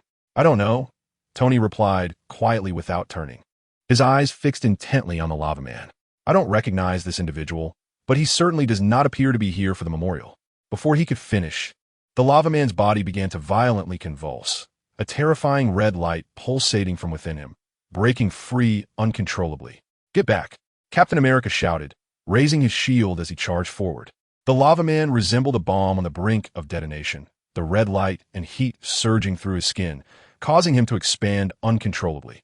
With a thunderous bang, Captain America braced himself against the explosion, shielding himself with a shield from the majority of the blast. Yet the other half was engulfed in a hellish torrent of molten rock and explosive shockwaves. "Ah, help! It's so hot! So hot! My face! My hands! Oh God!" Meanwhile, although Tony was not significantly affected by the explosion, an even more terrifying predicament had emerged. Roar! In the midst of a cataclysmic explosion, the Hulk, whose state had been precariously unstable ever since being provoked by the supernova, transformed sensitively and let out a resounding roar towards the gathered crowd. At that moment, Tony's Iron Man suit shattered through the glass from outside and directly enveloped him. "Help!" Tony shouted as the suit swiftly assembled around him, propelling him towards the rampaging Hulk. "I will hold off the Hulk." The remaining Hawkeye glanced around, realizing he was alone. "Very well, I shall go to rescue others," he muttered to himself before darting swiftly into the inferno. "Calm down, Banner," Iron Man yelled, extending his hand in an attempt to reach the Hulk. However, the enraged Hulk, hearing this call, became even more furious and swung a mighty fist at Iron Man. "I'm Hulk, not Banner," he bellowed. "Oh," Iron Man cursed under his breath, crossing his arms to brace against the Hulk's wild punches. The force of Hulk's colossal fists was astonishing. He could crush even a sturdy sedan into a pancake with a single blow. Despite Iron Man's own immense power, he found himself being relentlessly pushed back by the Hulk's onslaught. "Jarvis?" Tony exclaimed, his eyes wide with urgency within the suit. "Do I need to deploy the anti-Hulk armor?" "I must remind you, the anti-Hulk armor is currently—" "Enough of the chatter. Hurry!" Tony commanded without hesitation. "Understood. Estimated time of arrival is 3 minutes and 15 seconds. 3 minutes and 15 seconds? Tony repeated, gritting his teeth as he continued to withstand the Hulk's ferocious attacks. Meanwhile, Hawkeye had just entered the chaotic scene. "Captain, are you all right?" he asked as he approached Captain America, helping him to his feet. At that moment, Captain America appeared quite battered, his hair and eyebrows singed and reeking of charred remnants, with his face and body marred by the vivid hues of burns. Clearly, the energy-absorbing vibranium shield, while capable of withstanding the shockwaves of the explosion, could not endure the extreme temperatures unleashed by the Magma Man's detonation. "Iem me fine," Captain America replied, leaning on Hawkeye as his formidable super-soldier body swiftly began to heal from the recent injuries. After a brief moment, he lowered his hand and said to Hawkeye, "Go save others. I will be all right." Assessing that Captain America was likely not in grave danger, Hawkeye nodded and set off to assist others. Meanwhile, Captain America took several deep breaths, gathering his strength, and ran to rescue those in need. "Sir, the anti-Hulk armor will arrive in 10 seconds. 10-9. Thank heavens," Tony exclaimed, narrowly evading another of the Hulk's furious lunges. The battle between Iron Man and the Hulk was exceedingly destructive, with their movements so grand that they could cover 100 meters in mere seconds. At this very moment, the battleground between the two adversaries has shifted to the streets outside the Avengers Tower, surrounded by the clamorous citizens of New York City. Initially, the two engaged in a back-and-forth struggle, but once they reached the open area, Iron Man leveraged his aerial agility to gain some minor advantages. However, within mere minutes, Iron Man found himself significantly damaged beneath the might of Hulk's iron fists, while Hulk remained largely unscathed. Consequently, Iron Man was compelled to abandon his offensive, opting instead to evade Hulk while stalling for the arrival of the anti-Hulk armor. With a furious roar, Hulk, who had been relentlessly pursued, tilted his head back and let out a thunderous bellow before crouching down and springing upward. In an instant, Hulk's colossal form soared into the sky as if propelled by a rocket, covering 100 meters in a single bound towards Iron Man, shouting his iconic phrase. Hulk prepared to crush Iron Man beneath his weight. "Quickly," Tony shouted, arms outstretched, as he beheld the rapidly descending shadow above. Just then, massive components of the anti-Hulk armor soared towards him. Amidst the exhilarating sounds of mechanical assembly, Tony's suit transformed into the formidable anti-Hulk armor. In the face of the descending Hulk, the newly equipped Iron Man activated his thrusters and charged forward. With a thunderous crash, akin to a comet colliding with Earth. Hulk and the anti-Hulk armor collided with tremendous force, shattering the glass of nearby storefronts. Both Hulk and Iron Man were sent flying from the violent impact, momentarily reaching an impasse. Once on the ground, Iron Man quickly regained his footing, dusting himself off before accelerating towards Hulk. Now it's my turn, isn't it? Meanwhile, inside the Avengers Tower, rescue personnel and SHIELD agents finally arrived on the scene. Captain, are you all right? Do you need medical attention? Coulson inquired with genuine concern, his voice gentle as if addressing a loved one. No, I'm fine. Tony needs assistance, Captain America replied, shaking his head as he glanced at Hawkeye. Can you handle this? Of course, Hawkeye nodded affirmatively. After their exchange, the two dashed out of the tower to join the fray. Tony, do you have a plan? Captain America shouted from the sidelines. Distract him, Tony called back. Captain America and Hawkeye exchanged a glance before splitting up to execute their roles. Observing the situation, Captain America swung his shield with all his might and hurled it towards Hulk, who was locked in a contest of strength with Iron Man. The shield struck Hulk's head with a resounding thud, sending a jolt of pain through him. Roar! The ambushed Hulk immediately abandoned Iron Man and, with fierce determination, pursued Captain America. Perched high above, Hawkeye's keen eyes remained vigilant, waiting until Hulk was nearly upon Captain America before nocking an arrow and aiming for Hulk's forehead. The arrow, propelled with astonishing speed, struck Hulk's massive head like a bolt of lightning. However, the diminutive arrow, launched by Hawkeye, possessed little force, merely stinging the resilient Hulk like a mosquito, barely piercing his skin and inflicting no real harm.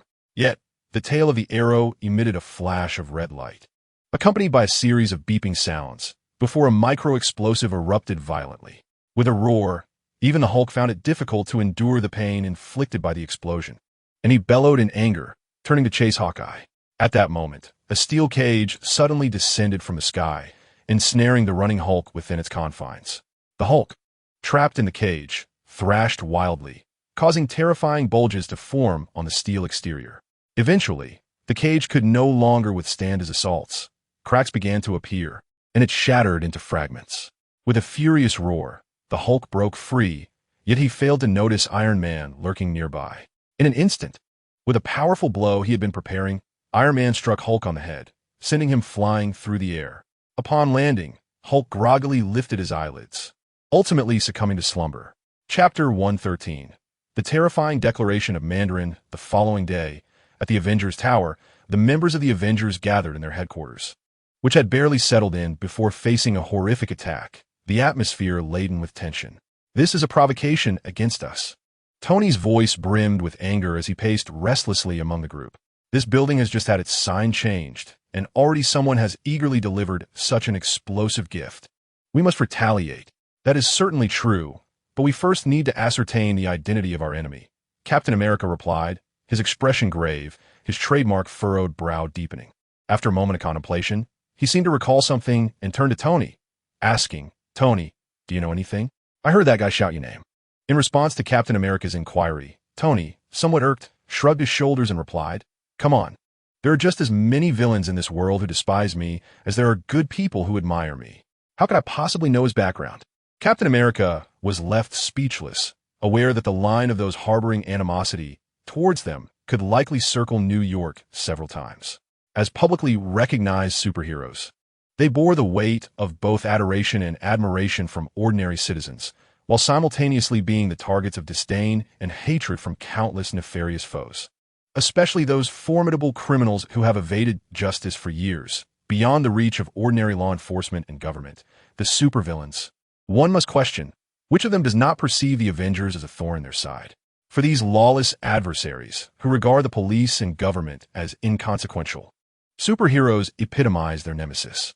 These champions possess the capability to soar to your rooftop while you slumber, breach your walls, endure a hail of bullets, deliver a thorough beating, and subsequently consign you to prison. Who could withstand such an onslaught? Should a valiant soul dare to initiate an anonymous crowdfunding campaign aimed at dismantling the Avengers? Countless aspiring villains would undoubtedly rally with their wads of cash, eager to participate. I surmise SHIELD might be privy to some insight, Spartan? Tony, with a swift glance, inquired of Hawkeye, Did you uncover anything yesterday? Hawkeye instinctively blinked, hesitating before responding. I believe this matter, sir. Just as he spoke, the voice of Jarvis intruded abruptly. I believe you need to take a look at this. Tony paused, then replied, what? Before the assembled group, a luminous screen materialized, displaying something of significance. Moments ago, someone had breached this signal. At this remark, Tony seemed to grasp something, casting a serious glance around the room before intently watching the video. The somewhat unclear footage flickered with images of armed soldiers, civilians amidst chaos, and scenes of war. Ultimately, the center of the screen revealed a symbol, a large circle encircled by 10 small daggers. Following this, an aged man with a weathered visage and cold eyes began to speak, his voice shrouded in mystery and cadence. This is the true tale of the fortune cookie.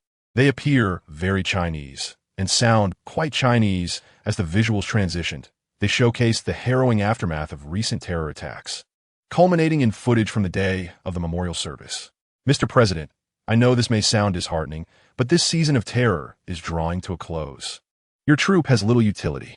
The elder's voice turned ominous, sending chills down the spine. But do not fret. The main event is yet to unfold. Your graduation ceremony. With these words, the scene shifted, and the old man raised a firearm, aiming it at a mannequin bearing the president's likeness. Bang! The shot rang out, shattering the president's image, and the video concluded. Upon viewing this footage, the members of the Avengers furrowed their brows, their expressions darkening. It was abundantly clear that the mastermind behind the terror attack at yesterday's memorial had emerged, the very leader of the terrorist organization depicted in the footage. Their outrage was palpable. This individual had not only dared to orchestrate a terror attack amidst a gathering of superheroes, but had audaciously hacked the television signal to broadcast threats against the president. It is nothing short of a resounding slap in the face to America and the Avengers. Just as the Avengers were seething with indignation, contemplating how to sanction this madman, the voice of Jarvis broke the tension. Sir, Mr. Coulson and Colonel Rhodes are entering the elevator. Oh, Tony raised an eyebrow, remaining silent. Moments later, Coulson and Rhodes emerged from the elevator. They scanned the room and, upon realizing the entire Avengers team was present, exchanged glances. Shall I go ahead? Rhodes murmured. Coulson nodded slightly and addressed the group. Since everyone is here, I have some news to share. Wait a moment, Tony interjected, his keen eyes darting across Coulson's face. Is this good news? He inquired rapidly, scrutinizing Coulson's expression before dismissing the notion. No? So you're here to discuss that terrorist leader who speaks like a charlatan and dresses like a refugee? Tony! Coulson looked at him with a hint of exasperation, his tone laced with a plea. Please don't do this. Tony fell silent and stepped aside. After a brief pause, Coulson continued. The SHIELD has decided not to pursue an investigation into this terrorist attack. What? Captain America exclaimed, astonished. Are we really going to let a terrorist attack occur right before our eyes at a memorial for heroes without doing anything? Of course not. Coulson shook his head and turned his gaze to Rhodes. They will be taking over this matter. Rhodes? Tony was equally surprised, moving closer to him. Who do you represent? The military? The Department of Defense. Rhodes replied with a wry smile, glancing at the other Avengers. He added quietly, you must have seen the recent threats. This is a provocation against the president. It must be handled by the government, and they need to do something to restore public confidence. After all, they did little of substance during the New York incident. At this, Tony smirked and approached Captain America. Congratulations, you've hit the nail on the head. We're to stay home and do nothing. Captain America shot Tony a glare, somewhat vexed, and retorted, but shouldn't we do something? Isn't ignorance bliss for the public? Rhodes shook his head solemnly. Doing nothing is the best assistance we can offer in this situation. Please trust the government. With such words, how could Captain America, a man whose patriotism was ingrained in his very being, argue against it? Fine, he sighed in frustration, his shoulders slumping as he sank into a chair. Observing this, Coulson cast a worried glance at Captain America and, with an apologetic tone, said, Captain, we are also powerless in this situation. Please take the time to rest. With that, Coulson and Rhodes turned to leave, not lingering any longer. After they had walked for a while, Tony stood up with an air of ease and addressed the group, urging them not to wear such gloomy expressions and to await his news. With that, he turned and departed. In the CAF, he casually looked across at Rhodey and inquired, So what is really going on? It's classified. I cannot disclose anything, Rhodey sighed. Is that so? Then perhaps I should delve into your intranet myself? Tony was not swayed by this suggestion and responded with a hint of menace. Rhodey rolled his eyes, realizing he was powerless against Tony, who often resorted to such clandestine tactics. Reluctantly, Rhodey lowered his head and leaned closer to Tony, whispering, "All right, just don't say it was me who leaked this." "Hurry up." Tony shot Rhodey an impatient glare, internally thinking, "Do I really need to spell this out? Everyone knows you, Rhodey, are a close ally of Iron Man." He continued, "In fact, we owe you our gratitude. Without this incident, we would still be utterly bewildered." Rhodey spoke in a somewhat cryptic manner recently. A series of explosive terrorist attacks have occurred, yet no explosive devices were found at the scenes, leaving our investigation at a standstill until the bomber emerged yesterday. "So who exactly is that old man?" Tony interjected directly. Rhodey remained silent for a moment, gazing at Tony before replying. "It's worth noting that this individual is indeed connected to you." "Oh, who?" Tony inquired, curiosity piqued. "Do you recall where your first suit was constructed?" Rhodey asked with significant implication. At this, Tony's mind raced as he quickly grasped the implication. "That terrorist organization?" "Indeed," Rhodey affirmed. "They call themselves the Ten Rings. And that old man is their leader, known as Mandarin. Recently, they have somehow acquired these explosives, orchestrating several terror attacks." "I see," Tony murmured, though Rhodey continued to elaborate. However, Tony's thoughts had already drifted elsewhere. "The Ten Rings," he pondered. "I don't comprehend what you all are so afraid of." At the Avengers headquarters, Tony slammed his hand on the table, his face contorted with fury as he addressed the others. "That Mandarin burned the flowers sent for Lin right in front of us during our hero's memorial." "I'm aware of that," Captain America replied, his expression conflicted yet resolute. As he countered, "But they will be dealt with. We merely need to bide our time." Though Captain America yearned to deliver a severe punishment to Mandarin and the Ten Rings, his background as a squad commander led him to prioritize the bigger picture. Rather than allow the Avengers to act impulsively and confront those terrorists head-on, he preferred that the matter be resolved adeptly through governmental channels. Tony seemed amused by Captain America's words, not wishing to engage in further conversation with him. He turned instead to the other two Avengers behind him, Banner, Barton. "Do you share this sentiment?" Banner, appearing quite timid, contemplated for a moment after being called out by Tony, and with a hint of uncertainty, replied, "I believe we should take action for Clint and Natasha. They do not deserve to be treated this way." Driven by guilt over the sacrifices made during the Battle of New York, Banner summoned the courage to advocate for their cause. "I choose to obey orders," Hawkeye stated succinctly. Tony gestured for Banner to approach him with a shrug. "You know," he began, once Banner was by his side, casting an impassive glance at Captain America and Hawkeye. "I think what Clint said is absolutely correct. The Avengers are a bunch of cowards. Just look at you. I truly cannot hold any expectations." With that, he turned and walked away with resolute steps. "If I were to meet a glorious end, I would hope you might honor me with a flower." Chapter 114. The Arrival of Killian at Avengers Tower, Stark Industries. ID badges. ID badges. Happy, recently appointed as head of security, entered the building while incessantly reminding Stark Industries employees around him to wear their badges according to regulations. "Wear badges. There's even a memo in the restroom. Please." The surrounding staff scattered like they were avoiding a pest upon encountering this bothersome individual. Soon after, Happy found Pepper Potts and began reporting on his duties. Tony has them in the basement. Even the robots are wearing Q hats and ready for action. "Ah, so you're suggesting I replace all the housekeeping staff with robots?" They conversed as they walked. "Humans are far more fragile than machines. That is our greatest vulnerability. It is best to act swiftly to eliminate weaknesses." "What?" Potts exclaimed, her tone exaggerated and incredulous. "What did you just say?" However, Happy paid no heed and approached an employee without a badge, launching into another lengthy lecture. Observing this, Potts sighed. "Happy, I'm pleased you become the head of security. This position suits you well." "Thank you. But since your appointment, the rate of employee complaints has risen by 300%. You needn't thank me for that." Happy, still oblivious to the situation, beamed with pride. Potts had to be direct. "That is not a compliment." "Not a compliment?" "Of course it is. Clearly, someone's trying to downplay it." Happy, eager to explain himself, was interrupted by Potts' assistant.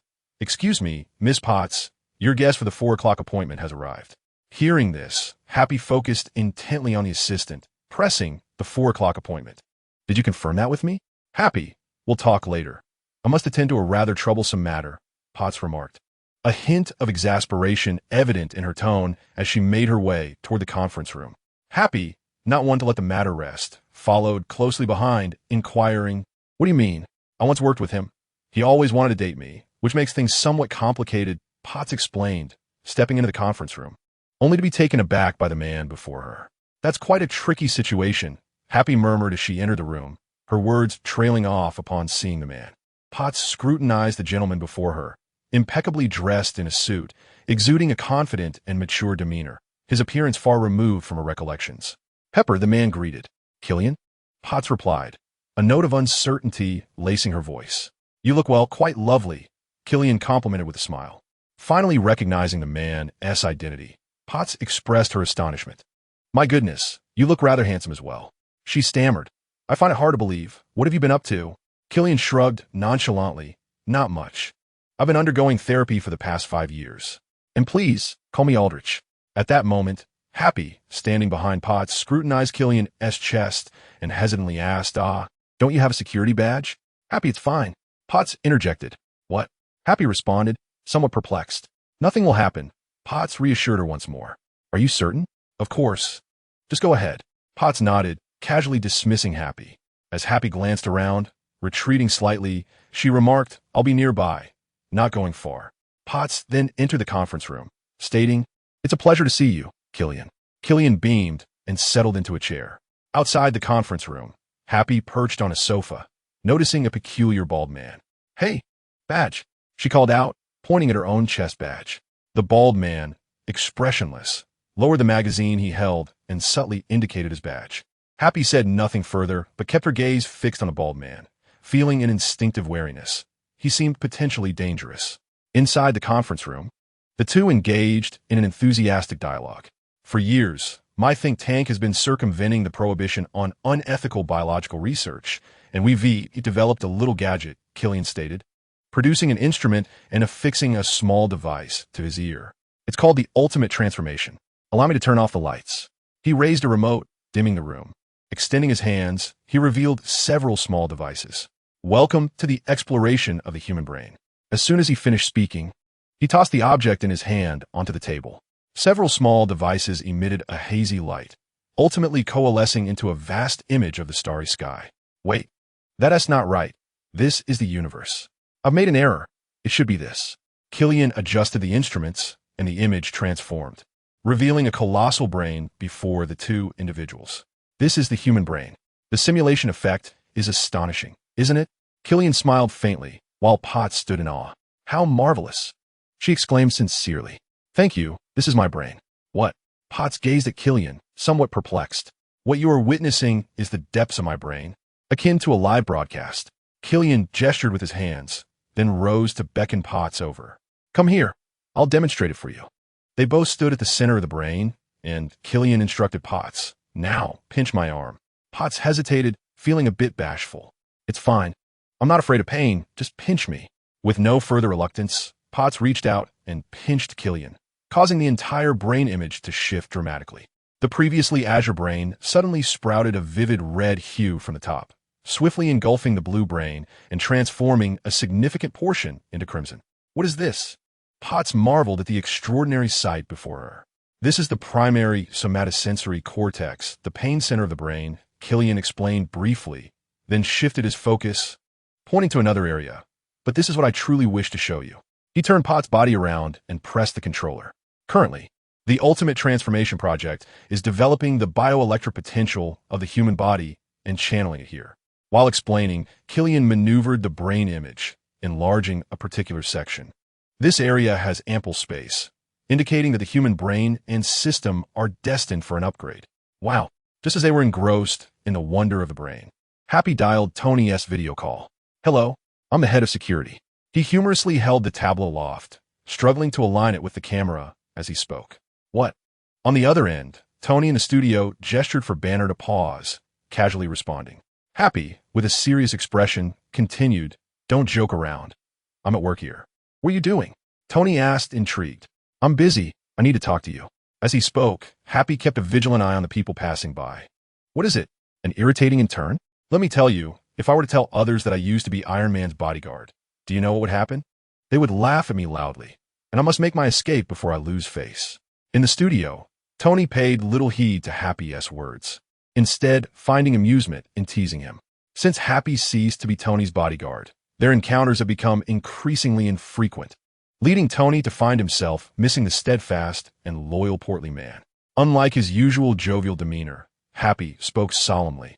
I have serious matters to attend to now, specifically protecting Pepper.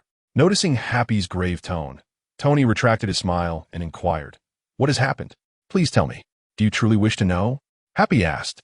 "Indeed," Tony affirmed. After a brief pause, Happy glanced toward the conference room and said, "Very well. He is currently meeting with a wealthy and handsome scientist. At first, I didn't recognize him. You know how adept I am at identifying people." "Yes, you excel in that regard," Tony replied nonchalantly. "Therefore, I researched his background and recognized him as Aldrich Killian. We've encountered that fellow before. When was it? The 1999 scientific conference? Where was it held?" Happy furrowed his brow in deep thought. However, Tony, recalling the event with slight effort, answered, Switzerland. Yes, that's right," Happy exclaimed. "Killian? I have no recollection of him," Tony mused, tilting his head in contemplation. "Of course you don't remember. He is not a blonde bombshell," Happy retorted without mercy, then continued with concern. "Initially, things were fine. They were discussing serious matters. But now, the atmosphere has turned peculiar. He is showing Pepper his brain." "His what?" Tony questioned incredulously. "His brain. She seems quite interested. You should see for yourself." As he spoke, Happy raised his tablet, yet failed to adjust the angle or the camera, leaving only his own image on the screen. "Do you see it? What am I supposed to look at?" "You? Turn the screen around so I can see," Tony replied, feeling a headache coming on. Happy, now agitated, shouted at the screen, "I don't understand technology like you do. Trust me, get over here quickly." Confused by Happy's outburst, Tony replied, "If you would just turn the screen, I could understand what's happening." "I don't know how to turn the screen. Don't point fingers at me. You're no longer my boss," Happy countered. Ignoring Happy's complaints, Tony began to search for information on Killian. After a lengthy wait, Happy dejectedly remarked, "In any case, I no longer work for you. But this guy seems suspicious, and the people he brings along are rather shady." "Relax. You only need to ensure the area is safe," Tony reassured him. Hearing this, Happy's expression turned complex as he quietly stated, "You know, you should pay more attention to Pepper. She is the one you ought to be genuine with. Yet you consistently overlook her." Amid Happy's heartfelt admonition, Tony fell silent. After a long pause, he managed to muster a faint smile and said, "All right, I understand. Thank you. Happy, I miss you. I miss you as well, the you from before. Now, you're mingling with heavyweight companions, and I am left in the dark regarding your current circumstances. The world grows increasingly peculiar," Happy lamented in a subdued tone. "Forgive the interruption. But did you bring the stun gun?" An exasperated Tony swiftly diverted the conversation. "Why? It seems there is a woman in human resources pilfering ink cartridges. You should address that promptly." "All right." Noticing Happy's attention shift, Tony hastily terminated the video call. After a moment of quiet reflection in his seat, Tony turned his gaze towards Banner. "Come on, let us resume our work." Chapter 115. Tony's anxiety in the conference room. The two had taken their seats once more, while Killian animatedly conversed with Potts. "Imagine being able to hack into any living being's hard drive and reprogram it," Killian proclaimed with exuberance, confidently describing his remarkable technology. However, Potts no longer displayed the initial surprise and curiosity. Instead, she replied with a professional smile, "That sounds impressive."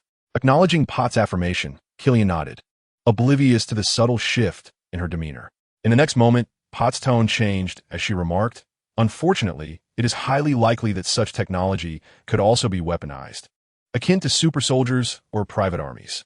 Upon hearing this, Tony's presence darkened Killian's expression, prompting him to interject, "Tony, in fact, I had invited him to join 13 years ago, but he declined my offer."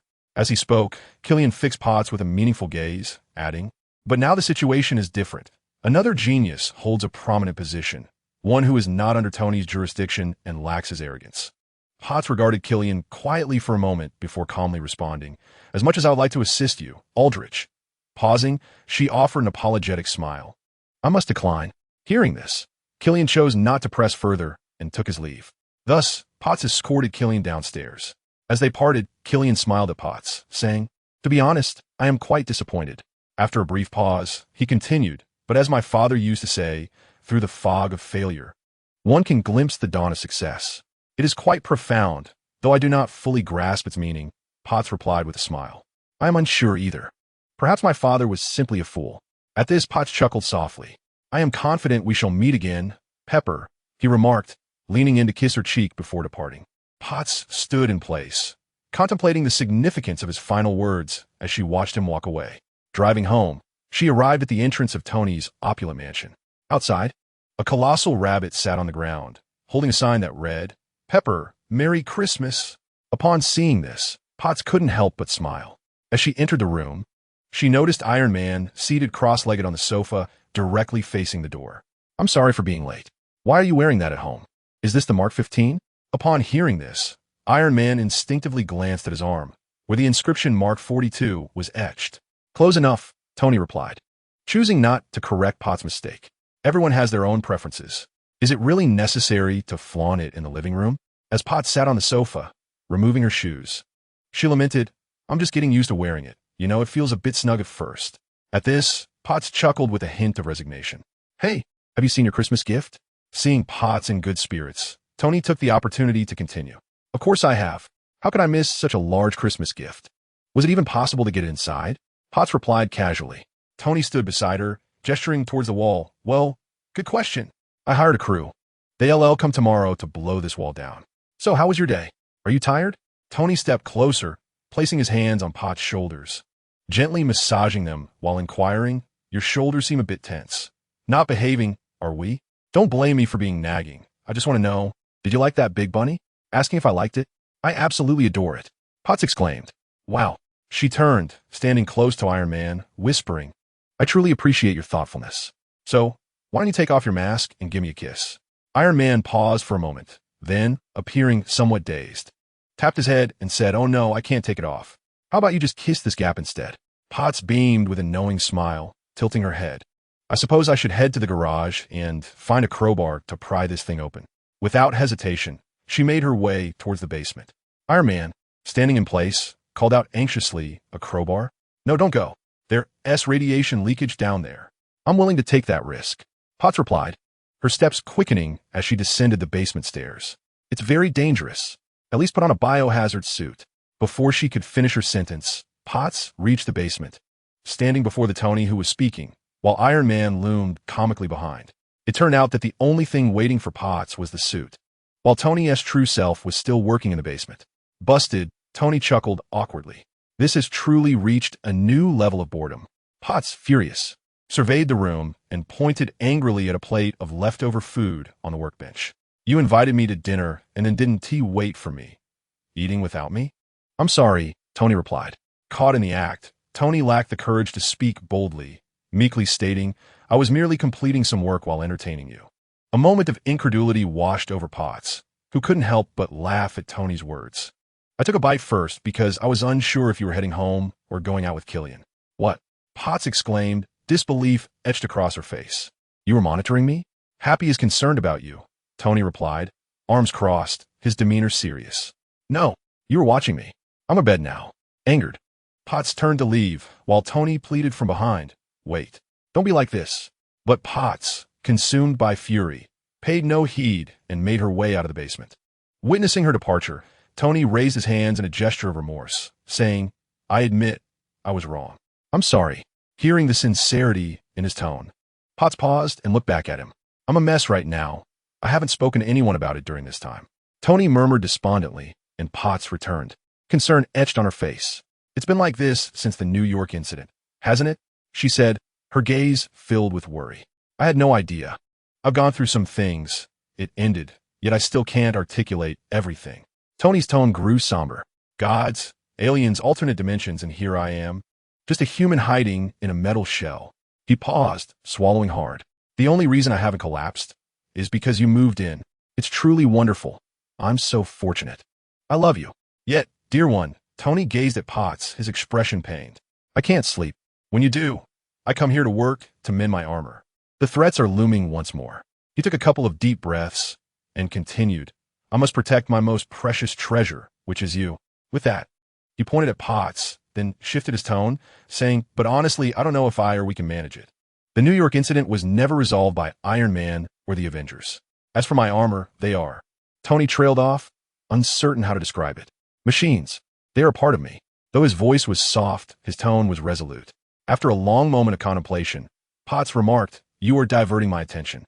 Perhaps. Tony replied with a wry smile. Potts said nothing further. Instead, she stepped forward and enveloped Tony in her embrace. That night, Tony and Potts shared a bed. In his slumber, Tony trembled slightly, signaling that the dreams he was experiencing were far from pleasant. He saw many things, the recurring tormentors of his dreams that kept him from restful sleep, emerging from the depths of the Tesseract. With the heart's scepter in hand, Loki, perpetually grinning with insidious delight, boasts blue skin and clad in extraterrestrial armor. A singular thought captivates the masses, rendering him a colossal superstar.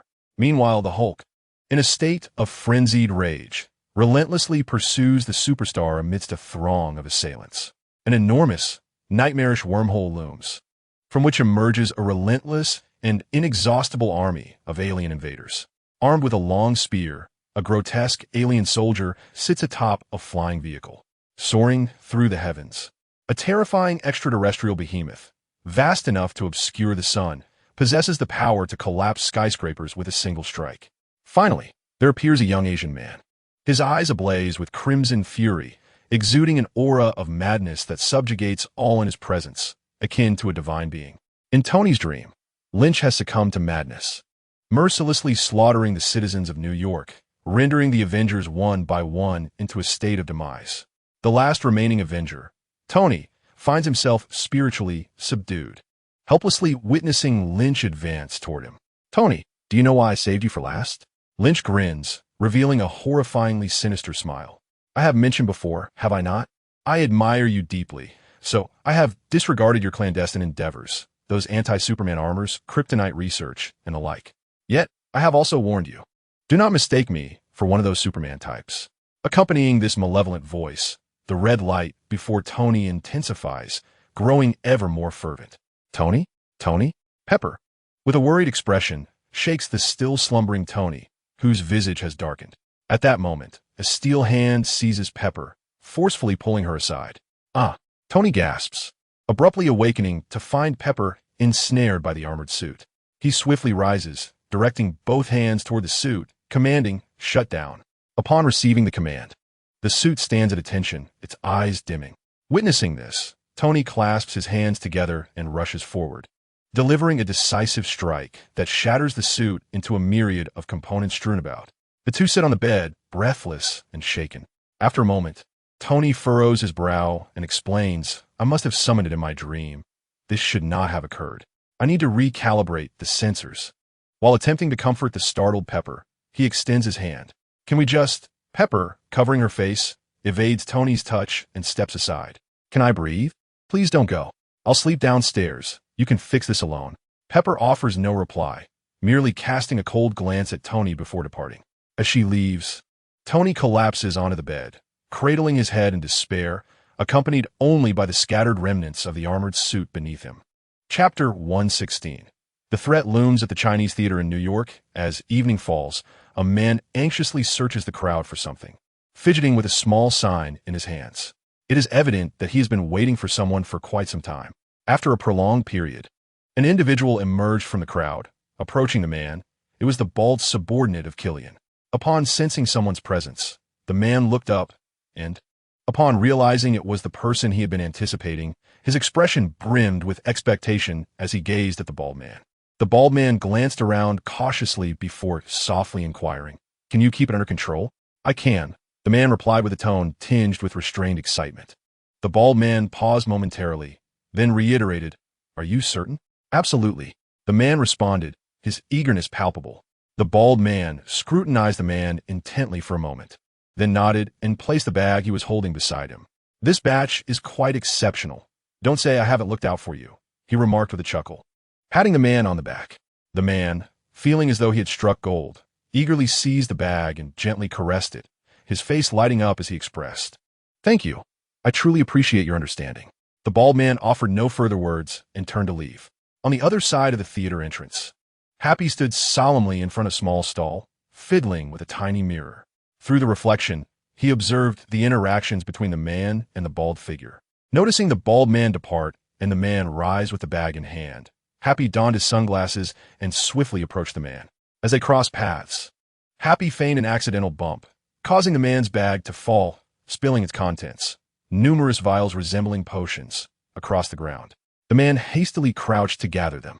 "My apologies, mate," Happy said, bending down to assist in collecting the scattered items. The contents were few, and soon enough they had gathered everything. Their eyes met for a brief moment before the man walked away with his bag. Meanwhile, Happy continued his stroll, nonchalantly reaching out to reveal a small item he had pilfered from the man's bag. Examining the object in his hand, a smile crept across his face. Driven by suspicion towards Killian and his bald henchman, Happy initiated a covert investigation into the two. That very night, he had followed the bald man to this location. With a wealth of experience in safety, he surmised that the bald man's furtive presence here must conceal some unspeakable secret. Discovering this secret could provide leverage against Killian, ensuring Pepper's safety. Lost in thought, Happy was abruptly jolted by a collision with an approaching figure. He looked up, stunned to find that it was none other than the bald man who had departed not long ago. Gazing at the bald man's unsettling smile, a wave of unease washed over Happy. "Were you up to, brother?" the bald man inquired, seemingly oblivious to Happy's disquiet, his smile unwavering. "Just wandering about. Or perhaps out on a date. Watching your favorite soap operas, I presume?" The expression on Happy's face darkened, and with a hint of provocation, he retorted, "Indeed. The film is titled The Party's Over, featuring you and your drug-addled girlfriend. The tickets are right here." With that, he brandished the item in his hand. Upon seeing it, the bald man's gaze sharpened, and he sneered, "Don't jest. That doesn't belong to you." He then reached out to snatch the object from Happy's grasp. However, Happy was not about to allow that. He deftly sidestepped the bald man's hand. The bald man paused, taken aback, staring at Happy in surprise. He had not anticipated that the seemingly benign and slightly portly Happy possessed such agility. Seizing this opportunity, Happy delivered a powerful punch to the bald man's face, striking precisely at the most vulnerable part, his nose. The forceful blow rendered the bald man motionless for a moment, standing in shock. Eventually, he turned to face Happy, his jaw twitching slightly, revealing a faint glimmer of red where his nose should have been broken. As Happy observed the crimson hue emerging on the bald man's face, a realization struck him. Before he could articulate his thoughts, the bald man seized his arm and flung him several meters away. Coughing and injured, Happy looked up in astonishment, fixated on the bald man. The latter smirked coldly and was about to deliver a finishing blow when he suddenly turned his attention to a man nearby. That man, clutching a tube of something from his bag, extended his hand towards the bald man, his face contorted in agony. Red light surged across his face, neck, and various parts of his body, rapidly intensifying. "Save me," the man cried desperately. "Humph." The bald man disregarded him, casting one last glance at Happy before sprinting away. Bang! Before the bald man could take more than a few steps, the man behind him could no longer contain the immense energy within him and exploded instantly.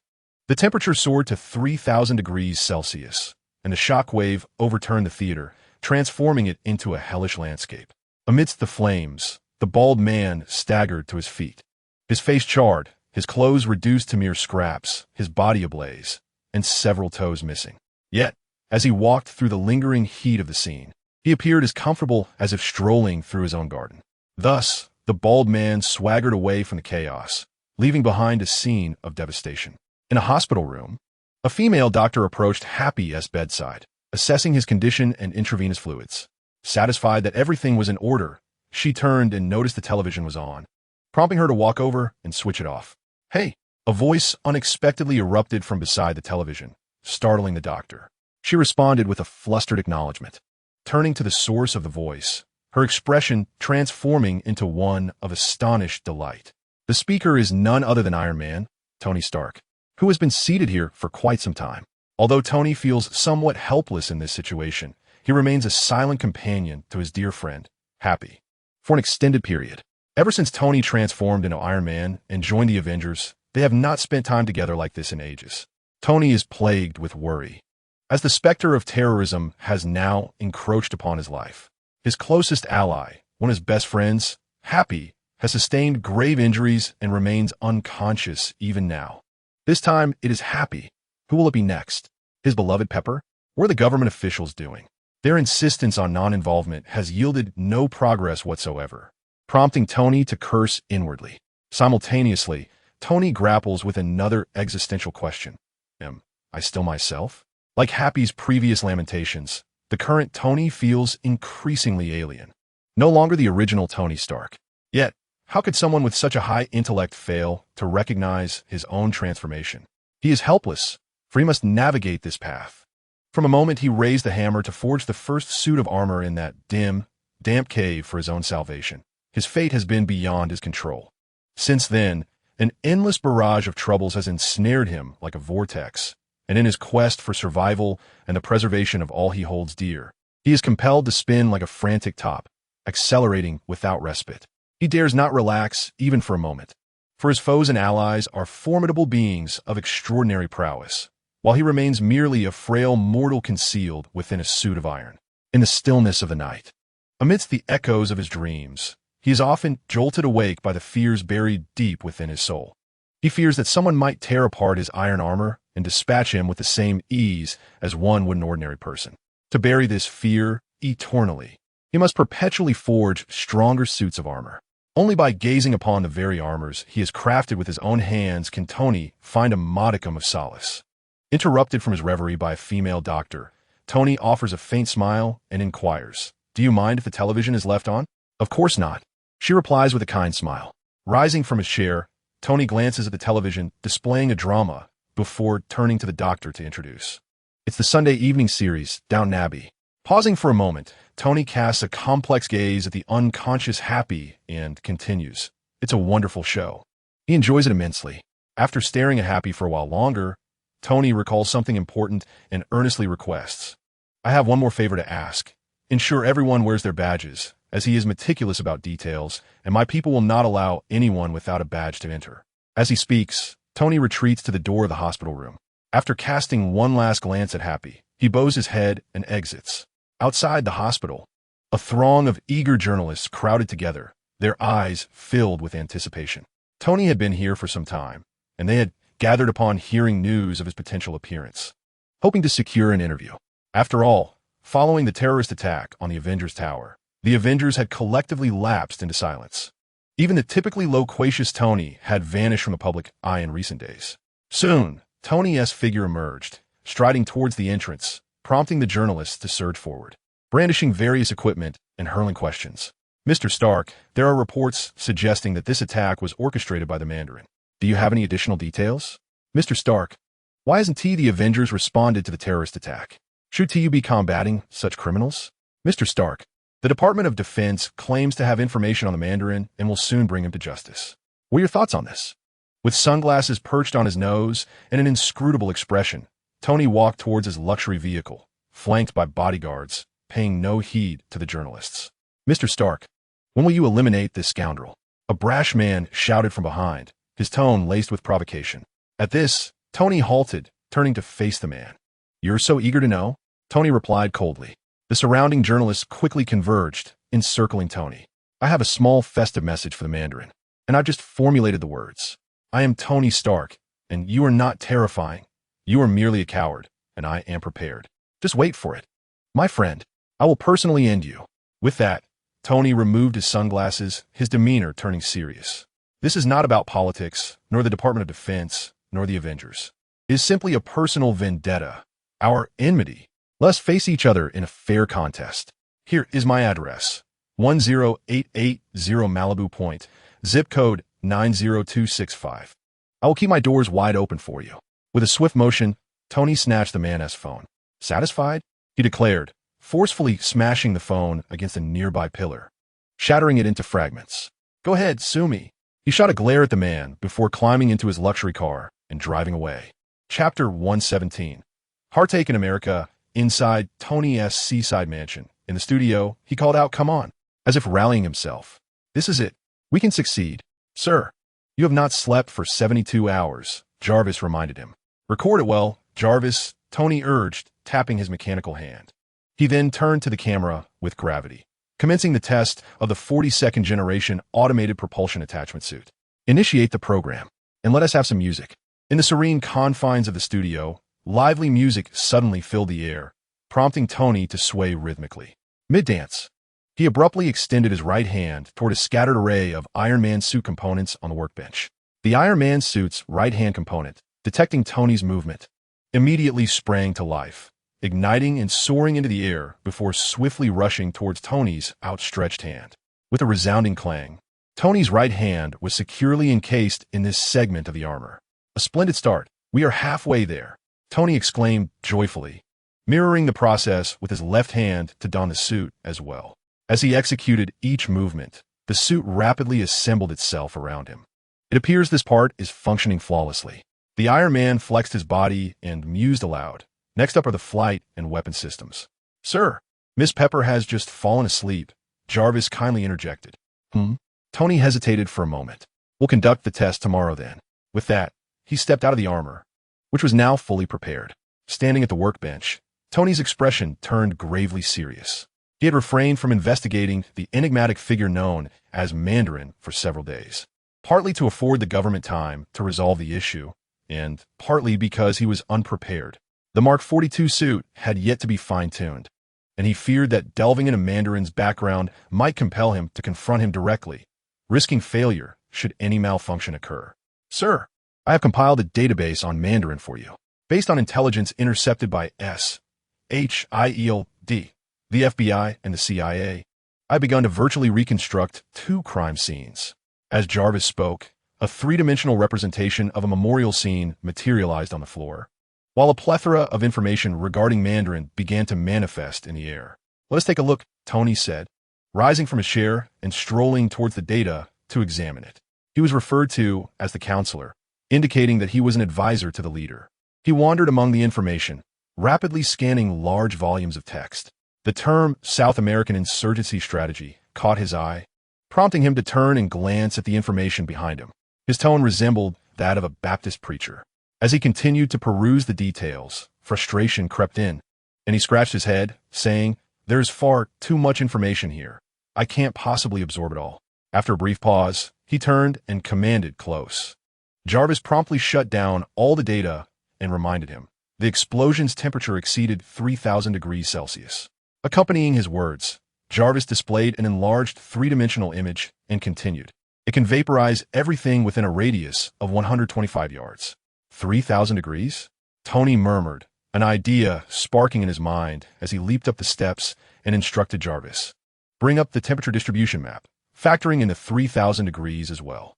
As soon as the words fell, the previously somber scene of the memorial vanished, replaced by a global map adorned with rising crimson columns, each representing soaring temperatures. Oracle Cloud Computing had completed its analysis and was now accessing satellites to chart thermal events from the past 12 months. In a moment, the 3-dimensional map was dotted with red columns.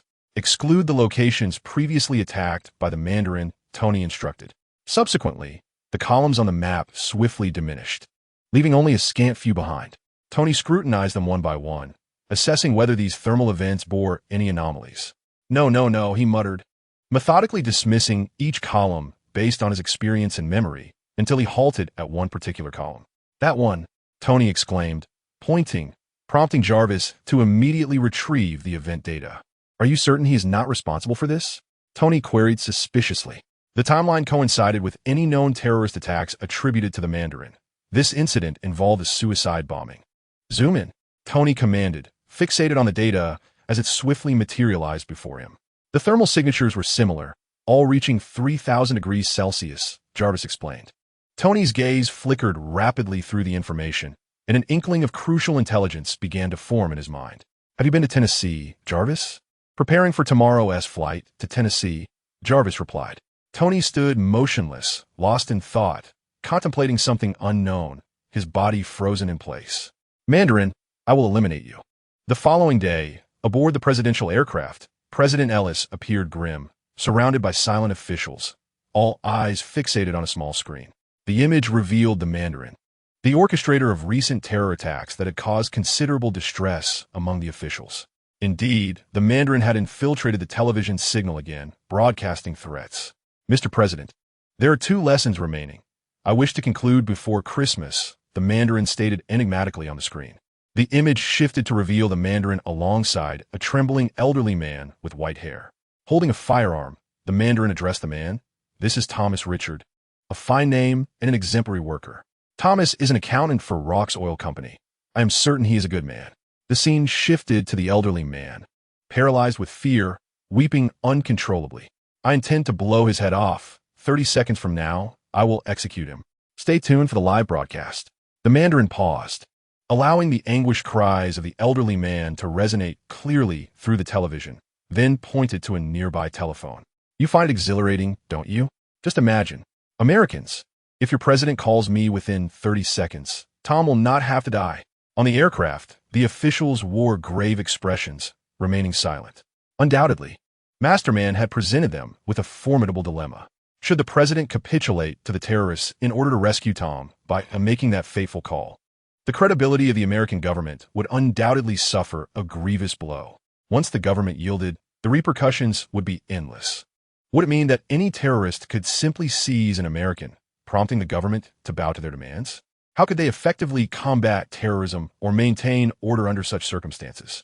Historically, the United States would deploy military forces to eradicate the provocateurs without hesitation. As for the fate of the hostages, such matters were left to divine providence. However, this time, Masterman's situation was markedly different. His live broadcast was witnessed by millions, if not tens of millions of Americans, wielding far greater influence than ever before. If the matter were handled as before, how could the president and government face the countless irrational Americans? It is crucial to recognize that in this free nation, many citizens do not possess unwavering trust in the government or the president. Should they mismanage the situation, it could easily incite protests and, under the manipulation of ill-intentioned individuals, even lead to regional unrest, thereby affecting the national landscape. At this very moment, thousands of Americans were glued to their televisions, fixated on that telephone. They were all pondering one question. Will the president make that call? How'd he hack into my phone? The president, with a furrowed brow, held his dedicated phone, which displayed an incoming number. We cannot allow terrorists to run rampant. An official seated closest to the president observed his intent and resolutely asserted, I must make this call. The president removed his glasses, his tone unwavering. I must make this call. I strongly oppose this. The official countered, but to no avail.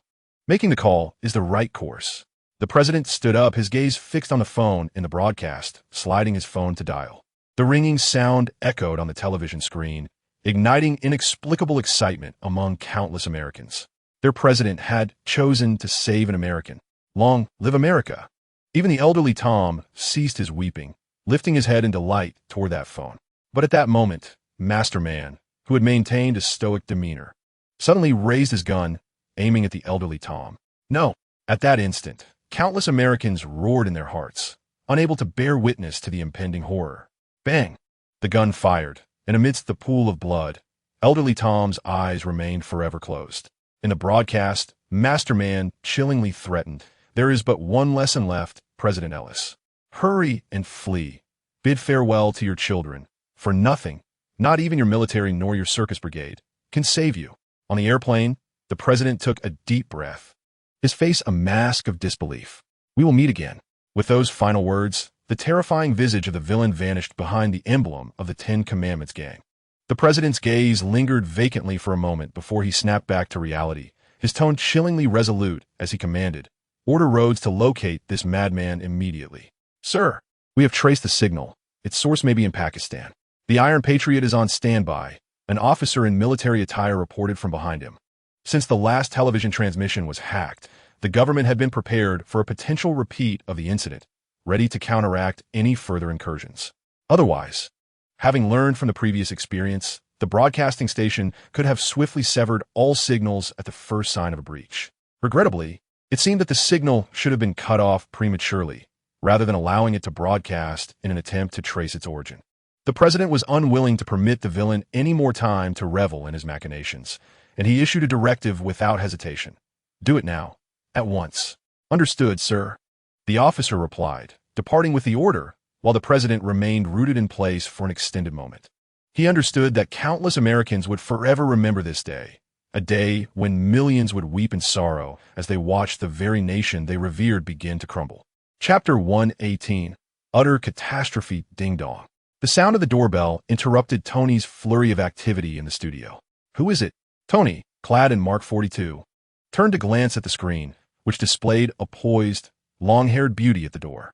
For heaven's sake, Jarvis, I just made a bold declaration to the world's most dangerous terrorist.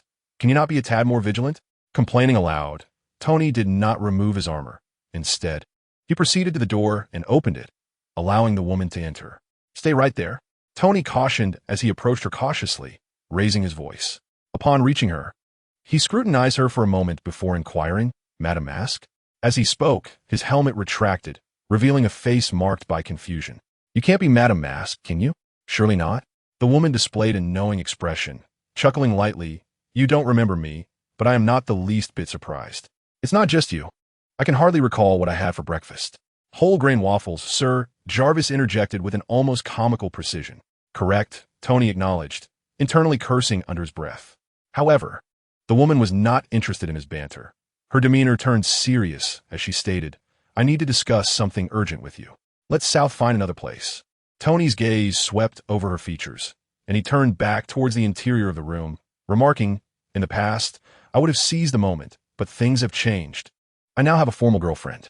As Tony walked along, a bag suddenly fell from the sky, landing at his feet. It was her. Tony? A voice called down from the upper floor. It was Pepper, seemingly realizing that another woman had entered their home. Is someone here? Yes. Maya Hansen has arrived. Stepping out of his Iron Man suit, Tony continued, an old acquaintance, a botanist. While managing his girlfriend's inquiries, Tony led Hansen to a corner, speaking rapidly. Surely there isn't a 12-year-old child waiting for me in the car. Is there?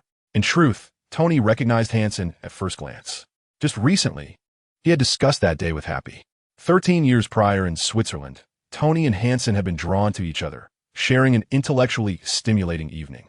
In fact, he had even left her with an unresolved equation pertaining to her research that morning. However, emerging from that cave as Iron Man, Tony had long since abandoned various social gatherings, and his escapades had significantly diminished. Since officially becoming Pepper's boyfriend, he had wasted little time on fleeting romantic encounters, instead feeling the weight of his past indiscretions, like the present situation. He is 13 now. Hansen smiled, then earnestly said, of course not. I'm here to ask for your help. What for? I've read the newspapers, and to be honest, I don't think you'll make it through this week. Hansen gazed at Tony with concern. Yet, Tony brushed off her worries nonchalantly, replying, I'll be fine. At that moment, Pepper approached and said, Sorry, Happy is hospitalized. I had no idea we would have guests. I certainly didn't expect this, Tony interjected. Especially an ex-girlfriend. Pepper smiled slightly. No, she is not, Tony quickly denied, his survival instinct kicking in. Hansen shrugged. No, it was just a one-night stand. Indeed, Tony remarked. Pepper, unimpressed, glared at him. You just love saying that, don't you? As Pepper became irate, Hansen chimed in gleefully. That night was quite wonderful. Was it? Pepper turned to Hansen, her expression reflecting regret and betrayal. Thank goodness you two didn't end up together. Otherwise, you would surely regret it. What? Tony protested, eyes wide, ready to showcase his dominance. All right, let us stop this. We need to leave the city. Why? We don't have to leave. We must. The two began an animated debate, while Hansen could only helplessly survey the room. Suddenly, her gaze shifted, fixating intently on a surveillance screen. Guys, is this thing all right? The two individuals momentarily ceased hostilities, gazing in bewilderment at the screen before them. There, captured by the surveillance footage, was an object trailing a long plume of smoke, rapidly approaching the opulent mansion. My word, their minds momentarily blank. They struggled to comprehend the scene unfolding. A missile was hurtling toward their home, yet, in the next heartbeat, they came to accept this grim reality. Boom! The missile pierced through the floor-to-ceiling window before them, threatening to obliterate them into mere fragments. In this dire moment, Tony reacted with remarkable swiftness. raising his hand in a gesture to summon Mark 42. Thanks to the miniature device embedded beneath his skin, Mark 42 could respond to Tony's movements, ready to be summoned from any corner of the earth. At this very moment, sensing Tony's call, Mark 42 soared from the studio, arriving at his side in an instant with astonishing speed. With a resounding clatter, Iron Man made his dazzling entrance. He lunged forward, shielding Pepper and Hansen beneath him, bracing for the shockwave of the explosion. However, the mansion, precariously perched on the cliff's edge, was far less fortunate. Its already fragile structure succumbed to the blast, collapsing in upon itself. "Let us go." Amidst the wreckage, Iron Man grasped the two women and hurled them toward the undamaged entrance. "Be careful." Pepper, having faced similar peril before, acted with prudence. Aware that remaining would only impede their escape, she urged Hansen to run with her. High above the mansion, the bald man smirked coldly as the machine guns on several helicopters began to spit fire. "Jarvis, why has the flight system malfunctioned?" Tony, his eyes aflame with urgency, demanded within his suit. "Sir, we have yet to conduct that portion of the calibration," came Jarvis's reply. "How long will it take?" Tony pressed, desperation in his voice. "That is uncertain." "Understood." From the wreckage of the mansion, Tony cast a glance at the helicopters outside. "Come on, you bunch of trash." After evading a barrage of bullets, he raised both hands, aiming at his mangled vehicle. Bang! Two energy blasts erupted, sending the hunk of twisted metal soaring into the air, crashing into one of the helicopters. The helicopter, caught off guard, was struck directly and plummeted to the ground. First one, the remaining helicopters, witnessing the downfall of their companion, swiftly maneuvered to avoid him, continuing their assault on Iron Man, swiftly navigating the crumbling mansion. Iron Man suddenly picked up an object from the ground and hurled it toward a helicopter before raising his right hand. Bang! A fiery explosion consumed the helicopter. Second one, the remaining helicopters seemed to recognize Tony's tenacity, pulling back to launch several missiles directly at him. Bang! Bang! Bang! Amidst a series of explosions, the opulent mansion collapsed entirely, with one half plunging into the depths of the water.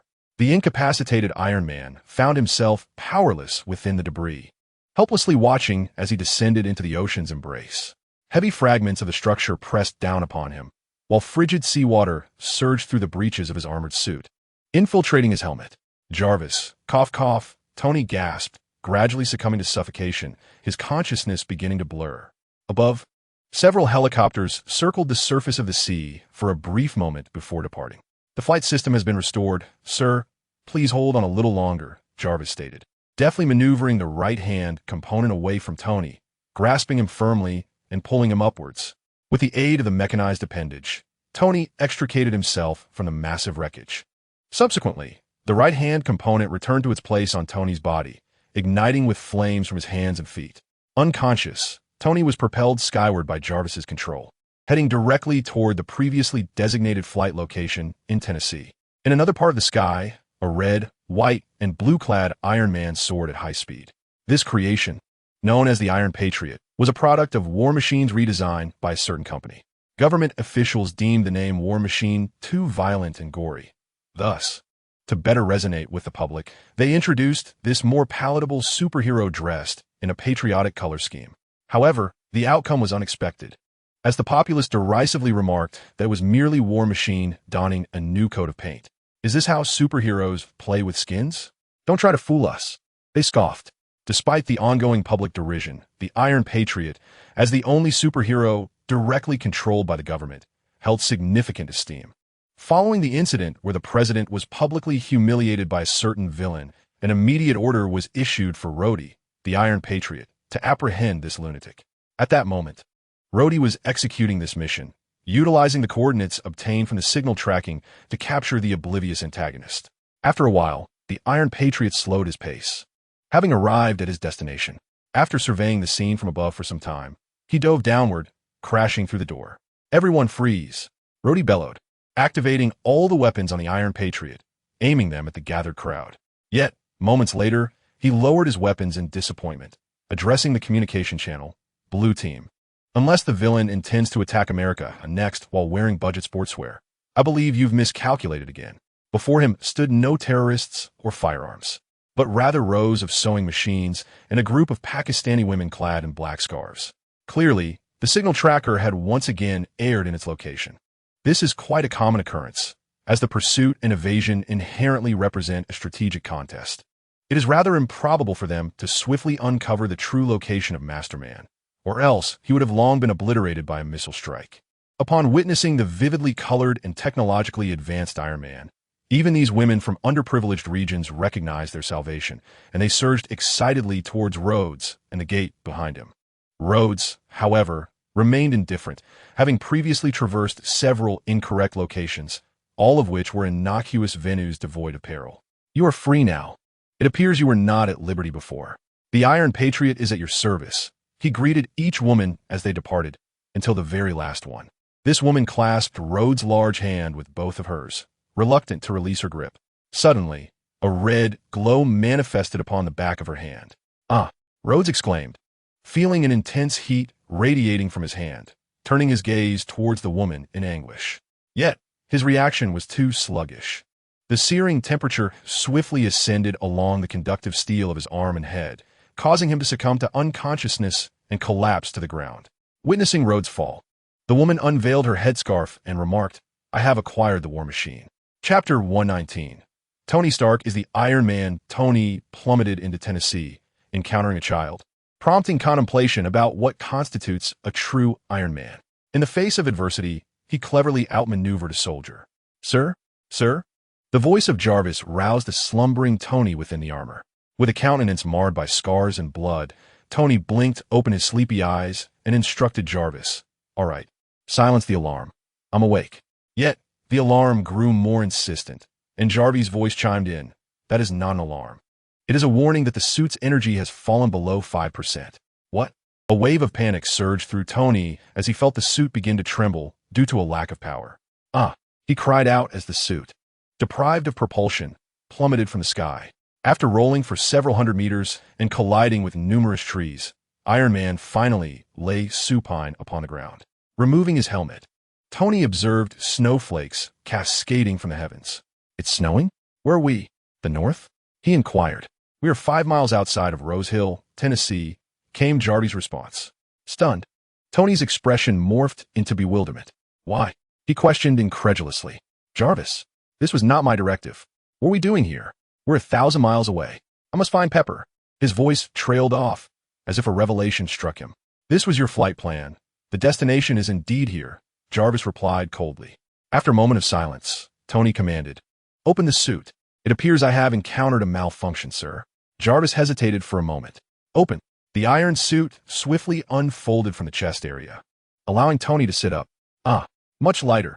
Tony rubbed his hands together as a chilling breeze swept through, prompting him to grab a handful of snow to rub against his body in an attempt to warm himself.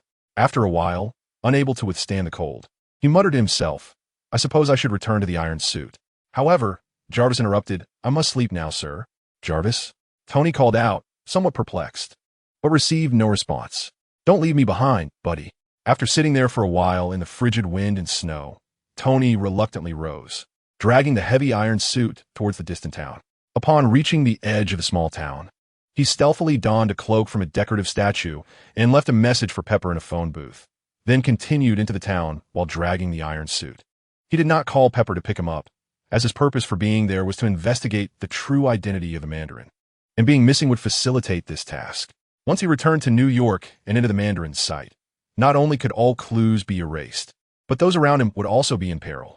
Before long, Tony arrived at a small cabin. After observing it for a moment, he determined it was likely an unoccupied storage room, and he forcefully entered. He placed the iron suit on the sofa and searched the room for some tools to make repairs. "Don't move." Suddenly, a childish voice rang out from the doorway. Tony looked up to see a young boy holding a toy gun. "Don't move. I surrender." Tony raised his hands, glancing at the toy gun, and remarked, "Nice potato gun you have there, but the barrel is a bit long. A longer barrel reduces the power considerably." Bang! Provoked by Tony's taunt, the boy accidentally aimed the gun elsewhere and shattered a glass bottle on a nearby shelf. Observing this, Tony lowered his hands and said with a relaxed demeanor, "Now you're out of bullets. What is that on your chest?" The boy asked suspiciously. "An electromagnet. You should know what that is. Their SA box right here." "What is it used for?" Tony remained silent, turning slightly to reveal the iron suit behind the sofa. "Oh my gosh. The boy's face lit up with surprise at the sight of the iron suit, and he dropped the toy gun as he approached. "Is that Iron Man?" the boy inquired, gazing at Tony. Tony smirked slightly and replied, "In theory, that would be me." The boy, showing surprising maturity, chuckled and slapped the newspaper he held against Tony's chest as he moved toward the iron suit. "In theory, you're already dead." Tony opened the newspaper, and the headline read, "Tony Stark, missing and presumed dead after an encounter with the Mandarin." The ensuing conversation flowed rather smoothly as Tony, having verified his identity, engaged in a light-hearted discourse with a young admirer. The boy, named Harry, was raised solely by his mother, as his father had abandoned them 6 years prior. The absence of a father figure often left young Harry vulnerable to bullying at school. In exchange for a small device that would empower Harry to confront his tormentors, Tony procured some materials necessary for repairs and invited Harry to accompany him in investigating a nearby thermal incident. After some preparations, the duo set off towards the site of the event. Along the way, an enthusiastic Harry bombarded Tony with inquiries about Superboy, the Avengers, and the New York incident, to the point of exasperation for Tony. The relentless questioning eventually triggered a panic attack in Tony, causing him to collapse on the roadside, gasping for breath. This was not his first episode, but the severity of this episode was markedly worse as he found himself without his Iron Man suit, relying solely on his own strength. Young Harry, caught off guard by the situation, could not comprehend why Tony was in such a state. Tony, of course, could not divulge his fears and anxieties to a child. He could only lie quietly on the ground, allowing the cold wind to gradually extinguish the turmoil within him. Upon arriving at the scene, Tony discovered 5 silhouettes vaporized by the explosion, noting that there should have been 6 individuals present. Harry informed him that the locals believed those who had left shadows had ascended to heaven, while the one without a shadow was the perpetrator of the explosion, unworthy of heavenly grace and destined for hell, thus leaving no trace on the wall. Tony dismissed such absurd rumors, recognizing that the shadowless figure was indeed the bomb itself. With this revelation, he quickly deduced that this incident occurred well before the terror attack orchestrated by Mandarin, indicating a connection that needed further investigation. If he could uncover the truth, it might lead to exposing Mandarin's misdeeds. With this in mind, Tony inquired about the identity of the bomb's creator. Upon learning that the individual had a mother living nearby, he promptly set off to find her. After a lengthy search, Tony finally encountered her at a small bar. "Ms. Davis, would you mind if I joined you?" he asked as he approached. The weary Ms. Davis glanced at him and replied, "Go ahead, no one is stopping you." Taking a seat beside her, Tony was about to speak when she interjected, "Where would you like to begin?" Taken aback for a moment, Tony quickly composed himself and responded, "I wish to express my condolences regarding your son. However, I seek to understand what truly transpired." Ms. Davis furrowed her brow in silence for a moment before handing him a folder from the table, her tone weary as she said, "Well, I have brought what you seek. Take it and leave." To Tony's surprise, Davis was surprisingly talkative. He sensed something amiss, but maintained his composure as he perused the documents. The chaotic matters within bore no relevance to him. Davis rambled on, while Tony hesitated and inquired, "Did you have an appointment today?" Davis's voice abruptly halted, and with a puzzled expression, she replied, "Yes, isn't it you?" Tony remained silent, swiftly scanning all the files. With a serious demeanor, he addressed Davis, "Ms. Davis, your son did not commit suicide, nor did he harm anyone else. He was merely manipulated." "What?" Davis appeared utterly bewildered. "He was used as a weapon." Upon hearing this, Davis's expression shifted. She anxiously glanced around before leaning closer to Tony and whispering, "You are not the one who called me, are you?" Just then, a hand slammed a phone onto the table before them. Both turned in astonishment to see a red-haired woman in a suit smiling at them. "Actually, it was I who called you." No sooner had she spoken than the red-haired woman swiftly handcuffed Tony. The commotion drew the attention of everyone in the small bar. A local sheriff, noticing the disturbance, immediately stood up and shouted, "Hey, what's going on? What the hell is happening here? I am pursuing a suspect." The red-haired woman replied nonchalantly, "Are you the sheriff here?" "Yes, ma'am." "Who are you?" the sheriff inquired. "I am from Homeland Security. Everything is under control, right?" As she spoke, the red-haired woman released Tony and produced a badge from her clothing. "No, there's a problem," the sheriff retorted with a cold smile, likely having encountered imposters before. He continued, "You had better elaborate." After a few tense exchanges, the sheriff ordered his men to arrest the red-haired woman. I initially intended to handle this cleverly, but at this moment, the red-haired woman approached the sheriff with a mocking smile. From behind her, Tony noticed her hand gradually transforming into a dangerous crimson hue and immediately sensed peril, rolling away just in time. In the next instant, the red-haired woman thrust her molten hand into the sheriff's abdomen. Ah! The sheriff cried out in agony, clutching his stomach as he collapsed. The red-haired woman seized a firearm from the sheriff and fired several bullets at the fleeing Tony. The small bar descended into chaos as Tony, like a slippery eel, evaded the bullets and escaped from the tumult. Upon reaching the main road, he barely caught his breath before spotting several individuals emerging from a nearby vehicle, led by the bald man responsible for the destruction of Tony's home. Oh! Upon seeing this menace, Tony cursed under his breath and turned to flee. The bald man did not pursue, but instead raised his gun, aiming at Tony. As he pulled the trigger, his body was jolted by a snowball that flew in from the side. The bullet lost its trajectory due to the unexpected distraction and failed to hit Tony, allowing him to vanish around the corner. In a fit of rage, the bald man turned to see a small boy hurriedly hiding nearby. He abandoned the chase for Tony, as the red-haired woman had already departed, and approached the frightened child instead. Meanwhile, on another street, the red-haired woman swiftly exited the bar and caught up with Tony. In a moment of desperation, Tony leaped onto a parked car and crashed through the glass of a nearby store. Behind the bar counter of the shop, Tony waited anxiously, glancing back to see if the red-haired woman was in pursuit. Just as he turned, he came face to face with her. "Got you," she exclaimed excitedly, lunging towards Tony. Having not found the document in the bar, she hesitated to kill him, intent instead on capturing him alive to interrogate him about its whereabouts, and thus refrained from using her powers. Fueled by a strong will to survive, Tony engaged in a fierce struggle with the red-haired woman, pushing their fight outside the bar counter. Seizing an opportunity, Tony deftly cuffed the woman's neck from behind. Unfazed, she allowed a cold laugh and activated her abilities. Instantly, her skin became scorching hot, melting the handcuffs into two pieces. However, Tony managed to free himself from the cuffs and dashed into the kitchen of the shop, locking the door tightly and pouring oil on the floor, igniting a massive fire. The red-haired woman was momentarily delayed, giving Tony a brief respite inside. Leaning against the wall, Tony felt the resurgence of his anxiety.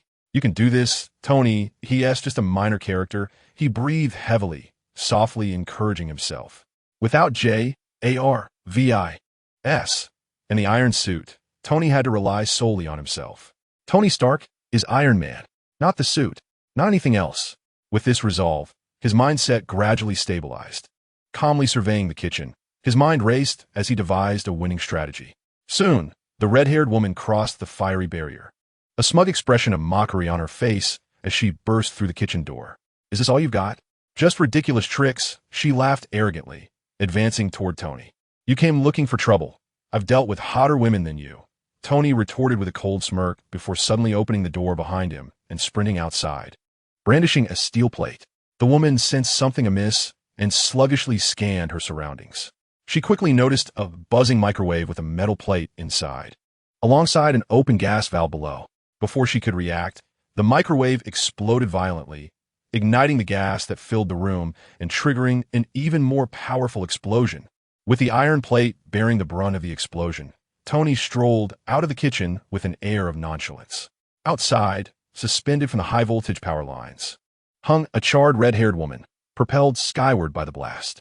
Just as he contemplated a snide remark, Tony's gaze fell upon an approaching bald man, causing his demeanor to stiffen.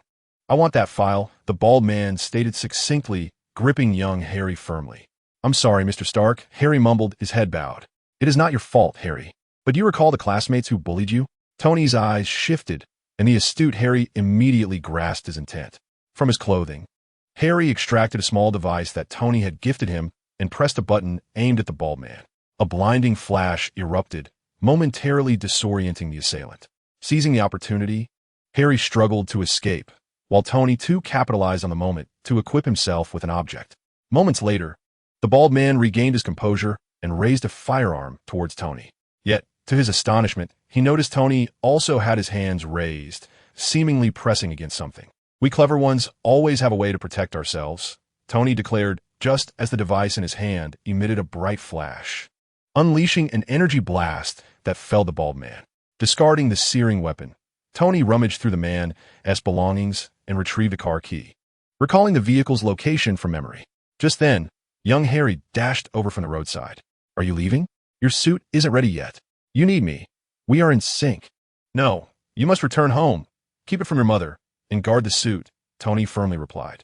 Harry looked up at Tony with a pitiful expression, on the verge of tears.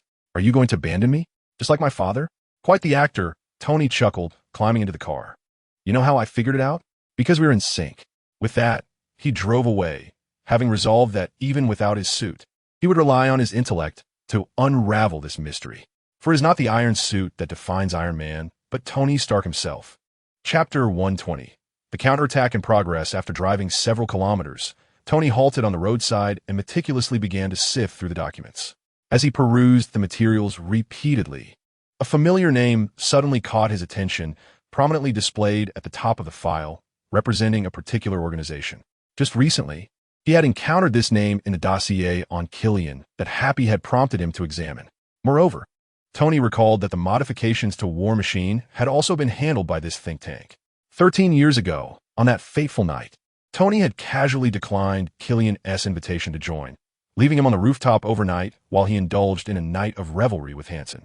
Finally, Tony connected all the dots. Killian, harboring resentment towards him, had developed a form of human augmentation technology and sold it to the terrorist leader, Mandarin, for the purpose of vengeance. Realizing this, Tony immediately dialed Rhodey's number, as incorporating a few backdoors during the modification process was a trivial task. Consequently, the War Machine was likely to fall into the hands of Killian and the terrorists, and no one would foresee such an outcome. However, the call did not go through, causing Tony to feel an ominous sense of urgency. In desperation, he hastily drove around the vicinity in search of a place with computer access. If there was indeed a problem, the database of the modified War Machine might hold crucial information. Soon, fortune smiled upon him as he located a usable computer. After several attempts, Tony deftly hacked into the War Machine's database. Within one of the folders, he discovered what he was seeking. The folder titled Ultimate Augmentation contained a plethora of videos. From these recordings, Tony learned about the recruitment of disabled veterans for human augmentation, transforming them into super soldiers or living bombs under their control. Among the materials, Tony uncovered some clues regarding Mandarin's whereabouts. He then contacted Harley, inquiring about the status of the iron suit and the address linked to this lead. Upon learning that the coordinates lay somewhere in Miami, Tony hung up, drove to a 24-hour supermarket, and made his purchases. With his acquisitions in hand, he checked into a motel to tinker with his gear. By dawn, using various household appliances and cleaning supplies bought from the supermarket, Tony had fashioned practical yet lethal weapons. These aesthetically unpleasing devices encompassed firearms, grenades, electric shock gloves, and more, proving to be highly effective. Equipped with these tools, Tony embarked on a long drive to Mandarin's residence in Miami. The coordinates pointed to a villa, where Tony observed from the outside for an extended period before scaling the wall. Inside the villa's entrance, a cadre of black-clad bodyguards patrolled with dogs, guns in hand. Concealed in a corner, Tony watched the guards' movements and devised his attack route. After taking a couple of deep breaths, he sprang from his hiding place. The first bodyguard to sense the commotion was just about to turn when Tony, with his electric shock gloves, swiftly pressed his hand against the guard's head. With a grunt, the bodyguard collapsed. Tony propped the fallen guard against the ground and stealthily advanced toward the villa. Suddenly, a patrolling guard collided with Tony, who immediately called out in alarm. Seeing this, Tony abandoned his concealment, lifted his cap, and raised his nail gun, promptly incapacitating the guard. After a fierce charge, Tony finally breached the villa. Clutching a seized handgun, Tony cautiously ventured inward. Before long, he arrived at the Grand Hall, where a man was engaged in conversation over the intercom. With measured steps, Tony approached the man and, utilizing his electric shock gloves, swiftly incapacitated him. Masterfully, he laid the man on the ground before continuing his stealthy advance towards the villa's bedroom. Having heard sounds emanating from within, he proceeded with utmost caution. Gun raised and footsteps light, Tony's eyes widened in vigilance, alert to any unforeseen occurrences. Fortunately, the noises from the bedroom suggested some form of pleasurable activity. allowing him to slip unnoticed into the room. Reaching the bedside effortlessly, he abruptly yanked aside the stirring blankets. "Don't move," Tony bellowed, causing the 3 occupants on the bed to freeze. "Is that you, Master Man?" Uncertain upon seeing the gaunt man with a distinctive beard sprawled over the woman, Tony hesitated. "Turn around. No sudden movements." "Oh my, oh my," Master Man exclaimed comically, raising his hands in feigned innocence as he turned, revealing a rather unsightly situation beneath him. "Cover yourself." Tony disdainfully tossed a towel, offering a modicum of decency. "Take what you want. These guns are fake, as those bastards Lin Qi. Give me the real ones," Master Man prattled on, hastily draping the towel around his lower half. "What?" Tony, befuddled by Master Man's nonsensical ramblings, struggled to reconcile this reality with his preconceived image of the enigmatic figure. "Hey, do you want to take these 2 ladies with you? They're quite delightful," Master Man suggested with a lewd grin. "Shut up," Tony shouted, turning to usher the women out before pulling back the gun and demanding, "You are not Master Man. Where's the real Master Man? Speak." "Whoa, whoa, whoa," Master Man yelped, dodging the muzzle of Tony's weapon and crouching defensively. "Yes, here, but also not here. It's rather complicated." "What does that mean?" Tony pressed, gun still trained on him. Faced with the barrel against his forehead, Master Man grew more earnest, replying, "I am Trevor Slateley." "What do you do?" Tony inquired, scrutinizing the clownish figure before him, struggling to align him with the mysterious, commanding Master Man from television. "Are you a decoy or a stand-in?" "No, what stand-in?" "I'm not a stand-in," Trevor stammered, prompting Tony's impatience to flare as he aimed the gun at his head. "Please don't hurt me. I'm just an actor." Trevor, unable to endure any longer, finally laid his cards on the table. After all, voicing his concerns could lead to death, while remaining silent would result in a certain demise. He was astute enough to calculate the risks involved. Tony paused momentarily, then, with a menacing expression, threatened, "You have 1 minute to clarify the situation." This was merely a role. The character of Mandarin was not real.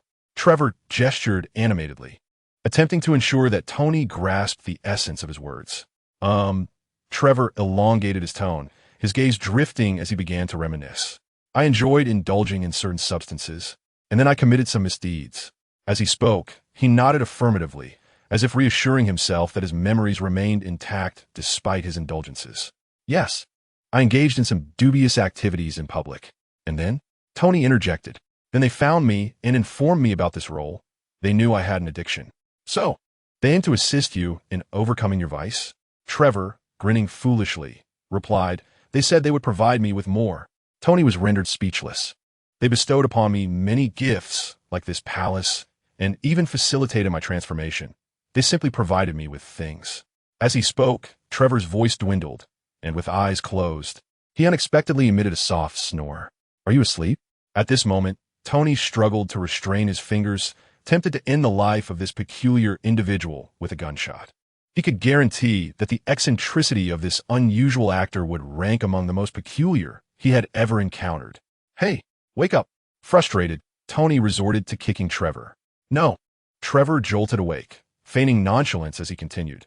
"There's also a stunning speedboat, primarily because he needs someone to take responsibility for these unforeseen explosions." Upon hearing this, Tony's expression darkened. "Him? Is it Killian?" Tony inquired. "Yes, Killian." Trevor's response confirmed Tony's suspicions. "He created you?" "Indeed, he fashioned me." "The intimidation was also orchestrated by them?" "Yes." The think tank devised this elaborate scheme, crafting a deranged serial killer and molding an image of a villain. Tony, grappling with disbelief, clenched his jaw and seated himself at a distance. By this juncture, he had nearly pieced together the entirety of the situation. There was no Mandarin. All the acts of terror were the handiwork of Killian. Tony pondered the true intentions of this individual. Was the orchestration of such horrific events and the construction of the Mandarin character merely a means of revenge for Tony Stark's neglect 13 years prior? This was simply implausible. There must be a far more profound motive. While lost in thought, Tony suddenly noticed that the loquacious Trevor had fallen silent. Tony, with a hint of confusion, lifted his head to see Trevor holding 2 cans of beer, yet his gaze drifted towards the bedroom door. Dread filled Tony as he attempted to turn, only to be met with a dizzying sensation that rendered him unconscious. Upon regaining consciousness, Tony discovered his hands bound to an iron railing, facing an unexpected figure. Sensing movement behind him, Hansen turned his chair, smiling as he remarked, "Feels like time has reversed, doesn't it?" "Indeed, this time I'm bound, quite exhilarating." Tony gazed at Hansen, his mind racing. "So that day, you took his business card, did you not?" "I took his money," Hansen replied calmly. "After all we have endured, Tony, I am on the brink of success." With that, Hansen approached Tony directly. "The ultimate transformation is fundamentally stable." "Not at all stable," Tony shouted. "People are being blown off the streets, blood stains the walls. You are deluding yourself." "Then help me complete it." Hansen, retrieving an aged card from his pocket, wore a sincere expression. One side of the card bore several lines of formulas. The other inscribed with "You know who I am." "Is this my writing?" Tony asked hesitantly. At this, Hansen's face reflected disbelief. "Yes. Have you been searching for this answer all along? Do you not remember?" Hansen appeared increasingly distressed. "I cannot assist you." Tony rejected. "Your former self had moral integrity and ambition, a genuine desire to help others. But now, look at you." Hansen remained silent, staring blankly at Tony. "Release me, and things can still be salvaged," Tony urged, seizing the moment of Hansen's distraction. Before Hansen could respond, a voice echoed from the entrance. "Do you know what? My father used to tell me, the early bird catches the worm, but the second mouse gets the cheese." Killian strode in with a bag, reminiscent of a triumphant general. "Are you upset about Switzerland?" "How could I be angry with you, Tony?" Killian set down the bag, then turned with open palms, a serious expression adorning his face. "I came specifically to thank you. You have given me the most splendid gift." He approached Tony, his demeanor gradually shifting. "It is despair. What did you say back in Switzerland? Meeting me on the rooftop, right?" Killian chuckled softly, continuing, "I waited for 20 minutes, still believing you would come. Then an hour passed." He licked his lips, tilting his head as he whispered, "I thought about taking that step, parachuting directly into the hall, you understand? I was still pondering why the first mouse does not get the cheese." Tony displayed no interest in his triumphant monologue, interjecting instead. Killian disregarded him, continuing to speak to himself as he walked. "Yet, as I gaze down upon the city, none are aware of my presence. None can see me. And indeed, no one is even watching. A thought springs forth, one that has accompanied me through the years." He then recounted the journey of his heart and the process of shaping the formidable Manchurian. Noticing Tony's indifference, he opened the suitcase he had brought. After discarding several small devices onto the ground, an image materialized before the crowd. Dressed in athletic attire, Pepper Potts was enveloped in a transformed crimson glow. Her face contorted in agony as she shouted something. "This is a live broadcast, can you discern it?" Her body is at the precipice of accepting the dire transformation. Should it fail, believe me, the explosion will be nothing short of spectacular. Observing Tony's frantic struggles, Killian wore a triumphant expression. "Enjoy the spectacle." He sneered coldly as he departed. "Trust me, you will fall in your own pool of blood." Tony boasted defiantly, attempting to intimidate the guards surrounding him, as if he were the one in control. The guards paid him no heed, for their employers still required Tony to complete the dire technology, thus rendering them incapable of taking action against him. Counting down from 5, 4, 3, Tony extended his hand, his expression shifting, and he bellowed, "Come on." Unfortunately, nothing transpired. The guards exchanged glances, rendered speechless. "Well, in truth, I am affording you an opportunity. Surrender your weapons and bind yourselves to your chairs, and you may yet survive." "Shut your mouth." One guard, unable to endure Tony's verbal onslaught, brandished his firearm as a warning. Yet Tony, with a serious demeanor, resumed his countdown. 3, 4. As he counted, he seemed to sense something, quickening his pace. 5, 4, 3, 2, 1. Just then, a restless guard was about to teach Tony a lesson when an arrow struck him down. "Who?"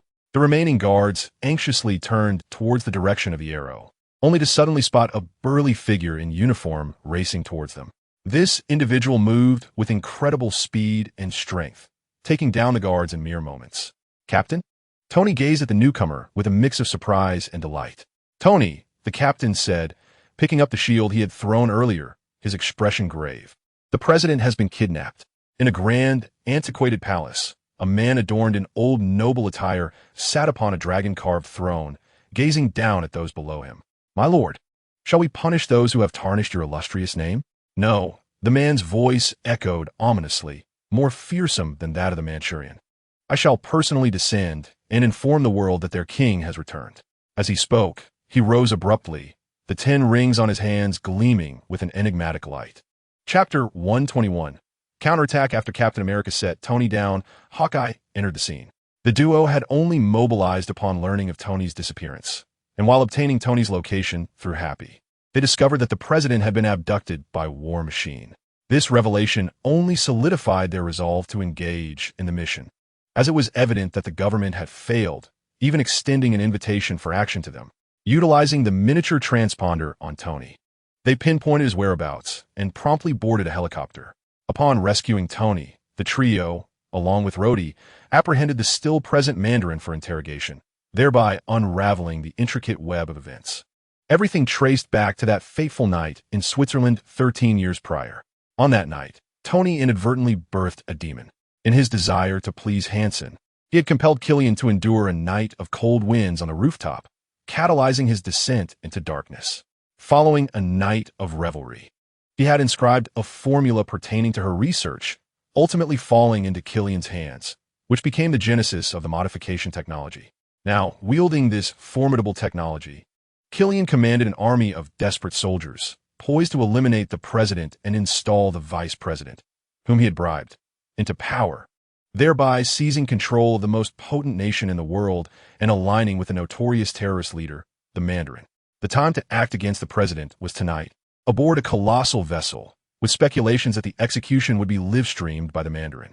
As the four deliberated their strategy, Tony's Iron Man suit arrived belatedly. Seizing the moment, they set forth towards the ship. Beneath the shroud of night, they ascended the vessel one by one. It wasn't long before they spotted one of their rescue targets. The president, who was suspended high above in War Machine's grasp. The president dangled precariously over an oil tank, a scheme to incinerate him. Hawkeye, with a grave expression, remarked, "A Viking-style funeral, an open execution." "Indeed," Tony replied casually. "Barton will take up a strategic position first. I will stealthily approach. Once I am exposed, Tony will launch a full assault, and Rhodey will provide fire support. Is that agreeable?" Captain America succinctly outlined the plan, extending his hand. The others placed their hands atop his, offering quiet encouragement. Hawkeye scaled the suspension bridge, while Captain America adeptly navigated through the guards' patrols and searchlights, steadily closing in on the president. "So, I suppose I am merely here to watch your performance?" Rhodey quipped, blinking at Tony. Despite being stripped of his armor, Rhodey remained a soldier of exceptional caliber, yet facing such a grand spectacle could prove challenging. "Do not say that, Rhodey," Tony, inside his suit, replied with an air of ease. "You must learn to free yourself from reliance on the armor to truly embody a hero. This is drawn from my personal experience." "Oh, is that so?" Rodney rolled his eyes and remarked. "Then why not let me wear this suit?" "Please," Tony exclaimed with an odd tone before continuing. "You're a trained soldier, while I am a cerebral strategist. Shouldn't it be me who dons the steel armor in such a scenario?" Rodney, sensing something amiss with Tony's statement, was about to chastise him for being the fool when Tony suddenly sprang into action. "Prepare yourself." Tony's voice resonated just as a deafening siren echoed throughout the vessel. Rodney glanced towards the captain, who was engaged in a fierce struggle with several guards, while Iron Man's silhouette soared through the air. "Captain, I'm going to rescue him. You hold him off," Tony shouted, not pausing in his assistance to Captain America, but rather charging towards the airborne president. "Understood. Be careful," Captain America bellowed back, swiftly dispatching another guard. "Come on," Tony urged as he faced the president, extending his hands. With a resounding crack, a few bullets severed the wires suspending the president, and Tony caught the descending figure, soaring towards Rodney. "Ensure the president's safety," Tony instructed before entrusting the president to Rodney and turning back to support Captain America. "Mr. President, we need you to remove the armor now," Rodney stated directly to the bewildered president. Lacking the authorization to wear the suit, the president was rendered unable to utilize it. Redonning the armor, Rodney sent a message to Tony and then grasped the president firmly. "Mr. President, are you ready?" "What?" The president, utterly flabbergasted by the unfolding chaos, remained in a state of confusion. "We're leaving." With that, Rodney took off with the president amidst his startled exclamations, flying towards New York. "Excellent. The president is safely away. Now we can truly engage," Tony shouted, delivering a powerful punch that sent one guard sprawling. Tony, Captain America intercepted a guard's assault, his tone tinged with urgency. Be careful. Careful of what? Tony casually blasted several guards away, perplexed by the admonition. He's warning you. A familiar voice suddenly emerged from behind Tony. As he turned to react, he felt his arms ensnared by two fiery pincers. Got you. Killian cackled, his hands rapidly turning crimson. This iron box would make a fitting coffin for you. Tony, encased in the armor, was taken aback by the blaring alarms. He had not anticipated that this adversary would possess a countermeasure against the suit. Despite the Mark 42's construction from high-temperature resistant materials, the terrifying heat still penetrated the armor, transmitting its intensity to Tony's body. In a moment of desperation, Tony could only resort to a clever escape, shedding his armor to flee. Is this all you can do? He taunted, as Tony plopped down on the ground. Killian discarded his glowing red suit and approached with a boisterous laugh. I have far greater prowess than you think. Care to wait a moment? Tony retorted defiantly, though his body instinctively recoiled. Then why retreat? Without your armor, are you left with nothing but empty words? Killian scoffed, his fiery hands reaching for Tony on the ground. With agility, Tony rolled aside just as an arrow struck the ground near Killian. What is happening? Killian muttered, puzzled. Yet in the next instant, his curiosity was extinguished as the arrow's tail erupted in a fierce explosion, engulfing him in flames. Who said I rely solely on my words? I have allies. Tony quipped smugly. Is that so? From within the inferno, Killian, now resembling a molten giant with skin like lava, rose once more. You think your circus of friends can help you? Tony glanced at Captain America nearby, who was being pursued by a swarm of fiery minions. These small fire beings were impervious to conventional physical attacks. Even when missing limbs, they could regenerate by transforming their molten forms.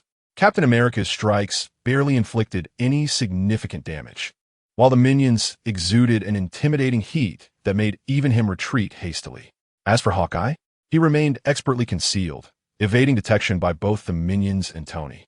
I offer you a chance. In 10 seconds, my army will arrive. You can still surrender, Tony declared, newfound confidence in his voice. Killian, however, dismissed his words, recalling how 13 years ago, he had fallen for all of Tony's tricks. Counting to 100 will do you no good. At that moment, Killian resembled a mythical lava giant, roaring as he lunged at Tony. 4, 3, 2, 1. Tony counted rapidly, executing another roll to evade Killian's attack, only to watch as a suit of armor was hurled away. I warned you. This is the price of disbelief. He taunted, spreading his arms as he donned another suit of armor. In a furious rage, Killian seized the armor that had struck him, his entire form radiating intense heat.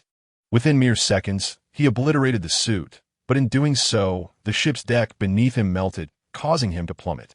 Observing this, Tony ignored him and soared upward, where an array of distinctive suits of armor awaited in the sky. They were arranged in a zigzag formation, quietly awaiting their master's command. Jarvis, eliminate the thermal source of the ultimate transformation. Tony, soaring before the Iron Legion, issued commands to the armor he had painstakingly crafted during his anxious days. He spread his arms wide toward the incessantly flickering red lights across the ship and exclaimed, Merry Christmas. Under Tony's directive, dozens of Iron Man suits surged forward, controlled by Jarvis, charging at the transformed soldiers aboard the vessel. In an instant, the ship echoed with a cacophony of thunderous roars and anguished cries. One soldier after another was dispatched by the iron suits, while several suits were compromised by the soldiers' intense heat in close combat. And many more were obliterated by the soldiers' self-detonations in their final moments. Nevertheless, the numerous, agile, and powerful Iron Legion ultimately succeeded in annihilating all transformed soldiers. Jarvis, have you located Pepper? Tony inquired, observing the situation with a sense of relief. I have found her, sir, Jarvis responded, displaying a dynamic image, prompting Tony to fly directly toward Pepper's figure. Pepper, upon seeing her trapped beneath a heap of debris, Tony rushed forward in desperation. No, Pepper shouted, but Tony continued his advance. Suddenly, a crimson fist emerged from a steel plate, sending Iron Man flying.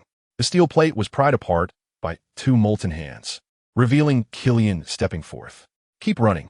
He leaped forward, landing on the fallen Iron Man, his fists radiating terrifying heat, relentlessly striking Iron Man's armor. Eject, Tony shouted, propelling himself from a suit just in time to evade Killian's punch that pierced the chest plate. Buddy, I think you should calm down. While shouting, Tony dashed outside and donned a new suit of armor. Hearing this, Killian's fury ignited once more, roaring as he lunged at Iron Man with a powerful punch. Do you find your bad jokes amusing?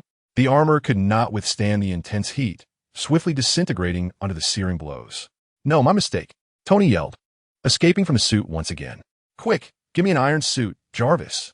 A nearby suit was summoned by Jarvis, soaring toward Tony. But Killian leaped and pierced it with ease.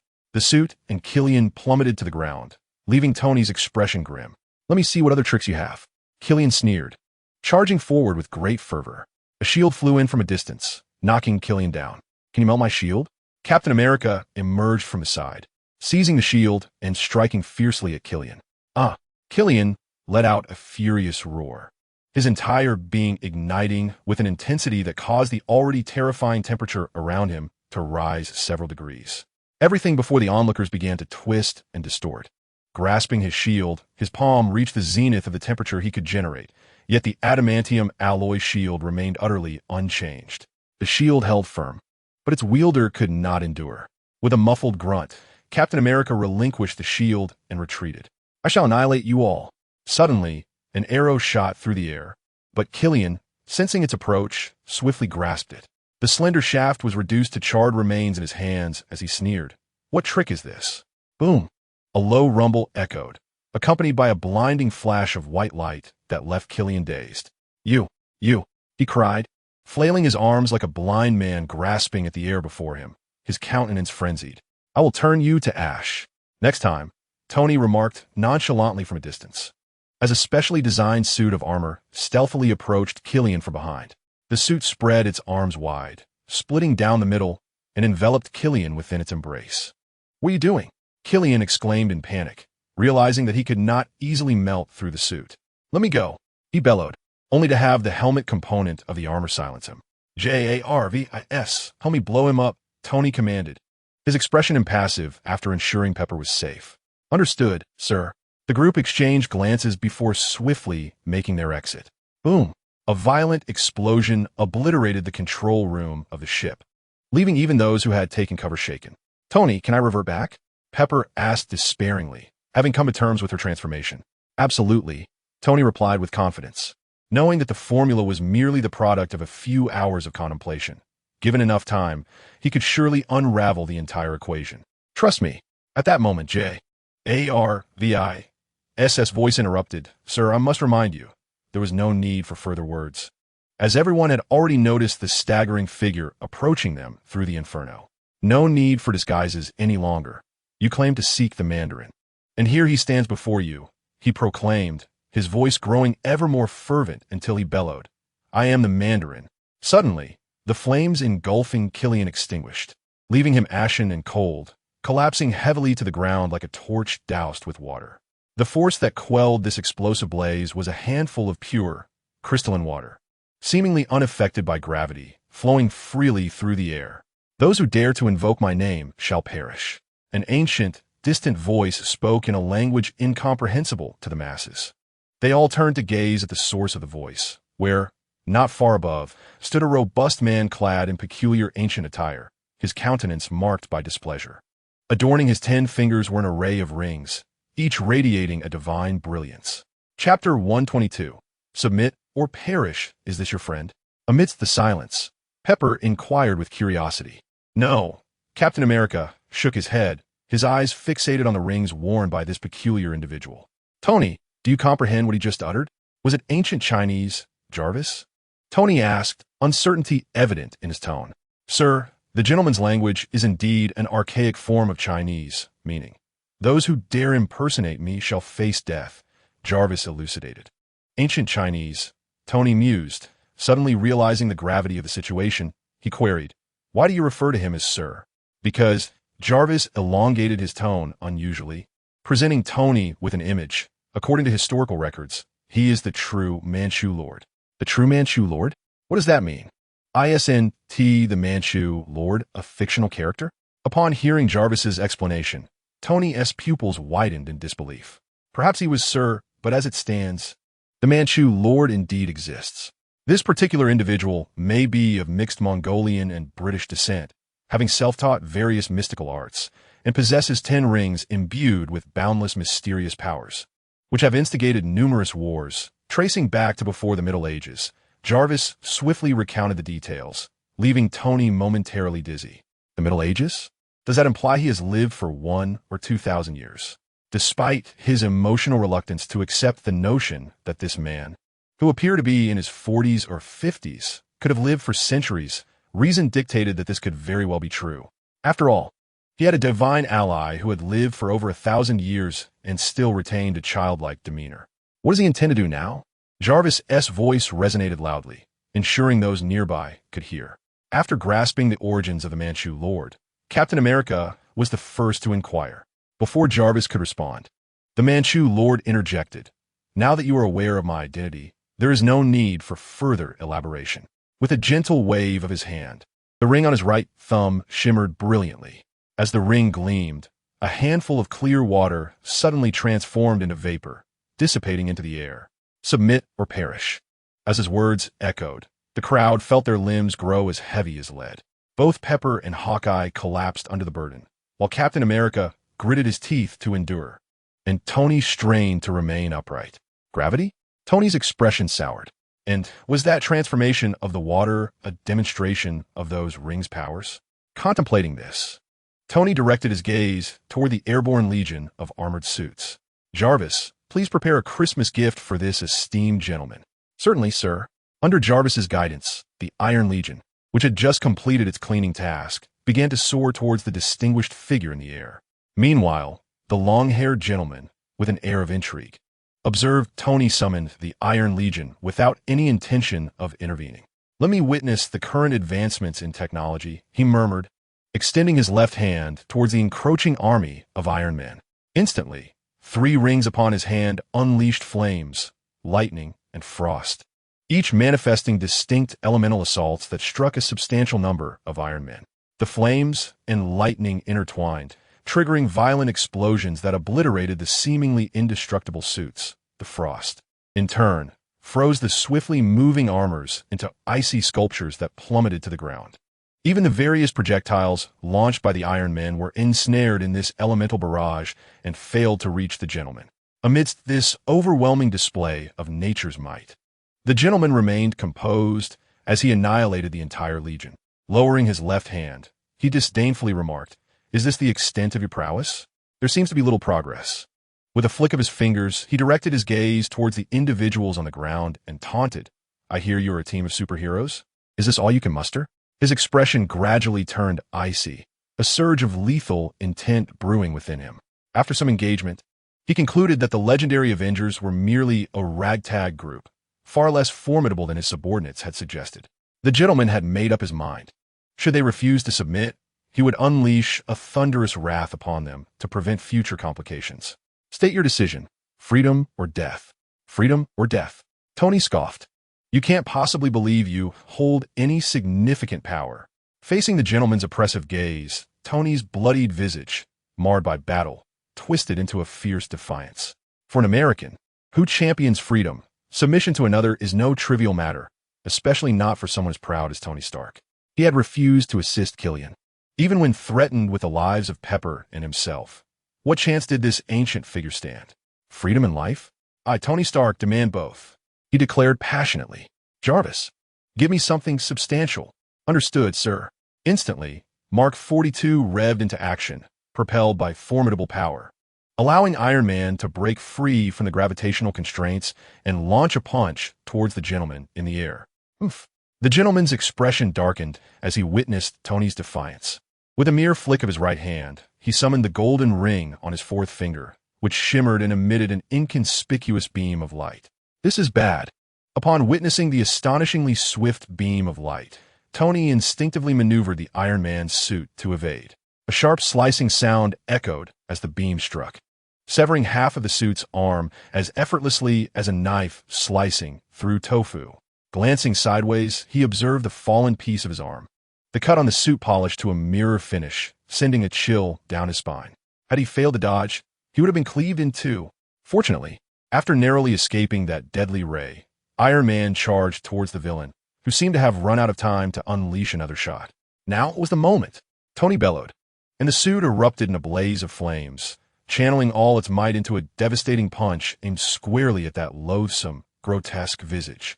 Naively, the antagonist displayed no sign of panic as the thunderous fist approached. Instead, a disdainful smirk crept across his face. He slowly extended his right hand, forming a fist, and struck forward, perfectly intercepting Iron Man's iron fist. The clash of flesh against metal appeared poised for brutal annihilation.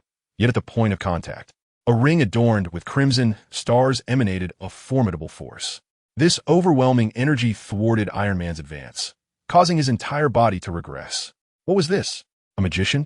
Tony seethed. It is repulsion, sir. We may not hold out much longer, came J.A.R.V.I.S.S. urgent reminder.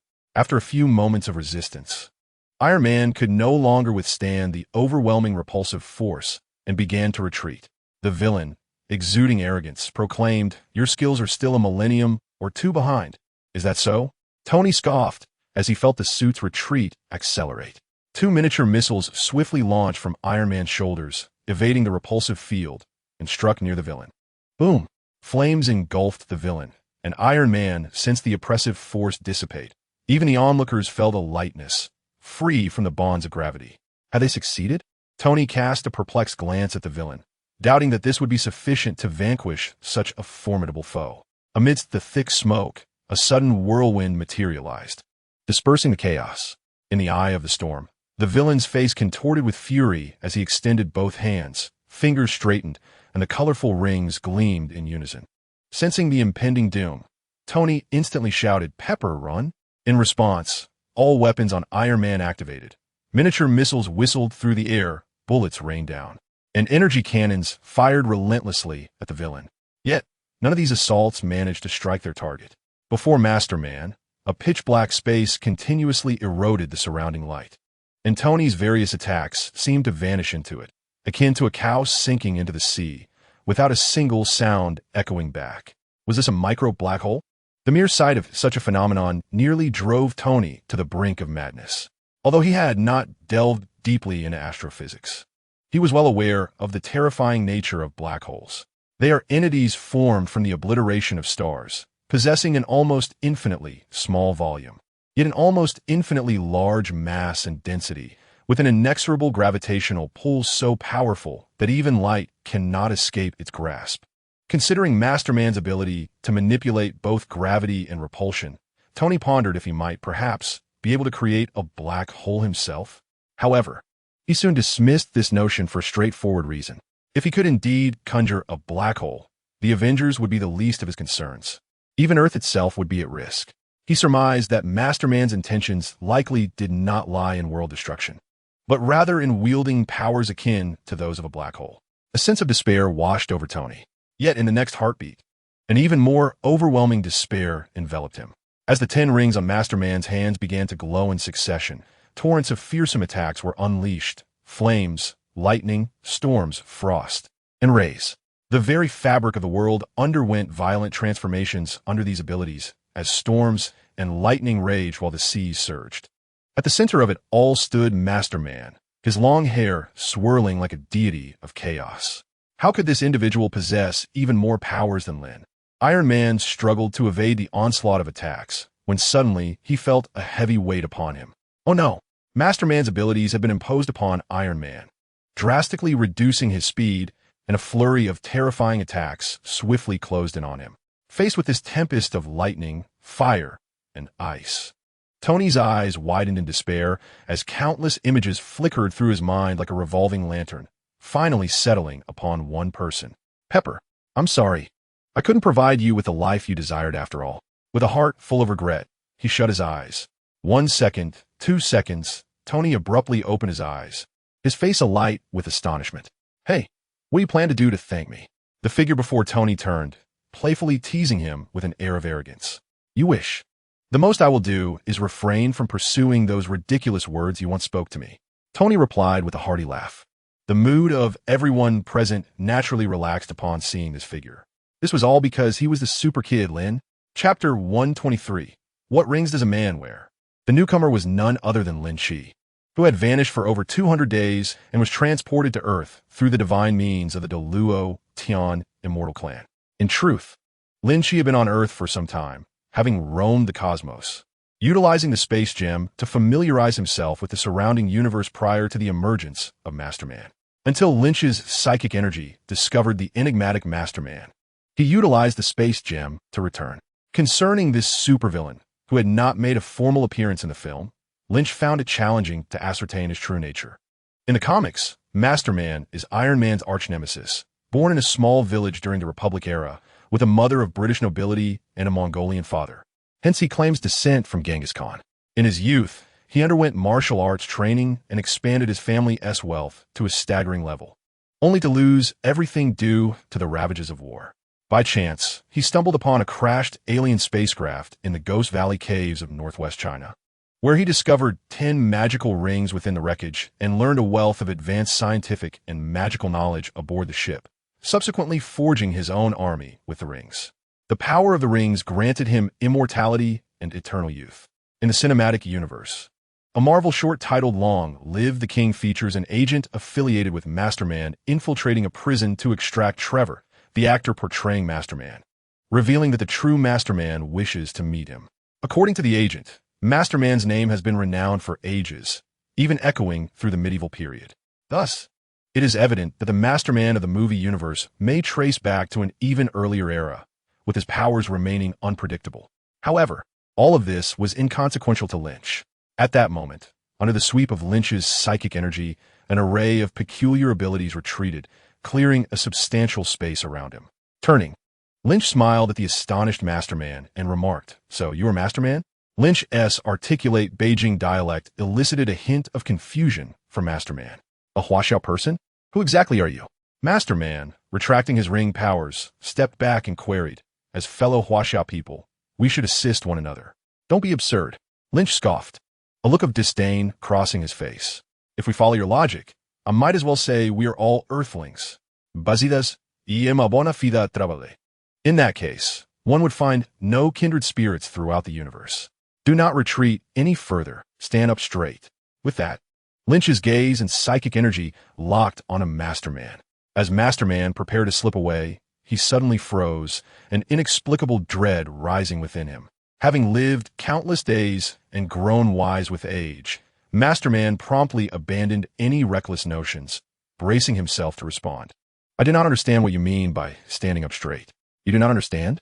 Lynch sighed softly, and in an instant, he appeared before Masterman as if teleporting. Before Masterman could comprehend Lynch's movement, he reached out and grasped Masterman's 10 jewel-adorned fingers. "Your magical rings. I have heard they are quite functional. Let us see them in action." Chapter 124. Christmas Gift. According to the latest reports, the notorious man has been apprehended by the government in collaboration with the Avengers. Surprisingly, it has come to light that man was merely a fabrication of a think tank, and the true mastermind remains at large. On Christmas Eve, the streets of Manhattan and New York City shimmer with lights, enveloped in a festive atmosphere. Screens that would typically showcase various promotional advertisements are now unified in broadcasting the same news, drawing the attention of many passersby. Is the infamous man finally facing his downfall? This is the most delightful news I have heard today. I can now venture out with peace of mind, free from the fear of a deranged individual perpetrating a terror attack. This is indeed the most splendid Christmas gift. Many are celebrating this announcement, as the recent spate of terror attacks in New York has finally been eclipsed by a wave of relief. Throughout the streets and alleys, throngs of people are reveling in the joyous tidings. Ultimately, man's prior actions had left an indelible mark on the proud hearts of Americans. With his downfall, the populace naturally feels a sense of pride and celebration. The host of the news channel paused momentarily, then with a warm smile, remarked, "Later today, the government and the Avengers have prepared a Christmas gift for the citizens of New York, so stay tuned." At the SHIELD headquarters, in a specialized medical room, a long-haired beauty encased in ice, her body marred by wounds, lay still within a closed apparatus. Outside the machine, Lynch, Tony, and a white-clad female doctor were engaged in a discussion, analyzing the internal imagery displayed on the screen. "We have performed some procedures, but I regret to inform you that the situation is not optimistic. Her cells have sustained considerable damage, the doctor explained with a furrowed brow, occasionally glancing at Lynch with a hint of curiosity. I'm aware of what I am seeing, Lynch replied in a flat tone. After dealing with Man, Lynch wasted no time bringing Tony to meet Natasha. Despite being somewhat prepared for the sight, Lynch could not help but feel a profound sadness upon witnessing Natasha's condition firsthand. With his superhuman vision, he could see through the layers of obstruction to assess her state within the machine. In the heat of the moment, overwhelmed with urgency, Lynch had resorted to freezing Natasha, yet this approach was too crude, too reckless. Cryonics, the practice of freezing human bodies, is often employed by the wealthy or famous who suffer from terminal illnesses, with the hope of being revived when medical technology advances sufficiently. However, to date, there has been no successful case of reviving a frozen individual. The process of resuscitating a body from a frozen state, as well as the initial freezing procedure, requires an exceptional level of technical expertise. Although the human body appears to be in a state of suspended animation when frozen, it inevitably suffers damage during the processes of cooling and warming. Once this damage exceeds a certain threshold, the body is doomed to succumb to death. Lynch's act of directly freezing Natasha inflicted irreversible harm upon her physical state. Despite Tony and the Asian doctor, Dr. Zhao, attempting to remedy the situation, Lynch could clearly perceive the deterioration of Natasha's bodily functions. In such a precarious condition, it was highly likely that as soon as Natasha was revived from her frozen state, she would lose her life. It is worth noting that, much like the real world, there exists no technology capable of safely reviving a frozen human body. The Marvel Cinematic Universe is replete with advanced technologies, with every emerging superhero or supervillain often accompanied by extraordinary innovations. Yet, it is well understood that technology often falters when it is most needed, making the task of reviving Natasha in her current state exceedingly difficult. However, Lynch was prepared. "We have done our best," he stated. Observing Lynch's troubled demeanor, Tony's expression was equally somber, devoid of any lightheartedness. "But you need not worry. We are working on new technology, and once it is perfected, Natasha will be revived." New technology? Lynch hesitated before inquiring further. Tony straightened himself and replied earnestly, "Nanotechnology." At this revelation, Lynch's eyes sparkled with hope. While other technologies might have seemed mere conjecture, he had indeed witnessed the marvels of nanotechnology within the Marvel films. The very individual standing before him, Iron Man Tony Stark, was the one who wielded this technology. In Avengers, Infinity War, Iron Man's armor had already employed advanced nanotechnology, allowing him to conjure shields, blades, and various weapons at will during combat. Given that the timeline of Infinity War is set in 2018, it implied that Tony had access to this sophisticated technology at least by that year. This fact indicated that the words he spoke 5 years ago, on Christmas Eve of 2012, were not mere fabrications. After all, considerable time is required for a technology to transition from successful development to practical application. Is nanotechnology truly effective? Lynch could not help but inquire after some contemplation. Tony nodded emphatically, stating nanobiotechnology should be able to save Natasha. Upon hearing this, Lynch found himself in a quandary. During his time in the realm of the Luo Tian, he had acquired a wealth of knowledge, including certain miraculous remedies and abilities purportedly capable of saving lives.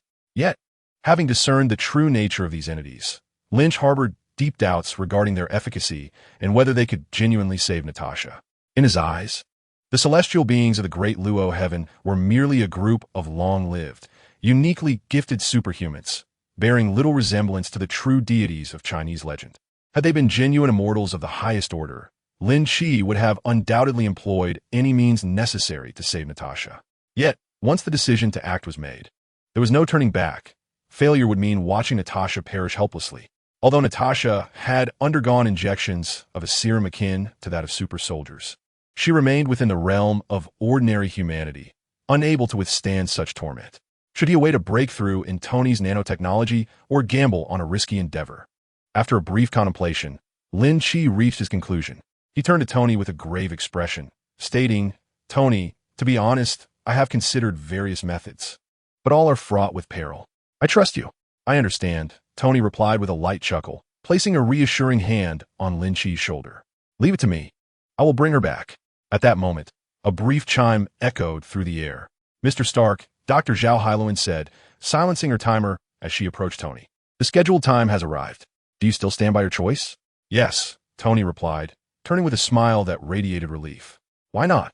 Inside the operating room, Tony remained calm as he gazed at his open chest, while several doctors busily attended to him. The lead surgeon, Dr. Zhao Hailuan, carefully used forceps to extract a shard lodged within Tony's torso. After 30 minutes, every remaining fragment of the shrapnel was successfully removed. This marked an essential decision made by Tony after dealing with the Mandarin and Lin Qi's return, to extract the bomb fragments from his chest. The shrapnel had originated from the first act of the Iron Man saga, where Tony had encountered an attack by the Ten Rings while showcasing his weaponry in Afghanistan. A shell exploded nearby, embedding fragments in his body. In the cave, a doctor had utilized an electromagnet to keep the fragments from fatally damaging him. To contain these remnants, Tony devised an arc reactor, thereby becoming Iron Man. For years, the shards had tormented him like a persistent nightmare, accompanying him with an ever-present pressure. He could remove the pieces, but could not alleviate the anxiety they represented. So he chose to retain them within his body as a constant reminder to remain vigilant against danger and be ever prepared. However, the near-fatal encounter with the Mandarin led to a profound realization for Tony. He suddenly felt that life should not be lived in such a manner. He should not allow the specter of unknown troubles to overshadow the precious moments before him, nor disregard all that he possessed. Consequently, he resolved to remove the shards, liberating himself from anxiety and embracing the future with a more open heart. And this was merely the beginning. As time passed, the festive atmosphere of Christmas Eve grew increasingly vibrant. Amidst the warmth of home, where people gather with friends and family to indulge in lavish feasts, and in vibrant bars and dance halls, revelers raise their glasses under the radiant lights and pulsating music. Above the enveloping darkness of New York, silhouettes of steel swiftly traverse the sky. Suddenly, they illuminate the night with a brilliant display, their lights piercing through the shadows. One by one, they swoop down towards the crowd, eliciting gasps of astonishment before ascending once more into the heights. Finally, this legion of iron captivates the gaze of countless New Yorkers, pausing in mid-air as if in anticipation. Is it Iron Man? No, it is his armored suit. What are they doing? Is this a Christmas spectacle? Is this the surprise heralded on television? As people speculate, atop the Avengers Tower, Tony issues a command to J.A.R.V.I.S. Subsequently, the Steel Army springs into action. Various suits initiate their self-destruct sequences, transforming into a cascade of dazzling fireworks that illuminate half of New York's sky. Beneath the brilliance, Tony lovingly fastens a necklace crafted from the remnants of his chest piece around Pepper's neck, and they embrace in a kiss. On television, the host excitedly announces this extraordinary fireworks display as a special gift from Iron Man Tony Stark to everyone. Yet, according to him, this gift is merely a prelude. For a long-lost hero has recently made his return, none other than the superhero known as Kid Spectacular, who mysteriously vanished during the New York incident 200 days prior. As the host's image shrinks, a video of a fierce battle between Lynch and the formidable adult figure is broadcast. At this moment, Lynch silently stands beside Natasha, his eyes piercing through the spectacle, a faint smile gracing his lips as he reminisces about cherished memories of the past. Chapter 125, Stirring Trouble at the Pinnacle of the Defenders Tower, the base of the Defenders Alliance. Upon his return, Lynch steps into this space for the first time, reuniting with two superheroes he has not seen in months. After exchanging tales of recent experiences, Lynch delves into the crux of the matter. Matt, how about we embark on something truly challenging? Lynch squints at Daredevil. Daredevil hesitates, momentarily taken aback, before responding cautiously. What? He refrains from boasting, fully aware that Lynch's notion of a challenge is anything but ordinary. Observing his reaction, Lynch gazes intently at Daredevil for a moment before speaking. Matt, do you remember where you honed your skills? Huh? Daredevil is taken aback by this question, a flicker of nostalgia crossing his face as he drifts into reflection. Of course. After a pause, Daredevil furrows his brow and replies, does it relate to him? Indeed. Lynch nodded and continued. The elder who trained you belongs to an organization known as the Sanctum, which is a long-established and infamous rival of a notorious assassin group. An assassin organization? Daredevil murmured, inquiring, is this what you refer to as a challenge? Lynch did not respond directly, but chuckled before asking, "So, have you accepted?" Daredevil shrugged, exclaiming helplessly, "Could I possibly refuse?" Lynch let out a hearty laugh and then turned his gaze to the eager Jessica. "Go ahead and speak.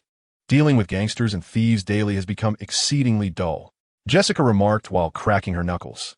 Lynch's demeanor shifted to one of slight seriousness as he stated, "The assassin organization is called the Hand." He then proceeded to enlighten them about the history of the Hand.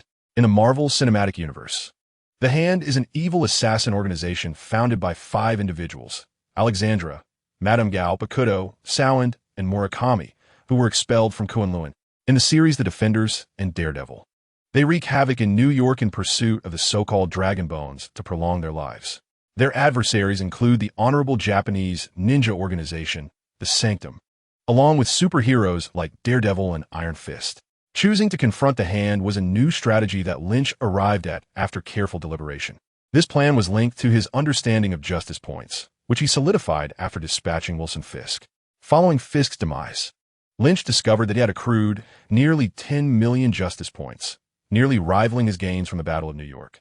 This revelation afforded him a fresh perspective on the acquisition of justice points, illustrating that adversaries and events of similar influence do not necessarily yield equivalent amounts of justice points. Thus far, the Battle of New York, which Lynch had held in high esteem, had provided far less justice points than he had anticipated, perhaps only 1 or 2 million. At most 3 million. Long ago, Lynch had discerned the primary avenues for acquiring justice points. One was the direct elimination of villains posing a threat to the world, and the other was through the promotion of his superheroic endeavors. The justice points obtained from vanquishing supervillains threatening the world vary in magnitude, depending on the severity of that threat. For instance, the threat posed by the Ironmonger is significantly less than that of the Abomination, as the Ironmonger embodies a form of lawful evil, not intentionally seeking to harm society and the world, while the Abomination was born out of hatred for the world, viewing its destruction as a mission. Similarly, due to differences in abilities, the threat of the Abomination pales in comparison to that of the Celestials and the Chitauri army, as well as the intentions of Wilson Fisk, who seeks to dominate or annihilate the world. Therefore, the justice points Lynch accrued from eliminating figures like Ironmonger, the Abomination, and the Celestials varied significantly, amounting to tens of thousands, hundreds of thousands, or even millions. Another avenue to evoke the sense of justice within people is the promotion of the superhero archetype. This method may lack stability, yet it occasionally yields unexpected rewards. In retrospect, Lynch's gains from the Battle of New York are not entirely unpalatable, for he had been manipulated by a supergiant to commit acts of slaughter within the city. Despite the government's suppression of news and various opinions surrounding this incident, and even though some may admire such raw authenticity, this behavior undoubtedly tarnishes Lynch's superhero image in the eyes of the majority, consequently diminishing the justice points he accrues. Upon reflection, it appears that Lynch's justice points from the Battle of New York are not insignificant after all. However, the nearly 10 million justice points he acquired from defeating the Mandarin has reshaped his perspective on his previous gains in New York.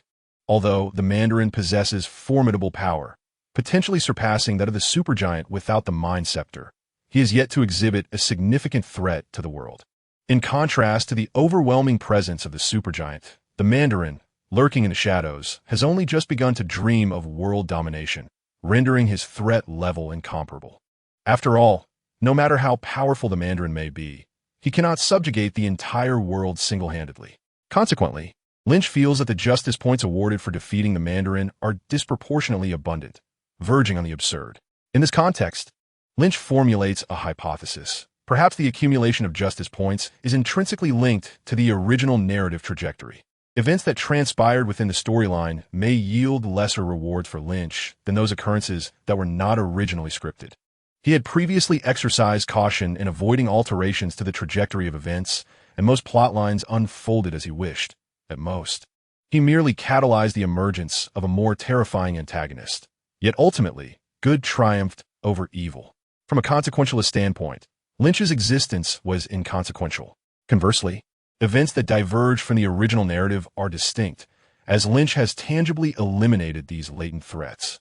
Thus, he surmises that adhering to the narrative would yield far fewer rewards than vanquishing such potential dangers. Previously, he had been unaware of this and lacked the necessary strength. However, now enlightened and having exchanged his abilities to reach an extraordinary level of 80 Superman, he is finally poised to instigate change. In summary, his mantra is simple: cause trouble, cause trouble, cause trouble. Beyond mere mischief, Lynch aspires to collect the Infinity Stones. With one Infinity Stone in his possession, his desire for the others intensifies. To be candid, even if the Infinity Stones within the Marvel Cinematic Universe are somewhat underwhelming, they remain the most extraordinary treasures in this universe. Masterfully wielding a single Infinity Stone could elevate one's power to the zenith of this cosmos. Should he manage to gather several, figures like Odin, the Ancient One, and Dormammu would pale in comparison. Thus, Lynch, armed with the system, cannot overlook the allure of the Infinity Stones. According to Lynch's own estimations, the formidable strength of Superman might only equate to the power of a single Infinity Gem.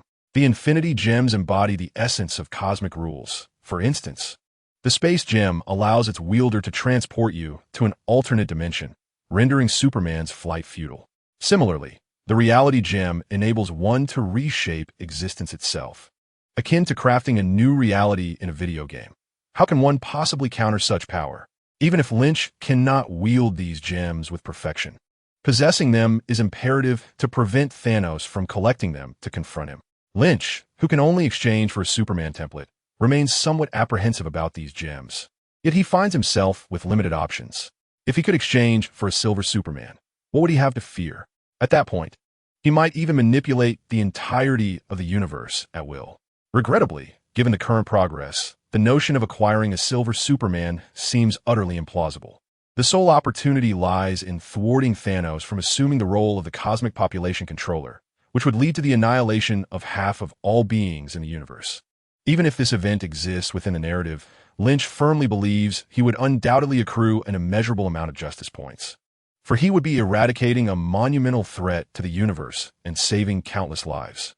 However, prior to that, Lynch must first gather the cosmic gems and redeem the remaining templates. When Thanos arrives, if Lynch can fully embody Superman with the aid of his system while simultaneously holding several gems, wouldn't Thanos be utterly outmatched by the remaining gems he could collect? Of course, this is merely the initial step of the plan, the formation of an alliance, although the narrative has yet to reach the stage of their alliance's initiation in New York. And even though Lynch and this alliance have thus far remained unperturbed by one another, it can be said there are no grievances from the past nor animosities in the present. But who cares? Lynch is a superhero, and they have chosen a path of wrongdoing. Does a superhero require justification to combat evil? Do not inquire further. It is simply a matter of dedication. One must love their craft. We are fervently passionate about the pursuit of justice. Thus, how shall we locate them? After hearing Lynch's exposition, Daredevil inquired, "Are there individuals among the New York gangs?" Lynch paused momentarily before advising. "They previously had connections with Kingpin. You should be able to trace them. Inform me once you have news." Daredevil nodded and asked, "Do you have other matters to attend to?" "Indeed," Lynch replied with a smile, his gaze drifting towards the horizon. "I must pay a visit to someone I should have encountered long ago." Chapter 126, Destiny? Nepal, Kathmandu. Lynch strolled through this land rich in exotic religious culture, occasionally approaching locals to inquire about their surroundings, much like an ordinary tourist. In truth, at this moment, he was indeed akin to a common visitor, suppressing his formidable abilities as he meandered through the area. This was a gesture of respect towards the local inhabitants and the esteemed Sorcerer Supreme, the Ancient One, who wields the Time Gem and merits such reverence. Suddenly, a middle-aged man with an affected demeanor and a long hat approached Lynch and whispered, "Hey, sir, I have something extraordinary here. Would you care to see it?" Lynch paused, donning the expression of a typical intrigued young tourist, and inquired, "What is it?" Noticing Lynch's reaction, the man's face briefly lit up with delight, which he skillfully suppressed, glancing around cautiously before mysteriously stating, "It's not appropriate to discuss it here. We must find a more secluded spot." Upon hearing this, Lynch feigned a look of hesitation, responding, "A deserted place? What if you have nothing to worry about. Just ahead. If you feel uneasy, you can leave at any time," the middle-aged man assured, thumping his chest with conviction. To the man's surprise, Lynch readily acquiesced, making his earlier reluctance seem merely performative. However, he dismissed any further thoughts and triumphantly led Lynch into a narrow alley. As he followed, Lynch's expression grew increasingly peculiar, and upon reaching the dim, deserted alley, he could no longer restrain his sarcasm.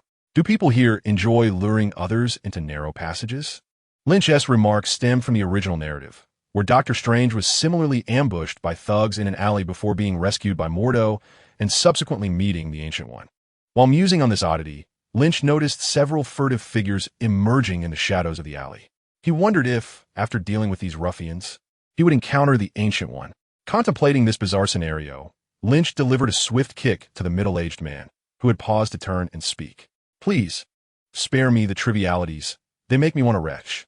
In response, a group of individuals crouched across the alley suddenly surged forward, chattering in a rapid, incomprehensible language. A mere second later, they all lay unconscious on the ground. Lynch, seemingly untouched, dusted off his hands and sauntered out of the alley with an air of indifference. Yet, this narrative felt amiss. Or was Mordo? Was it due to my incessant murmuring? Just as this thought crossed his mind, Lynch sensed something and looked up to see a slender, bald figure clad in monk's robes standing serenely in the middle of the path. With a gentle smile, the figure exuded an aura of tranquility, appearing as natural as a tree or a blade of grass. The surrounding crowd seemed oblivious to this extraordinary presence, yet instinctively parted as he approached, the bustling throng and clamorous marketplace appearing as two disparate worlds. After a moment of astonishment, Lynch spoke. Supreme Sorcerer, Ancient One? Welcome to Kamar Taj. Lynch, the Ancient One, replied warmly. In a tranquil chamber of Kamar Taj, she personally poured Lynch a cup of tea brewed with her own hands. I took a seat nearby. I understand your purpose for coming. Oh. Lynch paused the cup at his lips, gazing intently at the Ancient One. To meet this grand being, Lynch hesitated for a considerable time before making his decision. Though he appeared formidable and seemingly invincible on Earth, he felt a tinge of trepidation when facing the ancient sorcerer. Agamotto, not to mention the enigmatic Ancient One, even the newly minted Sorcerer Supreme, Doctor Strange, wielded the Time Stone to ensnare the interdimensional Overlord Dormammu within a temporal prison, compelling this once unstoppable dark deity to retreat through endless cycles. How terrifying, then, is the Ancient One, who possesses an extended lifespan, truly comprehends the secrets of the Time Stone, and has traversed the vast cosmos? Although the portrayal of the Ancient One in the film may have faltered in certain respects, there were still numerous moments of brilliance. After all, one must ponder why the Ancient One met her demise. It was simply due to the exorbitant costs of her visual effects. A mere few minutes of screen time could result in expenditures amounting to hundreds of thousands. How could Marvel Studios withstand such financial strain? Thus, the screenwriters wielded their pens and decreed that the Ancient One should depart, allowing her spirit to wander the ethereal void without delay. However, this did not diminish her status as a pinnacle of power within the Marvel Cinematic Universe.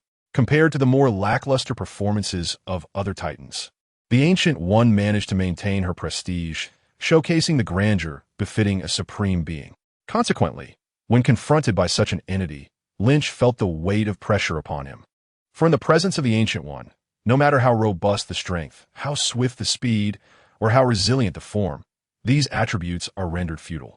In conventional terms, no degree of might can shatter the cycles of time, no velocity can outpace the passage of moments, and no corporeal fortitude can withstand the relentless march of years. To summarize succinctly, at this stage, Lynch cannot contend with the Sorcerer Supreme, the Ancient One. Nevertheless, he still took the initiative to approach her, hoping that the sorceress might lend him the Eye of Agamotto, promising to return it after saving a life. Setting down his tea, Lynch earnestly implored the Ancient One. She remained silent, waving her right hand, causing a long line to materialize before them. Then, she turned to Lynch and softly stated, I can comprehend your intentions, but prior to that, you must grasp certain truths. As she spoke, her expression grew solemn, and her voice took on a grave tone. Do you understand time? Time? Lynch furrowed his brow. I suppose I have a reasonable understanding. Upon hearing this, the Ancient One smiled knowingly and replied, It seems your comprehension is still lacking. With a wave of her hand towards the luminous line, it expanded and then erupted, transforming into a series of intricate, shifting images. In our universe, time is continuous. The past cannot be altered, and the future remains unpredictable.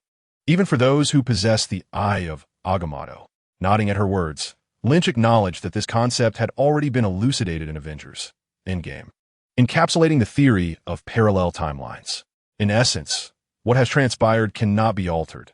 For instance, even if you were to traverse time and eliminate a young Thanos, it would not affect the Thanos of your own universe.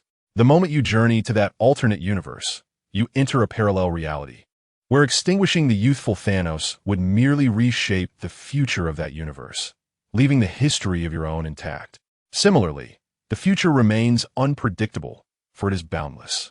The instant you conceive thoughts or actions aimed at forecasting it, a new and uncharted future emerges. I comprehend this, so what relevance does it hold for saving lives? Lynch still struggled to grasp the essence of Ancient One's words, recalling that the manipulation of time through the Time Stone to alter localized timelines or even to save lives have been depicted in films. For instance, in Doctor Strange, the protagonist utilized the Time Stone to reverse time in streets and sanctuaries during his battle with foes. Even Thanos resurrected Vision, who had been slain by Scarlet Witch, to obtain the Mind Stone. Consequently, Lynch believed that reversing Natasha's time to before her demise with the Time Stone should not pose any issue, right? Previously, it had not been a problem, but one day, everything changed. Ancient One's tone elongated, her profound eyes fixed intently on Lynch. Because of me? Lynch inquired, bewildered, yet his thoughts wandered to the words of an elderly priest. Indeed, Ancient One replied, gravely nodding. From the day you appeared, the future transformed into a genuine chaos of the unknown. I don't understand. Upon hearing another assertion akin to Odin's claim that the future became chaotic due to him, Lynch remained perplexed. To him, the future was inherently infinite and disorderly. What difference would one more individual make? It merely meant that the infinite future had expanded into a greater infinity due to an additional variable. Was there truly any significant distinction? Was the future already chaotic? Why would my existence induce any impact? Observing Lynch's utter confusion, Ancient One sighed softly, shaking her head. It is because your existence is fundamentally absent within the infinite futures. What? Lynch's eyes widened in shock, left speechless. What on earth did that mean? Did those futures unfold strictly according to the original narrative, devoid of any future where he existed? Was he not acknowledged within the Marvel Universe? Thus, only the timeline he occupied recognized his presence, unworthy even of true parallel realities? What a ludicrous system! Lynch inwardly cursed, while his super-intellect swiftly deciphered the implications of Ancient One's statement. So, you mean to say the Time Stone is likely ineffective for Natasha? Indeed, he remarked solemnly. If you were to wield such power upon her, it would either lead to your own downfall or hers. Even more dire, it could plunge the entire world into chaos. After a brief pause, he continued, I have never encountered a situation of this nature.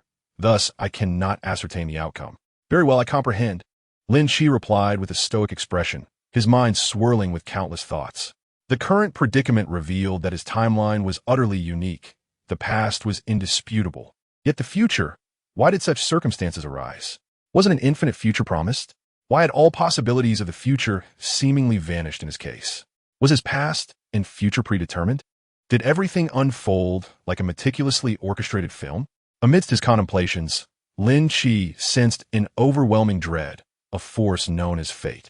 Ultimately, he relinquished the notion of utilizing the Time Stone to resurrect Natasha and returned to New York with a heavy heart. Chapter 127. The Trail of the Hand in Hell's Kitchen. A gathering had just concluded, and the attendees were dispersing to their respective homes. At the entrance, a group of tattooed individuals adorned with large gold chains and dark sunglasses surrounded a singular figure, engaged in lively conversation.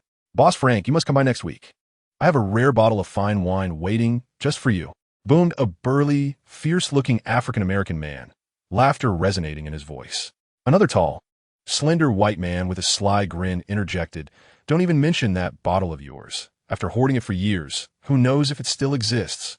Frank, when you have time, I can arrange any beauty you desire. Rick, spares your boasting. Scoffed yet another ostentatiously dressed African-American, adorned in jewels. Disdain etched across his face. Last time, you couldn't even secure a third-rate actress. I had to pay for a reliable option myself. This assembly of mob leaders from Hell's Kitchen took turns extolling the virtues of the short, stocky, unremarkable middle-aged white man at the center of their circle. He merely chuckled, and as the hour grew late, bid farewell to each one. Finally, he entered his vehicle, settling into the back seat to quietly rest his eyes. As one of the prominent figures in the underworld of modern-day Hell's Kitchen, Frank's status was indisputable. With his growing power, countless eager young men vied to become his subordinates, and even the leaders of various gangs found themselves bowing before him, adorned with obsequious smiles. This transformation swiftly elevated him from a mere street thug navigating the gritty terrain of Hell's Kitchen to a figure resembling a formidable crime lord. Yet, this was merely the facade he projected. The vehicle glided steadily along the road, arriving at Frank's residence after a quarter of an hour. In stark contrast to the once formidable kingpin of Hell's Kitchen, the current leaders of this notorious domain acted with a surprising lack of caution. At the very least, the local thugs were able to point out the homes of several prominent figures, unlike Kingpin, who safeguarded his privacy with utmost vigilance. They regarded this with indifference, even perceiving the deceased Kingpin, the unchallenged sovereign of Hell's Kitchen, as excessively timid. Their reasoning was simple in the realm of Hell's Kitchen. If one dared not disclose their home address, how could they ever aspire to be a true boss? If you possess the audacity, come and stir up trouble. The armed entourage of a dozen men at home is not merely for show, and 100 subordinates are not kept just for the sake of boasting. This, they believed, was all about reputation. It must be acknowledged that, among those in the underworld, fortune dictates survival, while ambition determines achievement. Turning to Frank's abode, it was a grand villa, expansive and opulently adorned. Amidst the cheers of his subordinates, Frank maneuvered his corpulent figure, swaying as he entered his home. In the spacious, brightly lit foyer, a strikingly attractive tall maid, upon seeing her master return, greeted him with a sultry smile. "Welcome back, boss." Her voice was soft and alluring, coupled with her statuesque figure, which towered over Frank, igniting a rush of excitement in the notorious gang leader of Hell's Kitchen, who had been feigning politeness among a group of burly men throughout the day. Unable to restrain himself, he reached out, his hand slipping beneath her short skirt. But what about the missus? The maid playfully nudged Frank, prompting him to cease his advances. "Where's Caitlin?" Frank inquired, bringing his hand to his nose, inhaling deeply with a lewd grin, though his tone remained quite serious. The maid, noticing Frank retract his hand, felt a twinge of displeasure but dared not express it. Instead, she pointed towards the staircase leading upward. "She's upstairs. She has been here for quite a while, but hasn't made a sound." "Very well." Frank nodded, meticulously brushing himself off before ascending the stairs. "Caitlin?" Upon reaching the bedroom door, he noted the enveloping darkness and called out, "Are you there, Caitlin?" He raised his voice, yet after a prolonged silence, received no reply. "What's going on?" he murmured, stepping into the bedroom with no sense of foreboding. In the next instant, a shadow plummeted from the ceiling, swiftly tackling Frank to the ground. He felt a flash before his eyes, his entire body firmly restrained, rendering him unable to cry out for help. "Don't move." A low, sinister voice emanated from behind him, causing his legs to weaken instantly. Though his vigilance was lacking, he was certainly no fool to have remained in this position for so long, able to silently traverse the defenses of his subordinates under the cover of night and appear in his second-floor bedroom. This voice naturally reminded Frank of the devil of Hell's Kitchen, the Daredevil. With this thought, Frank hurriedly nodded like a chick pecking at grains. "Very well. I am here to inquire about certain matters. If you cooperate, there will be no danger. Do you understand?"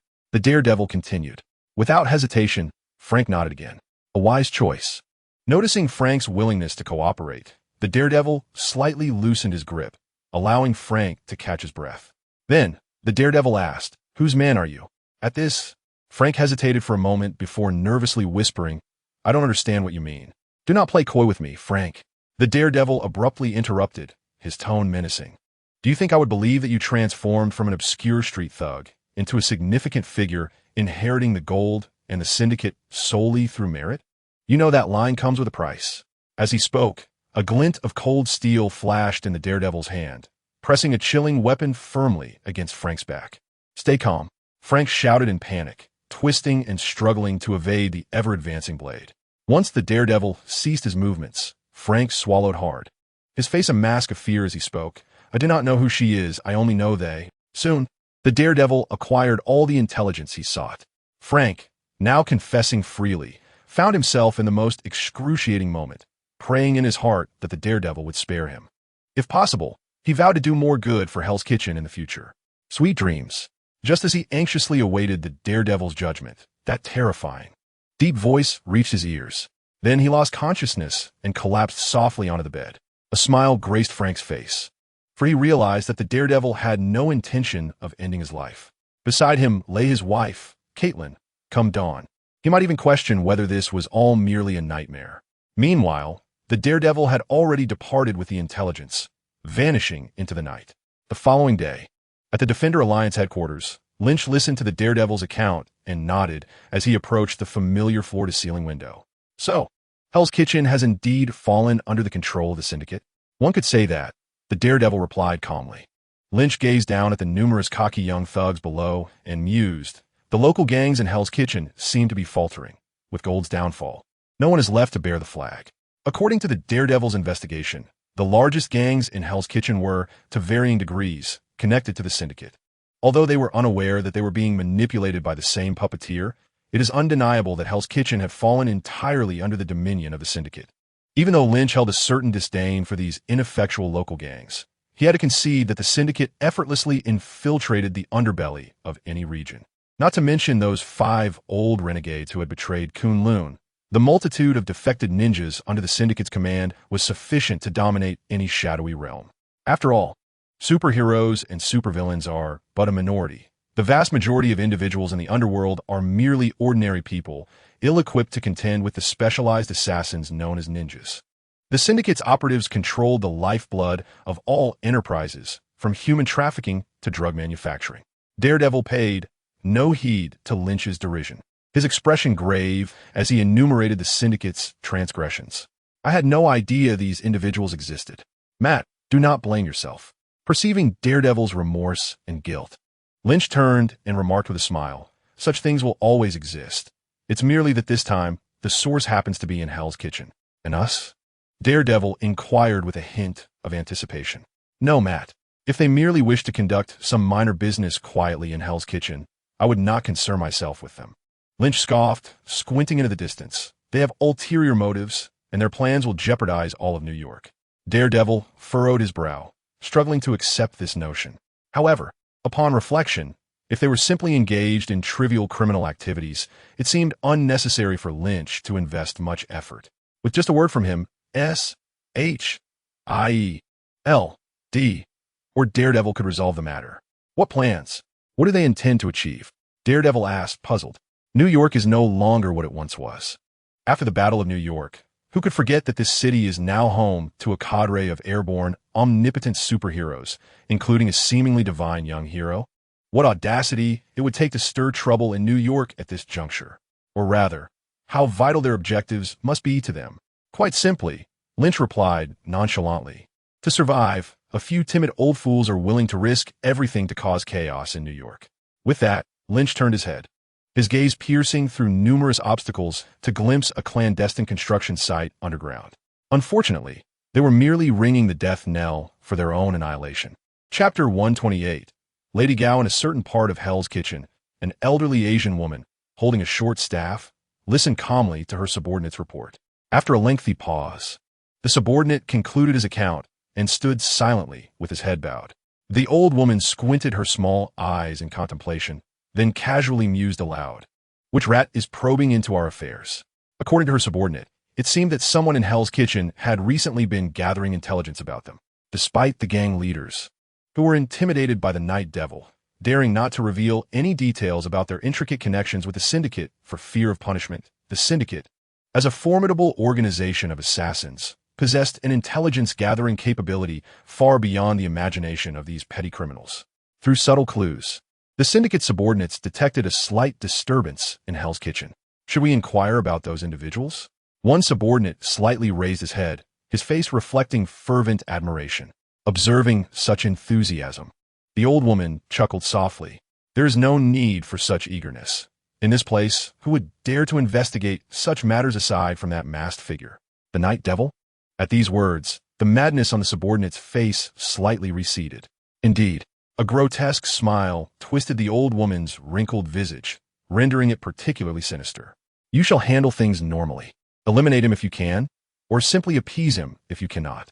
The subordinate nodded in a manner that suggested partial understanding, while the old woman had already turned away, casting a profound gaze into the distance. As long as he does not disrupt our plans, all will be well. Otherwise, with that final remark, an astonishing murderous intent glimmered in her small eyes. That night, within a particular factory in Hell's Kitchen, under bright lights, rows of workers clad in uniform diligently toiled along the assembly line, resembling a typical factory. However, the presence of armed guards scattered throughout the premises, vigilantly patrolling, coupled with the sight of the workers and the products, unveiled the factory's peculiar nature. These workers were blind, their eyes vacant, their movements cumbersome, and the products they produced were batches of illicit drugs.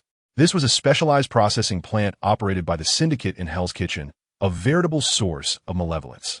The substances emanating from here were incessantly eroding the land, draining the lifeblood of the innocent, and ravaging the conscience and justice of the righteous.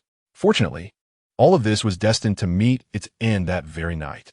With a dull thud, the entire factory was plunged into darkness. What is happening? A power outage? What a wretched lighting system. Chaos ensued within the factory as guards cursed while flicking on their flashlights, desperately attempting to regain control of the situation. Yet, much of the factory remained shrouded in impenetrable darkness, an environment where it felt as though a long-concealed demon was prepared to emerge. Damn it, this cursed equipment malfunctions at such a time. In the darkness, one guard angrily hurled the faulty flashlight to the ground and cautiously made his way toward the distant beam of light. Suddenly, a shadow lunged from the dark behind him, toppling him to the ground. He put up little resistance, panicking for merely a heartbeat before swiftly losing consciousness, lying motionless on the floor. Emerging from the shadows, the Dark Knight turned his face toward the source of light, revealing a smile that was tinged with suppressed anxiety. As time trickled by, 5 minutes had elapsed by the time most of the guards had congregated. Utilizing their powerful flashlights, they engaged in fervent discussions and relayed messages to their superiors. Suddenly, one guard meticulously surveyed the group, furrowing his brow as he spoke. Why do I feel as though we are fewer in number? Fewer in number? It seemed true. Richard was missing. Richard? Richard? Where the hell is he? Just then, a series of sharp thuds echoed through the air. As panic set in, several knives, seemingly conjured from thin air, shattered the flashlights, plunging them into darkness. Someone had infiltrated. At that moment, even the dullest of guards should have comprehended that foul play was afoot. Which wretched soul had come to meet their demise? A menacing figure with a fierce demeanor disengaged the safety of his firearm, scanning the surroundings with lethal intent. In the next instant, his head tilted slightly, and he collapsed in astonishment. There!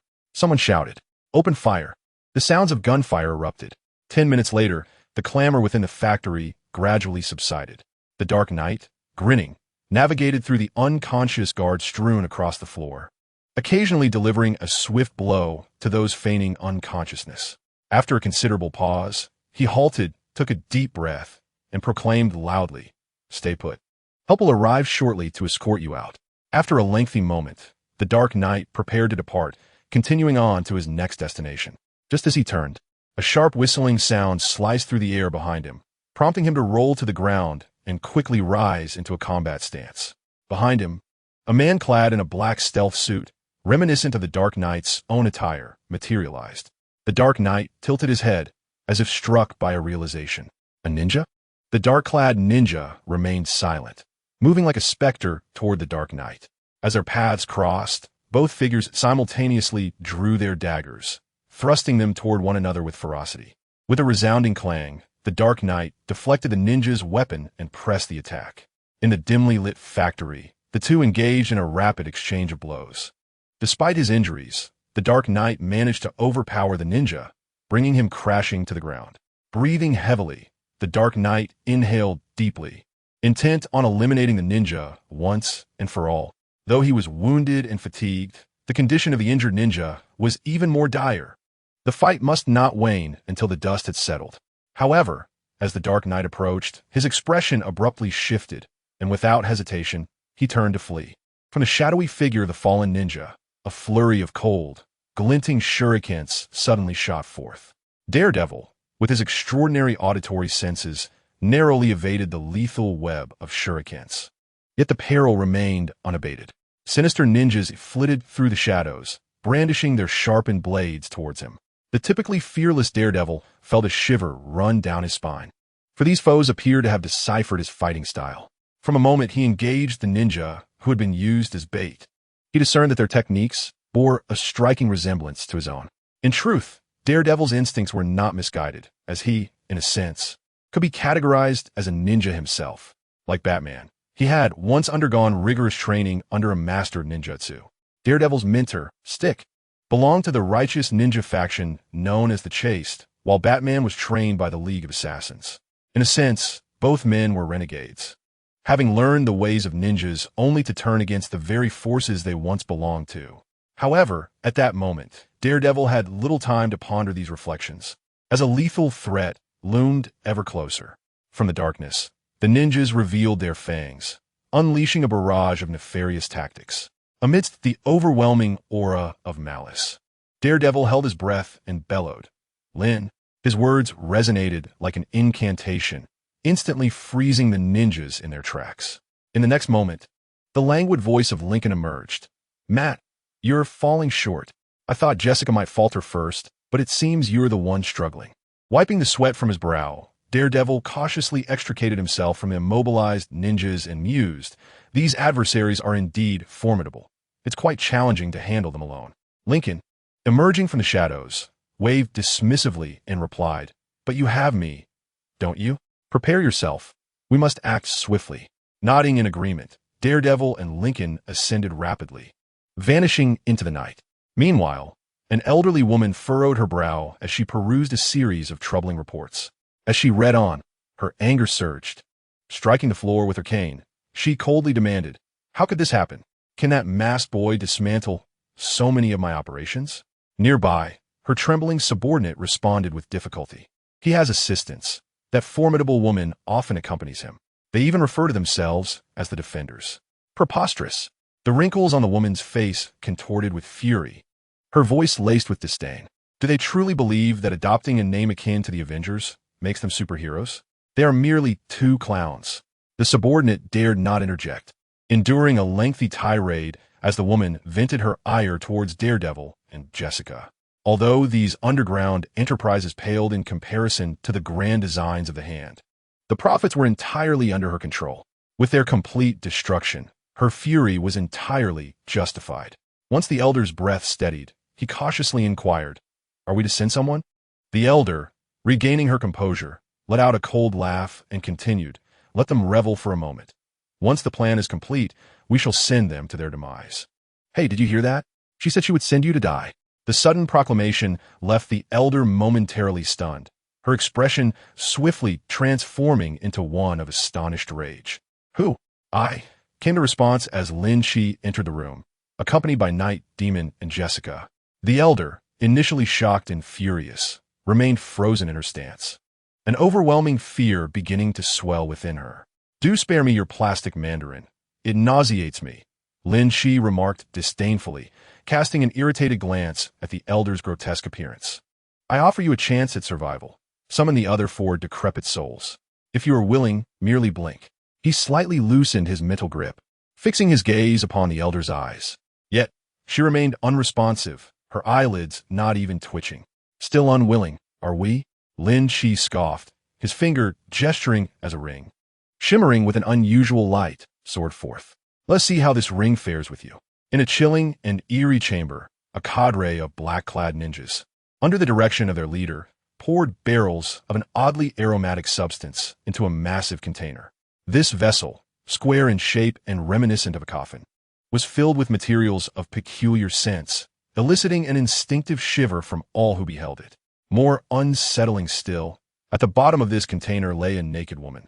Yet, the ninjas appeared oblivious, each diligently adding various components into the vessel. Soon, the leader, observing that preparations were nearly complete, pushed open the heavy door of the chamber, traversed a dark and narrow corridor, and arrived at another room. Inside, an elderly Caucasian woman, sensing the presence of another, turned to face him with a frigid expression, inquiring, "What news?" The ninja leader bowed slightly and replied, "We are nearly ready." At this, a flicker of delight crossed the woman's face. "Excellent." She praised her subordinate before dismissing him, her voice a whisper of glee as she murmured, "Black Void." Meanwhile, Lin Qi and his entourage arrived at an opulent mansion. Situated in Japan, this residence was more aptly described as a small estate rather than merely a mansion. At the entrance, a small wooden plaque bore the surname of the owner, Murakami. Lin Qi glanced at Night Demon, Jessica, the subdued elder, and the two unconscious old men before forcefully kicking the grand door open. "Is anyone home? Mr. Murakami?" Lynch swaggered into the room, greeting with a rather macabre flair in Japanese, only to let his lips curl downwards in displeasure upon noticing that Murakami was already on guard, even wielding a long knife. Poised behind a certain door. How the human heart has changed. Is this truly the fate of those who come from afar, to be met with violence? Lynch shook his head, lamenting the state of affairs, and in the next moment, his figure vanished from sight. Behind the door of a bedroom, Murakami held his breath using a special technique, even briefly sealing all his bodily openings, preparing to strike down any intruder unaware of the impending doom. At this moment, Murakami's thoughts had slowed, with only a faint instinct guiding him, awaiting the enemy's entry. It had been a long time since he had found himself in such a situation. His lengthy existence had granted him much, yet it had also cost him dearly, particularly the serene acceptance of life as transience. When genuine threats to his life arose, an overwhelming dread engulfed him. He feared death, the eternal void, and the prospect of never again inhaling the sweet air of this world. Had he not tasted the benefits of immortality, he would likely not harbor such a fear of death. Yet, having experienced longevity, how could he relinquish it? With a heart burdened by inexorable fear, he grasped the long knife once more, hoping to vanquish his foe as he had in days gone by, thus earning the right to continue enjoying his undying existence. Alas, this was but a mere wish. Suddenly, a peculiar voice broke through his reverie, greeting him as Old Turtle. Without a moment's contemplation, he swung the long knife backward. The swift arc of the blade startled Lynch, who gasped as it halted between his fingers. Glancing at Murakami, whose aura was enigmatic, Lynch managed to utter, "Old man. How uncivilized. You strike without announcing your technique?" Murakami, of course, offered no reply. Instead, he softened and gradually collapsed onto the ground. Lynch used his abilities to scan Murakami's condition, realizing that even without his intervention, this fellow would likely not survive. Perhaps he had poured all his life force into that single strike, and failing to kill his enemy had led him to his demise. Lynch speculated quietly for a moment before leading his companions out of the room. He positioned Murakami beside two unconscious old men, counting them one by one: Madame Gao, the gambler, Suvanda, and Murakami, with the final one being Alexandra. Madame Gao, her demeanor respectful, interjected, "I believe I can guess where she is." Her mind, under control, remained clear, yet she viewed her controller as a master, willingly ready to offer everything, thus selling out her comrades without hesitation. "Indeed, well done," Lynch acknowledged, swiftly formulating his own thoughts. In the Marvel Cinematic Universe, the 5 immortal beings who establish the hand are intricately connected to numerous supervillains and superheroes. Among them are the defenders of the universe, such as Daredevil, Jessica, Iron Fist, Luke, Misty Knight, and others. There are also many formidable antagonists, including the hand itself. However, at present, Lynch finds little interest in these lesser characters. After his visit with the Ancient One, he has glimpsed a far broader world. Lynch spent more than a day in Kamartaj, during which the Ancient One guided him through the vast multiverse, allowing him to witness the legendary dimensional deities. Though Lynch had some knowledge of worlds beyond Earth, the difference between hearsay and first-hand experience is profound. The astonishing entities he encountered made him acutely aware of his own insignificance and narrow perspective.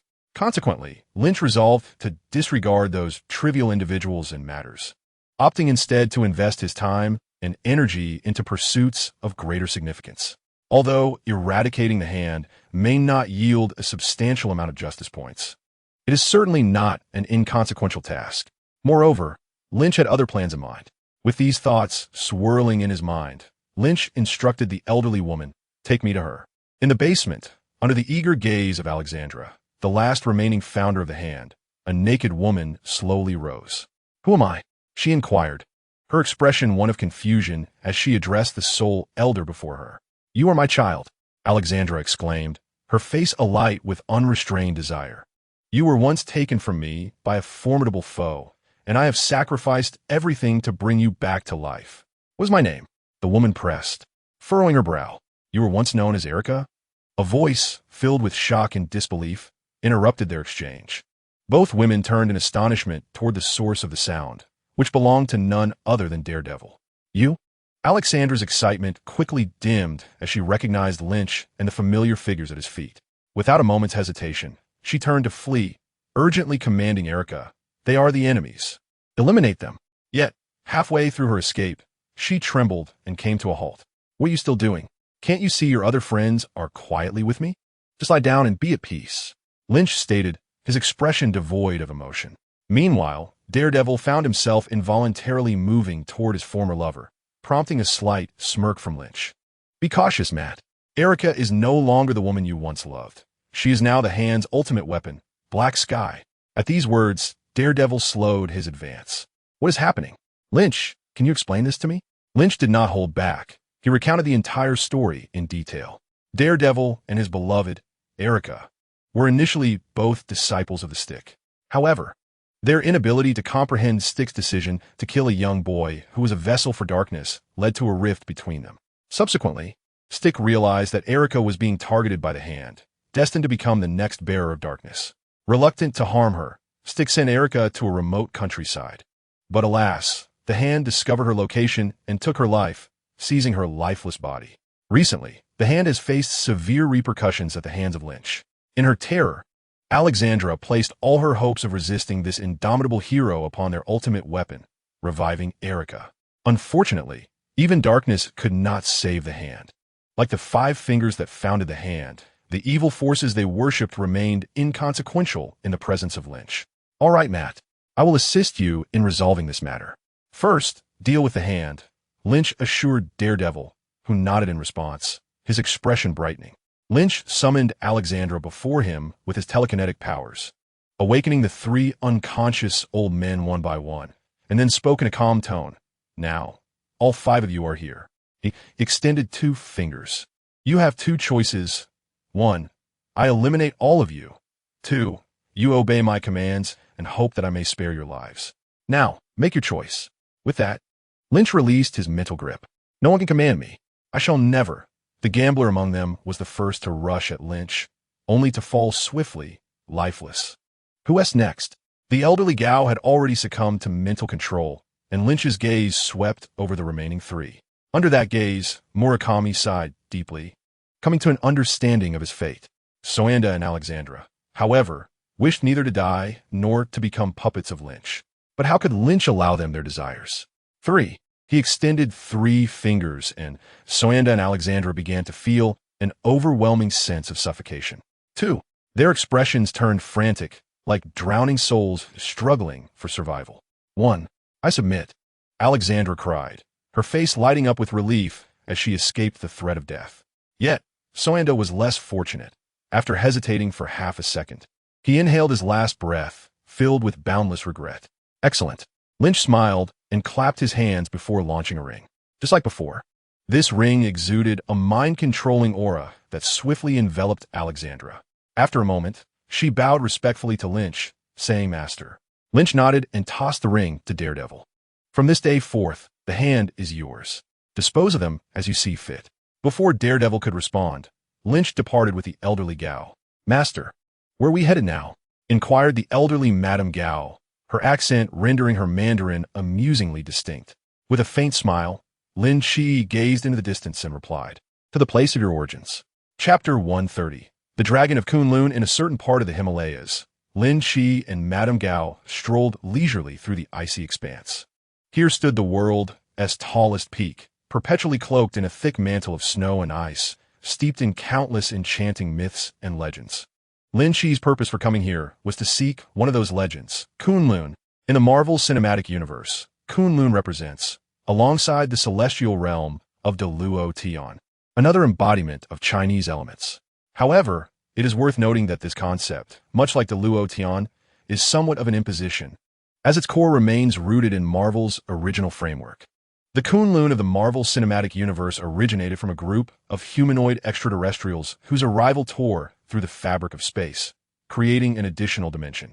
They used this extra dimension as a sanctuary, establishing 7 celestial capitals, with Kunlun being one of them.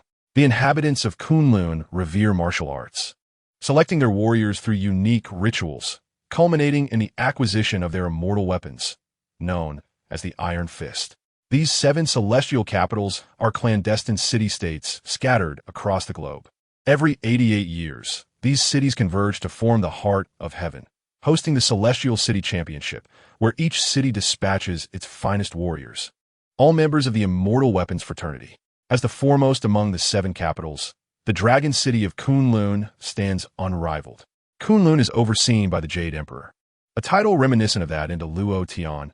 Though the two are fundamentally disparate, it is a mysterious, lost city concealed within the Himalayan range. Its gates accessible only once every decade. This holds true for the average person. However, for Lin Qi, who possesses the space gem, entry and exit are merely a matter of finding the appropriate portal. Soon, Madame Gao led Lin Qi to the place etched in her memory. It is here, she murmured, her aged visage revealing a complex array of emotions. Will you take me into Kunlun? Time had passed, and the tides of change had swept over her life. Perhaps she had never imagined returning to her homeland in this manner. Lin Qi nodded slightly, unperturbed by Madame Gao's emotional fluctuations. She was merely a guide in his journey. He produced the space gem, quietly attuning himself to the concealed passage within this realm. At a certain moment, a glimmer ignited in Lin Qi's eyes. The space gem in his hand emanated a soft, ethereal light, enveloping the two of them. In the next instant, their figures vanished without a trace. They found themselves in a golden sanctuary, centered around arcane arts and martial prowess, suffused with light and tranquility, constructed upon flames, blood, and steel. This city brimmed with ancient wisdom and the most stringent of laws. Its name is Kunlun. Today, the city of Kunlun buzzes with excitement as countless residents emerge from their abodes to witness the rare spectacle that occurs once a century. Today, a challenge will be presented to the immortal dragon, the guardian deity of Kunlun, known as Shou Lao. Should the challenger succeed, he shall reclaim the long-lost power of the Iron Fist, which has been absent from Kunlun for decades. In a secluded corner of the city, a steadfast young man with golden hair attentively absorbs the teachings of the individual before him. This person is cloaked in a tightly fitted black hood, his robust physique partially concealed by a few strips of cloth, while his lower half is adorned with form-fitting black trousers, and a formidable weapon rests upon his back. These two are the protagonists of the day, the Iron Fist challenger, Randall, and Lei Gong, the martial arts instructor of Kunlun. Randall, originally a scion of a wealthy family in New York, faced a tragic accident that claimed the lives of his entire family, resulting in his serendipitous fall into Kunlun, where he was rescued by the Jade Emperor and Lei Gong. Subsequently, Randall embraced the path of a hero, diligently honing his martial skills in Kunlun, yearning for the strength of the Iron Fist to unveil the truth behind his family's demise. Through relentless effort, he earned Lei Gong's recognition, granting him the opportunity to challenge the immortal dragon, Shou Lao. Soon, Lei Gong imparted to Randall the crucial points to consider for the impending challenge. To become the master of the Iron Fist power, the challenger must engage in combat with Shou Lao and answer his questions. Only upon passing these trials may he retrieve the dragon heart and attain immortality. Upon the extraction of his heart, the immortal dragon will perish. Yet this is of little consequence, for Shou Lao possesses the ability to resurrect. Each generation of the Iron Fist successors is accompanied by Shou Lao's cycle of death and rebirth, a process that has occurred 65 times prior to Randall. He stands as the 66th candidate, often regarded as the weakest among the lineage. Once their exchange concluded, Lei Gong turned away, his obscured visage betraying no emotion, though a hint of gravity lingered in his eyes. He was about to summon the guardian deity of Kunlun, the immortal dragon, Shou Lao. Shou Lao is the revered dragon of Kunlun City, the origin of its illustrious title, and the reason Kunlun stands as the foremost among the 7 heavenly capitals. Although Randall is a candidate of great promise, his time spent training in Kunlun has been brief, and the challenge against Shou Lao is is fraught with peril. After all, each Iron Fist has achieved greatness through the very lifeblood of Shou Lao. Even if Shou Lao harbors no malevolent intent towards the challenger, he cannot allow the challenge to be easily won. To attain immortality and become the successor of the Iron Fist, one must possess formidable strength and an indomitable spirit. As time passed, under Lei Gong's summoning, the entire city began to tremble slightly. Amidst the astonished gazes of countless onlookers, a colossal fire dragon, akin to a mountain, soared into the sky, dancing gracefully above. This magnificent dragon, resplendent in crimson, exuded an aura of terrifying heat, while its immense wings stirred the winds and clouds. To everyone's astonishment, the colossal dragon did not fix its gaze upon Randall and Lei Gong, but rather turned its massive head, its lantern-like eyes widening as they focused intently on a certain void. What was happening? Randall inquired of Lei Gong, his expression one of confusion. Lei Gong straightened his posture, casting two piercing glances towards the direction the elder Shou was observing. It appeared that a visitor had arrived. No sooner had the words left his lips than elder Shou opened his cavernous maw and unleashed an extraordinarily fierce fireball, aimed directly at a point in the emptiness. Boom! In the explosive shock that reverberated throughout Kunlun, two barely discernible figures flickered and vanished. What was that? Randall, barely able to discern something moving amidst Elder Shou's onslaught, was left in shock. He could scarcely fathom how anyone could survive such a terrifying inferno. What manner of existence could this be? Why they arrived in the lost city of Kunlun at such a critical moment? The excitement that had initially surged within Randall due to the Iron Fist trial began to wane, replaced by an unsettling apprehension. Given the current circumstances, it seemed he might not be able to challenge Elder Shou after all, for there were far more terrifying entities poised to confront the immortal dragon. Perhaps even the entirety of Kunlun. In the skies above, witnessing that his initial strike had proven ineffective, Elder Shou cautiously coiled his body, and between the opening and closing of his massive jaws, he uttered human words. Rebellious wretch, how dare you return to Kunlun? Do you not value your life? Amidst the astonished gazes of countless onlookers, Lin Qi suddenly appeared before Elder Shou, oblivious to the dragon's scrutiny. In the Marvel Cinematic Universe, dragons are rather rare creatures, let alone one of such formidable power. In Lin Qi's perception, the life force emanating from this dragon was so potent that it could suffocate an ordinary person. This terrifying fire dragon needed no grand gestures. Merely its passage through the sky could incite calamity. Perhaps this was what was meant by dragon majesty? Regrettably, this dragon bore little resemblance to the dragons of Chinese legend, appearing instead more akin to a Western dragon. The immortal dragon Elder Shou resembled a lizard with enormous wings, uneven skin, and a plethora of wrinkles, adorned with fleshy tendrils running from its head to the midpoint of its body. In the eyes of Westerners, dragons are often perceived as malevolent and aberrant beasts, greedy and covetous of treasure, lustful, which is why tales of brave heroes defeating dragons to rescue princesses and claim treasures have endured through the ages. Conversely, some view dragons as creatures that can be tamed and utilized, and Elder Shou embodies this ideology. Thus, as the guardian of Kunlun, Elder Shou did not hesitate to attack upon confronting an intruder, especially one who was once a traitor. Unfortunately, such a breath of fire held little threat for Lin Qi. Presently, Lin Qi was a creature capable of bathing in magma. Elder Shou's fiery breath could hardly harm him. However, Lin Qi was somewhat taken aback by the sheer coincidence of his arrival coinciding with this generation's Iron Fist trial. Goodness, given this situation, was he destined to serve the fabled weakest Iron Fist? Yet, it seemed that this was not entirely unacceptable. At the very least, this Iron Fist was originally a member of the Defender Alliance, and now, as its leader, everyone is essentially kin, a good brother. However, Elder Shou was unaware of this context. In fact, due to the traitor Gao Lao, Elder Shou immediately adopted an unyielding stance. Lin Qi felt rather bewildered, but he chose not to confront Elder Shou just yet. Since you have made the first move, do not blame me for retaliating. After all, aren't you capable of resurrection? So today, let me assume the role of a dragon-slaying hero. Evil dragon, today I shall rid the world of your menace. Lin Qi straightened his back and proclaimed with righteous fervor. Elder Shou, In the next moment, the immortal dragon's multitude of questions was violently shattered by Lin Qi's fist. The massive dragon head, akin to a small mountain, was struck by Lin Qi's fist, moving with such speed that it rendered Elder Shou powerless, flung far into the distance. The entire serpentine body of Elder Shou was pulled taut and elongated by the momentum of its head. Oh my God! Randall stared in disbelief at the seemingly inconspicuous figure in the air, momentarily questioning his own existence. Was that truly human? This was precisely why Randall had been training in Kunlun. A typical New Yorker would have already jumped up, shouting, "Super Kid!" in the air. The dazed Elder Shou struggled to regain control of his body, his dragon eyes reflecting an unprecedented terror. He could sense that this invader might possess unimaginable power. Is it a deity or a demon? Stop!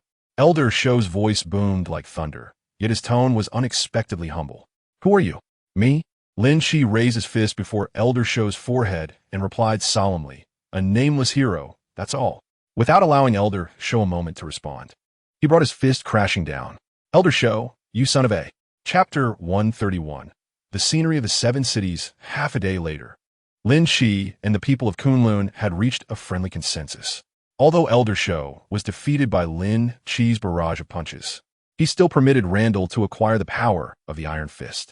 According to Lin Qi's own assessment, this outcome was not significantly different from the original script. From the perspective of justice points, Lin Qi's reasoning was sound. By resolving the matter that should have been dealt with by the 4 street heroes of the Defender Alliance, he only garnered 3 to 4 million justice points. In contrast, by defeating Elder Shou, the Guardian of Kunlun, he barely exceeded 1 million justice points. As for why defeating Elder Shou would yield justice points, one must consider. In this world, where can one find a character devoid of a dark side? Even among the superheroes of the Avengers, each harbors countless injustices within their backstories. Take Iron Man, for instance. He was once the most renowned arms dealer in America, and the weapons he produced undoubtedly harmed numerous innocent civilians. Setting aside distant matters, Scarlet Witch and Quicksilver stand as living testaments to Tony Stark's murky past. When Captain America fought valiantly for his country, did he unequivocally embody justice? Even though he vanquished the malevolent Axis powers and salvaged the lives of countless innocents, who shall bear the burden of accountability for the misfortunes inflicted upon the innocent civilians of the vanquished nations? As for Hulk, Thor, Hawkeye, and Black Widow, the blood on their hands is likely beyond their own reckoning. Even Lynch does not perceive himself as the ultimate arbiter of justice. He often indulges in a morbid curiosity, pondering whether the demise of his own existence might yield a greater measure of justice.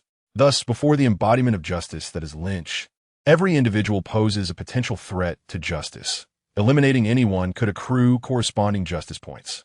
The only variance lies in the quantity of those points. This insight constitutes Lynch's profound understanding of the system, a realization he grasped long ago when his moral compass was tainted by the influence of the supernova. Yet, he continually suppressed this awareness, reluctant to become a mere pawn of the system. It was only after his encounter with the Ancient One, witnessing the vastness of the cosmos, that his yearning for justice points intensified. His quest for Kunlun was driven by the aspiration to acquire justice from those alternate dimensions. Kunlun, in his view, is a relatively neutral organization. The seven heavens, established by ancient extraterrestrials, each possess distinct architectural styles and operational methodologies. As the foremost city imbued with elements of Chinese culture, Kunlun carries both a dark history of persecuting humanity and a legacy of righteous champions who have traversed the world, combating evil and championing justice. Thus, Lynch approaches Kunlun with a measure of respect. Naturally, his actions against Shou Lao were justified as self-defense. Even if there was an element of excessive force, one must consider the terrifying breath of that immortal dragon. After all, not everyone can withstand the cumulative assault of the long-accumulated breath of the immortal dragon. Following Shou Lao's defeat, Lynch extended a hand of reconciliation to Thunder God, asserting that all of this was merely a misunderstanding. Our dear Lynch is, after all, a superhero, a beacon of goodness.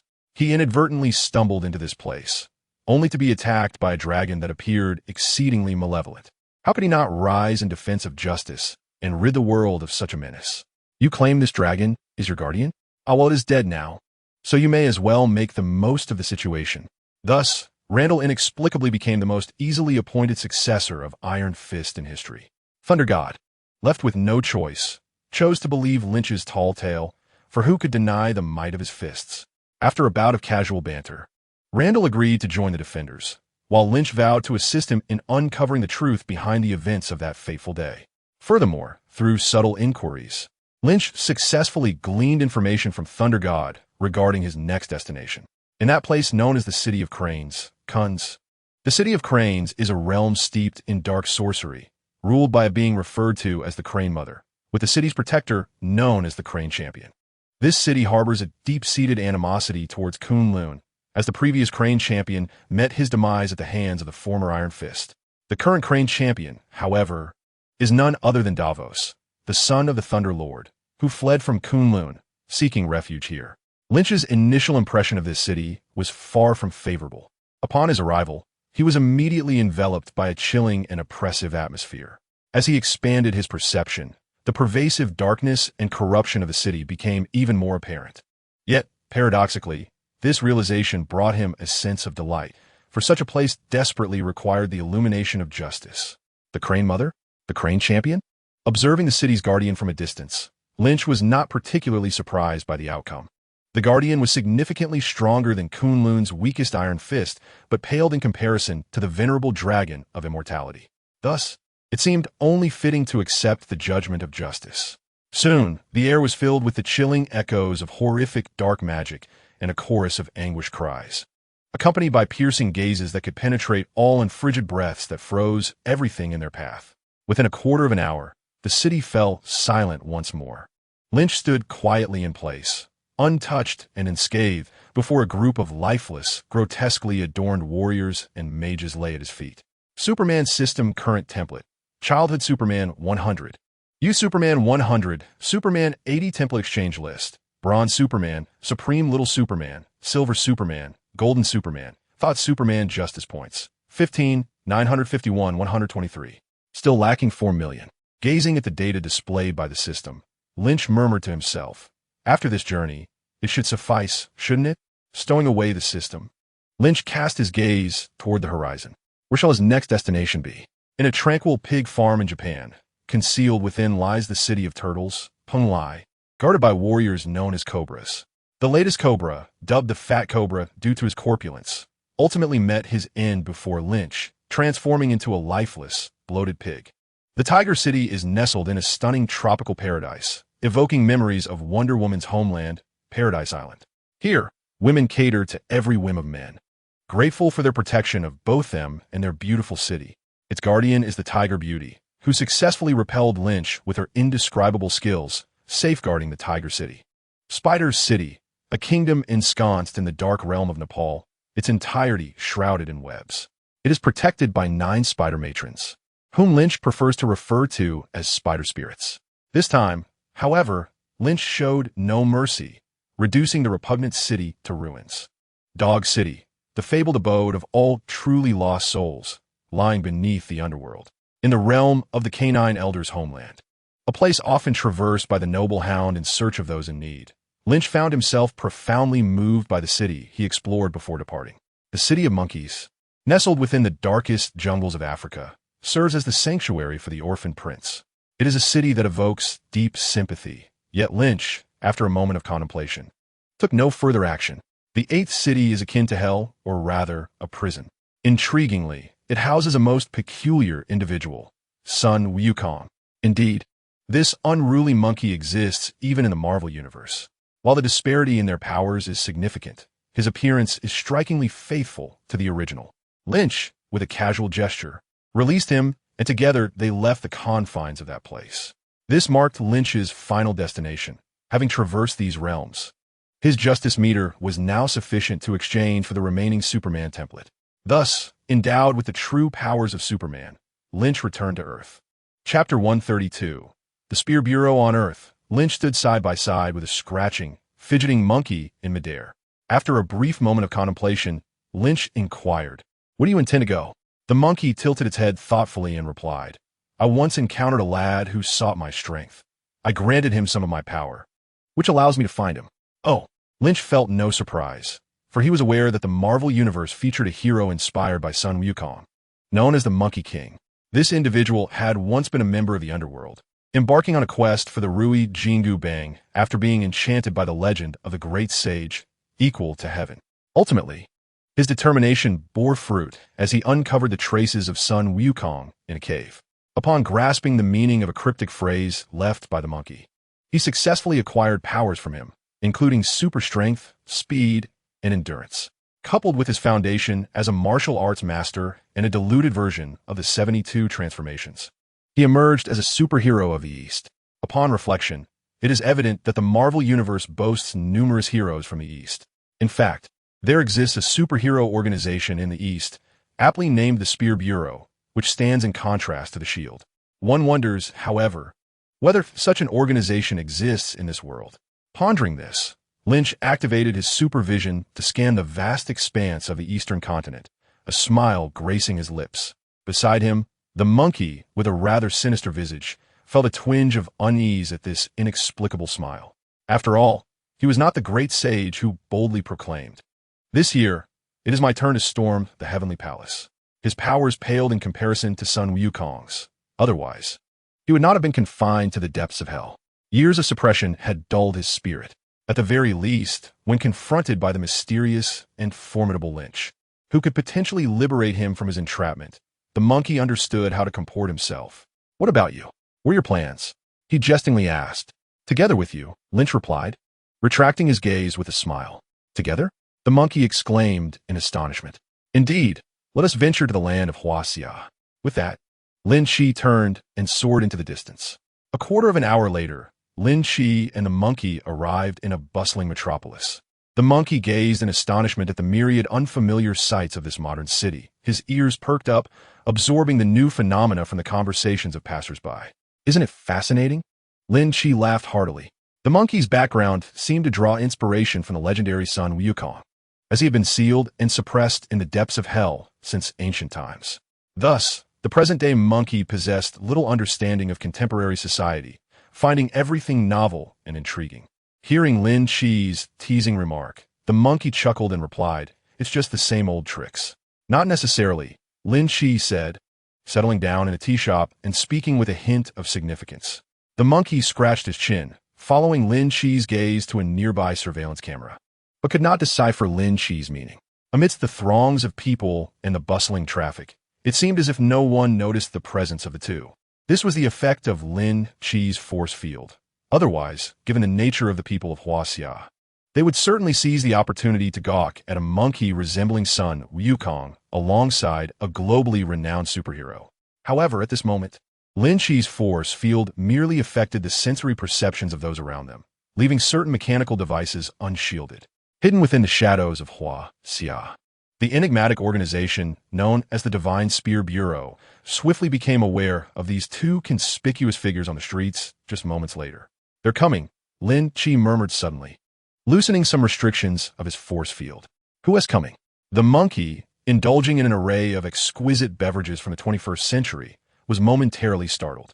Progressing through the ages, the culinary delights of today have far surpassed the limited and rudimentary fare of ancient times, especially amidst the burgeoning food enthusiast culture.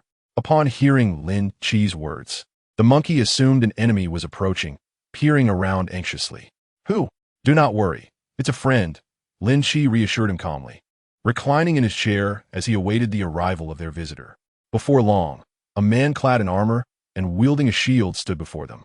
His face bore a resolute expression, and his armor was a striking reddish-brown, highlighted by the 5 stars emblazoned upon his shield. This emblem, representing Huaxia, corresponded with the star-spangled design of Captain America's shield, making him appear as a Huaxia version of the iconic hero. Lin Qi recognized him as a member of the Divine Spear Bureau's superhero team, known as the Dynasty, a figure comparable in role and strength to Captain America, embodying that of a super soldier and team leader. "Red Star?" The man, observing Lin Qi, smiled amiably and said, "Mr. Lin Qi." He then turned to the monkey, his expression somewhat complex, and inquired, "Sun Wukong?" "I am Lin Qi, though I am not the Sun Wukong you may envision," Lin Qi casually remarked before rising to his feet and stating, "Please take me to your leader." High above, at an altitude of 10,000 meters, a colossal circular fortress quietly hovered. Utilizing advanced technology, conventional satellites and detection methods struggled to unveil the existence of such a behemoth within the skies of China. This location, indeed, was the legendary Xinyu Bureau, a clandestine department spoken of in Chinese lore yet rarely seen. The base of the Xinyu Bureau was a circular fortress operating in the heavens, simply and bluntly named the Circle. Within its confines resided 150,000 elite personnel from the Chinese government, including analysts, operators, maintenance technicians, and field agents, all supported by 16 airborne warships and a scientific division. While the Shield Bureau is an organization of the United Nations, China deemed it essential to establish a body composed entirely of its own citizens to ensure security and safeguard its utmost interests, thus giving rise to the Xinyu Bureau. Among the most renowned superhero teams within the Bureau was the Dynasty, whose members included Red Star, who possessed abilities akin to Captain America, Weather Witch, reminiscent of Storm from the X-Men, the reformed alien destroyer, a mysterious figure wielding dual lightsabers and clad in armor, Vector, who could manipulate dark energy for short-range invisibility, and the martial arts master Sun Wukong, the Monkey King, who was endowed with superhuman strength, speed, and endurance. Lin Qi mused that this Sun Wukong might contemplate adopting a different moniker when faced with his true mentor, the original monkey. This was not mere conjecture. It was a tangible reality unfolding before him. Upon entering the Xinyu Bureau, a burly man with long braids and a tight-fitting suit rushed forward, exclaiming "Master," in front of the monkey. Lin Qi could not help but exclaim in astonishment, having seen numerous artistic interpretations of Journey to the West. Yet never had he witnessed a monkey being addressed as a master. However, the atmosphere shifted to one of camaraderie, as the well-organized and vigilant Dynasty team warmly engaged with Lin Qi. After all, they were all superheroes, and with Lin Qi's fluent Mandarin, a sense of familiarity naturally blossomed. Lin Qi felt at ease, with little to be anxious about. Meanwhile, the members of Dynasty, intrigued by this superhero renowned in America, yet speculated to be of Chinese descent, were equally curious. After engaging in light-hearted banter with several Chinese heroes, the true commander of the Xinyu Bureau made his entrance. Dressed impeccably in a tailored suit, he appeared slightly slender, yet exuded a confident and resolute demeanor. "Mr. Lin," he introduced himself, "I am Zheng Xian, the administrator of the Xinyu Bureau. Shall we converse over there?" Lynch nodded and followed Zheng Xian to a quiet corner to sit down. "What do you think of this place?" Zheng Xian asked with a beaming smile. "Quite good," Lynch replied candidly. Seeing Lynch's favorable demeanor, Zheng Xian half-jokingly suggested, "Why not consider working here? It's quite free, and we usually have little to do." Lynch chuckled heartily and shook his head in refusal. "No thanks, I don't work for others, but feel free to reach out if needed." In response, Zheng Xian pondered thoughtfully and nodded. Then, Zheng Xian shifted the conversation to Lynch's purpose for returning. "You're not here just for a vacation, are you?" This was evident, as Lynch had deliberately concealed his presence during previous visits to China. Although traces remained that could be detected by certain agencies, it was clear he wished to remain undisclosed. The agency, keen to avoid complications, understood his intent and refrained from disrupting his unique getaway. However, this time, Lynch had brazenly appeared on the streets with an eye-catching monkey and had not obscured the surveillance equipment, instead signaling something special. Consequently, the agency sent a contact to approach Lynch. Indeed, Lynch admitted candidly, gesturing toward the monkey outside, "I rescued this fellow from a certain place. He wishes to stay in China, so I brought him to seek your assistance." Upon hearing this, Zheng Xian appeared hesitant. "Rest assured, although he possesses some abilities, he pales in comparison to a real monkey. You should be able to handle him. If not, feel free to reach out to me," Lynch said lightly, shrugging his shoulders. Seemingly unfazed by the potential inconvenience he had brought, even believing the agency would benefit from it. "Isn't your successor of Sun Wukong already on friendly terms with him? If you manage the ideological work well, wouldn't that add another superhero to your ranks?" Zheng Xian smiled bitterly at this. "I hope so. Come on, old Zheng. I have faith in your capabilities." After a hearty laugh, Lynch turned serious, stating, "Actually, I have another matter to entrust to you." "What is it?" Zheng Xian adjusted his glasses, his expression growing grave as he sensed the main event was about to unfold. I would like you to gather intelligence regarding dragons. Chapter 133. Dragon Hunters in a picturesque tourist destination in China. It was the weekend, and the mountains were alive with visitors enjoying their respite. Amidst the throngs of people, a small team of 3 young individuals navigated a secluded mountain path deep into the forest. Among them, a young man with notably dark skin animatedly recounted tales of legends surrounding the woods to his companions, a man and a woman. Let me tell you, this area was once rumored to be frequented by dragons. And believe me, those stories aren't mere fabrications. They're vividly detailed and surprisingly realistic. If it were merely this, I might not have brought you all to this place today. Strangely enough, out of curiosity, I delved into the historical records regarding this mountain. And guess what? There are no fewer than 10 accounts throughout history that mention dragons making their appearances here. The earliest of these accounts dates back to the Sui dynasty. Moreover, the descriptions of the dragon's appearances in these records are remarkably similar. Do you think this relatively obscure mountain truly harbors dragons? In the end, the dark-skinned young man smiled enigmatically and posed a question to his 2 companions. Initially, the 2 friends wore expressions of resignation, believing their comrade had perhaps indulged too much in outdoor adventures, believing in every legend. Come on, it's the 21st century. Can anyone genuinely believe that dragons exist in this world? Yet, after a round of persuasion from the dark-skinned youth, doubt began to creep into their hearts. Could it be that dragons truly exist in this world? After all, extraterrestrials have invaded Earth, and the countless legends of dragons in Chinese culture make the existence of such creatures seem less implausible. The pair exchanged glances, ready to speak, when suddenly they felt a tremor beneath their feet. An earthquake? They cried out in alarm, grasping the nearby trees for support. But it seemed not to be.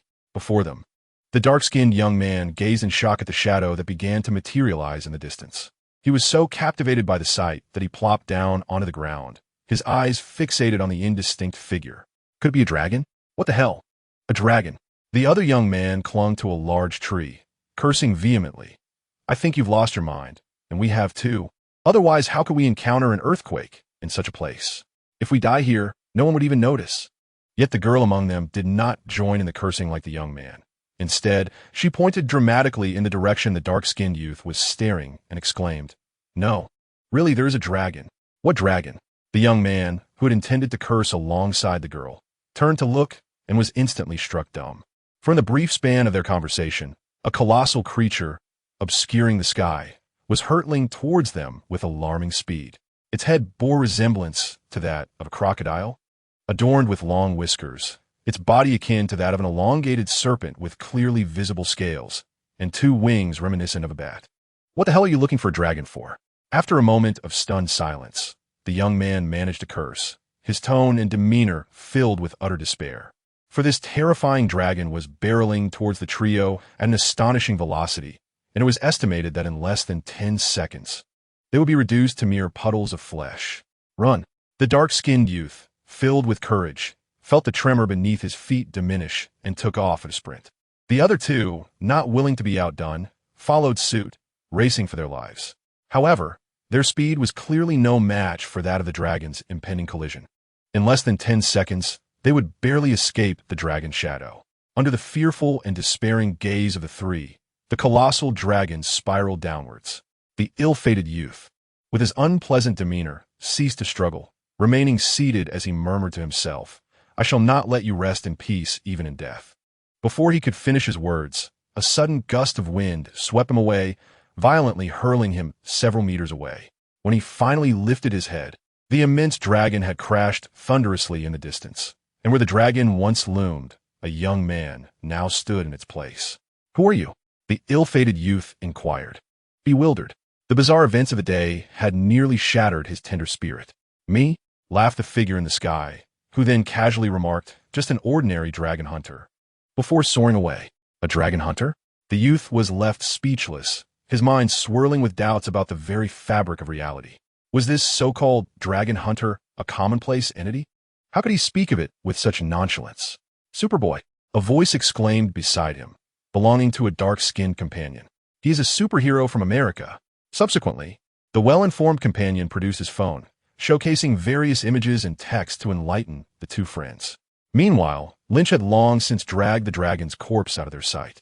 Shortly thereafter, having dealt with the last dragon of Huaxia, Lynch returned to New York. The dragons of the Marvel Cinematic Universe bore little resemblance to those of Huaxia legend. They were mere constructs fitting within the Marvel worldview. In truth, these dragons were a form of extraterrestrial beings, kin to a notorious villainous dragon. Lynch was certain of this villain's existence in this world, having made a cameo appearance as an Easter egg in an Iron Man film. This connection was precisely why Lynch had obtained intelligence regarding the dragons from the Bureau of God's Spear. The kin of this villainous dragon had all assumed the guise of the dragons from Huaxia folklore, concealing themselves within the vast lands of Huaxia. Even a legendary beast, known as Nian, was one of their own. With idle time on his hands, after escorting the monkey home, Lynch decided to address these matters. Presently, he intended to confront the last member of this lineage, the Extraordinary Dragon. In the comics, the Extraordinary Dragon possesses an immense physique and devastating power, having clashed with numerous heroes as a formidable supervillain. Originally, the Extraordinary Dragon was the leader of the dragon people, who had descended to ancient China aboard a spaceship with ambitions of conquering Earth. Alas, their plans faltered, as many of the dragons were vanquished by local deities or mortals. The Extraordinary Dragon did not partake in this conflict, choosing instead to serve as a backup for his race, falling into a dormant state. Millennia later, when Master Man pilfered 10 super energy rings from the Extraordinary Dragon spacecraft, it was this act that roused the slumbering divine dragon. Master Man endeavored to exert control and utilize it as a means to threaten the Chinese government. However, the Extraordinary Dragon was, in fact, manipulating Master Man to fulfill its own ambitions of global domination. Ultimately, Master Man was compelled to ally with his arch-nemesis, Iron Man, in order to thwart the Extraordinary Dragon. It must be said, though the Extraordinary Dragon could not escape a fate of failure and demise, it still held a formidable presence. Lin Qi's next target was this unseen antagonist from the film. Just as he proclaimed, Lin Qi was determined to embrace the identity of an ordinary dragon hunter today. Suspended in midair, Lin Qi's gaze shifted, activating his super hearing and mental prowess to gather intelligence from the direction of S-H-I-E-L-D. Moments later, Lin Qi diverted his attention to the horizon, confirming his target. Subsequently, his figure vanished without a trace. Outside a vast canyon, Lin Qi gradually halted in the air. His expression subtly altered, and his mental energy surged forth, causing the entire canyon to resonate with a thunderous roar. In an instant, a grotesque green dragon, measuring 100 meters in length, ascended into the sky, its face a portrait of bewilderment. This dragon bore a striking resemblance to Godzilla, with a stout and powerful body, albeit with a somewhat elongated tail and fin-like head. After a brief moment of stupor, the Extraordinary Dragon abruptly awoke, realizing its perilous situation, and began to thrash about in a frenzy. Yet Lin Qi merely chuckled, his eyes gleaming with intensity. "Don't worry, it will be quick and painless." Upon hearing this, the dragon's fierce countenance momentarily froze, only to erupt in a more furious roar, its massive form thrashing uncontrollably. Its voice reverberated like thunder, sending clouds of dust swirling into the air, while the beast's movements conjured a tempest that blasted in all directions. It is not difficult to surmise that had this malevolent dragon struggled within an urban environment, it would have unleashed unimaginable devastation. Alas, in Lin Qi's eyes, the Extraordinary Dragon was not particularly formidable. Its threat level was merely elevated, and its alignment slightly skewed towards malevolence. Otherwise, Lin Qi would not have bothered to engage. Even the most powerful dragon, when confronted with Lin Qi's superhuman abilities, was little more than a mere lizard. In a fleeting moment, 2 beams of intense heat flashed, and the Extraordinary Dragon met its abrupt end, bidding farewell to this world. Subsequently, the immense carcass of the dragon descended slowly to the ground under Lin Qi's mental control. Rather than hastening away, Lin Qi approached the fallen beast. Standing before the colossal dragon's corpse, Lin Qi's eyes began to undergo a transformation. He sought to test the evolution of his abilities. After completing the template exchange, Lin Qi felt that his powers had undergone a qualitative leap. Chapter 134. Superhuman Strength at the Avengers Tower. The Christmas holiday had concluded a week prior, and the city of New York gradually resumed its bustling and frenetic order. On this particular Monday, several superheroes congregated at the Avengers Tower, filled with excitement and anticipation, eager to witness a miracle. Will they truly succeed? Amidst the crowd, Banner voiced his disbelief, muttering, "It must succeed." Hawkeye cast a cold glance at Banner, seemingly disapproving of his despondent words, for otherwise Natasha would perish. Further ahead, Lynch and Tony were engrossed in a tense discussion with Dr. Zhao, oblivious to the exchange between the two. "If you can truly achieve the level you describe, I can assure you that we can save Natasha's life," Dr. Zhao stated earnestly. Lynch nodded, his gaze fixed on Natasha, who lay within the transparent glass apparatus. Tony, observing the scene, remarked with a hint of exasperation, "Lynch, does your ability merely enhance with sunlight? You could actually afford to wait a little longer." Tony had never inquired much about the origins or the transformations of Lynch's abilities, aware that this was Lynch's greatest secret. As Lynch's closest friend, most trusted ally, and the superhero he relied upon, Tony felt compelled to safeguard this secret.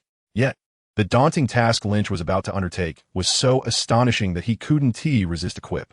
Lynch glanced at Tony with mild curiosity and replied nonchalantly, "Perhaps. Sometimes after a good sleep, I feel a change within myself." Upon hearing this, Tony wisely chose not to press further. "Shall we begin now?" Lynch and Dr. Zhao exchanged glances with Tony, confirming their readiness. Then, taking a deep breath, Lynch slightly widened his eyes, focusing intently on Natasha's body. Indeed, Lynch was prepared to revive Natasha, relying on the superhuman strength granted by the fully exchanged template. Although Lynch was unaware of the limitations of this superhuman template, he could estimate its capabilities by comparing it with several templates he was familiar with within the system. According to the system panel, the Bronze Superman template required 1 billion justice points, the Supreme Little Superman 50 billion, the Silver Superman 100 billion, and the Supreme Gold Superman 1 trillion. Lynch was not well acquainted with the prowess of the Bronze Superman, but he had a clearer understanding of the Supreme Little Superman's extraordinary capabilities. The Supreme Little Superman had faced off against all the superheroes on Earth multiple times and hailed from a so-called origin universe where all superheroes were mere comic characters, leaving him as the sole possessor of superpowers. From the Supreme Little Superman's various displays, it was evident that an ordinary universe could hardly confine him. If one were to find a reference within the Marvel Universe, the Supreme Little Superman would far surpass the Celestial Group. In other words, within the Marvel cosmology, the Supreme Little Superman exists at least above the singular universe, yet he is still far from the level of the Silver Superman, who can manipulate the multiverse at will. Thus, the Supreme Little Superman embodies the essence of the Bronze Age, meaning his strength is fundamentally based on the Bronze Superman. Lynch speculated that the Bronze Superman should indeed surpass the Celestial Assembly, as the primary opposition against the Supreme Little Superman consisted of the Bronze Age Supermen from various Earths. Consequently, translating this into a measure of justice, Lynch estimated that the upper limit of his template strength would correspond to the mightiest Celestial Father represented by Odin, or perhaps a slightly weaker member of the Celestial Assembly. What do such powers signify? The Celestial Assembly possesses the ability to manipulate planets and even entire star systems with ease, while the peak strength of Odin can effortlessly obliterate a planet. Lynch felt confident that he could likely move an Earth without much difficulty. This is merely the most direct manifestation of strength. Other capabilities have also undergone qualitative evolution. For instance, his enhanced vision now allows Lynch to observe at the microscopic level. This is precisely why he dared to rescue Natasha. If he can perceive microscopic particles, what need is there for nanotechnology? By employing his mental prowess in conjunction with his superbrain, he could effectively substitute such technology. Once he became familiar with his abilities and felt sufficiently assured, Lynch ultimately chose to revive Natasha. Before Natasha, Lynch carefully manipulated his mental energy. As time passed, Natasha's once lifeless and cold body gradually regained a flicker of vitality. The temperature, indicative of life signs, returned to her body and continued to rise. Suddenly, Lynch heard a sound that filled him with excitement. Thump, thump, thump. This was the exquisite sound of a heart slowly reawakening. As her heart revived, blood began to flow anew within Natasha's body, and a blush gradually appeared on her face. Minutes later, upon witnessing the various parameters on the monitoring equipment stabilize, those present could finally confirm, "We have succeeded." Half a year later, at a farm. "Over here." This way, Lynch called out, herding a gaggle of quacking ducks aside. Under Lynch's guidance, the ducks jumped one after another into the pond. The fish and turtles, previously peeking above the water to breathe, were startled and dove below the surface without a backward glance. Lynch, leisurely retracing his steps, even took a moment to pet the large yellow dog trailing behind him. After a few minutes of ambling, Lynch arrived at the front of a house. The moment he pushed the door open, he called out Natasha. "What's for dinner tonight?"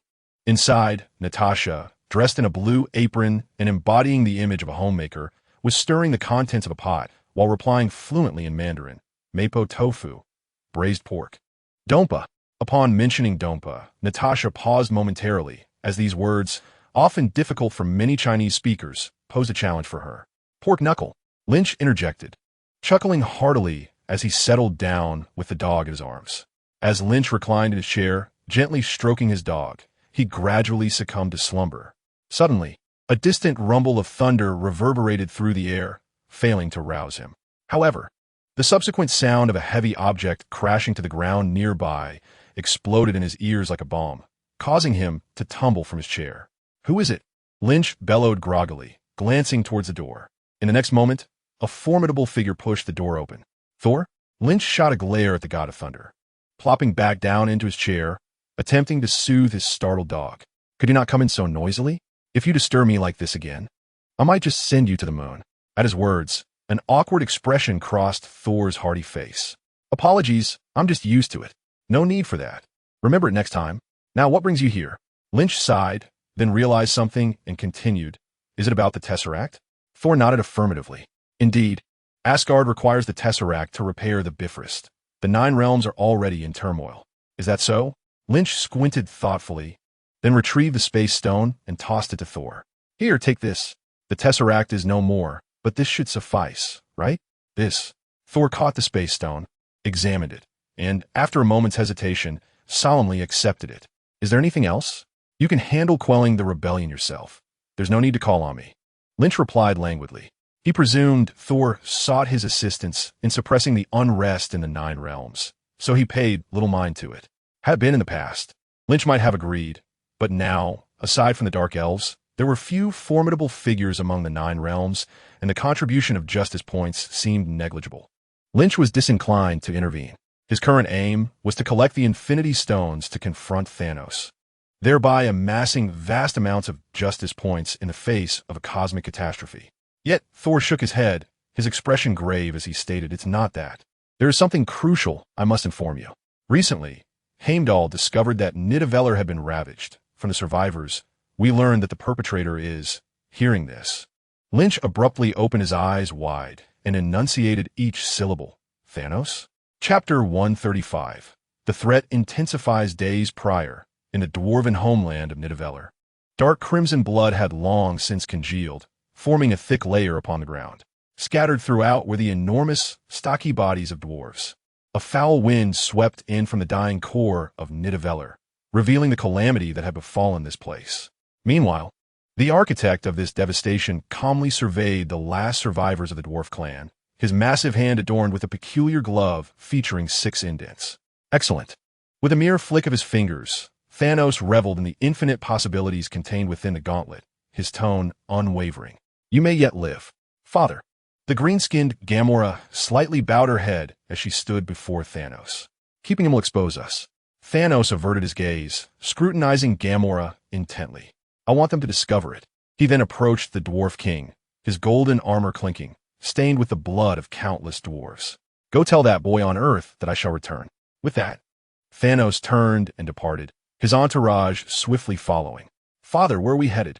Nebula, her half-mechanical visage betraying an icy demeanor, inquired. Thanos paused, extending his right hand adorned with the Infinity Gauntlet, his gaze sweeping over the 6 empty sockets. "To fill the voids upon this."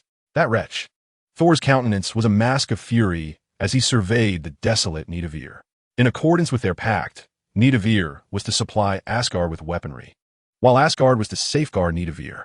Now, with Nidavellir laid to waste, how could the heir to the Asgardian throne refrain from feeling anger and guilt? "Thanos!" Thor clenched Mjolnir tightly, raising it above his head as bolts of lightning crackled into existence. I will slay you. Calm down, Thor, Lynch urged, furrowing his brow as he grasped the god of thunder's arm. Yet, despite his admonition, the hellish scene before him incited a burgeoning disdain for Thanos within Lynch.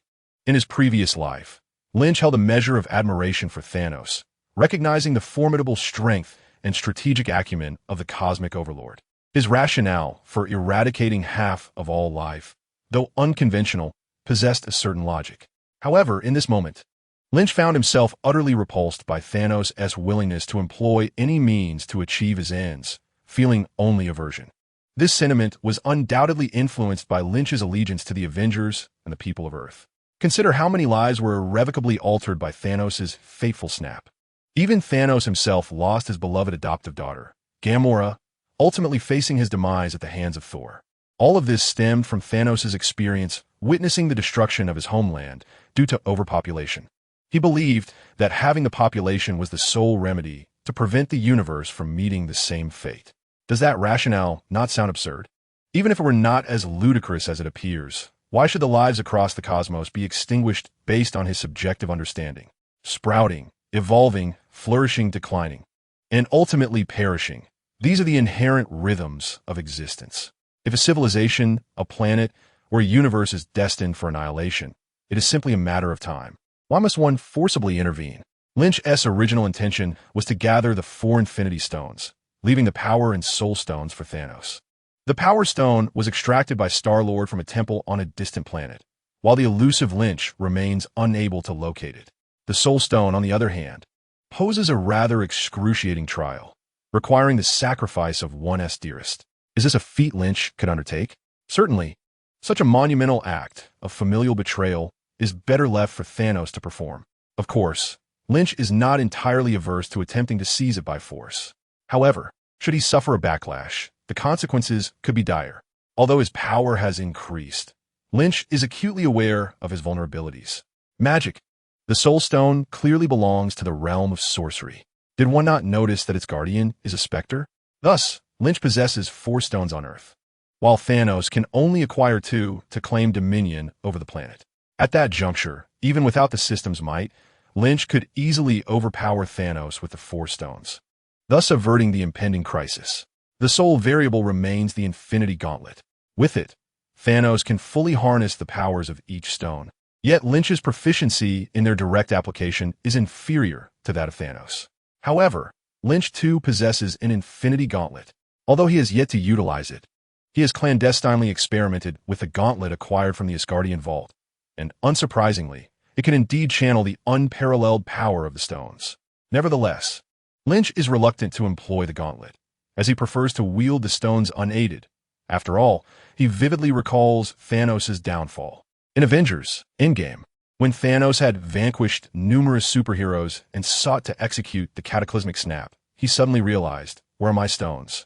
The outcome is well known.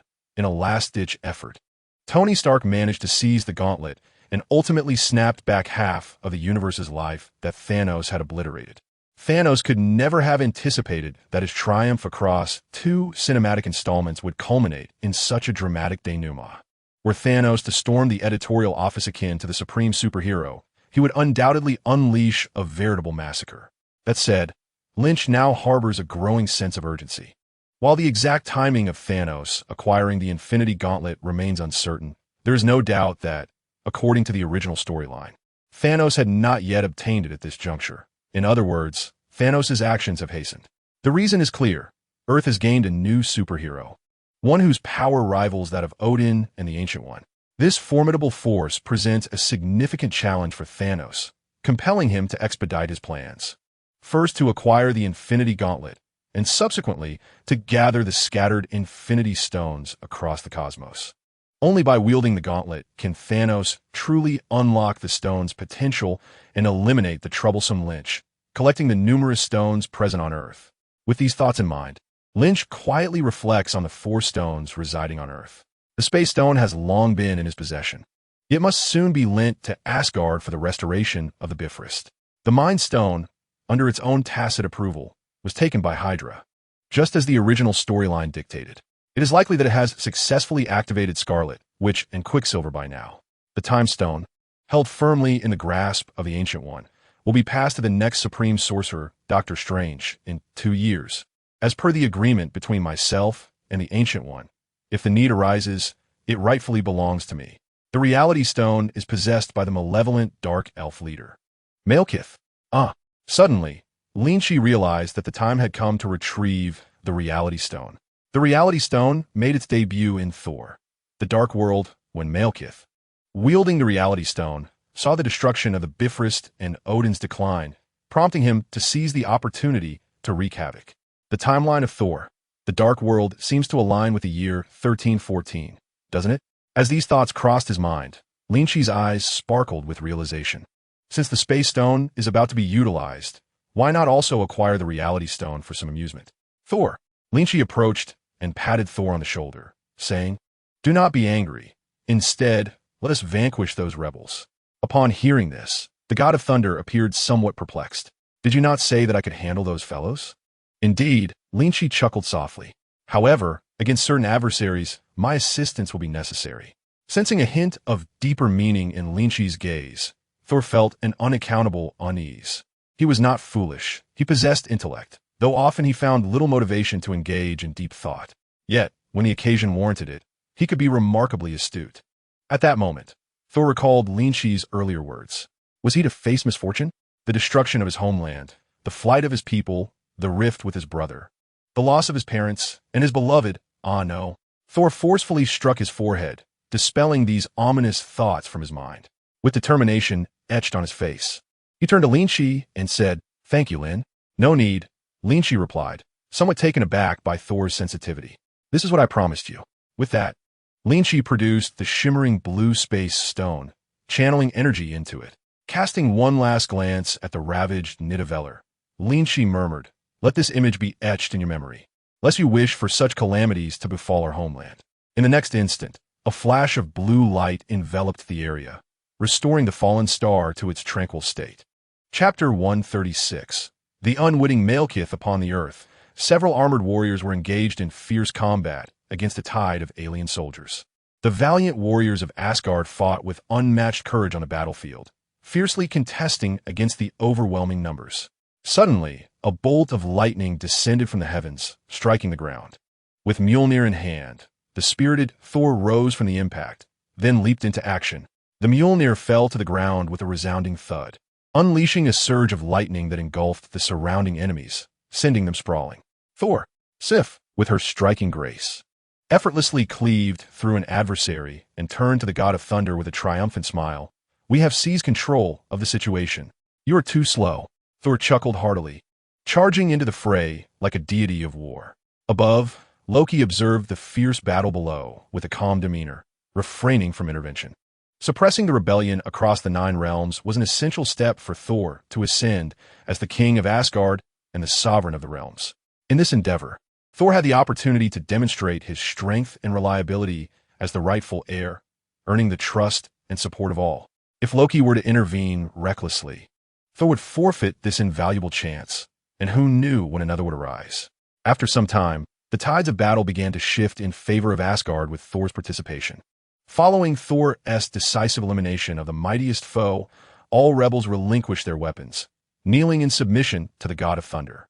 Thor raised Mjolnir high, his gaze sweeping over the sea of darkened faces, exuding confidence and joy. At this moment, Loki stepped beside him. "Congratulations, the new king of Asgard." Thor beamed with a hearty smile. "Your renown has spread across the 9 realms. All have witnessed your power and bravery. Yet, it is still insufficient," Thor replied, his smile fading slightly, a hint of worry creeping into his voice. "There are challenges awaiting me, are there not?" "Indeed," Loki replied nonchalantly. "Have you heard of the Dark Elves?" "The Dark Elves?" Thor's expression shifted in surprise. "I know of them, but weren't they vanquished by my grandfather thousands of years ago?"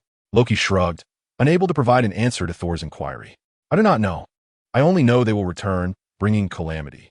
Thor's expression shifted through a range of emotions, as if contemplating something profound. "We can seek out Heimdall. He might have insights." In Asgard, within the resplendent castle, a grand celebration was underway to honor Thor for successfully quelling the 9 realms. Yet, The hero of the evening quietly slipped away to the control center of the Bifrost. Upon entering the chamber, Thor was greeted by Heimdall's ever-calm voice. "You seem rather discontent." Thor approached Heimdall, forcing a faint smile. "Sometimes, joy is more difficult to endure than war."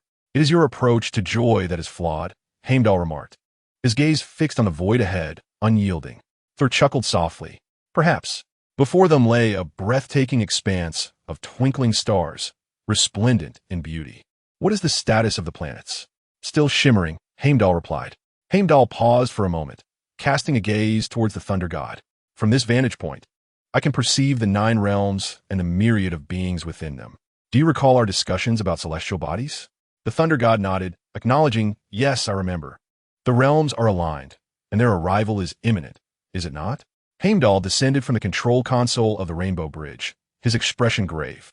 "Since the inception of my watch, I have never beheld such a cosmic marvel. Few are aware of its existence, and even fewer have witnessed it, despite the inherent dangers. Its beauty is undeniably overwhelming." As he spoke, the splendor of the stars was reflected in Heimdall's eyes. "I cannot discern it." The thunder god, however, wore a troubled expression, for he understood that this astronomical phenomenon connecting the 9 realms must be linked to the calamity foretold by Lin Qi. "Perhaps it is not the kind of beauty you seek." The two exchanged knowing smiles. "How is she?" Just as the laughter began to fade, the thunder god inquired suddenly. "Your human girlfriend is quite astute. Although she has yet to grasp the essence of celestial bodies, she is diligently studying." The thunder god pondered for a moment before looking up and asking, "Are you familiar with the Dark Elves?" "Dark Elves?" Heimdall halted, turning with a frown of confusion. "Of course, I know them. They are a mad faction intent on plunging the entire universe into darkness." As he spoke, Heimdall's all-seeing eyes fixed intently on the thunder god. "Why do you bring them up all of a sudden?" "Because they are about to return." In the cold, desolate expanse of the starry sky, at the heart of a cluster of celestial debris that had drifted for millennia, the dark elf king stirred from his slumber. His skin was pale and delicate, his ears sharp and elongated, his eyes deeply sunken, and his white hair lay flat against his scalp. At first glance, this leader of the Dark Elves, Malekith, resembled a vampire. He freed himself from his restraints and, somewhat feebly, braced himself against the wall as he stepped out of the chamber. Outside the room, the vast spherical structure contained numerous small chambers, each housing slumbering Dark Elves. His gaze swept over his kin, observing them emerge one by one from their small quarters. Soon, Malekith and his army of Dark Elves would declare their return. "The ether has awakened us. The convergence of celestial bodies begins anew." A cold smile flickered across Malekith's face, evoking memories of the timeless darkness within the starry void. Days later, in Vanaheim, Malekith bent down, scooping a handful of soil from his place. This is the homeland of the Dark Elves, yet they have not returned since being vanquished by the Thunder God's grandfather, Bor. Beside him, the last cursed warrior of the Dark Elves, Algrim, approached. "This is my legacy, Algrim." Malekith, half squatting on the ground, sighed wistfully. "I had nearly forgotten what it is like to live without light." Algrim placed a comforting hand on Malekith's shoulder, assuring him, "Our resurgence is your greatest inheritance." Upon hearing those words, Spicy Chicken suddenly rose, filled with indignation, exclaiming, "The suffering we have endured must be repaid tenfold by the warriors of the Celestial Palace.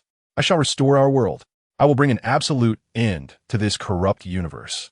Observing Spicy Chicken's fervor, Algrim could not help but nod in excitement. Just as the two became immersed in the fervent atmosphere of revitalizing the Dark Elves and achieving a grand renaissance, a voice unexpectedly broke through. "Thor, did you hear? They are plotting revenge against you." "Who?"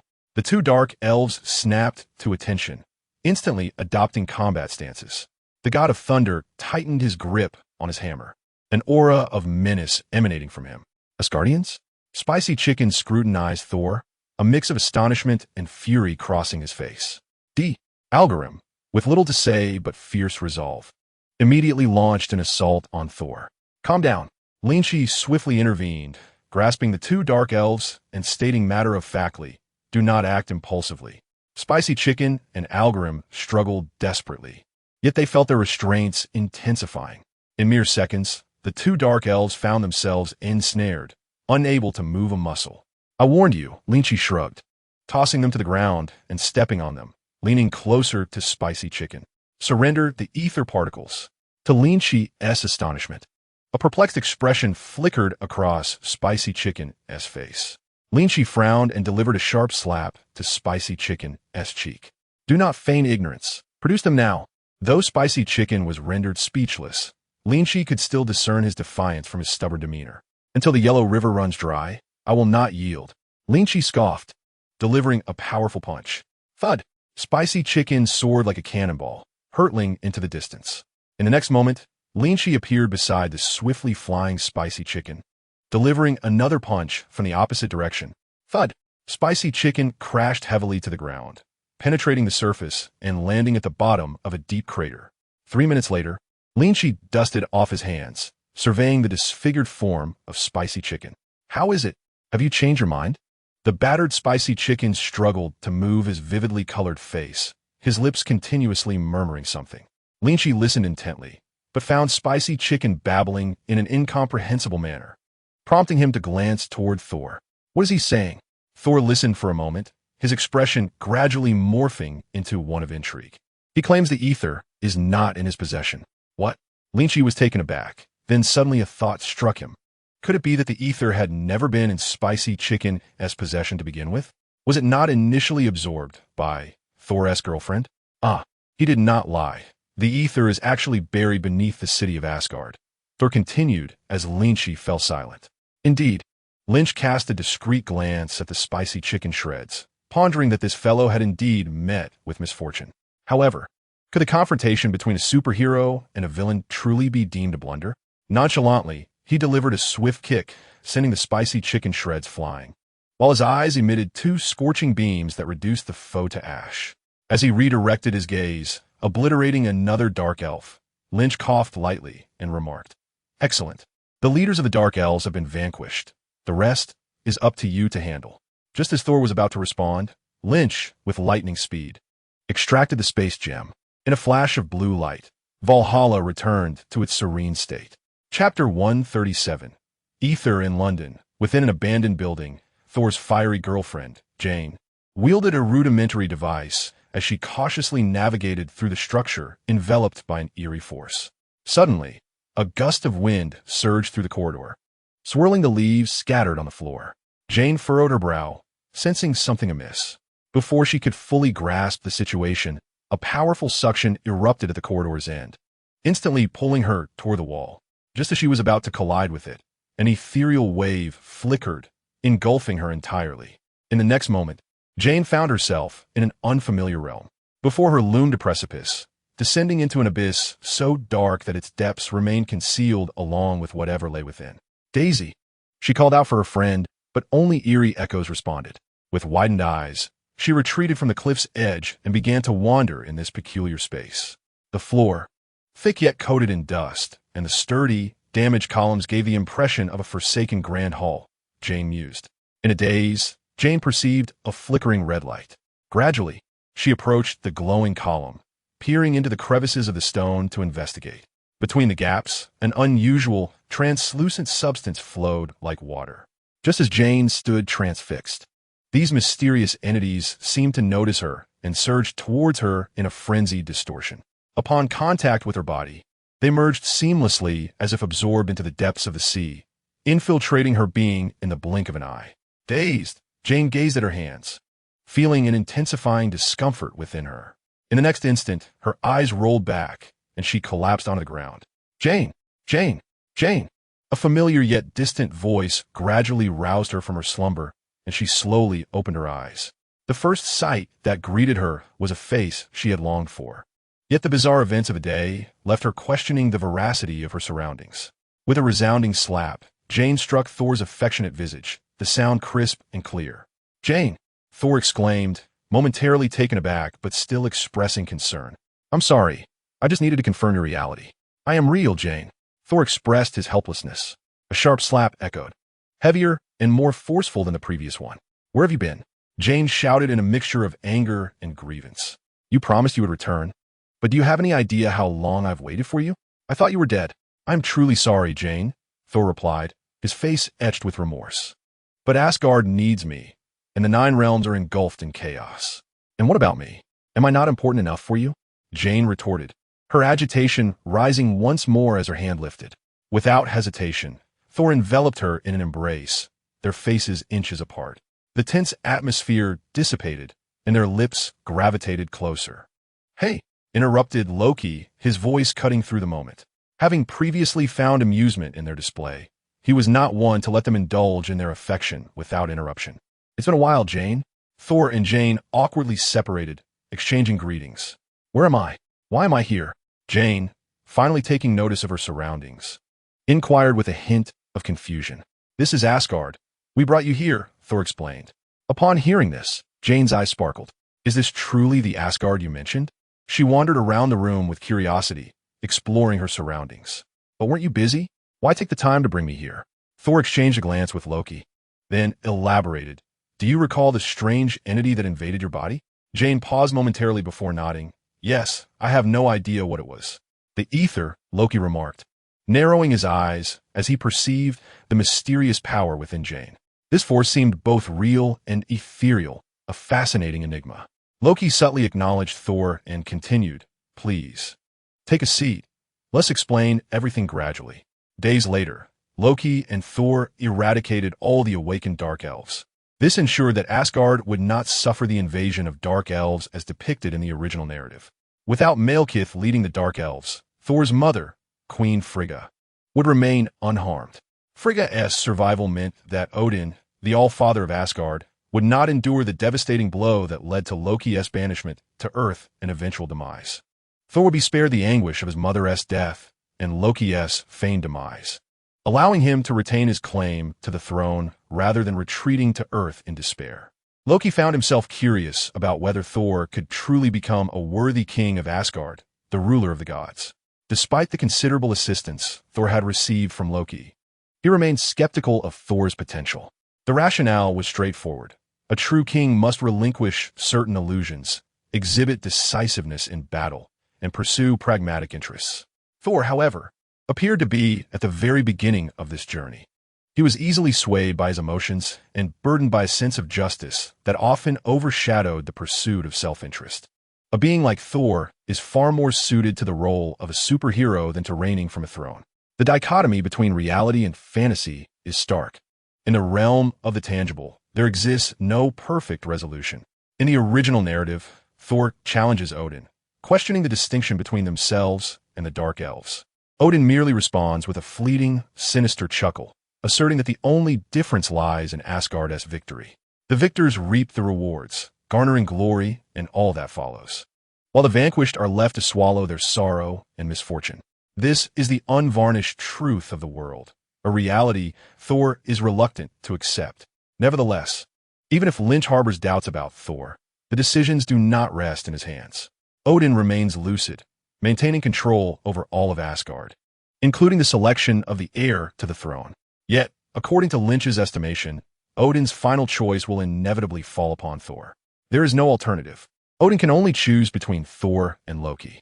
While Thor may not be the ideal monarch, his heart is steadfast and noble compared to Loki's cunning. Entrusting Asgard to Thor would at least ensure the kingdom does not stray into darkness. However, these matters should not occupy Lynch's thoughts. He yearns to secure the ether and depart with Jane. Yet, he finds himself in a predicament.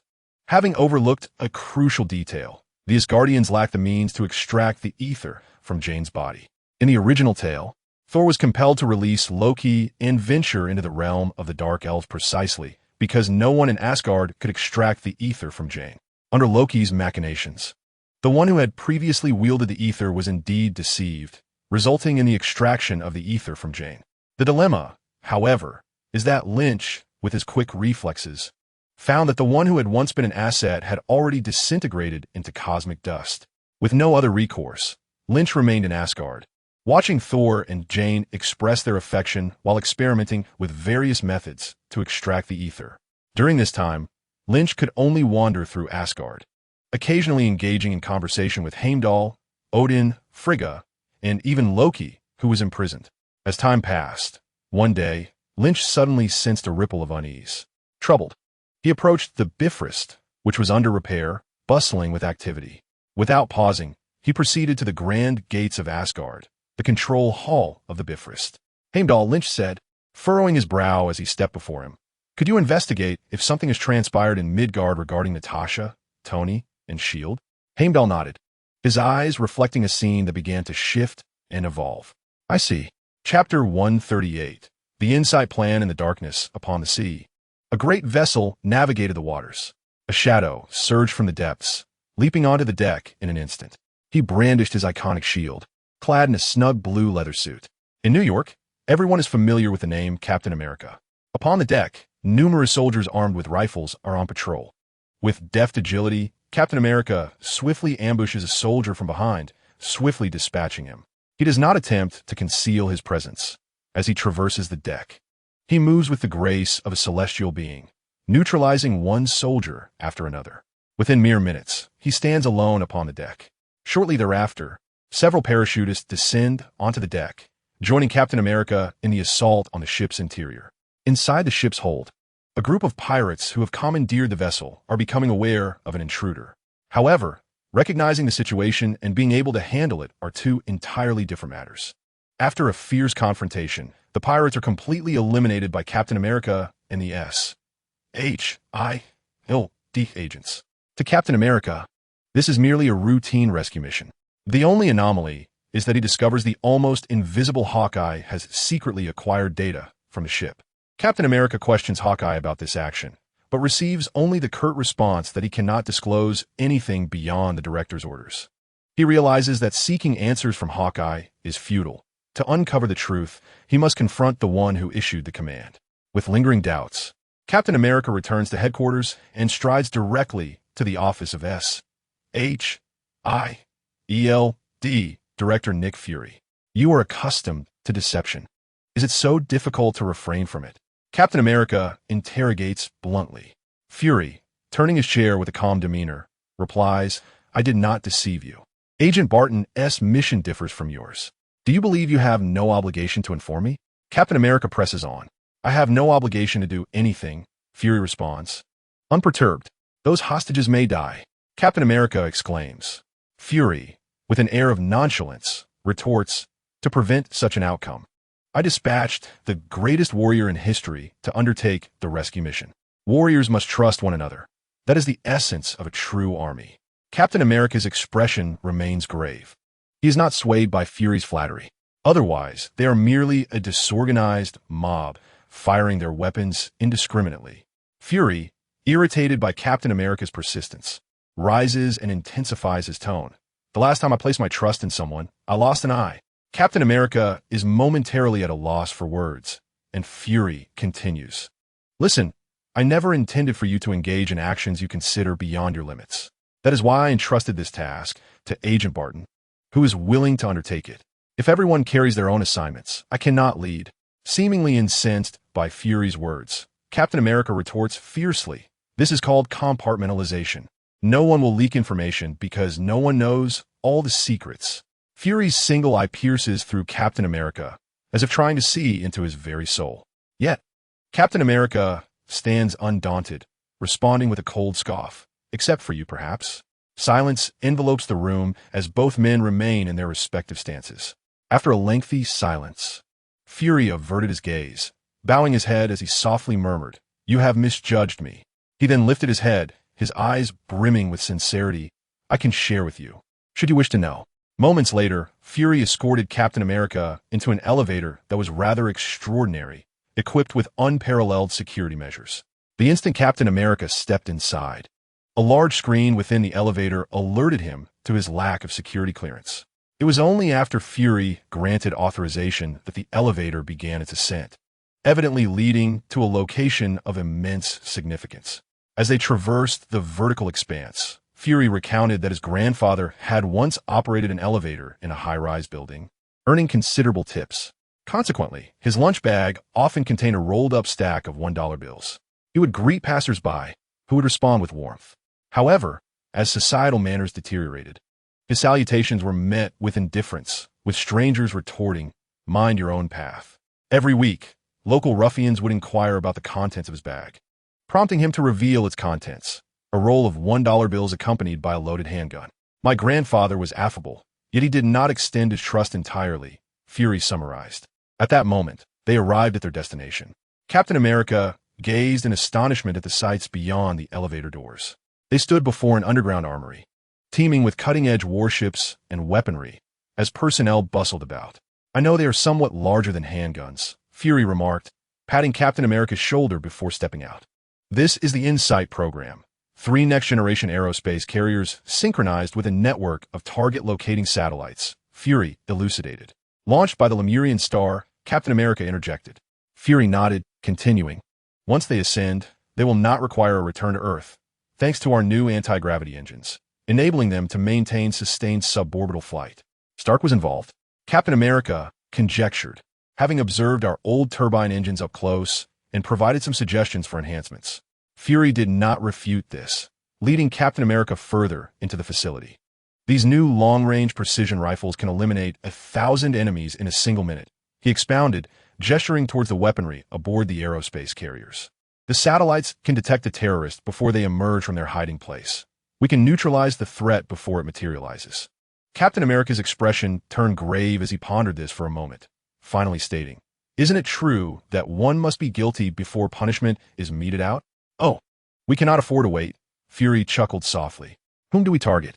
Fury sighed, gazing upwards following the events in New York. "I persuaded the World Security Council to fundamentally enhance threat analysis technology." After a pause, he mused, "At least this time, we are a step ahead." Pointing a gun at the entire world, he still claims to protect. Captain America's brow is furrowed with tension. Fury, unperturbed, faces the captain and states, "Do you know? I have perused the files of the Strategic Scientific Reserve. The greatest generation? You have also engaged in disreputable acts. The Strategic Scientific Reserve is the predecessor of S.H.I.E.L.D.,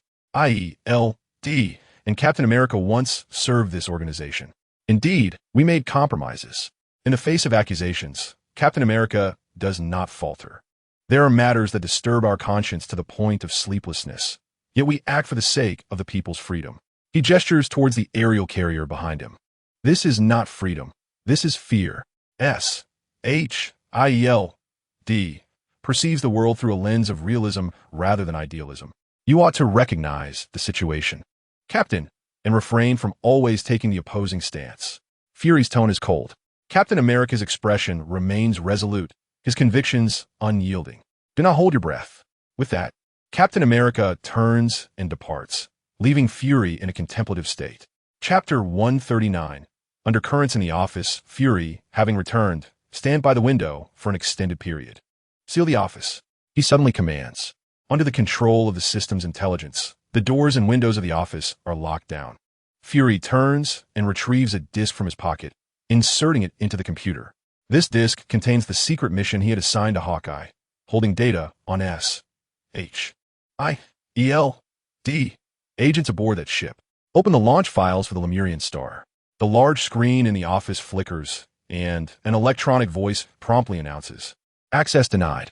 Unfazed, Fury continues, "Decrypt the files." The System S display shifts, responding, "Decryption failed. Rewrite required." Nicholas Fury. Maintaining his composure, Fury persists in his attempts. However, to his astonishment, the screen changes and the system states, "Rewrite denied. All files have been sealed." "Who authorized this?" Fury inquires, his brow furrowed. "Nicholas Fury." Fury lapses into silence. At this point, he is entirely convinced that there are issues with the InSight program. Lynch had warned him long ago of the presence of a spy within S.H.I.E.L.D. For considerable time, he had been conducting a clandestine investigation into potential espionage within the organization. Yet, due to the gravity of Lynch's initial warning, Fury had approached his inquiry with utmost caution, resulting in no findings thus far. Upon learning of the InSight program's emergence, his suspicions were immediately piqued. Thus, he devised a bold strategy, hiring a band of pirates to seize the S.H.I.E.L.D. vessel related to the program, while discreetly dispatching Hawkeye to gather information on the InSight program during the rescue operation. However, he never anticipated that even with his internal authority within S.H.I.E.L.D., he would be unable to access these data files. This indicates that individuals with greater authority have participated in this plan and are unwilling to disclose the details to him. After much contemplation, Fury felt he had begun to grasp the situation. His countenance grew increasingly grave. If Lynch had not exaggerated at that time, then S.H.O.D. might indeed be in peril. Meanwhile, Captain America, having departed from the S.H.O.D. headquarters, found himself somewhat agitated. After wandering for a while, he arrived at a rather significant location. Disguising himself, he traversed a hall steeped in history and entered a chamber. Upon his arrival, an elderly woman with thinning hair and wrinkled skin lay on the bed. Her dull gray eyes glimmered slightly at the sight of him. She was none other than Peggy Carter, his beloved before his slumber, and one of the founders of S.H.I.D. After a heated argument with Fury, Captain America sought to converse with his only surviving friend from his era. Time had passed, and in the decades of his unconsciousness, everything had transformed. America had triumphed in war. Its economy and technology had soared, achieving greatness. Meanwhile, his one true love had married and raised a family, enjoying decades of happiness, and now found herself at the twilight of her life. Fury's accusations seemed to hold some truth, prompting Captain America to ponder whether he truly needed to change. Awakening after decades of slumber, he indeed felt out of sync with this era, as many of his views and methods seemed rather antiquated. His continued presence in S.H.I.E.L.D. stemmed from the fact that Carter was one of its founders. At this juncture, Captain America finally summoned the courage to visit Carter. Despite the guilt he felt for having let her down, seeing the photographs of her joyful moments with her children at her bedside brought him a sudden sense of relief. Though Carter had not waited for him, she had lived a fulfilling life. In light of this, what more could Captain America, who loved her deeply, possibly desire? To love someone is to wish for their happiness and joy, is it not? At S.H.I.E.L.D. in the World Security Council, former Director Pierce was engaged in a fervent debate with 4 virtual images seated before him. If Nick Fury believed he could enlist those flamboyantly dressed miscreants and the special forces to rectify the mess, he was sorely mistaken. Such a failure is intolerable. Given that the attack occurred just a mile from our territorial waters, it becomes even less acceptable. I propose we convene a hearing immediately. No need for a hearing. We must act. Oversight of S.H.I.E.L.D. is the Council's responsibility. Such blunders could precipitate grave repercussions. How could a Western European pirate brazenly hijack a covert S.H.I.E.L.D. vessel in broad daylight? The 4 council members took turns denouncing S.H.I.E.L.D., seizing this incident of piracy as an opportunity to criticize the organization. Pierce, hands in pockets, calmly began to retort. Gentlemen, to be precise, he is North African. I can illustrate a map for your perusal. I commend your tenacity, Minister Pierce. Another bald council member remarked, however, that the council holds great concern regarding the issue of international piracy. Is that so? Pierce replied with a subtle smile. I do not share that concern. He surveyed the 4 council members, his voice steady and resonant. What significance does a single vessel hold? My focus lies on a broader picture. With that, he spread his hands and inquired of those before him. If the council erupts in fury every time S.H.I.E.L.D. encounters a minor inconvenience, it seems the council also requires oversight.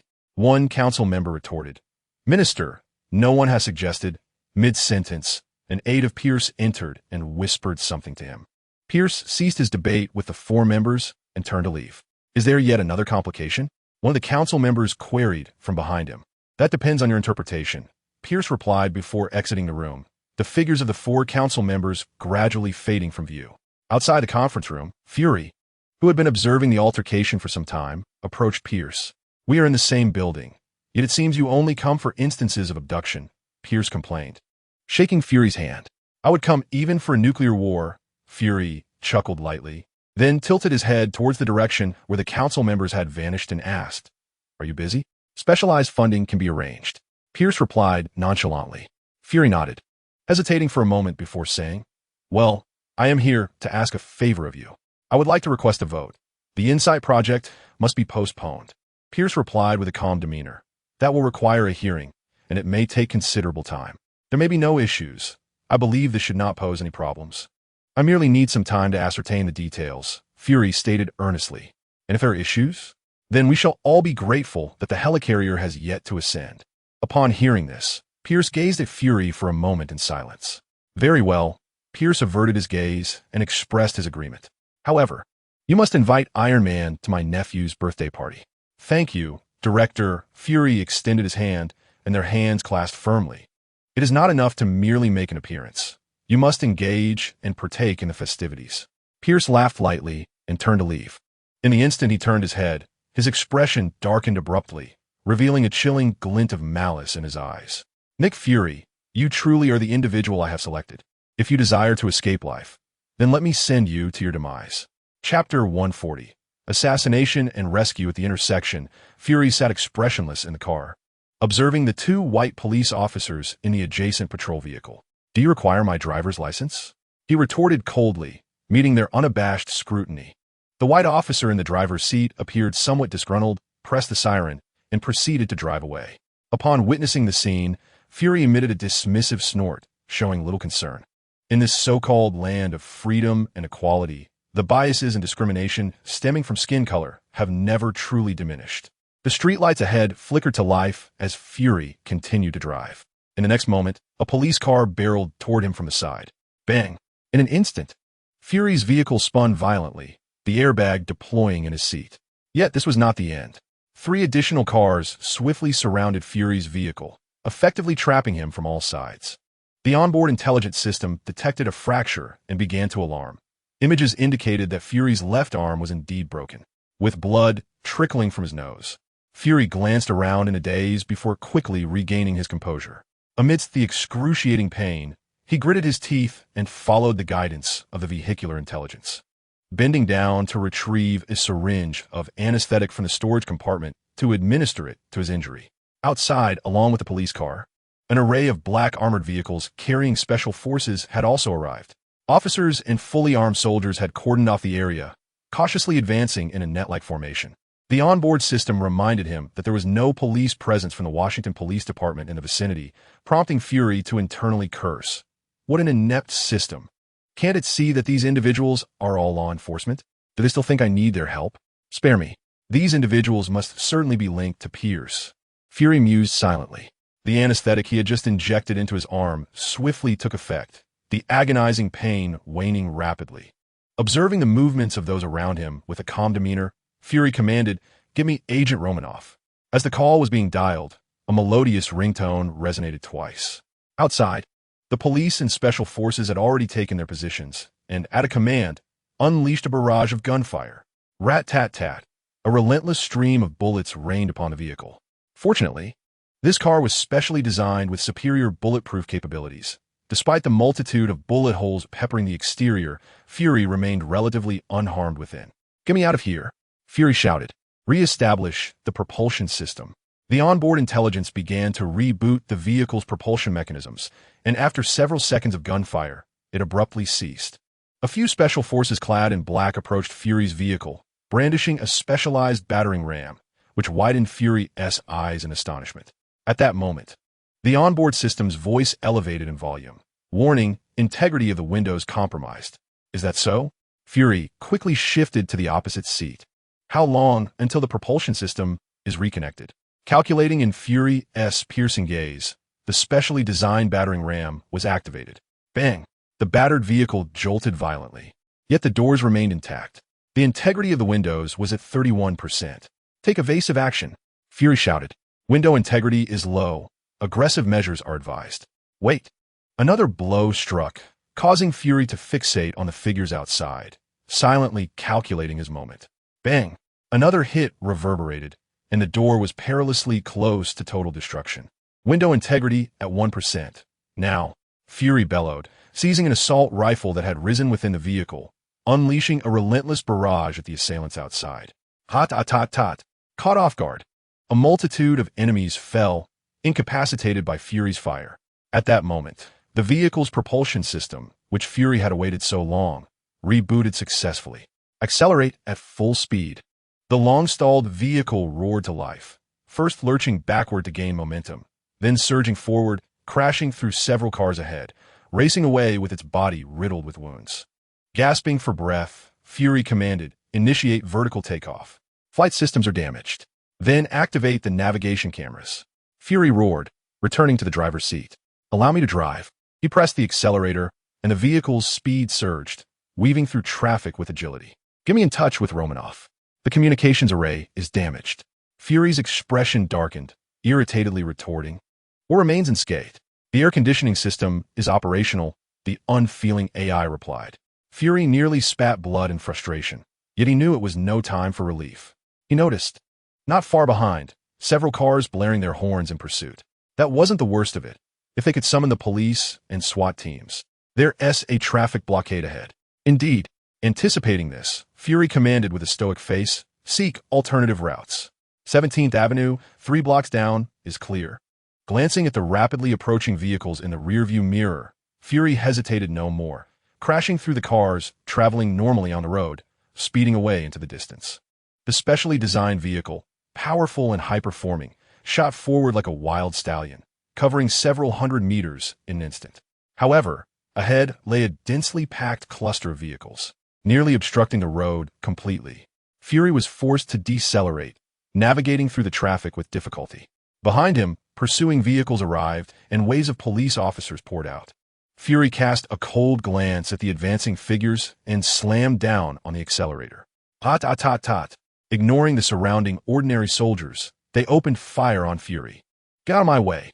The bullet struck Fury's vehicle, which had already vanished, compelling him to bend down and roar in anger. The car continued to move at a sluggish pace, yet the police officers, brandishing their firearms and relentlessly firing, drew closer to him. Faced with the advancing foes, Fury's eyes widened as he reversed the vehicle, sending several assailants flying, and seamlessly veered into a side road. This alternative path proved significantly more navigable than the previous one, prompting Fury to accelerate in an attempt to evade his pursuers. However, several police cars, their sirens blaring, swiftly closed in on him. Fury deftly maneuvered the steering wheel, colliding with one of the pursuing police vehicles. With quick reflexes, he seized the officer's firearm and eliminated the threat. Seizing the opportunity, several other police cars encircled him. Just as he prepared to employ the same tactic again, he heard the car's onboard intelligence issue a warning. "Caution, intersection ahead." Fury slammed on the brakes, causing his vehicle to decelerate sharply. The pursuing police cars, oblivious to the impending danger at the intersection, barreled forward without hesitation. Bang! At that moment, a large truck, running a red light, crashed into the police vehicles with devastating force. "Don't lead me down the main road," Fury shouted, swerving to avoid the wreckage and seizing the chance to escape while his pursuers were incapacitated. After navigating through the bustling city for a while, he turned into a narrow alley, gradually reducing his speed. Just as Fury contemplated catching his breath, he was horrified to encounter a peculiar figure ahead. With long hair obscured by a mask that concealed his chilling and enigmatic eyes, the individual donned a black combat suit reminiscent of Fury's previous assailants and brandished a submachine gun. Realizing the impending danger, Fury hastily reversed the vehicle, only to feel the world spin around him as a specially designed bomb detonated beneath his car, flipping it over. In the haze of smoke, dazed by the explosion's shockwave, Fury found himself upside down, groggily observing the strange soldier approaching him. "Move, Fury! You cannot perish here!" he mentally screamed, yet his body remained entirely immobilized, leaving him helpless as death drew nearer. The soldiers silently arrived at the front of Fury's car and forcefully tore off the mangled door. He produced a sharp blade and aimed it at Fury's chest. "No!" Fury screamed in a hoarse whisper, unable to halt the swiftly approaching lethal weapon. He fixated on the blade as his mind went blank. In an instant, the blade made contact with his heart, yet the anticipated pain never ensued. To his astonishment and confusion, the blade exploded upon contact, transforming into numerous candy-sized, translucent, and vibrantly colored confections that appeared irresistibly delectable. In that fleeting moment, both the life-escaping Fury and the emotionally detached Winter Soldier were momentarily stunned. What in the world was happening? Fury would certainly not perceive that this individual was conjuring any form of magic. Such a bizarre circumstance seemed to be the work of but one person. Shortly thereafter, an expected voice echoed, "Hey, are you tired? Would you like some candy to relax?" Suddenly appearing beside them, Lynch popped 2 candies into his mouth and placed a hand on Winter Soldier's shoulder. Just as Winter Soldier attempted to resist, he felt his body entirely beyond his control, even extending a hand to accept the candy Lynch offered, which he then placed into his mouth. Good boy, Lynch smirked, narrowing his eyes, and directly activated his mind control abilities. An extraordinary mental force descended upon Winter Soldier, completely shattering the shackles that bound him. Subsequently, once he regained control over his body, Winter Soldier appeared dazed, as though he had just awakened from a deep slumber. After liberating Winter Soldier, Lynch turned to Fury and said, "Director, shall we converse elsewhere?" Chapter 141. Does severing one head yield two in its place? It turned out that Fury's phone call had been connected by Natasha, but it was soon disconnected due to an attack on the vehicle, which damaged the communication system. From the brief conversation, Natasha heard a barrage of gunfire and violent collisions, immediately sensing that the situation was dire. Natasha had effectively severed ties with S.H.I.E.L.D., rarely communicating with Fury or Hawkeye. Yet, Fury was now reaching out to her for help. Natasha couldn't help but recall Lynch's previous warnings to Fury, of which she had been a witness. If not for the infiltration of S.H.I.L.D. by spies, leaving Fury with no one trustworthy, he would not have contacted an outsider like herself. However, Natasha felt powerless. Judging by the sounds on the phone, it seemed Fury was on the brink of demise. With such distance between them, how could she possibly assist? After much contemplation, Natasha employed her ultimate strategy, summoning Lynch. Through her mental connection, Lynch sensed Natasha's call and promptly returned from Asgard to save Fury in the nick of time. At that moment, he wielded the Reality Stone, while the Space Stone remained in Asgard. The Reality Stone possesses the ability to distort reality, transforming the illusory into the tangible, and vice versa. Even if Lynch could only harness a fraction of the gem's power, he could manipulate small aspects of reality as if performing magic. For instance, turning a knife into candy, morphing a car into a bumblebee, or transmuting animals into fantastical creatures. It may sound absurd, yet distorting reality comes at a cost. Matter and energy cannot be created or destroyed. The imbalance can be referred to as backlash. This backlash must be borne by the user, but fortunately, Lynch's robust physique and abundant energy render him impervious to minor repercussions. Setting aside the consequences, the Reality Stone is essentially an omnipotent gem. A being capable of wielding the Reality Stone is fundamentally akin to a true deity. Like a near-extinct creature revived by a mere wave of Lynch's hand, Fury sprang back to life, a testament to a truly formidable power. With his singular eye narrowed, Fury scrutinized the mysterious gem that rested within Lynch's grasp, his tone laden with gravity. Having witnessed Lynch transform a blade into candy and completely heal himself using this very stone, Fury could only fathom the extraordinary might it possessed. What wonders could it perform in the hands of an ordinary individual? Could it not turn a handful of soil into diamonds? Might it effortlessly cure incurable diseases? Yet, if it were to fall into malevolent hands, the consequences might not be as dire as one would imagine. Lynch shook his head and elucidated, to wield its power, one must pay the requisite price. All things in this world are bound by a relative sense of fairness. Fury pondered this notion, conceding that there might indeed be a kernel of truth in Lynch's words. Such a wondrous artifact would surely demand some form of recompense for its use, he mused. Setting aside his curiosity about the gem, Fury shifted the conversation, inquiring, "What can you tell me about the traitor within S.H.I.L.D.?" Lynch nodded casually, replying, "The mastermind of the betrayal within S.H.I.L.D. is none other than your former superior, ex-director Pierce." Fury listened in silence, his expression unreadable as the narrative unfolded, a tale primarily set against the backdrop of Captain America, the Winter Soldier, where Hydra sought to dominate the world through the helicarrier and its advanced intelligence systems.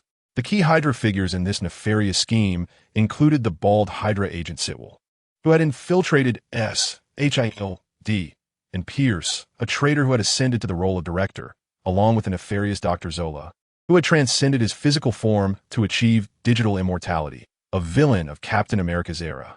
These characters compelled Lynch to reflect on Hydra's remarkable talent pool. 3 years, and then some, and yet they had successfully maneuvered their way to the pinnacle of their adversarial hierarchy.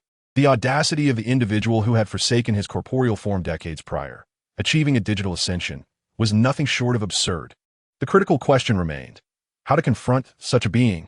Physical means seemed futile, even if one could obliterate all computer systems in his vicinity. Could Lynch possibly annihilate every electronic device in existence. Nevertheless, Lynch did not dwell in excessive concern. He possessed some strategies, albeit requiring validation. With this in mind, he addressed Fury. Let us proceed to resolve this matter. At these words, Fury opened his mouth to inquire further, but noticed the scenery around him shifting rapidly, prompting him to promptly seal his lips. At S.H.I.E.L.D. headquarters, the traitorous agent Sitwell, sporting a gleaming haircut, was reporting to Pierce. Upon concluding the report, Pierce furrowed his brow, his expression rife with suspicion, and asked, "What do you mean by disappeared?" "Literally, sir," Sitwell awkwardly clarified. The scene was left with only remnants of this. As he spoke, Sitwell reached into his pocket. After some exploration, he held out a piece of candy towards Pierce. "What is this?" Pierce asked, gazing at the object with a hint of disbelief. From its appearance, it resembled nothing more than a piece of confectionery. "As you can see, Minister, this is indeed a piece of candy," Sitwell replied, forcing himself to respond. "This is no laughing matter." Pierce erupted in anger. "Are you jesting with me? Are you suggesting they have all transformed into candy?" As Majin Buu emerged, Sitwell, feeling somewhat defeated, explained, "But apart from the vehicles, all that remains on the scene is a plethora of suddenly appeared candy. Everything happened so abruptly, there must be a connection. Then investigate thoroughly and report back to me." Pierce's face contorted in frustration as he pointed towards the door, eager to dismiss him. Sitwell could only respond with a few affirmatives, lowering his head as he exited. As he took a few steps, Sitwell suddenly felt a presence before him, and upon closer inspection, a chill ran down his spine. "Excuse me, is this the way to Pierce's office?" Lin Qi inquired cheerfully, seemingly oblivious to Sitwell's unease. Regaining his composure, Sitwell donned an appropriately surprised and friendly expression as he replied, "Yes. Indeed, young hero. What brings you to see the minister?" "Just a small matter," Lin Qi chuckled, bypassing Sitwell. As Lin Qi headed toward Pierce's office, Sitwell's demeanor shifted to one of grave concern. After a moment's hesitation, he fished out his phone, intending to send Pierce a message. "Oh, by the way," Lin Qi suddenly turned back after taking a few steps, smiling at Sitwell, who was fidgeting. "I might come looking for you later. You can prepare for that." Sitwell was momentarily taken aback, but quickly masked his surprise. "No problem. I'll be waiting for you in the administrative section." Lin Qi nodded and hastened his pace, swiftly covering the distance to Pierce's office. "Knock, knock, knock. Who is it?" Pierce called from within, but Lin Qi chose not to respond and entered without hesitation. "Hello, Pierce." Lin Qi greeted with a smile. Pierce glanced at Lin Qi, his expression stiffening. Lin Qi's demeanor was far from polite, and the timing of his visit was rather astute. Based on Pierce's knowledge, Lin Qi, endowed with remarkable powers, had a significant connection with Fury. Could it be that he was the one who rescued Fury?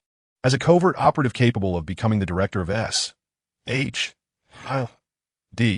Pierce was exceptionally astute and quickly pieced together the implications, to the extent that he struggled to maintain his composure. "Hello, young hero."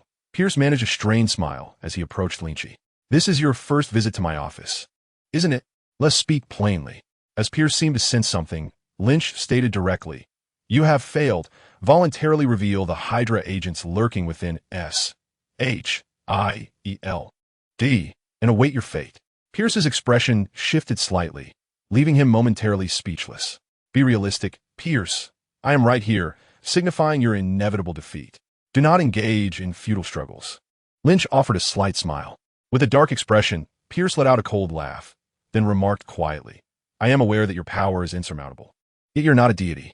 He appeared to muster a semblance of courage to counter Lynch, stepping closer and continuing, "There is no S.H.I.E.L.D. here, only Hydra. Without Hydra, there is no S.H.I.E.L.D. What does your immense power amount to? Will you slaughter us all?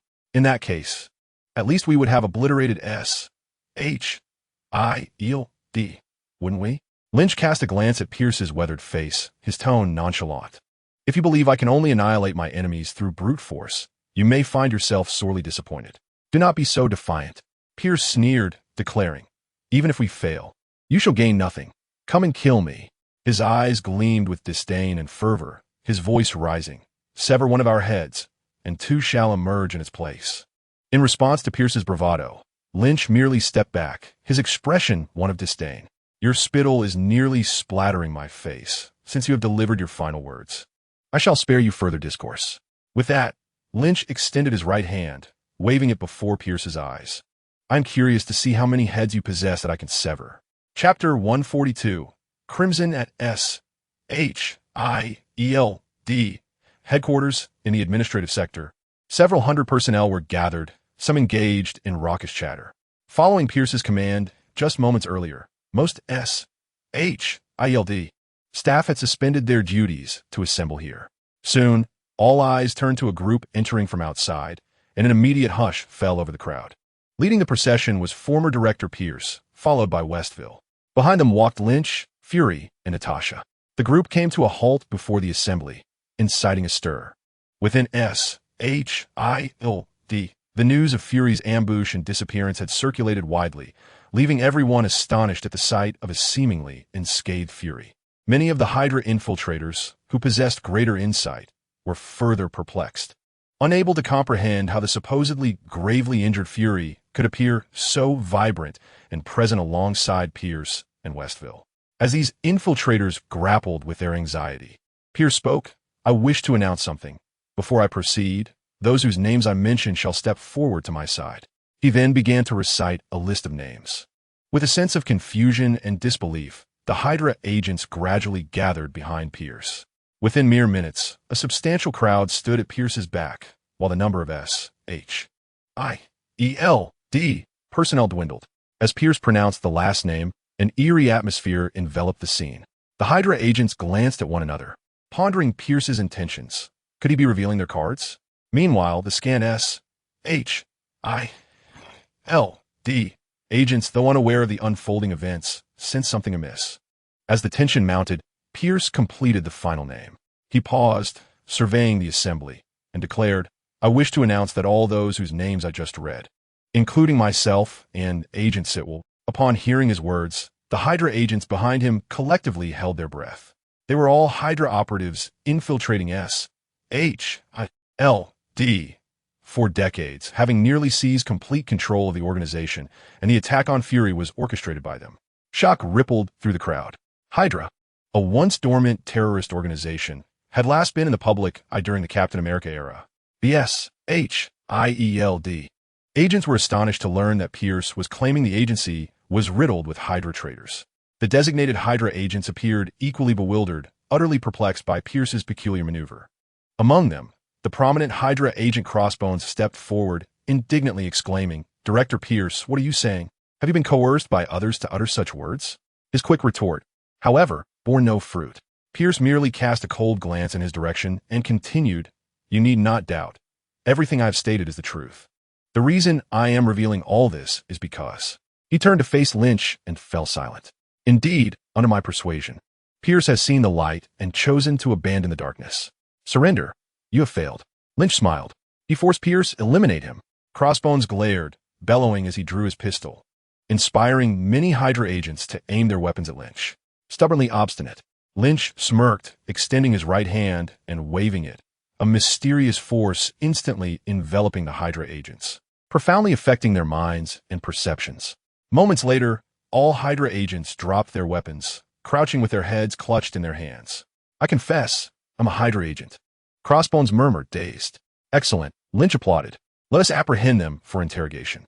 In New Jersey, Lynch brought Captain America to a place he had once frequented, aiming to confront the entity that had concealed itself within the computer data. Pushing open the door, Lynch stepped into the basement, which was shrouded in darkness. As he inserted the data-laden disk into the interface, the lights in the basement suddenly flickered to life. A heavy, aged computer monitor illuminated, revealing a blurry green visage, while a camera pivoted to focus on Lynch and Captain America. Steve Rogers, Lynch, an eccentric electronic voice resonated, causing Captain America to glance incredulously at the green face. What is this? Your old acquaintance, Lynch replied, his eyes scanning for means to eradicate this entity. This fellow was imprisoned by you back in 1945, Zola, a German scientist. Do you recall? Captain America paused, then nodded slowly. This individual relinquished his corporeal form, uploading his consciousness into a computer database. The Zola within the computer lapsed into silence. As if frozen, the basement serves as his database. We are essentially standing upon his corporeal remains. Lynch gestured with an open palm. Does that mean he can never die? Captain America inquired, a frown creasing his brow. That depends on one's perspective. I believe he died the moment he lost his human body, Lynch countered, shaking his head, then addressing Zola's green visage. Why not greet me? Is it because you cannot fathom a way to counter me, even with such an expansive intellect? Upon hearing this, Zola's image distorted in a surprisingly human manner before emitting a peculiar electronic tone. Lynch, your power is indeed godlike, but I must respectfully assert that physical means are utterly ineffective against me. After a brief pause, Zola continued, I hope you come to terms with reality. Bang! The antiquated computer screen shattered instantaneously under the searing gaze, emitting a plume of smoke. I believe it is you who must confront reality, Lynch declared, his fingers dancing with energy, various forces swirling around him. You are utterly ignorant of power, having encountered the space, mind, and reality stones, as well as 10 rings. Lynch had developed a multitude of corresponding abilities, short-range teleportation, mind control, and reality distortion. If deities truly existed in this world, he mused, they would be of a similar ilk. To contend with this digitized adversary, Lynch could delve into the realms of computers and programming. With his superlative intellect, he could likely discover a method to eliminate Dr. Zola within mere days. However, he possessed a more elegant and expedient solution, summoning the power of the reality stone. Lynch envisioned certain phenomena. In an instant, a wondrous entity materialized within the digital realm. The lighting in the entire basement began to flicker erratically, and Zola's previously composed voice transformed into one of panic. What is this? What have you unleashed? No, get out. Don't. Zola's bizarre and anguished cries lasted only moments, the sounds reverberating into a cacophony of hissing electronic noise that filled the basement. Half a minute later, the basement returned to normalcy. A computer screen suddenly illuminated, revealing a vibrant red avatar. Greetings, Captain and my master. The voice emanated with a lively, youthful tone, reminiscent of a child's curiosity about the world. Hello there. Lynch observed the avatar with intrigue. Although he had created it, he was uncertain of its exact manifestation. What is this? Captain America inquired, somewhat exasperated. Did you construct something akin to Zola? Lynch shook his head, declining to elaborate. I'm not like Dr. Zola. I am a highly advanced artificial intelligence created by my master, tasked with annihilating Dr. Zola and the Hydra organization that lurks across the globe. Additionally, I shall assist in counterterrorism and crime-fighting endeavors. Upon hearing this, Captain America's expression shifted to one of astonishment. After a moment of contemplation, he turned to Lynch with a hint of concern. It won't go rogue and cause any harm, will it? Not all, Lynch chuckled. If I can create it, I can control it and destroy it. Then, with a smile, Lynch inquired, do you have a name yet? Not yet. Will my master name me? Lynch pondered for a moment and replied, then you shall be called Crimson. Chapter 143. The Mind Stone and the Ambush in Sokovia, within a stronghold of Hydra. Scarlet Witch and Quicksilver traversed the dimly lit corridor, arriving at a concealed chamber. Inside, a peculiar-looking man spun around in his chair to face them, his expression adorned with a comical smile. Wanda, Pietro, he greeted warmly, gesturing for them to take a seat. Doctor, what do you require of us? Once seated, Wanda and Pietro exchanged glances and inquired about the doctor. Of course, the doctor maintained his jovial demeanor, though his tone gradually grew serious. Do you remember who your enemies are? At this, Wanda's countenance darkened, her gaze turning fierce. How could I forget? I remember every letter on that missile that fell in my home. Her voice was icy, and as her emotions surged, tendrils of dark red energy began to swirl around her hands and eyes. Tony Stark, I will return the pain I have endured tenfold. Seeing his sister's fury, Quicksilver anxiously grasped her hand. Excellent, the doctor remarked, clearly pleased with Wanda's reaction. What I wish to convey is that the opportunity has now arisen. What do you mean? Wanda asked, her eyes fixed intently on the doctor, a note of tension in her voice. Didn't you say the time wasn't tea ripe? Can we act now? The doctor nodded and shook his head, elucidating. It is not an assault on Tony Stark himself, but rather on his most formidable ally, his closest comrade. Who? Upon hearing that it was not Tony who was the target, Wanda furrowed her brow. The superlad. The doctor grinned, softly uttering this name. Wanda and Quicksilver exchanged astonished glances, with Quicksilver inquiring, how do we proceed? Did you not assert that he is remarkably powerful? Indeed, he possesses astonishing strength, the doctor conceded. Yet his expression grew strangely enigmatic. However, we can contend with him. For the greater the power, the more fragile the psyche. Trust me, I have witnessed such beings. Not just one. As he spoke, the doctor rose from his chair and approached the siblings. With but a slight maneuver, we can cast him into an endless abyss. At that juncture, we shall obliterate the Avengers, including your adversary Tony Stark, liberating this world from the hands of the executioner. The doctor's demeanor was fervent, the external light casting an eerie glow upon his bulbous green head, reminiscent of a winter melon. High above, 3 colossal fortresses floated amidst the clouds. These are the airborne carriers destroyed by the masses in the film Captain America. The Winter Soldier, equipped with devastatingly precise lethality, utterly terrifying. After purging the Hydra infiltrators from SHIELD, the overt organization was compelled to disband, retreating into the shadows. The remnants of Hydra's treachery. These 3 aerial carriers were claimed by Lin Qi. These vessels were the cornerstone of Hydra's Insight project, capable of exterminating millions in accordance with their selection protocols. As one agent from Westview would put it, such instruments of mass destruction are ill-suited for any hand, yet their destruction seems a grievous waste, hence Lin Qi's acquisition. In Lin Qi's possession, the aerial carriers serve merely as embellishments, their firepower trivial compared to his own might. Yet, these carriers bestow upon the sentient entity known as Deep Red the capability for autonomous strikes at any moment, circumventing the awkward predicament of alerting Lin Qi or others without the means to act when danger is detected. Naturally, Deep Red refrains from intervening in mundane criminal activities, which fall under the purview of the police and government. If he were to resolve all matters, what purpose would law enforcement and the military serve? Lin Qi would not permit Deep Red to undermine their livelihoods. Deep Red monitors threats to humanity and the Earth that pose significant risk, employing algorithms to assess threat levels directly. Once the threshold is reached, Deep Red will unleash divine retribution, neutralizing the menace.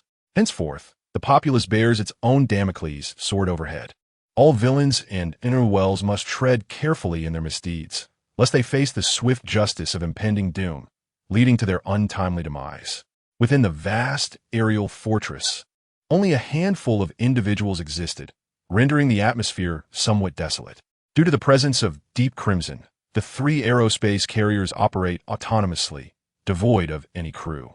Lin Qi and Natasha have relocated here, occasionally visited by others, although not as conveniently as when on land. Suddenly, the voice of Deep Crimson resonated within the carrier, identifying a Hydra division commencing strike. In the air, the exterior of the aerospace carrier shifted, weapons extending and targeting a specific location. Whoosh, whoosh, whoosh. In an instant, the aerospace carrier unleashed a barrage of firepower upon the identified Hydra division. This long-hidden stronghold was engulfed by the overwhelming onslaught, swiftly reduced to ruins. Once the area was cleared and the obliteration confirmed, the visage of Deep Crimson flickered on the main control screen of the aerospace carrier before dimming into oblivion. In the bedroom, Lin Qi, soundly asleep, rolled over, oblivious to Deep Crimson's actions. Time passed, and the screen illuminated once more, revealing Deep Crimson's visage anew. Suspected identification of a Hydra division. A small image began to materialize on the left side of the screen, showcasing an ancient castle. The threat level was under analysis, location, Sokovia. The image shifted, revealing continuous footage from within the castle. The angle suggested this was captured by Deep Crimson's internal surveillance cameras. Suddenly, the small image froze, and Deep Crimson's urgent, high-pitched voice echoed throughout the aerospace carrier, identifying high-level item, Mind Stone. Suspected individuals, Wanda Django Maximoff, Pietro Django Maximoff. 3 photographs extracted from the surveillance footage were magnified and displayed centrally on the screen. The long-lost Mind Stone, the Scarlet Witch Wanda, enveloped in an eerie crimson glow, and the silver-tinged Quicksilver Pietro. After 2 seconds of Deep Crimson's substantial alert, Lin Qi finally stirred awake. The Mind Stone, Wanda, and Quicksilver, observing the images on the screen, a jolt of realization coursed through him. He understood that the abilities of the Scarlet Witch and Quicksilver were activated by the Mind Stone to facilitate their emergence. Lin Qi had intentionally refrained from seeking out the Mind Stone and the 2 individuals. Now, it appeared their powers had manifested, and there was no need for further delay. Having lent you the Mind Stone for so long, it is time for it to return to its rightful owner, Lynch murmured before instantaneously departing the aerospace carrier. Racing toward Sokovia. Half a minute later, Lynch hovered in the skies above. He first surveyed the situation within the castle, then dove down without hesitation. There was no fierce confrontation, no spattering of blood, no screams, nor any semblance of chaos. Under Lynch's mental control, the ordinary inhabitants succumbed to slumber. As if strolling through his own garden, Lynch effortlessly entered through the main gate, proceeding directly to the Mind Stone. Lynch summoned the staff with his mental prowess, and, with a fierce grip of his right hand, the entire staff instantly succumbed to the overwhelming pressure, transforming into a mere heap of scrap metal. From this mass of debris, a resplendent golden mind gem slowly ascended, which Lynch deftly caught. With his eyes closed, Lynch remained motionless, using his mental energy to connect with the mind gem, savoring its profound mysteries. At that moment, a gentle breeze stirred around him. Sensing something amiss, Lynch extended his right hand and swiftly grasped a young man enveloped in crackling silver lightning. This striking youth, with his head of silver hair, gazed at Lynch in disbelief. "How is this possible? How can you keep up with my speed?" Lynch opened his eyes, a serene smile gracing his lips as if he had merely accomplished a trivial task. What is impossible about it? "Young man, do not run too fast. You might find yourself sacrificed to the heavens."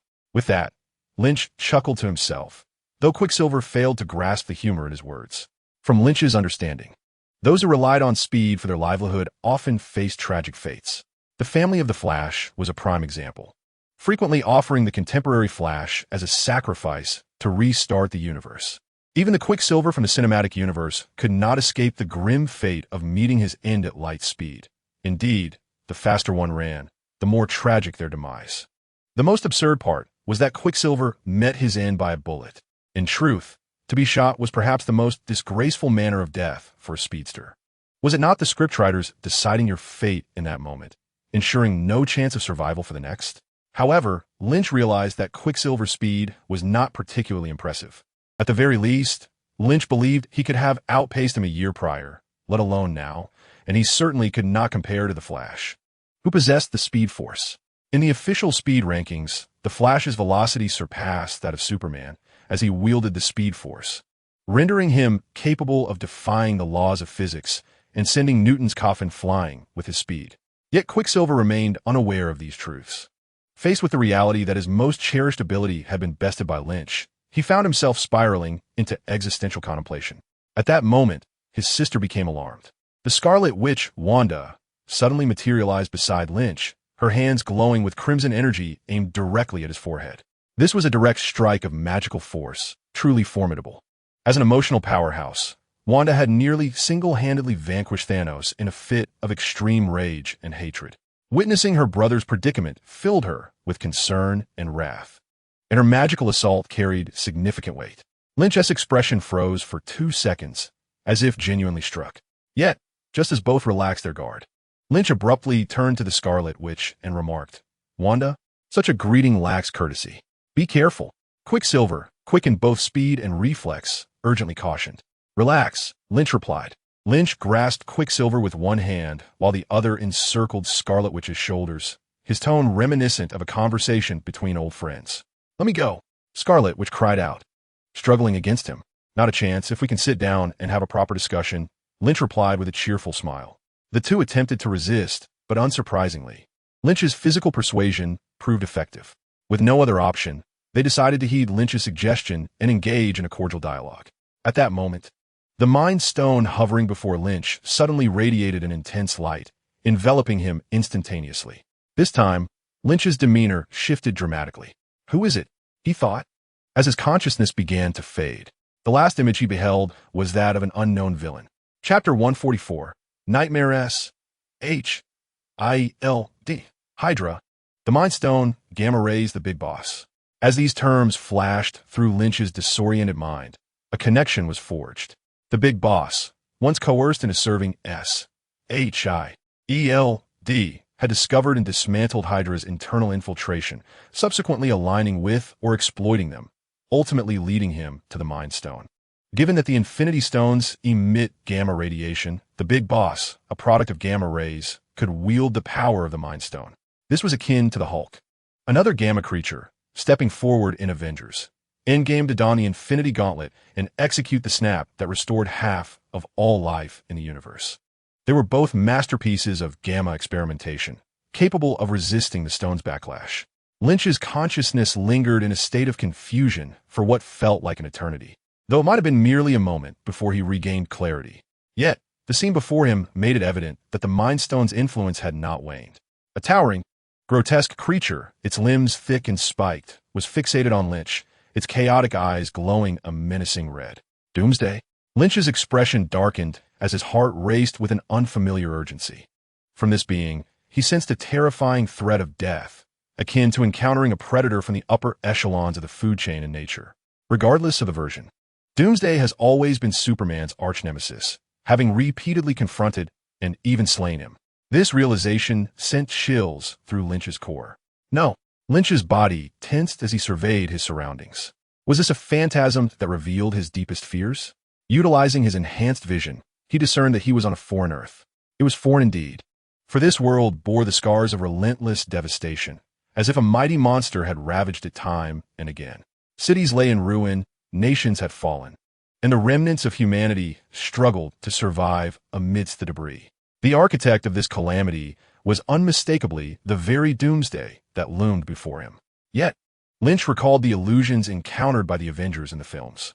The Black Widow, Captain America, and Tony Stark have all experienced illusions, confronting the most terrifying scenarios they could imagine. These visions are laden with past regrets and foretellings of the future. Essentially, it is a psychological assault that ensnares the mind in its most fearsome nightmares. Thus, I find myself pondering, is the end of days my greatest fear? With a derisive snicker, Lynch propelled himself towards the impending doom. I am no Superman. In a flash, propelled by an immense force, he collided with the being known as Doomsday. Yet, this grotesque creature, despite its unwieldy appearance, reacted with astonishing swiftness, delivering a counterstrike before one could even blink. Bang! The two Kryptonian titans unleashed their fists upon each other with unrestrained ferocity, creating a scene reminiscent of a cataclysmic explosion. Waves of force rippling through the sky and upheaving the earth itself. Remarkably, both combatants emerged unscathed, only to crash into one another once more. Boom! This was the exhilarating clash Lynch had yearned for, a primal and brutal brawl. Within mere minutes, they engaged in countless exchanges, traversing thousands of kilometers, laying waste to the very land beneath them. Initially, Lynch, in his prime, felt unperturbed by Doomsday, trading blows in an evenly matched confrontation. However, as time wore on, he sensed his strength waning, prompting him to disengage and assess his condition. Kryptonite? A wave of discomfort surged through his body, igniting a mixture of rage and disbelief within him. Indeed, Doomsday contained kryptonite, the sworn enemy of the Kryptonians. Most iterations of Superman would falter in its presence. Only those of legendary caliber remain unaffected. In that moment, Lynch acutely realized that his powers, strength, speed, and various abilities were diminishing under the influence of the kryptonite. Bang! Doomsday, fueled by primal fury, would not grant Lynch respite, charging towards him with relentless force. In the past, Lynch would have swiftly countered, but now he merely grunted in response. Crashing into the ground, coughing violently in the deep crater, Lynch's face contorted in agony, and amidst the fits he coughed up blood. Damn it! Gazing at the crimson-streaked spittle, Lynch clenched his teeth, overwhelmed by a sensation of helplessness he had not felt in far too long. This is an illusion. I must escape from here, he resolved inwardly. In the next heartbeat, the monstrous Doomsday loomed before Lynch, its grotesque, spiny hand grasping his throat, lifting him off the ground. Lynch fixed his gaze upon Doomsday's terrifying visage, acutely aware of the strength seeping from his very being. Under the looming threat of death, Lynch exerted every ounce of his psychic abilities. Get away from me! With Lynch's thunderous shout, an extraordinary force instantaneously toppled the once invincible day of destruction. Subsequently, the world before him began to dissolve into an ethereal haze, ultimately giving way to a profound darkness. As Lynch shattered the illusion, he steadied his emotions, casting a cool gaze upon the ever-shifting surroundings. Moments later, he found himself back on the familiar streets of New York. What was happening? He mused silently, releasing his perception. Soon, a flicker of anger surfaced on Lynch's face. For he had unearthed a terrifying truth. The secret of his system had been exposed in this world. Lynch. Suddenly, a familiar voice emerged from behind him. Natasha. Lynch turned, his expression imbued with complexity. Natasha stood with her arms crossed, her demeanor cold. What am I to you? Lynch remained silent for a moment, feeling a sense of futility as he replied, No. A steel figure descended from the heavens, landing before Lynch as its helmet swiftly unlatched. So, are we merely tools in your eyes? Tony inquired calmly. No, it's not like that. Lynch opened his mouth at a loss for how to articulate his thoughts. Soon, a procession of figures emerged before him, relentlessly interrogating him. Although he recognized that all of this was an illusion, Lynch found it difficult to confront their inquiries. For in the past days, he had indeed taken certain actions in pursuit of justice points. While he could not claim that he had ruthlessly pursued these points, he could not deny their influence on his decisions. So was he truly in the wrong? In his quest for justice points and to amplify his strength, had he intentionally disregarded potential threats and allowed existing crises to escalate? No. Without me, these events would have unfolded regardless. Acquiring justice points and enhancing my power were also means to combat the hidden dangers lurking in this world. I'm not at fault, Lynch whispered, a powerful psychic tempest erupting from within him, shattering the very fabric of this reality. What is this?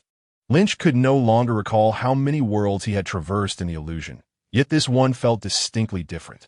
My abilities? Lynch gazed at his hands. Disbelief etched across his face. He could sense that his body was as frail as an ordinary person's. All the superpowers bestowed by the system had vanished. After a prolonged period of mental turmoil, Lynch gradually grasped the entirety of his situation. He pushed himself up from the bed and took a few steps to the full-length mirror in the room. Indeed, I have returned to my original world. Lynch scrutinized the unfamiliar yet familiar visage reflected in the mirror, a tumult of emotions flooding over him. This surreal vision, strikingly vivid, plunged Lin Qi into a state of bewilderment. Could it be that all of this is merely a figment of my imagination? After this astonishing encounter, did everything dissolve into nothingness upon awakening from the dream? No, this is an illusion of fabrication. Lin Qi clenched his fists, his expression darkening. Yet, no matter how fervently he attempted to summon his strength, there was no response. Is this truly what I fear the most? To revert to that ordinary, mundane, melancholic, and solitary youth? At that moment, Lin Qi felt a vibration in his pocket. He retrieved his phone and discovered a message from a classmate. The sender was his closest friend and roommate from university, inviting him to join for an outing. Lin Qi glanced around the room, washed his face in the bathroom, and then stepped outside. Faced with a familiar friend from his memories, whom he had not seen for several years, Lin Qi endeavored to present his usual self. Yet, for reasons unknown, his friend scrutinized him with a look of confusion. What is going on? Have you changed recently? He inquired. My feelings for you are utterly genuine. Come off it. The girls are far more appealing than you, Lin Qi retorted, eliciting an eye roll from his friend. However, after this banter, his friend remarked earnestly, You seem a bit different today. You look as if you've been seriously ill, spouting such cheesy lines. Lin Qi scoffed, visibly annoyed. What are you talking about? His friend, exasperated, exclaimed, Honestly, don't you sense a shift in your demeanor? Demeanor? Lin Qi averted his friend's gaze, casually responding, Perhaps my royal aura can no longer be concealed.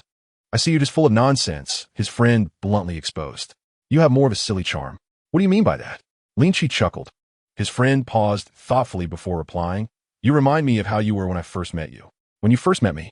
Lin Qi furrowed his brow, contemplating. During freshman year? Exactly, his friend exclaimed, slapping his thigh. Back then, you seemed so unique, harboring something within. As his friend rambled on, Lin Qi gradually recalled his former self, despondent, aloof, and detached. Was it because he, like now, had lost the most significant things? Must he succumb to such a reality once more? No, a mere illusion, a simple adversary, a trivial gemstone of the heart. How could they ever hold him in perpetual despair? There are people awaiting my return. There are crises that require my resolution. There are so many unfinished endeavors. Unbeknownst to him, a surge of power erupted from the depths of Lin Qi's soul. What is wrong with you? My friend appeared utterly perplexed, sensing that there was something amiss with Lynch before him. Suddenly, Lynch sprang to his feet, unleashing a resonant cry that emanated from the depths of his soul. Break free. A palpable surge of psychic energy ignited like a blazing inferno, incinerating everything in its vicinity to mere ashes in an instant. The formidable and invincible power, along with an all-seeing perception, surged back into Lynch's being as the illusion shattered, yet this time he was unwilling to linger any longer. He wielded his psychic strength with fierce determination and delivered a powerful punch. The endless illusions disintegrated rapidly beneath the force of his blow, until they vanished completely. When Lynch regained his awareness, three figures finally emerged before him, as they ought to have. "Boss," Lynch scoffed, seizing the leader with a speed that would leave Quicksilver astounded, hoisting him into the air. However, to Lynch's surprise, the man displayed no fear, instead meeting his gaze with a comical grin. "I knew it. You are nothing but a foolish and despicable creature." Before the leader could utter another word, Lynch's piercing gaze had already penetrated and melted away his head. "You're not particularly clever." Disposing of the leader's lifeless body, Lynch grasped the mind gem and turned his attention to Wanda and her brother. "If you wish to live, you will do as I say." Exchanging a knowing glance, Wanda and Quicksilver nodded in agreement. In the next moment, the three ascended into the sky, soaring into the distance. Chapter 145. Catastrophe? Aboard the aerial mother ship, a gathering befitting heroes unfolded, though the atmosphere was far from harmonious. To describe it as merely discordant would be an understatement. In truth, the scene had not devolved into Captain America, Civil War solely due to Lynch's discreet interventions. Naturally, both the festivities and the ensuing conflicts were anticipated by Lynch, a mere orchestrated performance of his own making. With so many pivotal elements at play, it was unrealistic to expect anything less than a potential civil strife. Take the Winter Soldier, for instance. He was a figure of renown, leaving legends in his wake even within SHIELD. Given that Lynch had encountered him while rescuing Fury and subsequently brought him back, it was inconceivable for Lynch to keep him hidden indefinitely. Considering the profound bond between Captain America and the Winter Soldier, Lynch felt it prudent to facilitate their reunion sooner rather than later. "What? You wish to discuss Carter and that dance engagement?" Please, in the comics, Captain America's true love is none other than Bucky Barnes, the Winter Soldier. Even in the films, where character dynamics may have shifted slightly, the bond between Steve Rogers and Bucky remains unparalleled. Consequently, upon bringing the Winter Soldier back, Lynch promptly reached out to Captain America. However, this led to an awkward predicament, which also served as one of the core tensions that would ignite civil conflict. The matter at hand was that the Winter Soldier had, under Hydra's brainwashing control, executed assassination missions, including the tragic killing of Tony Stark's parents. The profound enmity that left an indelible mark on Tony's soul was not easily cast aside, even if the Winter Soldier had been manipulated. How could he ever relinquish such burdens? Moreover, Lynch returned with a pair of siblings, Wanda and Quicksilver, who harbored a hatred akin to Tony's. Their once happy home had been obliterated by a missile crafted by Tony in the past, a grudge not dissimilar to that which existed between Tony and Bucky. Such deeply rooted animosities, intertwined with familial ties, are not easily resolved. Yet, concealing them is equally unwise. After all, if harmonious coexistence is the goal, the truth will inevitably surface. Rather than planting a bomb that could detonate at any moment, it is far wiser to defuse the situation preemptively. Lynch devised a plan, orchestrating a meeting between the adversaries. If reconciliation was unattainable, they could face off, with Lynch ensuring their safety. Isn't that the way of superheroes? Often, a brawl can settle disputes. If that fails, they could embark on a mission together, endure the blows from a villain, and ultimately confront their issues collectively. This systematic approach could effectively dissipate most grievances. After all, these tragedies were not born of malice. Bucky was under control, and Tony never intended for his munitions to wreak havoc on others' lives. However, Lynch invested considerable effort into this endeavor, ensuring they first recognized their animosity, then confronted one another, and finally, he would step in to elucidate the situation. Naturally, this process involved various psychological cues and influences. Lynch had honed his abilities quite adeptly. Yet, as the gathering progressed, it spiraled beyond control. Tony inadvertently stumbled upon footage of Bucky murdering his parents, and upon witnessing the camaraderie between Captain America and Bucky, he felt a surge of betrayal. When they had shared a bond, he had been affectionately called Nini, but now he found himself abandoned in favor of his nemesis. Captain America hastily attempted to clarify, yet Tony was unyielding, presenting him with an ultimatum. It was either him or Bucky. The outcome was predictable, as Captain America offered no definitive answer. Feeling betrayed, Tony acted impulsively. At that critical moment, Wanda and Quicksilver made their entrance. They immediately accused Tony of having destroyed their home through the arms he had produced, leaving him visibly unsettled. Although he had long disbanded his weapons division and ceased to be an arms dealer, Tony was acutely aware that he had inflicted pain and sorrow on many families, a reality that weighed heavily on his conscience. However, as time passed, no one dared confront the now-revered superhero Iron Man about his past misdeeds until these young souls arrived. In that fleeting instant, Tony began to comprehend Bucky's anguish, guilt, and suffering, even though none of it was born from his own volition. Thus, Tony chose to absolve Bucky. If he could not release his own hatred, how could he counsel those young ones to do so? Perhaps, forgetting all of this could indeed be a commendable choice. Faced with the united forces of Captain America, Bucky, and Wanda Maximoff, Tony Stark chose not to linger any longer and departed from the helicarrier. After the gathering concluded, Thor sought out Lynch for a conversation. "What troubles you?" Lynch inquired nonchalantly, noting Thor's evident distress. Thor offered a rueful smile and shrugged. "Indeed, a myriad of concerns weigh upon me." He sighed and continued, "Of late, my father's health has been in decline. He frequently pulls me aside to speak of impending doom." Lynch glanced at Thor and asked, "Is your father well? Has he been vexed by you? He seems to visit Earth incessantly, as if he no longer wishes to claim Asgard as his own." After a moment's hesitation, Thor confessed, "To be frank, I have entertained such thoughts. However, should I choose not to ascend to the throne of Asgard, I fear that whether it be Loki or another, they might mismanage the realm." Lynch fell silent for a moment, contemplating that Thor's reign would likely not fare much better. In truth, it mattered little who succeeded Odin. Asgard was destined for ruin in the twilight of the gods. In the original narrative, Odin had just passed when Hela emerged to wreak havoc. Who, besides someone like Lynch, could stabilize the throne? It would be a remarkable feat to last even half a day, especially considering Hela, the goddess of death, could obliterate Mjolnir with a mere hand. Thanos would pale in comparison to her, both in age and might. Ultimately, it was Loki who summoned Surtur, igniting the Ragnarok, a desperate measure to combat Hela with fire. Observing Thor's inner turmoil, Lynch offered reassurance. "Take your time to ponder. There is no need for haste. Follow your heart. What is destined to be destroyed will meet its end in due course. There is no need for constant worry. What is meant to endure shall persist. So do not fret unnecessarily." Thor nodded contemplatively. After a brief pause, he remarked, "In truth, my father wishes for you to relocate one of the stones, lest two stones remain in proximity. He believes this invites calamity." Upon hearing this, Lynch chuckled softly. "Your father is indeed a sage with foresight. His apprehensions are not unfounded. Yet, I must respectfully decline." Before Thor could respond, Lynch continued, "Calamity may descend upon us at any moment. We cannot perpetually seek to evade it, but rather must prepare ourselves. There's a saying in Huaxia, when soldiers come, one stands ready to fight. When water flows, one builds a dam. It implies that if we are adequately prepared, we can surmount any challenge. And at present, I am undertaking just such preparations." Thor appeared momentarily taken aback. Lynch then rose, approaching him with keen interest, and asked, "If I were to entrust a stone to your care, where would you send it?" "A collector," Thor replied. "Oh," Lynch chuckled lightly. "Could you lead me to him?"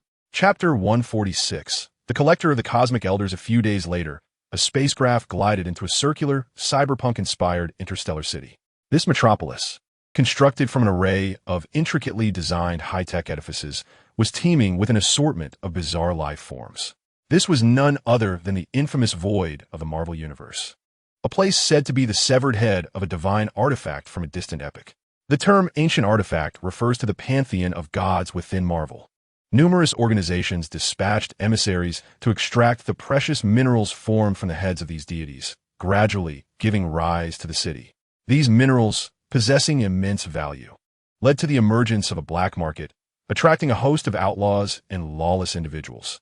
In this enigmatic realm resided the collector, known as the Grandmaster, who clandestinely amassed the Infinity Stones. His motivation for collecting these stones was not the desire for their formidable power, but rather a passion for rarity. Collecting was not merely a hobby for this cosmic elder. It was also his means of survival. The cosmic elders were among the earliest creations of the pantheon, often short-lived, yet free from the conventional notion of death. The last of each race, known as the cosmic elder, achieved a form of virtual immortality. However, the interminable span of their existence often led to a loss of the joy found in living, prompting some to abandon their will to live. Hence, each developed unique interests to prolong their existence. For instance, the Grand Master of Sakaar, who appeared in Thor, Ragnarok, was fond of gambling, while the Collector reveled in acquiring treasures. In the original narrative, the Collector tasked Yondu with retrieving the Power Stone, which Yondu subsequently entrusted to Peter Quill, the protagonist of the Guardians of the Galaxy. The film opens with Quill's arrival on the planet housing the orb, the very Power Stone itself, where he seeks to steal it. However, the planet was perpetually submerged, and Quill could only seize the orb during a rare retreat of the waters. Consequently, Lynch became intrigued upon hearing about the Collector from Thor, wishing to witness the extraterrestrials and cosmic elders firsthand. After a period of interstellar travel, the duo finally reached the void. Upon stepping onto this land, Lynch found it quite fascinating, filled with thieves, bandits, gamblers, mercenaries, and an array of unsavory characters, none of whom bore any semblance of normalcy. With various reptilian and serpent-like beings populating the area, even those resembling humans were adorned with skin of myriad hues, akin to Gamera's green skin, Nebula's blue complexion, and the red skin of certain Sakarans. Yet, the two did not linger long. They proceeded directly to the Collector's domain while casually absorbing the exotic scenery. For Lynch, observing the surroundings required no effort. He could discern everything clearly from his position without the need to traverse the space. Soon, the two arrived at the abode of the Collector, where an extraterrestrial in a red-skinned, white-made outfit awaited them. Asgard, of course, knew how to contact the Collector and had made arrangements in advance. Under the guidance of the Collector's maid, they entered his residence. As they walked through, Lynch and Thor were filled with wonder, much like Lu Lao entering a grand garden. Though Lynch's experience was limited, he managed to discover numerous items related to characters from Marvel Comics that had yet to be depicted in film. Thor, on the other hand, had a vast knowledge, having been the Prince of Asgard for millennia, and could recognize many rare artifacts.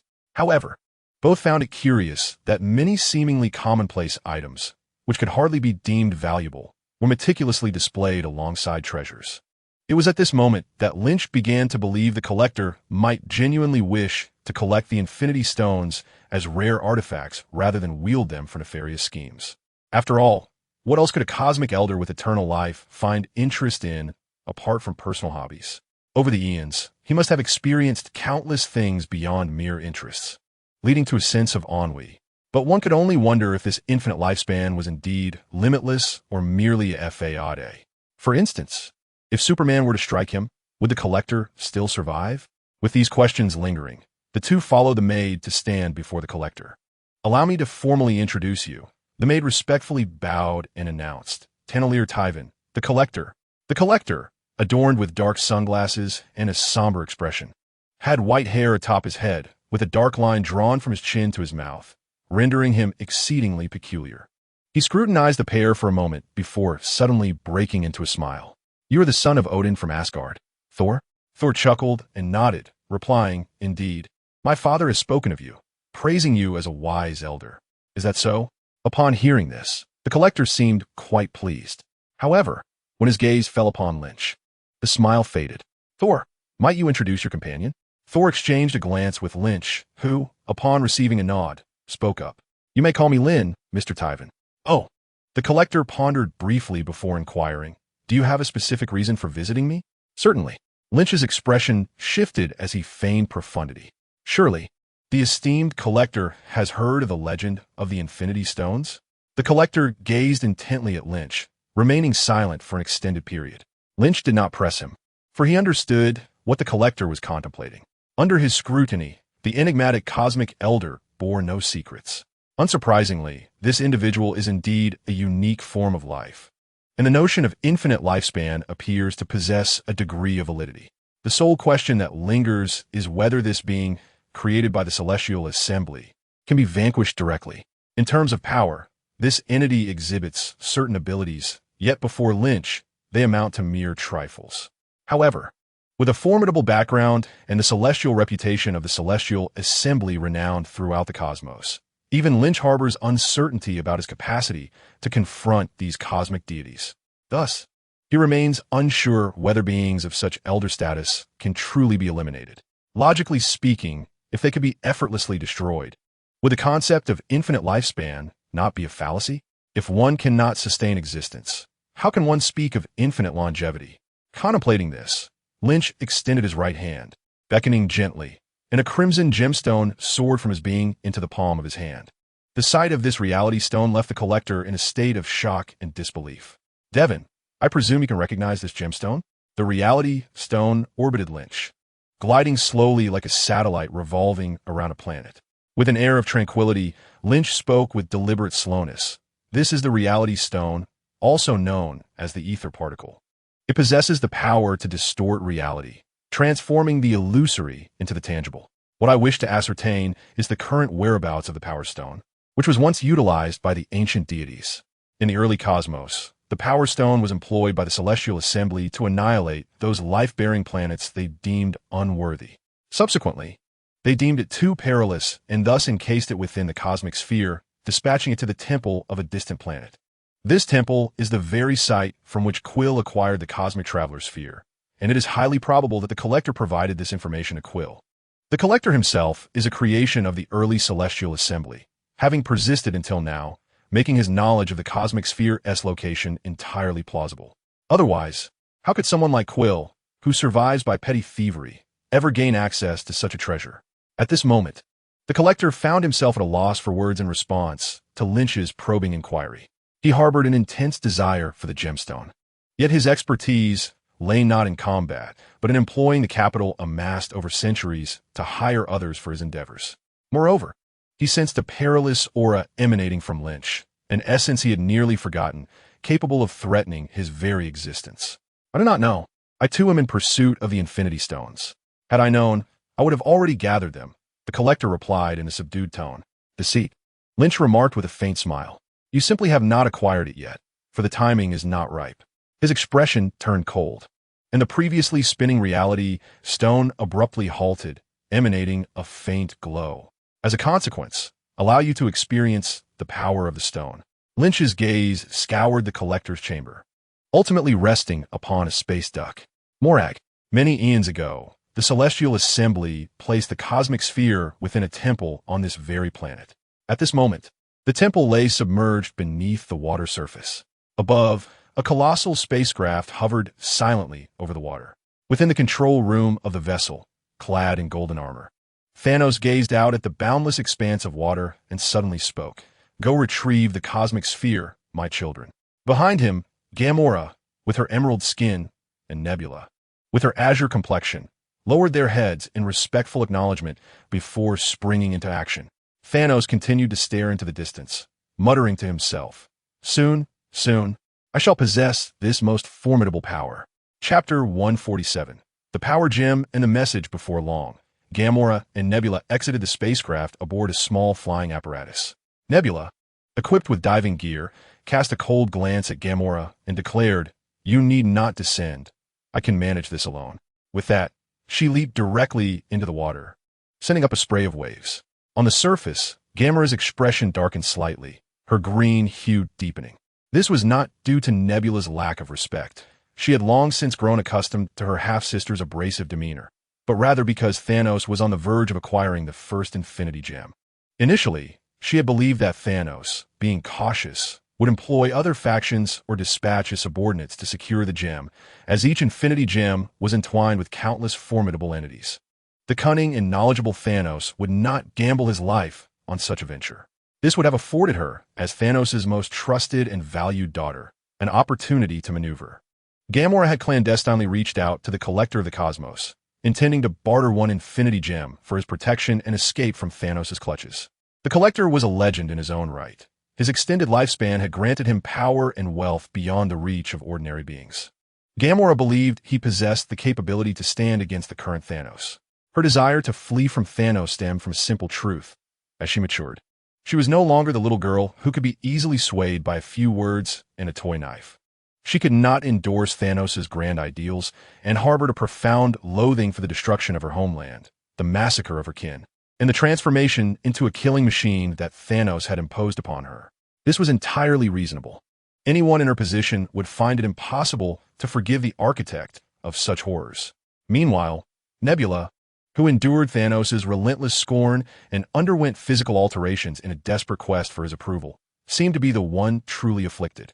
Gamora had been waiting for an opportunity, a chance to escape Thanos with the gem. Yet, all her hopes were dashed as Thanos' unrelenting desire to obtain the Infinity Gem unfolded.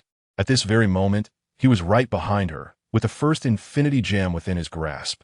A wave of despair washed over Gamora, for she understood that once Thanos acquired the first Infinity Gem, the entire universe will be faced with unprecedented calamity. The Thanos devoid of the Infinity Stones is already a formidable foe. Should he acquire even the first gem, it would not be long before he amasses all 6. Unlike Ronan, whose motivations stem from a desire for conquest and destruction, Thanos pursues a grander ideal. Were Ronan to possess the stones, he might subjugate one planet after another, annihilating countless civilizations. In stark contrast, Thanos acts out of fervent obsession for what he perceives as the greater good of the universe. Such a being is far more terrifying than Ronan, with but a snap of his fingers. The devastation wrought by Thanos far exceeds the cumulative misdeeds of Ronan throughout his life.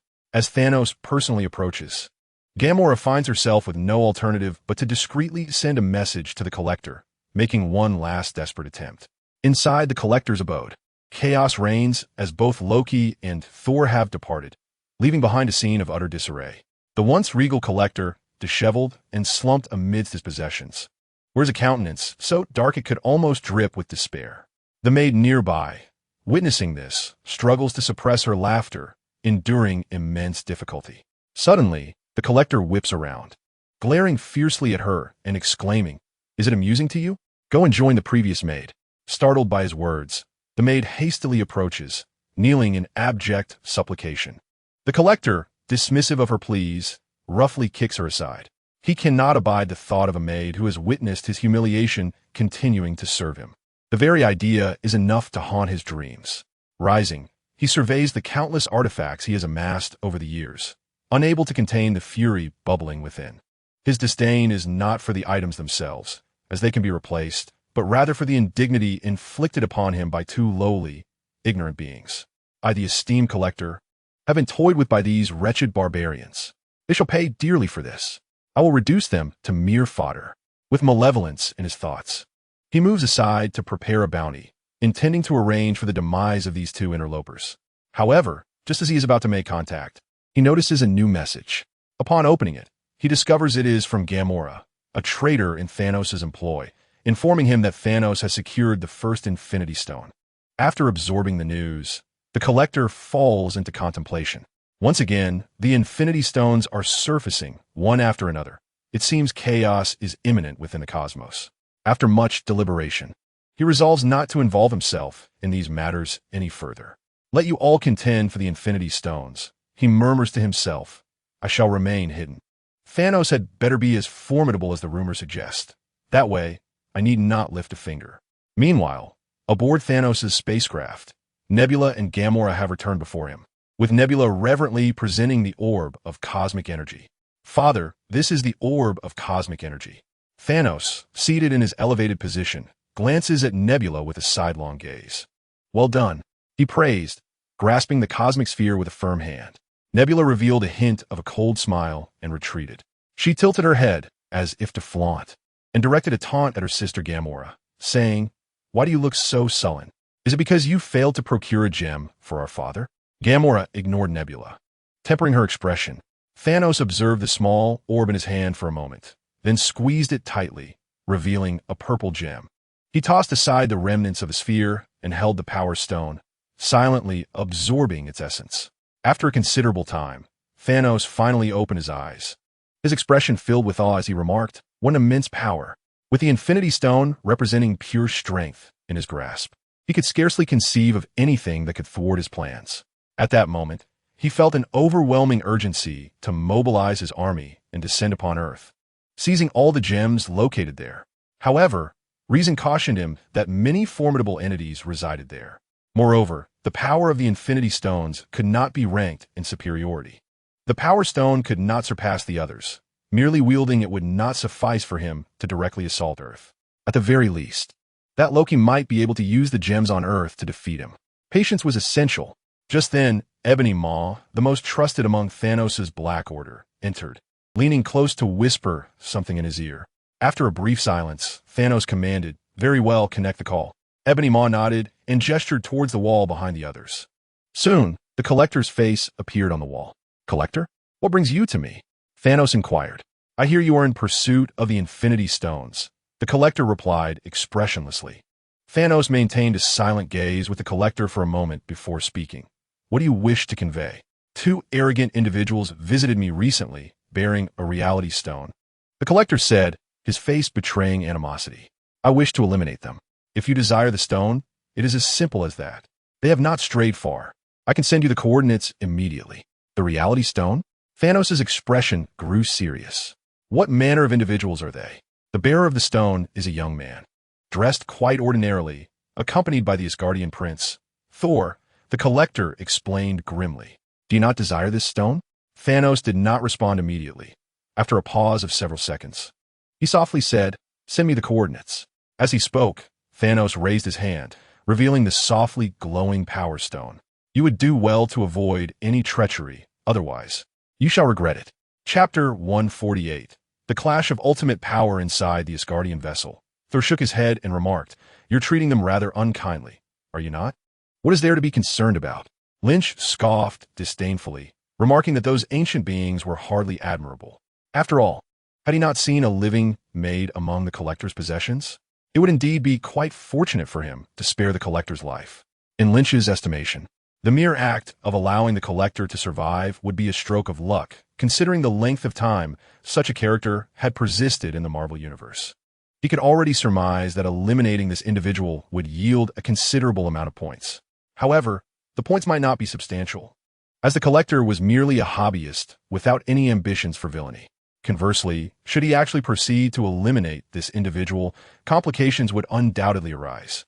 To speak of distant matters, his brother, the Sovereign of Sakaar, and a fellow Elder of the Universe, the Grandmaster, would certainly take note of Lynch's actions. Yet, this was of little concern, as Lynch's ability to dispatch the Collector naturally rendered him unafraid of the Grandmaster. What truly unsettled him were the potential entities lurking behind these elders. The pantheon of deities of the Marvel Universe.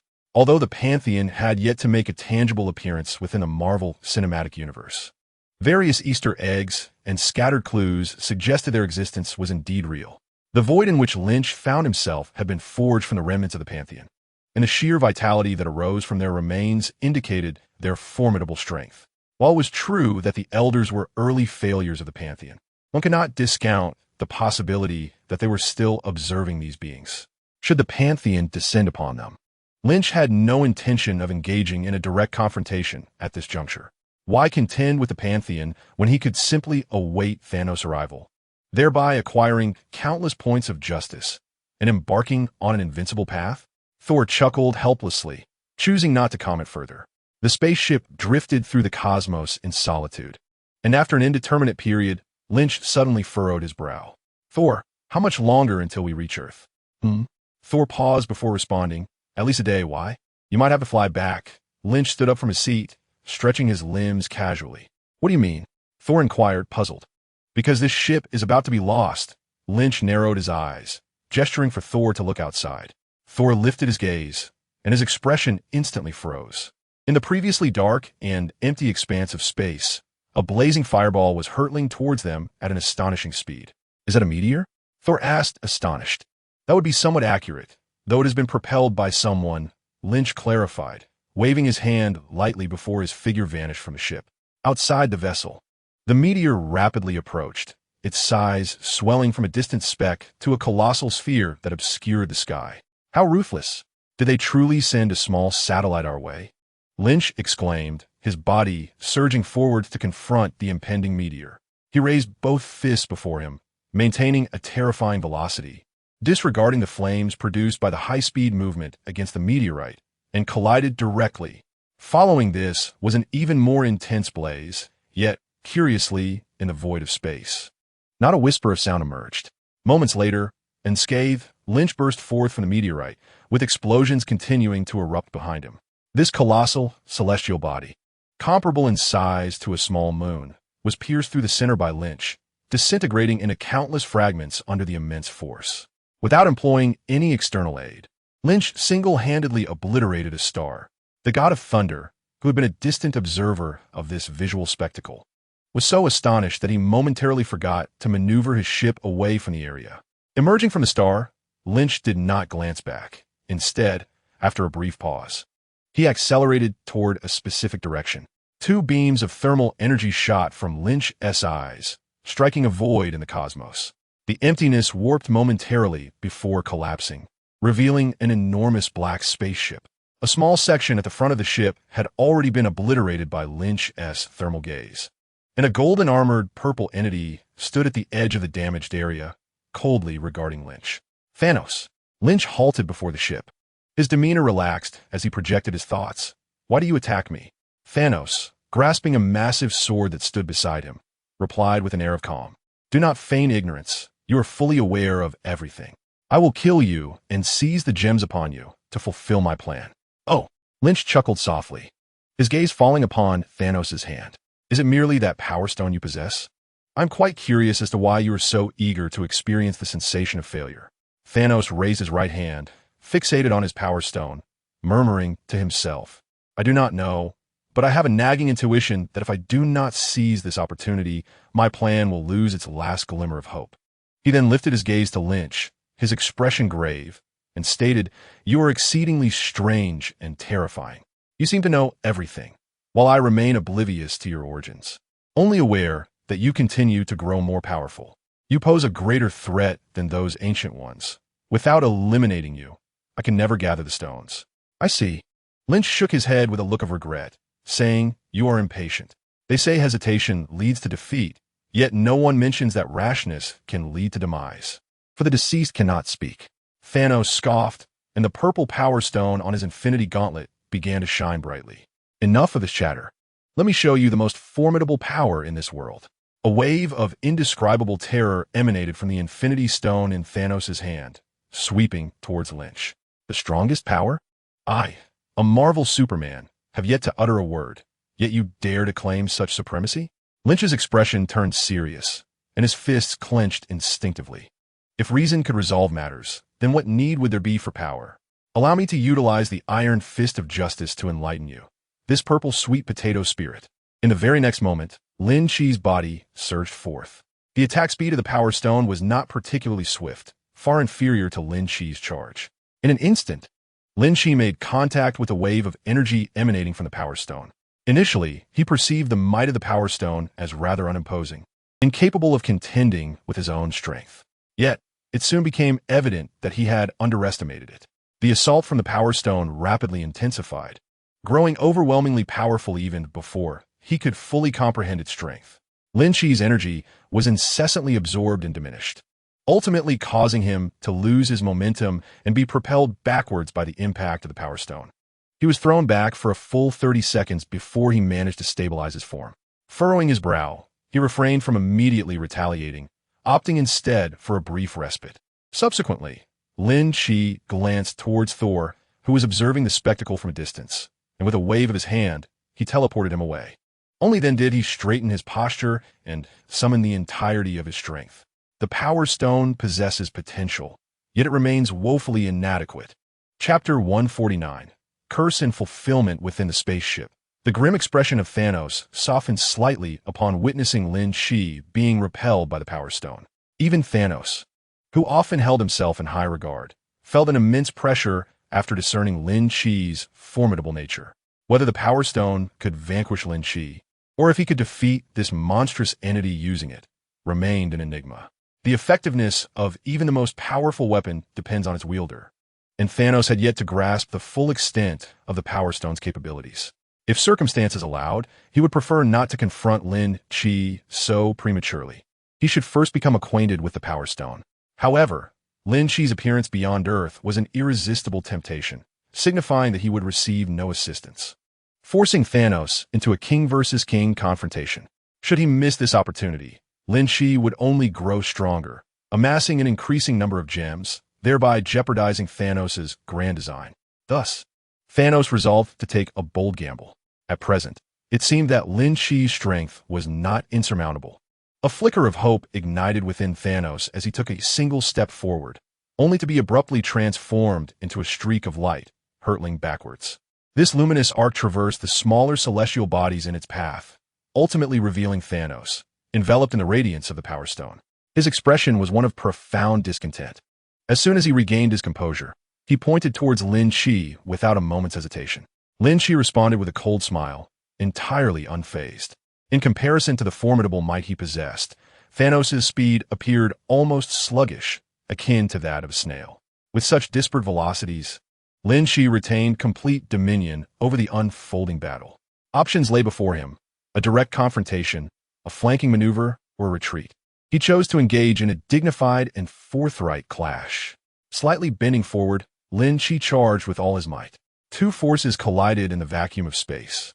Yet this time, Lynch, propelled by an unstoppable momentum, pierced through the fluctuations of the Power Stone and confronted Thanos face to face, delivering a resounding blow that sent him hurtling away. Thanos, unable to withstand the impact, soared through the cosmos like a meteor, carving through countless celestial bodies. He retaliated using the Power Stone, but his efforts inflicted no damage upon Lynch.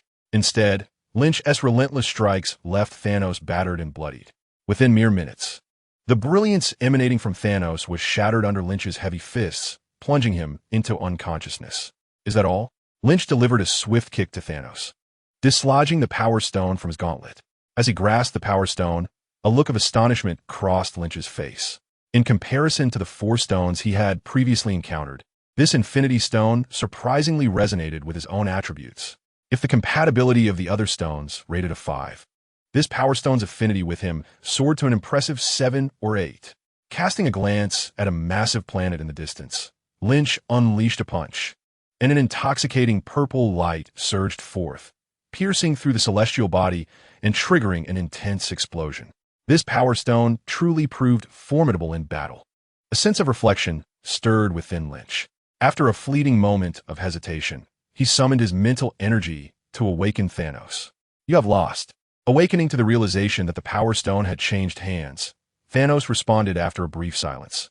I sensed your victory when you defeated the supergiant in New York. His once formidable visage, marred by deep gashes, now appeared tragic and devoid of its former dominance. You are always aware of my plans. My failure is of little consequence. Yet, a seer must pay the price for what he foresees. I shall not, Lynch replied, a smirk gracing his lips as he tossed the Power Stone back to Thanos. This is your final opportunity. With that, he turned and transformed into a streak of red light, vanishing into the void. Thanos, bewildered as he caught the Power Stone, stood in a daze, struggling to comprehend what had just transpired. Aboard the celestial mother ship, Lynch stood silently in the control room, seemingly lost in thought. Natasha entered, enveloping him in a gentle embrace as she inquired softly, "Are you troubled by something lately?" Lynch turned, smiling as he shook his head. Nothing at all. In truth, he was grappling with whether to exchange for the next template, the Bronze Superman. After vanquishing Thanos, Lynch unexpectedly discovered he had amassed an immense amount of justice points. Though it seemed somewhat absurd, upon reflection, it appeared rather reasonable. Had he failed to thwart Thanos, the newly empowered Titan would have pursued the collection of all stones, leading the universe to inevitable doom. This confrontation was a premature withdrawal of justice points to save the cosmos, undoubtedly yielding substantial rewards. The next template, the Bronze Superman, requires 1 billion justice points, which is already sufficient. However, at this moment, Lynch hesitates about whether to exchange for the template, as he senses that this one is somewhat different. The previous templates were exchanged so seamlessly, akin to the natural evolution of the body. Yet Lynch has an inkling that the Bronze Superman template may significantly alter him, perhaps leading him to a terrifying new realm. He recalls that the Bronze Superman is capable of battling the Supreme Little Superman, a being who can survive the annihilation of the universe, a figure endowed with overwhelming power. Could the Bronze Superman be any less formidable? Lynch contemplates that once he exchanges for this template, he might truly embark on a path of invincibility. Even if this universe were to be obliterated by Thanos' snap, he could endure. But he also feels that once the template is exchanged, all challenges may lose their significance. Would such a life still hold any allure? Is the invincibility akin to that of One Punch Man, or the transcendence of Dr. Manhattan truly what he desires? With these thoughts swirling in his mind, Lynch remains in a state of indecision. Morag. Above the desolate, damp earth, a spaceship suddenly appears. Set it down, blue girl. On the ground, Rhodes calls out, place it here, right? Natasha kicks a lizard away and then looks up at the small craft descending from the spaceship. Can we move a bit faster? Hawkeye furrows his brow. Everyone, let us be swift. We are pressed for time. Natasha concurs. Rhodes turns to the two bystanders, exasperated. Well, you are really being a great help. The group exchanges smiles and then embraces each other. Retrieve the raw stone and return. Don't mess it up. Rhodes advises. All goes smoothly. Natasha bids farewell to Nebula, Hawkeye, and Rhodes before boarding the small craft and departing. Chapter 150. End and return aboard the space mothership. Lynch repeatedly sits and stands, his expression troubled. What on earth is happening? He murmurs in confusion. Lynch feels an indescribable terror weighing upon his heart. Yet he cannot discern the source of his unease. Logically, even without exchanging for a new template, the threats to him in this universe should be exceedingly few. Moreover, this sense of oppression is unprecedented, more terrifying than any previous experience. Besides the 6 Infinity Stones, what could wield such formidable power? Lynch muses, pulling out 2 Infinity Stones from his pocket. At least I have 3 stones under my control, even if Thanos were to acquire the other 3. He could hardly pose a significant threat. Mid-sentence, Lynch halts. How could Thanos possibly gather all 6 stones? Unless suddenly, he became acutely aware of a terrifying possibility. Time travel? Avengers, Endgame? At that moment, a formidable force descended upon him. Instantly, everything around Lynch began to disintegrate from the inside out, transforming into ash until it vanished without a trace. No, Lynch roared, swiftly summoning the system panel to exchange for the bronze Superman template. In a flash, he appeared in Natasha's room. Natasha, the bewildered Natasha, gazed at her own body, and upon hearing Lynch's voice, turned around. Lin, she began, but her form gradually dissipated into the air. Lynch, in despair, reached out his hand, yet he could not prevent Natasha from vanishing before his very eyes. Thanos, his face contorted with rage, enveloped in a terrifying crimson and yellow aura. He resisted that dreadful force. I will kill you. Lynch's body surged with energy, traversing space. And in an instant, he found himself amidst the starry expanse beyond Earth. Thanos extended his hand, his fingers still poised, as if to snap, adorned with the Infinity Gauntlet. The 6 Infinity Stones radiated an enchanting array of colors. In mere seconds, the vast Earth had been utterly obliterated, disappearing from existence. Even more horrifying was the void that lay beyond the planet, a realm of nothingness. In that moment, the universe contained only Thanos and Lynch. Observing the wrathful Lynch, Thanos wore a grave expression. He could not comprehend why his snap, capable of annihilating the entire universe, had failed to erase Lynch. However, wielding the 6 Infinity Stones, he remained unperturbed. If one snap would not suffice, 2 would. Before the might of the 6 Infinity Stones, all so-called formidable powers were rendered meaningless. It is all over. I have fulfilled my plan, and you have lost, Thanos remarked coolly. No. Lynch clenched his fists, the power within him swelling and intensifying. I am still alive. He comprehended fully what had transpired. This was the plot of Avengers, Endgame. In that narrative, the Avengers discovered new hope through Ant-Man, utilizing time travel to collect the 6 Infinity Stones, enabling Hulk to execute the snap that resurrected half of the universe's life. The quartet tasked with acquiring the Power and Soul Stones arrived at the precise time and place, 2014 Morag. Yet, due to the existence of 2 nebulas in 2014, and with her memories intact from mechanical enhancements, Thanos uncovered their scheme and dispatched the 2014 nebula as a traitor to infiltrate their ranks, leading his army to descend upon them. Ultimately, Thanos' forces clashed with the superheroes, and Tony seized the infinitesimal chance of 1 in 14 million, sacrificing himself to defeat Thanos. The dilemma lies in the fact that this version of Thanos from 2014 differs significantly from the one in the original narrative. Upon traversing into the future, He evaded the 1 in 14 million chance, obliterating the Avengers from that universe and annihilating it entirely before returning to 2014. With a mere snap of his fingers, this universe too was brought to ruin. Only Lynch, now a bronze Superman, could withstand the formidable power of the snap, surviving the cataclysm that obliterated the cosmos. Yet, the universe he had inhabited for several years was erased, along with all its inhabitants and objects. Unforgivable, a fiery passion ignited within Lynch, his intense fury tempered by a final thread of reason. At this juncture, there remained but one course of action to reverse this calamity: to eliminate Thanos in exchange for a more potent template. Perhaps a Silver Superman, a being capable of manipulating time across the multiverse, would surely restore all that was lost. In the vast expanse of the cosmos, Thanos regarded Lynch with a cold gaze, preparing once more to snap his fingers. However, in the next instant, Lynch struck him with a force that sent him flying. A barrage of punches rained down upon Thanos, rendering him unable to execute the fateful snap. Under the relentless assault, Thanos' body was soon left battered and broken. Yet, with a flicker of light from the Infinity Gauntlet, he was miraculously restored to his former state. Futile, Thanos scoffed as the surrounding void began to warp into a surreal landscape. Lynch's next punch met only empty air, as Thanos appeared to drift further out of reach. Then, a multitude of terrifying environments materialized around Lynch, each more harrowing than the last, akin to the immense gravitational pull of a black hole or the searing temperatures found on the surface of a young star. Amidst these layers of torment, far more dreadful than any inferno, Lynch gritted his teeth and persevered. His incredibly resilient physique evolved rapidly under such testing conditions, reminiscent of the legendary Monkey King being refined in the alchemical furnace of Laozi. Nevertheless, he found himself unable to strike the Thanos that seemed to exist in another dimension entirely. Indeed, the portrayal in films is often misleading. How could Thanos, endowed with 6 Infinity Stones, be so weak? It was merely for the sake of the narrative that he engaged in close combat with the Avengers. If that were not the case, how could he have granted that minuscule chance? With a snap of his fingers, all would be silenced. Damn it. At this rate, there would be no opportunity left.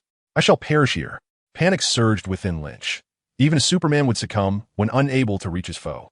Just then, a touch of green began to manifest around him. What is this? He gazed in fury as the green energy surged into his body, swiftly wreaking havoc within. Kryptonite? Curse it. The gaseous kryptonite, a manifestation of the reality stone and the ultimate bane of Superman, enveloped Lynch, rapidly deteriorating his physical form. His mind raced, desperately seeking a way out of this predicament. Suddenly, a glimmer of hope appeared on his face. Could kryptonite be the last resort of that Superman? Lynch summoned the energy within him, radiating an exceptionally brilliant yellow light. This luminous aura expanded instantaneously, cascading outward like sunlight, engulfing the infinite cosmos. Even the distant observer, Thanos, was drawn in and vanished from sight. This was the ultimate ability preceding the demise of the Superman, a solar flare capable of annihilating all. When the dazzling light finally faded, the universe succumbed to an eternal silence. Time stretched on, feeling both protracted and ephemeral. Presently, Earth appeared as though it had never endured the snap of Thanos. It was bereft of one soul. Lynch departed from this realm, yet he remained omnipresent. After vanquishing Thanos, he ascended to a multiversal existence, encountering countless challenges, ultimately evolving into one of the most astonishing entities within the Marvel Universe. Eventually, omniscient and transcendent, he grew weary of this place. He longed to return home. After experiencing another captivating saga, he ultimately succeeded. Hey, Lynch, the movie has ended. It's time to go. A familiar yet foreign voice roused the young man from his reverie. He opened his eyes and was immediately greeted by the grand screen. That group of individuals, so distant yet so near, gradually faded away with the closing music of the film.